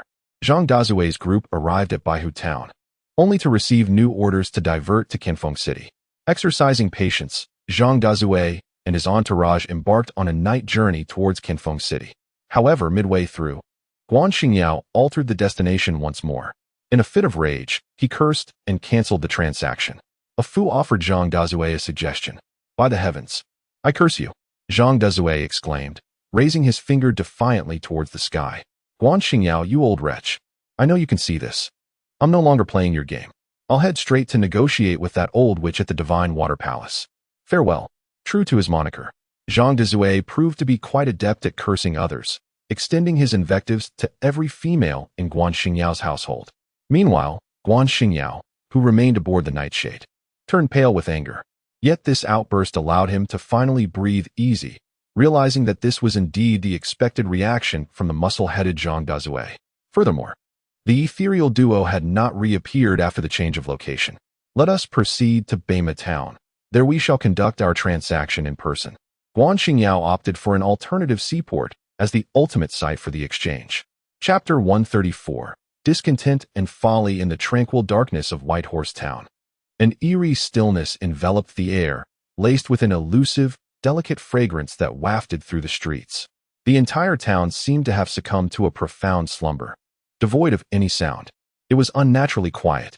Before even stepping foot into the town, Fenghua Sanyue keenly sensed the anomaly.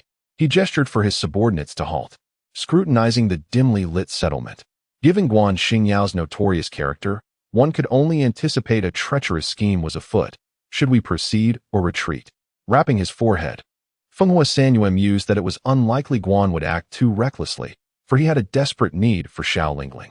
If he were to botch this, it would be a significant loss for him. I shall take Lingling inside. You and your men remain outside, prepared to assist me at a moment's notice. You think to abandon me? Zhang Dazue growled, raising his fist menacingly. Fenghua Sanyue could not help but chuckle in exasperation, recalling past events involving this reckless man. Actually, after you were captured, I led a rescue mission, but it ended in failure, and many lost their lives. Huh, then why are you still breathing? Zhang Dazue scoffed. Fenghua Sanyue was momentarily silenced. Indeed, why was he still alive? Very well then. Feeling somewhat disheartened, he led Xiao Lingling into the town. Don't you dare leave me behind. Zhang Dazue huffed as he followed closely. Fenghua Sanyue, now exasperated, retorted, You are always like this, only ever considering your own desires. If it weren't for your obstinacy back then, that deal would have succeeded, and none of this would have transpired, you old scoundrel. Zhang Dazue, insulted, felt his lips tremble as he attempted to retort. However, at that moment, a subtle fragrance infiltrated his nostrils. Oh no, the dark fragrance. Fenghua Sanyue realized the gravity of the situation in an instant. Yet, it was too late. His internal energy had already been compromised. His vast reservoir of true essence felt ensnared, ensconced in a viscous, immobile state. Get out. With the last of his strength, Fenghua Sanyue kicked Zhang Dazue out of the town. Curse it, Zhang Dazue muttered midair, filled with resentment. Applause echoed from the shadows, and a group of figures slowly emerged.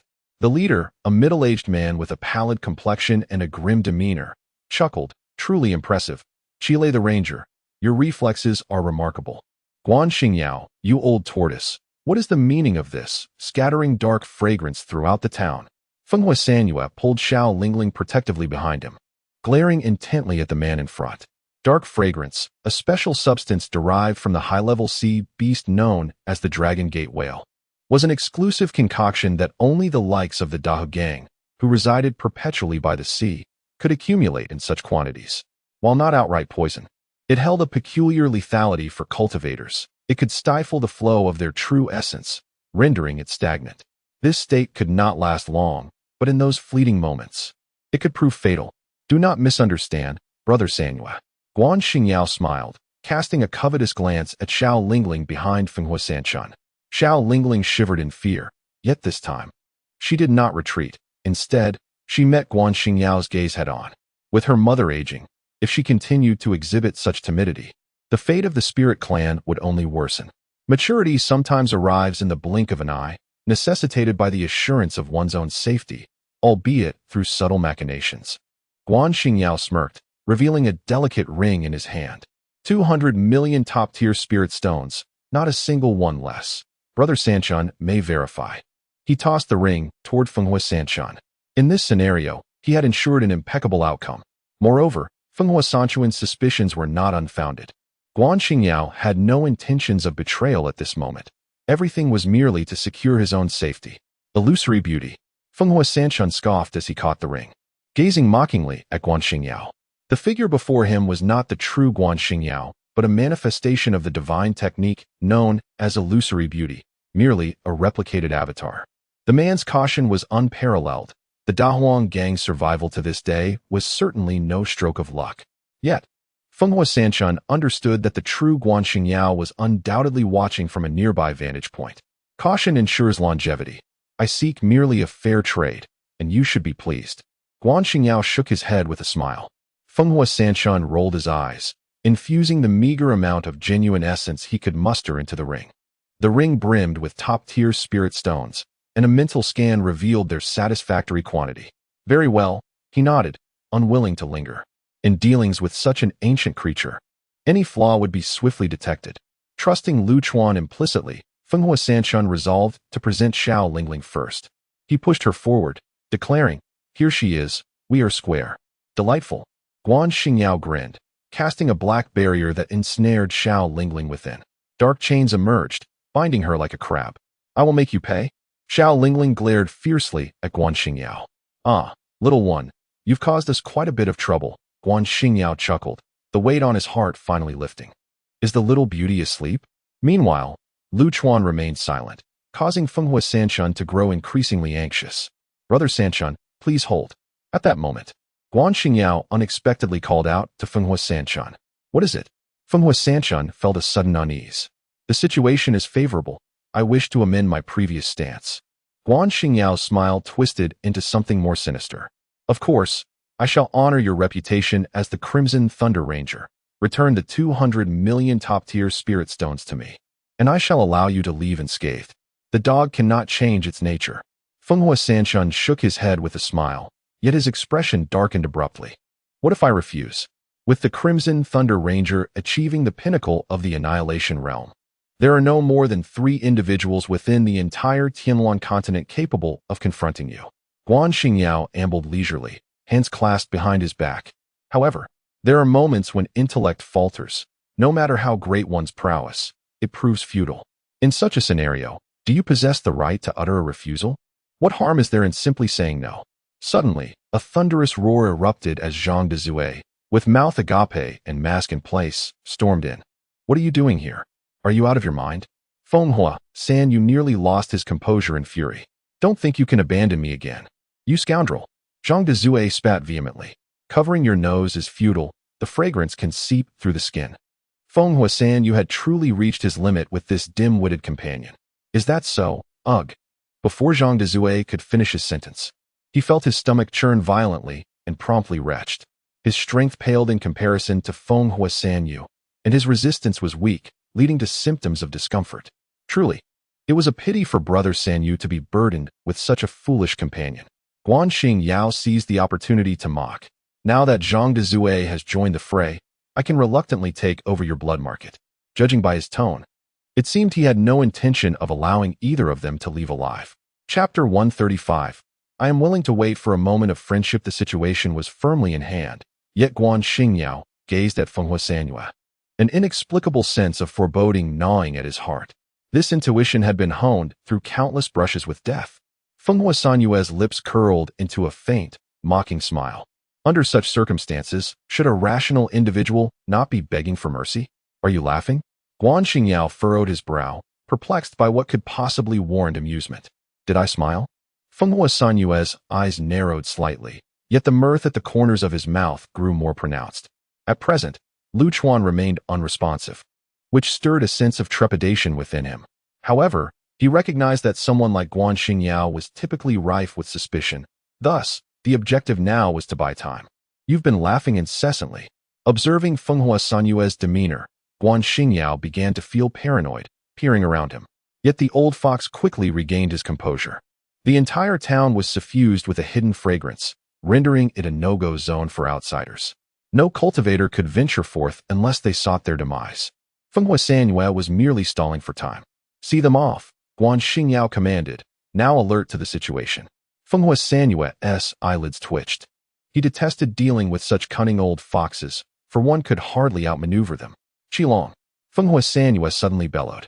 The name of Qilong, the rogue, was well known throughout the Tianluan continent, and this exclamation startled the approaching members of the Dai gang. Seizing the moment, Feng Huasanyue hoisted Zhang Dazue and charged forth. Zhang Dazue felt a tumult of emotions, both touched and regretful. He was moved by the enduring bond forged over the years, which had not diminished despite misunderstandings and the passage of time. Yet he lamented that had he been more obedient and stayed outside, Guan Xingyao would not dare to act so recklessly. Old beggar, I apologize. Ugh. Put me down. Ugh. Zhang Dazue uttered, retching. Can you shut that wretched mouth of yours? Feng Huasanyue was so incensed he nearly threw the bear away. A piercing whistle echoed, accompanied by blinding streaks of light. Boom. The luminous projectile struck Zhang Dazue squarely on the rear. Blood erupted forth, a visceral pain coursing through him. Do you morons wield your flying swords with any accuracy? Ugh. Aiming for someone's backside. Ugh. Have you no sense of decency? Zhang Dazue, in agony and fury, could not help but roar. No sooner had he spoken than several more streaks of light surged toward them. Although he could not channel his true essence, Feng Huasanyue's martial skills remained intact. He whirled Zhang Dazue around like a human shield, deflecting numerous magical artifacts. Zhang Dazue was infuriated, nearly reaching the brink of collapse. I knew it. Ugh. You scoundrel could not possibly be so benevolent. Ugh. Strangely, as these magical artifacts struck Zhang Dazue, they were thwarted by an invisible barrier. In the midst of the tumult, Feng Huasanyue harshly retorted, shut that foul mouth of yours. A few years ago, you acquired the Dragon Zen Jade garment, and with your nature, I assume you wear it even while sleeping or bathing. The Dragon Zen Jade garment, a supreme defensive robe, had been bestowed upon Zhang Dazue a few years prior. The subtle fragrance was effective only against cultivators and could not penetrate such a passive defensive treasure. Yet, the knowledge of the Dragon Zen Jade garment was likely known to no more than 3 individuals. How did Feng Huasanyue come to possess this information? Have you been spying on my life, you wretched creature? Zhang Dazue seized Feng Huasanyue's ear and twisted it with great force. Bah! That garment was procured through considerable effort on my part, sold to you via a middleman, lest you meet an untimely demise. Feng Huasanyue spat vehemently, his ear twisting causing his face to contort in pain. And yet you still demand $1 billion from me. Return my money. Zhang Dazue twisted with increasing fervor. You scoundrel. Release me, it hurts. Tears streamed from Feng Huasanyue's eyes. Suddenly, as the two were entangled, Feng Huasanyue felt a sharp pain at his feet and was flung forward. Poor Zhang Dazue was hurled several meters away, landing in a daze. Unbeknownst to them, the ground had become ensnared with black chains. And it was these very chains that had caused Feng Huasanyue's tumble. The Dragon Zen Jade garment, this treasured item, unexpectedly adorned Zhang Dazue. A surprising gain indeed. Guan Xingyao strolled leisurely to Feng Huasanyue's side. Guan, if you have business, come at me. Zhang Dazue scrambled on the ground, desperately attempting to rise, but to no avail. Do not rush. None of you shall escape. Guan Xingyao chuckled. Letting you brothers perish together shall serve as my final farewell gift. Still not making your move? At a distance, on a small hill, Lu Chuan and Jiu Wei were observing the unfolding events in the town. As Fenghua Sanyue seemed on the brink of demise, Jiao Wei grew anxious. Surely, they have resolved their grievances by now. Lu Chuan nodded with a smile. Jiao Wei rolled her eyes. After watching this drama for so long, it was merely to see Fenghua Sanyue and Zhang Dezue reconcile? How idle you are? Lu Chuan refrained from elaborating further, for explaining male camaraderie to a girl could be quite a troublesome endeavor. He was willing to wait for this bond, if only for a little while longer. It is time for the dashing hero to make his entrance.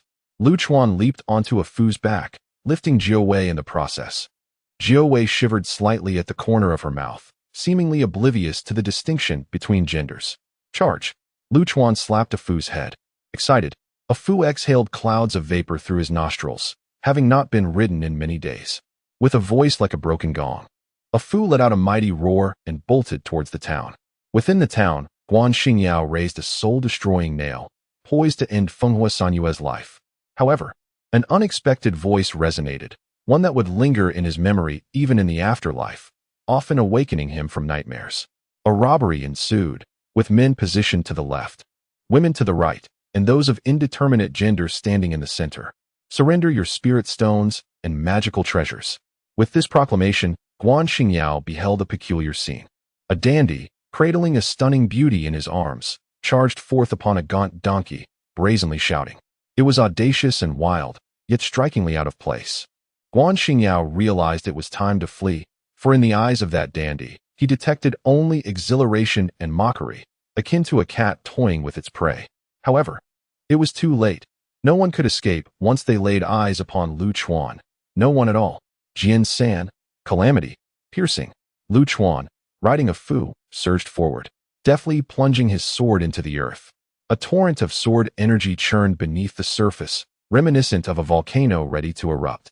Following this, countless colossal sword spikes erupted from the ground.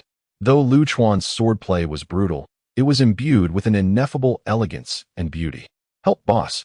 With the first scream piercing the air, a feast of piercing had begun in the small town. Chapter 136.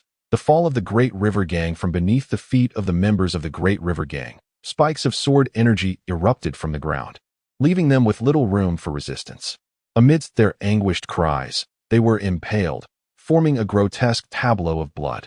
In mere moments, an array of these spikes enveloped the entire town, transforming it into a garden of thorns, where crimson mingled with the ebony spikes, creating a scene both brutal and beautiful. These spikes seemed to possess a consciousness of their own, and miraculously, not a single innocent soul in the slumbering town perished in this calamity. This was the manifestation of Guan Xingyao's doppelganger, while his true self remained shrouded in mystery. Fenghua Sanyue's voice resonated loudly. Do not worry. Once we emerge, thoughts of return will be futile. As Lu Chuan spoke, he casually struck off Fu. Take care of the fox. I shall return shortly. With that, he stepped forward. And in the next heartbeat, he found himself at the harbor. How shameless! Ah Fu grumbled indignantly. Yet, it was Fenghua Sanyue who felt the deeper sorrow. For Lu Chuan had neglected to remind the donkey to look after himself, a disappointment that weighed heavily on his heart. At the harbor, the ship, Black Knight, had already set sail. Guan Xingyao's mind was consumed with a singular thought, to swiftly escape into another dimension. The harrowing image of the impalement lingered indelibly in his mind. There was still time. Surely, there was time. No one could react so swiftly. His lips, devoid of color, trembled incessantly. The remaining members of the Great River Gang were activating the ship's formation, yet unbeknownst to them, the once hazy moonlight had morphed into a blood-like hue. This sanguine light spilled over the earth and the sea, evoking an indescribable dread. The moon, 2 moons. Someone looked up and beheld the most astonishing sight of their life. 2 moons hung in the sky, one pale and the other crimson. The red moon was a manifestation of Lu Chuan's lethal sword.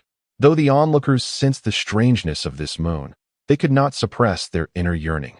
Their gazes fixated upon it. Gradually, their expressions dulled, and their countenance began to contort. Their bodies trembled, beads of sweat rolling down their foreheads. As they seemed to descend into a nightmare, the blood-red moonlight began to flow gently, caressing them. In the next moment, the members of the Great River Gang on the deck descended into madness. They turned upon one another, tearing and devouring each other, transforming the area into a gruesome hellscape. Guan Xingyao seethed with anger. Why had the formation not yet activated? Once today passed, he would cast these scoundrels into the sea.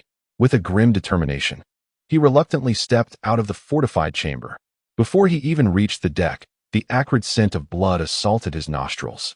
Guan Xingyao realized that something was amiss, and it was dire. Despite all preparations having been made, why had it come to this? Guan Xingyao, consumed by impotent rage, contorted his face grotesquely. The formation had failed to activate, leaving him unable to escape into the void. All was lost. Yet, following the overwhelming fear, an eerie calm enveloped him. A compelling urge arose within him to discover who possessed such formidable power. This thought surged in his mind, uncontainable, as if a mysterious force compelled him forward. Bracing himself against the railing, he ascended step by step onto the deck. The hellish scene before him nearly snapped the last strand of sanity in his mind. At that moment, Lu Chuan stepped onto the ship, cheerfully waving at Guan Xingyao. "Come down," he called, snapping his fingers lightly. Above, the blood-red moon shattered with a thunderous roar as a black longsword plummeted into Lu Chuan's grasp. As the sanguine hue dissipated, the chaotic tableau before Guan Xingyao transformed abruptly. Gone were the rivers of blood and severed limbs. All that remained were the bodies of his comrades, sprawled on the ground, as if ensnared in a peculiar slumber. This was the seventh technique of Lu Chuan's 12 sword maneuvers, the Sword 7, Illusory Moon. A formidable illusion woven from Lu Chuan's extraordinary mental prowess.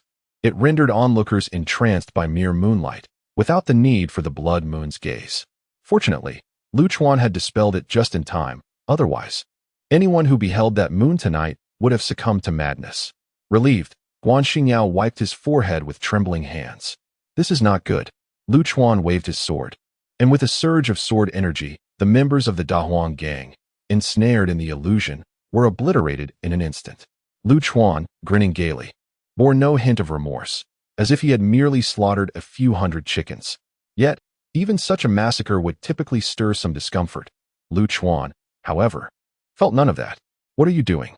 Guan Xingyao was momentarily taken aback, until the acrid scent of blood assaulted his senses once more. "You've killed all my men. Why? What enmity do we bear?" Lu Chuan tilted his head adorably, gazing at Guan Xingyao with feigned confusion. "Someone paid for your life. How much?" "I'll offer double. No, tenfold. I'll pay 10 times to reclaim my life." Guan Xingyao shouted in a frenzy. Then, in a fit of nervousness, he shook his head. "No, no, no. I'll give you all my accumulated wealth from these years. Just let me go." "Foolish. If I kill you, everything you possess is mine," Lu Chuan declared, swinging his sword, sending Guan Xingyao's head soaring into the air.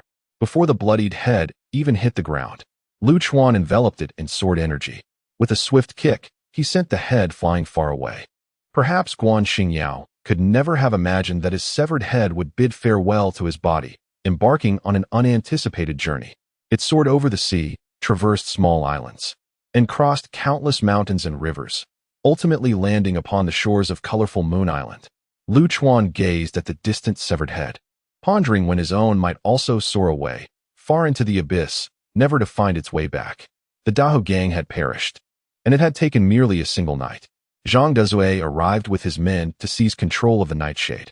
A prior agreement stipulating that resources would belong to Lu Chuan while the vessel would be his. With the Nightshade and the Blood Market, Zhang Dezue would emerge as the true sovereign of the southeastern coast. As for the wealth amassed by the Dahu gang over the years, it would be entirely Lu Chuan's. The artifacts and assorted herbs that Lu Chuan had no use for would all be converted by Zhang Dezue at market value into spirit stones for Lu Chuan. The final sum astonished Lu Chuan, amounting to an astounding 3 billion high-grade spirit stones. This figure was, in fact, quite reasonable. The Dahu gang had thrived for over 10 millennia, engaging in countless ventures with no capital, so such accumulation was hardly surprising. Presently, Lu Chuan had amassed approximately 1.5 billion spirit stones. With just 800 million more, he could attain the 9th realm, nearing the 3rd stage of divine path. Rather than depleting his spirit stones, Lu Chuan chose to conserve them, intending to accumulate enough to seek a tranquil and comfortable place for cultivation. Chapter 137. The land of eternal frost. The Nightshade sailed into the gaping harbor, leaving behind a desolate expanse of sea, stained with the remnants of blood that had not yet dried. The tranquil surface of the water suddenly stirred, bubbling up as if it were boiling. Blood, oh, the exquisite allure of blood. A deep, greedy whisper resonated from the depths of the ocean. Following this, a bizarre figure, shrouded in crimson, emerged from the water. This figure performed several arcane gestures, drawing forth the blood mingled within the sea, unraveling it as one would peel layers from an onion. The blood coalesced, ultimately forming a sphere the size of a thumb. Should Lu Chuan be present, he would undoubtedly recognize this entity as the blood ancestor, encountered in the maple leaf secret realm of the Tianyuan continent. This being was the sole survivor among those who had faced Lu Chuan. Of course, it was through his peculiar blood abilities and the art of possession that he managed to cling to life. Originally, the blood ancestor should have been stirring chaos across the Tianyuan continent, yet he discovered a more advantageous path, one that involved following Lu Chuan. Wherever Lu Chuan tread, slaughter would ensue, and with it, blood would flow. From the Tianyuan continent to the Tianhuan continent, and now to this Tianluan continent, the journey had seen countless perish, even those at the pinnacle of obliteration. The blood ancestor thrived through this carnage, ascending from a mere novice in the ninth realm to his current status in the celestial conquest realm. Remarkably, this transformation had transpired in just a matter of months, a feat that was nothing short of astonishing. Thus, the blood ancestor had found his lifelong ambition to accompany Lu Chuan, to follow him to the Tianhuan, to the ends of the earth, until the day he grew powerful enough to consume Lu Chuan himself, becoming the sovereign of all realms. Meanwhile, afar in the Lord's mansion of the Gaping Mouth City, a Fu gazed with wise eyes, playfully observing the direction of the sea. Lu Chuan, with his languid disposition, preferred not to exert his vast consciousness to probe the battlefield. However, a Fu was acutely aware of the blood ancestor's presence. He had chosen to ignore this jester, allowing him to feast upon the bloodshed of the battlefield. A Fu had but one objective in this: to cultivate a loyal and formidable companion for Lu Chuan. In a Fu's eyes, Lu Chuan was noble and invincible, too proud to engage in menial tasks. Thus, he required a dog, one that was both powerful and obedient. Currently, the blood ancestor was still too weak. Only when he reached a strength sufficient to serve as an effective companion would a Fu consider reeling him in. The blood ancestor was elated, and so was a Fu, as if all who lived were filled with joy. Yet, what sinister schemes lay behind those lascivious smiles? A Fu received a sharp slap from Lu Chuan. "Ah, wretched being, I shall not relent. Today I must have my taste," a Fu exclaimed, lunging forward with his tongue outstretched. Soon, the Lord's mansion echoed with a Fu's anguished cries. In the Lord's mansion of Gaping Mouth City, Lu Chuan lingered for a day, indulging in a hearty meal before finally setting forth on his journey. In the month of March, Fenghua Sanyu chose not to follow Lu Chuan any longer, having reconciled his heart with Zhang Dazue. He resolved to remain and assist Zhang Dazue in managing his affairs. With the ownership of the Nightshade and the blood market, Zhang Dazue was destined to become a target of public ire. This simpleton required a formidable bodyguard and a strategist. Although the presence of Fenghua Sanyu, a local authority, would facilitate matters, Lu Chuan respected his decision. Before parting ways, Lu Chuan gifted Fenghua Sanyu a tome of martial arts, a treatise on the art of lightning, as a farewell present. Despite never having practiced lightning techniques, it did not hinder this extraordinary master from crafting a manual on the spot. Lu Chuan's next destination was to seek the source of wood. A drop of blood from Xiao Lingling fell into the celestial star compass. The compass indicated a direction toward the eternally frozen northernmost lands. A scrawny donkey, a frail beauty, a playful, foolish roe deer, and a small kitten that only knew how to eat comprised this peculiar ensemble as they embarked on their journey. With the absence of Fenghua Sanyu, they were joined by the little Lao Qi. Such is the nature of travel, continuously cycling between farewells and reunions. Lu Chuan gazed into the distance, aware that only by returning to his homeland would this cycle cease. Fenghua Sanyu and Zhang Dazue watched from afar as Lu Chuan's group gradually receded from view. "Old beggar, you should accompany him," one suggested. "Indeed, I share that sentiment. I too wish to follow the lovely one for a lifetime," he replied with a chuckle. "Just a jest. In the future, the blood market and Nightshade will hold half of you." "Half? Why only half? I demand 70%. "What? 70%? I'll beat you to a pulp, you dog." In the eternally frozen northern lands, The landscape was perpetually shrouded in ice and snow. As far back as the memory of cultivators extends, this realm has remained in a state of perpetual frost. Curiously, however, this frozen expanse felt as warm as spring.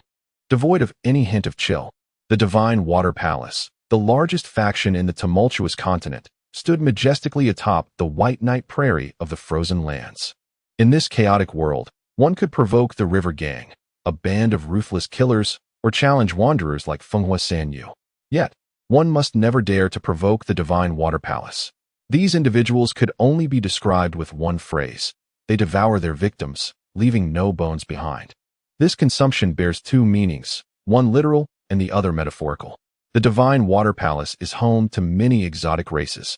Those who become irritable if they miss a meal for even two people. The mistress of the Divine Water Palace, the lifeless matriarch, is a stunning yet fearsome femme fatale. Upon receiving news of the River Gang's annihilation and intelligence regarding Xiao Lingling's departure from Kaiware Island, she recognized that the time for decisive action had arrived. However, on this day, the Divine Water Palace welcomed a guest, a rather unique visitor from another great world. Since the Great Covenant of the Emperor has lapsed, numerous cultivators from other vast realms have infiltrated the Howren Great World. Naturally, the overall strength of the Howren Great World is not something that can be easily shaken by mere stragglers. These individuals have only one objective in mind: to locate Lu Chuan. A visitor from the Divine Water Palace claims to hail from the White Fan Great World, a realm that ranks among the top 100 of the 3,000 great worlds, not significantly weaker than the Howren Great World, which has produced emperors. The ageless matriarch personally attended to this guest. What transpired during their negotiations remains a mystery. All that the followers know is that, following their discussion, every ounce of power within the Divine Water Palace was mobilized to hunt down a single individual. Beautiful mountains, splendid waters, mesmerizing scenery, Lu Chuan remarked, slapping a Fu playfully. Upon his first arrival in the eternal frozen lands, Lu Chuan was indeed awestruck by the distinct landscapes, even prompting a Fu to compose a couplet. "Is this a couplet, you scoundrel?" A Fu retorted, flicking his tongue. Beautiful mountains, splendid waters, mesmerizing scenery, wide and spacious are the roads ahead. How does that sound? Quite coherent, indeed, Lu Chuan. The Na'vi fellow nodded earnestly. Uffed. Jiawei rolled her eyes at the antics of these two clowns. At that moment, from the silver-clad mountains emerged a youth, making his way toward Lu Chuan. Chapter 138. Two cunning old fiends. The young man possessed strikingly delicate features, with a hint of a gentle smile gracing his lips, evoking immediate fondness in those who beheld him. "Hey, take it easy as you walk. Come any closer, and I might just knock you out." Lu Chuan teased the youth with a cheerful glint in his eyes. "My apologies for my abruptness," the young man replied, momentarily taken aback before pausing with a hint of contrition. He clasped his fists in a gesture of respect and said, "I am Sima Jingming, hailing from the White Fan Great World. It is an honor to meet the esteemed one." "How dare you insult someone? What kind of address is that?" Lu Chuan exclaimed, lifting Ah Fu and aiming a strike at the youth. Sima Jingming's eyelids twitched, and he hastily sidestepped the impending blow. Poor Ah Fu crashed heavily onto the icy surface, sliding away like the wind, his rear sparking against the ground, ultimately colliding forcefully with an ice mountain. "Scoundrel!" came Ah Fu's distant curses. Sima Jingming observed the donkey's unfortunate state and couldn't help but smile nervously. "Since you dislike the title of esteemed one, I shall refrain from using it." "Ah, perceptive of you." Lu Chuan nodded. "You come from another great world?" Sima Jingming breathed a sigh of relief, his gentle smile returning. "Indeed, from the White Fan Great World. I wish to discuss certain matters with you, esteemed brother." "What matters could there be?" "If one approaches without reason, they are either a schemer or a thief," Lu Chuan remarked with an eye roll. Sima Jingming remained unfazed and continued, "Please do not misunderstand. I merely wish to propose a business arrangement." "Business? Now that piques my interest," Lu Chuan nodded, inviting him to elaborate. "I am yet unaware of your esteemed name," Sima Jingming inquired. Lu Chuan, growing impatient, replied, "Lu Chuan. Lu from the continent, Chuan from the rivers. Now, speak swiftly." "Ah, you are indeed a person of forthright disposition," Sima Jingming bowed again. "In that case, I shall be direct. You are likely the legendary being with the 5 elements overlord physique, a constitution that necessitates vast resources of spirit stones and rare treasures for cultivation. Given that you are still at an initial stage, I can surmise that you are in dire need of resources. The White Fan Great World is willing to provide you with all the resources necessary for your cultivation, he offered. Lu Chuan couldn't contain his laughter. Why do you find this amusing? Sima Jingming asked, puzzled. What is your White Fan Great World after? Do you covet my handsome appearance? Or perhaps my delicate physique? Lu Chuan retorted with a smirk. Sima Jingming felt a bit awkward, struggling to keep pace with Lu Chuan's banter. Of course not. Our assistance comes with conditions. It is not without recompense. Go on then. If you keep me in suspense, I might just lose my patience, Lu Chuan warned, glaring at Sima Jingming. Is this fellow truly an esteemed one? Sima Jingming wiped the sweat from his brow, inwardly musing. The agreement is simple. The White Fan Great World will provide you with all necessary cultivation resources, and upon your ascendance to Emperor, you merely need to leave behind the Emperor's covenant in the White Fan Great World. Lu Chuan furrowed his brow as he gazed at the returning Fu. In this enterprise, who bears the loss? Us or me? Fu, with an astute gleam in his eyes, replied, It is difficult to say. It merely depends on what each party seeks. However, in terms of value, exchanging a Grand Emperor contract for mere resources is undeniably unwise. Of course, our White Fang world is also taking a gamble. If one fails to become an emperor, all is in vain. Sima Jingming promptly interjected. What this esteemed donkey brother states is quite accurate.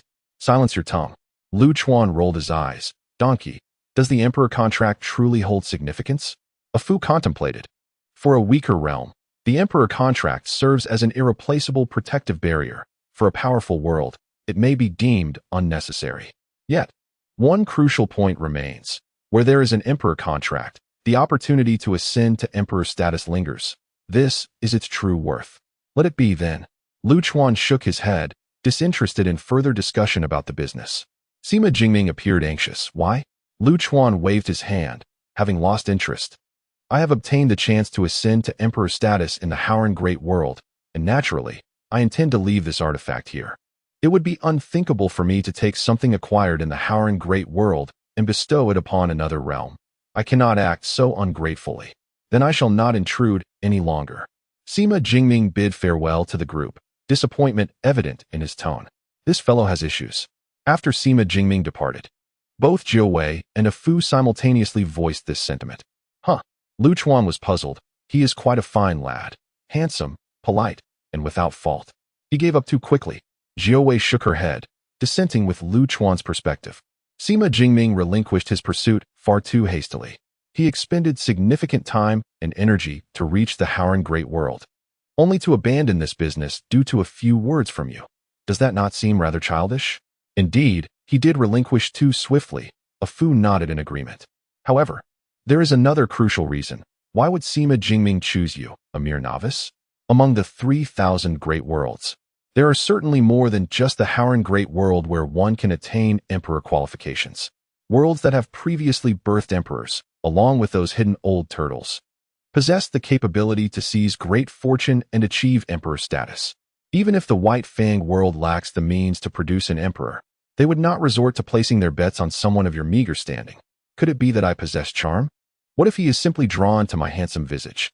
Lu Chuan playfully slapped Fu. Yes. Fu nodded vigorously in agreement. Jiu Wei shook her head. Moreover, his sudden appearance and precise locating of your position feels rather suspicious. He is handsome, is he not? Perhaps he has a built-in GPS. Fu rolled his eyes dramatically. Jiu Wei shot Fu an exasperated glance. We have only just entered this place and have been found. Only the local overlord, the Divine Water Palace, possesses the capability to accomplish such a feat. Dealing with old monsters like Fu and Jiu Wei requires an abundance of caution. The slightest hint of weakness could lead to one's downfall. Lu Chuan, rather simple-minded, spends his days indulging in good food and sleep, oblivious to the dangers that may befall him, perhaps even aiding those who would betray him. The most pressing concern now is the potential alliance between the Divine Water Palace and Sima Jingming, who seem intent on acquiring my precious child. Their sudden appearance may well be an attempt to probe our vulnerabilities.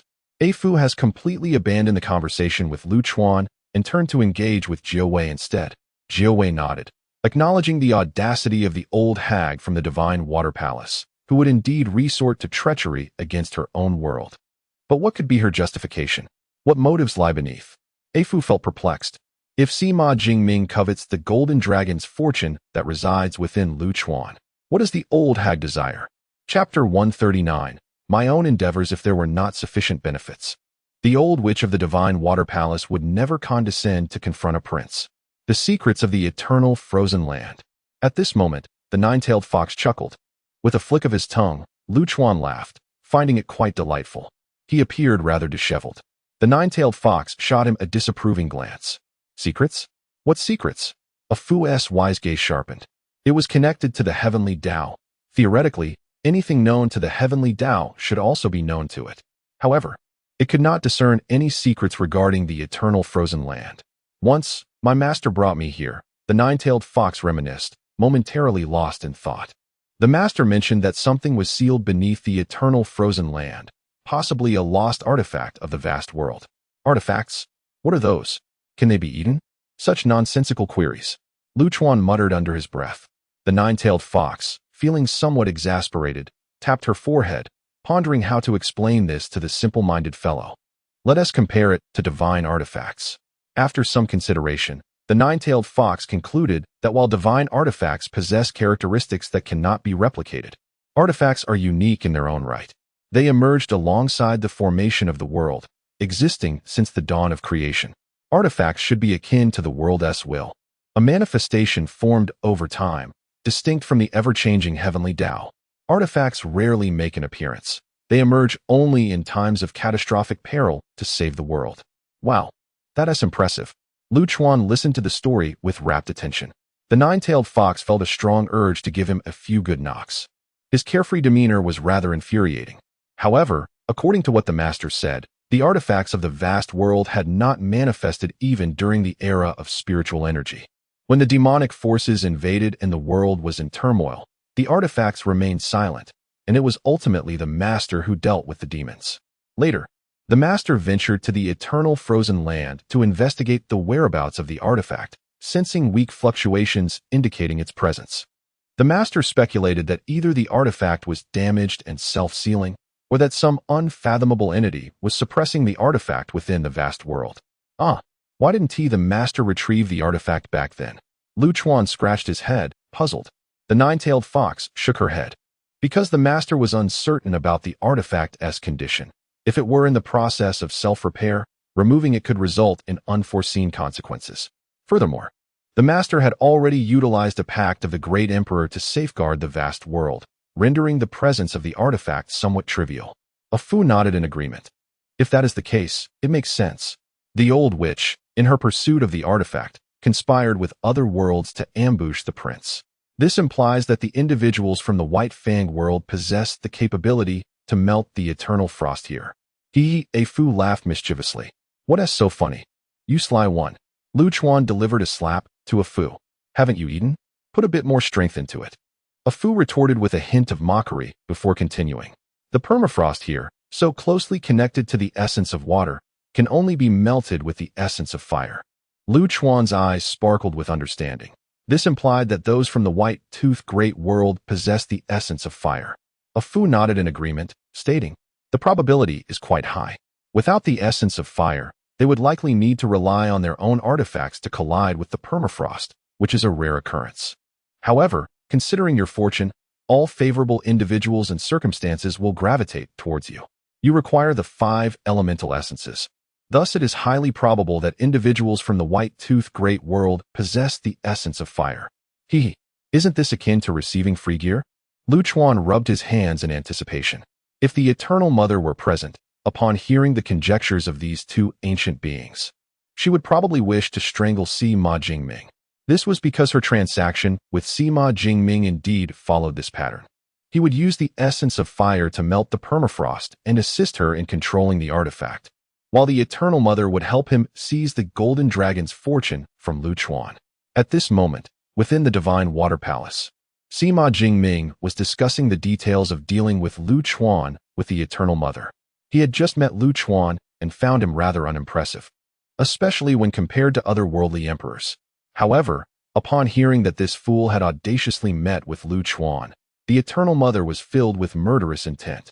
Let's draw them into the realm of the eternal death, utilizing the natural absolute formation. With our combined strength, this child will have no chance of survival. Sima Jingming remained oblivious to the Eternal Mother's burgeoning desire for bloodshed. He was still lost in fantasies of the grandeur he would achieve upon seizing Lu Chuan's fortune.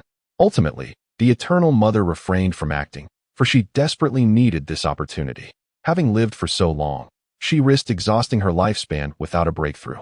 She had long sought to capture Xiao Ling Ling to acquire the essence of wood, hoping to extend her own life. Yet, the presence of an even older tree demon on Kaiwei Island deterred her from acting personally, compelling her to enlist the help of the Great River Gang.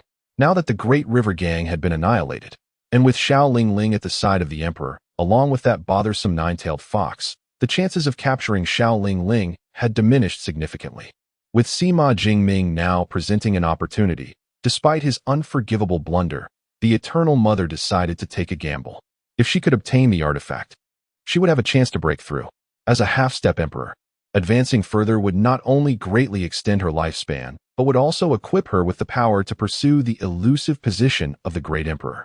However, devising a way to lure Lu Chuan into the realm of eternal death posed the greatest challenge at present. Yet, they were overthinking it. For Lu Chuan would dive headfirst into it himself. To ensure your demise, the most foolproof method is to draw you into the realm of eternal death, utilizing the natural absolute formation. The nine-tailed fox is not only beautiful, but also possesses a sharp intellect. She quickly deduced that if the lifeless mother intended to ensnare Lu Chuan, the most foolproof method would be to do so in the lifeless land. This lifeless land is situated at the northernmost edge of the ever-frozen territory, within the depths of the eternal night abyss. There, the demonic winds howl year-round, fierce and unrelenting. Any cultivator below the third realm of divine path would meet a grim fate if merely brushed by them. Even those at the third realm of divine path cannot endure for long. Moreover, the gorge is guarded by a natural array of lethal traps, ensuring that entry signifies certain death. It is also said that the unfathomable depths of the gorge connect to a bizarre world.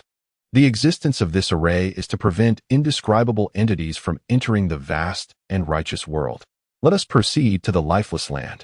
Lu Chuan made a resolute decision. Rather than waiting for others to draw him into the fray, he would rather plunge in of his own volition. What does it mean to be confident? This is what confidence embodies. Chapter 140. Entering the abyss of polar night, why does his thought process differ so drastically from others? Observing the hurried footsteps of Lu Chuan, a question mark hovered above Jiawei's head. What else could it be, but that his brain has been kicked by a donkey? A Fu retorted, rolling his eyes in exasperation. You kicked him? Jiawei inquired, a hint of confusion evident in her demeanor, judging by a Fu's usual inability to retaliate. It seemed implausible that he could have struck Lu Chuan. It's a metaphor, do you understand? A metaphor. A Fu was so incensed he nearly leapt up to deliver a playful kick to Jiawei's adorable little head.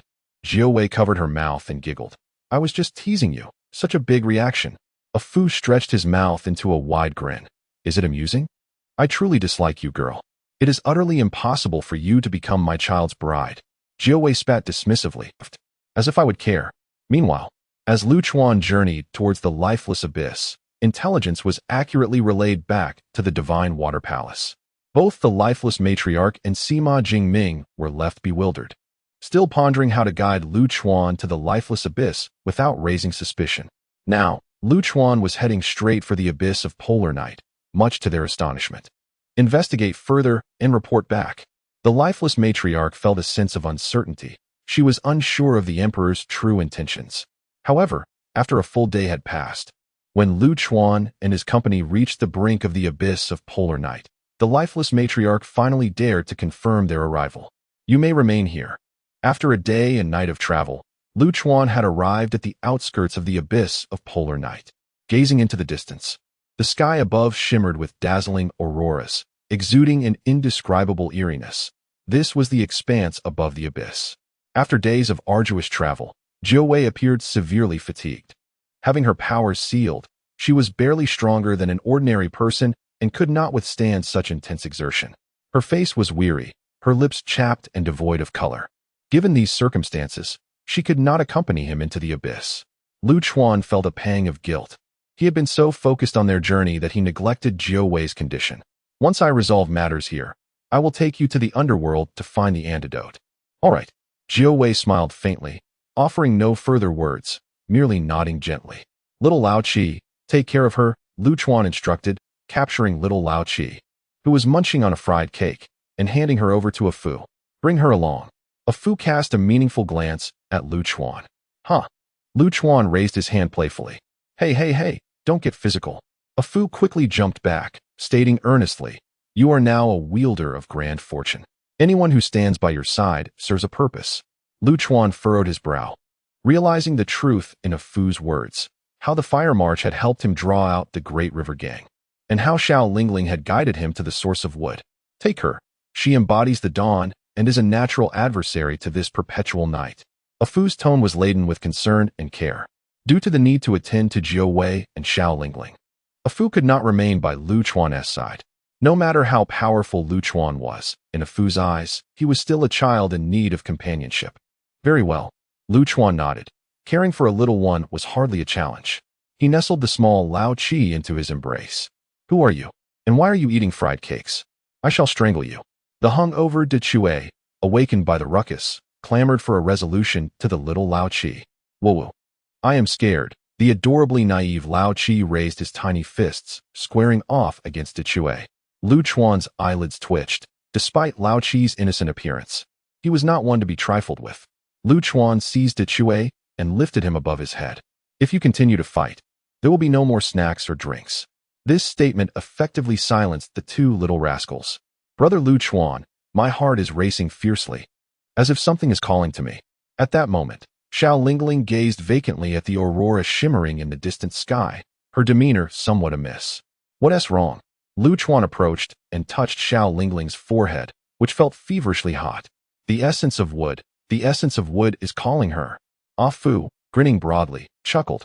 If the foolish roe deer isn't mistaken, then the source of wood lies within the depths of the eternal night. Should the ancient matriarch learn of this, she would likely spew forth 10 pounds of old blood on the spot. The source of wood, sought after for countless years, is right beneath our noses. We must hasten away with Lingling. If she returns to the source, she may never escape again. Noticing Xiao Lingling's dazed expression, Jiu Wei anxiously embraced her, exclaiming, dashing figure. We shall depart first. Take care of yourself. Ah Fu, unwilling to delay, swiftly carried Jiu Wei away. Once Ah Fu had vanished from sight, Lu Chuan leisurely set off. The moment he stepped into the shadowy realm of the eternal night, an uncanny sensation enveloped him. Lu Chuan merely employed sword energy to protect both Lao Qi and De Chue, while he himself opened his mind to perceive this strangeness. Gradually, it felt as if his very soul was ensnared by an odd force, revealing a multitude of swirling, indescribably colorful vortices before him. These whirlpools spun slowly, seemingly intent on drawing in both soul and flesh. How intriguing! Lu Chuan chuckled, unexpectedly captivated by this bizarre sensation. He kept his heart open, continuing his leisurely exploration. Before long, a piece of decayed flesh appeared in the distance, gradually drawing closer. This mass of decay was approximately the size of a small house, resembling the tentacles of an octopus, yet it was covered in eyes that possessed only white sclera. Those eerie eyes flickered with a strange light, and a series of incomprehensible whispers and murmurings echoed in his mind, inducing nausea and madness. Moreover, Lu Chuan could not discern the true color of this rotting mass. It seemed to be a mixture of crimson blood and black sludge, dim light attempting to illuminate it, shrouding it in a peculiar darkness. Let us call it black light for now. This sensation was exceedingly bizarre, resonating deeply with Lu Chuan's own aberrant mental realm. Once again, he succumbed to this edge of madness, greedily immersing himself in the experience. After a prolonged moment of contemplation, Lu Chuan finally comprehended the meaning behind the strange whispers that had haunted him.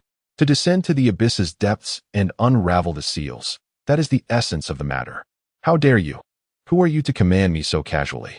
I have my pride. Lu Chuan's terrifying mental prowess erupted, shattering the bizarre intrusions within his mind. The more he pondered, the angrier he became. What audacity, to instruct me to toil! Lu Chuan grumbled in indignation. As his fury intensified, He lifted his trousers and unleashed a stream of vintage 1982 reserve urine upon the grotesque form before him. It had been ages since Lu Chuan last relieved himself. And surprisingly, this sudden release felt rather satisfying. When the bizarre encounters met with madness, the latter seemed to hold the upper hand. Continuing onward, the atmosphere gradually shifted, and the winds began to stir. These were formidable gales, capable of rending flesh from bone, yet they barely grazed Lu Chuan. It was only upon reaching a dark fissure that spanned the earth that Lu Chuan finally halted. Here, the winds howled with terrifying intensity, having coalesced into a tangible force, manifesting as blades of wind. Chapter 141. Handsome and playful beneath the soul-shattering gale, Lu Chuan gazed into the abyss below. Darkness reigned supreme in this chasm, an impenetrable void that echoed with the unknown, wrapping him in a shroud of dread and uncertainty. This pervasive darkness gnawed at his dwindling courage, reminiscent of a primordial world untouched by creation, void of sky, land, sound, or substance. The most disheartening aspect was that even a resounding cry would elicit no echo in return. No soul could traverse this desolate expanse, nor linger in its presence. Yet, before this abyss stood an invincible figure, one who had never tasted defeat. For Lu Chuan, this darkness and fear were mere trifles. A faint smirk curled upon his lips as he nonchalantly flicked his fingers. A strand of sword energy, darker than the abyss itself, shot forth, plummeting into the void, soon vanishing without a trace. Meanwhile, nestled in Lu Chuan's embrace, the little creature Xiao Laoqi peered out, his innocent countenance marred by an unmistakable disdain for the thick darkness surrounding them. With a determined effort, Xiao Laoqi gathered his energy, and soon a bright spark ignited, radiating with vitality akin to the rising sun. This light enveloped Lu Chuan, dispelling the chill and gloom, offering a hint of warmth.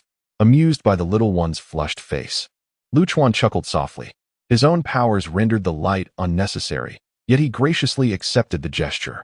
Gently wrapping Xiao Laoqi's head, he produced a piece of toffee and placed it in the little creature's hands. Overjoyed, Xiao Laoqi returned to Lu Chuan's embrace, drooling over the treat.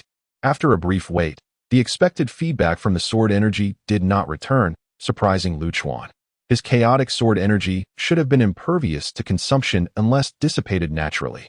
Yet, it had indeed vanished. It appeared that something formidable lay beneath the abyss, warranting a personal investigation. However, the scheming figures of Shun Shui Palace and Sima Jingming had yet to make an appearance. Though these two were hardly worth concern, the absence of a Fu necessitated a cautionary approach.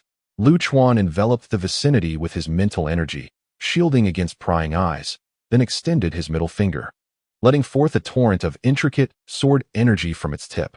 This energy coalesced before him, twisting and surging until it materialized into a sword clone, a mirror image of Lu Chuan. With a roll of his eyes, he regarded the clone with disdain, uninterested in merging his consciousness with it. Suddenly struck by a mischievous idea, Lu Chuan summoned the grotesque mass he had previously encountered, harboring a hidden malevolent consciousness within. With unmatched mental prowess, Lu Chuan extracted this consciousness, seamlessly integrating it into the sword clone. Soon, the sword clone's vacant eyes began to shimmer with vitality, and its entire being came to life.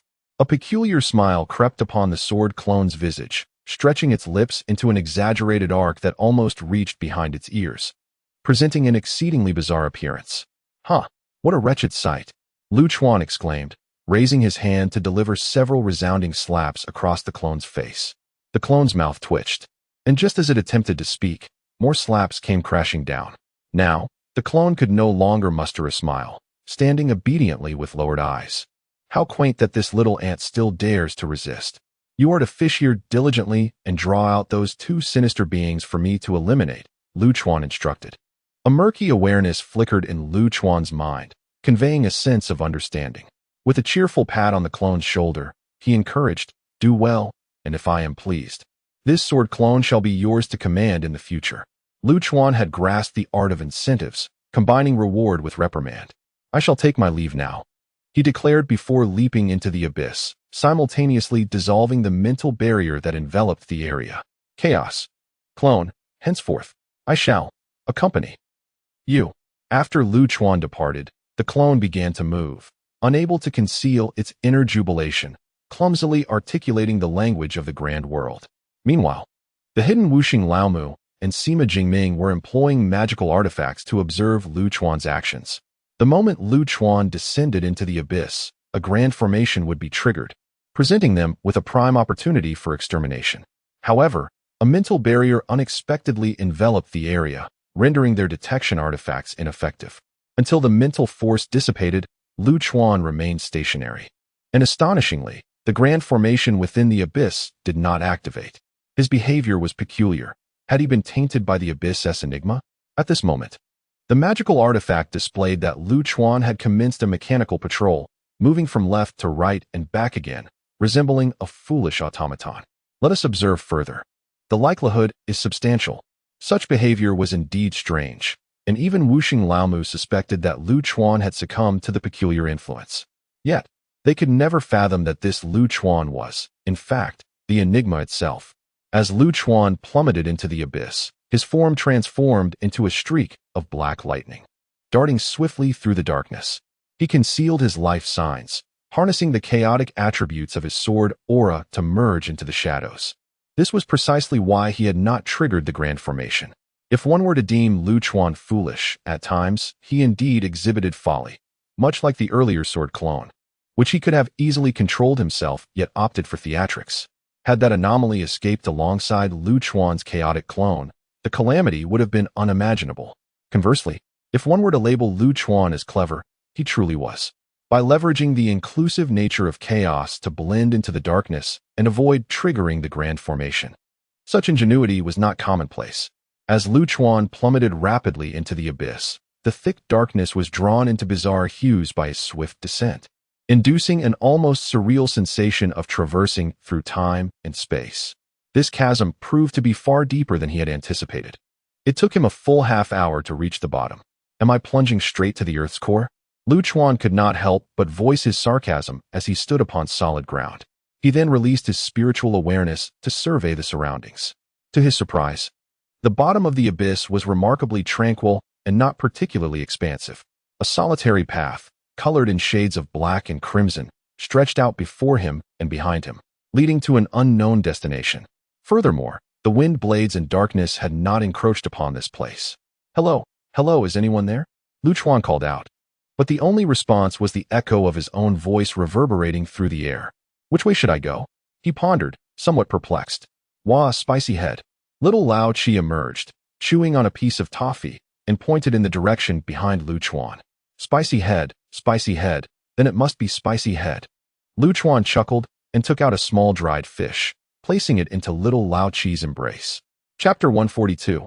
I choose the past. Annihilate the opponent. Lu Chuan turned and walked in the direction indicated by the little old seven. At first, everything seemed relatively normal, but as time progressed, the surroundings began to take on a rather eerie quality. The once spacious road gradually narrowed to a point where it could accommodate only a single person. The red surface morphed into an uncomfortably dark green hue. Rust-like fungi appeared on both sides of the cliff, emanating a metallic odor reminiscent of raw iron. The environmental changes were not lethal. Rather, it was the ominous whispers and murmurs that began to resonate within the passage that proved to be unnerving. These indistinct utterances penetrated deep into the soul, inducing a state of disorientation. However, Lu Chuan's peculiar senses perceived it, as if many monks were surrounding him, incessantly chanting, which became rather bothersome. As for the chaotic whispers and their impact on his mental state, Lu Chuan paid them no heed. Gradually, unfamiliar organs began to litter the narrow pathway, shattered eyeballs, a mass of entrails, and congealed blood clots. The wounds were cleanly severed, indicating injury by a sharp instrument. And all the organs seemed to harbor a malevolent consciousness, akin to that of a fool. The fool Lu Chuan referred to was, of course, the consciousness within that mass of flesh. Only someone like Lu Chuan could remain unfazed in such an environment. Anyone else would likely have succumbed to madness long ago. As he ventured deeper, the remnants of dismembered limbs and severed arms became increasingly abundant, eventually forming a thick layer upon which there was no longer any solid ground to tread. At that moment, a faint consciousness resonated in Lu Chuan's mind. The cultivator of the vast world has finally awaited your arrival. Lu Chuan was taken aback, pondering, Who are you? Is it not rather impolite to speak casually within someone else's mind? I apologize. I realize this is quite rude, but I can no longer endure. Even though this voice was exceedingly weak, its tone remained gentle and courteous, preventing any negative feelings from arising. What brings you here? I am merely passing through on a journey. Do not hold any expectations. Lu Chuan replied with a smile. I am the boundary vessel of the vast world, stationed here to suppress the passageway to the eerie realm. However, the encroachment of the strange has rendered me incapable of continuing my vigil. I require your assistance. The gentle voice continued, and Lu Chuan was somewhat astonished to learn that this was indeed the boundary vessel of the vast world. It appeared that the idle speculation was not unfounded. The boundary vessel, missing for countless years, had indeed been found beneath the eternal frost. Yet it was odd. The boundary vessel was not self-repairing, nor had it been suppressed. Instead, it was stationed here, guarding the passageway from the eerie world to the realm of reality. Your selfless spirit is commendable, yet my abilities are limited, Lu Chuan thought to himself, not one to be easily deceived by mere words. Once again, the voice of the boundary vessel resonated. You are a wielder of great fortune. This fortune has guided you here, where you will find what you seek, the essence of wood. Lu Chuan pondered for a moment and concluded that this was precisely what he needed. Indeed, he had been sustaining himself with the profound vitality of the wood origin, yet the onslaught from the bizarre world had grown increasingly severe over the years, leaving him feeling powerless. Thus, he decided to separate a sprite from the wood origin and send her into the outside world to seek the destined one. The sprite would follow the imprint of fate to locate this chosen individual and guide him to this very place. That foolish fellow. Lu Chuan's thoughts drifted to Xiaolingling, and he found himself believing in the voice's owner to a considerable extent. After further contemplation, Lu Chuan began negotiating terms with the artifact. Firstly, I must declare that I am not a destined individual. I believe in fate, yet I am not entirely beholden to it. Furthermore, I am willing to assist you, but on the condition that the wood origin belongs to me.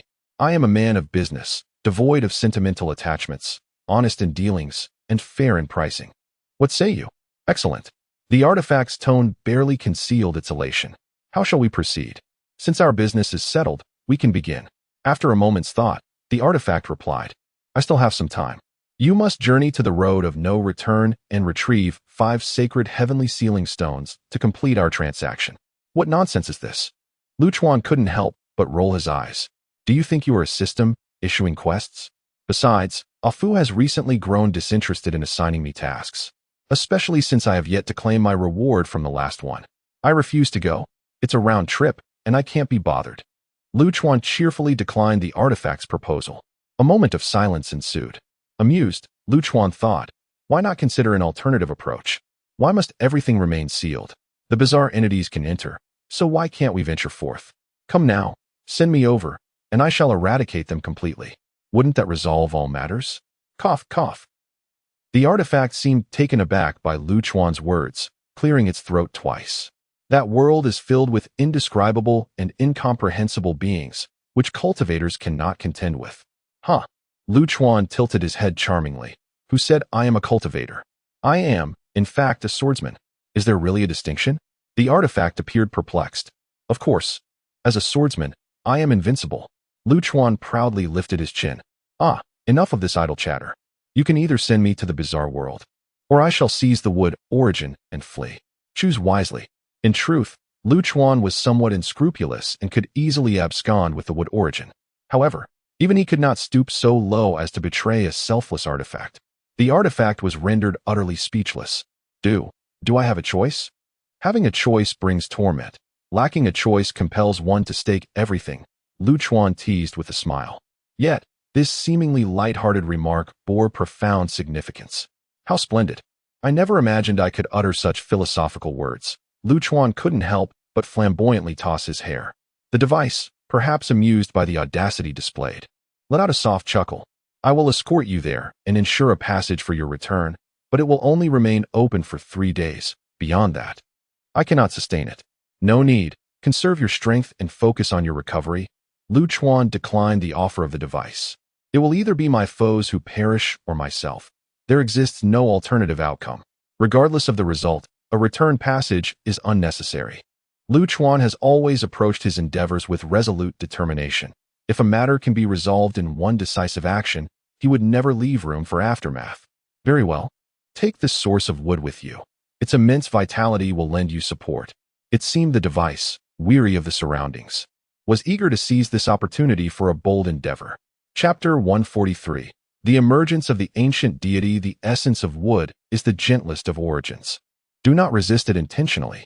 As the words of the boundary device resonated, a fragment of green wafted forth from the darkness.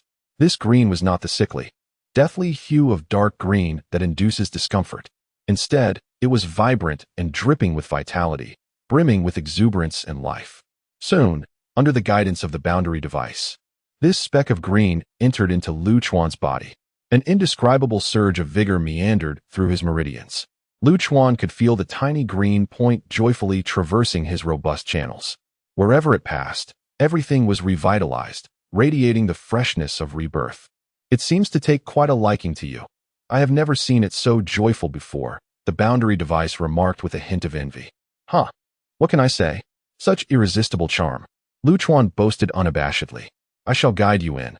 I will keep the passage open for you. Should you find it overwhelming, return promptly. As he spoke, the air before Lu Chuan began to warp.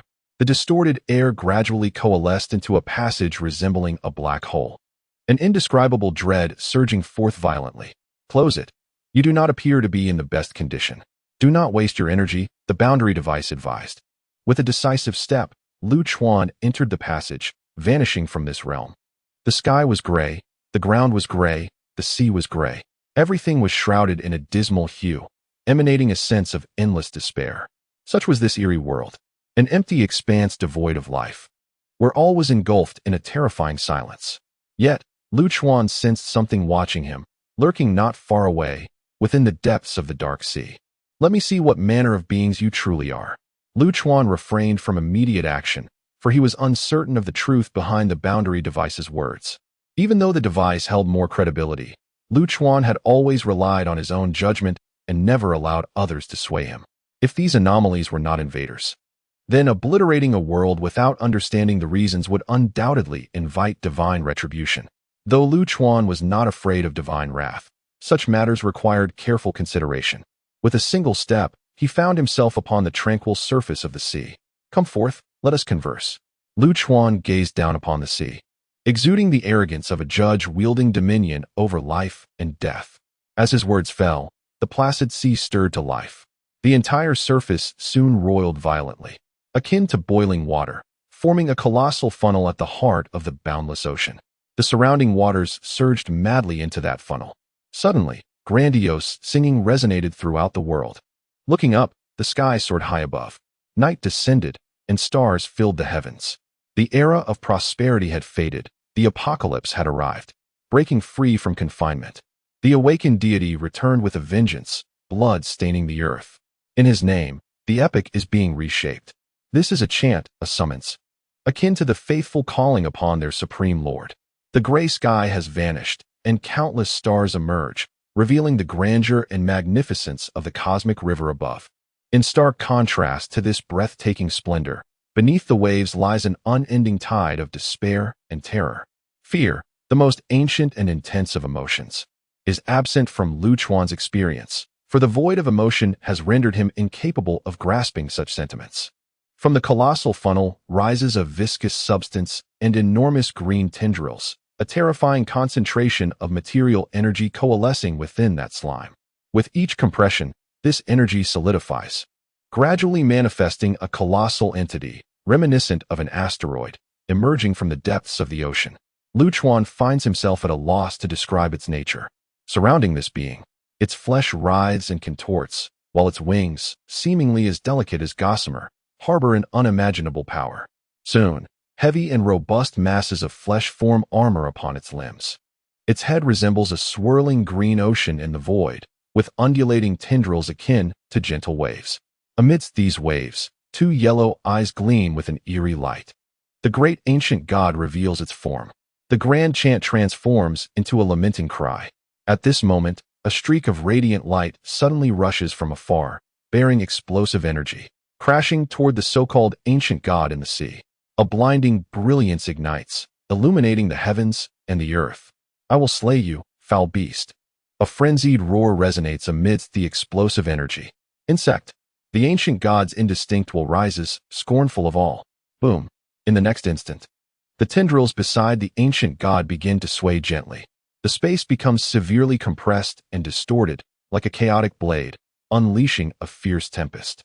The minuscule figure, as insignificant as dust, is swept up by the chaotic blades, perilously close to being torn apart. Come. At this moment, Lu Chuan intervenes, sending forth a ripple of sword energy that draws the tiny figure to his side. Hao Liancheng enters this bizarre world with a resolve to face certain death. He is a practitioner from the initial Willow Great World, a realm deemed inconsequential among the 3,000 great worlds. It is precisely this insignificance that renders the rise and fall of the initial Willow Great World largely unnoticed. 300 years prior, the bizarre world breached the passage and successfully invaded the initial Willow Great World, polluting the entire realm. All practitioners were slaughtered, and any civilians daring to resist were mercilessly executed. Now, the initial Willow Great World is left with only obedient and loyal followers, having transformed into a land of desolation. Hao Liancheng is one of the few practitioners who survived that calamity. After 3 centuries, he discovered the shattered boundary device and, seizing the moment when the followers chant their prayers, infiltrated the bizarre world. He intends to destroy that which has obliterated his homeland. Aware that this endeavor may lead to his demise, Hao Liancheng remains resolute and unyielding. He charged towards the grotesque ancient deity, bearing a shattered vessel and a heart resigned to inevitable demise. However, the magnitude of power wielded by both parties was not on the same scale. In the end, Hao Liancheng could only utter an apology to his homeland before closing his eyes to embrace his fate. Yet, the death he had envisioned did not come to pass. Upon reopening his eyes, he beheld a young nobleman standing before him, a smile gracing his features. With 2 long swords at his waist and a crimson wine gourd in his left hand, his attire was most peculiar. "You are a cultivator." Hao Liancheng realized something and eagerly inquired. "Indeed, I hail from the vast world of Hauran," Lu Chuan replied with a nod. "And you, from whence do you come?" Upon hearing the name vast world of Hauran, a flicker of light gradually ignited in Hao Liancheng's vacant eyes. That was the realm that had once birthed the swallowing heaven emperor. "You come from the vast world of Hauran. I have heard it is the birthplace of the emperor's son." "Yes, the emperor's son. If one were to inherit the legacy of the swallowing heaven emperor, they could surely vanquish this beast." Hao Liancheng spoke with fervor, yet the light in his eyes began to fade. For it appeared that the being before him was not something easily remedied by an emperor's son. Chapter 144. Successfully provoked a tyrant. Run. Indeed, run. As Hao Liancheng beheld Lu Chuan, merely a fledgling at the first realm, his spirits plummeted. Yet, he seemed oblivious to the fact that this novice had somehow arrived in this perilous situation. "Return swiftly and inform your kin of the true calamity that these aberrations represent. Do not permit them to breach your world. Do not allow them entry." Hao Liancheng's voice became hoarse, saturated with an unfathomable despair. He thrust the shattered copper mirror into Lu Chuan's hands, an artifact of the great world of Chulu, still possessing a flicker of power capable of guiding him away. Hao Liancheng chose to embrace death, harboring the hope that the youth before him could return and relay his words to his realm. Judging by your state, it appears your mind is clouded," Lu Chuan replied, shaking his head. Although he had acquired nothing tangible, one certainty emerged. The so-called ancient deity was indeed an invader, one bent on annihilation. The actions of a self-destructive cultivator served as ample testament to this, for cultivators, who cherish life more than the ordinary, would never resort to such measures unless plunged into the depths of despair, devoid of any glimmer of hope. "Patience, allow me to confront him," Lu Chuan urged, pulling Hao Liancheng behind him before unsheathing his sword, which soared into the heavens with remarkable speed. At that moment, all attention converged upon the sword, the very embodiment of death. Even the ancient deity, with its enigmatic yellow eyes, followed the sword's ascent. The blade emanated an arcane allure, becoming the star of the stage. Basked in radiant light, a torrent of boundless sword energy surged forth, intertwining and compressing as it ascended towards the celestial sword. This extreme compression of physical energy bore a striking resemblance to the ancient deity's earlier assault. However, Lu Chuan's compression rivaled the might of mountains and seas, while the ancient deity's was but a feeble stream. This disparity likely stemmed from the ancient deity not exerting its full strength. Soon, as the limitless sword energy reached its zenith of compression, a black moon materialized at the apex of the sky. Sword 8, Black Moon, descend. Lu Chuan raised his hand and forcefully pulled down. The heavens erupted with a thunderous roar. The black orb radiated a dazzling darkness. In the blink of an eye, it traced a brilliant arc, plummeting from the firmament. The black moon, cloaked in a glimmering veil, possessed a brilliance that rendered the tranquil night sky strikingly vivid. This was a grand performance, a spectacle preceding a monumental catastrophe, a sword strike capable of annihilation. The ancient deity's peculiar yellow eyes shimmered with newfound brilliance.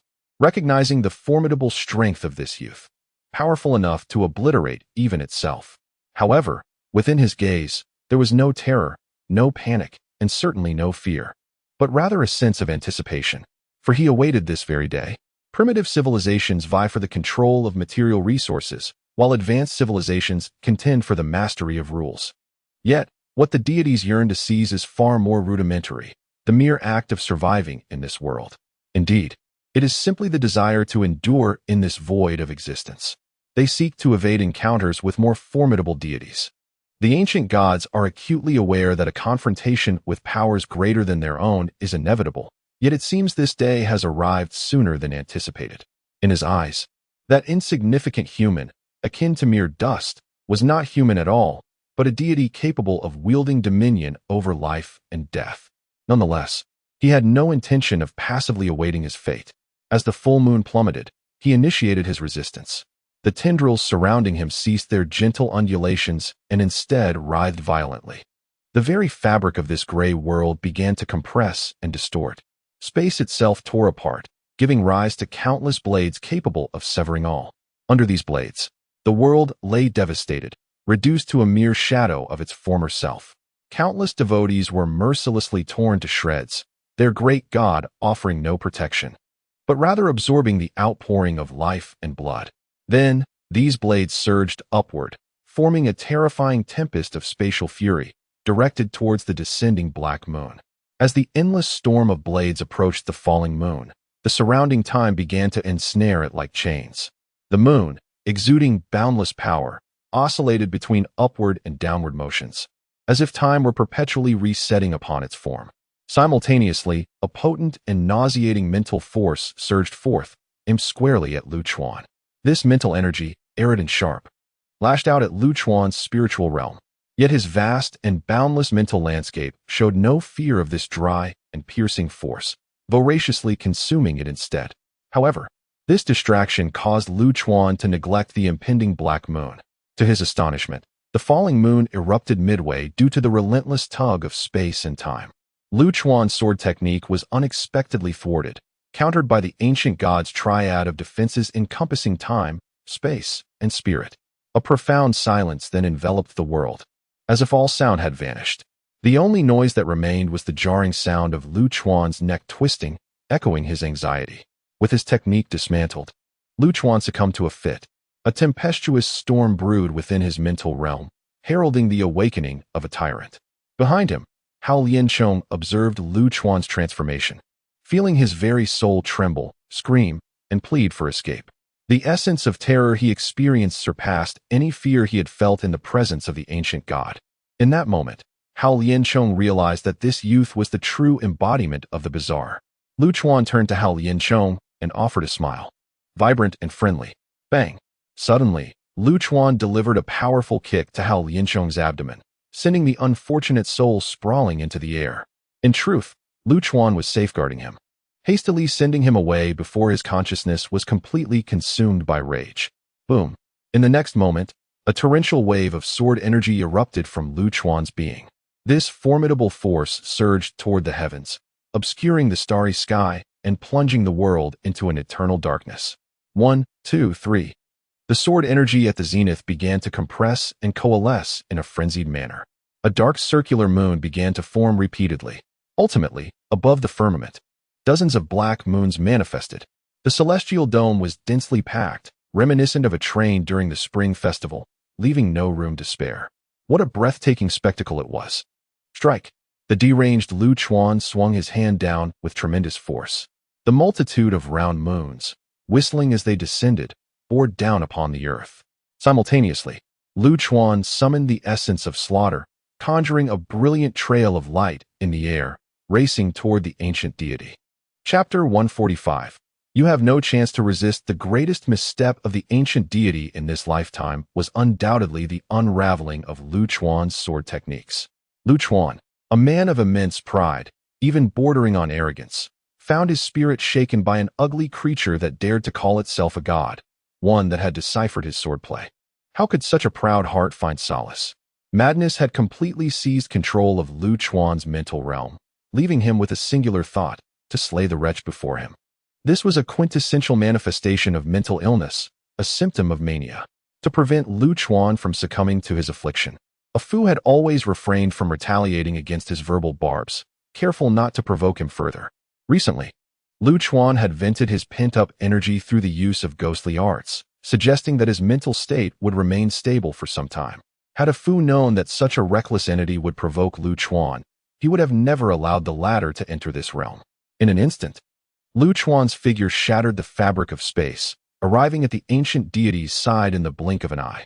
Compared to the deity's colossal form, akin to a small asteroid, Lu Chuan appeared almost negligible. Yet, it was this speck of dust that was about to enact a scene of divine slaughter. In his frenzied state, Lu Chuan had completely forgotten all intricate sword techniques, reducing his approach to the most rudimentary of slashes. And it was precisely this simplicity that propelled the speed of his sword to an unfathomable degree. With a single, straightforward stroke, he conjured a black crescent-shaped sword aura that stretched thousands of meters long. This arc of darkness transcended the constraints of time and space, instantaneously shattering the triune defenses surrounding the ancient deity. At that moment, the ancient deity realized the magnitude of its error, how foolish it had been to resist. It should have met its demise with tranquility. Yet, it was too late. Lu Chuan had commenced the dismemberment of its corporeal form, with a chaotic flurry of strikes. Each slash was devoid of any sophistication, yet each was imbued with an overwhelming ferocity that sent tremors through the very fabric of existence. In this state, Lu Chuan could not control the sword aura. He merely unleashed it to its fullest potential. The deity's vast tendrils fell one by one, severed with each strike. Thousands of these appendages were obliterated in an instant. The most terrifying aspect was that this sword aura, imbued with chaotic properties, had morphed into a corrosive force. The ancient deity sought to regrow its severed limbs, but with every new tendril that sprouted, it was instantaneously dissolved by the corrosive sword energy. Its abilities could not keep pace with Lu Chuan's relentless onslaught. Even a widespread temporal storm would be shattered in an instant. It became painfully clear to the deity that all paths had led to this inevitable conclusion. With all of the ancient deity's tendrils severed, Lu Chuan turned his attention to the disintegration of its body. The tempest of sword energy swirled around him like a surgeon's scalpel, precise, yet lacking in elegance. Each arc of energy carved away a piece of the deity's flesh. Agonizing pain radiated through it, pushing the deity to the brink of madness. Yet it was powerless to intervene, forced only to watch as its own flesh was scattered through the air. Meanwhile, dozens of full moons descended from the heavens. Still only halfway through their journey, the shadows of swords flickered, heralding a deluge of blood and flesh. Lu Chuan resembled an indefatigable monster, ruthlessly dismembering the ancient deity. At last, when the body lay in tatters, leaving only the head, the ancient god finally succumbed to despair. Its once proud divine heart, and the unwavering will that it believed would never falter, shattered under the extreme brutality of this execution. A piercing glimmer ignited within its skull, as it attempted to self-detonate with its final vestiges of strength. However, it had grossly overestimated its own capabilities. In the face of the frenzied Lu Chuan, no living being possessed the right to choose how to meet its demise. Lu Chuan quickened his pace once more, meticulously stripping the ancient deity's colossal head of its flesh before that flicker of light could fully explode. Ultimately, all that remained was a skeleton, accompanied by a pair of eyes filled with abject terror. In the end, It even lacked the time to complete its self-detonation. Ha ha ha. A robust laughter erupted from Lu Chuan's throat. Until this moment, the fury within his heart had finally begun to dissipate. At that very instant, the primal essence of wood within his being commenced a frantic dance, exuding a refreshing and resplendent vitality, yearning to pull Lu Chuan back. A flicker of light arose from his chest. Little Chi-Chi, her cheeks flushed with exertion, summoned all her strength to radiate warmth akin to the rising sun. Two torrents of hope and vitality simultaneously beckoned Lu Chuan. Yet, they were entirely unaware that once Lu Chuan had succumbed to his affliction, there was no way to bring him back. He could only return to normalcy after venting his wrath.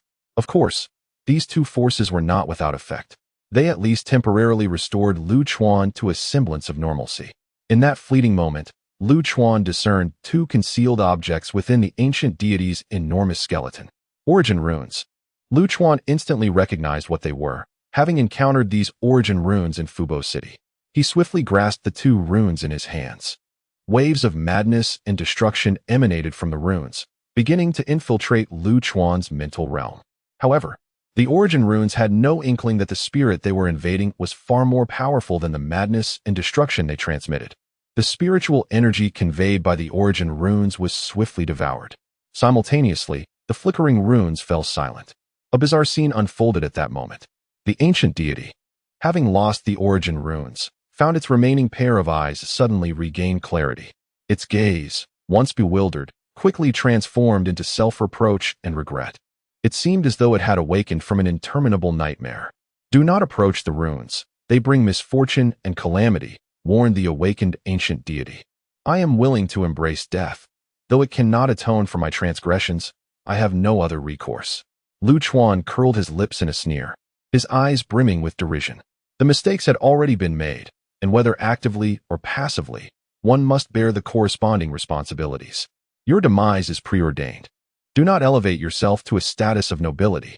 The ancient deity's confessions evoked not a shred of sympathy, because he stands opposite of Lu Chuan, a person whose mental state is exceedingly unstable, yet whose moral compass remains steadfast. In Lu Chuan's own words, it signifies that when one ventures into the world and errs, one must acknowledge their mistakes and stand tall in the face of adversity. Apologies. The ancient deity recognized the veracity of Lu Chuan's words. His demise was indeed warranted and did not necessitate elevation to a realm of lofty ideals. Beware of the master of runes. He is scheming something. At last, the ancient deity issued a solemn warning and gradually closed his eyes. Simultaneously, dozens of luminous moons from the heavens plummeted downwards. In an instant, the ancient deity's world was shattered into chaos. Lu Chuan, still filled with unspent fury, spiraled into madness once more in this fractured reality. He hurled massive stones into the distance, burrowing into the earth, wreaking havoc upon the very layers of the ground. Yet, this was insufficient. He ascended once more to the celestial heights and leapt down, crashing his corporeal form into the earth with tremendous force. Finally, after 3 hours, that torrent of rage was fully expended. The world lay in tatters, riddled with wounds, and in a state of grotesque decay. Chapter 146. Keeping one's word. When Hao Liansheng awakened from his unconscious state, Lu Chuan had already departed from this realm. The sword energy accompanying Lu Chuan's kick had preserved his life. Staring at the shattered earth, Hao Liansheng found himself momentarily at a loss. It was only when he stumbled upon the colossal skull of the ancient deity, as immense as a mountain, that he snapped back to reality. He stood frozen until a cold breeze roused him from his stupor. He understood that the ominous cloud shrouding the great world of Chulu had dissipated, the nightmare had concluded, and everything had come to an end. Tears streamed uncontrollably down his face as he clutched the broken artifact, weeping heartily like a child. The overwhelming emotions released under such immense pressure transformed the fearless man into a figure of vulnerability. Ultimately, he knelt towards the distant horizon, bowing deeply 3 times. He did not know from which direction the young man had departed, but Hao Liansheng earnestly hoped that the youth could sense his gratitude. After Lu Chuan vanquished the ancient deity, he did not linger in this world, but returned to the vast world of Howren with the primordial runes. His safe return astonished the artifact, nearly choking it with disbelief. This blade, which had loomed over the vast world of Howren for countless years, had simply vanished? Just like that, it had been resolved? Initially, the artifact was skeptical, but after failing to sense the strange impact from the other side of the passage, it gladly accepted the outcome. Finally, it could venture forth to behold the world it had safeguarded for so many years. Thank you. The voice of the artifact trembled with emotion. Let us speak of business, not sentiment. Lu Chuan replied with a cheerful smile. Having vented in the surreal world, Lu Chuan felt invigorated, his tone increasingly relaxed and pleasant. I owe you nothing, and you owe me nothing. How delightful it is to have such clarity, free from entanglements. With a smile, Lu Chuan bid farewell to the artifact, leaving it to gaze at his receding figure, gradually fading from view. For reasons unbeknownst to it, a pang of sorrow suddenly welled up within the artifact. Employing the method he had previously used, Lu Chuan returned to the surface without disturbing the great array. At that moment, the sword avatar was still foolishly patrolling back and forth. The lifeless matriarch and Sima Jingming seemed disinclined to take action. Observing the foolish sword avatar, Lu Chuan felt an inexplicable wave of disdain arise within him, as it reminded him of the individual named Hao Liansheng. It was these bizarre entities that had obliterated a great world and extinguished all of one man's aspirations.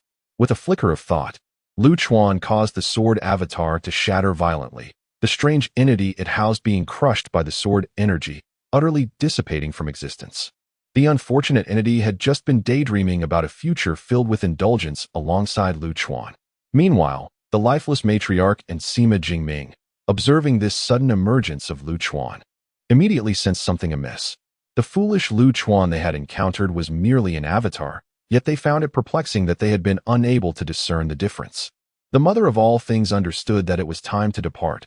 Lu Chuan's doppelganger was merely an illusion, while his true self had undoubtedly descended into the depths of the abyss of eternal night, having ventured into that terrifying realm without triggering the Great Formation. Such an existence had transcended her comprehension. It was time to act. This was her final opportunity. The mother of all things produced a jade vial, containing the river water of the underworld, which she had painstakingly gathered. This substance was particularly lethal to the living. Contact with it would lead inevitably to a fate of bones. Sima Jingming nodded vigorously, his urgency palpable, for his desire to be known as the son of the emperor had nearly driven him to madness. Otherwise, he would not have concealed his intentions from his family and brought the essence of fire to venture into the perilous realm of the vast world. You shall first incinerate with the essence of fire, and then I shall douse it with the river water of the underworld, commanded the mother of all things, her hands weaving the necessary incantations, poised to act. Sima Jingming felt a twinge of doubt. Why had this ancient hag become so eager all of a sudden? Nevertheless, for the sake of the auspicious golden dragon, he gritted his teeth and set aside his misgivings. A surge of crimson flames erupted throughout the realm of the mother of all things. In that moment, the heavens and earth seemed ignited, the intense flames enveloping everything in an instant. The essence of fire possessed no extraordinary attributes. It lacked the ability to burn souls like the abyssal night fire, nor could it cleanse body and mind like the white night embers. It was simply a common, fierce fire, yet it had the capacity to vaporize everything in a heartbeat. The searing flames engulfed all, the air distorted from the heat, and everything visible was instantaneously vaporized. The only sound that remained was the roar of the primordial fire. The Sima family had mastered the use of this primordial fire to perfection, gazing at the inferno that could scorch heaven and boil the seas. Sima Jingming could not help but swell with pride. However, at that moment, the mother of all things beside him transformed into a puddle of water, a doppelganger. With a gasp, Sima Jingming nearly spewed blood in frustration. He realized he had been outmaneuvered by the mother of all things, that ancient which must have slipped away while he unleashed the essence of fire. His eyes widened in anger, blood rushing to his face. Yet, his fury quickly dissipated as a figure emerged, enveloped in the essence of fire, not far away. It was Lu Chuan. A dark, chaotic sword aura formed an eggshell-like barrier, isolating the roaring primordial flames. Upon seeing Lu Chuan appear unharmed before him, Sima Jingming instantly comprehended the ruse played upon him by the mother of all things. This youth before him was, in fact, a monster. However, Lu Chuan's expression was far from pleasant. The explosive force of the essence of fire had nearly cost him dearly. Had it not been for the automatic protection of his sword attire, which generated a barrier, he might have singed some of his hair. Although this calamity had been averted, it still left Lu Chuan seething with anger. You wretched creature, truly, you do not shed tears until you see the coffin. Lu Chuan approached Sima Jingming with a tempest of fury. Brother Lu, allow me to explain. Sima Jingming shouted in a flustered manner. Go explain to your mother, Lu Chuan retorted, delivering a resounding slap across Sima Jingming's face. Sima Jingming felt as though his skull had been struck by an ancient beast. In an instant, the world spun around him, his thoughts muddled. As a practitioner of the annihilation realm, how could he endure such humiliation? I am a member of the illustrious Sima family from the White Fan Great World. How dare you lay hands on me? Ah, still so defiant. If I don't beat the very essence out of you today, I shall consider it a clean slate. Lu Chuan's malevolence surged. With a thunderous blow, he sent Sima Jingming sprawling to the ground. The young man writhed like a bullfrog on its back, his legs convulsing in a manner that appeared almost comical. Lu Chuan then unleashed a flurry of stomps upon Sima Jingming's midsection. The strength of Lu Chuan, akin to that of an ancient ferocious beast, was beyond the capacity of the young master to withstand. A foul odor soon wafted up from his trousers. Lu Chuan had declared he would beat the excrement out of him, and he was resolute in his word. Even if one were a practitioner, if there was no waste within, he would ensure it was extracted. Chapter 147. Unexpected gains. Lu Chuan was devoid of any compassion, and he was known for his ruthless nature. Of course, this was only true when provoked. In the absence of such provocation, he could be quite endearing. Unfortunately for Sima Jingming, he mistakenly believed that Lu Chuan appeared easy to bully and set his sights on this harbinger of death. Who else could meet their demise if not him?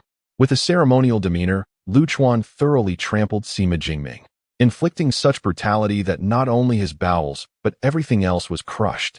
What a fool to forsake his privileged status and seek death before his grandfather. How audacious! Spitting on Sima Jingming's lifeless form, Lu Chuan felt a surge of satisfaction. With Sima Jingming's control dissipated, the raging primal fire gradually subdued. At that moment, a verdant glow of life emanated from Lu Chuan, signaling the wood element's call to the fire element. Soon, a tiny, fiery that emerged from Sima Jingming's ring. Precisely what Lu Chuan sought, the essence of fire. This little entity bounced joyfully from Sima Jingming's corpse to Lu Chuan's side, spinning in delight. Ah, this silly creature. Lu Chuan couldn't help but chuckle at the clear exuberance radiating from the fire essence. If the wood essence was akin to a caring elder sister, then the fire essence was like a mischievous little brother next door. Lu Chuan extended a finger, gently tapping the fire essence. With a swift motion, it burrowed into his body. However, unlike the gentle nature of the wood essence, this fire essence, even when restrained, surged through his meridians with explosive energy. It was remarkably lively. As soon as it entered Lu Chuan's pathways, it began to frolic about, as if on a shopping spree. Typically, cultivators would be incinerated to ashes merely by approaching the fire essence, let alone integrating it within their bodies. Only someone as extraordinary as Lu Chuan could withstand the scorching of the fire essence due to the strength of his meridians. Nevertheless, Lu Chuan felt as if his meridians were being roasted over a blazing fire, a pain that was both exquisite and torturous. This agony penetrated to the very marrow of his bones. Had it been anyone else, they would have likely succumbed to the pain. Fortunately, Lu Chuan was no ordinary individual. This profound pain reinvigorated him, bringing with it an unexpected sense of enjoyment. Additionally, the wood essence persistently followed the fire essence, tirelessly mending the meridians singed by the little rascal. Lu Chuan realized that, after this baptism, his meridians would attain an astonishing strength. Allowing the two little beings to frolic within his meridians, Lu Chuan unleashed his vast consciousness, akin to an ocean, to search for the fleeing Wuxing Laomo. It was said that one must eradicate the roots. If he could not ensure complete annihilation, Lu Chuan would disdain to act. Since he had already engaged, he must ensure that none would survive. In no time, Lu Chuan pinpointed Wuxing Laomu's location. In a brief moment, this individual had managed to flee tens of thousands of miles away. Bang! Lu Chuan stretched his body, and in an instant, he transformed into a wisp of a phantom, vanishing from sight. The mother of no life concealed herself within an exceedingly hidden cave, her laughter echoing with a sense of delight. The adage of a cunning rabbit has 3 burrows rings especially true for this ancient, which who has lived for countless years. This cave, a remnant of ancient powers, exists in the liminal space between the material world and the void, belonging neither to reality nor to the abyss. In such a sanctuary, the Mother of No Life was confident that no one could discover her. Oh my, how joyous! Just as the Mother of No Life exhaled a sigh of relief, a mocking voice resonated close to her ear. The voice was so near, it felt as if it were whispering directly beside her. Her curvaceous form trembled momentarily, leading her to suspect she was experiencing an illusion. Impossible, impossible. There is no way someone could be so close without her noticing. It must be a mere figment of her imagination, a delusion, she repeatedly reassured herself. Bang!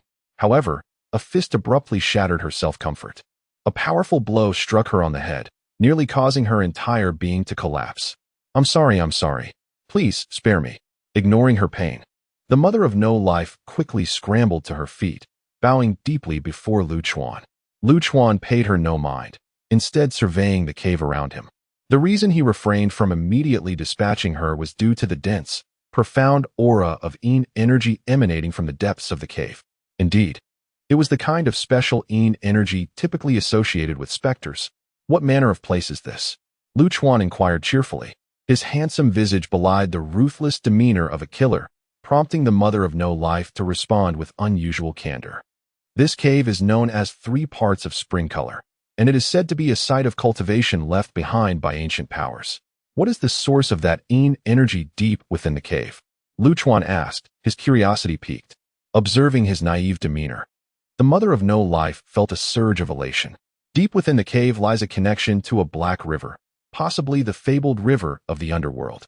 The river of the underworld, related to the realm of the dead? Lu Chuan pondered, then promptly sent a message to Ah Fu. A swift reply confirmed that the river of the underworld was indeed a dark river leading to the netherworld, though it likely did not exist within the material realm. The peculiar setting of this cave made the appearance of the river unsurprising. Lu Chuan could not suppress a smile. Fortune was smiling upon him. He had been contemplating how to reach the underworld to find a remedy for the fox, and now, a path had presented itself. Observing Lu Chuan's silly grin, the Mother of No Life felt a wave of relief wash over her, her watery eyes darting with fervor. Esteemed one, I am of the Nine body, and I remain untouched by any man. If you do not find me unworthy, I can offer my body to you, assisting you in ascending to greater heights, provided you grant me a chance at survival. The Nine body, a rare and extraordinary constitution, is the finest cauldron for alchemical processes. The accumulation of the Mother of No Life's years could, if consumed, transform even the most mundane into something extraordinary. Moreover, despite the name Wuxing Laomu sounding akin to that of an ancient hag, her appearance is indeed strikingly beautiful. While her visage may not rival that of the extraordinary QB, her figure surpasses it with ease. When these 2 attributes are combined, it is likely that no man could resist such temptation. However, seated across from her is Lu Chuan, a man with a perspective quite unlike the ordinary. What do you take me for, an old lecher? Lu Chuan exclaimed in dissatisfaction. Who does not appreciate beauty? Lu Chuan is certainly no fool. Yet, his preference lies with long legs adorned in black stockings. While Wuxing Laomu is commendable, she does not ignite his passions.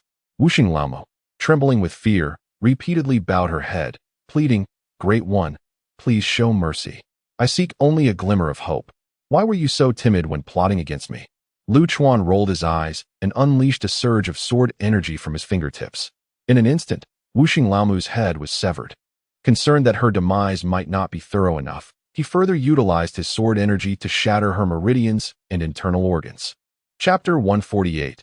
The Great Black Coffin Sealing Technique. Having dealt with the lifeless matriarch, Lu Chuan promptly notified A Fu to come over. A Fu, being remarkably swift, arrived almost instantaneously after Lu Chuan sent the message, just as he was unpacking some snacks for Xiao Lao Qi and a bottle of wine for Dichui. A Fu, with his tongue lolling out, rushed to Lu Chuan's side, eager to ascertain if he had sustained any injuries or if any woman had taken advantage of him. In that fleeting moment, A Fu's tongue was a mere 0.01 centimeters away from Lu Chuan's cherubic face. However, a quarter of an incense stick later, the owner of that tongue would find himself in a state of disarray, having inadvertently splattered Lu Chuan's face with a droplet of saliva. Though it was but a trivial speck, it represented a significant step forward for a Fu in pursuit of his desires. Thus, even fully aware that he would be on the receiving end of a thorough beating, the scoundrel remained inexplicably cheerful. How infuriating, Lu Chuan muttered as he wiped the droplet from his face, cursing under his breath. He then raised a fist the size of a sandpot and brought it crashing down upon a Fu's head. The two young women, Jiu Wei and Xiao Lingling, could only watch in horror as a Fu suffered tremendously, his entire head embedded into the ground, reduced to a mushy pulp. You miserable beast. There will be a next time, and I shall make you regret it. Lu Chuan seethed, releasing his pent-up frustration. Haha, I shall dare again. A Fu retorted, unabashedly grinning, undeterred by the thrashing he had just received. Despite Lu Chuan's vexation, he felt powerless against the bond they shared. By the way, analyze this for me. Lu Chuan tossed the primordial rune he had acquired from the enigmatic realm at a Fu's face. Ah, a primordial rune in its activated state? A Fu exclaimed in surprise, swallowing the two runes whole. Almost immediately, he exhibited signs of intoxication. His eyes bulged, blood vessels engorged. Exuding an eerie wisdom, his lips curled back to reveal formidable fangs, his entire body trembling violently, as if he were on the brink of meeting his maker. Suddenly, a Fu expelled the consumed runes. His expression drastically altered. What on earth? What the hell? He muttered incessantly, raising his hooves to stomp furiously upon the primordial runes. Lu Chuan was taken aback himself, as it was the first time he had witnessed such a spectacle from a Fu in all these years. Though a Fu often behaved in a flamboyant manner, he had never displayed any emotional upheaval until now. Lu Chuan could distinctly sense a wave of fear emanating from him. With a flick of his finger, Lu Chuan unleashed a strand of sword energy that sent the frenzied Fu sprawling. What is happening, donkey? Lu Chuan inquired, reaching out to retrieve the primordial runes. Do not touch them. When I was analyzing them, a colossal entity caught me off guard. At this moment, Fu finally regained his composure and hastily admonished Lu Chuan. One commendable trait of Lu Chuan is his willingness to heed advice. Unlike a fool, he refrains from pursuing actions that should be avoided. Recognizing the gravity of the situation, Lu Chuan acted without hesitation, channeling a vast amount of sword energy to seal the two runes on the ground. First, sever the connection between the runes and the outside world with your sword energy, while I provide you with the great black coffin sealing technique. Fu leaped forward, directly initiating the task for Lu Chuan. Beep, special task initiated. Task description, sever the connection of the two original runes with the outside world. Reward, great black coffin sealing technique. The task was exceedingly simple, described in only a few terse sentences. Beep, task completed. Task reward, great black coffin sealing technique. Would the host like to claim the reward? Since Lu Chuan had already severed the rune's connection to the outside world, the task was marked as complete upon its issuance. Claim. Lu Chuan nodded, claiming task reward, beginning to imprint for the host. Soon, a multitude of characters began to materialize in Lu Chuan's mind, detailing the specific usage of the sealing technique. As the imprint was directly inscribed in his mind, Lu Chuan had almost fully learned it shortly after the system announced the reward. Rise.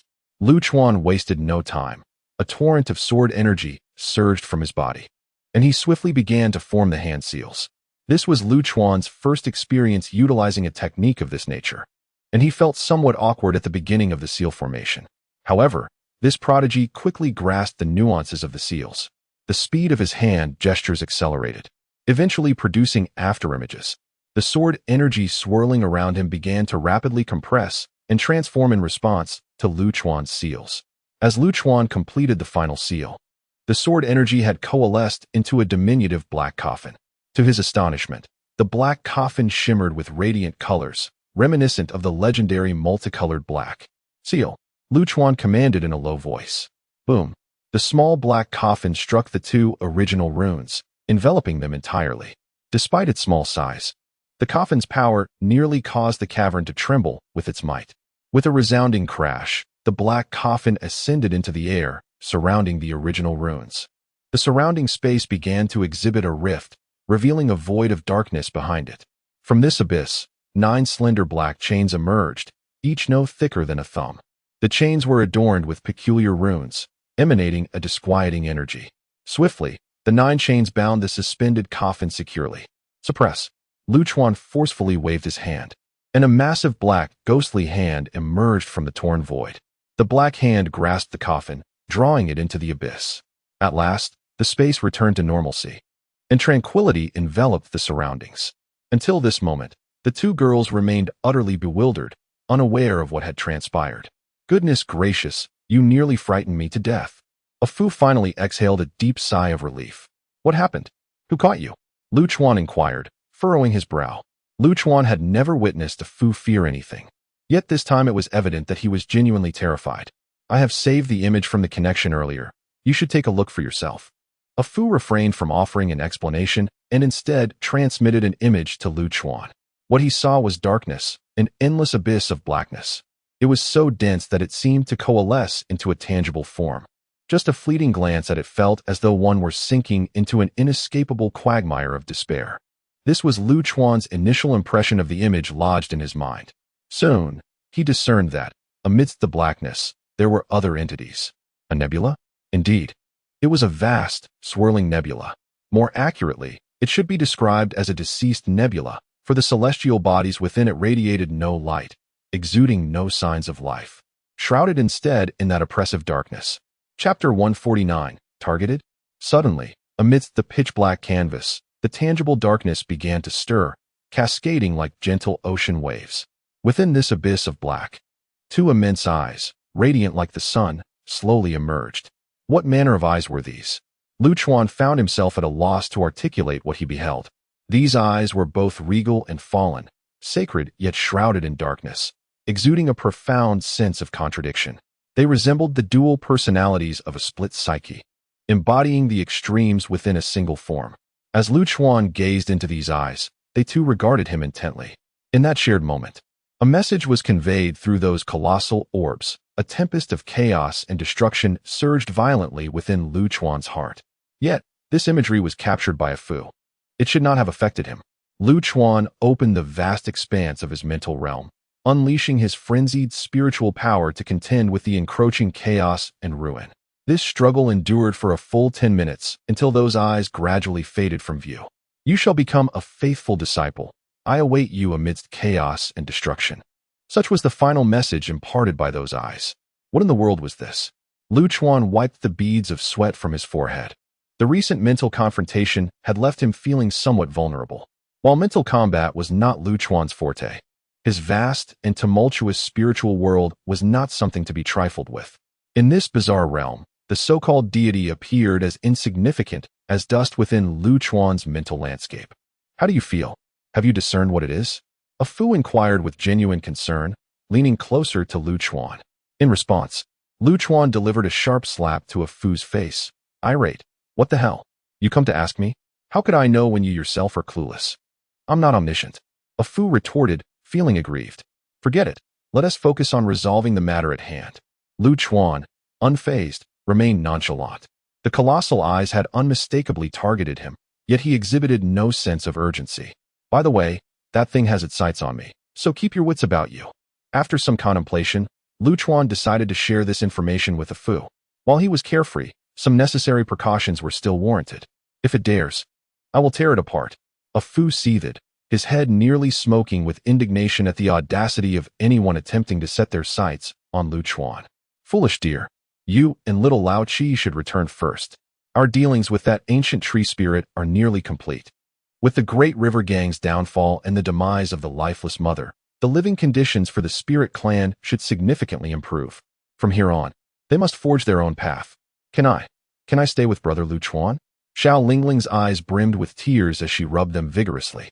Lu Chuan gently ruffled Xiao Lingling's little head, smiling. You are the future of the spirit clan. You have your own path to tread. What does following me signify? Xiao Lingling fell silent, having matured beyond the willful little girl she once was. She understood the weight of the responsibilities that rested upon her shoulders. Lu Chuan then handed her a small storage pouch, filled with an assortment of snacks from the raid in Fubo City. With Xiao Laoqi's hearty appetite, she would have enough to feast on for several years. Furthermore, the storage pouch ensured the food would remain fresh, alleviating any fears of an upset stomach. Let go of me. Let go.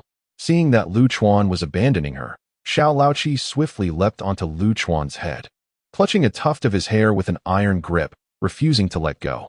With puffed-up cheeks, she emitted sounds that seemed to threaten Lu Chuan. Amused yet exasperated, Lu Chuan thought this little creature was endearing, and he was more than willing to keep her by his side.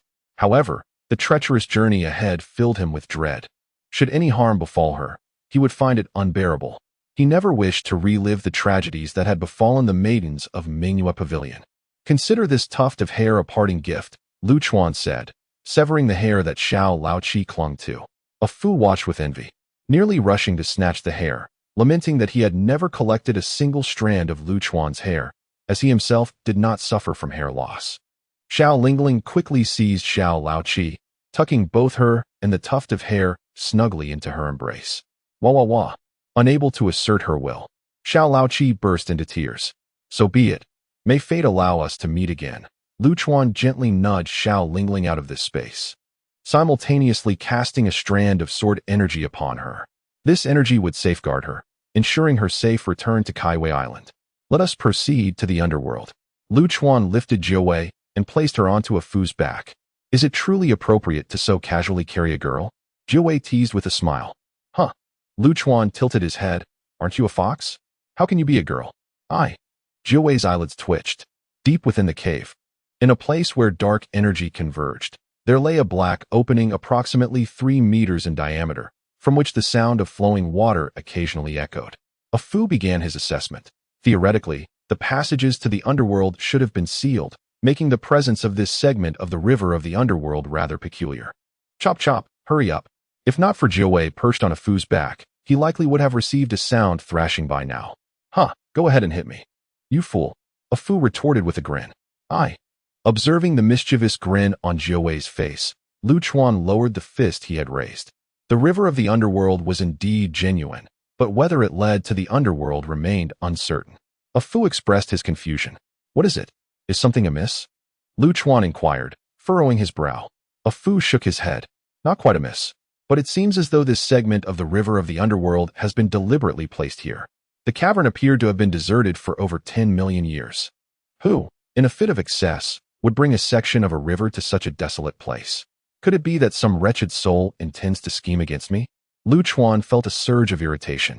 Ah Fu shook his head, saying, it may not be a scheme, but rather a guiding force or perhaps an invitation to the underworld. Then let us proceed. This journey seems unavoidable. Lu Chuan glanced at the Nine Tails and ultimately resolved to protect her himself. The path ahead was uncertain. Ah Fu was adept at fleeing, yet in a genuine crisis. He might struggle to safeguard the Nine Tails. Let us go, then, Lu Chuan declared as he hoisted the Nine Tails onto his back. Have you no shame?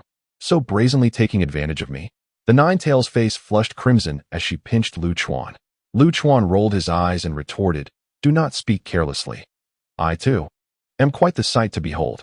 Who is taking advantage of whom remains to be seen. Haha. The Nine Tails found herself at a loss for words. Are you perhaps underdeveloped? How can you not feel anything while being carried? What nonsense are you spouting? I am perfectly developed, and I will strangle you if you persist. The Nine Tails glared at her own flat chest with a mix of frustration and indignation. Chapter 150. The Three Titans of the Underworld. The dark river flowed languidly, resembling a coiling black serpent. A chilling wind suddenly surged, inducing an unsettling shiver. This was the river of weak water, a perilous entity to all living beings. A Fu elaborated to Lu Chuan. Moreover, this inky river forbade any corporeal form from standing upon its surface, as it would be inexorably drawn into its depths. The underworld is the most ancient of realms, aside from a thrashing received at the hands of the great emperor who devours heaven 100,000 years ago. It has remained an insurmountable peak. Furthermore, the lineage of the underworld has never encountered a fracture. Within its deepest recesses lie the secrets of formidable beings yet unknown. Enough of your prattle. Are we moving or not? Lu Chuan rolled his eyes, conjuring a small boat of sword energy, upon which he hoisted the Nine Tails. As he stepped onto the vessel, a tremendous force emanated from the river, surging upwards. This pull was terrifyingly potent, causing the surrounding space to erupt in a cacophony of explosive sounds. Had it been another, they might have found themselves swiftly consumed by the river, becoming sustenance for the dark water. Fortunately, Lu Chuan's formidable prowess allowed him to withstand the force, steering the little boat upstream. Come on, wait for me. I'm scared. A Fu desperately squeezed closer to Lu Chuan. Get off me. Lu Chuan kicked away a Fu, who sought to take advantage of the situation. Heartless scoundrel. A Fu was not a living entity, thus the river of weak water posed no danger to it. Yet, it struggled against the overwhelming suction, striving to keep pace with Lu Chuan's vessel. The river of the underworld originates from the most enigmatic region of the underworld, known as the Underworld Division. This division serves as the epicenter of power, presided over by the three ghost leaders who govern the realm's operations. 100,000 years ago, after the ruffian breached their defenses, the three ghost leaders sealed all pathways to the mortal realm. They had little choice, for the underworld's most vital element, the pool of rebirth, had been wrenched away by that very ruffian. The pool of rebirth is a sanctum through which all spirits must pass to enter the underworld, designed to cleanse them of their earthly memories and allow a fresh start in this realm. Should one enter the underworld bearing memories of their past life without undergoing the baptism of the pool, catastrophic consequences would ensue. While ordinary souls might not stir much trouble, the ramifications of powerful cultivators, especially those ancient beings who had naturally passed away, entering the underworld with their former memories, could be dire. Initially, the three ghost leaders managed to suppress these entities with the might of the underworld's countless ghostly legions. However, as time wore on, the influx of souls from the mortal realm disturbed the tranquility of the underworld, leading to chaos. Reluctantly, the ghost leaders closed the gates, ceasing to accept any new souls.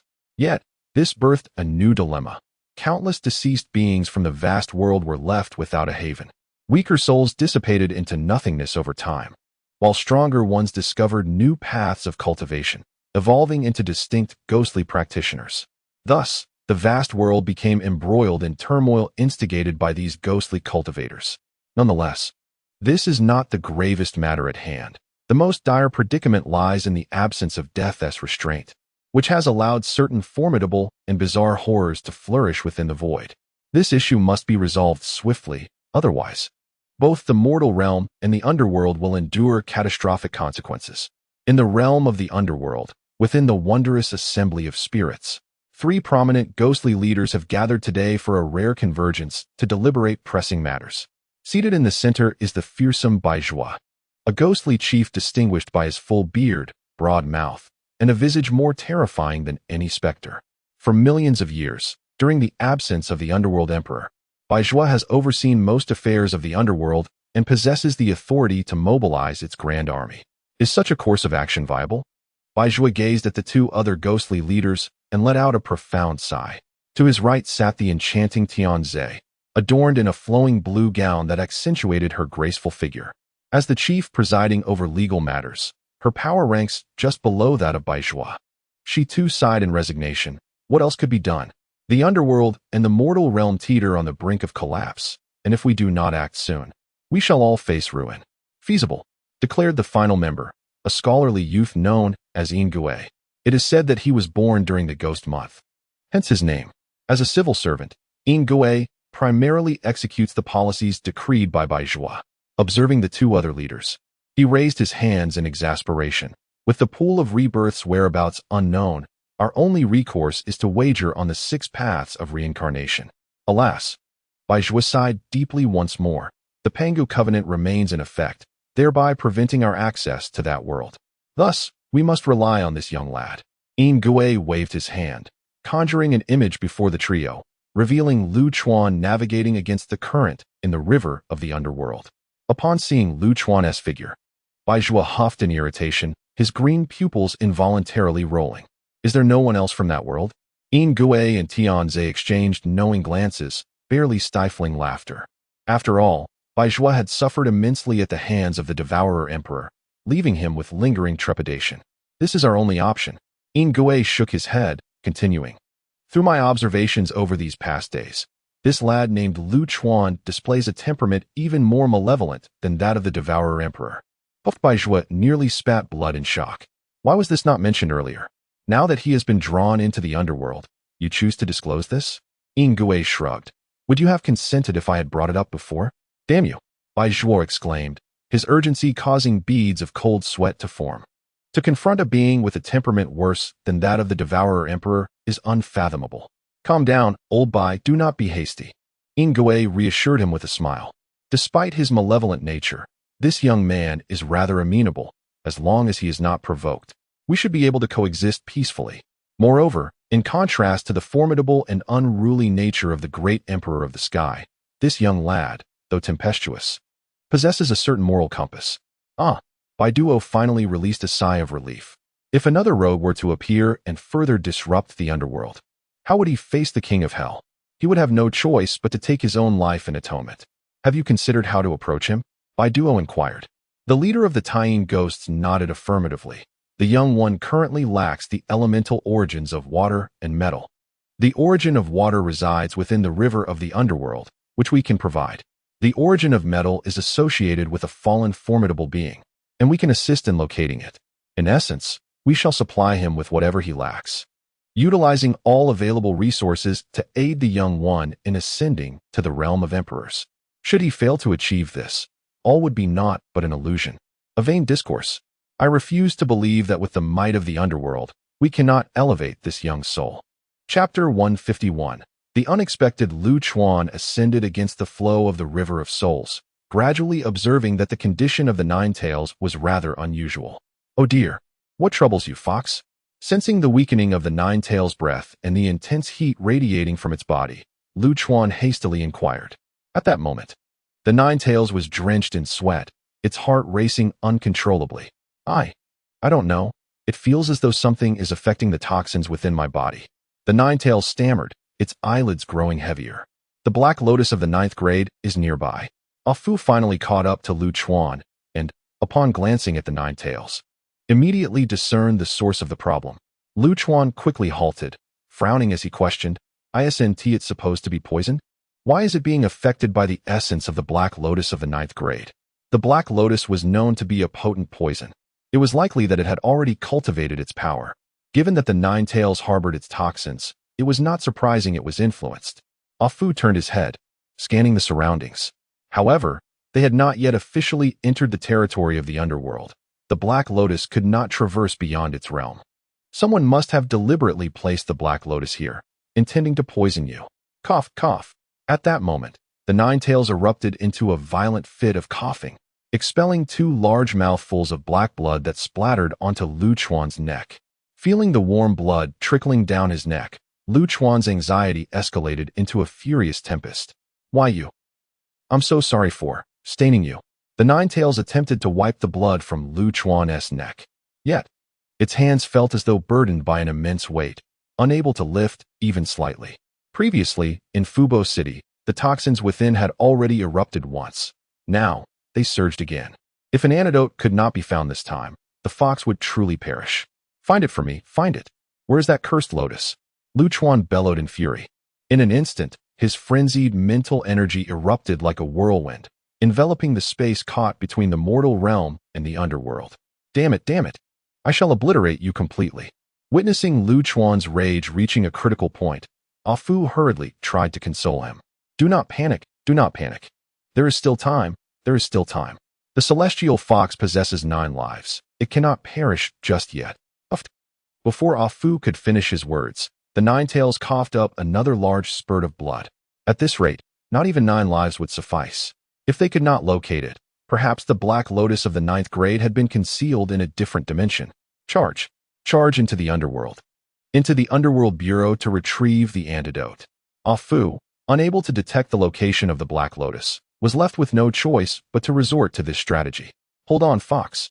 I shall take you there to exact vengeance." Lu Chuan's entire being erupted with sword energy. This time, it was a complete eruption. The space around them, along with the river of souls beneath their feet, was instantly shattered. Transforming into a bolt of black lightning, Lu Chuan surged forth. Afu, however, did not pursue immediately. Instead, he began to contemplate the fragmented space. This place did not belong to the underworld. The inhabitants of the underworld could not traverse here. Yet, it allowed the river of souls to bend into this space, a privilege likely reserved for those 3 entities within the Underworld Bureau.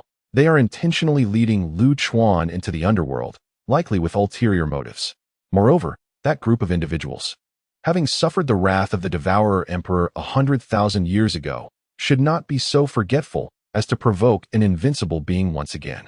Most importantly, Lu Chuan bears no grudge against them, rendering such elaborate schemes unnecessary for his demise. Yet, how did the Black Lotus manage to escape? That entity withers the moment it leaves the underworld. There must be someone scheming against the Nether Department, aiming to lure Lu Chuan into their trap. It appears the underworld is far from tranquil. A Fu is unaware of the current state of affairs within the underworld or how power is distributed, but he can only analyze the situation up to this point. They must not be made pawns in someone else's game. It is imperative to calm down their dear child. Cough, cough. The Ninetales' cough grew increasingly violent, each spasm forcing forth blood. Even the mightiest of bulls could not withstand such a manner of expulsion. Her consciousness began to fade, and in her delirium, she seemed to glimpse that longed-for figure. "Father, how I miss you." She yearned to call out to him, to address him as father in his presence, yet that moment remained unfulfilled. In her dying moments, she finally achieved this wish. Calm down. Do not rush into the Nether Department, indiscriminately slay the innocent. With her last ounce of strength, the Ninetales grasped Lu Chuan's shoulder firmly. Someone is scheming against the Nether Department. Do not be deceived. The Ninetales, so astute, had once accompanied the Devourer Emperor to this place, and she understood some aspects of the Nether Department's situation. The three titans of the Nether Department could not possibly engage in such thoughtless actions. However, the enraged Lu Chuan was akin to an uncontrollable truck, incapable of heeding the Ninetales' counsel, fixated solely on charging forward. In his heart resided but a singular thought. He could not allow the Ninetales to perish. If there is a chance, take my ashes back to my father's homeland to see. The Ninetales could no longer muster the strength to persuade Lu Chuan, only able to articulate her final wish. She rested her head upon Lu Chuan's shoulder, gently pressing her cheek against his. She felt so cold. Only Lu Chuan could offer her a modicum of warmth. Lu Chuan sensed a coolness brushing against his cheek. It was the Ninetales' tears. Feeling this chill, his fury suddenly subsided, leaving him standing in a daze. He must control his anger, not let it cloud his judgment. The Nether Department could not be responsible for such deeds. Someone was framing them. At that moment, a Fu arrived at Lu Chuan's side, urgently attempting to dissuade him. Lu Chuan halted his charge, cradling the Ninetales in his arms, wishing to warm her with his own body heat. However, the passage of life does not cease for the eruption of emotions. The Ninetales had lost consciousness, her body growing steadily colder. Lu Chuan gritted his teeth, exerting every ounce of will to suppress the tempest of rage and sorrow rising within him. A fervent yearning for life surged within him, compelling him to draw forth his blade in pursuit of that desire. Afu gazed at Lu Chuan, his heart aching as he cried out in anguish. He understood that if the Ninetales were to perish here, Lu Chuan would undoubtedly descend into madness, and the entire underworld would be compelled to accompany her in death. Such a calamity must not occur again. Lu Chuan took a deep breath and unsheathed the white longsword from his waist. Sitting cross-legged with the Ninetales cradled in his arms, he planted the sword before him. He gently wiped the blood from the corner of her mouth and tidied her disheveled hair. After completing these tender gestures, Lu Chuan let out a long sigh, turning his gaze towards the white longsword. If you wish to emerge, then do so. If you choose not to come forth this time, then may you never emerge again. Afu was taken aback, realizing this was a veiled threat to the sword spirit. Chiu-Ren. The thought of Chiu-Ren, whose stubbornness rivaled that of an old ox, made Afu's eyelids twitch. Sighing, Lu Chuan gently shook his head upon seeing that Chiu-Ren remained unresponsive. Chapter 152. On the brink of death, relying on others is less effective than relying on oneself. Lu Chuan turned away from the white long sword, which he no longer watched for signs of unsheathing, and directed his gaze towards a Fu. Donkey, could you assist me in identifying the type of poison within the fox? A Fu, sensing the urgency, dared not delay. A blue glimmer ignited in his eyes as he scanned the feeble body of the nine-tailed fox. It is a ghostly toxin, possessing an extreme cold attribute, capable of even infecting the soul.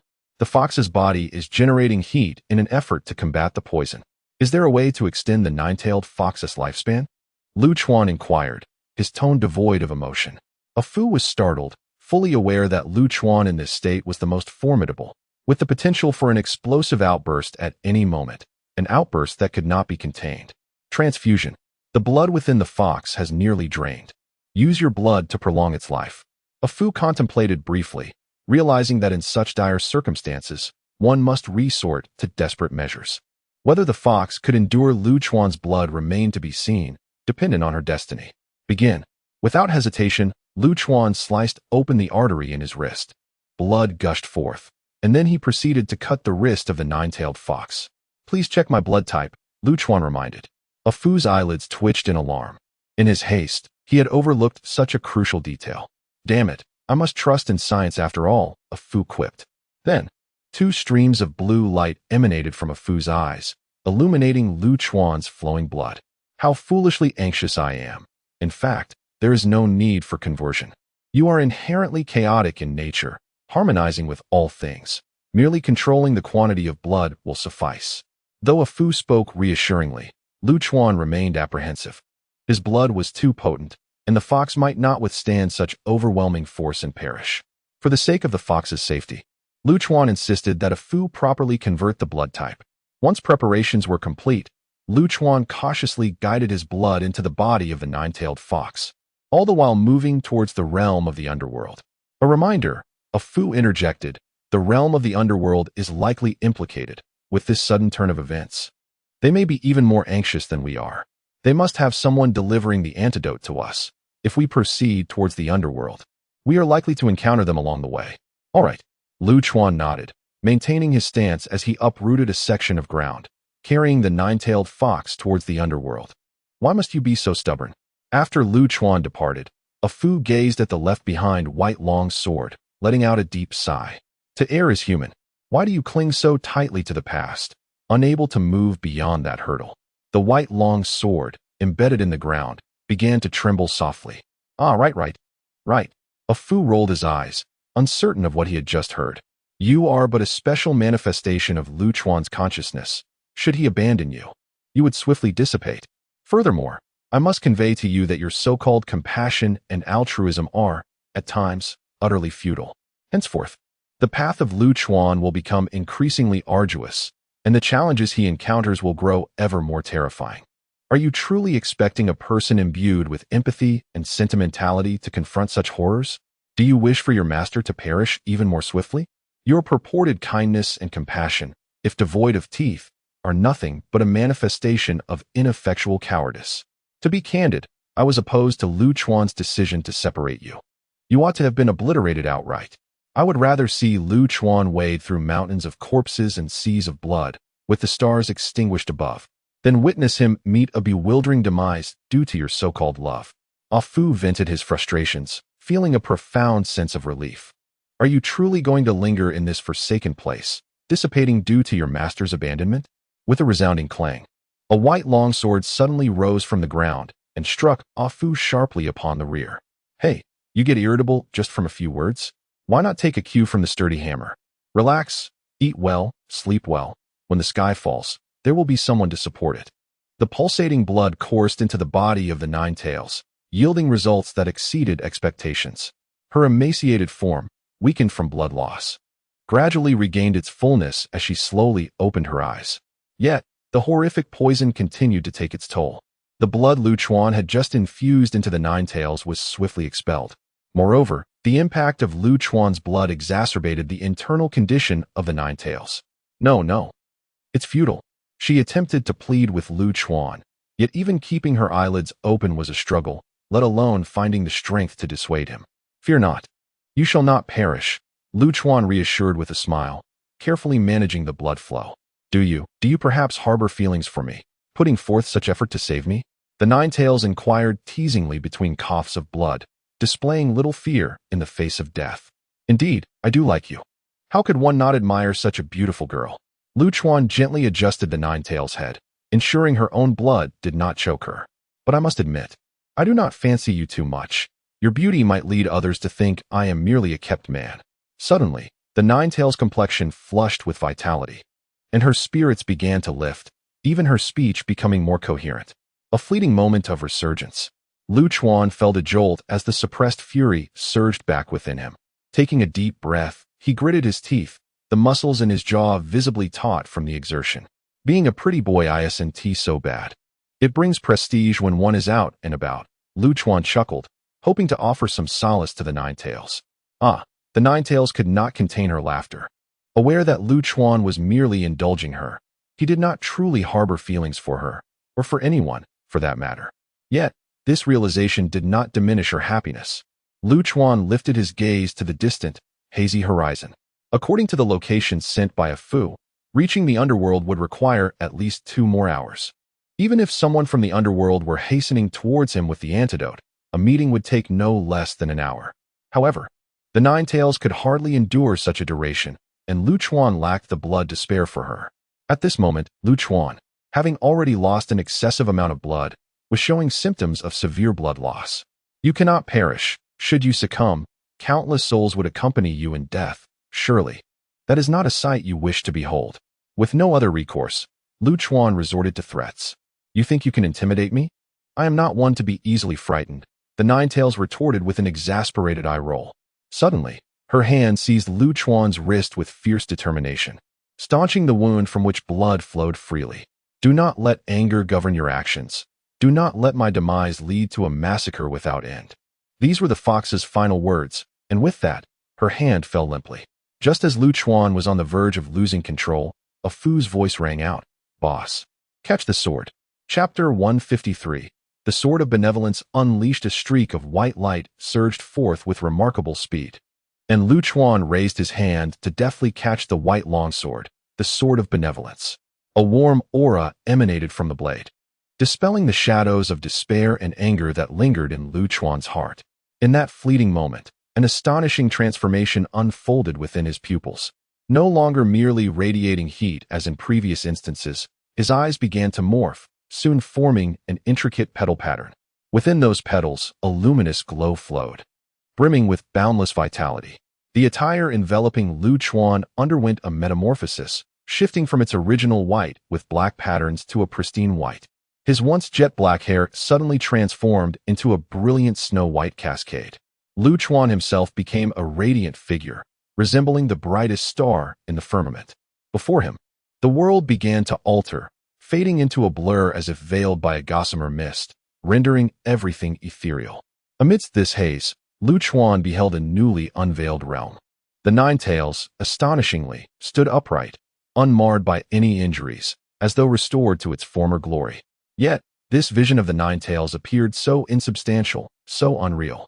In an instant, Lu Chuan realized that this was the soul of the Ninetales. Suddenly, a plume of black mist enveloped the creature, causing it to double over in anguish, violently coughing. This was the venom of the 9-grade Black Lotus.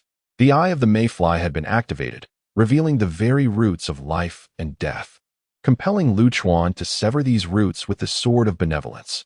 A voice, urgent and anxious, resonated in Lu Chuan's ears. It was Ah Fu, imploring him.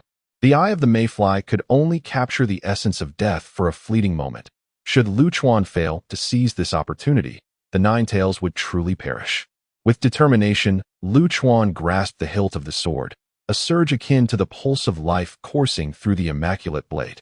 Following the rhythm of this surge, Lu Chuan's wrist exerted a powerful force. At last, this obstinate sword was drawn forth. A brilliant white light erupted from Lu Chuan, illuminating the surroundings. An ethereal shadow materialized behind him, taking the form of a serene and gentle woman. She opened her arms and tenderly enveloped Lu Chuan in an embrace. Life is fleeting, akin to a meteor streaking across the night sky.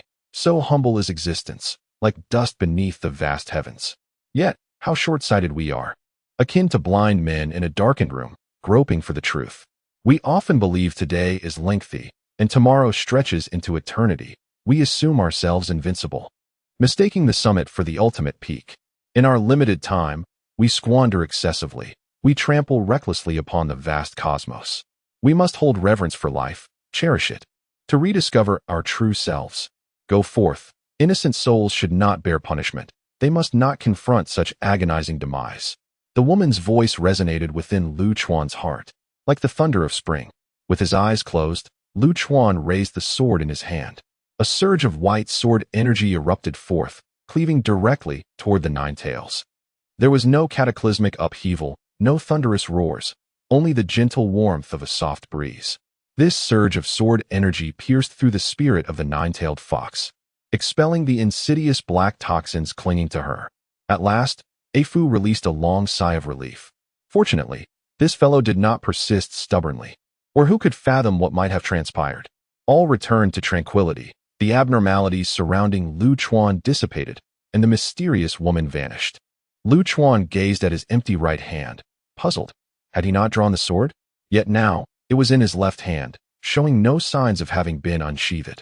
Consciousness flow, seeking benevolence is akin to drawing the sword in the flow of consciousness. Once familiar, understanding will naturally follow. But first, let us check on the fox, Afu reminded him hastily. It was only then that Lu Chuan regained his senses, promptly turning towards the nine-tailed fox. However, all that remained on the ground was a pile of clothing. The nine-tailed fox had completely vanished. Lu Chuan coughed up a mouthful of old blood. How could there be nothing left? Was it not said that a person could be saved? Why had she simply disappeared? Do not panic, do not panic. Afu hurriedly approached. Seeking benevolence is not omnipotent. It can preserve the fox's life, but that which is damaged beyond repair cannot be restored. According to the nature of the celestial fox, a damaged body should regress to a juvenile state.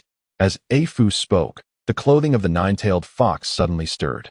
Two diminutive beast ears poked out from the garments, followed by a fierce little howl. How did I return to my one-tailed state? What mischief have you done, you pretty boy? Lu Chuan nearly choked in disbelief.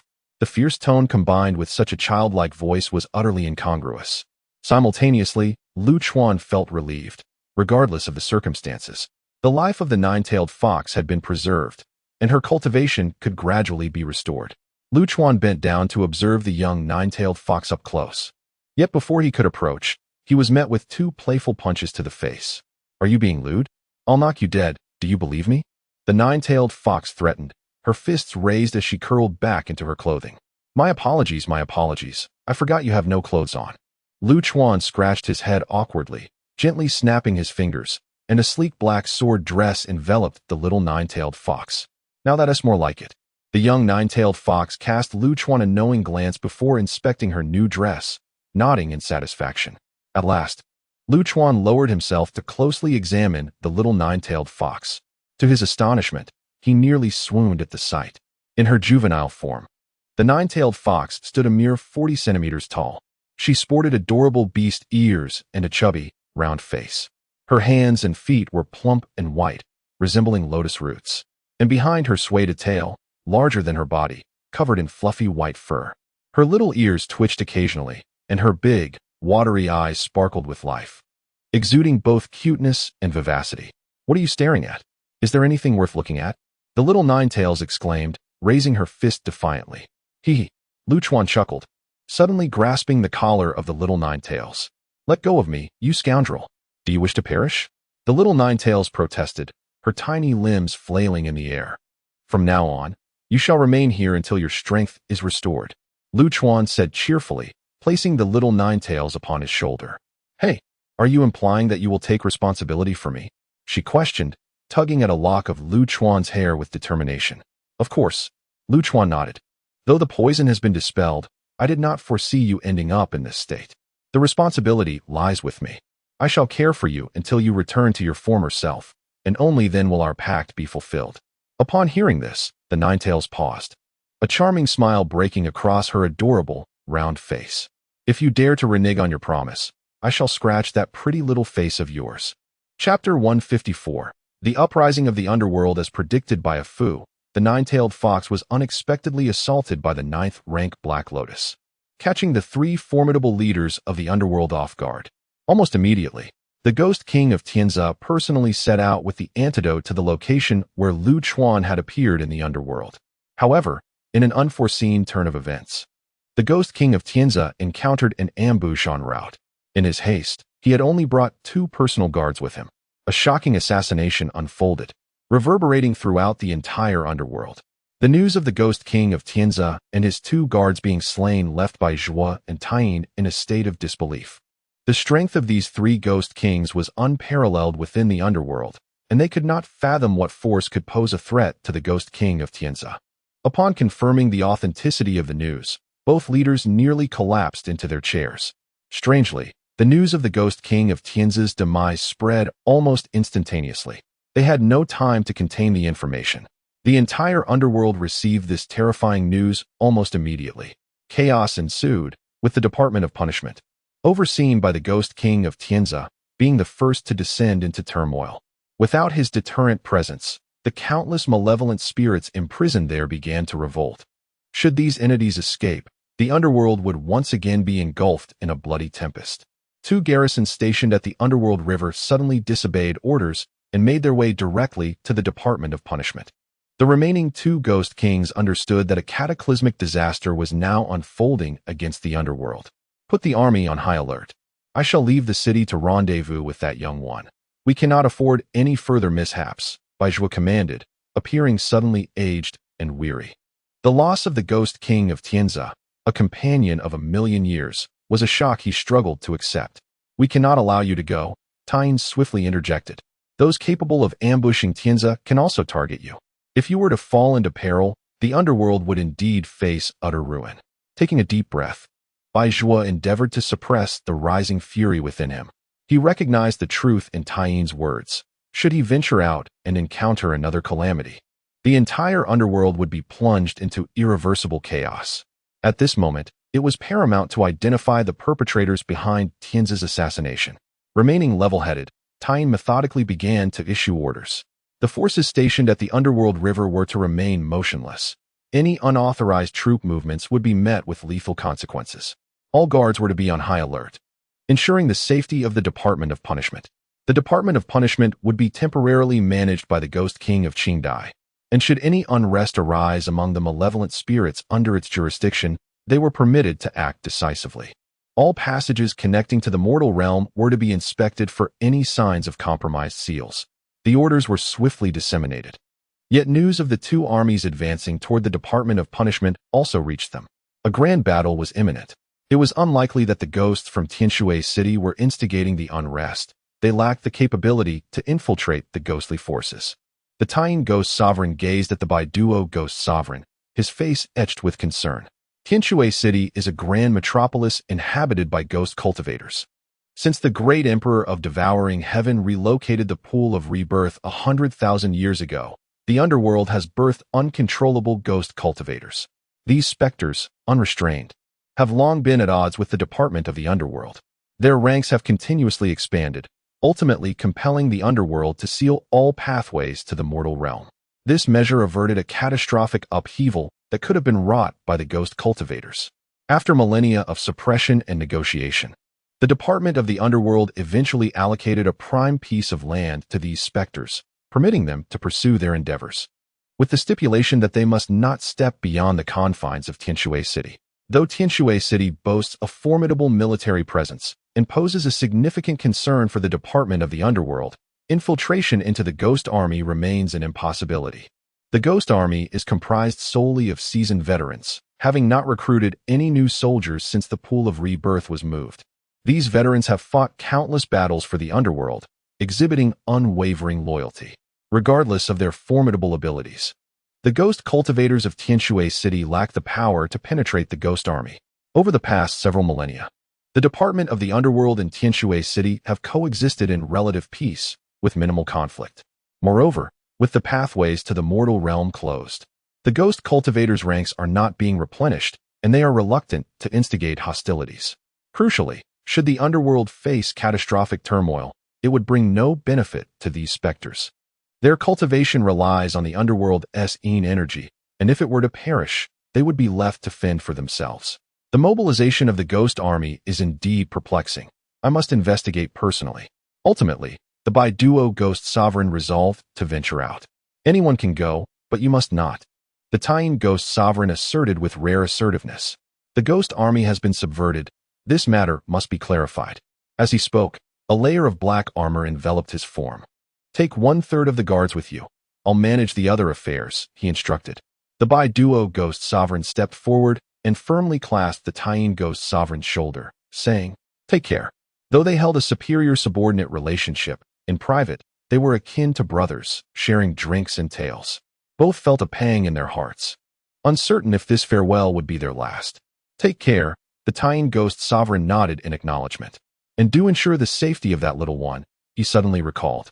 The moment the little one entered the underworld, such a violent reaction was elicited. There could be only one explanation. They are afraid. Chaos ensued. It's in disarray, a Fu exclaimed, hopping around and urgently shouting into Lu Chuan's ear. Frowning slightly, Lu Chuan, who had been conjuring a dogtail grass to amuse the little nine-tailed creature, inquired. What is in disarray? The wretch, it itches. Seizing the moment of distraction, the little nine-tailed creature leapt up and landed 2 fierce punches upon Lu Chuan's eyes. The Tianzi ghost sovereign is dead. A Fu, in a state of agitation, began to whirl around. Upon receiving this news, the little nine-tailed creature paused in shock. She had once visited the underworld with the great emperor of devouring heaven and had encountered the ghost sovereign known as Tianzi. She recalled that the woman was exceptionally beautiful, exuding an air of intellect, with 2 delicate dimples gracing her smile. Did it have a significant impact? Lu Chuan was somewhat perplexed by a Fu's intense reaction. It was not merely significant. A Fu's tone was grave. This marked the first instance in the underworld of a ghostly leader meeting an unnatural demise. The identity of a ghostly leader holds immense importance, being a unique existence birthed within the underworld, imbued with profound symbolic meaning. This Tianzi ghostly leader was born from the sea of mandala flowers at the end of the Nether River, symbolizing the terminus and cycle of death. The demise of the Tianzi ghostly leader signifies the shattering of this cycle, heralding chaos not only in the underworld, but likely affecting the mortal realm as well. The ghostly leader would not truly perish, but would merely return to the place of its origin. The little nine-tailed fox was somewhat puzzled. However, therein lies the crux of the matter. The Tianzi ghostly leader represents death, not a return. Goodness, this situation is dire. Chapter 155. The purple creature stopped spinning. I'm getting dizzy, Lu Chuan exclaimed, delivering a sharp slap to a Fu's head. I'm merely anxious. A Fu retorted, glaring at Lu Chuan and asking, what do we do now? Should we leave the underworld or deal with this situation? Leave? Lu Chuan's voice rose an octave, his dissatisfaction evident. Why should we leave? We must unearth the schemer behind this plot against me. A Fu let out a long sigh of relief, fearing Lu Chuan would stubbornly return to the mortal realm. Fortunately, the dimwits had attempted to scheme against Lu Chuan.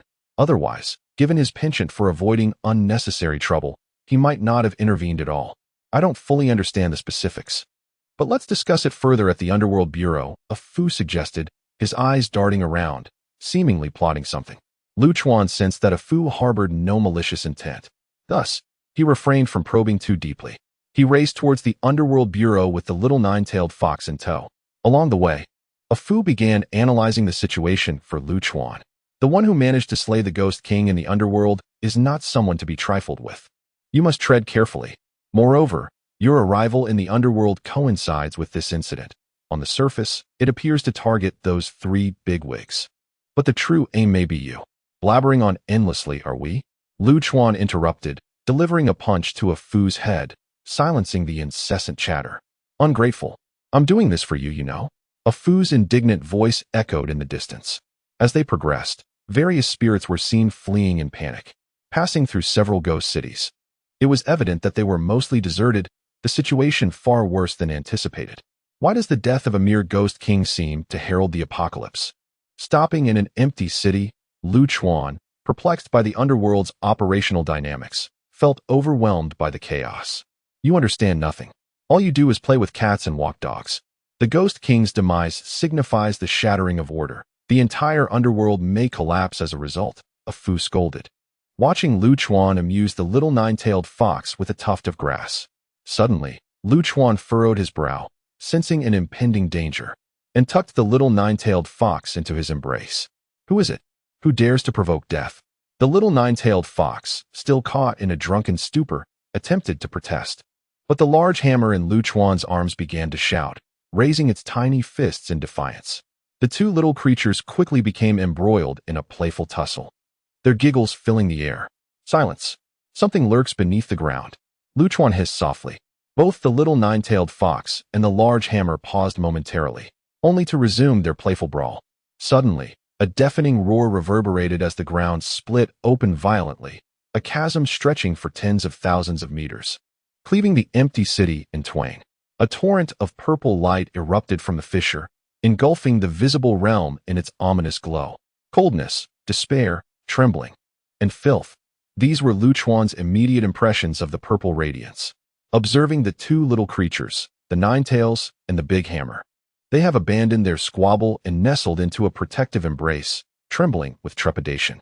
The Ninetails, a pet of the devouring Sky Emperor, has encountered grand spectacles but now exhibits such fear. As for the Big Hammer, having inherited Lu Chuan's temperament, it typically assails anyone in reach. Yet now it clings to the Ninetails in fright. Suddenly, a colossal purple tentacle surged forth from the rift, heading straight for Lu Chuan. What is this creature? Lu Chuan unsheathed his sword, shattering the encroaching tentacle with a decisive stroke. Analyze, analyze. A Fu shouted in urgency, as the database failed to recognize this entity. This implies that the owner of the tentacle may belong to an entirely new species.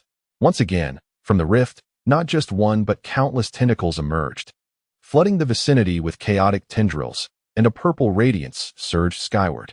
This violet light effectively severed all ties to the world's rules, rendering everything into a void. For an ordinary cultivator, merely the act of this blockade would likely spell their ruin. Fortunately, Lu Chuan does not adhere to the spiritual energy cultivation system.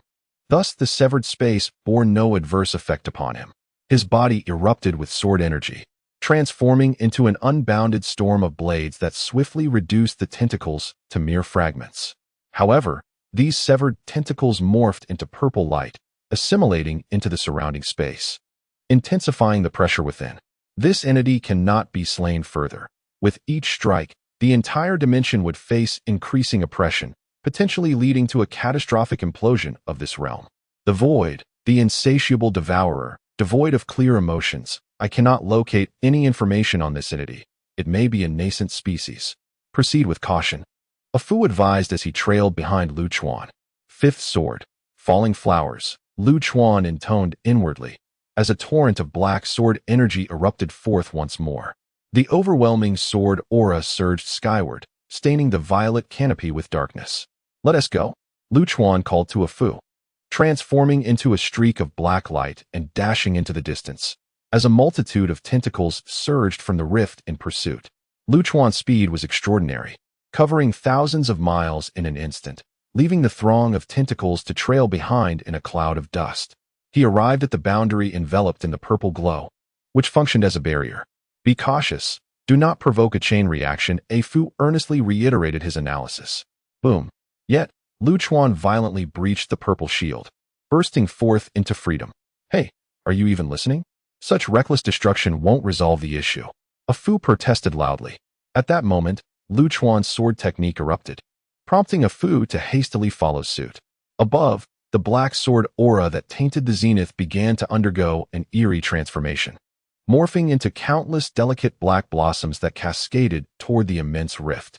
Sensing the threat posed by these diminutive flowers, all tentacles retreated, withdrawing into the fissure. These appendages twisted and intertwined, forming a colossal, writhing flesh shield within the crevice, evoking a sense of nausea. Boom! The first flower landed upon the flesh shield, triggering a violent explosion that illuminated the world with a resplendent black glow. This detonation seemed to ignite the fervor of all the black flowers. The blossoms cheered, hastening their pace as they swarmed toward the flesh shield. Boom, boom, boom. A grand symphony of successive explosions commenced within this realm. Amidst the earth-shattering roars, the entire expanse was illuminated by black fireworks. Each magnificent plume of black smoke unfurled like vast umbrellas in the violet-hued world. Humph, attempting to flee. Sword 1, Heavenly Woe. Canopy of flowers. Lu Chuan did not depart. Instead, he stood beyond the violet barrier, observing while channeling sword energy to his flowers. Chapter 156. Incomprehensible analysis. A colossal black veil descended from the heavens, enveloping the area bathed in violet luminescence with a fierce intensity. The violet tendrils, eager to flee, found themselves ensnared within this shroud. The explosions raged on, as long as Lu Chuan continued to supply the sword energy. The chain reactions instigated by the black flowers would perpetually persist, The violet appendages writhed frantically amidst the chaos of the blasts. A chorus of anguished howls emerged, harmonizing with the relentless detonations. These cries were shrill and hoarse, akin to nails scraping against a chalkboard, sending shivers down the spines of all who heard them. What on earth is this? Afyu's scalp prickled with unease, his gaze more serious than ever. The nature of this violet energy transcended his understanding. It was an unprecedented occurrence. For Lu Chuan's safety, he felt compelled to uncover the essence of this phenomenon. Create an opening. I must venture inside to collect a sample, Afyu declared, puffing out his chest as he approached Lu Chuan. His demeanor suggested a willingness to face death, eliciting an eye roll from Lu Chuan. Get lost. You're just complicating matters. As anticipated, Afyu received a resounding slap to the face, promptly rendering him submissive. He pondered, he truly cares for me. It must be so. Despite being sent flying, Afyu felt a warm glow in his heart, convinced that Lu Chuan was looking out for him in his own unique way. Had Lu Chuan been privy to Afyu's thoughts, he might have throttled him on the spot. The series of explosions continued unabated for a full half-hour. Their immense force carved the ground away to a depth of several dozen meters, creating a terrifying pit with a diameter spanning thousands of miles. The sheer magnitude of the devastation would leave any onlooker breathless. Upon withdrawing the confinement of the heavenly canopy, Lu Chuan watched as Afyu dashed into the fray without hesitation. Let me go first, you all can follow. Afyu boldly plunged into the abyss left by the explosions. At times, Lu Chuan wished he could find a crooked tree to hang this fool from. The aftermath of the explosions revealed a scene of utter disarray. The violet light had vanished completely. Even the tendrils left no trace behind. Yet, cunning as ever, Afyu sensed an unusual fluctuation before the gaping chasm was filled in. There is something down here. He called out to Lu Chuan. Keep it down. You're making too much noise. Lu Chuan admonished, delivering a sharp slap to Afyu before enveloping the area with his mental energy. Indeed, Afyu was correct. Something lay beneath the surface. Without hesitation, Lu Chuan used his sword energy to level the ground, ultimately discovering an object the size of a fist, resembling a diamond and bearing an uncanny resemblance to a beast's core. This is it, Afyu exclaimed, rushing forward to swallow the object whole. Lu Chuan was left dumbfounded, abruptly seizing Afyu by the neck. You wretched beast, spit it out. Spit it out. Coughing violently, Afyu froze in place, a look of shock overtaking him. As Afu's entire body began to convulse, his wise eyes rolled wildly, and froth erupted from his mouth, resembling a soul on the verge of meeting the king of hell. How absurd. This is what happens when you stuff everything into your mouth. Lu Chuan was startled, grabbing Afu's hind legs and shaking him vigorously. Finally, under the force of Lu Chuan's violent shaking, at the cost of Afu's bones nearly dislocating, the diamond-shaped core was dislodged. How peculiar. Let us try again. Afu quickly recovered, eyeing the purple core that lay on the ground, and extended his long tongue towards it. Calm down a bit, will you? Lu Chuan caught Afu's tongue, wrapping it tightly around Afu's neck twice before giving it a hard yank. Finally, tranquility enveloped the world. Lu Chuan picked up the diamond-shaped core, but the purple radiance within had vanished. He attempted to infuse his mental energy into it, yet it yielded no response. Frustration washed over Lu Chuan, and he kicked Afu, who was rolling his eyes nearby. Don't be angry. Even if I had given it to you immediately, your brain wouldn't have been able to analyze anything useful. Afu shamelessly leaned closer to Lu Chuan. So what did you deduce? Lu Chuan was tempted to strike this scoundrel. Nothing, Afu replied defiantly, baring his large teeth. But it's not entirely fruitless. Seeing Lu Chuan's rising ire, Afu quickly added, if you can't come up with something coherent, don't expect to have an easy time today. Lu Chuan rolled up his sleeves menacingly. 1, 2, 3. I've said it. Afu exclaimed, his eyes widening mischievously. Lu Chuan felt a wave of dizziness, fueled by both anger and the lingering aftereffects of supplying blood to the nine-tailed fox. Don't be angry, don't be angry. Afu was startled as he saw Lu Chuan shaking his head repeatedly. I truly cannot analyze this thing. There are no comparable samples in the database. If I can't analyze it, neither can anyone else. However, I did gain some insight. By connecting with the earlier core, I glimpsed a formidable entity. A formidable entity? Lu Chuan rubbed his temples, frowning deeply. It can't be the owner of those eyes we glimpsed in the deceased nebula, can it? Absolutely not. Afu shook his head. his tone serious. I can assure you that these two formidable entities are entirely different. The eyes we saw earlier heralded death and destruction, conveying clear emotions. In contrast, the entity behind this purple object emits no emotional resonance whatsoever. It's as cold as stone. What a mess this all is, Lu Chuan muttered in discontent. A Fu sighed. The data is too scant for me to comprehend. Let us head to the underworld. Perhaps they can provide some intelligence. Not long after Lu Chuan departed, a figure appeared in the pit. This figure was slender and appeared to be a young maiden. A young girl was enveloped in a layer of purple armor that resembled skin, her head completely encased. As this violet exterior writhed incessantly, the mask covering her face gradually lifted. Beneath the mask lay a strikingly youthful visage, yet it bore the marks of hardship, appearing exceedingly weary. Are you the one who can bring an end to it all? She murmured softly, gazing in the direction where Lu Chuan had departed. The earth trembled, and amidst the billowing clouds of dust, a black cavalry approached with remarkable speed. 13,000 miles from the realm of the dead, Lu Chuan encountered a troop of elite cavalry. The essence of their formidable presence, manifesting even in their unguarded demeanor, instilled a deep sense of dread. The imperial guards of the underworld, under the command of the white fallen ghost lord, had come to escort the esteemed one. The leading ghost general bowed respectfully to Lu Chuan. Before Lu Chuan could respond, the cavalry swiftly reformed their ranks, encircling him protectively. A mournful yet grand horn sounded, and a colossal humanoid war spirit materialized above the cavalry, safeguarding Lu Chuan. Chapter 157. The Interview. Haha. Upon witnessing the scene, Ah Fu laughed heartily, exclaiming, "Handsome. They treat you like a baby. Is being a baby not good?" Lu Chuan retorted with a roll of his eyes, pulling out the little nine-tailed fox from his embrace, and began to amuse it once more. With the cavalry providing protection, the remainder of their journey was remarkably tranquil, and they finally arrived safely at the underworld. The underworld was an immense and towering fortress, grander than any city Lu Chuan had ever encountered.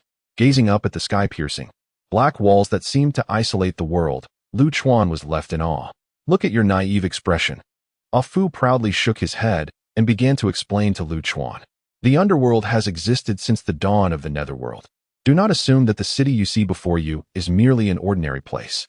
This ancient metropolis has long since developed sentience. The underworld is truly a living city." "Haha, can it run?" Lu Chuan asked, his eyes sparkling with curiosity. "Run? What nonsense. Who would want to leave home?" Ah Fu scoffed. "At the heart of the underworld lies the source of the Nether River, which is the most vital entity in the netherworld. Even if this grand city were to perish here, it would remain utterly unmoved." "Then that's rather dull." Lu Chuan sighed in disappointment, lamenting the absence of a mobile city. "By the way, you always mention that the netherworld is eternally enduring, yet why are there so few formidable beings? Now they're invading our territory?" Lu Chuan's confusion was evident. "Why are there none?"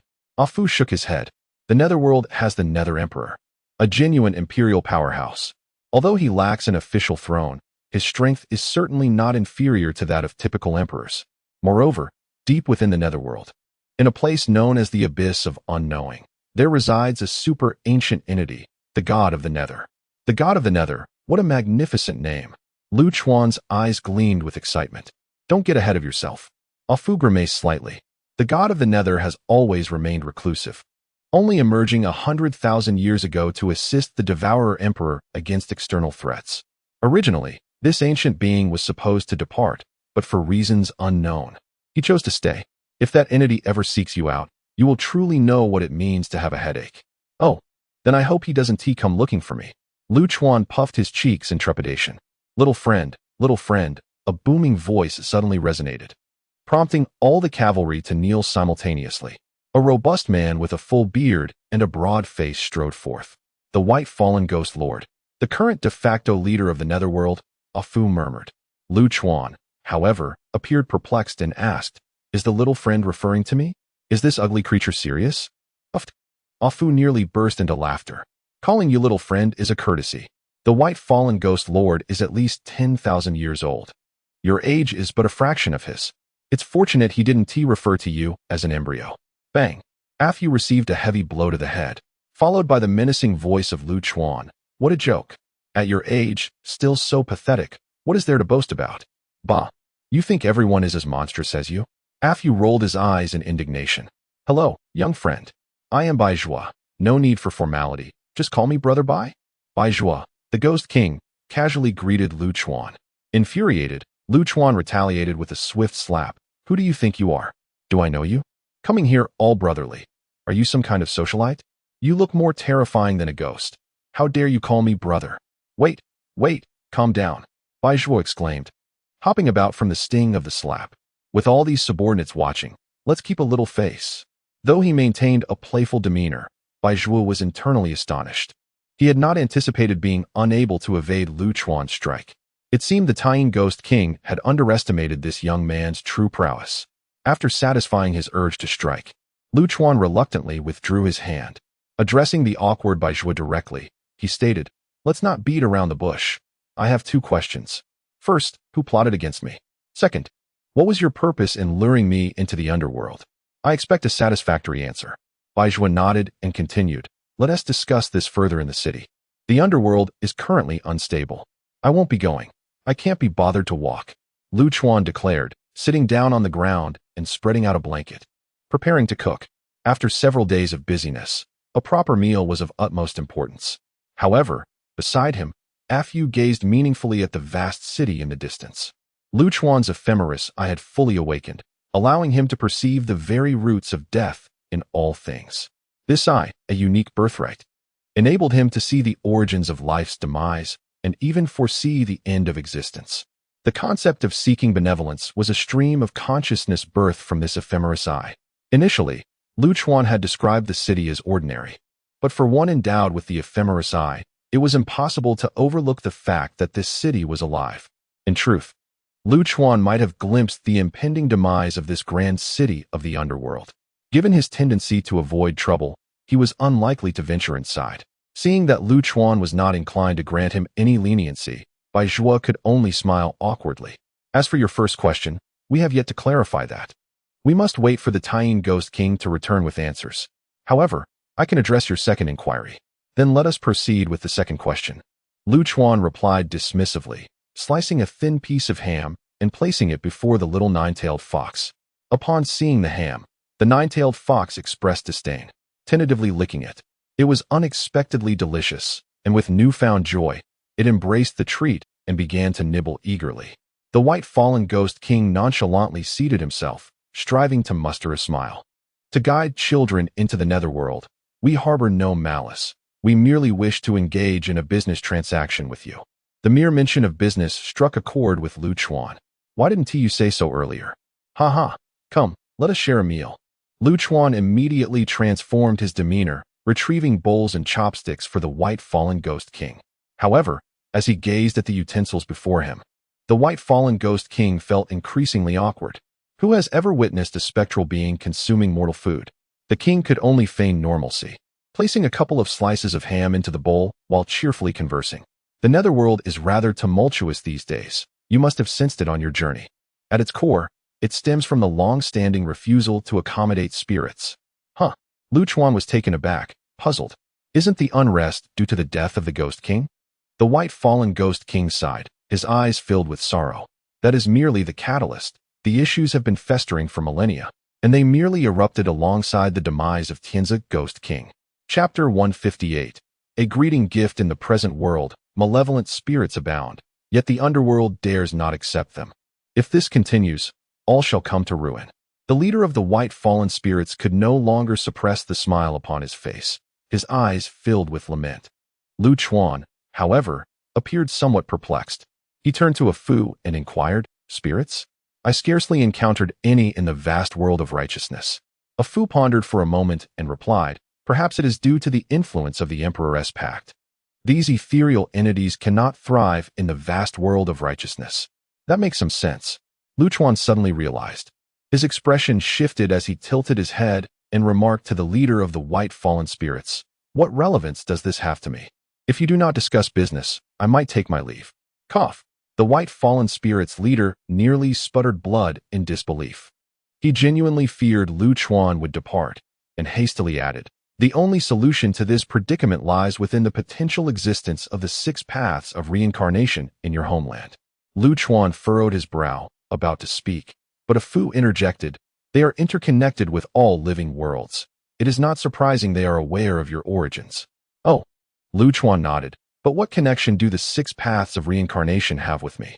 "Because you hail from that world," the leader of the White Fallen Spirits replied, raising his hands in resignation. "Due to the Pangu Pact, we can only observe from afar, unable to connect. Only you can return to that world. It is your homeland. And only you possess the power to potentially activate the 6 paths of reincarnation." "Potentially?" Lu Chuan noted with surprise, sensing uncertainty in the leader's tone regarding the existence of the 6 paths potentially. The leader nodded. "We cannot be certain of their existence. This concept merely flickered in the distant past, and even then, as an incomplete form." Lu Chuan cast a sidelong glance at a Fu, who also shook his head. The essence was left behind by the Pangu Emperor. Its specifics cannot be easily articulated. However, it is certain that the 6 paths of reincarnation do exist. Yet to what extent remains a mystery. Lu Chuan nodded. "I believe I grasp your intent. You wish to leverage my identity to return to my homeland and activate the potential 6 paths of reincarnation to resolve the accumulation of spirits in the present world." The leader of the White Fallen Spirits nodded. "The young one is quite astute. That is indeed the case, though it is not entirely so. A necessary condition is that you must sign the new Emperor's Pact in your homeland to render the Pangu Pact ineffective." A Fu could not suppress a chuckle, teasingly remarking, "You underworld dwellers are quite cunning, hoping to control the 6 paths of reincarnation through Lu Chuan." The leader of the White Fallen Spirits, with a serious demeanor, responded, "Misunderstanding. I harbor no such intentions. However, the 6 paths of reincarnation are crucial to the stability of both the present world and the underworld. They must be subject to impartial oversight. The 6 paths of reincarnation are a gift from the Pangu Emperor to the children of the Great Xia. What qualifications do you possess to oversee it? Do you truly consider yourself significant?" A Fu jeered, baring his teeth in mockery. The leader of the White Fallen Ghosts, rendered speechless and unable to refute, closed his mouth in dejection. A Fu observed the expression of this once mighty figure, now reduced to such a state of helplessness, and felt a pang of sympathy. The 6 paths of reincarnation had indeed completed its evolution and successfully activated, which would naturally resolve the lingering issues of the spectral entities between the two realms. Thus, there was no need for them to monitor it so closely. The leader of the White Fallen Ghosts nodded, acknowledging, "I took it for granted." Lu Chuan, however, was not particularly concerned with the matters of the 6 paths of reincarnation. Instead, he was curious about what benefits he might derive from it. "I understand your demands, but what do I gain in return?" The leader of the White Fallen Ghosts pondered for a moment and replied earnestly, "We shall mobilize the full might of the underworld to assist the young one in achieving imperial status. Should you require anything, do not hesitate to ask. Whatever the underworld possesses will be provided immediately, and for what we lack, I will send someone to procure it." This attitude was remarkably resolute. Lu Chuan began to calculate in his mind. He still needed the essence of water and the essence of gold, along with an astronomical quantity of spirit stones. If he were to search for each item individually, it would consume an unfathomable amount of time. This deal appeared quite promising. The 6 paths of reincarnation was merely a legend. If upon my return, I find that it does not exist, would you not be left with nothing? Lu Chuan asked, half jokingly. "Let us wager," the leader of the White Fallen Ghosts replied, shaking his head, his expression one of resignation. "At this point, whether we open the underworld passage or remain indifferent to the current circumstances, both paths lead to destruction. We can only take a gamble." Lu Chuan turned once more to a Fu, silently inquiring whether this deal was feasible. A Fu nodded affirmatively. "It is feasible. But the condition is that the underworld must not interfere with the operation of the 6 paths of reincarnation." The initiative lay with Lu Chuan, and the leader of the White Fallen Ghosts had no right to refuse. "Very well, then the deal is settled." Lu Chuan packed away his dining utensils and stood, stretching lazily. The leader of the White Fallen Ghosts felt a weight lift from his heart. While the outcome was not perfect, it was acceptable. The essence of water is located within the underworld. I shall send someone to deliver it immediately. Furthermore, I will dispatch someone to the mortal realm to exchange for spirit stones. We will provide as many as you desire. Lu Chuan rolled his eyes, realizing that this individual was acutely aware of his needs, even knowing the specifics of what he lacked. It seemed these folks had been monitoring him all along. Never mind. I can't be bothered to quibble with you. Lu Chuan stretched comfortably once more. Gazing at the towering city before him, he remarked with a smile, "Let me gift you something as a token of our meeting." "Wow, what?" The leader of the White Fallen Ghosts was momentarily taken aback. How could one be so oblivious while their home was being pilfered? Lu Chuan drew his sword, killing intent, and plunged it forcefully into the ground. Upon hearing this, the leader's expression changed dramatically, instinctively glancing towards the city. Not within the city, but beneath it, Lu Chuan teased, pointing at the ground beneath his feet. Ready to demonstrate a sword technique. Second sword technique. Earthly lamentation, quicksand. A torrent of sword energy surged from the blade embedded in the earth into the ground. In the next instant, the solid ground transformed into a soft sea of sand. Children, refrain from reckless actions, for this may plunge the realm of the underworld into a quagmire. The leader of the White Fallen Ghosts was taken aback upon witnessing this scene. Before he could articulate his thoughts, a thunderous roar erupted from the quicksand, reverberating throughout the entire netherworld. Simultaneously, a violet light surged skyward, transforming the somber hues of the underworld sky. The hoarse and cracked roars seemed to scrape against the very souls of those who heard them, inducing a chilling dread. It was only then that the leader of the White Fallen Ghosts comprehended the gravity of the situation. Something had been lurking beneath the underworld. The underworld had been shrouded by the ghostly moon formation, yet it had been breached without triggering any alarms. Instinctively, the leader's gaze was drawn to the pale blue ghost moon suspended in the sky. At that moment, the ghost moon appeared indeed dim and lifeless. As if on the brink of extinguishment, the lunar ghost leader was in grave peril. Chapter 159. The big-mouthed monster. Upon noticing the anxious expression on the face of the White Fallen Ghost leader, Lu Chuan chuckled. "Ah, my friend. If there is an urgent matter, do not hesitate to leave. I shall ensure the safety of the underworld for you." This facade elicited scornful looks from a Fu and Xiao Jiawei. Just moments ago, he had been reprimanding them, and now, with business at hand, he was suddenly a friend. Without hesitation, the White Fallen Ghost leader placed his trust in Lu Chuan's ability to safeguard the underworld. He had to rush to rescue the Taiyin Ghost leader. Born in the month of ghosts, the Taiyin Ghost leader embodies the will of this spectral period. Should anything befall him, the month of ghosts would plunge into silence, and the entirety of the underworld would face utter annihilation. Such great kindness requires no thanks.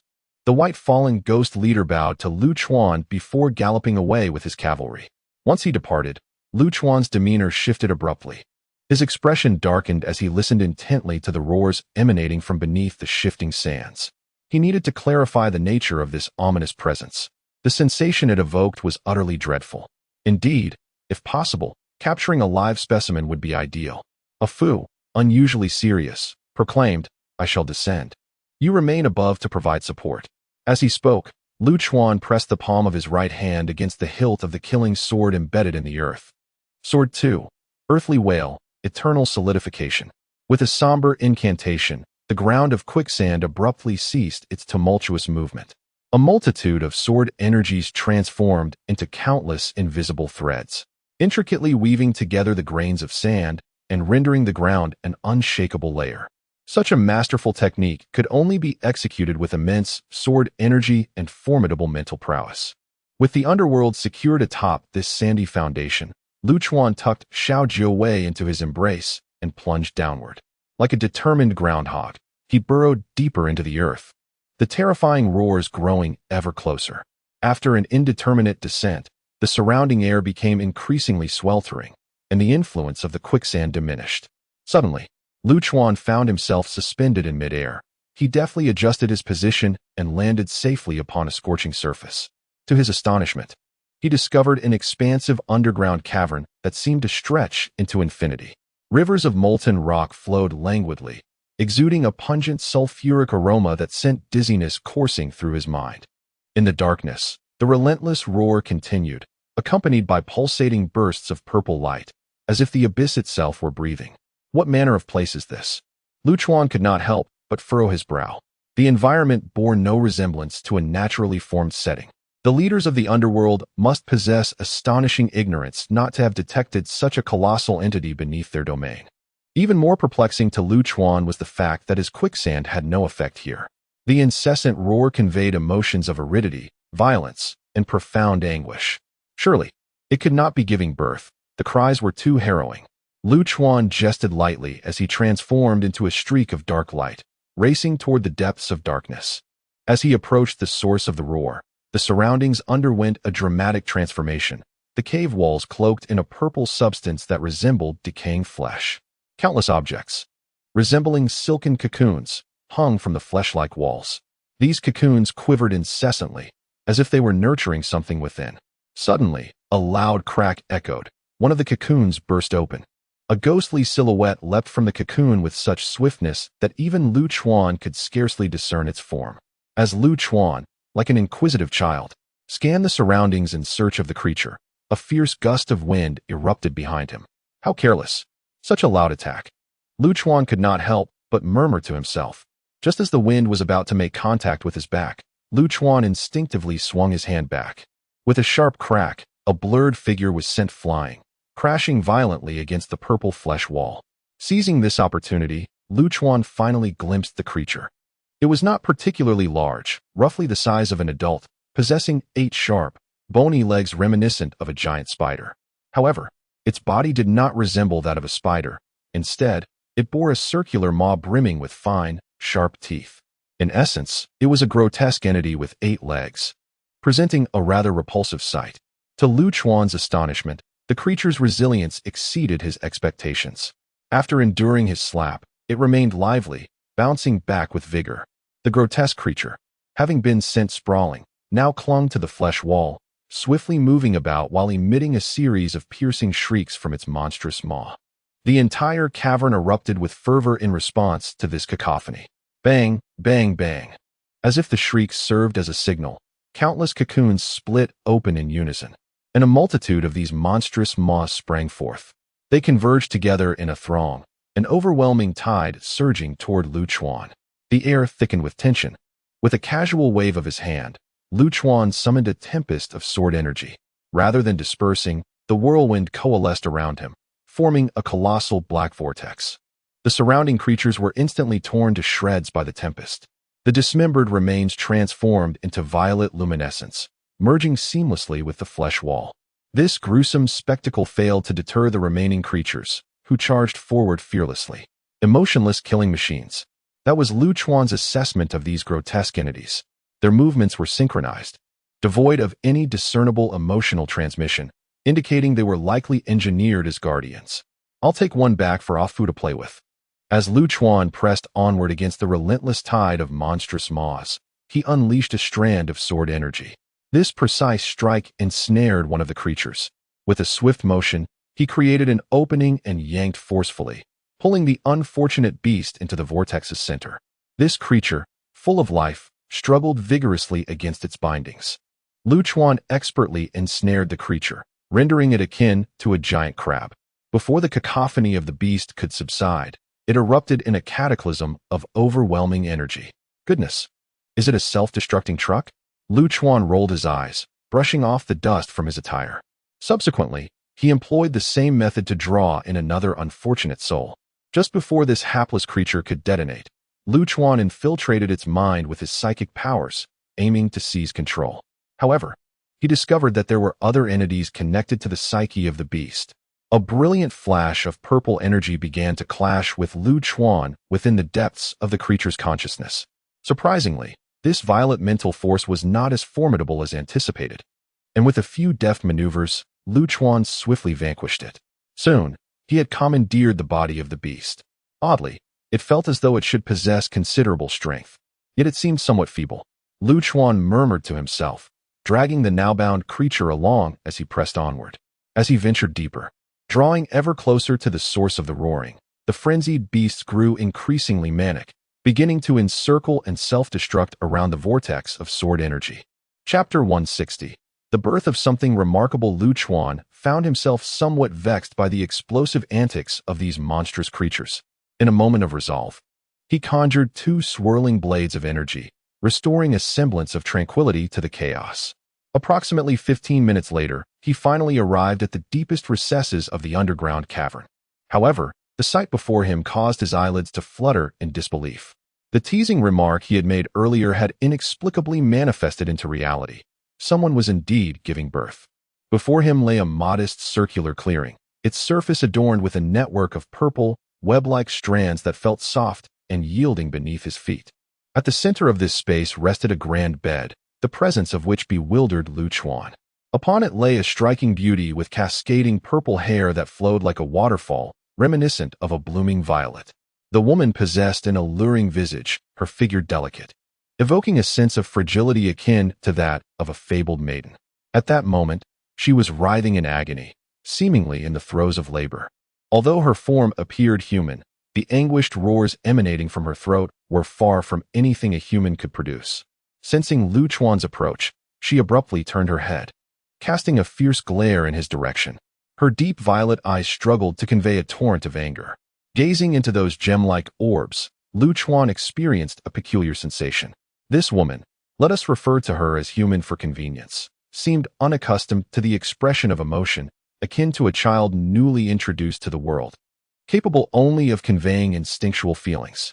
As she glared at him, her entire body began to tremble violently. Her slender fingers clutched the bed linens with such force that her knuckles appeared ghostly pale. The scene suggested a complication in the birth. Lu Chuan was left in a state of bewilderment. Was it truly possible for such a fearsome entity to encounter difficulties in childbirth? What kind of phenomenon was this? My apologies for the interruption. I shall return once you have completed this ordeal, he mused, displaying a level of decorum that one might not expect from him. Of course, this magnanimity was predicated upon Lu Chuan's formidable power. Help, help, help me. Just as he contemplated retreating, a surge of purple psychic energy invaded his mind. The aura unmistakably belonged to the entity controlling those monstrous creatures. With a hesitant gesture, Lu Chuan raised his hands in a gesture of refusal. This is rather inappropriate. Setting aside the obvious differences between the sexes, I have never engaged in such matters. I am unskilled, I take my leave, he declared, turning to depart. To refrain from taking advantage of her vulnerability was already an act of kindness. To assist in her delivery was a preposterous notion. I mean no harm. I have come to the underworld out of necessity. The psychic energy conveyed a sense of urgency. At that moment, a strange purple figure darted swiftly past Lu Chuan, heading directly towards the woman in labor. Remarkably, he failed to perceive this entity, despite its relatively moderate speed. Invisibility and stealth were formidable abilities. Lu Chuan quickly grasped the situation. However, if he could not even perceive himself, it seemed rather exaggerated. The shadow disregarded Lu Chuan entirely, making a beeline for the woman giving birth upon the bed, exuding an air of predation in her moment of vulnerability. Intrigued, Lu Chuan turned his gaze towards the woman, activating the eye of the mayfly. The world before him began to distort and blur. Suddenly, the purple-haired woman appeared before him, her skin shattered and her head missing. A shiver ran down Lu Chuan's spine as he hastily shut his eye, realizing that foreseeing death was truly an ominous gift. It appeared that if no one intervened, the woman would soon be severed from her body. Oddly enough, there should be some unforeseen twist. Lu Chuan murmured to himself, noticing that the woman's figure was unclear, accompanied by a flurry of static, reminiscent of an old television set malfunctioning. Surely, this unforeseen element could not pertain to him. Lu Chuan chuckled while scratching his head. At that moment, a lithe silhouette suddenly darted past Lu Chuan, similarly cloaked in invisibility. A burst of purple energy erupted, hurtling towards the bed. Boom! An object near the bed was sent flying by this energy, crashing into a distant wall. Simultaneously, a woman materialized beside the bed, swiftly lifting the purple-haired woman who was in labor.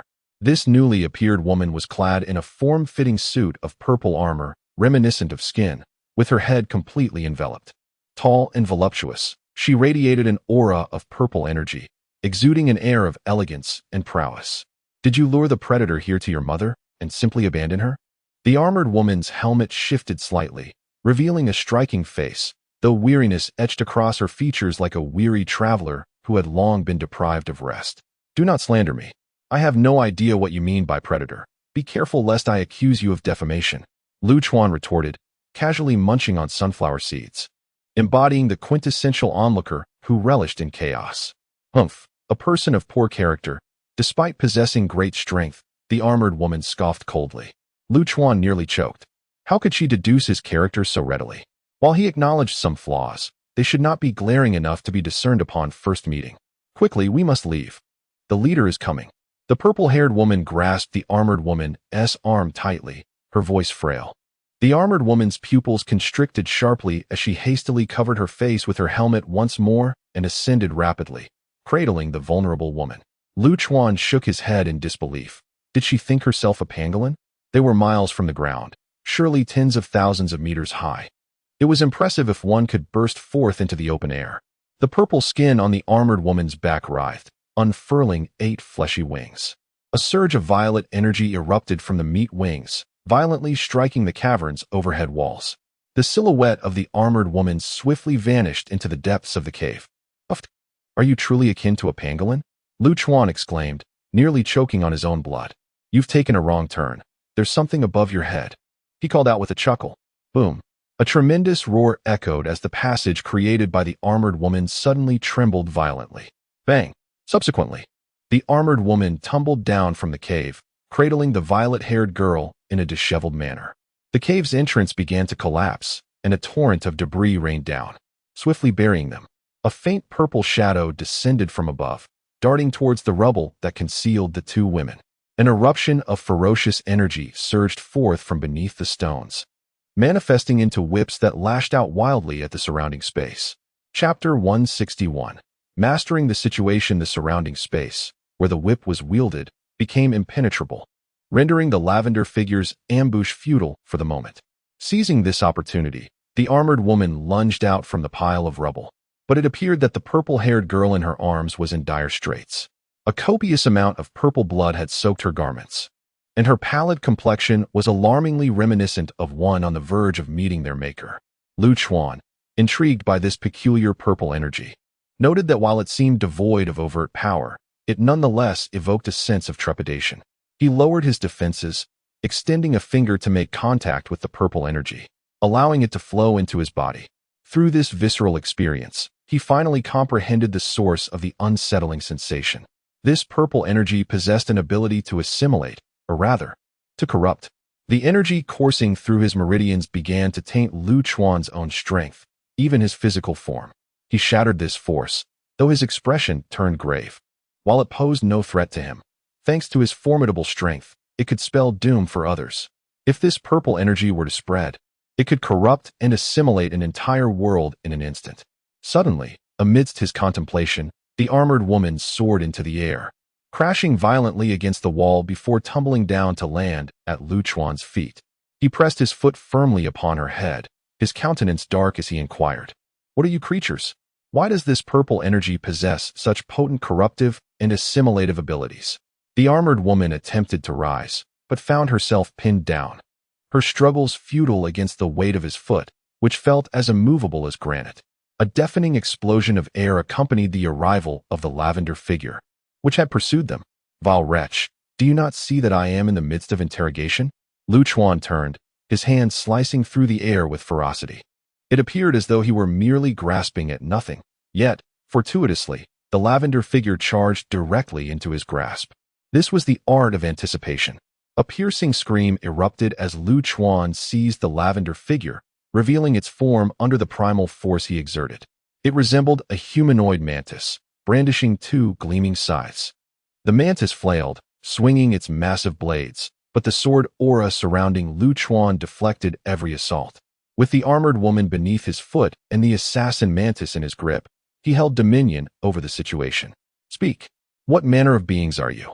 Lu Chuan inquired with a disarming smile. "Huh." The armored woman let out a chilling laugh, her visor retracting to reveal her haggard visage. "Release me."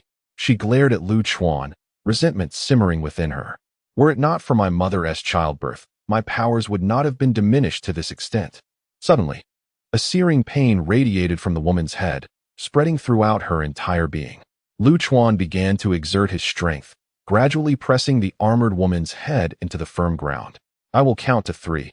If you do not speak, you will be crushed."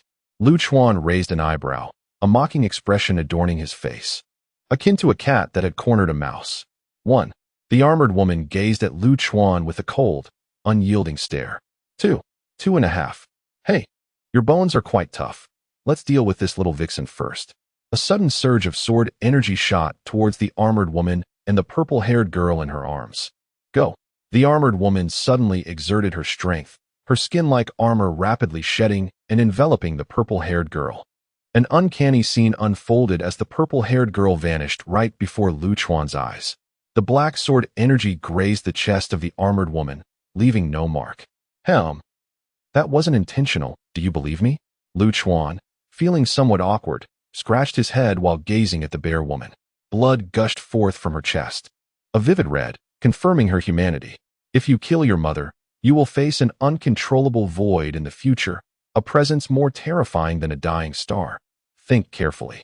Do you truly believe your power is invincible? Before those supreme beings, you are but an insignificant ant. The woman struggled to utter these words before her eyes rolled back, and she fainted. This. Lu Chuan scratched his head, bewildered. Is it beautiful? Little Ninetails suddenly leaped up, her paws scratching at Lu Chuan's face. Not at all beautiful, haha. Lu Chuan covered his face and hurriedly draped the sword garment over the naked woman. Humph, shameless wretch. Your eyes were practically glued to her chest. Little Ninetails grumbled indignantly. Well, you certainly have none. Lu Chuan rolled his eyes and crushed the neck of the humanoid mantis he had been holding. He then hoisted the unconscious woman and, with his right hand grasping the hairy crab prepared for Ah Fu, leisurely strolled towards the distant disturbance. I do not. How could I lack anything? Little Ninetails glanced at her chest. Anger surged within her, igniting a fierce wrath directed at Lu Chuan's pretty face, landing several playful swipes. Ouch, you little rascal. The purple-haired girl was teleported to a cave 1,000 miles away. However, she lacked the strength to escape, lying on the ground and struggling in agony. A tall man abruptly appeared beside her. He was enveloped in a shroud of purple energy, his features obscured, save for his deep purple eyes. Distinctively, the purple energy surrounding him was intermingled with strange, distorted black energy. Mother, why must it come to this? The man sighed softly, gazing at the suffering purple-haired girl. I am not your mother. You are the fallen child. The purple-haired girl weakly admonished the man with her mental power. Death is inescapable. Only nothingness is eternal. Your obstinacy remains unwavering. The man shook his head, his violet eyes brimming with compassion. My dear mother, I implore you one last time. Are you willing to relinquish this child? If so, I shall escort you away immediately. No. The purple-haired woman erupted with a surge of mental energy, her resolute refusal resonating powerfully. Very well then. The flicker of compassion in the man's gaze vanished entirely. Just as he prepared to confront the purple-haired woman, Lu Chuan's figure appeared mysteriously behind him. Make your move. You kill her, I kill you. This is the food chain. Lu Chuan's sword pressed against the man's back. Haraha. Your name is Lu Chuan, isn't it? The man chuckled with delight. He was likely the first individual to be confronted by Lu Chuan's sword and still managed to laugh. Chapter 162. The midwife. Lu Chuan, have you been observing me for quite some time, knowing even my name? Lu Chuan responded with a smile. Applying a bit of pressure with his blade, the tip of his lethal weapon seemingly piercing the man's back. It is rather difficult for someone like you to go unnoticed. The man, unfazed by the sword pressing against him, maintained a tone of casual conversation. Lu Chuan, slightly irritated, rolled his eyes. Why would you pay attention to me? I am merely a weary soul longing to return home. Be it life or death, I have little inclination to concern myself. The man chuckled softly. When one's power reaches a certain level, detachment becomes impossible. The stronger one becomes, the more one learns, the more one knows, the greater the burden of responsibility. Are you lecturing me? Lu Chuan replied, his impatience evident. Let us cut to the chase. You kill her, I kill you. I've yet to have my lunch. For me, such an exchange is not suitable. The man sighed, his figure gradually transforming into a purple glow. I possess a name among your kind, Dugui. Remember it. We shall meet again soon. With that, he vanished completely. Lu Chuan sheathed his sword, gazing at the spot where the man had disappeared, his brow furrowed. In truth, given Lu Chuan's disposition, he would not usually engage in such lengthy discourse with Dugui. The reason for his prolonged conversation was that he felt uncertain about eliminating him. Indeed, this marked the first occasion since entering the world where Lu Chuan lacked the confidence to take a life. How bothersome, Lu Chuan cursed, glancing at the unconscious purple-haired woman on the ground. After a moment's reflection, he hoisted her onto his shoulder. This excursion had proven to be quite fruitful for Lu Chuan. Two stunning women, one of whom was pregnant, along with a living creature resembling a grotesque maw. Goodness! Have you gone shopping? A Fu exclaimed, startled at the sight of Lu Chuan carrying one on his shoulder and dragging another. This is for you to handle. Lu Chuan shot A Fu an exasperated glance, tossing the grotesque creature before him. A Fu, observing the peculiar form, felt a sense of dread. I'm not sure I can stomach this.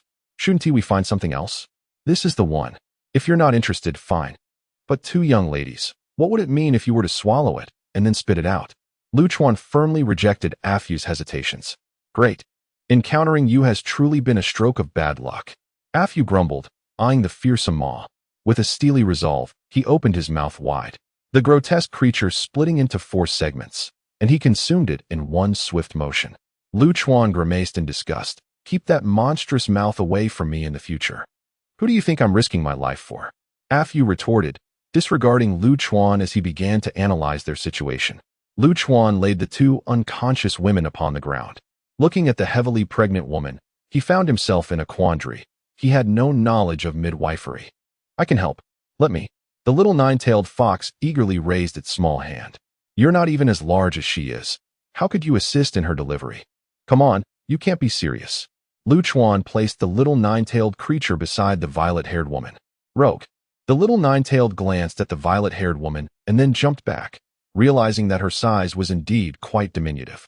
Alas, are there no midwives in the underworld? Lu Chuan inquired of a nearby guard, one of the white fallen ghost-esque cavalry. The soldier promptly bowed respectfully and replied, in response to your inquiry, my lord. The underworld is the realm of the deceased, and thus, no newborns are born, hence there are no midwives. Damn it, such a vast place. Yet it lacks even this fundamental talent? Lu Chuan couldn't help but murmur in disbelief. Suddenly, the violet-haired woman jolted awake, unleashing a terrifying roar that startled everyone present. At this rate, we might lose her. If she were to perish, wouldn't that render the rescue futile? Lu Chuan, unfazed, decided to take matters into his own hands, rolling up his sleeves and preparing to engage directly. I am not a professional, so bear with me. Lu Chuan began to communicate with the violet-haired woman. Yet he received no response. Her mental state was in utter disarray. Enough with the chatter, just get on with it. I've sent you the self-cultivation guide for midwives. A teasing voice echoed in Lu Chuan's mind. Indeed, he suddenly found himself endowed with a wealth of knowledge.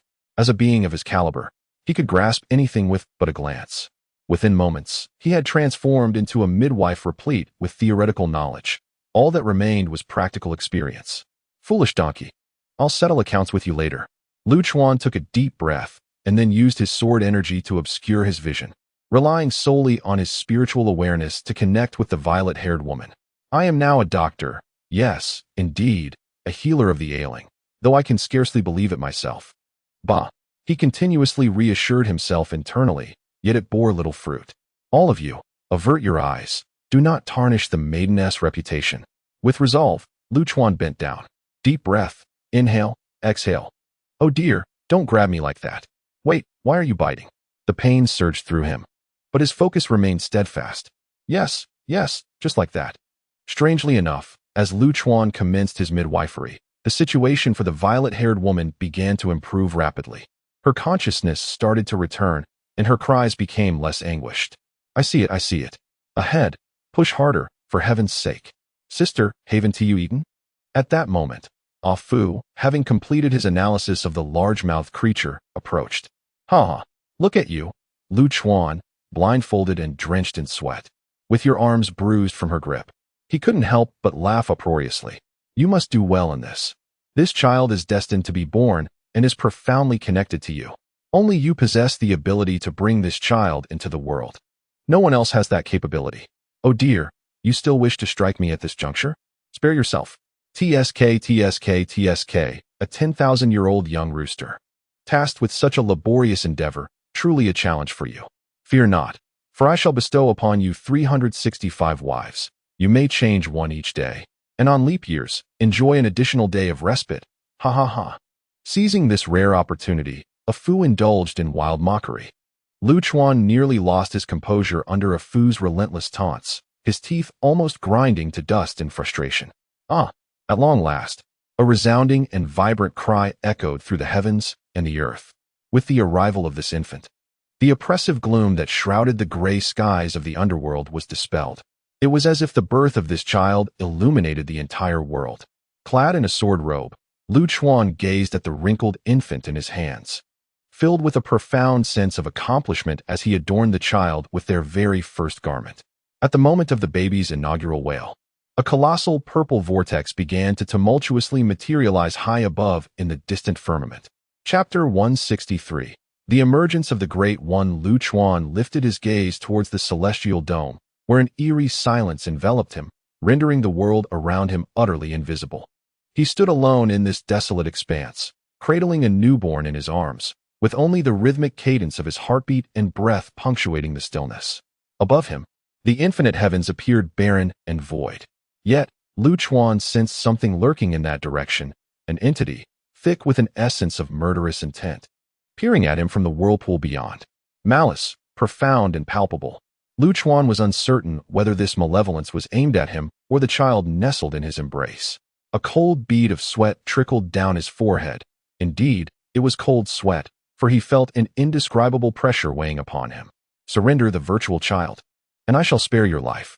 A vast will, reminiscent of the cosmos, resonated within Lu Chuan's mind. He looked down at the infant, who had now drifted into a peaceful slumber. The child seemed to comprehend that this embrace offered a sanctuary, a haven for tranquil repose. Gazing at the slightly wrinkled face of the child, Lu Chuan couldn't help but smile. Deep within, a long-forgotten tenderness stirred to life. The white longsword at his waist quivered gently, casting a glimmer of light in the desolate realm. I refuse. Lu Chuan resolutely countered the overwhelming will. Given time, you shall surely find yourself at an equal standing to converse with me. Why then, cast aside reason to protect this child? The vast will seemed intrigued by Lu Chuan's choice. There is no reason. It simply is, Lu Chuan replied. Such is the nature of humanity, prone to emotional folly. Yet therein lies our greatest charm and miracle. He smiled as he extended a hand, gently flicking the infant's tiny face. Responding to his touch, the baby grasped Lu Chuan's pinky with her minuscule hand. That grip struck like lightning in Lu Chuan's consciousness, a small hand brimming with the vigor of life, holding on tightly. Profoundly moving. I shall stand against you. Come forth. Lu Chuan declared boldly to the purple vortex above. Choice is ever more significant than mere fortune. Having chosen to protect her, you must bear the consequent punishment. The immense will sighed softly, seemingly perplexed by Lu Chuan's unwise decision. A faint crack echoed across the heavens and earth. Looking up once more, he beheld the sky now marred by a web of fractures, as if it were on the brink of shattering completely. A violet luminescence began to surge wildly through the endless fissures. At that moment, Lu Chuan's hand grasped the hilt of his sword, for he understood that choosing to take life would yield no chance of victory. A brilliant, invigorating white light erupted as Qiu Ren slowly drew forth.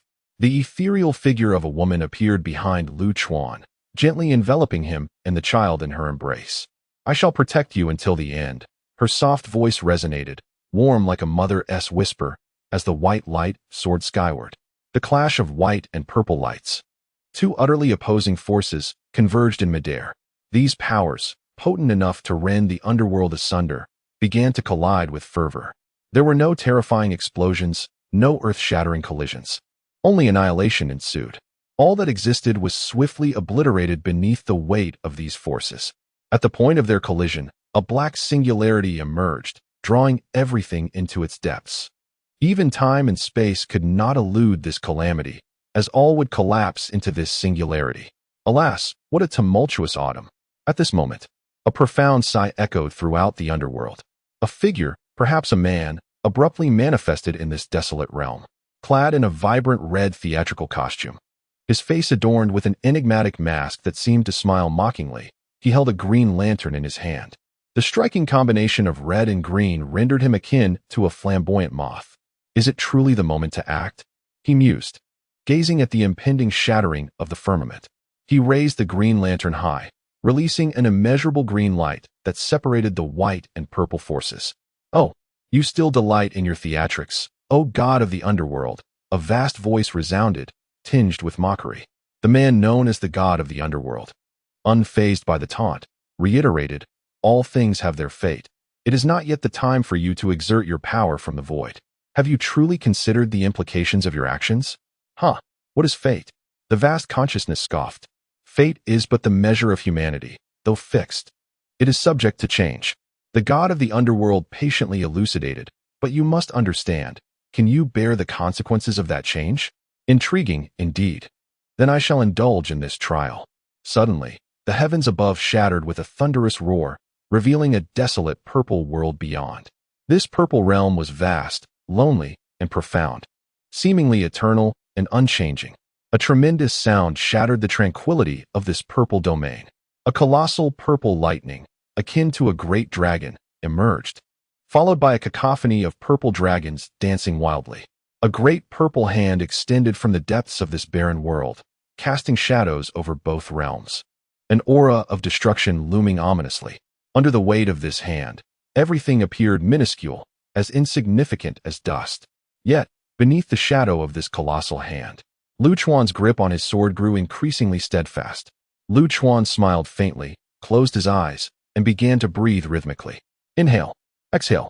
With each breath of Lu Chuan, an unexpected rhythmic pulsation resonated throughout the underworld. This pulsation echoed his breaths, as if the very fabric of this realm sought to lend all its strength to him. "Little one, do not act rashly. Do not confront him directly. Allow me to handle this," the god of the abyss cautioned Lu Chuan, then produced a sheet of golden parchment. The decree of the emperor. The vast voice expressed a hint of surprise. "No, it should be the edict of the devourer of heaven." The god of the abyss reverently lifted the golden leaf. "It is he. Is he still tending to this decaying universe?" The vast voice brimmed with respect for the devourer of heaven. "This is the final time." The god of the abyss gazed into the distance, his eyes filled with profound sorrow. "You must understand who pollutes the void, who the true enemy is. Do not torment these two little ones any further. Helpless, there is no path of retreat." The vast voice sighed with melancholy. "The next time we meet, it will be a matter of life and death." Gradually, all extraordinary phenomena faded, and the world regained its clarity.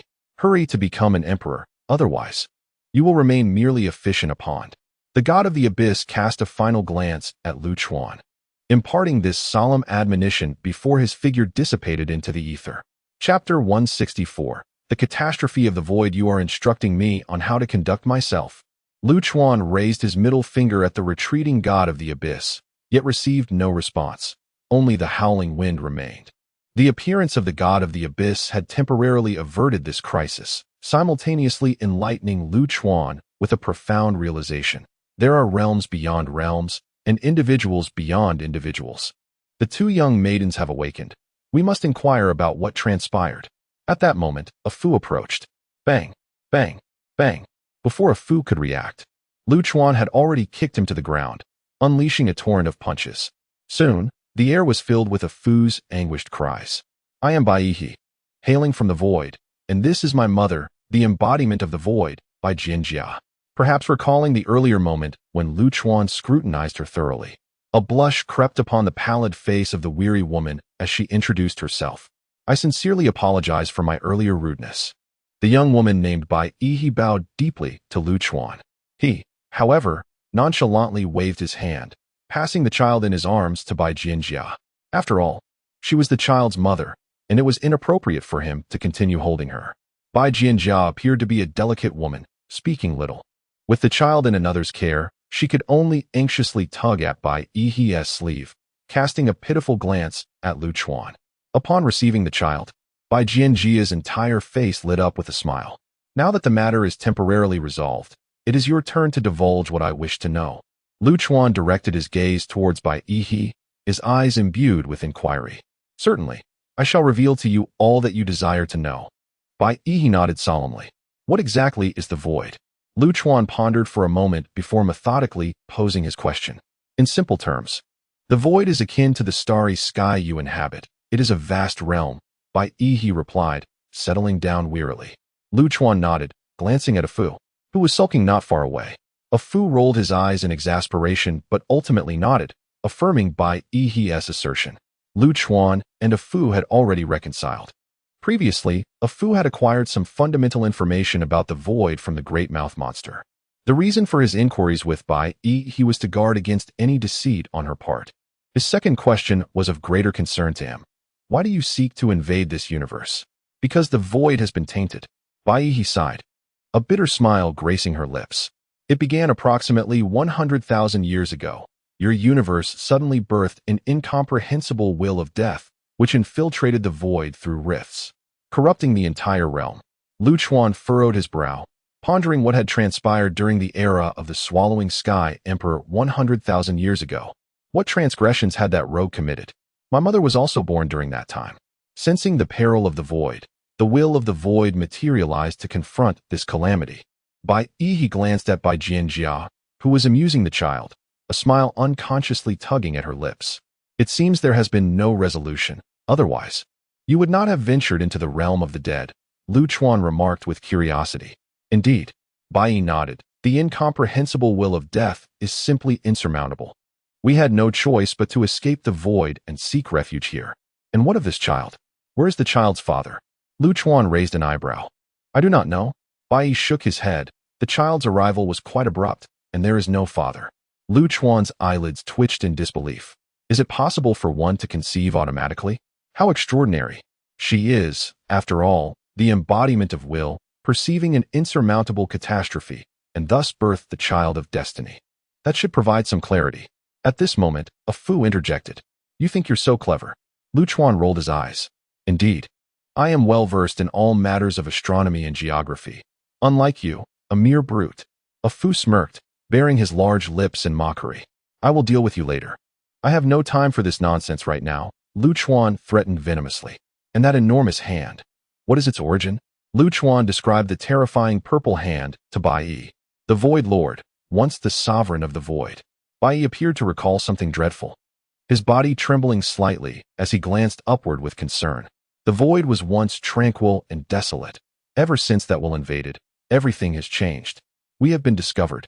We must leave, for remaining here will only bring endless calamity. Bai Yi struggled to rise, yet her fatigue hindered her, preventing her from standing.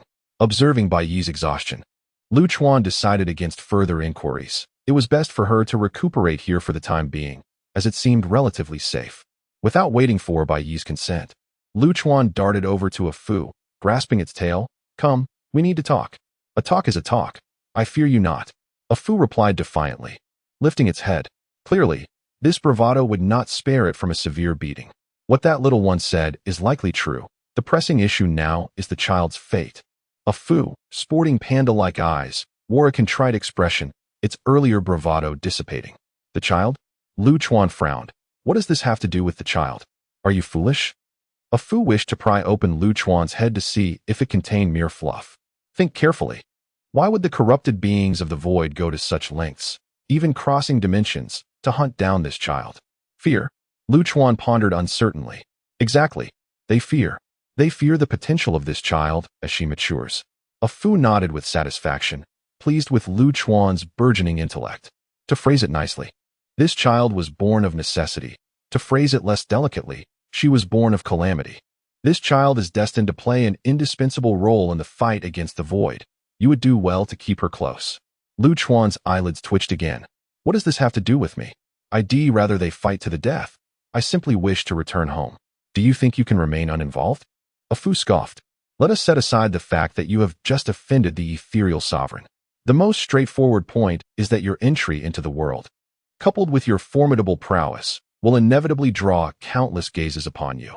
Even if you harbor no intention of conflict, those entities may seek to eradicate you without justification, simply because you pose a potential threat to them. As the saying goes, possessing a formidable weapon breeds a propensity for violence. Can you truly guarantee that you will always remain oblivious to everything around you? In a moment of frustration, Lu Chuan directed a vehement gesture towards the heavens. The paramount concern now is to ascend to the imperial realm. Otherwise, one lacks the resources to engage in dialogue with those entities on an equal footing. I can't shake the feeling that you are manipulating my every move. Are you, by any chance, plotting against me? Lu Chuan regarded a Fu with a hint of suspicion. Who would I plot against, if not you? A Fu gazed at Lu Chuan with profound sincerity, asking, after all these years, Do you still not comprehend my true intentions? Indeed. Lu Chuan nodded noncommittally. I have treated you with such kindness, given that. Suddenly, a Fu playfully stuck out his tongue, exclaiming, "Let me have a taste." The ensuing moments were punctuated by the sound of 3 resounding blows within half an hour, marking a record-breaking day for a Fu. Chapter 165. Instruction before long. The White Fallen Ghost Lord returned safely to the Nether Realm, accompanied by the Lunar Ghost Lord. The latter appeared to be in a rather poor state, though fortunately, his life was not in danger. Upon seeing the Nether Realm intact, the White Fallen Ghost Lord finally felt a sense of relief. Approaching Lu Chuan, he bowed deeply, expressing his profound gratitude. Young master, your protection has preserved the Nether Realm. This kindness is unforgettable. Well, look at you, calling him young master now, Lu Chuan scoffed, spitting derisively. Heh, it's just a title. Young master need not take it to heart. The White Fallen Ghost Lord replied, somewhat embarrassed. Lu Chuan, uninterested in quibbling over titles, spoke up. I've taken care of the matter for you. Now it's your turn. Quickly deliver the items. The White Fallen Ghost Lord nodded. The source of water will be delivered immediately. As for the source of gold, I have dispatched all intelligence resources to investigate. Regarding the quantity of spirit stones, I would appreciate an estimate from you, young master. Lu Chuan pondered for a moment. For spirit stones, I can only estimate up to the 9th realm, approximately over 3 billion high-grade spirit stones. Beyond that, for the Divine Path 3rd realm, there is no precise figure. The White Fallen Ghost Lord's eyelids twitched at this revelation. It truly was an insatiable abyss. The resource consumption for the 5 elements overlord body was terrifying. No wonder, throughout history, there have been so few who achieved mastery in it. After a moment of contemplation, he resolutely declared, Young master, do not worry. I shall mobilize all the power of the Nether Realm to provide you with every resource required. However, this will take some time. During this period, may I suggest you reside in the Nether Realm? How long will it take? Lu Chuan inquired, furrowing his brow. Patience is key. A Fu understands you well, having been previously provoked by the Void Master, which has made you somewhat anxious. In truth, there is no need for self-deprecation. A ruler of a major plane like the Void Master is a rare existence. As long as you do not encounter such a being, you remain invincible. Bah! Lu Chuan spat at A Fu. You have the nerve to say that. You go on about how I'm invincible in the mortal realm. Yet here we are facing what? Seeing Lu Chuan's saliva flying toward him, A Fu wore a manic expression. With a swift flick of his tongue, he caught the droplet, savoring it. Delicious. Uffed. Everyone around erupted in laughter, casting bewildered looks at Lu Chuan. Is this how you usually play around? Lu Chuan was nearly sickened by A Fu's antics and charged at him for another round of thrashing. One must not rush. Meals are eaten one bite at a time, and paths are traversed step by step. Take too large a stride, and you risk disaster. A Fu, with a bruised visage, earnestly advised Lu Chuan. The priority now is to locate the remaining source of gold. Everything else can be postponed, he added. Where do you see me being anxious? Lu Chuan raised his hand, delivering yet another round of punishment. After enduring 5 beatings in 1 hour, A Fu found himself with ample bragging rights. Ultimately, Lu Chuan heeded A Fu's advice and temporarily took residence in the Nether Realm. He resumed his sword training, having not practiced since transcending his swordsmanship. Lu Chuan's sword training is quite unique. He focuses on the most fundamental sword techniques. Xiao Jiawei found this intriguing and picked up a small wooden sword to practice alongside Lu Chuan. However, after just 3 days, Xiao Jiawei began to feel restless. Repeating such basic exercises daily, is it truly beneficial? Can't we switch it up? Practicing fundamental swordsmanship every day, doesn't that bore you? With a huff, Xiao Jiawei asked while shouldering the wooden sword. TCH. Lu Chuan scoffed, a disdainful curl of his lips. You know nothing. This fundamental swordsmanship is a synthesis drawn from countless martial styles by A Fu. Though it consists of merely 108 simple forms, it is capable of evolving into all necessary sword maneuvers. What Xiao Jiawei did not realize is that Lu Chuan's remarkable achievements stem not only from his prodigious talent, but also from his almost obsessive character. Lu Chuan is relentless in his pursuit of perfection. He will not cease until he has mastered a task to its utmost. He dedicated a staggering 30,000 years to practicing this basic swordsmanship.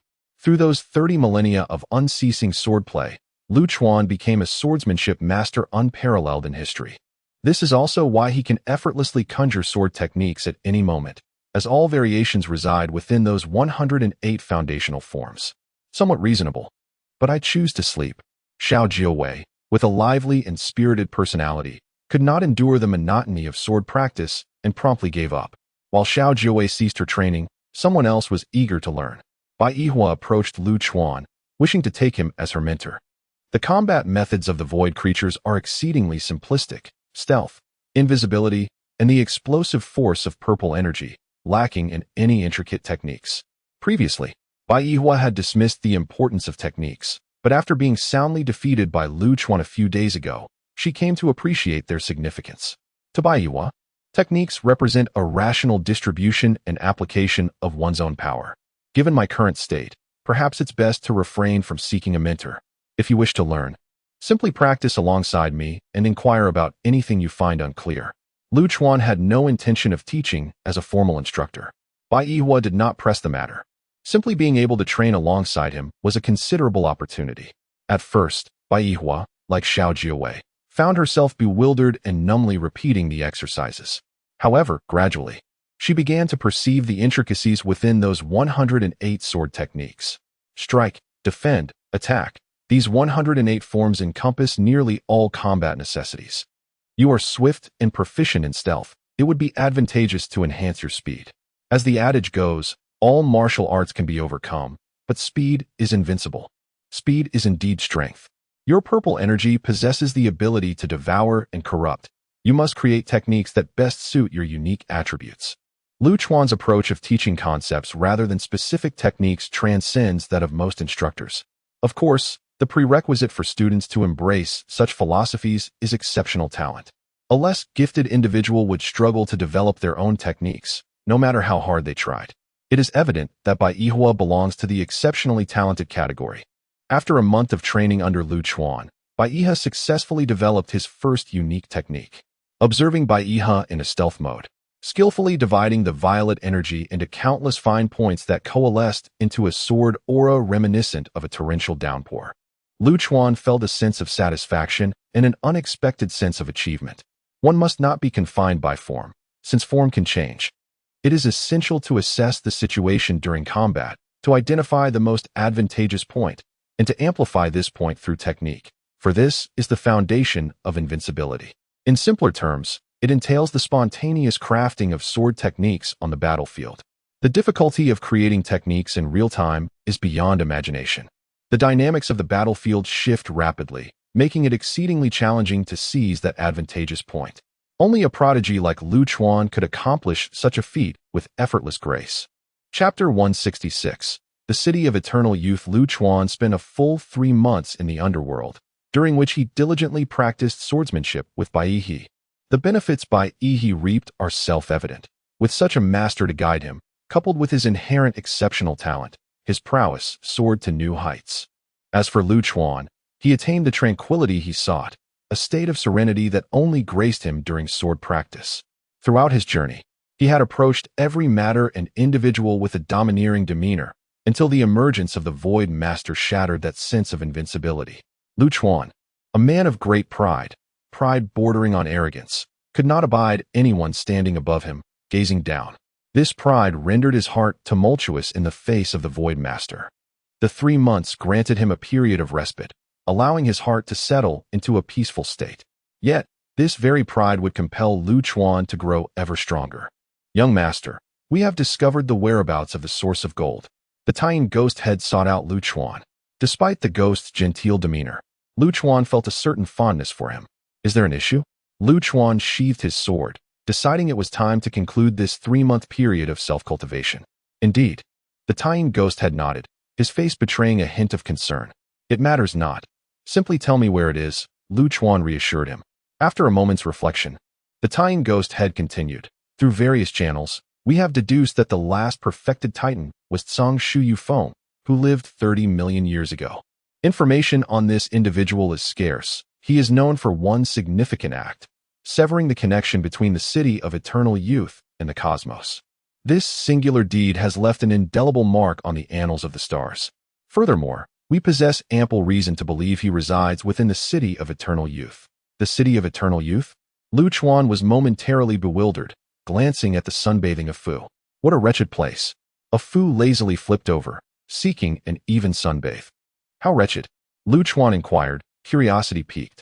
A Fu scrutinized Lu Chuan, pondering how to convey the gravity of the situation in the simplest terms that this not-so-bright fellow could comprehend.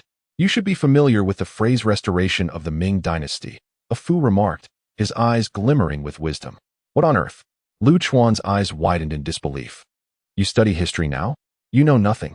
You are destined to return home. It would do you no harm to broaden your understanding, a Fu scoffed, rolling his eyes. Huh, how many years have passed? And still talking about the restoration of the Ming dynasty? Lu Chuan retorted, exasperated as he rolled his eyes in return. The flow of time in the main plane. A Fu began, but abruptly halted, quickly changing the subject. Time is the best of friends, Fortunately, Lu Chuan paid no heed to a Fu's mutterings, as Bai Yi arrived to practice swordplay with him. After explaining the situation, Bai Yi showed no intention of delaying Lu Chuan and promptly returned to his own training. What did you just say? Lu Chuan turned back to glare at a Fu. I say, the notion of restoring the Ming dynasty by overthrowing the Qing is merely a metaphor. Do you understand? You must have penned essays in your childhood. A Fu exclaimed loudly. Why shout so loudly? Do you dare to have your head smashed, believe it or not? Lu Chuan threatened, raising his fist menacingly. TCH, I am but a donkey, and only a donkey's head at that. A Fu retorted disdainfully. When it comes to the quality of fearlessness, A Fu is indeed a standout. Lu Chuan took a deep breath, suppressing the urge to eliminate this fool, pondering the relevance of this to the restoration of the Ming dynasty. The relationship between the Eternal City and this era of spiritual energy mirrors that of the patriots of a fallen nation and the new empire. A Fu boredly blew bubbles. So, I understand now. Lu Chuan nodded, realizing that the Eternal City was a remnant of a bygone era, seeking to overthrow the remnants of the grand era of spiritual energy. Precisely. A Fu nodded, a look of satisfaction on his face. In truth, the Eternal City had long since lost its original purpose, transforming from a group of discontented souls mourning the demise of their era into grand thieves of the Great Path. By the way, these thieves also have an alias, the Saints. Huh. Lu Chuan was utterly perplexed. Saints? A Fu nodded. Yes, the common folk generally refer to them as such. These individuals descend upon worlds where the heavenly path is weak, utilizing faith to siphon a world's fortune, thereby achieving their goal of immortality. The worlds from which fortune is stolen enter an age of decline. Those fortunate enough may pivot towards technological advancement, while the unfortunate await the calamities that will obliterate their world. Little do they know, immortality is merely a wishful fantasy of cowardice. There is no such thing as eternal life. A Fu sighed deeply at this point. Quite intriguing, Lu Chuan mused, scratching his head. Where is the Eternal City located? Who knows? A Fu rolled his eyes. The Eternal City is not fixed in one location. It is said to be a dead star system, a city refined and forever wandering through the endless cosmos. Then what is the point of searching? Let's just sleep. Lu Chuan grumbled irritably. You are a wielder of great fortune. Your wishes shall come to fruition, so there is no need to rush. A Fu leisurely turned over again. You can approach it from the essence of the 5 elements. At that moment, the Yin ghost head interjected. Oh, do enlighten me, Lu Chuan said with keen interest, inviting the Yin ghost head to sit down and pouring 2 generous bowls of fine wine. The Yin ghost head, not one to be polite, raised the bowl and downed it in one gulp, only to turn beet red from the spiciness. Lu Chuan's wine was not of high quality. It was merely an ordinary spirit, akin to strong grain liquor. Seeing the Yin ghost head's discomfiture, Lu Chuan couldn't help but chuckle, as he had refrained from using his practitioner abilities to alleviate the discomfort caused by the potent drink, a fundamental quality of an aficionado. After a while, the Yin ghost head finally regained composure, waving his hand. Too strong. One more, and I'll be done for. Lu Chuan did not press further and continued to drink on his own. In truth, finding the Eternal City should not pose a significant challenge for the young master. The Moon Demon Chief spoke as he drew a circle upon the stone table. Subsequently, he inscribed symbols representing the 5 elements within that circle. The 5 elements are not only interdependent and antagonistic, they also possess the unique characteristic of mutual attraction. As he elaborated, the Moon Demon Chief illustrated the relationships among the 5 elements. Earth begets metal, Metal begets water. Utilizing the essence of earth or water, there exists a probability of attracting the essence of metal. If the essence of metal has been ensnared by Tsang Shuyu foam within the eternal city, we may employ this method to ascertain the city's location. Indeed, it seems plausible, yet I can't shake the feeling that it won't be so straightforward. Lu Chuan harbored a lingering doubt. Don't you possess a star compass? Just gather some universal soil, and we should be nearly there, a Fu lazily interjected. The Moon Demon Chief gazed at Lu Chuan in astonishment. The young gentleman possessed such a precious artifact as the star compass, thus rendering the matter considerably simpler. Chapter 167. The earthly prison. The unparalleled positioning function of the celestial compass ensures that as long as other primal sources can attract the essence of gold, the location of the eternal city can be pinpointed. The Dark Moon's ghost leader appeared somewhat exhilarated. Young master, please take a moment to rest. We possess a primal soil of all things in the underworld, and I shall prepare it immediately. Once the Dark Moon's ghost leader departed, Lu Chuan regarded a Fu with a look of skepticism. Isn't this a bit too smooth? What exactly is this primal soil of all things? Fortune favors the prepared. When fate and cosmic energy align in your favor, all advantageous elements will gradually reveal themselves. This should be a good omen, a Fu reassured, though his demeanor was unusually somber. However, the better your luck, the more dire the situation becomes. A Fu shook his head with a hint of resignation. His gaze toward Lu Chuan filled with concern. Is there any notion behind this? I have never seen you in such a state. There are many sons of emperors, and fortunes should be distributed evenly, yet your luck appears excessively abundant.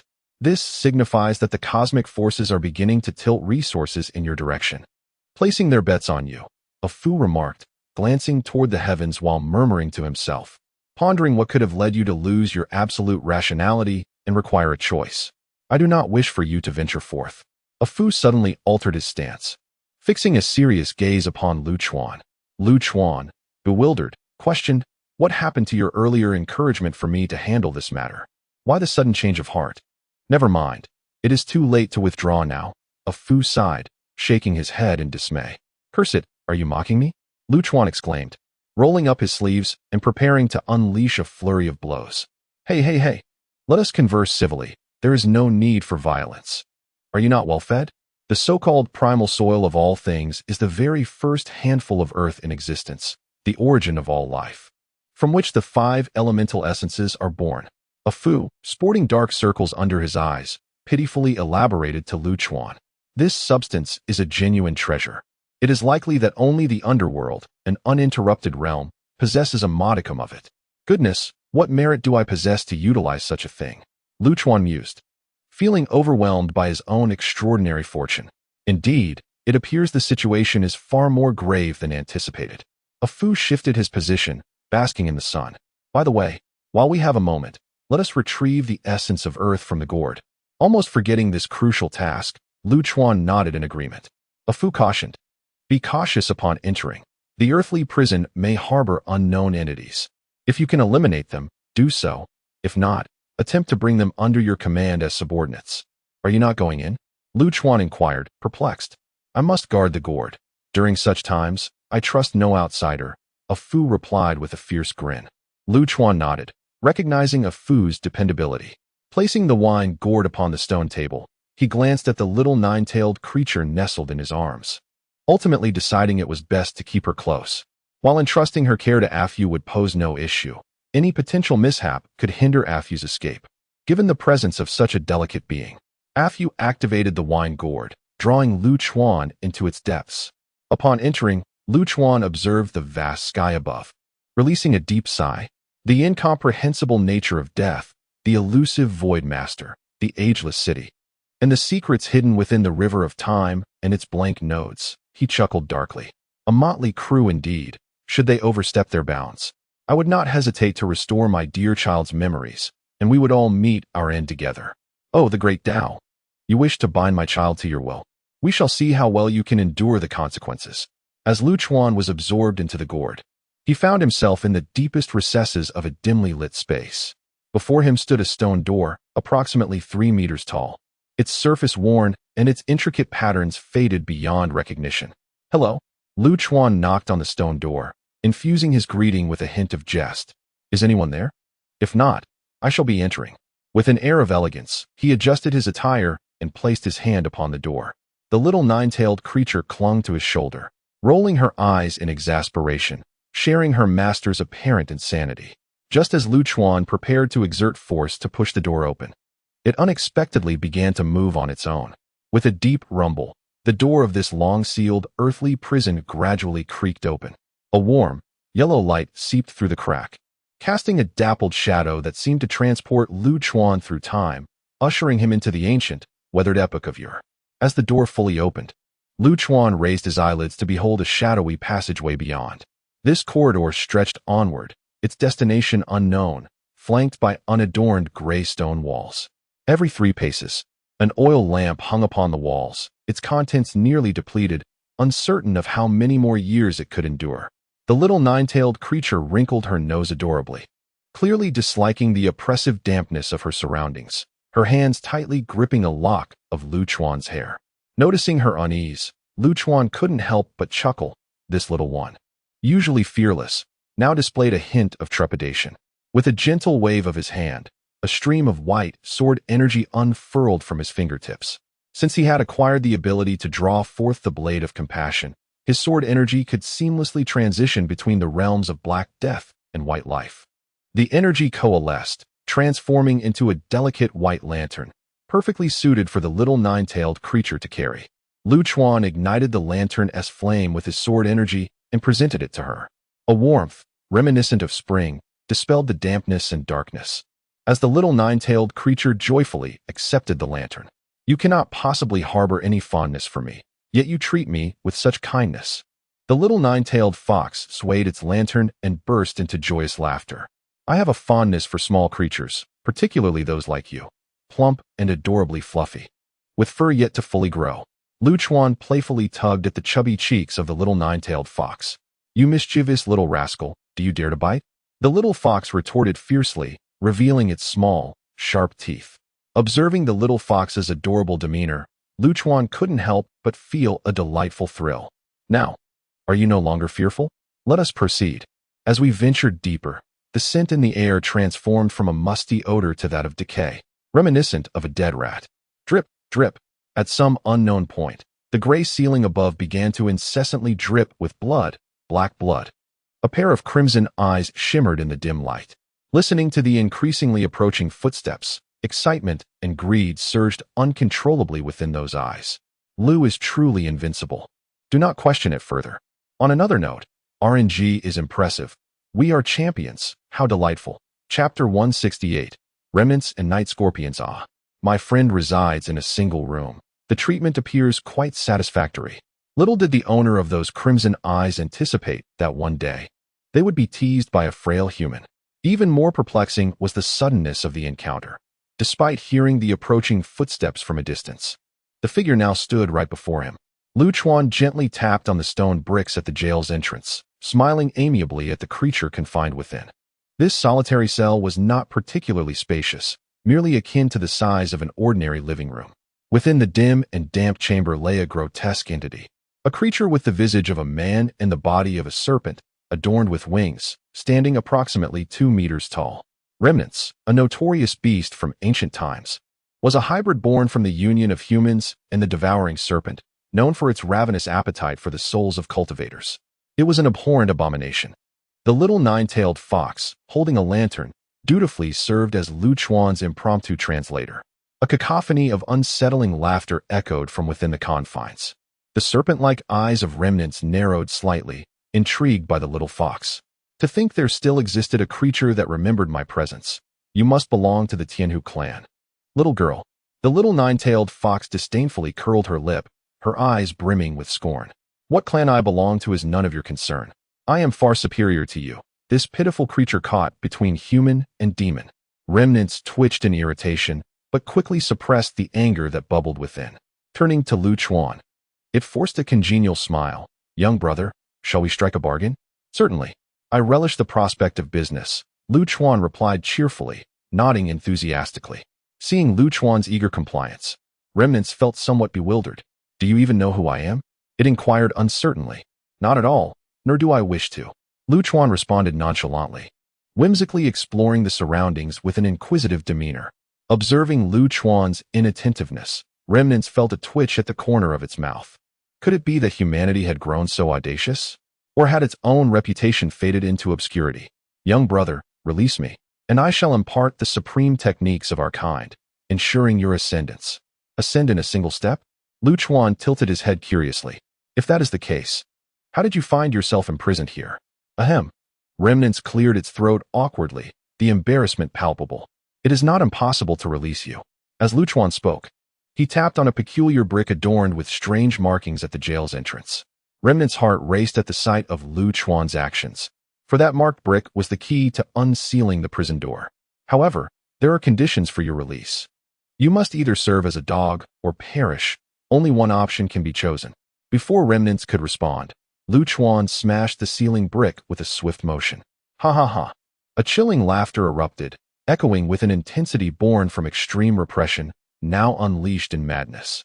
After many years, here I am. The ancient and elusive Tsang Shu Qing Lian, emerging once more. Little one, do you desire for me to play the part of a dog? You ought to take a moment and reflect upon your own worth. Huh. The mocking laughter of Kan Lin was abruptly silenced as Lu Chuan pressed a blade against his throat. A chilling aura of intent to kill emanated from the black sword sheathed in its scabbard, penetrating the very essence of Kan Lin's being. Never before had Kan Lin encountered such unadulterated malice, devoid of any impurities, nor had he perceived the speed at which Lu Chuan had acted. A bead of cold sweat trickled down his cheek. Gazing at the nonchalant youth before him, Kan Lin's spirit trembled. He was clearly dismissed, as if he were nothing more than a mere trifle in the eyes of this young man, less than even a fleeting thought. Choose quickly. The stench of dead mice here is truly unbearable, you wretch. Lu Chuan tapped the dazed Kan Lin on the head with the sword scabbard. Such an act was a profound insult, akin to a master reprimanding a disobedient dog, igniting a tempest of fury within Kan Lin. In truth, he had overestimated his own significance, for Lu Chuan had a fondness for dogs, and his grotesque appearance hardly qualified him as a charming companion. What if I refuse? Kan Lin retorted, his scales rising in defiance. The scales lifted as if he were a fish afflicted with a peculiar ailment, provoking a surge of nausea in Lu Chuan. Suddenly, a noxious green gas erupted from the gaps between the scales. Kan Lin smirked. Despite being imprisoned for countless years, his status and strength were not something this youngling could easily dominate. Are you ever going to shut up? Lu Chuan interjected. A streak of black sword energy slicing through Kan Lin's neck. Dark blood erupted, sending the head soaring skyward. Even in death, Kan Lin could not comprehend why his formidable body had been so effortlessly breached. You squander your opportunities. Lu Chuan shrugged, sheathing the blade at his waist.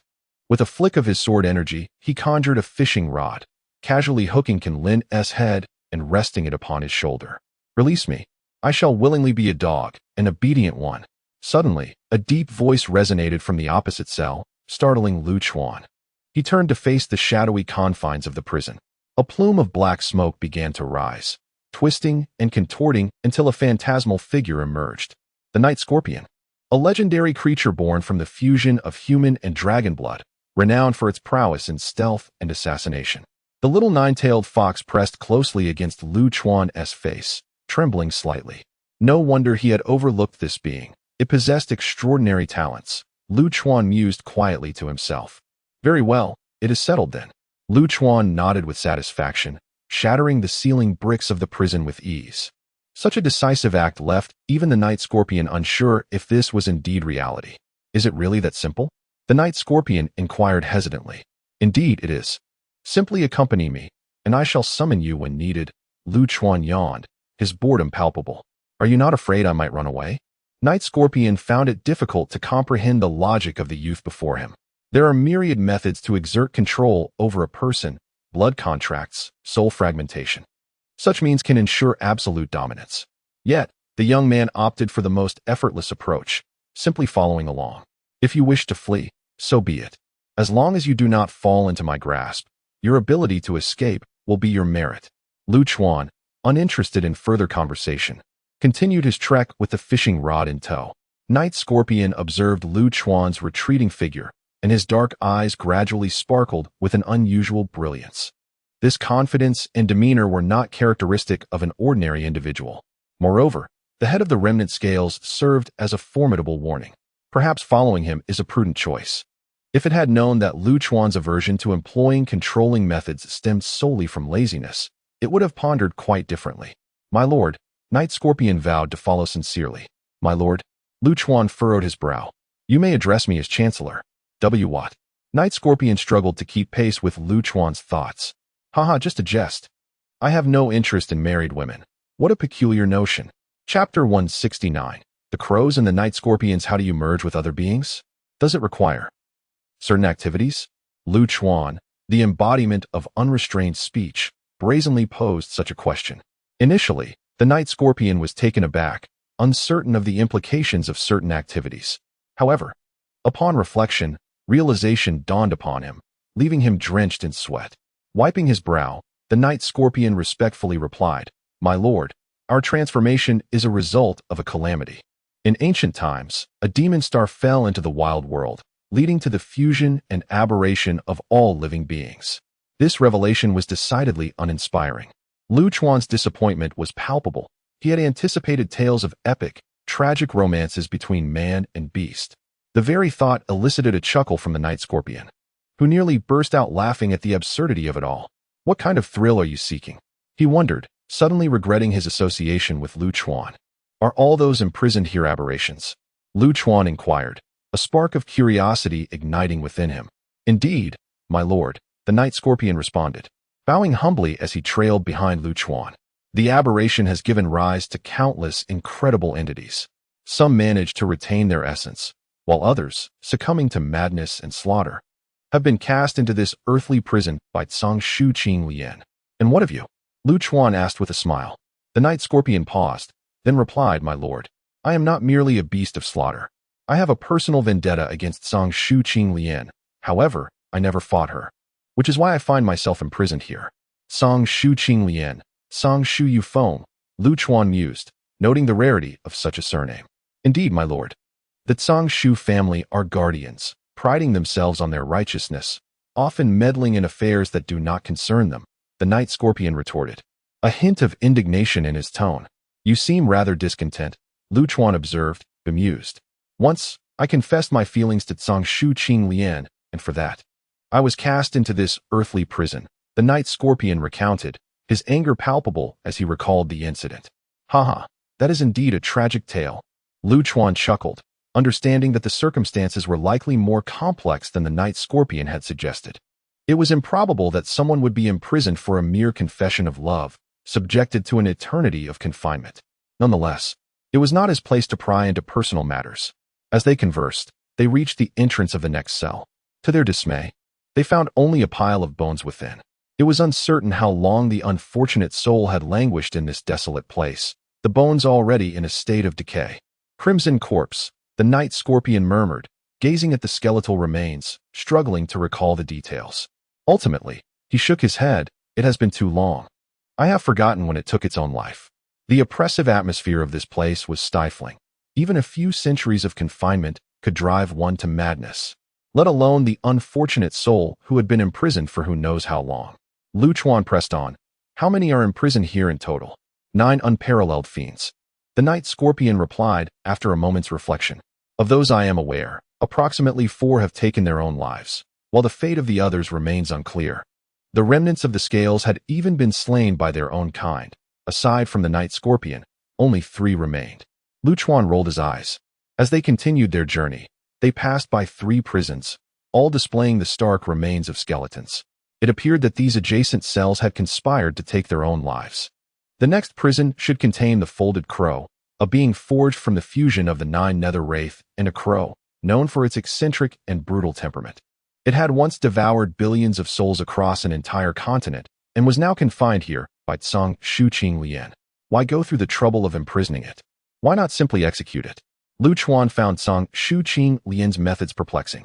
The Night Scorpion, drenched in cold sweat, discerned that their master was not an easy adversary. Returning to our lord, Tsang Shu Qing Lian cannot entirely eradicate us aberrations. Thus, confinement is the only viable option. Lu Chuan swung the head of the remnants of the scales on his fishing rod.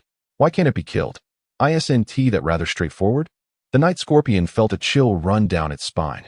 Perhaps due to the prolonged confinement, its mind had become rusty, failing to consider the implications of the remnant's death. Beings like the remnants of the scales possessed a physique at least on par with the great Vidra, coupled with the traits of fused aberrant beasts, making them nearly impossible to slay without significant effort. This was precisely why Tsang Shu Qing Lian had chosen to imprison them. Killing them was simply out of the question. Observing the remnant's head bobbing, the night scorpion found itself momentarily at a loss for words.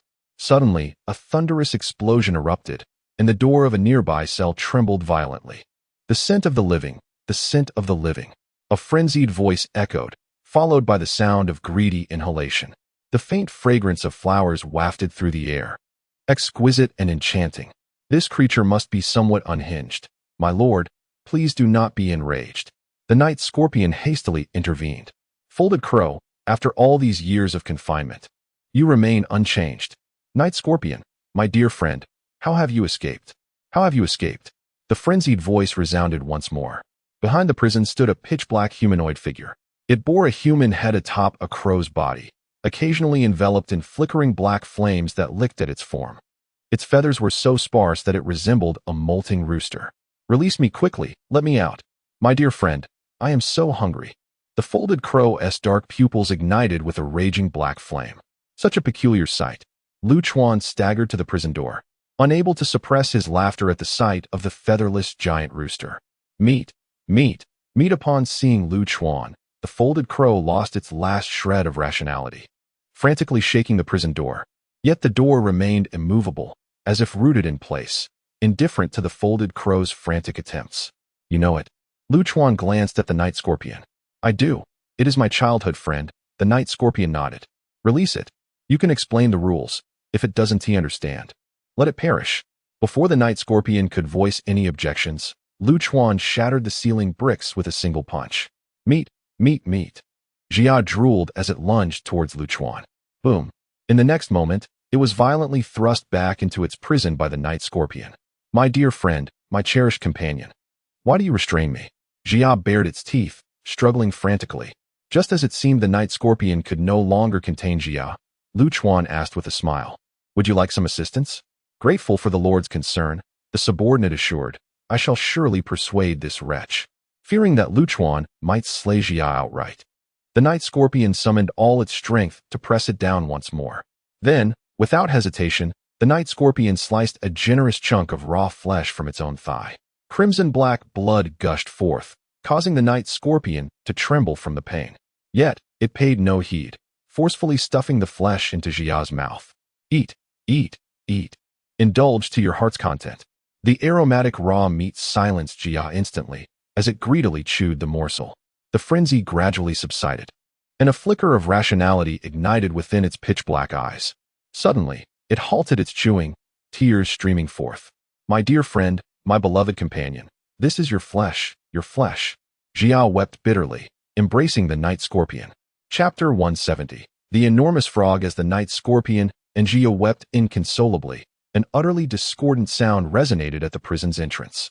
There stood Lu Chuan, nonchalantly snacking on sunflower seeds, leaning against the doorframe, delighting in the sight of two grown men in tears while contentedly cracking seeds. Oh, come now. Don't look at me like that. The reunion of dear friends is truly touching. Please, carry on. Carry on. Lu Chuan jested with a cheerful grin. You scoundrel. Jia, regaining his composure, found himself utterly flabbergasted by Lu Chuan's antics. Bang! The night scorpion forcefully pressed Jia's head against the ground, smirking, my lord. Do not take offense.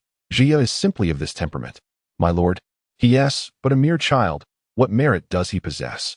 Jia seethed with rage upon hearing the night scorpion address Lu Chuan as my lord, nearly exploding with indignation. Could you possibly shut that foul mouth of yours? The night scorpion, flustered and enraged, delivered two swift punches to Jia's head. You dare strike me? Jia, momentarily stunned, could hardly believe it. After all these years as brothers, sharing life and death, united in purpose, you now strike me over a pretty face? Indeed, it is you I strike. The night scorpion, aflame with fury, landed two more blows. You are perpetually like this, greedy and wrathful. Were it not for your grave mistake in devouring the lives of an entire continent, I would not have been ensnared and confined in this wretched place for countless years. Jia, incensed by these words, abruptly flipped over and pinned the night scorpion beneath him. In a fit of rage, Jia hammered his fists against the night scorpion's face, all the while hurling accusations. Those lives were tainted by death's aura. Had I not consumed them, they would have turned into specters, wreaking havoc upon the wilderness. You always assumed the blame lies with me. When Song Shu Qing Lian pursued me, did you lend me aid? The night scorpion's eyelids twitched in agitation, delivering an uppercut to Jiya's chin. If I did not assist you, how on earth did I end up here? You arrogant fool. As their argument escalated, so too did the ferocity of their blows, resulting in lacerated skin and gushing blood. Take it easy. I'm heading ahead, Lu Chuan remarked, finding the spectacle rather tedious after observing for a while. The two combatants were clearly holding back, refraining from inflicting serious harm upon one another. Once Lu Chuan departed, the night scorpion suddenly struck with ferocity, employing his divine powers to pin Jia firmly to the ground. You dare use this against me? Jia exclaimed, staring at the dark mist binding him, disbelief etched across his face. Close that foul mouth of yours. From this moment forth, the past is behind us. We can start anew, do you understand? The night scorpion glared fiercely at Jia. Upon hearing the phrase start anew, Jia was momentarily taken aback. Together, they could begin again, and one day, they would gain new freedom under their lord. Goodness, an enormous frog. Lu Chuan mused as he strolled, finally reaching the end of the dimly lit passage, where two cells awaited, silent and devoid of life. Arriving at the entrance of one of the prison cells, Lu Chuan gazed inside with sparkling eyes. To his astonishment, a large frog was confined within this prison. Riding a frog was undeniably far cooler than riding a donkey. His imagination was filled with visions of himself gallantly commanding the battlefield atop this grand amphibian. The great frog, upon noticing Lu Chuan, exhibited an unusual tranquility, its dark green eyes momentarily shifting before returning to stillness. Master, please do not release it yet. Just as Lu Chuan was about to shatter the ceiling brick, Yi Xie dashed over, pulling Jia along. Lu Chuan paused, observing the two. Call him master, call him master. Yi Xie kicked Jia sharply. And master, Jia stuttered, clearly still reluctant to comply. Lu Chuan remained unfazed, casually remarking, Yi Xie has explained the rules to you, and I see no need to reiterate. Do as you wish. You may serve as a companion. Jia smirked, exuding arrogance. But he couldn't remain a subordinate forever. There had to be a limit. Once I leave this place, that will be your time for freedom. Lu Chuan pondered before providing an answer. When will you depart? A glimmer of hope sparked in Jiya's eyes. Lu Chuan smiled softly, when I ascend to the throne. Upon hearing those words, Jia was momentarily taken aback. He had once uttered the same phrase, but never with the calm indifference and unwavering confidence that this young man possessed. It seemed that when Lu Chuan spoke those words, they flowed effortlessly, as if destined to be. Such audacity, such pride. Good. Jia nodded emphatically. Yi Xie also exhaled a sigh of relief, grateful that his somewhat obtuse companion had finally grasped the situation. The creature was known as the harmful tongue, a most peculiar aberrant. Yi Xie explained to Lu Chuan while observing the placid frog within the cell, we aberrants are typically governed by human instincts, retaining our rationality as humans. However, the harmful tongue is entirely the opposite. It is dominated by its primal instincts, devoid of any human traits. As Yi Xie spoke, the large frog known as harmful tongue flashed a hint of derision in its eyes. Moreover, its core is that of an adult rupture sky golden toad, possessing strength nearing the imperial level. If you recklessly release it, crack. Before Yi Xie could finish, Lu Chuan had already smashed the ceiling brick. Protect the master. Yi Xie leaped forward, positioning himself and Jia in front of Lu Chuan. Yet, to their astonishment, harmful tongue remained unervingly calm, even leisurely puffing its cheeks. Step aside. Step aside. No need to be alarmed. Such an adorable little frog could never harm me, right? Lu Chuan chuckled as he brushed aside Yi Xie, squatting before harmful tongue with a beaming smile. How about joining me? I could use a mount, and you seem perfect. Ribbit. Harmful tongue's cheeks puffed up dramatically, just as Yi Xie braced for an unexpected outburst from the creature. The creature, Haija, unexpectedly flipped over, revealing its soft, white underbelly, resembling a playful puppy. Both Yexia and Jia stared in astonishment, nearly having their eyes pop out. Could this truly be the formidable demon? How adorable. Lu Chuan chuckled as he gently patted Haija's supple belly. The creature found joy in the moment, its hind legs kicking in delight. Yet the mocking glint in its eyes remained directed at Yexia and Jia. Driven by primal instincts, Haija sensed the latent terror emanating from the youth before it. It understood that this young boy possessed the capability to end its life, truly, to annihilate it. Let us discuss the rules, shall we? Just to prevent any future missteps. For there will be no second chances here. Lu Chuan remarked, rising and cheerfully nodding at Yexia.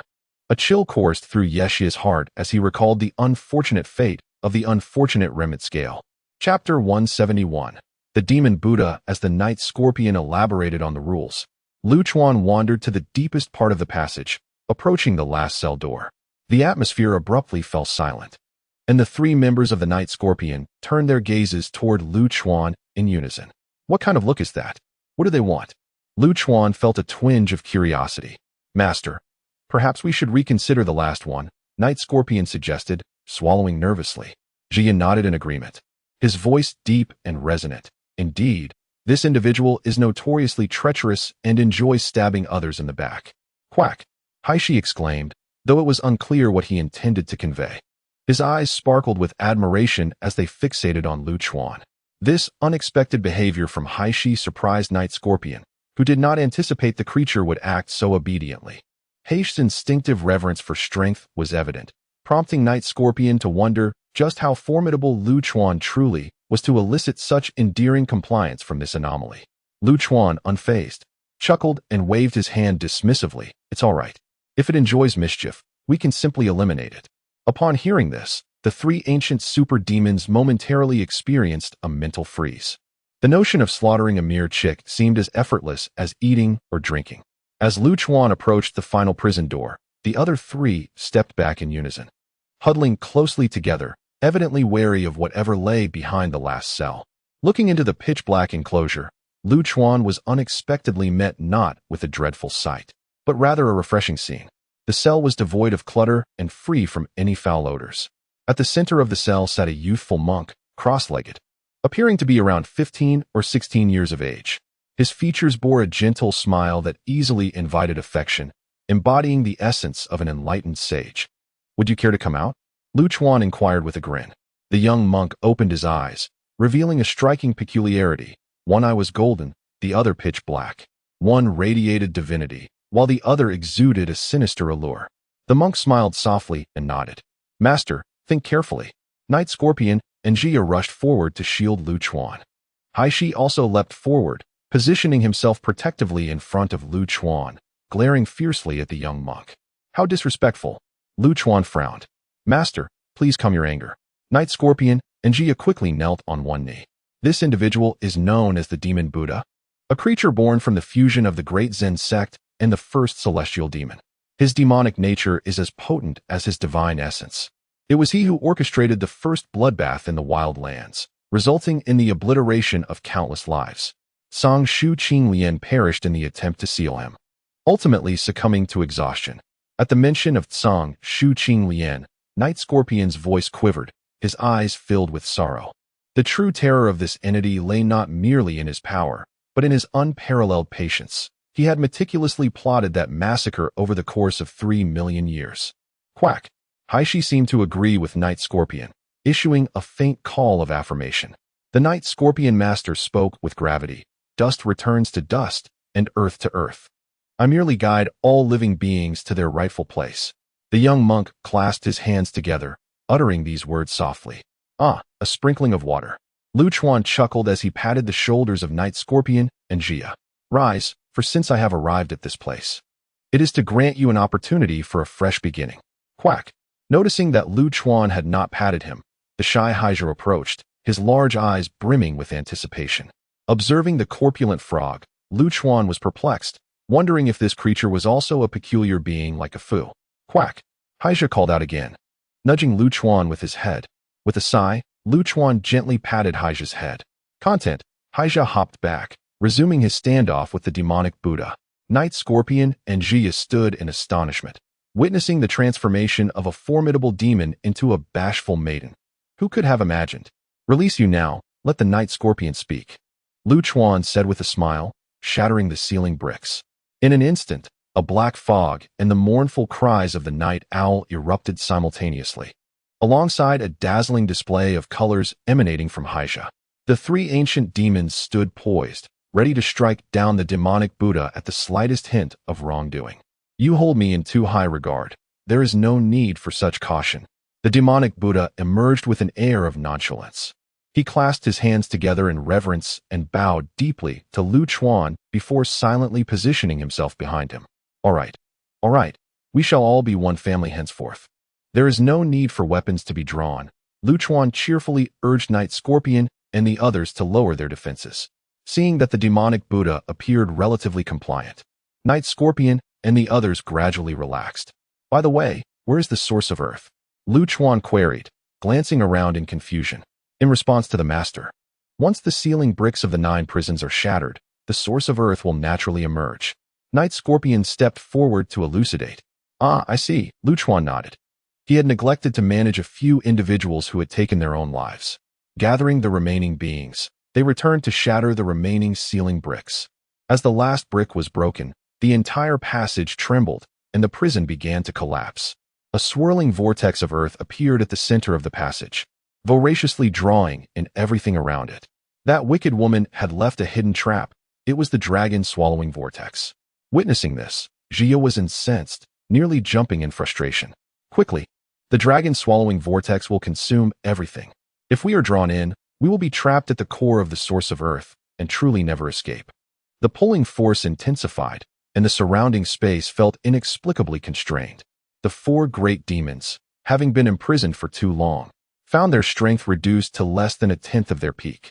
Faced with a force that affected even the fabric of space, they were caught off guard, struggling to remain anchored to the ground. At that moment, Lu Chuan perceived the source of earth at the center of the dragon-swallowing vortex. Seal. With determination, Lu Chuan drew forth his weapon, killing, and plunged it fiercely into the ground. The dark sword energy, centered on the essence of killing, swiftly spread outward, forming a colossal black array that enveloped the dragon-eating whirlpool. Had Afu been present, he would undoubtedly recognize the runes inscribed on that black array, for they were the sealing incantations of the Great Black Coffin. Lu Chuan astonishingly applied them to his sword technique, even omitting the steps of hand seals. What extraordinary creativity and talent this displayed. As the sealing intensified, the dragon-eating whirlpool gradually fell silent, and the 4 great demons finally exhaled in relief. Their gazes towards Lu Chuan shifted once more, for he possessed the ability to suppress with a mere gesture this terrifying formation, constructed around the core of the essence of earth. Even in the age of savagery, they had never encountered such an individual. With the suppression of the dragon-eating whirlpool, the subsequent steps unfolded with ease. Lu Chuan effortlessly extracted the essence of earth from the very center of the whirlpool. Chapter 172. The location of the ageless city. What is this? Where did you find those 4 bizarre creatures? Upon returning to the underworld after obtaining the essence of the earth, Lu Chuan was subjected to a soul-searching interrogation from a Fu. Alas, that rotund green frog. Where are you scuttling off to? Do you believe I won't smite you? Even more infuriating for a Fu was the proximity of that unsightly toad to Lu Chuan. Do you have a sharp tongue or not? Lu Chuan rolled his eyes with irritation and turned to the 4 ancient demons, saying, You lot can amuse yourselves. Upon hearing this, the 4 demons were momentarily taken aback. They never anticipated that Lu Chuan would exercise such leniency over himself, allowing them the freedom to roam. In essence, indulge in whatever vices you desire, just refrain from instigating trouble. The implication was clear. While one should avoid provoking conflict, they were welcome to retaliate if trouble came seeking them. Begone, you strange and garish beings. Seeing the 4 demons look somewhat incredulous, Lu Chuan waved his hand in exasperation. I shall seek out some lovely ladies. Zheya was the first to leap up, crashing heavily onto the ground. It pressed its face against the earth, creating sparks as it rubbed along, incessantly chattering about the beauty of the authentic earth, the fresh air, and the vibrant world. My dear friends, let us visit a brothel. Yi Xie, with a frown, instinctively glanced at Lu Chuan for his reaction. However, Lu Chuan paid no mind to Jiya's antics, instead leisurely enjoying a drink on a nearby stone bench. Quack! The bashful Haisha nudged Lu Chuan's hand, and upon receiving his consent, soared skyward. After such an interminable period, the freedom to frolic brought Haija immense joy, causing it to squeal in delight. The demon Buddha, exhibiting the utmost restraint, bowed to Lu Chuan before turning westward, taking 3 steps for each respectful prostration. Despite its composed demeanor, the slight tremor of its body betrayed its excited heart. As Yixia departed last, it did not follow Jia, but instead kept a watchful eye on the demon Buddha. Benefactor Yi, do you harbor such great suspicion of this monk? Once it had calmed its emotions, the demon Buddha returned to its serene visage. Yixia, expressionless, coldly replied, "My lord is capricious and acts outside conventional boundaries. I merely wish to prevent you from committing any indiscretions that might provoke my lord, jeopardizing our hard-won freedom. Such concerns are unwarranted. This monk has endured the trials of time and will naturally cherish all that is present." The demon Buddha joined its hands in prayer, lowering its gaze with a tranquil demeanor. "That is for the best," Yixia stated flatly before departing from the demon Buddha.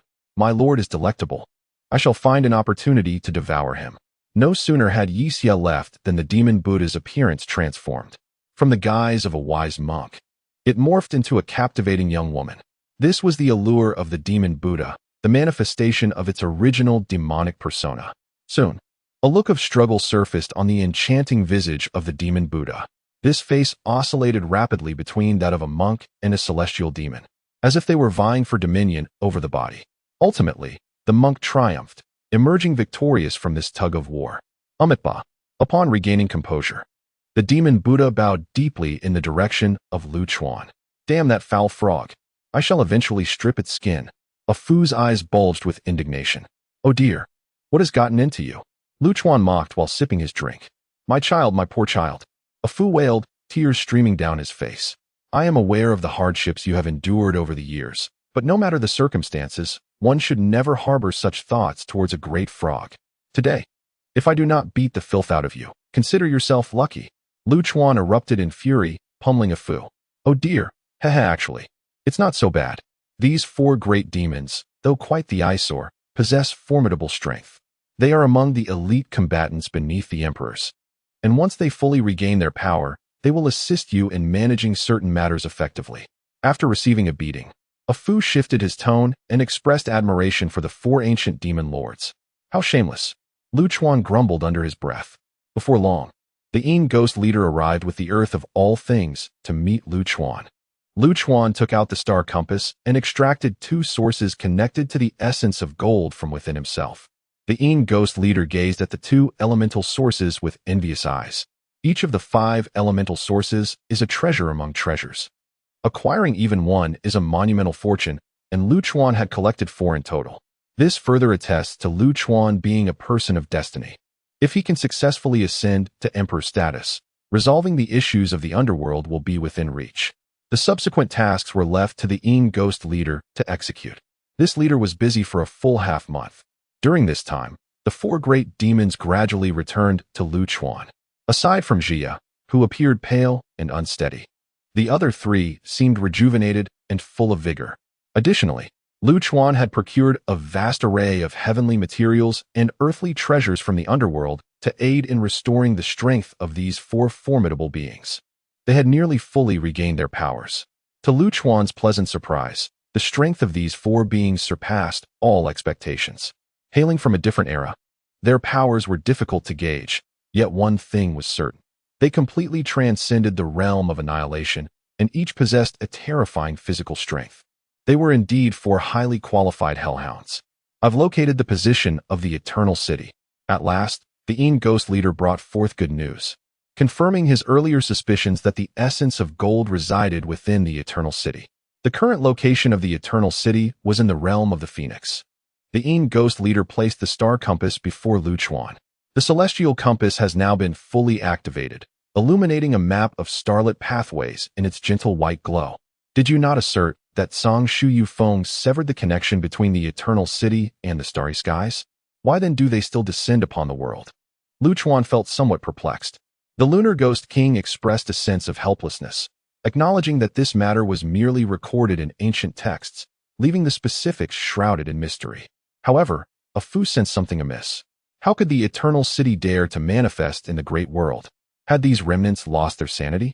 The celestial order of the great world is dominated by formidable forces, and they lack the capacity to usurp its fortune. Let us take a look first. Lu Chuan stretched languidly, simultaneously beckoning the night scorpions, summoning them for a mission. The night scorpions were thrilled. This was their inaugural task for Lu Chuan, and they were determined to execute it splendidly, eager to prove their worth. Chapter 173, The Marvelous World of Phoenix, my lord. Everyone has arrived, and we are ready to depart. Night Scorpion's efficiency in handling matters greatly pleased Lu Chuan. The Shadow Demon, observing the four ancient fiends gathered together, felt a shiver run down his spine. Each of these individuals, if chosen at random, possessed the power to upend an entire realm. Now, with all four assembled, he could only wonder what chaos would ensue. One could only trust that Lu Chuan would be able to restrain these four ancient fiends. Otherwise, it might trigger another cataclysm across the heavens. The Shadow Demon took a moment to steady his emotions and nodded gently to Lu Chuan. Young master, I shall now open the passage from the underworld to the marvelous world of Phoenix to escort you there. My lord, the great toad can traverse space and leap without the need to open a passage. Night Scorpion interjected at that moment. Is that truly the case? Lu Chuan glanced curiously at the large toad by his side. Ribbit, the great toad, noticing Lu Chuan's gaze, shyly turned its head, letting out a joyful croak. Night Scorpion respectfully explained, this is the inherent ability of the celestial toad. In the past, in order to capture it, Song Shu Qing Lian employed every means possible, even seeking out the foremost expert in spatial techniques at the time. It leaped across over 1,000 realms, exhausting itself nearly to death before finally being captured. Impressive indeed. Lu Chuan chuckled, affectionately patting the great toad's head in praise. With this marvelous creature, traveling anywhere in the future would be exceedingly convenient. Lu Chuan was the first to leap onto the great toad's back, which obligingly raised its rear, providing a more level surface for him to sit comfortably. Why are you all standing there in a daze? Come on up. Lu Chuan called out to Night Scorpion and the others, who remained hesitant. Night Scorpion chuckled awkwardly, pointing at the great toad. It seems rather unfriendly towards us. Once Lu Chuan mounted, the great toad's demeanor completely shifted. Its enormous mouth curled into a smirk, its vividly colored eyes sparkling with mockery, as if to say, go ahead, try it if you dare. Huh, then you may take the passage. We shall meet in the marvelous world of Phoenix. Lu Chuan replied with a cheerful wave of his hand. Should Lu Chuan have insisted that the great toad carry Night Scorpion and the others, it would have obliged without hesitation. However, he chose not to do so. In the absence of opposition, respecting the preferences of all beings was Lu Chuan's sole principle in handling matters. Ribbit. Lu Chuan's actions moved the great toad deeply, moistening its large eyes with a sheen of emotion. The great toad exhaled 3 colorful bubbles, enveloping Night Scorpion and the others within them. With a powerful leap, the great toad propelled itself skyward, the surroundings blurring past like a fleeting panorama, ultimately compressing into a singular white streak. This magnificent creature was truly remarkable.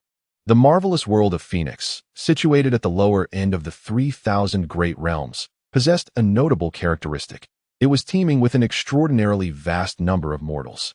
It is unclear when the great world of Jinghuang became adorned with numerous temples dedicated to both literary and martial saints, whose origins remain shrouded in mystery. Remarkably, these venerated figures occasionally manifest their divine presence, resulting in these sanctuaries being thronged with fervent worshippers, far surpassing the local deities in popularity. Qing'an City, the capital of the Great Dragon Empire and the most prosperous city in the Jinghuang realm, boasts the largest temples, housing the greatest number of saints. Today, the streets of Qing'an City have witnessed the arrival of several peculiar individuals, a strikingly handsome young nobleman, a large frog, a little monk, and 2 half-human, half-beast beings. Apart from Lu Chuan and his companions, no other group could possibly resemble this odd assembly. They decided to amuse themselves while discreetly gathering intelligence, as Lu Chuan's commands have always been rather casual. Once the 4 old demons dispersed, Lu Chuan found solace from the peculiar stares he had been enduring. Hasn't he, the city of eternal youth, descended upon this world? Why can't I sense its presence? Lu Chuan pondered, a hint of confusion clouding his thoughts. Afu had been particularly irritable of late, incensed by the large frog's obnoxious behavior. as Lu Chuan seemed to be developing an affection elsewhere. Is this a public restroom? How audacious to flaunt it in the sky, Afyu remarked, rolling his eyes in exasperation. The city of eternal youth, having endured countless epochs without faltering, relies on its ultimate concealment abilities. Should it choose to hide, no one could ever uncover its whereabouts. Lu Chuan tilted his head, abruptly seizing Afyu by the neck and shaking him vigorously. What kind of tone is that? Hurry up and devise a solution. Afyu struggled, his eyes rolling back in distress. Let go. I'm running out of breath. The mayfly eye can peer into the microscopic world. Activate it and see if you can detect any anomalies, he gasped. How rude. Lu Chuan released Afyu and activated his mayfly eye. The entire world transformed under its gaze, revealing myriad wisps of white mist swirling in the space between heaven and earth. To his astonishment, these mists emanated from the surrounding ordinary citizens, converging towards a singular destination, the royal palace. What is this white mist? It seems to pulse with energy, Lu Chuan inquired after closing the mayfly eye. It's the power of faith. What else could it be? Afyu replied with a smirk. I don't understand, Lu Chuan admitted. Gods, you must be familiar with that term. Afyu responded, exasperated. Lu Chuan nodded earnestly. I know, those beings floating in the sky. Afyu nearly choked in disbelief. What will we do with your intellect in the future? Gods are gods, and immortals are immortals, he exclaimed in frustration. Those fluttering in the sky are merely birdmen. Gods are born of heaven and earth, while the spiritual races of the vast world can be deemed divine. Immortals are humans who transcend their mortality. Those who succeed against the heavens are called immortals. Wow, immortals are impressive, Lu Chuan marveled. Observing Afu's exasperated demeanor, Lu Chuan couldn't help but chuckle, seeing him laugh. Afu's irritation dissipated significantly as he continued. The pantheon of deities is exceedingly diverse, making it challenging to elucidate. Let us focus on one particular type, those deities that cultivate their powers through offerings of incense. I understand. For instance, the mountain gods and water gods, correct? Lu Chuan exclaimed, his realization dawning. Exactly. Afu nodded in satisfaction. These beings are collectively referred to as divine spirits. They are quite feeble, and some even require the endorsement of the imperial dynasty to attain a legitimate divine status. Such divine spirits accept the offerings of mortals, absorbing the power of belief, while also reciprocating by performing minor acts such as vanquishing demons and ensuring the safety of households. That's quite commendable, a mutually beneficial relationship, Lu Chuan remarked with a nod. Indeed, it was quite advantageous, but the emergence of the old city has utterly disrupted this dynamic. They descended upon the world, initially masquerading as saints to eliminate the majority of the divine spirits. Subsequently, they bestowed small favors upon mortals, only to then accept their offerings and embark on an unending plunder of this power of belief. The outflow of belief power has led to the desiccation of the entire world, compounded by the celestial path's impotence to restrain these marauders, ultimately resulting in irreparable consequences. Chapter 174. The little money lover. Let us first catch one and inquire. Lu Chuan glanced towards the direction where the power of belief gathered. Afu shook his head. It's best not to alarm the snake in the grass. We can take a leisurely stroll first, allowing your peculiar companions to gather some intelligence. Indeed, let us go have a bowl of noodles first. Lu Chuan sauntered towards a nearby noodle shop. The sacred temple, renowned for its vibrant incense offerings, was the most esteemed Confucian temple in Qing'an City, enshrining the three most revered sages. These sages had made remarkable contributions to the great Dragon Empire and were honored here after their passing. A noble-looking youth, accompanied by a charming little girl perched on his shoulder and leading a slender donkey, entered the grand hall. Upon seeing the youth, the temple custodian warmly approached, his face wrinkling into a multitude of smiles. This young man, evidently a scion of a prestigious family, was likely to be a dandy exploring the scenic spots. A few flattering words would surely result in generous donations. As for leading a donkey, it was his prerogative. His dignified demeanor made it quite justifiable, did it not? Burp. Lu Chuan let out a hearty belch, having devoured 2 pounds of noodles all by himself, undeniably a glutton. A whiff of an unpleasant odor wafted through the air, causing the custodian to furrow his brows. However, his professional demeanor quickly overshadowed any displeasure, and he plastered a saccharine smile back on his face. Young master, please, come inside. Oh, quite the proficient service. not one to shy away from a smiling face. Lu Chuan tossed a gold ingot and irreverently pointed at the 3 golden statues enshrined in the hall. "Pray, introduce me to these illustrious figures." The custodian's eyelids twitched. No one in the entire empire dared to speak in such a manner. Just as he contemplated rebuking, another glimmer of gold flashed before his eyes, landing in his hands. Still not enough. Lu Chuan, picking his teeth, tossed another ingot. The actions of the young master are indeed extraordinary, a true dragon among men. The custodian's previously darkened expression brightened once more as he eagerly accepted the gold, showering Lu Chuan with flattery. The one in the center is the most esteemed saint of the empire. With the money received, the custodian eagerly expounded upon the details of the sage's life, from mundane matters of daily existence to advice on wealth accumulation, leaving no stone unturned. As if recounting what color undergarments the sage donned that day. While listening to the tale, Lu Chuan wandered around the opulent statues. "Isn't this pure gold?" he inquired cheerfully, tapping the toe of one statue. "Young master, one must not show disrespect to the revered sages." The custodian's face turned pale with fright, wondering from which family this fool had emerged. "Oh dear, my apologies. I was too forceful." Lu Chuan, with a gentle tug, accidentally snapped off the toe of the statue. The custodian trembled, his head buzzing, as the world around him spun. Defiling a saint statue was a capital offense, and as its guardian, he would surely share in the misfortune. Indeed, pure gold. By heavens, what wealth! Lu Chuan gazed at the toe in his hand, his eyes sparkling with delight. The crowd gathered around to offer incense, and Prey was utterly stunned.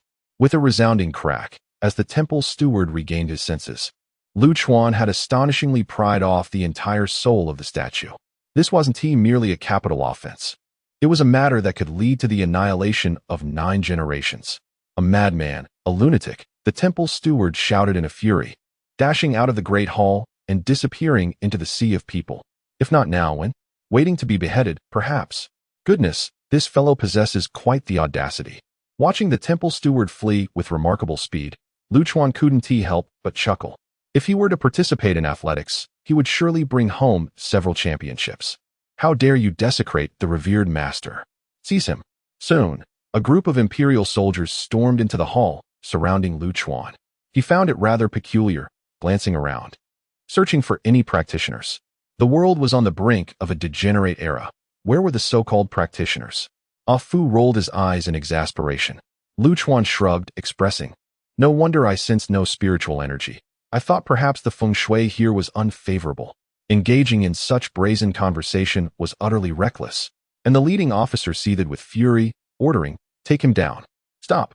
Lu Chuan suddenly bellowed, his striking eyes scanning the crowd. "Do you know who I am?" The officer sneered, sizing him up. Although Lu Chuan was clearly a man, he possessed an extraordinary beauty that stirred a sense of unease in the officer. Could he be the child of some significant figure at court? The officer pondered. "Regardless of your identity, to dare to desecrate the revered master is a capital offense." He coldly reprimanded, yet inwardly contemplated how to resolve this predicament with ease. "Not knowing who I am, yet still so arrogant. What madness!" Lu Chuan rolled his eyes, suddenly producing a small hammer, and, before the astonished onlookers, began to strike the statue. "Stop!" The officer's face flushed with rage. While prying off the statue's foot could be brushed aside with some excuse, now wielding a hammer made it utterly indefensible. "Pure gold. I'll save this for later. Perhaps buy a grand villa or a luxurious sports car." Lu Chuan cheerfully muttered as he hammered away. The officer, no longer concerned about Lu Chuan's lineage, charged forward with his men. Suddenly, a frog, clutching a large bouquet of roses, leaped in from outside. Lu Chuan had instructed these old demons to gather intelligence. Yet this one had instead frolicked off to collect flowers. Just as it returned, it stumbled upon this commotion, seeing the soldiers disrespecting Lu Chuan. The frog's vividly colored eyes instantly turned pitch black, and an overwhelming aura of darkness surged forth. These ordinary individuals could hardly withstand the wrath of the furious old demon, collapsing to the ground in a faint. All right. Lu Chuan, engrossed in his gold hammering, managed to call out. The frog reluctantly reined in its aura, allowing these ordinary souls to reclaim their lives. Wretched frog, Ah Fu, with a mouth twisted in indignation, clutched a grand bouquet of roses. His gaze fell upon the statue, now in disarray due to Lu Chuan's reckless actions, and he could not help but exhale a heavy sigh. Alas, I anticipated this outcome, he lamented. To prevent this fool from alerting the enemy is akin to scaling the heavens. This statue serves as a vessel for gathering the power of faith, and by striking it, he has undoubtedly drawn the attention of those nefarious beings. Now, all I can do is hope that the inhabitants of the undying city succumb to their greed. If they are tempted, they will surely send someone to investigate, and as long as there is a visitor, there remains a glimmer of hope. Stinky Toad, prepare yourself. The moment the denizens of the undying city appear, you must follow closely. This opportunity is singular. Should you fail to seize it, you will be cast out of the team. Hee hee. Ah Fu regarded the hapless tongue, seemingly having discovered a plausible justification. Chapter 175.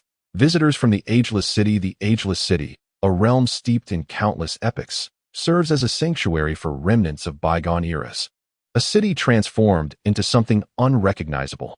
This extraordinary metropolis emerged from the essence of a long-deceased nebula, manifesting as the ultimate flying artifact capable of traversing myriad realms at will. Encircled by a river of stars, the Ageless City is adorned with countless twinkling celestial bodies. Yet, upon closer inspection, one cannot perceive a trace of vitality within this seemingly resplendent river. The stars that appear vibrant are, in truth, lifeless. At the heart of this starry expanse lies the legendary core of the Ageless City. To call it a city feels somewhat inadequate, for the Ageless City is, in essence, a towering edifice known as the Star-Plucking Tower.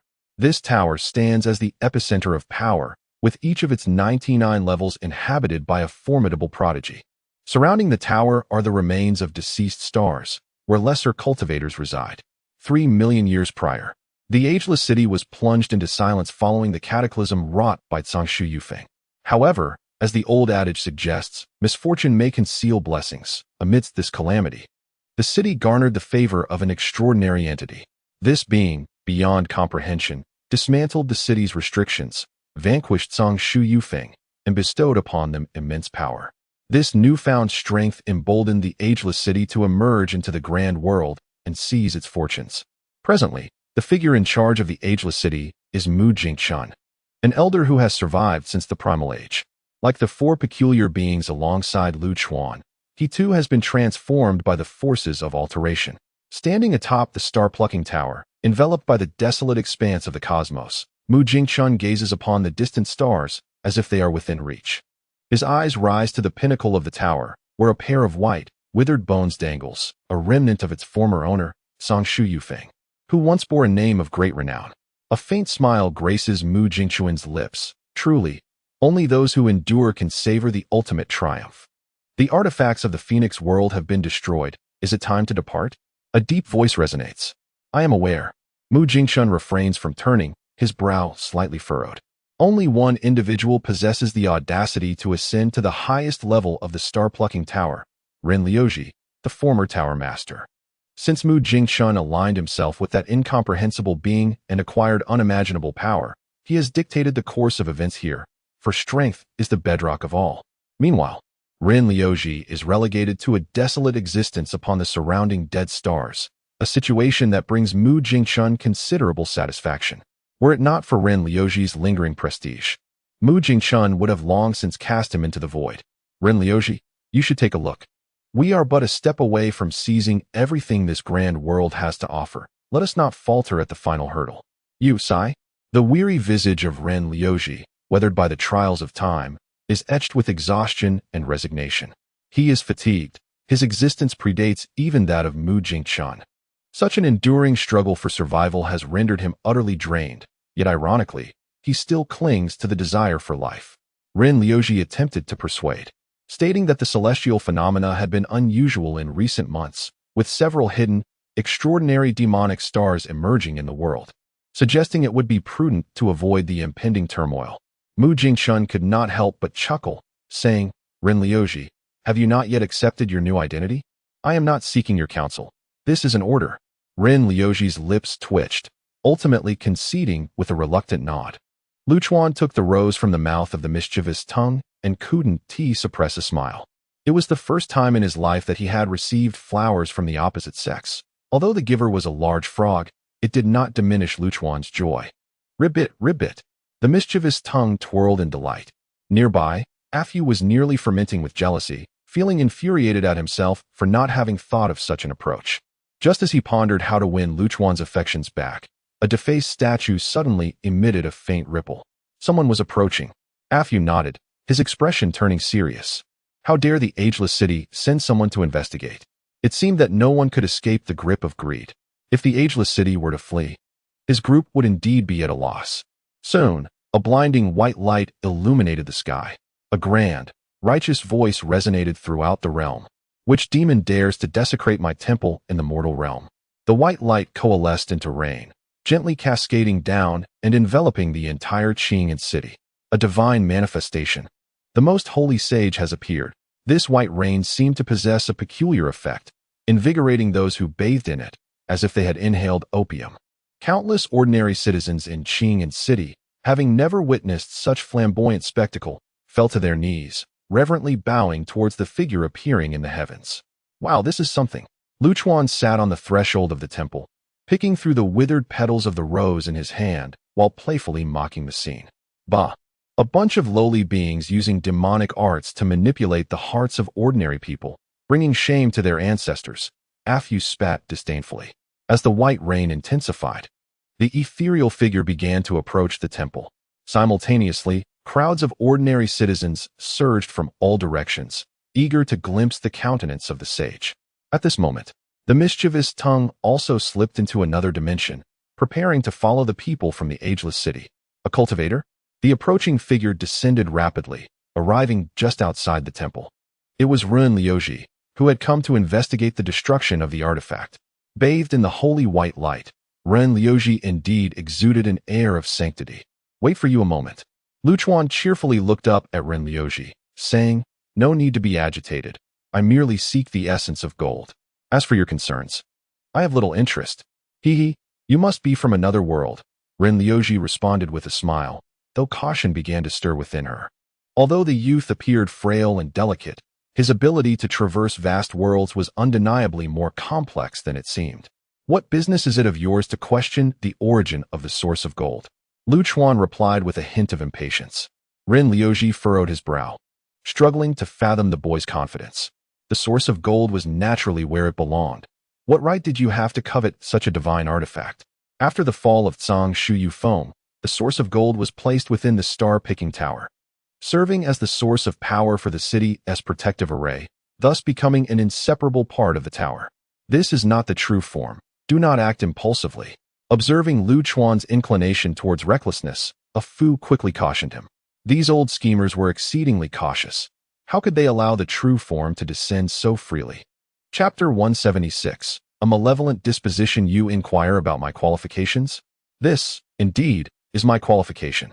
Confronted by Afu's admonition to restrain himself, Luchuan paid no heed, his eyes gleaming with malevolence as he raised his hand and charged towards Ren Liuji. Afu seemed to have anticipated this outcome. Were Luchuan not to rush into strike, it would have felt quite unnatural to him. At the moment when the clone severed its connection with the true self, there would be a fleeting moment of fluctuation. Should you fail to seize upon this moment, your fate would be sealed. Afu had transformed entirely, his eyes flickering with a fierce red light as he connected with Yi Xie and the others. They were advised to ascend towards the zenith. For this individual possessed the strength of a half-step emperor, and the area under the control of the clone would not exceed 10 billion kilometers. The four of you are capable, within this expanse, to capture the true form of this being. Afu was indeed remarkable, his meticulousness evident as he not only factored in Luchuan's temperament, but also provided precise calculations. Act during the tumultuous clash between Luchuan and this adversary, ensuring your presence goes unnoticed. In the blink of an eye, Afu had orchestrated the subsequent actions, just as Luchuan's palm struck Ren Liuji's face. The sharp sound of the slap echoed across the open ground, a jarring noise that left the devotees, who had come to behold the true visage of the saint, utterly stunned. Not only were the followers bewildered, but Ren Liuji himself bore an expression of utter disbelief. Though Luchuan's slap was not swift, there was no evading it. Even as the youth bore down upon him, his mind raced through countless countermeasures, yet all these strategies confirmed that he was destined to endure this grand confrontation. Madman, you dare show such disrespect to the saint. An egg was hurled from the crowd below. Lu Chuan, with a derisive smirk, did not flinch, allowing the egg to explode upon his head, its contents smearing across his face. This shattered egg emboldened the ordinary people, who began to rally in support of Ren Liuji, hurling a variety of peculiar objects. What of your belongings? Lu Chuan disregarded the agitated masses, delivering another resounding slap to Ren Liuji's face. The latter's lips twitched from the impact. Although it was merely a clone, it was under the direct control of the true self, and every sensation would be relayed back to the original. Such a slap, one could imagine, would be intolerable even for an ancient being like him, let alone an ordinary person. Where are your belongings? Another resounding slap landed upon Ren Liuji's face. Saint, show no mercy. Do not allow this madman to go unpunished. Eliminate him, eliminate him. Witnessing their deity take blows without retaliation, the restless crowd erupted in frenzied shouts. The collective clamor reverberated, causing the surrounding structures to tremble. An immense surge of faith converged like a stream into Ren Liuji's being. He felt an invigorating strength swell within him. Yet just as he prepared to resist, Lu Chuan once again lifted his hand. So, you draw upon the power of faith? Lu Chuan struck Ren Liuji's face with renewed ferocity. Clinging to life, are we? Fond of personal adulation, perhaps? Enjoying the theatrics, I see. Lu Chuan dealt a resounding slap, one after another, not even affording Ren Liuji the opportunity to respond. During this tumult, four elusive beams of light surged towards the heavens, swiftly vanishing from sight. Enduring blows without retaliation, the followers below could no longer contain themselves. Their deity had been subjected to such desecration. A few audacious souls surged forward, fists raised, seeking to restore justice for their beloved god. Lu Chuan cast a sidelong glance at the advancing figures and grinned, baring his teeth. Bang, bang, bang. Several heads burst forth like watermelons striking the ground, a grotesque explosion of red and white entwining into a macabre tableau. Spare the innocent? Perhaps Lu Chuan might exhibit leniency towards the ordinary. But to suggest that he refrained from striking defenseless civilians in the face of a madman is nothing short of absurd. Wiping the egg white from his face, he smacked his lips, savoring the taste, chuckling. Ah, indeed, farm-fresh eggs, just as I like it. As he spoke, he suddenly swung his hand back with force, sending Ren Liuji sprawling to the ground. With a foot, Lu Chuan pressed the unfortunate man's head into the earth, beckoning to the crowd below with a mocking gesture, eyes gleaming with derision. Come, let me see how many more dare to defy death. Who among you is unafraid? Only a fool would disregard their mortality. Yet, exceptions abound, especially in moments of blurred judgment. Provoked by Lu Chuan's taunts, several more individuals charged forth, brandishing their fists. You blasphemer of the sacred master. Before the righteous proclamation could be completed, the heads of these brave souls detonated. Hot, viscous brain matter splattered across the faces of the followers below. Oh dear, this won't do, come on now. Kneel before him. Is this not your faith, your god? Plead with him. Perhaps he will unleash his cosmic fury and rise to strike me down. Lu Chuan, stepping upon Ren Liuji's aged visage, gently ground his foot, cautious not to extinguish the life from this wretch. Holy Master, rise. Holy Master, please. Witnessing such a demeaning spectacle, the followers could no longer contain their tears. The pitiful and feeble deity, TSK. Lu Chuan chuckled, shaking his head, and with a snap of his fingers, a scene of collective outrage erupted. In an instant, numerous heads within the crowd began to burst, transforming the gathering of devotees into a veritable slaughterhouse. Those unfortunate souls were the very ones who had previously hurled objects at Lu Chuan. Did they believe that, due to their age or gender, they could escape retribution for their actions? Such a notion was utterly unfounded. Come on, keep throwing. Weren't you just filled with righteous fervor, eager to restore your god's honor? Child, why do you stand there holding that stone? Throw it. Do you think I will spare you simply because you are a child? Ha. Come now, focus that little brain of yours. A woman, embodying the essence of a savior, approached and struck the child sharply before lifting him away from the crowd. This act seemed to signal a retreat, as the densely packed throng began to ebb away like the tide. How ridiculous, stirring up chaos for no reason, Lu Chuan scoffed. He then shifted his stance, crouching before Ren Liuji, seizing his hair firmly. It's your turn now. Reveal to me the location of the golden source. If it lies within the eternal city, tell me how to reach it. I desire the golden source alone and will not disturb a single hair of the eternal city. Do you understand? The unfortunate Ren Liuji finally found his voice. Your actions, slaughtering innocents, are no different from those of a demon. To Lu Chuan's surprise, Ren Liuji spoke with righteous indignation. This. Lu Chuan cast a puzzled glance at a Fu beside him. What manner of strange behavior is this? A Fu wore a mocking expression. Anyone could make such a declaration, yet it seems only you, people of the eternal city, lack the right to do so. Lu Chuan suddenly realized, indeed, my donkey is right. I wondered why those words sounded so out of place coming from your lips. Enough of this game. I've uncovered the true identity of this fellow. A Fu suddenly shot Lu Chuan a knowing glance. Chapter 177. The unhinged. Though Ah Fu did not disclose to Lu Chuan that he had already arranged a contingency, Lu Chuan sensed that, regardless of the chaos he wrought, Ah Fu would manage everything seamlessly. What a wasted opportunity. Amidst Ren Liuji's bewildered gaze, Lu Chuan smashed the head of his clone with a resounding slap. Wait a moment. Let me select some vegetables for dinner. Lu Chuan remained unhurried, picking through the refuse surrounding him. Perched upon his shoulder, the little nine-tailed fox observed Lu Chuan's carefree demeanor, its eyelids fluttering in disbelief, gaining a renewed understanding of Lu Chuan's malevolent nature. Ah Fu merely sighed, feeling a sense of helplessness. What more could be done with such a disposition? The instant the clone was obliterated, Ren Liuji comprehended that his position had been compromised. Yet, it was too late. As he concealed himself in the heavens, Ren Liuji prepared to act, only to find the demon Buddha materializing before him. Gazing upon the delicate-featured monk, Ren Liuji's heart thundered with a fierce urgency to flee from this seemingly benevolent figure. He pivoted, attempting to escape in another direction, but a swirling mass of black mist ominously emerged from the ether. A pair of obsidian eyes flickered to life within the shadows, gleaming with a hint of mockery. At that moment, a blood-red raven alighted from another direction. The raven transformed into a conflagration of black flames, from which emerged a wild and audacious man. Eyeing Ren Liuji, he licked his lips, exclaiming, "Oh, still trying to escape? My dear friend, this fellow seems edible. The master forbids the consumption of humans. And for days I've dined on livestock. My palate has grown weary. Shut your foul mouth." Night Scorpion glared fiercely at Jia. "My dear friend, have you lost your wits? I am a raven's beak, not a dog's snout." Jia retorted earnestly. Night Scorpion longed to silence this gluttonous creature, whose incessant thoughts of food lowered the standards of their entire team. Ren Liuji's scalp tingled. What manner of demons were these?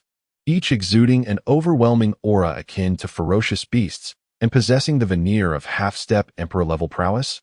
His calves quaked, instinctively propelling him towards the last unoccupied direction.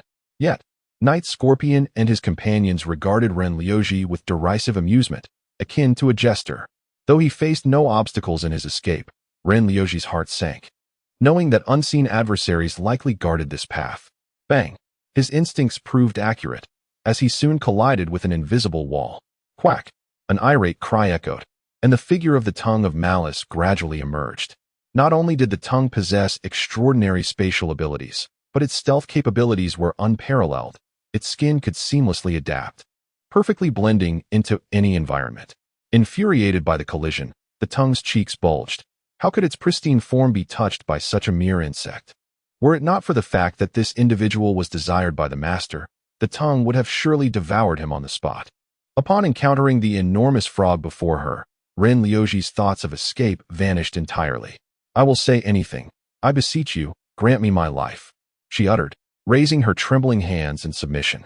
"Your fate lies in the hands of my master," Night Scorpion remarked, a teasing lilt in his tone.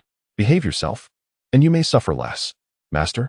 Ren Liuji pondered in confusion, unable to fathom what kind of extraordinary figure could tame such a creature. Could it be that ill-tempered youth? Impossible, utterly impossible. Regardless of life or death, pry open his mouth. At that moment, a boy carrying fruits and vegetables ambled towards the heavens. Upon hearing these words, Ren Liuji shuddered violently, her pupils constricting as fear engulfed her. It truly was him. Lu Chuan was wholly preoccupied, meticulously selecting the vegetables in his hand, contemplating whether to prepare celery beef or chive an egg for dinner. The most exhilarated by Lu Chuan's command was Jia, the old demon, who, with his long tongue flailing, charged towards Ren Liuji. Let us taste a leg first, ha ha. To have a creature with a lolling tongue rushing at you, clamoring to savor your flesh, would terrify most individuals. This time, Jia did not hold back, for Lu Chuan's instructions were clear. The acquisition of intelligence was paramount, irrespective of whether she lived or died. Night Scorpion had at least 9 methods to extract information from Ren Liuji, regardless of her fate. Please, noble sir, spare my life. Ren Liuji, truly frightened, knelt before Lu Chuan. I will tell you everything. I can lead you to the city of eternal youth, which is safeguarded by a gold-melting array. You need me. Lu Chuan frowned in impatience. Night Scorpion, adept at reading the room, immediately signaled for Jia to silence Ren Liuji. Jia, straightforward and devoid of any subtlety, approached her and forcibly detached her jaw. Following this, he delivered a swift chop that shattered her throat, ensuring she could not utter a sound that might disrupt his master's culinary pursuits. Under normal circumstances, Ren Liuji would not have been so feeble, but her heart was in turmoil, and in such disarray, there was no courage left to resist. With a crunch, Jia reached out and brutally tore off one of Ren Liuji's legs. Her mouth gaped in an astonishing manner as she encompassed the entire limb within. Did you think Jia's intention to sample her was mere bluster? You would be gravely mistaken. He genuinely wished to taste her. Ren Liuji fainted from the sheer horror of Jia's actions. This flavor is off, Jia mumbled, chewing thoughtfully before glancing at Night Scorpion with disdain. My dear friend, this fellow's flesh is tough and bland, lacking any texture. The inhabitants of the city of eternal youth are like ancient tortoises, surely devoid of flavor. Night Scorpion shrugged and advanced towards Ren Liuji. May I have a taste?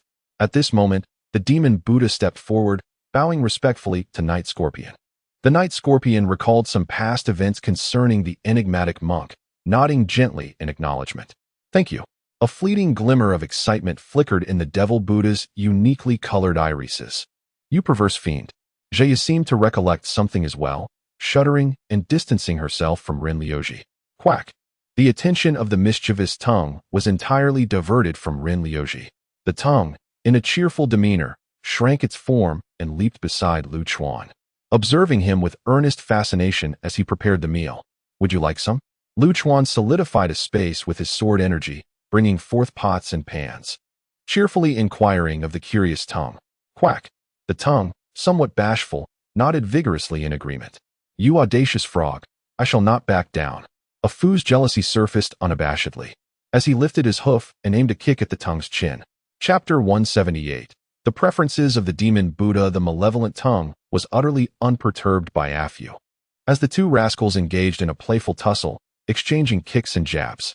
Meanwhile, the demon Buddha had approached the unconscious Ren Liuji. The first order of business for the demon Buddha was to rouse Ren Liuji from his slumber. Initially, he intended to tend to the injuries afflicting him, but out of consideration for Lu Chuan, he ultimately refrained from doing so. Observing Ren Liuji, who trembled incessantly in fear, the demon Buddha spoke in a gentle tone. Pain is a remarkable phenomenon. It serves to keep one alert. Do not fear, for I shall share this experience with you. With that, the demon Buddha began to weave a spell with his hands. Ren Liuji recognized this incantation. Any moderately powerful practitioner would be familiar with it. This was hardly a supreme technique, merely a straightforward soul-searching spell. Ren Liuji himself possessed this ability and had employed it numerous times. In this world, there exist various forms of punishment, yet none could rival the sheer brutality of the soul-searching technique. This simple spell wielded a singular power, directly affecting the very essence of the soul to extract the information sought by the practitioner. Its simplicity rendered it brutally effective, to the extent that none wished to endure its effects. The most prudent course of action in the face of a soul search was self-detonation, a fleeting obliteration to replace the impending agony. However, Ren Liuji had already missed his chance for self-destruction. The demon Buddha, on the other hand, harbored a peculiar fascination for the soul-searching technique, entranced by the exquisite torment it induced. He employed the soul-searching spell on Ren Liuji, intertwining his consciousness with the latter's, thereby enabling him to share in the suffering. An indescribable agony surged forth, a pain erupting from the very depths of the soul, mercilessly assaulting Ren Liuji's nerves. It felt as though his soul were being pierced by a myriad of searing blades, his body beginning to tremble uncontrollably as tears and snot streamed down his face. Waves of torment crashed over Ren Liuji like a relentless tide, each surge more overwhelming than the last. He writhed in agony. His facial muscles contorted as if he were a bitter gourd. Sweat poured down him, drenching his entire being as though he had just emerged from the depths of a river. Ren Liuji's mind was a blank slate, all else fading away, leaving only the insufferable pain. In contrast, the demon Buddha, who also felt the torment, remained far more restrained. Though the pain emanating from the depths of his soul caused his body to tremble, he did not experience true suffering. His heterochromatic eyes sparkled with an uncontrollable thrill. Such a perverse enjoyment, shuddered Jia from a distance. Night Scorpion smirked, acknowledging the demon Buddha's notorious reputation for soul-searching, which had been well known since the barbaric era. Goodness, is this really the extent of his depravity? Lu Chuan remarked, stirring his cooking while observing the demon Buddha, unable to suppress his disdain. Meanwhile, Afyu was still embroiled in a fierce confrontation with the malevolent tongue, too preoccupied to offer Lu Chuan any insights into the demon Buddha's motivations. After what felt like an eternity, the excruciating ordeal finally came to a close. The soul-searching technique, which typically concludes within 1 to 2 minutes, was grotesquely extended by this perverse individual to half an hour. Ren Liuji had already succumbed, her spirit extinguished, leaving behind a body contorted in agony, resembling a thoroughly cooked shrimp. Lu Chuan, having prepared the last of his rib soup, observed the demon Buddha approaching him, and, raising his ladle, directed it towards this aberration, exclaiming, "Hey, keep your distance. You can discuss the information amongst yourselves, and let Yixia inform me once there are results." Amitabha. The demon Buddha joined his hands in prayer and bowed deeply to Lu Chuan, his inherently gentle visage now radiating an even greater sanctity. "You too. Cease your brawling and come to the table," Lu Chuan scolded, prompting Afu and the gluttonous Hai Shi to stop their quarrel and rush to Lu Chuan's side. He produced an oversized bowl, first serving a generous portion of rice to Hai Shi, followed by an assortment of vegetables. "Do not waste food." Lu Chuan placed the bowl before Hai Shi, whose swollen eyes sparkled with joy. "Make sure to serve me a portion as well." Afu, resembling a pig with his swollen head, shouted menacingly. "What has gotten into you?" Lu Chuan retorted with an exasperated eye roll, recalling how Afu had never eaten before and could serve himself. "You ungrateful wretch. Have you forgotten your old friend with the arrival of new company?" Afu nearly fainted from indignation. "I treated you as one of us, which is why I let you serve yourself." Fortunately, a timely interjection from Xiao Jiawei uplifted Afu's spirits. The everlasting city lay anchored in a dimension beyond, and we had gleaned the method to reach it from Ren Liuji. As Lu Chuan dined, he listened attentively to Yixia's report. The whereabouts of the source of gold had also been uncovered, but the situation appeared dire. It had become intertwined with the city's protective formation, rendering it inseparable from the everlasting city. "Is there a way?" Lu Chuan inquired with keen interest. "Indeed," Yixia affirmed with conviction. "Utilizing the technique of skin transformation to infiltrate the everlasting city, once inside, everything will be manageable." "Very well, proceed at your discretion." Lu Chuan, relishing his leisure, felt content to delegate this task. Yixia, elated by Lu Chuan's profound trust, was nonetheless acutely aware of the potential consequences of failure. Without delay, Yixia commenced the operation. 10 minutes later, a living Ren Liuji stood before Lu Chuan, not only resembling her in appearance, but also mirroring her essence flawlessly. Lu Chuan was momentarily taken aback, failing to recognize that the figure before him was but a guise crafted by Yixia, a mere trick, known as skin transformation. Yixia explained, a hint of bashfulness in her demeanor as she noticed Lu Chuan's curiosity. "This is no trivial feat," Afu, having satisfied his hunger, interjected with a roll of his eyes.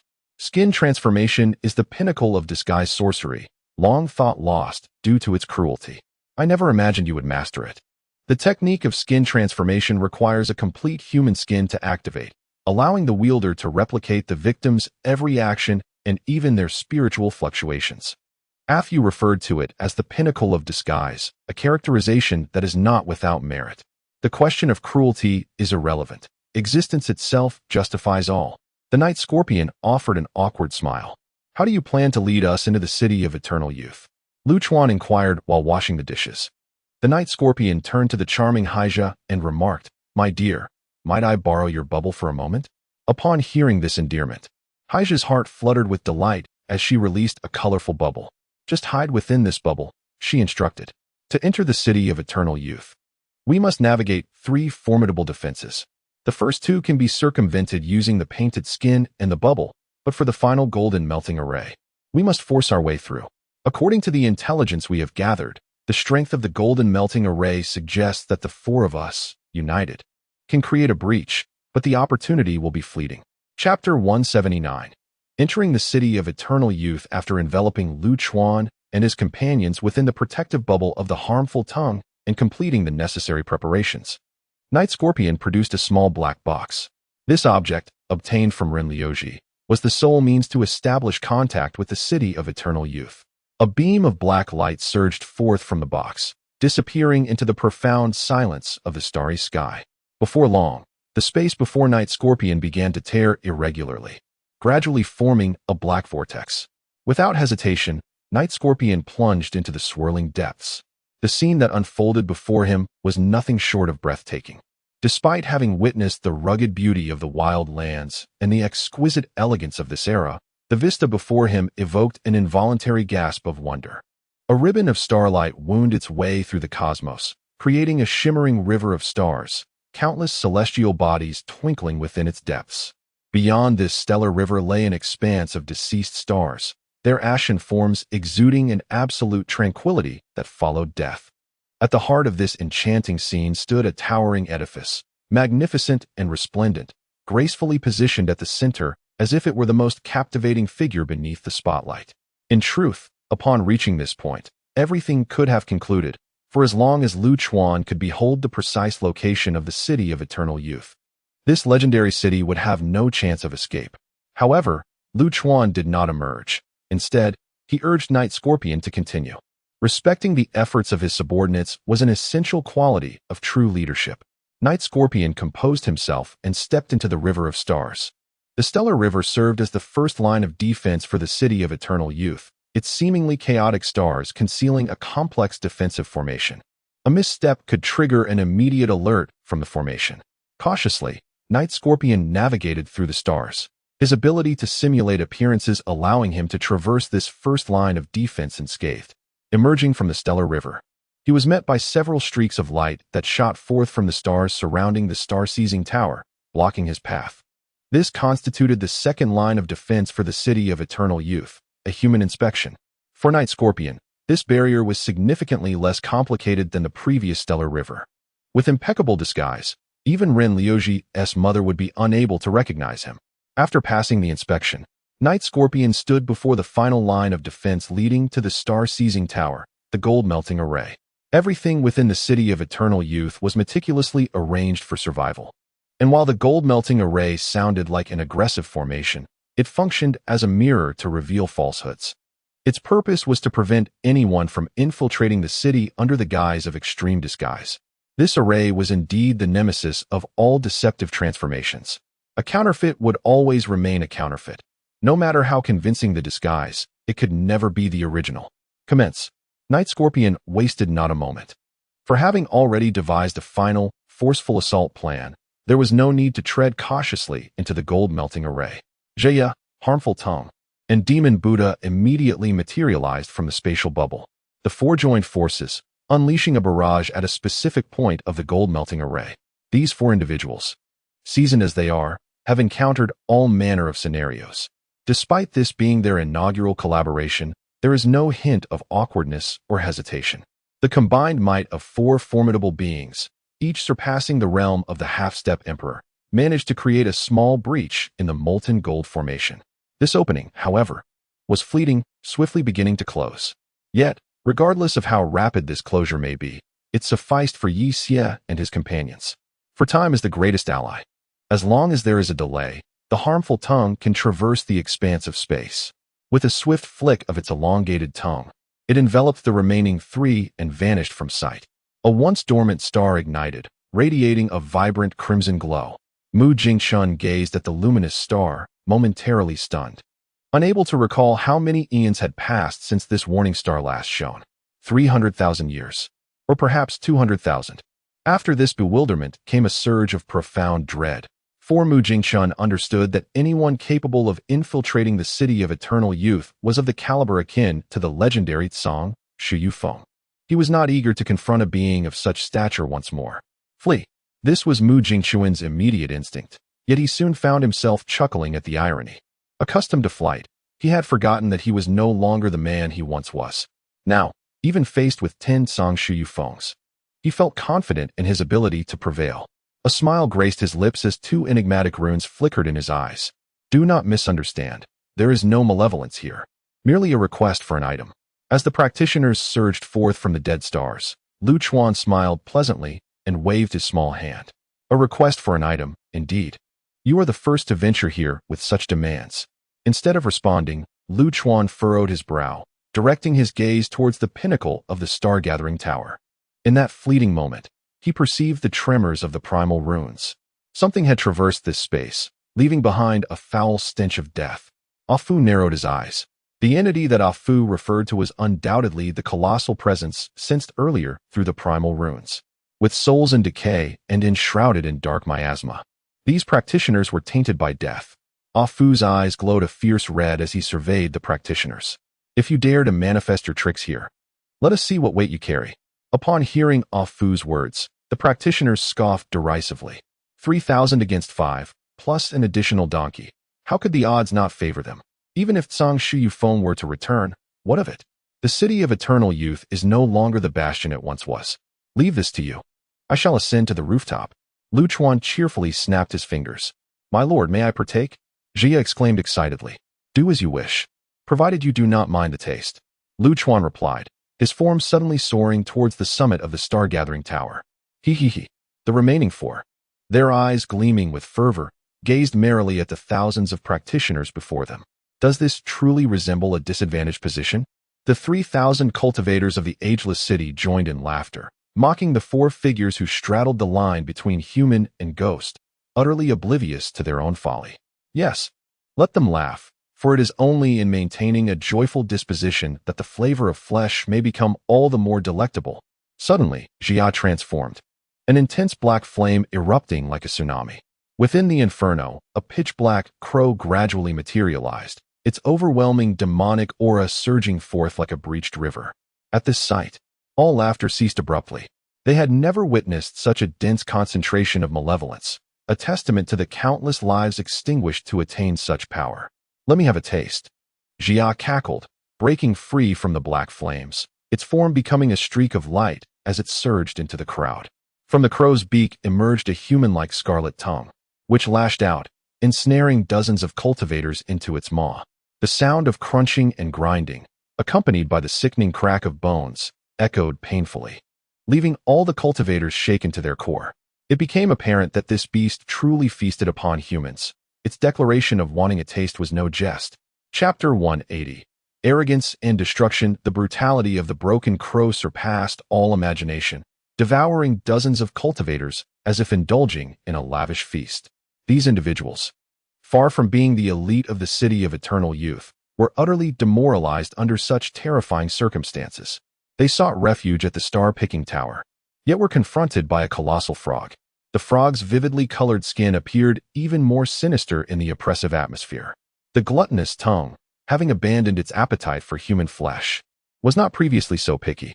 However, it seemed that its master had developed a distaste for these insects, prompting the tongue to consider altering its dietary preferences. The tongue expelled a multitude of bubbles, which compressed the surrounding space, causing rifts to materialize.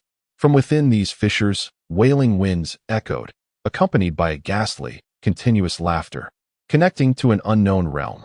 Several unfortunate souls were drawn into the space rifts, vanishing without a trace before they could even struggle. Exile, someone shouted, and instantly, fear spread like a plague. Exile, one of the most formidable spatial abilities, banished individuals to uncharted territories, rendering their return nearly impossible. It represented a punishment, a dual torment of both mind and body. No one wished to be cast into the unknown, facing eternal solitude. With the path to the star-picking tower obstructed by the giant frog, the crowd sought an alternate route. The seemingly benign little monk did not appear so terrifying after all. In their panic, The throng made a desperate bid toward the demon Buddha, who erupted into laughter, radiating a golden light that spread into numerous streams. These dispersing golden rays swiftly ensnared dozens of cultivators. Those captured became immobilized, yet their senses were amplified several-fold, intensifying their experience of pain. The demon Buddha began to weave his incantations, employing the same simple soul-searching technique, but this time targeting multiple cultivators simultaneously. The interconnected golden light allowed him to perceive the suffering of many at once, a most exquisite delight. The cutting of souls elicited piercing cries of anguish. The muscles on the faces of the gathered twisted like dough, furrowing deeply, while the central muscles bulged like a hill. Lines of wrinkles on their foreheads resembled the cruel cracks of parched earth, and beads of cold sweat began to drip forth. The demon Buddha trembled, his rapturous smile akin to a flower on the verge of wilting. His visage oscillated between the demonic and the divine, the profound agony maintaining an eerie clarity of consciousness. In contrast to the methods of the other three, the night scorpion appeared remarkably unadorned. A thick black mist enveloped its defensive perimeter, within which a massive, dark green scorpion lurked, lying in wait for its prey. A panicked group of cultivators rushed into the fog, and the brutal hunt commenced. The night scorpion's killings are swift and decisive. The cultivators feel no pain before they are reduced to mere dust, compared to being devoured, exiled, or having their souls searched. Such a rapid demise is undoubtedly a tremendous blessing. Perhaps it was approaching dusk from a distance. One could no longer discern whether it was the sunset or blood that stained the horizon. Yet, this otherworldly realm is devoid of sunsets. Lu Chuan surged forward, initially intending to seize the source of gold and depart. However, this ageless city was connected to that formidable entity, compelling him to contemplate its obliteration. Lu Chuan was a man of deep grudges. The entity he sensed within the source runes had attempted to corrupt him. Thus, the ageless city it chose would naturally face retribution. As the scenery raced past him, Lu Chuan found himself inexplicably returned to the first floor of the star-picking tower. Ascending from the first level, this tower was a treasure of unparalleled worth, rivaling chaos itself. Although it lacked offensive capabilities, forcing a breakthrough would demand considerable effort. A Fu, analyzing the situation, provided advice to Lu Chuan, hoping he would refrain from being overly violent and preserve the tower, which had numerous functions and would prove invaluable in the future. "What nonsense are you spouting?" Lu Chuan retorted, tugging at the corner of his mouth in dissatisfaction. "Do you think this is a game where I must start from the first level?" With those words, he drew his weapon, killing. "Scoundrel!" A Fu muttered, displeased, and promptly made his escape. In his determination to shatter this treasured tower, Lu Chuan knew he must unleash all his might. Being too close could endanger himself. Gazing at the towering golden edifice, he took a deep breath and closed his eyes. The chaotic nebula at the center of his dantian began to slowly rotate. It was the source of his sword chi, which had not stirred so violently in quite some time. Black sword chi emanated from Lu Chuan's feet, approaching the star-picking tower at a measured pace. The 99 levels of the tower each constituted a distinct space, inhabited by formidable individuals who governed their own small worlds. Dreaming of immortality, it had been long since any disturbances had arisen, yet suddenly, blinding crimson light illuminated every floor. They recalled that the last time this red light shone was during the invasion of the ageless city by Tsang Shiyufeng. At that time, it had only illuminated 36 levels, but now, every floor's alarm blared in unison. The cultivator from the first level emerged, eager to discover who possessed the power to shake the very foundations of the ageless city. Since the arrival of that great figure, they all believed the ageless city could rightfully claim the title of the world's foremost city, even dismissing the legendary unmoving city of the gluttonous emperor. Ignorance and folly have never been the roots of destruction. Only arrogance holds that distinction. The disciple of the first layer stepped outside and beheld a young nobleman standing gracefully not far from the entrance. Beneath his feet, a black sword aura spread forth. Not tumultuous in nature, yet this seemingly subdued sword aura struck his soul in an instant. Merely gazing upon it caused his spirit to tremble. Overwhelmed by an indescribable sense of brutality, a pure slaughter devoid of any impurities. Its purity allowed it to reach an unparalleled intensity. He realized his grave mistake. An error of monumental proportions. Why had he ventured out? Regret began to seep in. However, in this world, The one thing that is utterly non-existent is the remedy for regret. The black sword aura slowly approached. Indeed, it crawled forward. So languid, so serene. Yet, he found himself paralyzed, both body and mind ensnared within that black sword aura.